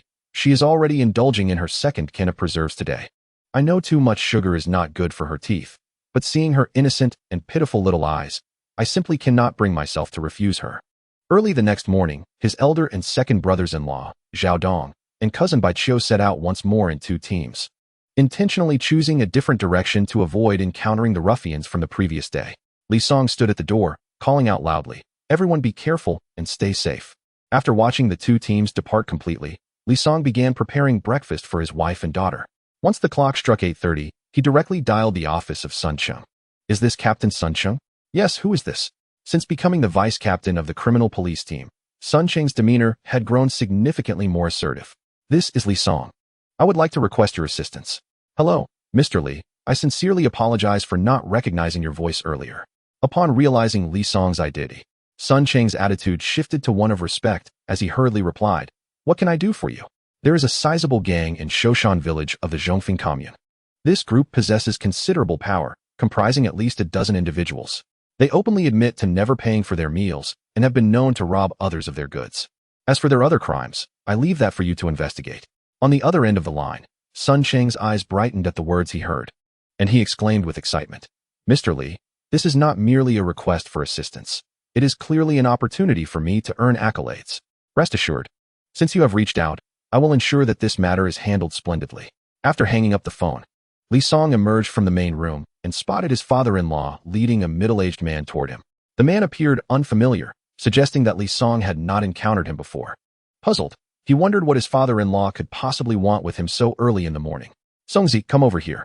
Allow me to introduce you to our commune's grain station director, Director Xiao."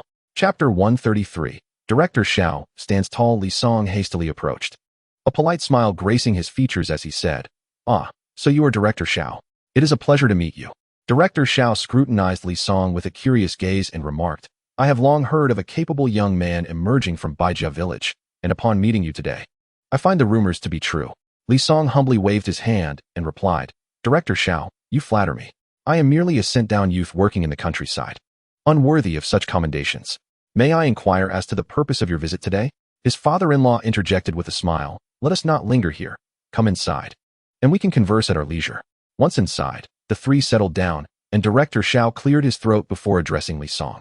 Young Li, I am here primarily regarding the grain situation in our commune. I have heard that your canned goods exchange for grain has been quite successful, alleviating the village's difficulties in selling its surplus of yellow peaches while acquiring a substantial amount of grain in return. Glancing at his father-in-law and seeing him nod in encouragement, Li Song responded, Indeed, I do possess a quantity of grain, though it is not vast, approximately 30,000 jin. Director Zhao's eyes widened in astonishment. 30,000 jin. While I was mentally prepared, I did not expect you to have such an abundance of grain. If you are willing to part with it, it could resolve the pressing needs of the commune's grain station.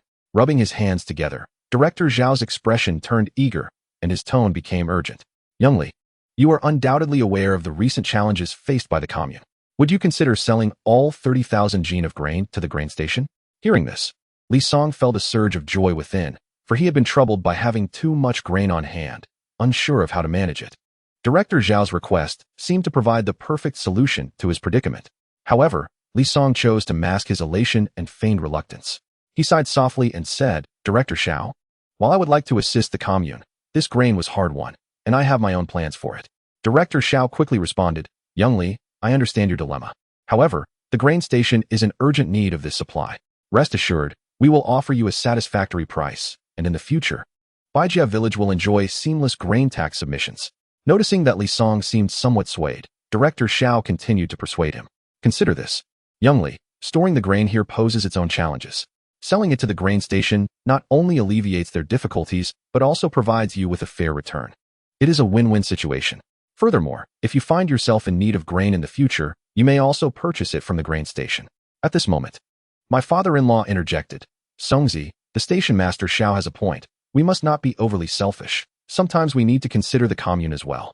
Li Song lifted his head, glanced at station master Xiao and his father-in-law, and slowly replied, Since station master Xiao has said so, it would be quite ungrateful of me not to agree. I shall sell the 30,000 jin of grain I possess to our commune's grain station. Upon hearing Li Song finally relent, Station Master Xiao could not help but breathe a sigh of relief. With Li Song's 30,000 jin of grain, the grain station's deficit was finally rectified.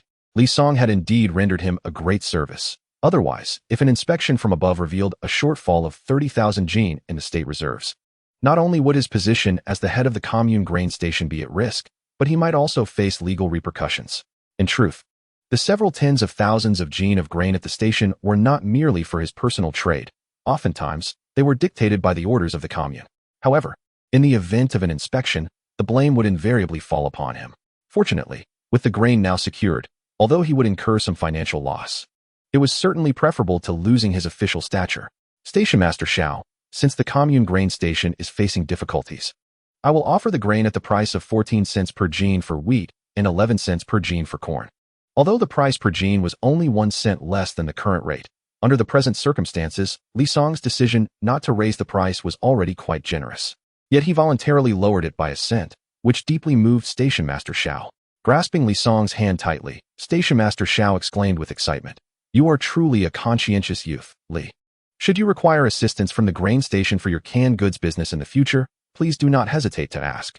Li Song smiled and replied, Station Master Xiao, please do not be so formal. It is my honor to contribute to our grain station.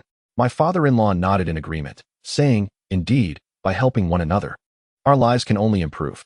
Subsequently, Station Master Xiao and Li Song began to discuss the specifics of the grain delivery.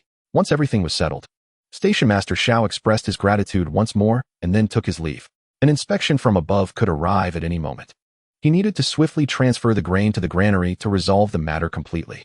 Li Song and his father-in-law escorted Station Master Xiao to the door, watching his receding figure. Li Song's lips curled into a faint smile. Less than an hour after Station Master Xiao departed, the truck from the commune grain station arrived in Baijia village. Illustrating how anxious Station Master Xiao was, he must have returned to the grain station and immediately summoned the driver. The 30,000 jin of grain was successfully delivered to the commune grain station, resolving not only the issue of grain storage for Li Song, but also yielding him a substantial profit. As he observed the grain being transported and stored, the weight of worry that had burdened Station Master Xiao was finally lifted.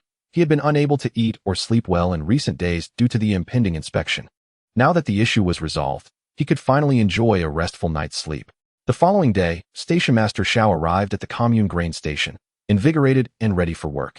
Upon seeing the staff warmly greet him, everyone was taken aback, as Station Master Xiao had seemed quite irritable lately, prone to outbursts of anger.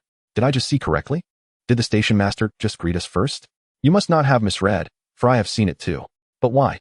What other reason could there be? A truckload of grain arrived at the granary yesterday, thus replenishing the missing supplies. 30,000 pounds of grain can indeed be procured. Our station chief is so remarkably resourceful. Who knows? In any case, our commune's grain station has now been adequately supplied, and we need not worry about incurring the upper authorities' disapproval. Upon arriving at the office, Station Chief Xiao received a call from Station Chief Wei of the county grain station. Xiao, has the 30,000 pounds of grain that was lacking at the Jiang commune grain station been replenished?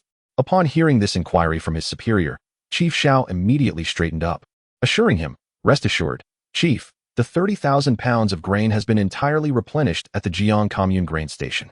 You are welcome to inspect it at your convenience." Chief Wei was momentarily taken aback, thinking to himself that something felt amiss. Previously, whenever he called, Xiao Ming would lament about the significant shortfall or plead for assistance from the county, yet today he was so forthright and even invited him for an inspection. Such unusual behavior surely signified something peculiar.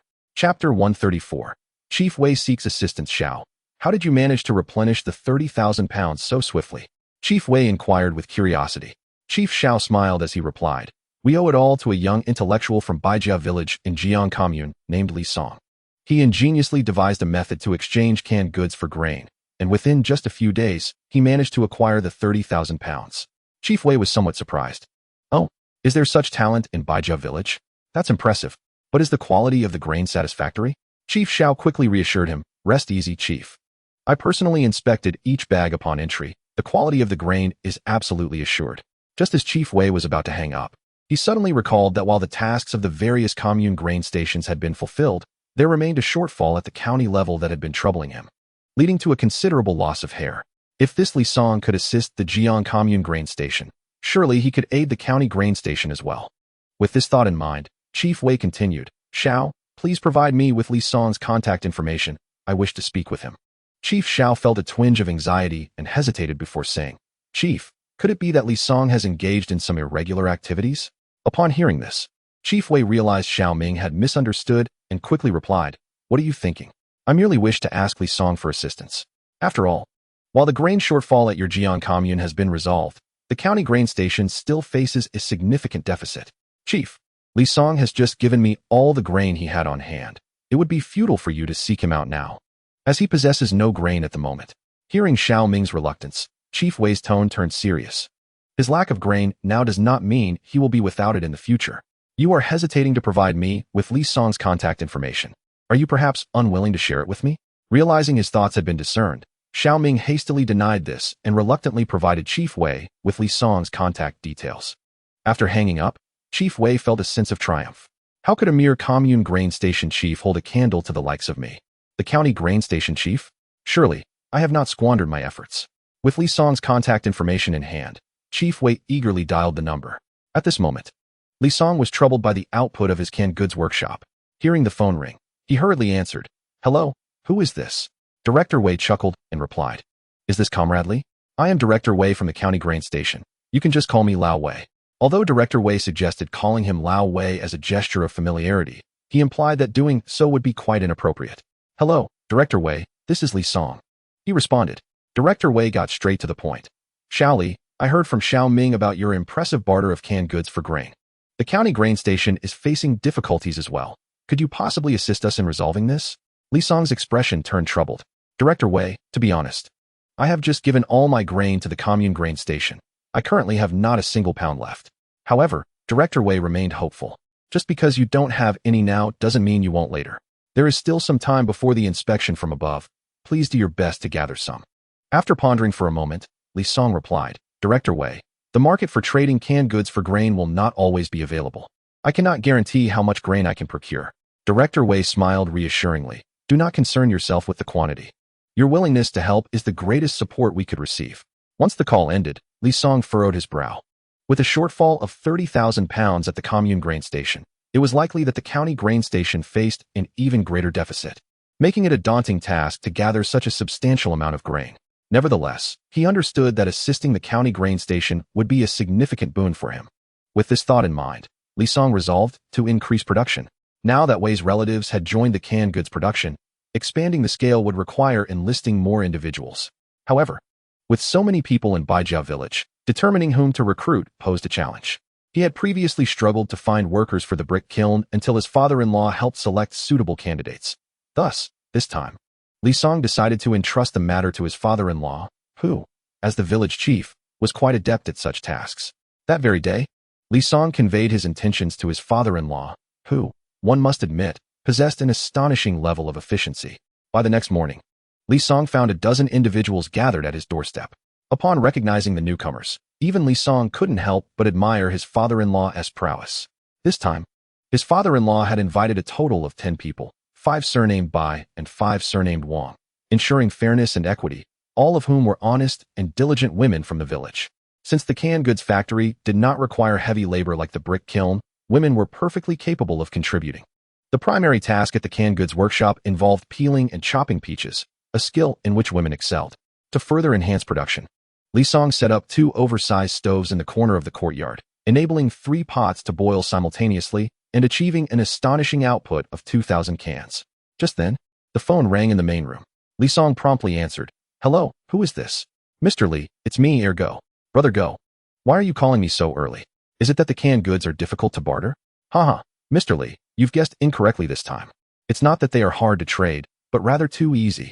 The 500 cans you sent last time have all been exchanged, and the grain is now piled up in my courtyard." Li Song was somewhat taken aback. He had merely instructed someone to deliver the canned goods without indicating how to penetrate the market. To his surprise, Brother Dog had swiftly converted 500 bottles of canned goods into grain. With a delighted expression, Li Song exclaimed, "Brother Dog, you truly are remarkable. Please, do share how you accomplished this." Brother Dog chuckled and replied, "It's quite simple. I had my brothers take the cans to a few village schools and offer the students free samples. Once the children tasted the product and found it delicious, they urged their parents to purchase it. At that moment, I stepped in and offered to exchange it for grain instead of money. The children loved it, and the price was reasonable, so the villagers eagerly returned home to fetch grain for the trade." Li Song marveled, "Brother Dog, I had no idea you were such a business genius." Brother Dog humbly responded, "The quality of your cans is what truly matters. If the product were subpar, not even the most brilliant mind could sell it." "Do you believe the Songta commune can continue trading canned goods for grain?" Li Song inquired. "Of course. The reason I called was to request an additional shipment of cans, preferably 2,000 bottles this time," Brother Dog replied. Li Song pondered for a moment and said, "Brother Dog, while I have increased production, I can only manage 2,000 bottles a day. I will send you 1,000 bottles tomorrow to sell, and once those are sold, I will send you the remainder the day after." Although Brother Dog felt that 1,000 bottles was somewhat insufficient, he understood that Mr. Li's production was limited to 2,000 bottles a day, so receiving half was still quite generous. After hanging up, Li Song felt a newfound sense of confidence. With the market in the Songta commune beginning to flourish, grain would soon be abundant. He was uncertain about the exact deficit at the county grain station, but he believed that if he could gather 100,000 pounds, it would suffice. Chapter 135. The emergence of competitors as the days passed. Li Song's canned goods sales soared, and the grain he acquired continued to increase. Merely a week after their last conversation, Director Wei of the county grain station called again. "Little Li, how much grain have you managed to gather?" he inquired. Li Song reassured him, "Director Wei, rest assured that progress is going smoothly. I've already exchanged for a substantial amount of grain." Director Wei expressed his satisfaction, saying, "Very good. However, the inspection date from the higher authorities is approaching, and I wonder if we will be ready in time." After a moment's hesitation, Li Song asked, "Director Wei, how many pounds of grain does the station still require?" "Over 80,000 pounds, but less than 90,000, Director Wei sighed. He had been striving to gather grain recently, but results were meager. After a week of effort, he had managed to collect just over 10,000 pounds. As Li Song had anticipated, he remained silent for a moment before assuring, "Director Wei, do not worry. I will find a way to meet the requirement." Director Wei, touched, said, "Little Li, we are relying entirely on you this time. If we can successfully navigate this inspection, I assure you there will be generous rewards." After ending the call, Li Song smiled faintly, the tension on his face dissipating. 80,000 pounds was indeed a considerable amount. Yet for Li Song at this moment, it was not insurmountable. After several days, he had at least 40,000 pounds of grain at his disposal. When factoring in the grain from Brother Dog's exchanges, he believed he had already surpassed 60,000 pounds. This situation arose because Brother Dog had numerous cans that were not exchanged for grain but were directly sold for cash. Otherwise, the quantity of grain would undoubtedly have been greater. Sun Jingliang gazed at Li Songchun with clenched teeth, consumed by jealousy. Li Song's canned goods business was thriving, while his red brick enterprise had captured a significant portion of Sun Lu Village's orders. Now, not only the Jiang commune, but also several neighboring communes were aware that Baijia village housed 5 brick kilns, which not only produced bricks swiftly, but also maintained high quality. Crucially, the kilns had tractors to assist with transportation. Although the shipping costs had to be borne by the buyers, they still preferred to purchase bricks from Baijia village.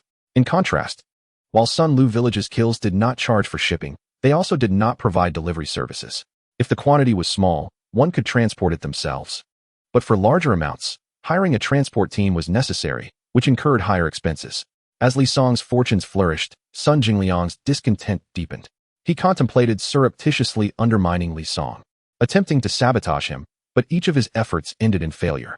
His frustration only intensified when he learned that Li Song had sold 30,000 jin of grain to the commune's grain station, igniting feelings of envy within him. Consequently, he began to spread rumors, asserting that Li Song must have profited immensely from the transaction. However, no one believed him. Even Director Xiao, upon hearing the rumors, summoned him for a severe reprimand. Li Song had indeed rendered significant assistance to him, and it was unacceptable for Sun Jingliang to speak ill of him behind his back. After chastising Sun Jingliang, Director Xiao informed Li Song of the situation, yet Li Song remained unfazed by Sun Jingliang's petty antics, dedicating all his energy to the canned goods factory. Nevertheless, he refrained from expanding the scale of the canning workshop, recognizing that most families currently had limited grain supplies. Parents might be willing to trade grains for a can of food once to let their children have a taste, but it was unlikely that many would do so a second time. After all, a single can required 6 jin of wheat or 8 jin of corn, a sacrifice most families were reluctant to make. Not long after being reprimanded by Director Xiao, Sun Jingliang was still unable to settle down and continued to devise new schemes against Li Song. One day, he learned that the remaining quantity of yellow peaches in Baijia village was dwindling, and Li Song was preparing to purchase peaches from other villages for his canning production. This news delighted him, as he felt an opportunity had arisen. Sun Jingliang instructed the villagers of Sun Lu to exploit their familial ties and travel to the villages where Li Song intended to buy peaches, deliberately spreading rumors that Li Song's purchasing price for yellow peaches was too low, claiming that selling to him would lead to accusations of speculation and hoarding. In truth, after discerning Sun Jingliang's intentions, many villagers were reluctant to partake in such actions. However, as he was the village head, they felt powerless to resist. Fortunately, the people from those villages were quite cautious and did not easily believe the rumors that Sun Lu's residents propagated, continuing their collaboration with Li Song. Upon learning of Sun Jingliang's behind-the-scenes interference, Li Song merely shook his head in exasperation. He was exceedingly busy and had no time to deal with this troublesome clown. Sun Jingliang, in contrast, was leaping around like a restless monkey.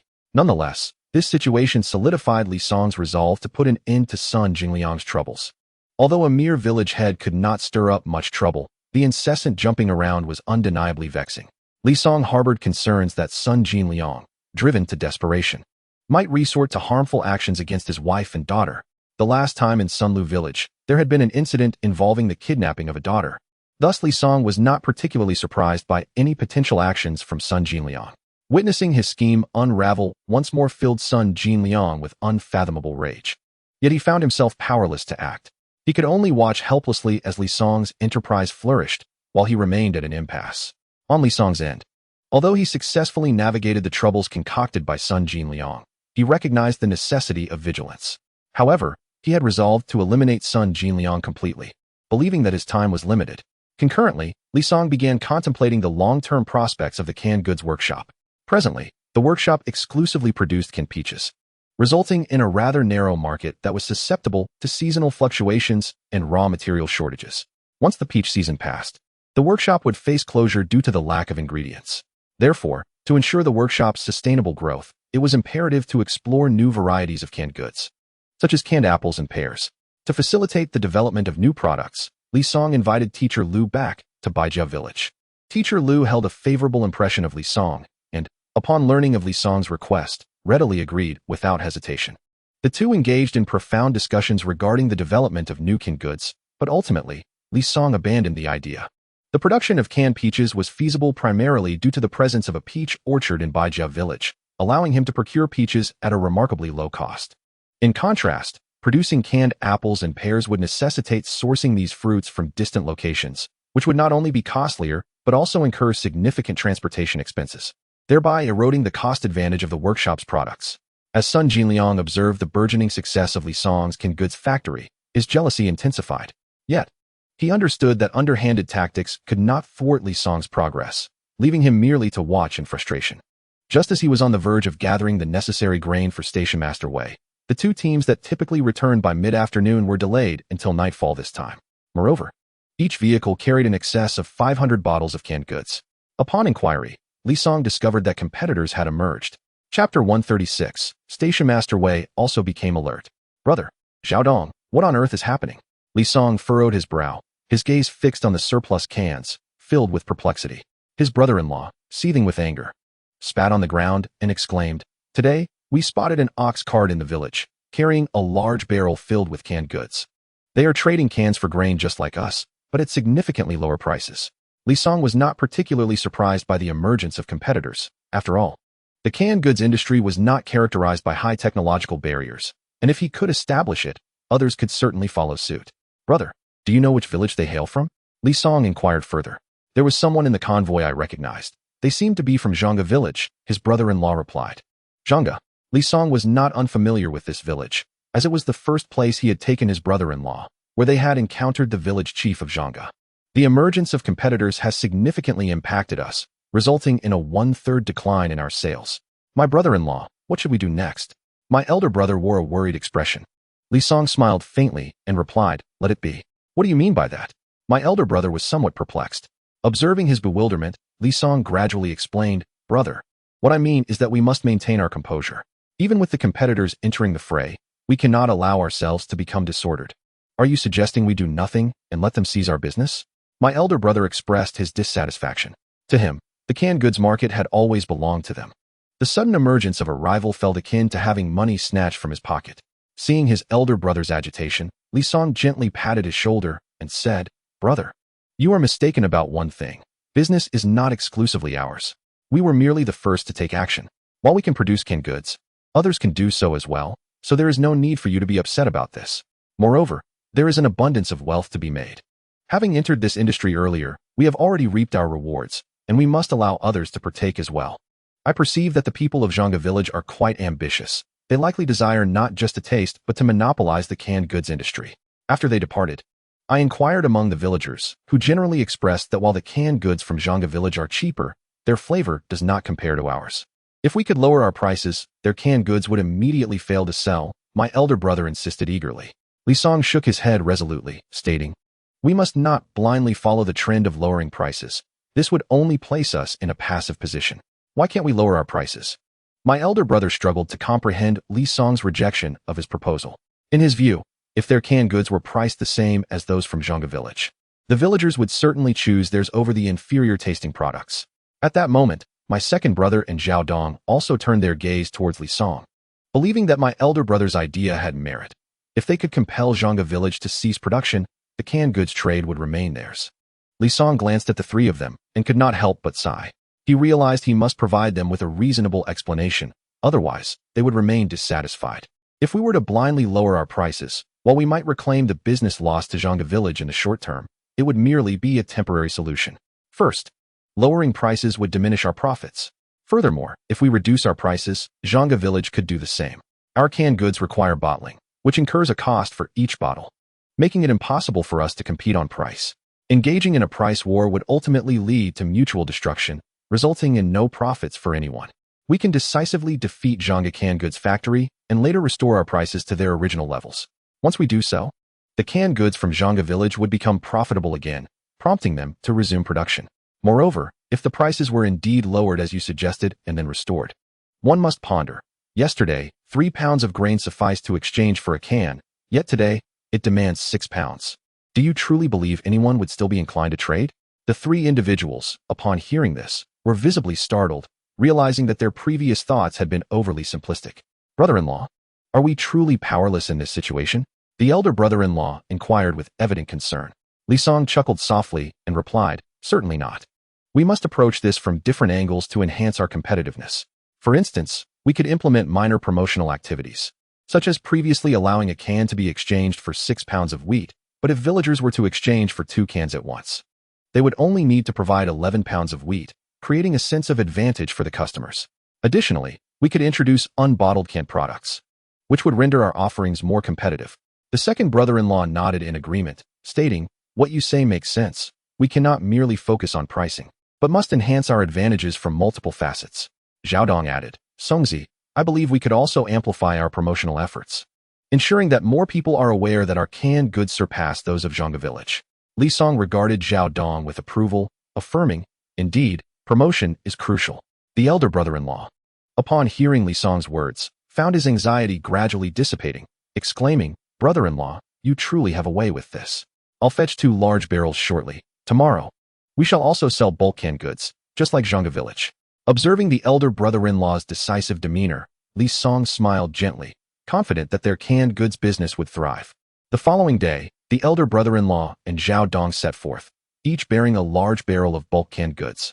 Following Li Song's suggestions, they launched a new promotional campaign that garnered considerable attention from the villagers, coupled with the flexible purchasing option of bulk cans. Even those reluctant to buy a single can found themselves with a new avenue for purchase, thanks to Li Song's strategies. The volume of grain exchanged by the elder brother-in-law and his companions began to rise once more. Soon enough, the required 90,000 pounds of grain for Station Chief Wei was amassed, prompting Li Song to eagerly share the good news with him. Upon receiving the news, Station Chief Wei was overjoyed, exclaiming excitedly over the phone, "Shaoli, you have been an immense help.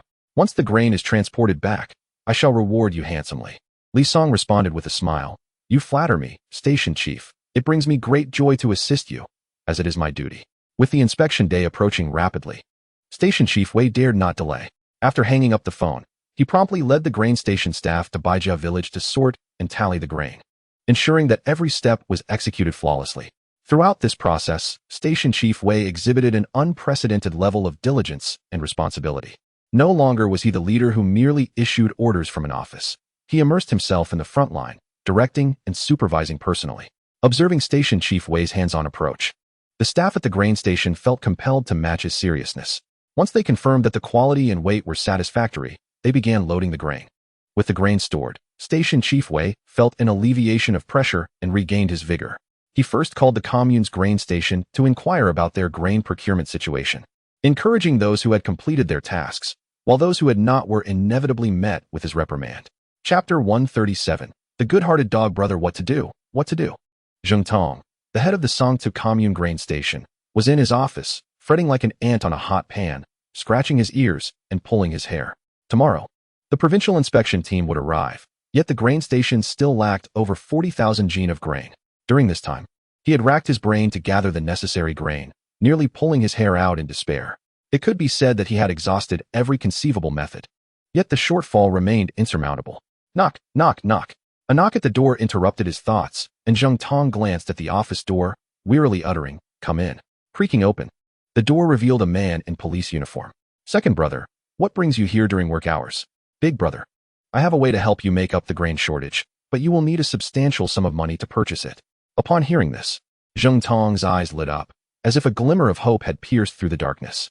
Eagerly, he asked, "Second brother, please tell me how we can replenish the grain. If it resolves this issue, money is no object." The man in uniform continued, "I've learned that the local gang leader, Dog Brother, has a large stockpile of grain. If he is willing to sell it to the grain station, we can surely cover the deficit." Zheng Tong felt a mix of excitement and trepidation. He was thrilled at the prospect of replenishing the grain supply, yet anxious about Dog Brother's reliability and the legitimacy of his grain source. "Second brother, can we trust this Dog Brother? Is there any issue with his grain?"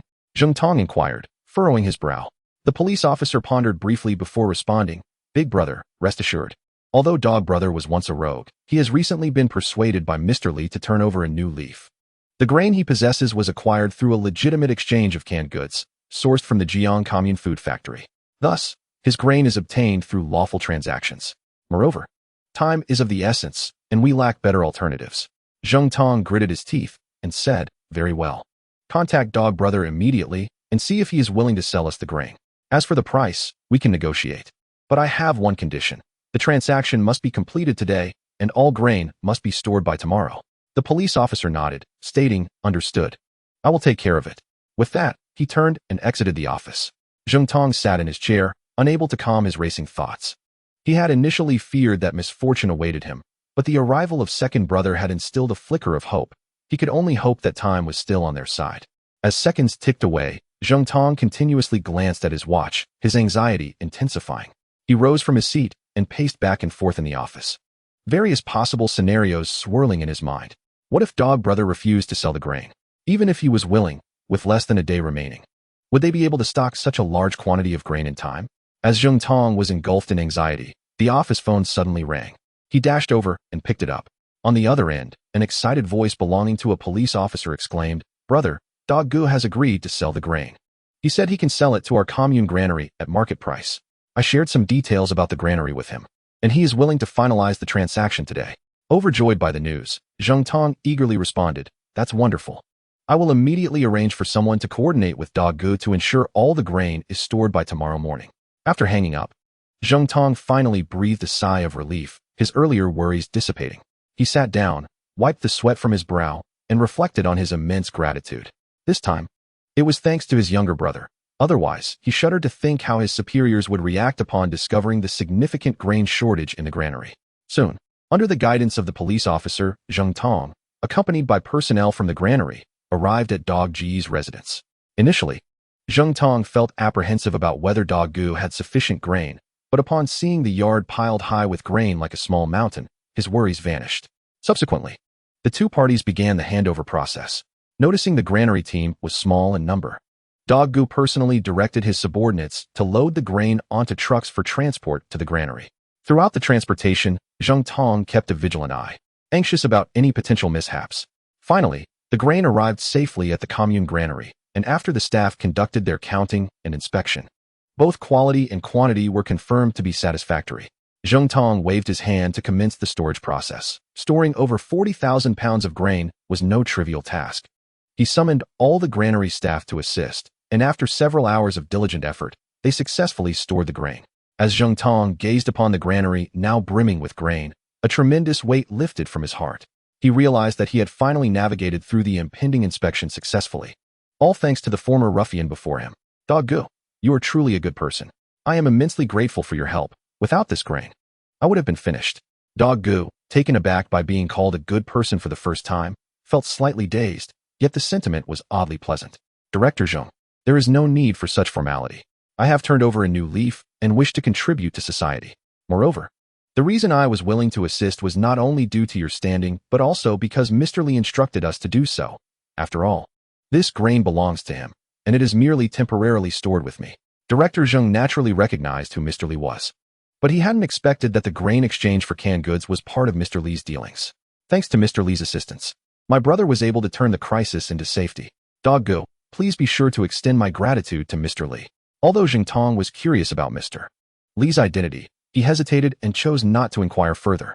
He stepped forward, firmly grasping Dog Ji's hand, and stated, "Regardless, you have been a tremendous help this time. If there is ever anything we can assist you with at the granary, please do not hesitate to ask." Dog Gu, hearing this, expressed his gratitude and humbly insisted that he was merely fulfilling his duty. However, this time, Station Master Zheng graciously granted him a significant favor. While it may be difficult for him to utilize it to the extent he expressed, he is unlikely to refuse a small request for assistance. Moreover, this act of kindness has garnered the favor of Deputy Director Zheng, which will undoubtedly benefit him in future endeavors. Currently, as he and his brothers promote red bricks, exchanging canned goods for grain, their identity remains questionable despite having obtained work permits from the Jiang Commune Food Factory. Should scrutiny arise, they risk being deemed as opportunistic speculators, rendering Zheng's goodwill all the more vital. It could prove to be a lifesaver in critical moments. Chapter 138. Discovery. Once Deputy Director Zheng and Station Master Zheng departed, Brother Dog promptly dialed Mr. Li's number.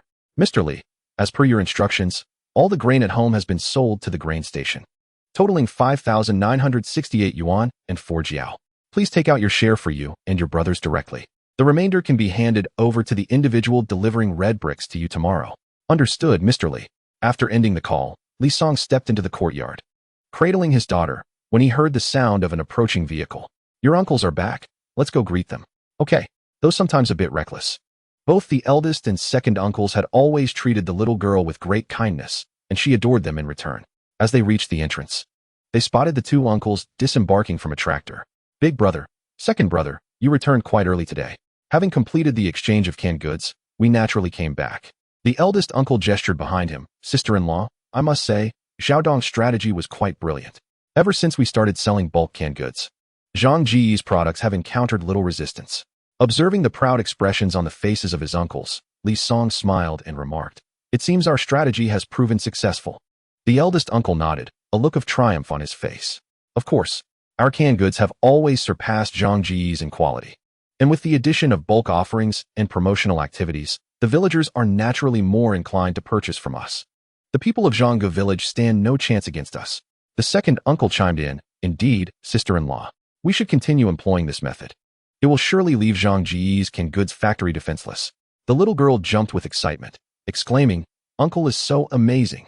Yaya is so well-behaved. Look at what your uncle has brought you." With that, the eldest uncle magically produced a handful of white rabbit milk candies from his pocket. "It's a little rabbit." The little girl clapped her hands in delight, for children can never resist sweets. She eagerly took the candy, tearing off the wrapper to indulge. Seeing their niece's eager demeanor, the eldest and second uncles gently patted her head, reassuring her, "There's no need to rush. All these candies are yours. No one is going to take them from you." Li Song gazed upon this heartwarming scene, his heart swelling with warmth. "Indeed, my elder brother and second brother, although we have temporarily subdued Zhangge village, we must not let our guard down. If my estimations are correct, the people of Zhangge village will not relent and may even resort to lowering their prices to boost sales," Li Song cautioned. The eldest brother furrowed his brow and inquired, "Brother-in-law, if they reduce their prices again, what shall we do? Should we follow suit?" Li Song shook his head. The eldest brother's brow tightened. "If we do not lower our prices, won't people simply purchase canned goods from Zhangge instead of ours?" With a gentle smile, Li Song patiently elucidated, "Elder brother, the scenario you fear may indeed materialize, but it is beyond our control. We must focus on our own endeavors and not allow Zhangge to lead us by the nose." The second brother nodded thoughtfully, replying, "Brother-in-law makes a valid point. We should concentrate on our own affairs. As for whether people choose to buy from Zhangge or us, that is their prerogative." The eldest brother sighed softly, and Li Song discerned that he remained reluctant. After a moment's hesitation, he continued, "Elder brother, to be honest, our canned goods business has reached a significant point. Households are already low on grain, and in recent times, we have exchanged over 100,000 pounds. I fear that we have nearly exhausted the grain supplies in the entire Jiang commune. Even if some families have a bit of grain left, it is their sustenance, and they will not part with it for canned goods. Thus, even if Zhangge village lowers their prices, they will not procure much grain." Upon hearing Li Song's words, the eldest brother's brow gradually unfurled as he contemplated Li Song's analysis, finding it indeed reasonable. "Brother-in-law, your words have clarified my thoughts. If we cannot exchange canned goods for grain, what shall we do? We cannot simply remain idle, can we?" Li Song chuckled, "Elder brother, you are quite ambitious. Previously, we could only toil in the fields for work points. Now, with the brick kiln in the village and having spent over a month exchanging canned goods for grain, you are still not satisfied?" The eldest brother awkwardly scratched his head. "I am not one to sit idle. I have grown accustomed to early mornings and late nights. If I were to return to the fields for work points, I would find it quite disconcerting. It seems that is indeed the case. I, too, no longer wish to labor in the fields for work points. Toiling all day yields only a dime and a bit of grain, while running errands for a day earns me far more," the second brother concurred. Li Song cast a surprised glance at the eldest and second brothers, astonished by their rapid realization.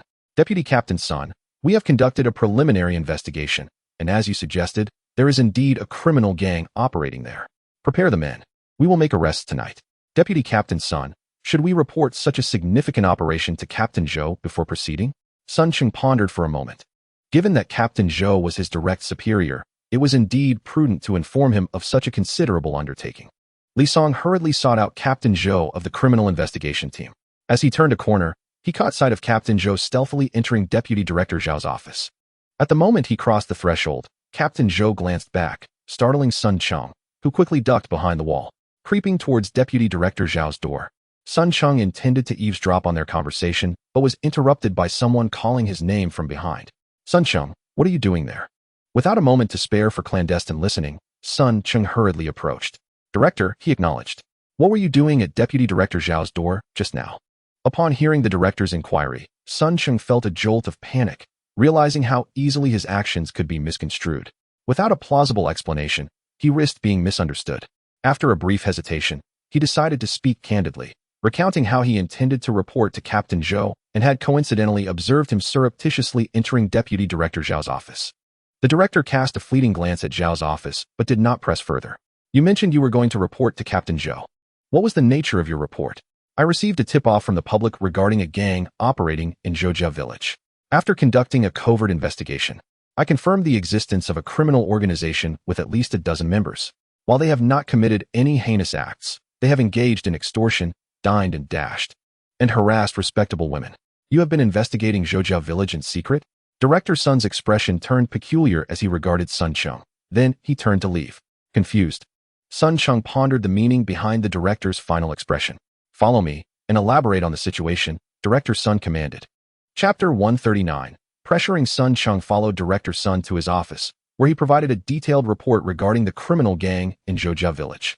Director, this gang has been wreaking havoc in the vicinity of Zhongfeng commune for some time, and the villagers are too fearful to voice their grievances. We must act swiftly to eradicate them and restore peace to the community, Sun Cheng asserted earnestly. Director Sun nodded, tapping his fingers lightly on the desk, seemingly deep in thought. Sun Cheng, considering that the gang has existed for a while, and that you, a recent addition to the police force, were able to uncover it, have you contemplated why they have not been eliminated? Sun Cheng furrowed his brow, realizing he had not considered that before. A criminal organization persisting for years without being dismantled suggests only one possibility. There is a protective shield in place. But who could that protector be? Suddenly, Sun Cheng recalled Director Sun's earlier remark about his secret investigation into Zhoujia village, indicating that the director must have been aware of the gang's activities. Yet, why had he not taken action to bring them to justice? Sun Cheng, the situation in Zhoujia village is far more complex than you perceive. Exercise caution and refrain from hasty actions that might alarm them. Instead, dispatch trustworthy personnel to monitor their every move and await my further instructions, Director Sun advised. Taking his leave, Sun Cheng immediately thought of his reliable subordinates from Sangta commune and promptly made a call to Xiao Zhang. On the other side, Captain Zhou was in Deputy Director Zhao's office, where the two were conspiring in hushed tones. Old Zhao, I've received news that Sun Cheng seems to have uncovered some of our dealings. He is secretly investigating Zhoujia village. What shall we do? Captain Zhou expressed his concerns with a worried countenance. Deputy Director Zhao furrowed his brow, a glint of ruthlessness flashing in his eyes. Do not panic just yet. He has recently joined the criminal police team and likely won't discover much. Additionally, you can find a moment to issue him a warning. If he remains obstinate, I will find a way to transfer him. Captain Zhou nodded, though unease lingered in his heart. Upon leaving Director Sun's office, Sun Cheng promptly exited the police station and approached a public telephone booth, dialing the number for the police station in Sangta commune. I am from the county bureau. Please connect me to your deputy director, Xiao Zhang. Please hold. I will summon our deputy director immediately, the person on the line replied without hesitation. Rushing to inform Deputy Director Zhang Xin. The entire station had only one phone in the duty room, necessitating calls to locate anyone. Moments later, the voice on the line returned. Hello, this is Zhang Xin. Which leader from the county bureau is calling? Xiao Zhang, it is I, Sun Cheng. Old leader, your sudden call is unexpected. What is your instruction? There is an important task for you. A gang in Zhoujia village, Zhongfeng commune. You are to personally lead reliable colleagues to monitor their every move and report any developments to me immediately. Rest assured, old leader, I will ensure the task is completed. Sun Cheng hung up, feeling a weight in his heart. He knew this matter would not be straightforward. Upon returning to the police station, Captain Zhou called out to him directly. Sun Cheng, I hear you are investigating Zhoujia village recently? Captain Zhou's smile was devoid of warmth. Sun Cheng felt a tightening in his chest, but maintained a facade of calm. Captain, I am merely conducting a routine investigation following a public tip-off. I advise you not to meddle. Some matters are beyond your purview, Captain Zhou warned with a menacing tone. Observing Captain Zhou's expression, Sun Cheng quickly comprehended the implications of Director Sun's words and realized his suspicions were indeed correct. The gang in Zhoujia village had not been dismantled, and there was indeed a protective shield above them, likely embodied by Captain Zhou of the criminal police team. Captain, as a police officer, combating crime is my duty. Captain Zhou's countenance darkened, and with a dismissive retort of just wait and see, he turned to leave. Sun Cheng's refusal to back down left Captain Zhou in a state of agitation, prompting him to seek counsel from Deputy Director Zhao. Director Zhao, Sun Sheng is resolute and utterly disregards my advice. What should we do? Captain Zhou exclaimed anxiously. Deputy Director Zhao pondered for a moment before responding. Do not fret. I will devise a plan. We shall apply pressure through those close to him. But Director, Sun Sheng has only recently been promoted. No one in the entire county criminal police team is particularly familiar with him. Deputy Director Zhao's brow furrowed. Sun Sheng's brief tenure at the county bureau had not allowed him to cultivate loyal allies. Therefore, leveraging those around him for intimidation would likely prove ineffective. Deputy Director Zhao's eyes glinted ominously as he spoke. Since there are no trusted colleagues, we shall target his family. Let us dispatch someone to monitor them and apply psychological pressure. Captain Zhou hesitated momentarily, expressing his concern. Director Zhao, isn't this approach rather perilous? If we are discovered, we will find ourselves at a loss for words. Zhao snorted dismissively. We have no choice but to take this risk, as long as we proceed discreetly. We shall remain undetected. Although Captain Zhou harbored reservations, he felt compelled to follow Deputy Director Zhao's directives. Meanwhile, Sun Sheng was acutely aware that Captain Zhou and Deputy Director Zhao would not relent, and he contemplated their forthcoming actions. The following day, he once again reached out to Xiao Zheng, urging him to expedite the evidence collection. Xiao Zheng reported that they had uncovered some significant leads and were in the process of further verification. As Sun Sheng diligently advanced the investigation, he noticed the presence of unfamiliar individuals surrounding his home. Being a police officer, his instincts were heightened, and he immediately suspected that his family was under surveillance. Anger surged within him. He could scarcely believe the audacity of these individuals, who had resorted to leveraging his family as a means of coercion. Simultaneously, Sun Sheng sensed a subtle shift in his colleagues' attitudes towards him at the precinct, realizing that this was the handiwork of Captain Zhou and Deputy Director Zhao. Rather than deter him, this only intensified his resolve to dismantle the criminal syndicate in Zhujiakan and the corrupt protectors behind it. For safety's sake, he disclosed the news of his family's surveillance to Director Sun, who was equally taken aback by the depths of the perpetrator's depravity. Do not worry, Xiao Sun. I will arrange for your family's protection, assured the director, alleviating Sun Cheng's concerns. After several days of investigation, Xiao Zheng finally acquired incriminating evidence against the criminal gang in Zhujiakan. It turned out that these individuals were not merely engaging in extortion or dining and dashing. They were part of a deeply entrenched network involved in the trafficking of women and children.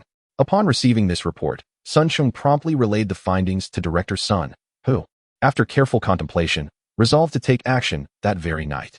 Chapter 140. The capture of Zhou Qixing. Director Sun. While we currently lack concrete evidence, I suspect that Captain Zhou is precisely the protector of this gang's criminal enterprise. Sun Sheng voiced his apprehension. We must ensure he does not alert the gang when we take action. Director Sun smiled faintly. I have anticipated their moves. Yesterday, I assigned Captain Zhou and Deputy Director Zhao to a training task in the city. Sun Cheng's eyes brightened. Indeed, experience proved invaluable. With a command from Director Sun, the entire precinct sprang into action. Following the director's orders, Sun Sheng led a team directly to Zhujiakan, poised to apprehend the criminal organization in one fell swoop. However, as they neared their destination, Xiao Zheng, who was responsible for surveillance, relayed alarming news. The leader of the gang appeared to have received word of their approach and was preparing to flee. Sun Cheng's heart raced as he urged his team to accelerate towards Zhujiakan. Yet, upon arrival, he discovered that one of the gang's leaders had already vanished without a trace. Damn it, escaping just moments before the main force arrived must mean someone tipped them off.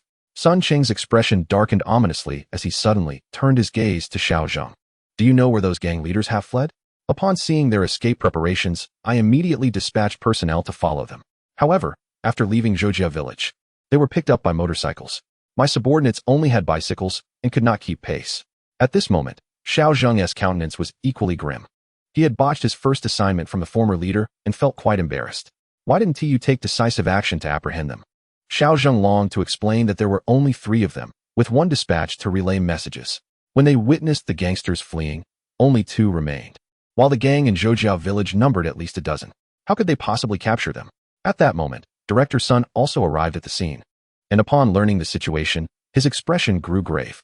Sun Sheng, do not panic. Immediately notify the directors of all the communes in the county, instructing them to inform the village heads to gather the militia and seal off every exit, systematically screening passers-by. If any suspicious individuals are found, arrest them immediately. Director Sun calmly directed the operation. Sun Sheng glanced at Xiao Zheng, who promptly understood and hurried to carry out the orders. Subsequently, Sun Cheng personally led the county bureau staff to conduct a thorough search of Zhoujia village. During the search, Sun Cheng unexpectedly discovered a suspicious individual and stealthily followed him. It turned out to be a minor leader of the gang, preparing to flee with significant sums of money. Sun Cheng dashed forward and swiftly subdued him. "Speak. Where has your boss escaped to? You will never catch our boss. He has long since fled." The minor leader spat defiantly. Even at this moment, he remained loyal. Oblivious to the gravity of the situation, Sun Cheng ignored him, ordered him to be detained, and continued to pursue further leads. After considerable effort, the police finally located the gang's stronghold and apprehended several members. To Sun Cheng's astonishment, he discovered a group of over a dozen children at the stronghold. Initially, the sight of them lying motionless on the ground caused his heart to lurch. He feared the gang had resorted to killing them in desperation. As he trembled and approached one of the children, preparing to ascertain whether rescue was still necessary, the child slowly opened his eyes. It turned out that the children were not dead. The gang had administered sleeping pills to prevent them from crying. The commotion when the police stormed the gang's lair had only just roused the child from slumber. However, the effects of the sedative lingered, and he felt as if his eyelids were two heavy mountains, impossible to lift. Sun Cheng immediately instructed that the news be relayed to Director Sunday. Upon receiving the information, Director Sun hurried to the scene. Upon witnessing the children sprawled across the floor in disarray, his expression darkened ominously. Initially, he believed that the Zhou family village was merely a small gang engaged in petty brawls and the occasional dining and dashing. To his astonishment, he discovered that they were involved in the heinous crime of child trafficking. After taking control of the gang's stronghold, Director Sun commenced his interrogations of the apprehended individuals, and it was not long before someone began to confess. Just prior to the police's arrival, Zhou Qixing, the brother of the notorious gang leader Zhou Qiqiang, had recently vacated the scene. Realizing that Zhou Qixing was still likely within the village, Sun immediately organized a thorough search of the area. Sun understood that Zhou Qixing's escape posed a significant threat. Disregarding his physical exhaustion, he continued the pursuit with unwavering determination. Through inquiries with the villagers, the police gradually discerned Zhou Qixing's potential escape routes. Leading a small team of elite officers, Sun followed the clues and arrived at a dilapidated courtyard outside the village, overgrown with weeds and fraught with complexity. According to the villagers, this had once been the ancestral home of an official hailing from Zhou family village. After the establishment of the new China, his descendants had been overthrown, leaving the place abandoned. 2 decades had elapsed, and the courtyard had fallen into complete disrepair, with rumors circulating of eerie weeping sounds emanating from within at night. Cautiously, Sun led his team into the courtyard, keenly observing their surroundings. Suddenly, the sound of hurried footsteps broke the silence, prompting Sun to signal his team to take cover. Several figures darted past, and Sun deduced that they were Zhou Qixing and his remaining henchmen. At that moment, Sun felt a surge of both anxiety and resolve. The tension arose from the ruthless nature of these criminals, as the ensuing capture could lead to peril. Yet his determination, as a police officer, compelled him to ensure that these felons did not escape justice. "Action!" Sun commanded, and his team surged forward. However, it appeared that Zhou Qixing and his accomplices had anticipated their approach, having set traps within the courtyard's convoluted environment. One team member inadvertently triggered a trap, sustaining a leg injury. Glancing at his injured comrade, Sun instructed him to remain in position while he pressed onward with the others. He directed his team to provide cover for one another as they advanced, constantly reminding himself to maintain composure and respond cautiously. At that moment, Zhou Qixing suddenly charged from the shadows, wielding a wooden club aimed at Sun's head. Sun sidestepped just in time, yet was struck on the shoulder, pain shooting through him. Undeterred, he endured the agony and engaged Zhou Qixing in a fierce struggle. Though Zhou Qixing was tall and powerful, Sun, drawing upon years of training and indomitable will, matched him blow for blow. Seizing an opportunity, Sun targeted a vulnerability in Zhou Qixing's stance, delivering a well-placed kick to his knee, causing him to lose balance and tumble to the ground. Sun capitalized on this moment, pouncing on Zhou Qixing and pinning him down. At that juncture, Sun's fellow officers swiftly arrived and promptly secured Zhou Qixing with handcuffs. As for his subordinates, who were merely ordinary villagers, Sun and his team efficiently apprehended them as well. At this point, apart from the fleeing Zhou Qiqiang, the entirety of the Zhou village gang has been apprehended. Sun Cheng, now utterly exhausted and bearing numerous injuries, is nonetheless filled with the elation of victory in his gaze. Subsequently, he escorts Zhou Qixing and the others to meet Director Sunday throughout this operation. Director Sun has keenly observed Sun Cheng's valiant and fearless demeanor. Indeed, Sun Chung has not disappointed him. He is a promising candidate for the role of a police officer. At this moment, Xiao Zheng hurriedly returns. Xiao Zheng, have the messages been conveyed? I have already made calls to all the communes in the county. They will soon relay the information. Let us hope it is not too late. Sun Chung gazes into the distance, a deep concern etched upon his brow. In Baijia village. The village head Bai Jun is assisting in Li Song's kin goods workshop when the production team leader, on duty at the village committee, rushes in. Village head. We just received a call from the commune. A gang leader from Zhongfeng commune has escaped on a motorcycle. The county bureau has ordered you to lead the militia to secure the village entrances, and should any suspicious individuals be spotted, apprehend them immediately. Without a moment's hesitation, Bai Jun assembles the militia from the village. Dozens of villagers are organized into groups of 4, stationed at key entry points to monitor all comings and goings. Zhou Qiqiang speeds down the rural paths on his motorcycle, his heart racing with panic and rage. He never anticipated that the power he had meticulously cultivated could be dismantled by the police in a single day, forcing him onto this humiliating path of flight.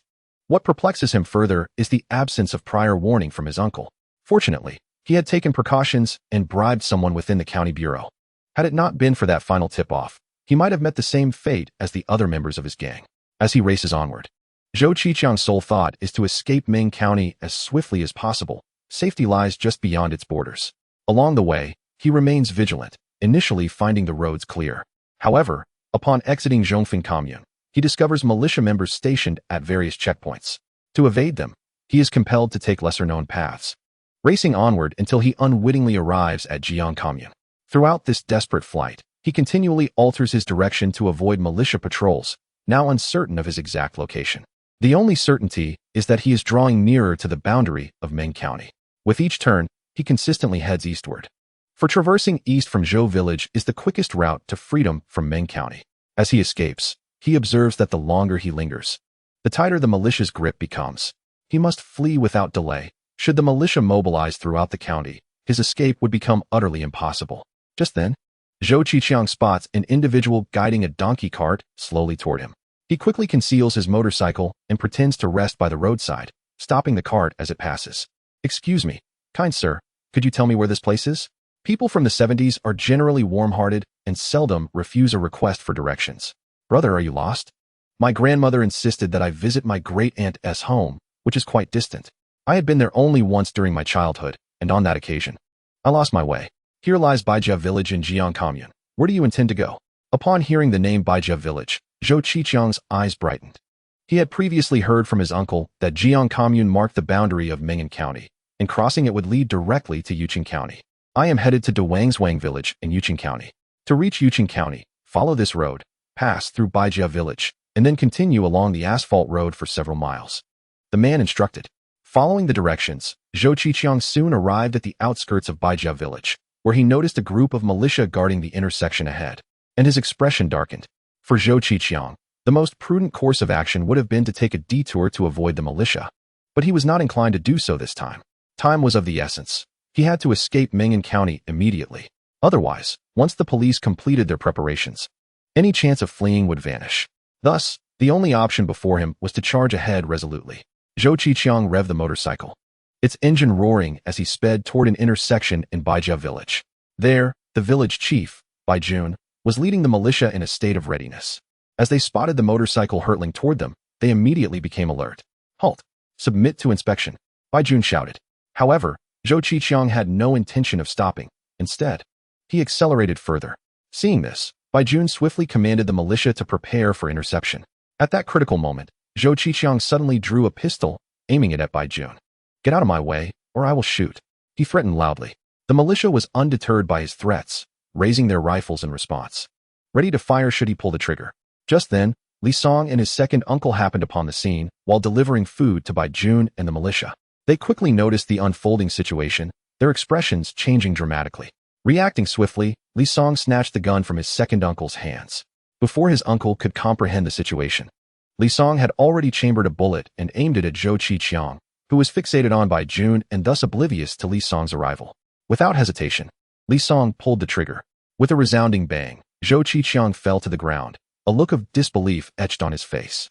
As if he could hardly fathom that he had been shot dead, Bai Jun and the militia were equally stunned by this sudden turn of events. After a brief moment of shock, Bai Jun led the militia forward to assess Zhou Qiqiang's condition, confirming his demise, which brought a collective sigh of relief. Li Song gradually lowered his weapon, a wave of apprehension washing over him. Had it not been for his timely response, his father-in-law might have faced dire consequences. He returned the gun to his second uncle and continued carrying the food forward. A perfect headshot. Brother-in-law, your marksmanship is impressive, his second uncle exclaimed. Li Song offered a wry smile, replying, it was merely luck. Bai Jun approached, patting Li Song on the shoulder, saying, Songzi, we owe you a debt of gratitude this time. Otherwise, today's situation could have spiraled out of control. Chapter 142. The true captain's son Li Song shook his head and remarked, this is my duty. The man who dared to point a gun at you is clearly no good. I have strong suspicions that he is the notorious gang leader Zhou Qiqiang, whom the county has instructed us to apprehend.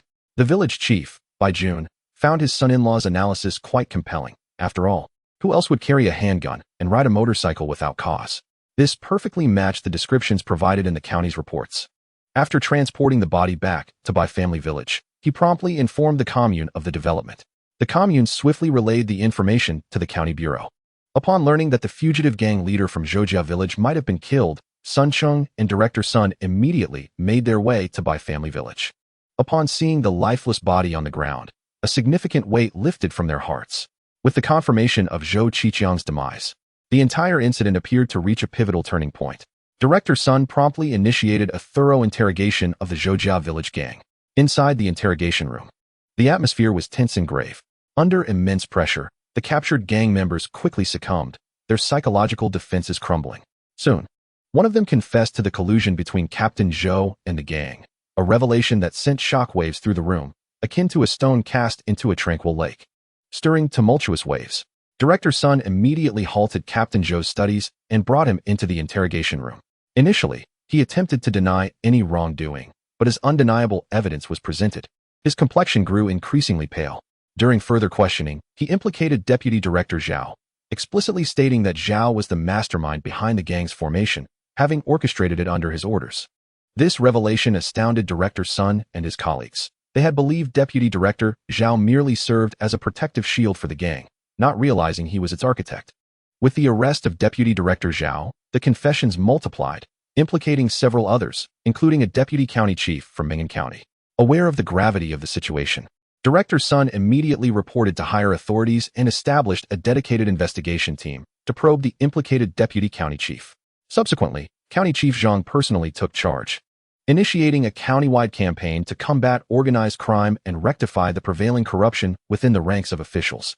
In Bai family village, Li Song's heroic deeds spread throughout the community, garnering admiration from the villagers who revered this capable son-in-law of Bai family village.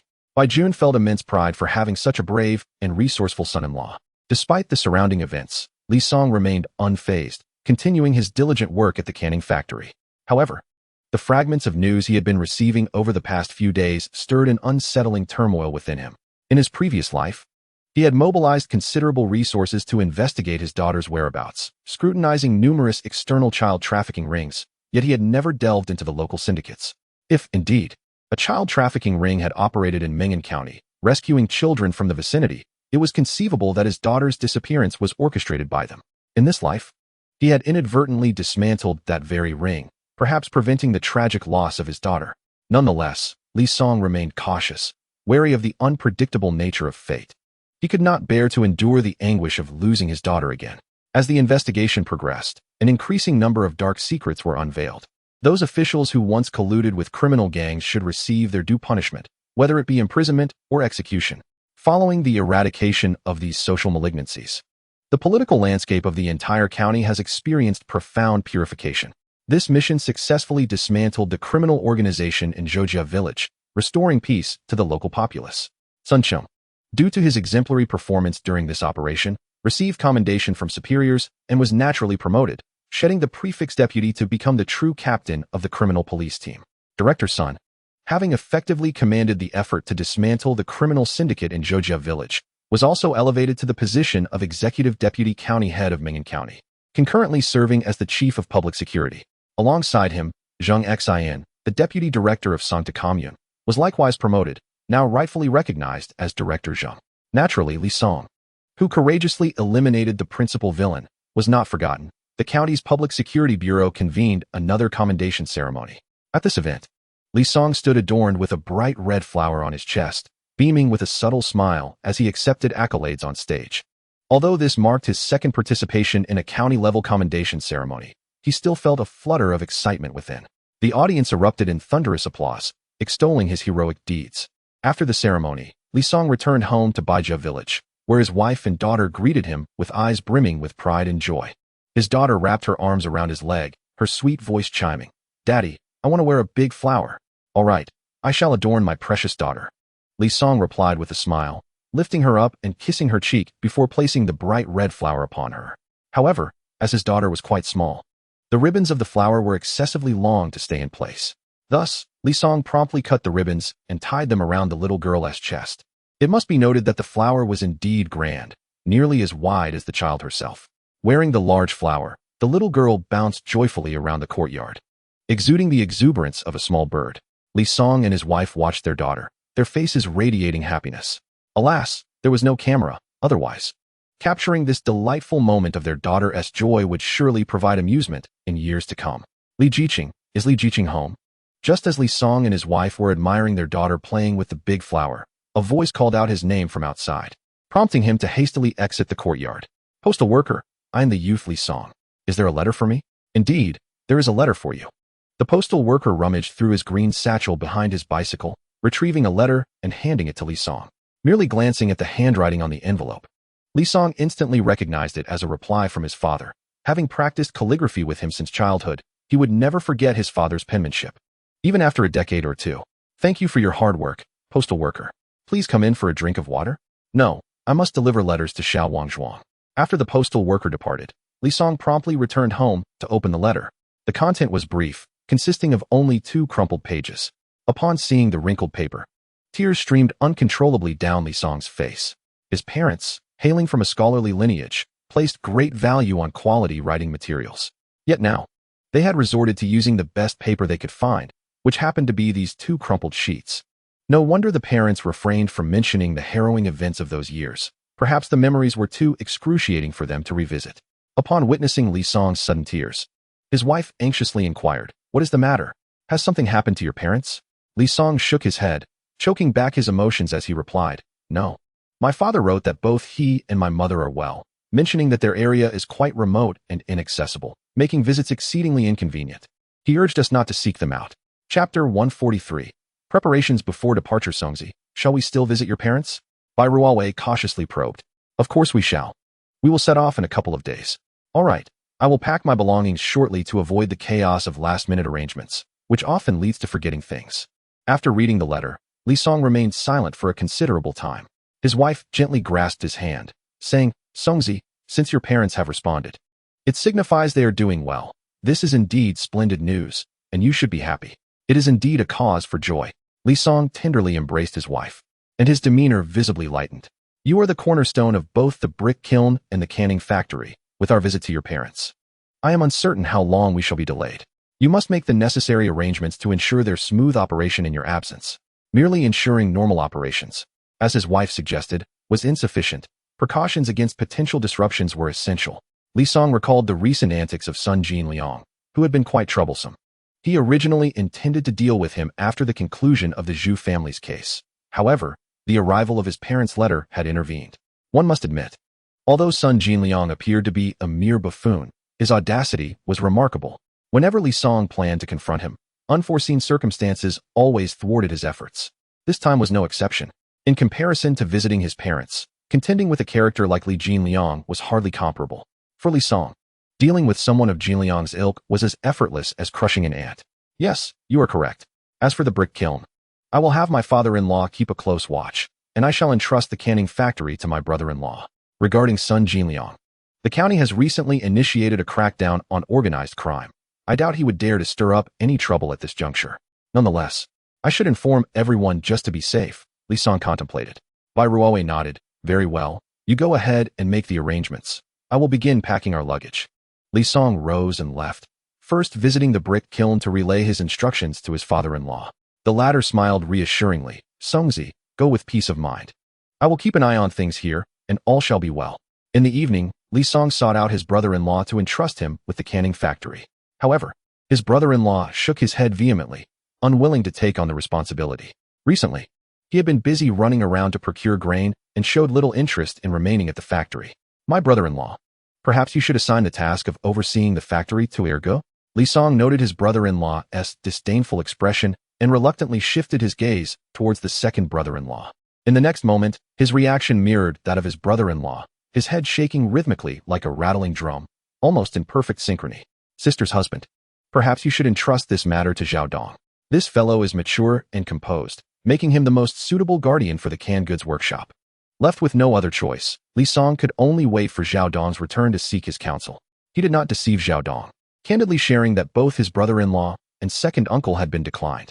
After all, Zhao Dong was his dear brother, and Li Song truly could not bear to mislead him. Zhao Dong listened attentively and, after a moment's hesitation, agreed. Rest assured, Songzi, with me around, I guarantee nothing will go awry during your absence. With everything arranged, Li Song felt a wave of relief wash over him.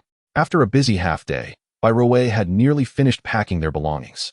Observing his diligent wife, Li Song's heart swelled with warmth. Everything is ready. We are just waiting to depart, Bai Ruowei said with a smile. Li Song embraced her shoulders, expressing, thank you, my dear wife. The couple exchanged a knowing smile. The next day, they set off for the county town. Li Song headed straight to the location of the rat. Upon meeting him, he got straight to the point. Rat, I need to go out for a while. Please help me procure as many different kinds of nationwide tickets as possible. Grain tickets, cloth tickets, oil tickets. The more, the better. The rat pounded his chest in agreement and set about gathering them with great fervor. Li Song hurried to the hospital, leveraging familiar connections and persisting through much negotiation. Finally obtaining a supply of commonly used medications for colds, fevers, and pain relief. Next, he visited a furniture store to purchase soft sponge cushions, which were essential for ensuring that his wife and daughter would be more comfortable during their long journey. He also bought several large water buckets, as it would be inconvenient to gather water on the road, preparing ahead for unforeseen circumstances. Finally, Li Song entered the supply and marketing cooperative, clearing the shelves of long-lasting pastries and acquiring numerous convenient canned meats. He already had fruit cans at home, so there was no need to purchase those. Subsequently, he selected 2 new outfits and pairs of shoes for each of his parents, envisioning their joy upon receiving new clothes and shoes, which brought a smile to his face. Having gathered nearly everything, Li Song found a spot to rest briefly. Sitting there, he contemplated what else he might have overlooked. After several comparisons with his checklist and confirming that nothing had been missed, he finally returned. Anticipating the imminent reunion with his parents, Li Song felt a mix of excitement and anxiety, excited for the long-awaited reunion, yet anxious about the possibility of encountering an unwelcome scene. After a short rest, Li Song stood up, checked the items he had purchased once more, and upon confirming everything was in order, he began his journey back to Bai family village. Upon his return, Bai Ruowei was anxiously waiting at the door. Upon seeing Li Song, she hurried towards him. How did it go? Did you manage to get everything? She inquired. Li Song smiled and nodded. Yes, all is ready. We can depart at any time. The two of them loaded the items onto the vehicle, while the little girl excitedly dashed around, helping out. However, most of the time, they found themselves inadvertently hindering progress. In their effort to avoid disturbing the young girl, they handled the moving of items with utmost caution, resulting in a productivity that was half compared to when they worked together. Nevertheless, neither of them voiced their concerns nor attempted to intervene. It was inevitable. One must indulge one's own daughter in such a manner. In the evening, Li Song's father-in-law, mother-in-law, elder brother-in-law, and younger brother-in-law all arrived at his home. The son-in-law was to visit his in-laws, a fact they were already aware of. They had come specifically to bid farewell and to impart some advice, as venturing outside was markedly different from being at home. For the sake of safety on the road, the father-in-law had even brought along a protective talisman. Upon witnessing her father hand a rifle to Li Song, Bai Ruowei's lips twitched involuntarily. She had previously heard Li Song mention that when they had ventured out to sell clothes and shoes, her father had gifted them a protective charm. She had always assumed it was a talisman obtained from a temple. Little did she expect that the charm her husband referred to was, in fact, a firearm. However, one could not deny that its utility far surpassed that of any temple talisman. Chapter 144. Departure to the Lust Plateau on the following morning. A soft golden glow gently bathed Bai's village, draping everything in a delicate golden veil. At that moment, Li Song, accompanied by his wife and daughter, set off in a tractor towards the Lust Plateau. The scenery unfolded like a picturesque scroll, while the little girl leaned against the window, curiously gazing at the novel world outside. Li Song was fully engrossed in maneuvering the tractor, while Bai Ruowei diligently cared for their daughter in the cabin. After several hours of travel, they exited Linshan City. Continuing onward, the terrain on either side of the road underwent a significant transformation. The initially flat plains of Linshan City now morphed into a rugged and uneven pathway. Having spent a few hours in the cabin, the little girl's initial curiosity waned into boredom, prompting her to express a desire to join her father in the driver's seat. Bai Ruowei acquiesced to their daughter's request. Anticipating such a situation before their departure, Li Song had equipped the tractor's driver's seat with thick foam padding on both sides, with one side additionally fitted with a safety belt. His wife and daughter sat comfortably on either side, and the family filled the air with laughter, blissfully unaware of any tedium. The further west we go, the more challenging the road becomes, Bai Ruowei remarked with a hint of exasperation. Li Song tightened his grip on the steering wheel, reassuring her, "It's all right. The tractor isn't fast. As long as we remain cautious, there should be no danger." In the early afternoon, Li Song's tractor came to a halt in a small town. Upon disembarking, he learned that they had arrived at Lozhuang Commune, where he promptly drove the tractor to the commune's guest house for accommodation, leaving the vehicle parked in the courtyard. The modified tractor was quite a sight, attracting a curious crowd. While they had seen tractors and cars before, this tractor, resembling an automobile, was a first for them. Though one could indeed sleep on the tractor, the increasing temperature fluctuations between day and night as they traveled westward posed a challenge. While he, as a grown man, could endure it, he was reluctant to let his wife and daughter suffer. The family spent a night at the guest house, and the next morning, they resumed their journey. As they journeyed further west, the scenery grew increasingly desolate, revealing a panorama of withered yellows, while the wind intensified. The little girl nestled in Bai Ruowei's embrace, her eyes still curiously gazing out the window. Li Song focused intently on maneuvering the tractor, striving to avoid the numerous potholes along the road, ensuring his wife and daughter's comfort. "This place looks truly barren," Bai Ruowei remarked. Li Song chuckled lightly. "Once we reach our destination, everything will be all right." After 3 arduous days of travel, Li Song finally spotted a road sign. He halted the tractor to consult the map, discovering that they were less than 50 kilometers from their goal. Energized by this revelation, he unconsciously quickened their pace. However, not long after, the tractor emitted an unusual noise, causing Li Song's heart to tighten as he promptly stopped to inspect. It turned out that the engine's water tank was empty, leading to an overheated engine. He reassured his anxious wife and daughter, "Don't worry, it's merely a matter of refilling the engine's water. We can resume shortly after cooling down." He swiftly retrieved a water bucket from the compartment, replenished the tractor, and after approximately half an hour, it was able to start again. The family of 3 continued their journey. As evening approached, the very misfortune they had feared transpired. Ahead on the road lay a large rock obstructing their path, flanked by 6 burly men wielding clubs. The leader, a brutish figure with a fierce gaze, introduced himself as Zhuo Shandiao. "Hand over all your money, or you shall not pass," he bellowed menacingly. Tension gripped Li Song's wife as she turned to him. "Songzi, what should we do?" "Stay calm, I will speak with them. Lock the doors and remain inside. No matter what happens," Li Song instructed earnestly. After receiving a nod of affirmation from his wife, he stepped out of the vehicle. "Gentlemen, we are merely here to visit relatives.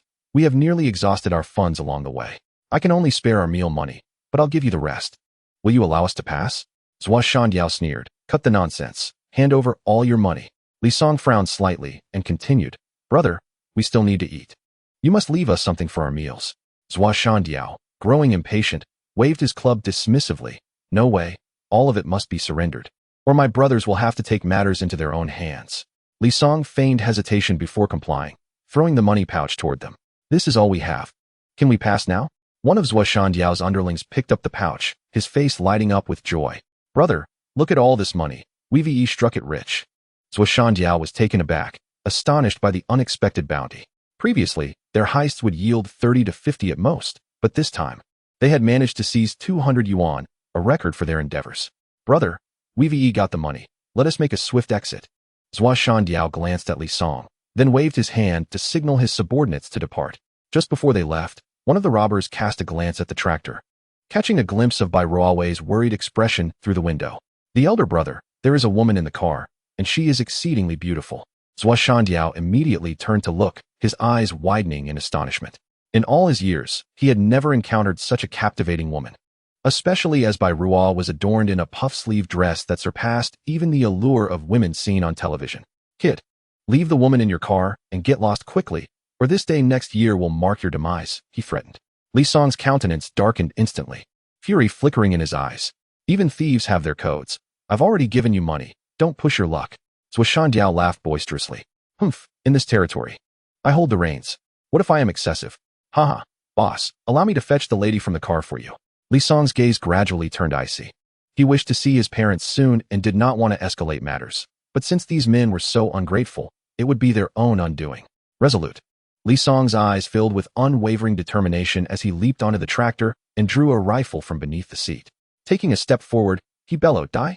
The robbers, taken aback by this sudden turn of events, hesitated, unsure of their next move. Seeing his subordinates intimidated by Li Song, Zhuo Shandiao gritted his teeth and charged forward. Brandishing a club, Li Song's expression hardened. Without hesitation, he aimed at Zhuo Shandiao and pulled the trigger. Chapter 145, The Bane of Robbers Liao. Zhuo Shandiao screamed in agony as he collapsed to the ground. The remaining robbers, witnessing Li Song's audacity to fire, were paralyzed with fear, dropping their clubs and fleeing without a glance back at their fallen leader. You bastards, take me with you, Zhuo Shandiao cried. Boss, it's not that we want to save you, but he has a gun. We are powerless to help. You'd best rely on your own luck. The escaping five did not stop, not even for a moment. They were merely assembled for profit, and with Li Song armed. They cursed their parents for not giving them 2 more legs. The notion of staying to rescue someone was foolish. Stopping to save another was akin to courting death. Having drawn first blood, Li Song was determined not to let anyone escape. Seizing the opportunity, he fired again, wounding 3 more robbers. If you do not wish to meet the same fate as them, surrender with your hands on your heads and crouch down. The remaining 2 robbers immediately complied, squatting on the ground without a hint of defiance. The 3 who had been shot gazed at Li Song with expressions of despair, lamenting. Had you said to crouch down first, we wouldn't have run. Li Song commanded the 2 uninjured robbers to remove their belts and bind the others. The remaining 2, terrified, dared not disobey his orders in the slightest. Glancing at the 4 individuals bound tightly like Zhongzi, Li Song unexpectedly took notice of 2 of them. Surprised by their talents in this regard, he then instructed one person to bind the other, ultimately taking it upon himself to secure the last thief. Once the criminals were thoroughly restrained, Li Song tore strips from their clothing to dress their wounds, preventing excessive blood loss. After a moment's contemplation, he removed the thieves' trousers and meticulously wrapped the wounds until no blood could seep through. Observing Li Song's actions, the leader, seated on the mountain, finally expressed fear, pleading, "Brother, I will return the money. Please spare us. We shall not dare again." Li Song coldly scoffed. Now you understand fear? It is too late. But rest assured, I will not kill you. Upon reaching the next county, I shall hand you over to the Public Security Bureau. Your fates, whether life or death, will depend on your own fortunes. Hearing Li Song's intentions, the bandits collapsed to the ground, acutely aware that given the severity of their crimes, no favorable outcome awaited them. Bai Ruowei and the little girl disembarked from the vehicle. Though initially startled, witnessing her husband's valor brought her a sense of reassurance. Li Song stuffed the bandits into the car and continued on his journey. Upon arriving at the next county, he directly handed them over to the local police. These thieves were habitual offenders, and the number of individuals they had robbed was incalculable. Now captured, they faced either execution or lengthy imprisonment. However, this was no longer Li Song's concern. Having turned them over to the authorities, he resumed his path toward the farm where his parents resided. The police, exhilarated by the capture of these long-sought criminals, even bestowed upon him the nickname Nemesis of Thieves. Finally, as dusk approached, he beheld a sprawling farm. Li Song's spirits soared once more. The tribulations of the journey had not deterred him from visiting his parents. He stepped out of the vehicle with his wife and daughter, arriving at the entrance of the farm, where the vigilant guards scrutinized the 3. Who are you, and what brings you here? Li Song met the guard's cautious gaze and produced his work identification. After the 2 guards examined the ID, their demeanor softened slightly. Comradely, what is your purpose here? I am here to find someone, a man named Li Qiansheng and a woman named Yun Yanxing. Comradely, this is a labor reform farm, and the situation is unique. I must consult with my superiors. Li Song, understanding the guard's position, gestured for them to enter and seek guidance. Approximately 20 minutes later, a dark-skinned man with a weathered countenance emerged. Young man, I am Zhou Yong, the head of this labor reform farm. You seek Li Qiansheng and Yun Yanxing. Who are you to them? I am their son, Li Song. This is my beloved wife, Bai Ruowei, and our daughter, Li Yu." Upon hearing Li Song claim to be the son of Li Qianqing, Zhou Yong felt a measure of belief, recalling a recent letter sent to Li Qianqing that contained a photograph of the young man before him. "Come with me." Li Song pointed to the tractor behind him and inquired, "Director Zhou, may I drive the tractor into the farm? I fear it may be stolen if left outside." In the 1970s and 80s, petty theft was rampant. Bicycles left unlocked would vanish in the blink of an eye. Zhou Yong then noticed a tractor parked outside. "Comrade Li Song, did you bring this tractor? Since the road here is impassable, I had no choice but to arrive by tractor." Zhou, feeling a surge of excitement, remarked, "Well done, you have quite the skills." He personally led the way, and soon they arrived at Li Qianqing's residence in the labor reform farm. Inside, Li Qianqing and his wife were engrossed in a book when they suddenly heard the rumbling of a tractor at the doorstep. They exchanged puzzled glances. "Oldly, I don't recall us having a tractor on the farm, do we?" "Of course not. Otherwise, our situation wouldn't be so dire." Li Qianqing resumed reading, but soon realized something was amiss as the tractor stopped at his door. Curiosity piqued. He and his wife stepped out of their makeshift dwelling. Upon seeing the two slightly hunched figures emerge, Li Song's eyes immediately welled with tears. "Dad, Mom." Li Qianqing wiped the dust from his eyes and finally recognized the family standing at the door. It was none other than their beloved son Li Song and his family. Xiao Song. His parents' faces were filled with astonishment and tears as they embraced tightly. At that moment, Bai Ruowei descended the tractor holding their little girl. Come inside. You must be exhausted from the journey." Mother Yin Yinxin took Bai Ruowei and the little girl as hands, leading them toward the dwelling. "You must be Ruowei.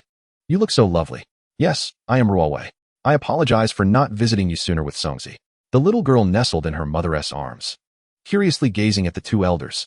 Yeah, these are your grandparents. Greet them." "Grandpa, Grandma," the little girl chirped, but feeling shy, she quickly returned to Bai Ruowei's embrace. Tears streamed down the elders' faces as they realized time had flown. They had become grandparents. Li Song finally had the chance to observe the living conditions of his parents, and a pang of sorrow filled his heart. "Dad, Mom, you have endured so much suffering over the years." His voice trembled with emotion. Chapter 146. Borrowing water. Li Qianqing patted Li Song's shoulder, reassuring him, "Child, do not speak like that. We are doing quite well here." Mother Yin Yinxin added with a smile, "The situation has improved tremendously since we first arrived." Hearing his mother's words, Li Song felt an even deeper ache within. From his parents' reluctance to discuss the hardships of their years in exile, he had surmised they had faced difficulties. Yet witnessing it firsthand revealed that their struggles were far greater than he had imagined. "Mom, I'm thirsty. I want some water." "Yeah, is thirsty? Grandma will pour you some water." Mother hastily rose, but as she lifted the kettle, she couldn't help but frown. "Oldly, come here for a moment. Are you pouring water for Yaya? Why are you calling me over?" Li Qianqing looked at his wife with a puzzled expression. "The kettle is empty. Could you borrow some water from old Wang next door? Each of us has such a limited supply daily. If Lao Zhou lends us his, what will he drink?" Li Qianqing's brow furrowed in distress. "Our granddaughter has traveled such a distance to see us. We can't possibly let her go thirsty." "I'll go ask," she replied. Although the conversation between the parents was hushed, Li Song caught wind of it. He was taken aback to discover that his parents felt the need to borrow water for their granddaughter. His eyes instantly welled with tears as he stood up and said, "Dad, Mom, there's no need to borrow. I'll find a way to get some water." Li Qianqing quickly stopped him. "Silly child, you're new here and unfamiliar with the area. Where would you possibly find water?" "Then we simply one tea drink," he suggested. "That won't do. My precious granddaughter is here for the first time. She must not go thirsty." The mother resolutely refused. The little girl, ever so understanding, sweetly said, "Grandpa, Grandma, I'm not thirsty anymore." Seeing such a considerate granddaughter filled Li Qianqing and Yun Yan with guilt. Their son and daughter-in-law had traveled a great distance to visit them, and they had little to offer. Now, even water was in short supply. Suddenly, the wife remembered that there was still some water in the bucket in their car. She hurried outside and brought the bucket in. "Mom, Dad, you needn't worry about water. There's plenty in the bucket for Yaya." The mother took the bucket and, seeing it was still more than half full of clear water, could not help but swallow hard. Since they began living here, it had been ages since they had seen such pristine water. The water from the Lus Plateau, even if drawn from underground, often carried fine sand, giving it a light yellow hue. "Mom and Dad, we brought you some things this time. I got so excited earlier that I forgot to show you," Li Song said, as he began to unpack the gifts he had brought from outside. There were new clothes, shoes, as well as pastries and candies. To their astonishment, there were even 8 cans of malted milk powder inside. The parents were taken aback. Such items were precious in the 1970s. costing over 10 yuan each. Back in Kyoto, they would have never splurged on so many cans at once. Xiaosong, we are just so delighted that you and your father came. Why bring us so much? The mother inquired. Life is tough for you here, so I thought bringing more would make things a bit easier, Li Song replied with a smile. Li Qianxing picked up a can of malted milk powder and said with a sigh, Child, your thoughtfulness is appreciated. Your mother and I are of advancing years. We have no need for this. You should take it back for Yaya. Li Song grasped his father's hand firmly and stated, Dad, you and Mom should not refuse. Yaya lacks for nothing. You two must take care of your health instead. I am counting on you to help me with my future children. Bai Ruowei chimed in, Yes, Dad and Mom, please don't decline these. Recently, Songzi has earned quite a bit. We lack for nothing at home, and we've even built a new house, a 2-story one. To boot, when time allows, you both can come stay with us. The mother looked at her considerate son and daughter-in-law, tears welling in her eyes. All right, we will definitely come to stay. The little girl curiously fiddled with her new clothes, repeatedly saying, Grandma, this is the new outfit I bought for you. Dad helped me pick it out. Her innocent charm elicited laughter from everyone present. At that moment, Li Song remarked, Mom and Dad, given the severe water shortage here, haven't you considered finding a solution, perhaps by drilling a deep well? Li Qianxing sighed. In recent years, the farm's management has consistently applied for well drilling and even consulted experts for surveys. 3 wells have been drilled, yet none yield water. Li Song furrowed his brow, pondering. There must be underground water. Why have so many wells been dry? Dad, could it be that the locations chosen for drilling are flawed? Li Qianxing shook his head, unlikely. The locations were selected by experts after thorough measurements. That is indeed perplexing. Dad, please take me to see the drilling sites tomorrow. Li Qianxing replied. I will inform Captain Zhou tomorrow. It should be fine. The family continued their conversation for a while before preparing dinner. Li Song glanced at his parents' kitchen and found only 2 dry steamed buns, as hard as stone. He felt a wave of gratitude towards his wife, who had insisted on buying extra buns during their last meal, worried that his parents might not have enough food prepared. Little did he know how useful they would turn out to be. He first steamed the buns and then fetched the canned meat from the car. Although the meal consisted solely of buns and canned meat, the warmth of togetherness made it particularly delightful. After dinner, Li Song brought out the fruit preserves he had prepared for his parents. There were 4 large boxes, each containing 24 bottles, totaling 96 bottles. He quickly opened 5 bottles and distributed 1 to each person. His mother gazed at the can in her hand, tears welling in her eyes. Have you suddenly come into money? Why buy so many cans at once? You could have spent that on food and clothes for Ruowei and Yaya instead. Mom, these cans are produced by us. They didn't cost anything. His mother turned to his wife, and Ruowei nodded with a smile. The village's surplus peaches could not be consumed or sold, so Songzi had the idea to turn them into preserves, trading them in the village for grain. In just over a month, they managed to exchange for over 100,000 pounds of grain. Recently, when the county's grain station and our commune's grain station faced shortages and were under scrutiny, thanks to Songzi, they were able to cover their losses. Otherwise, their positions would have been at risk. Yun Yinxin looked at her youngest son in disbelief, astonished by his remarkable growth during their years apart. Yet, as she reflected, tears threatened to spill. She mourned the hardships he must have endured to mature so impressively. Chapter 147. A lack of medicine and supplies. Li Qianxing gently spoke. Dear, it's been so difficult for our son to visit us. Why are you crying? Yun Yinxin replied, her voice slightly choked. I feel for our little Song. When we were sent here, he had just graduated high school. All these years without parental care, how much suffering has he endured? At this moment, Li Song felt a hint of embarrassment and quickly grasped his wife Bai Ruowei's hand, softly saying, Mom and Dad, when I first arrived at Baijia village to work, I indeed faced some hardships, and there were times I even fainted from hunger. However, shortly after I met Ruowei, we married, and my life improved significantly. Bai Ruowei gazed tenderly at Li Song and interjected, Mom and Dad, after our marriage, Songzi began teaching at the village primary school while I worked in the fields to earn work points, with the care of my parents. Although we may not be as affluent as in the city, at least we no longer have to worry about Songzi going hungry as he did before. Li Song smiled as he gently squeezed Bai Ruowei's hand and continued, Mom, you have no idea how capable Ruowei is. She manages our home impeccably. Bai Ruowei playfully shot a glance at Li Song before laughing. Mom, don't listen to Songzi's exaggerations. I am merely fulfilling my duties as a wife. In fact, Songzi is quite remarkable. He has established a brick kiln and a canning factory in the village, benefiting all the villagers of Baijia.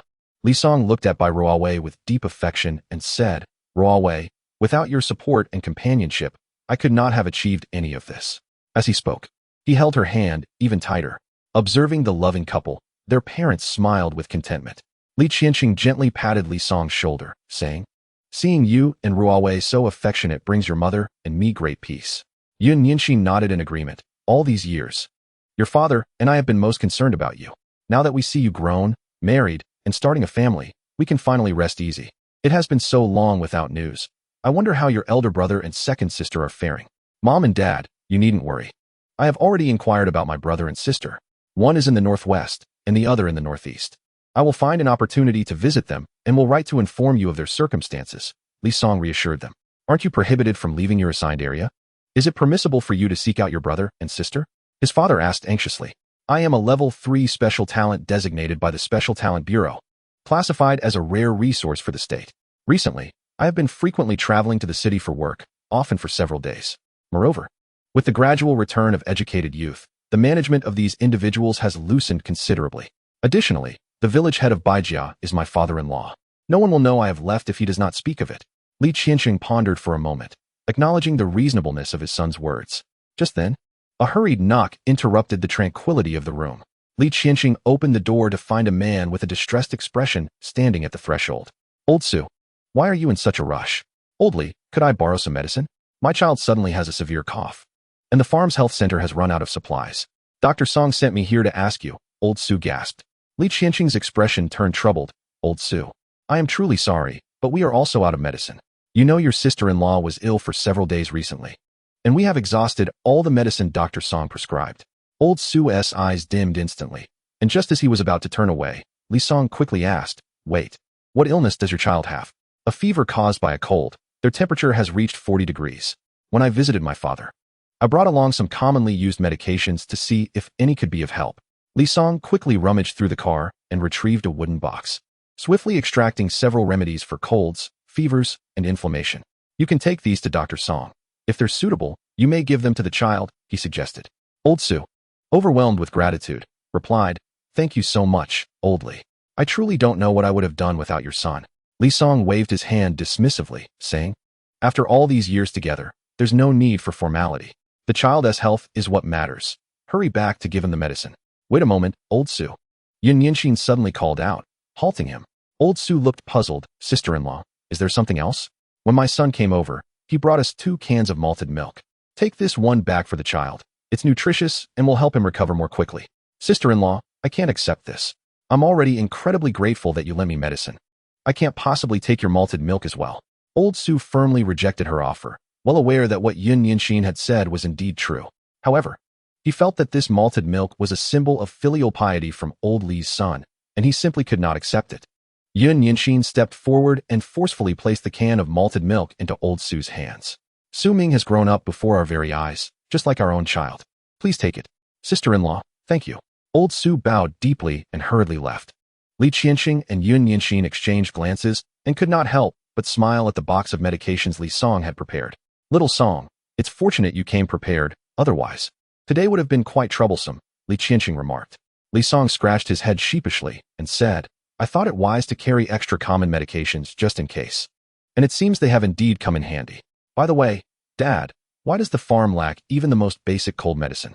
"Oh, this is a labor reform farm. The authorities do not allocate funds. If the farm has money, it buys more. If not, then less. As you can see, the conditions here are dire. Even access to drinking water is a challenge. So how can we expect a good harvest? It's customary for the farm to be short on medical supplies. What happens when someone at the farm falls ill? What can we do? If there are medications, we take them. If not, we must endure. No one cares about our lives," he lamented. "Not long ago, your mother fell ill, and thankfully Dr. Song had medicine. Or else you might have." Yun Yinxin shot a fierce glare at her husband. "The child has come all this way. Why burden him with such talk? Little Song, do not worry.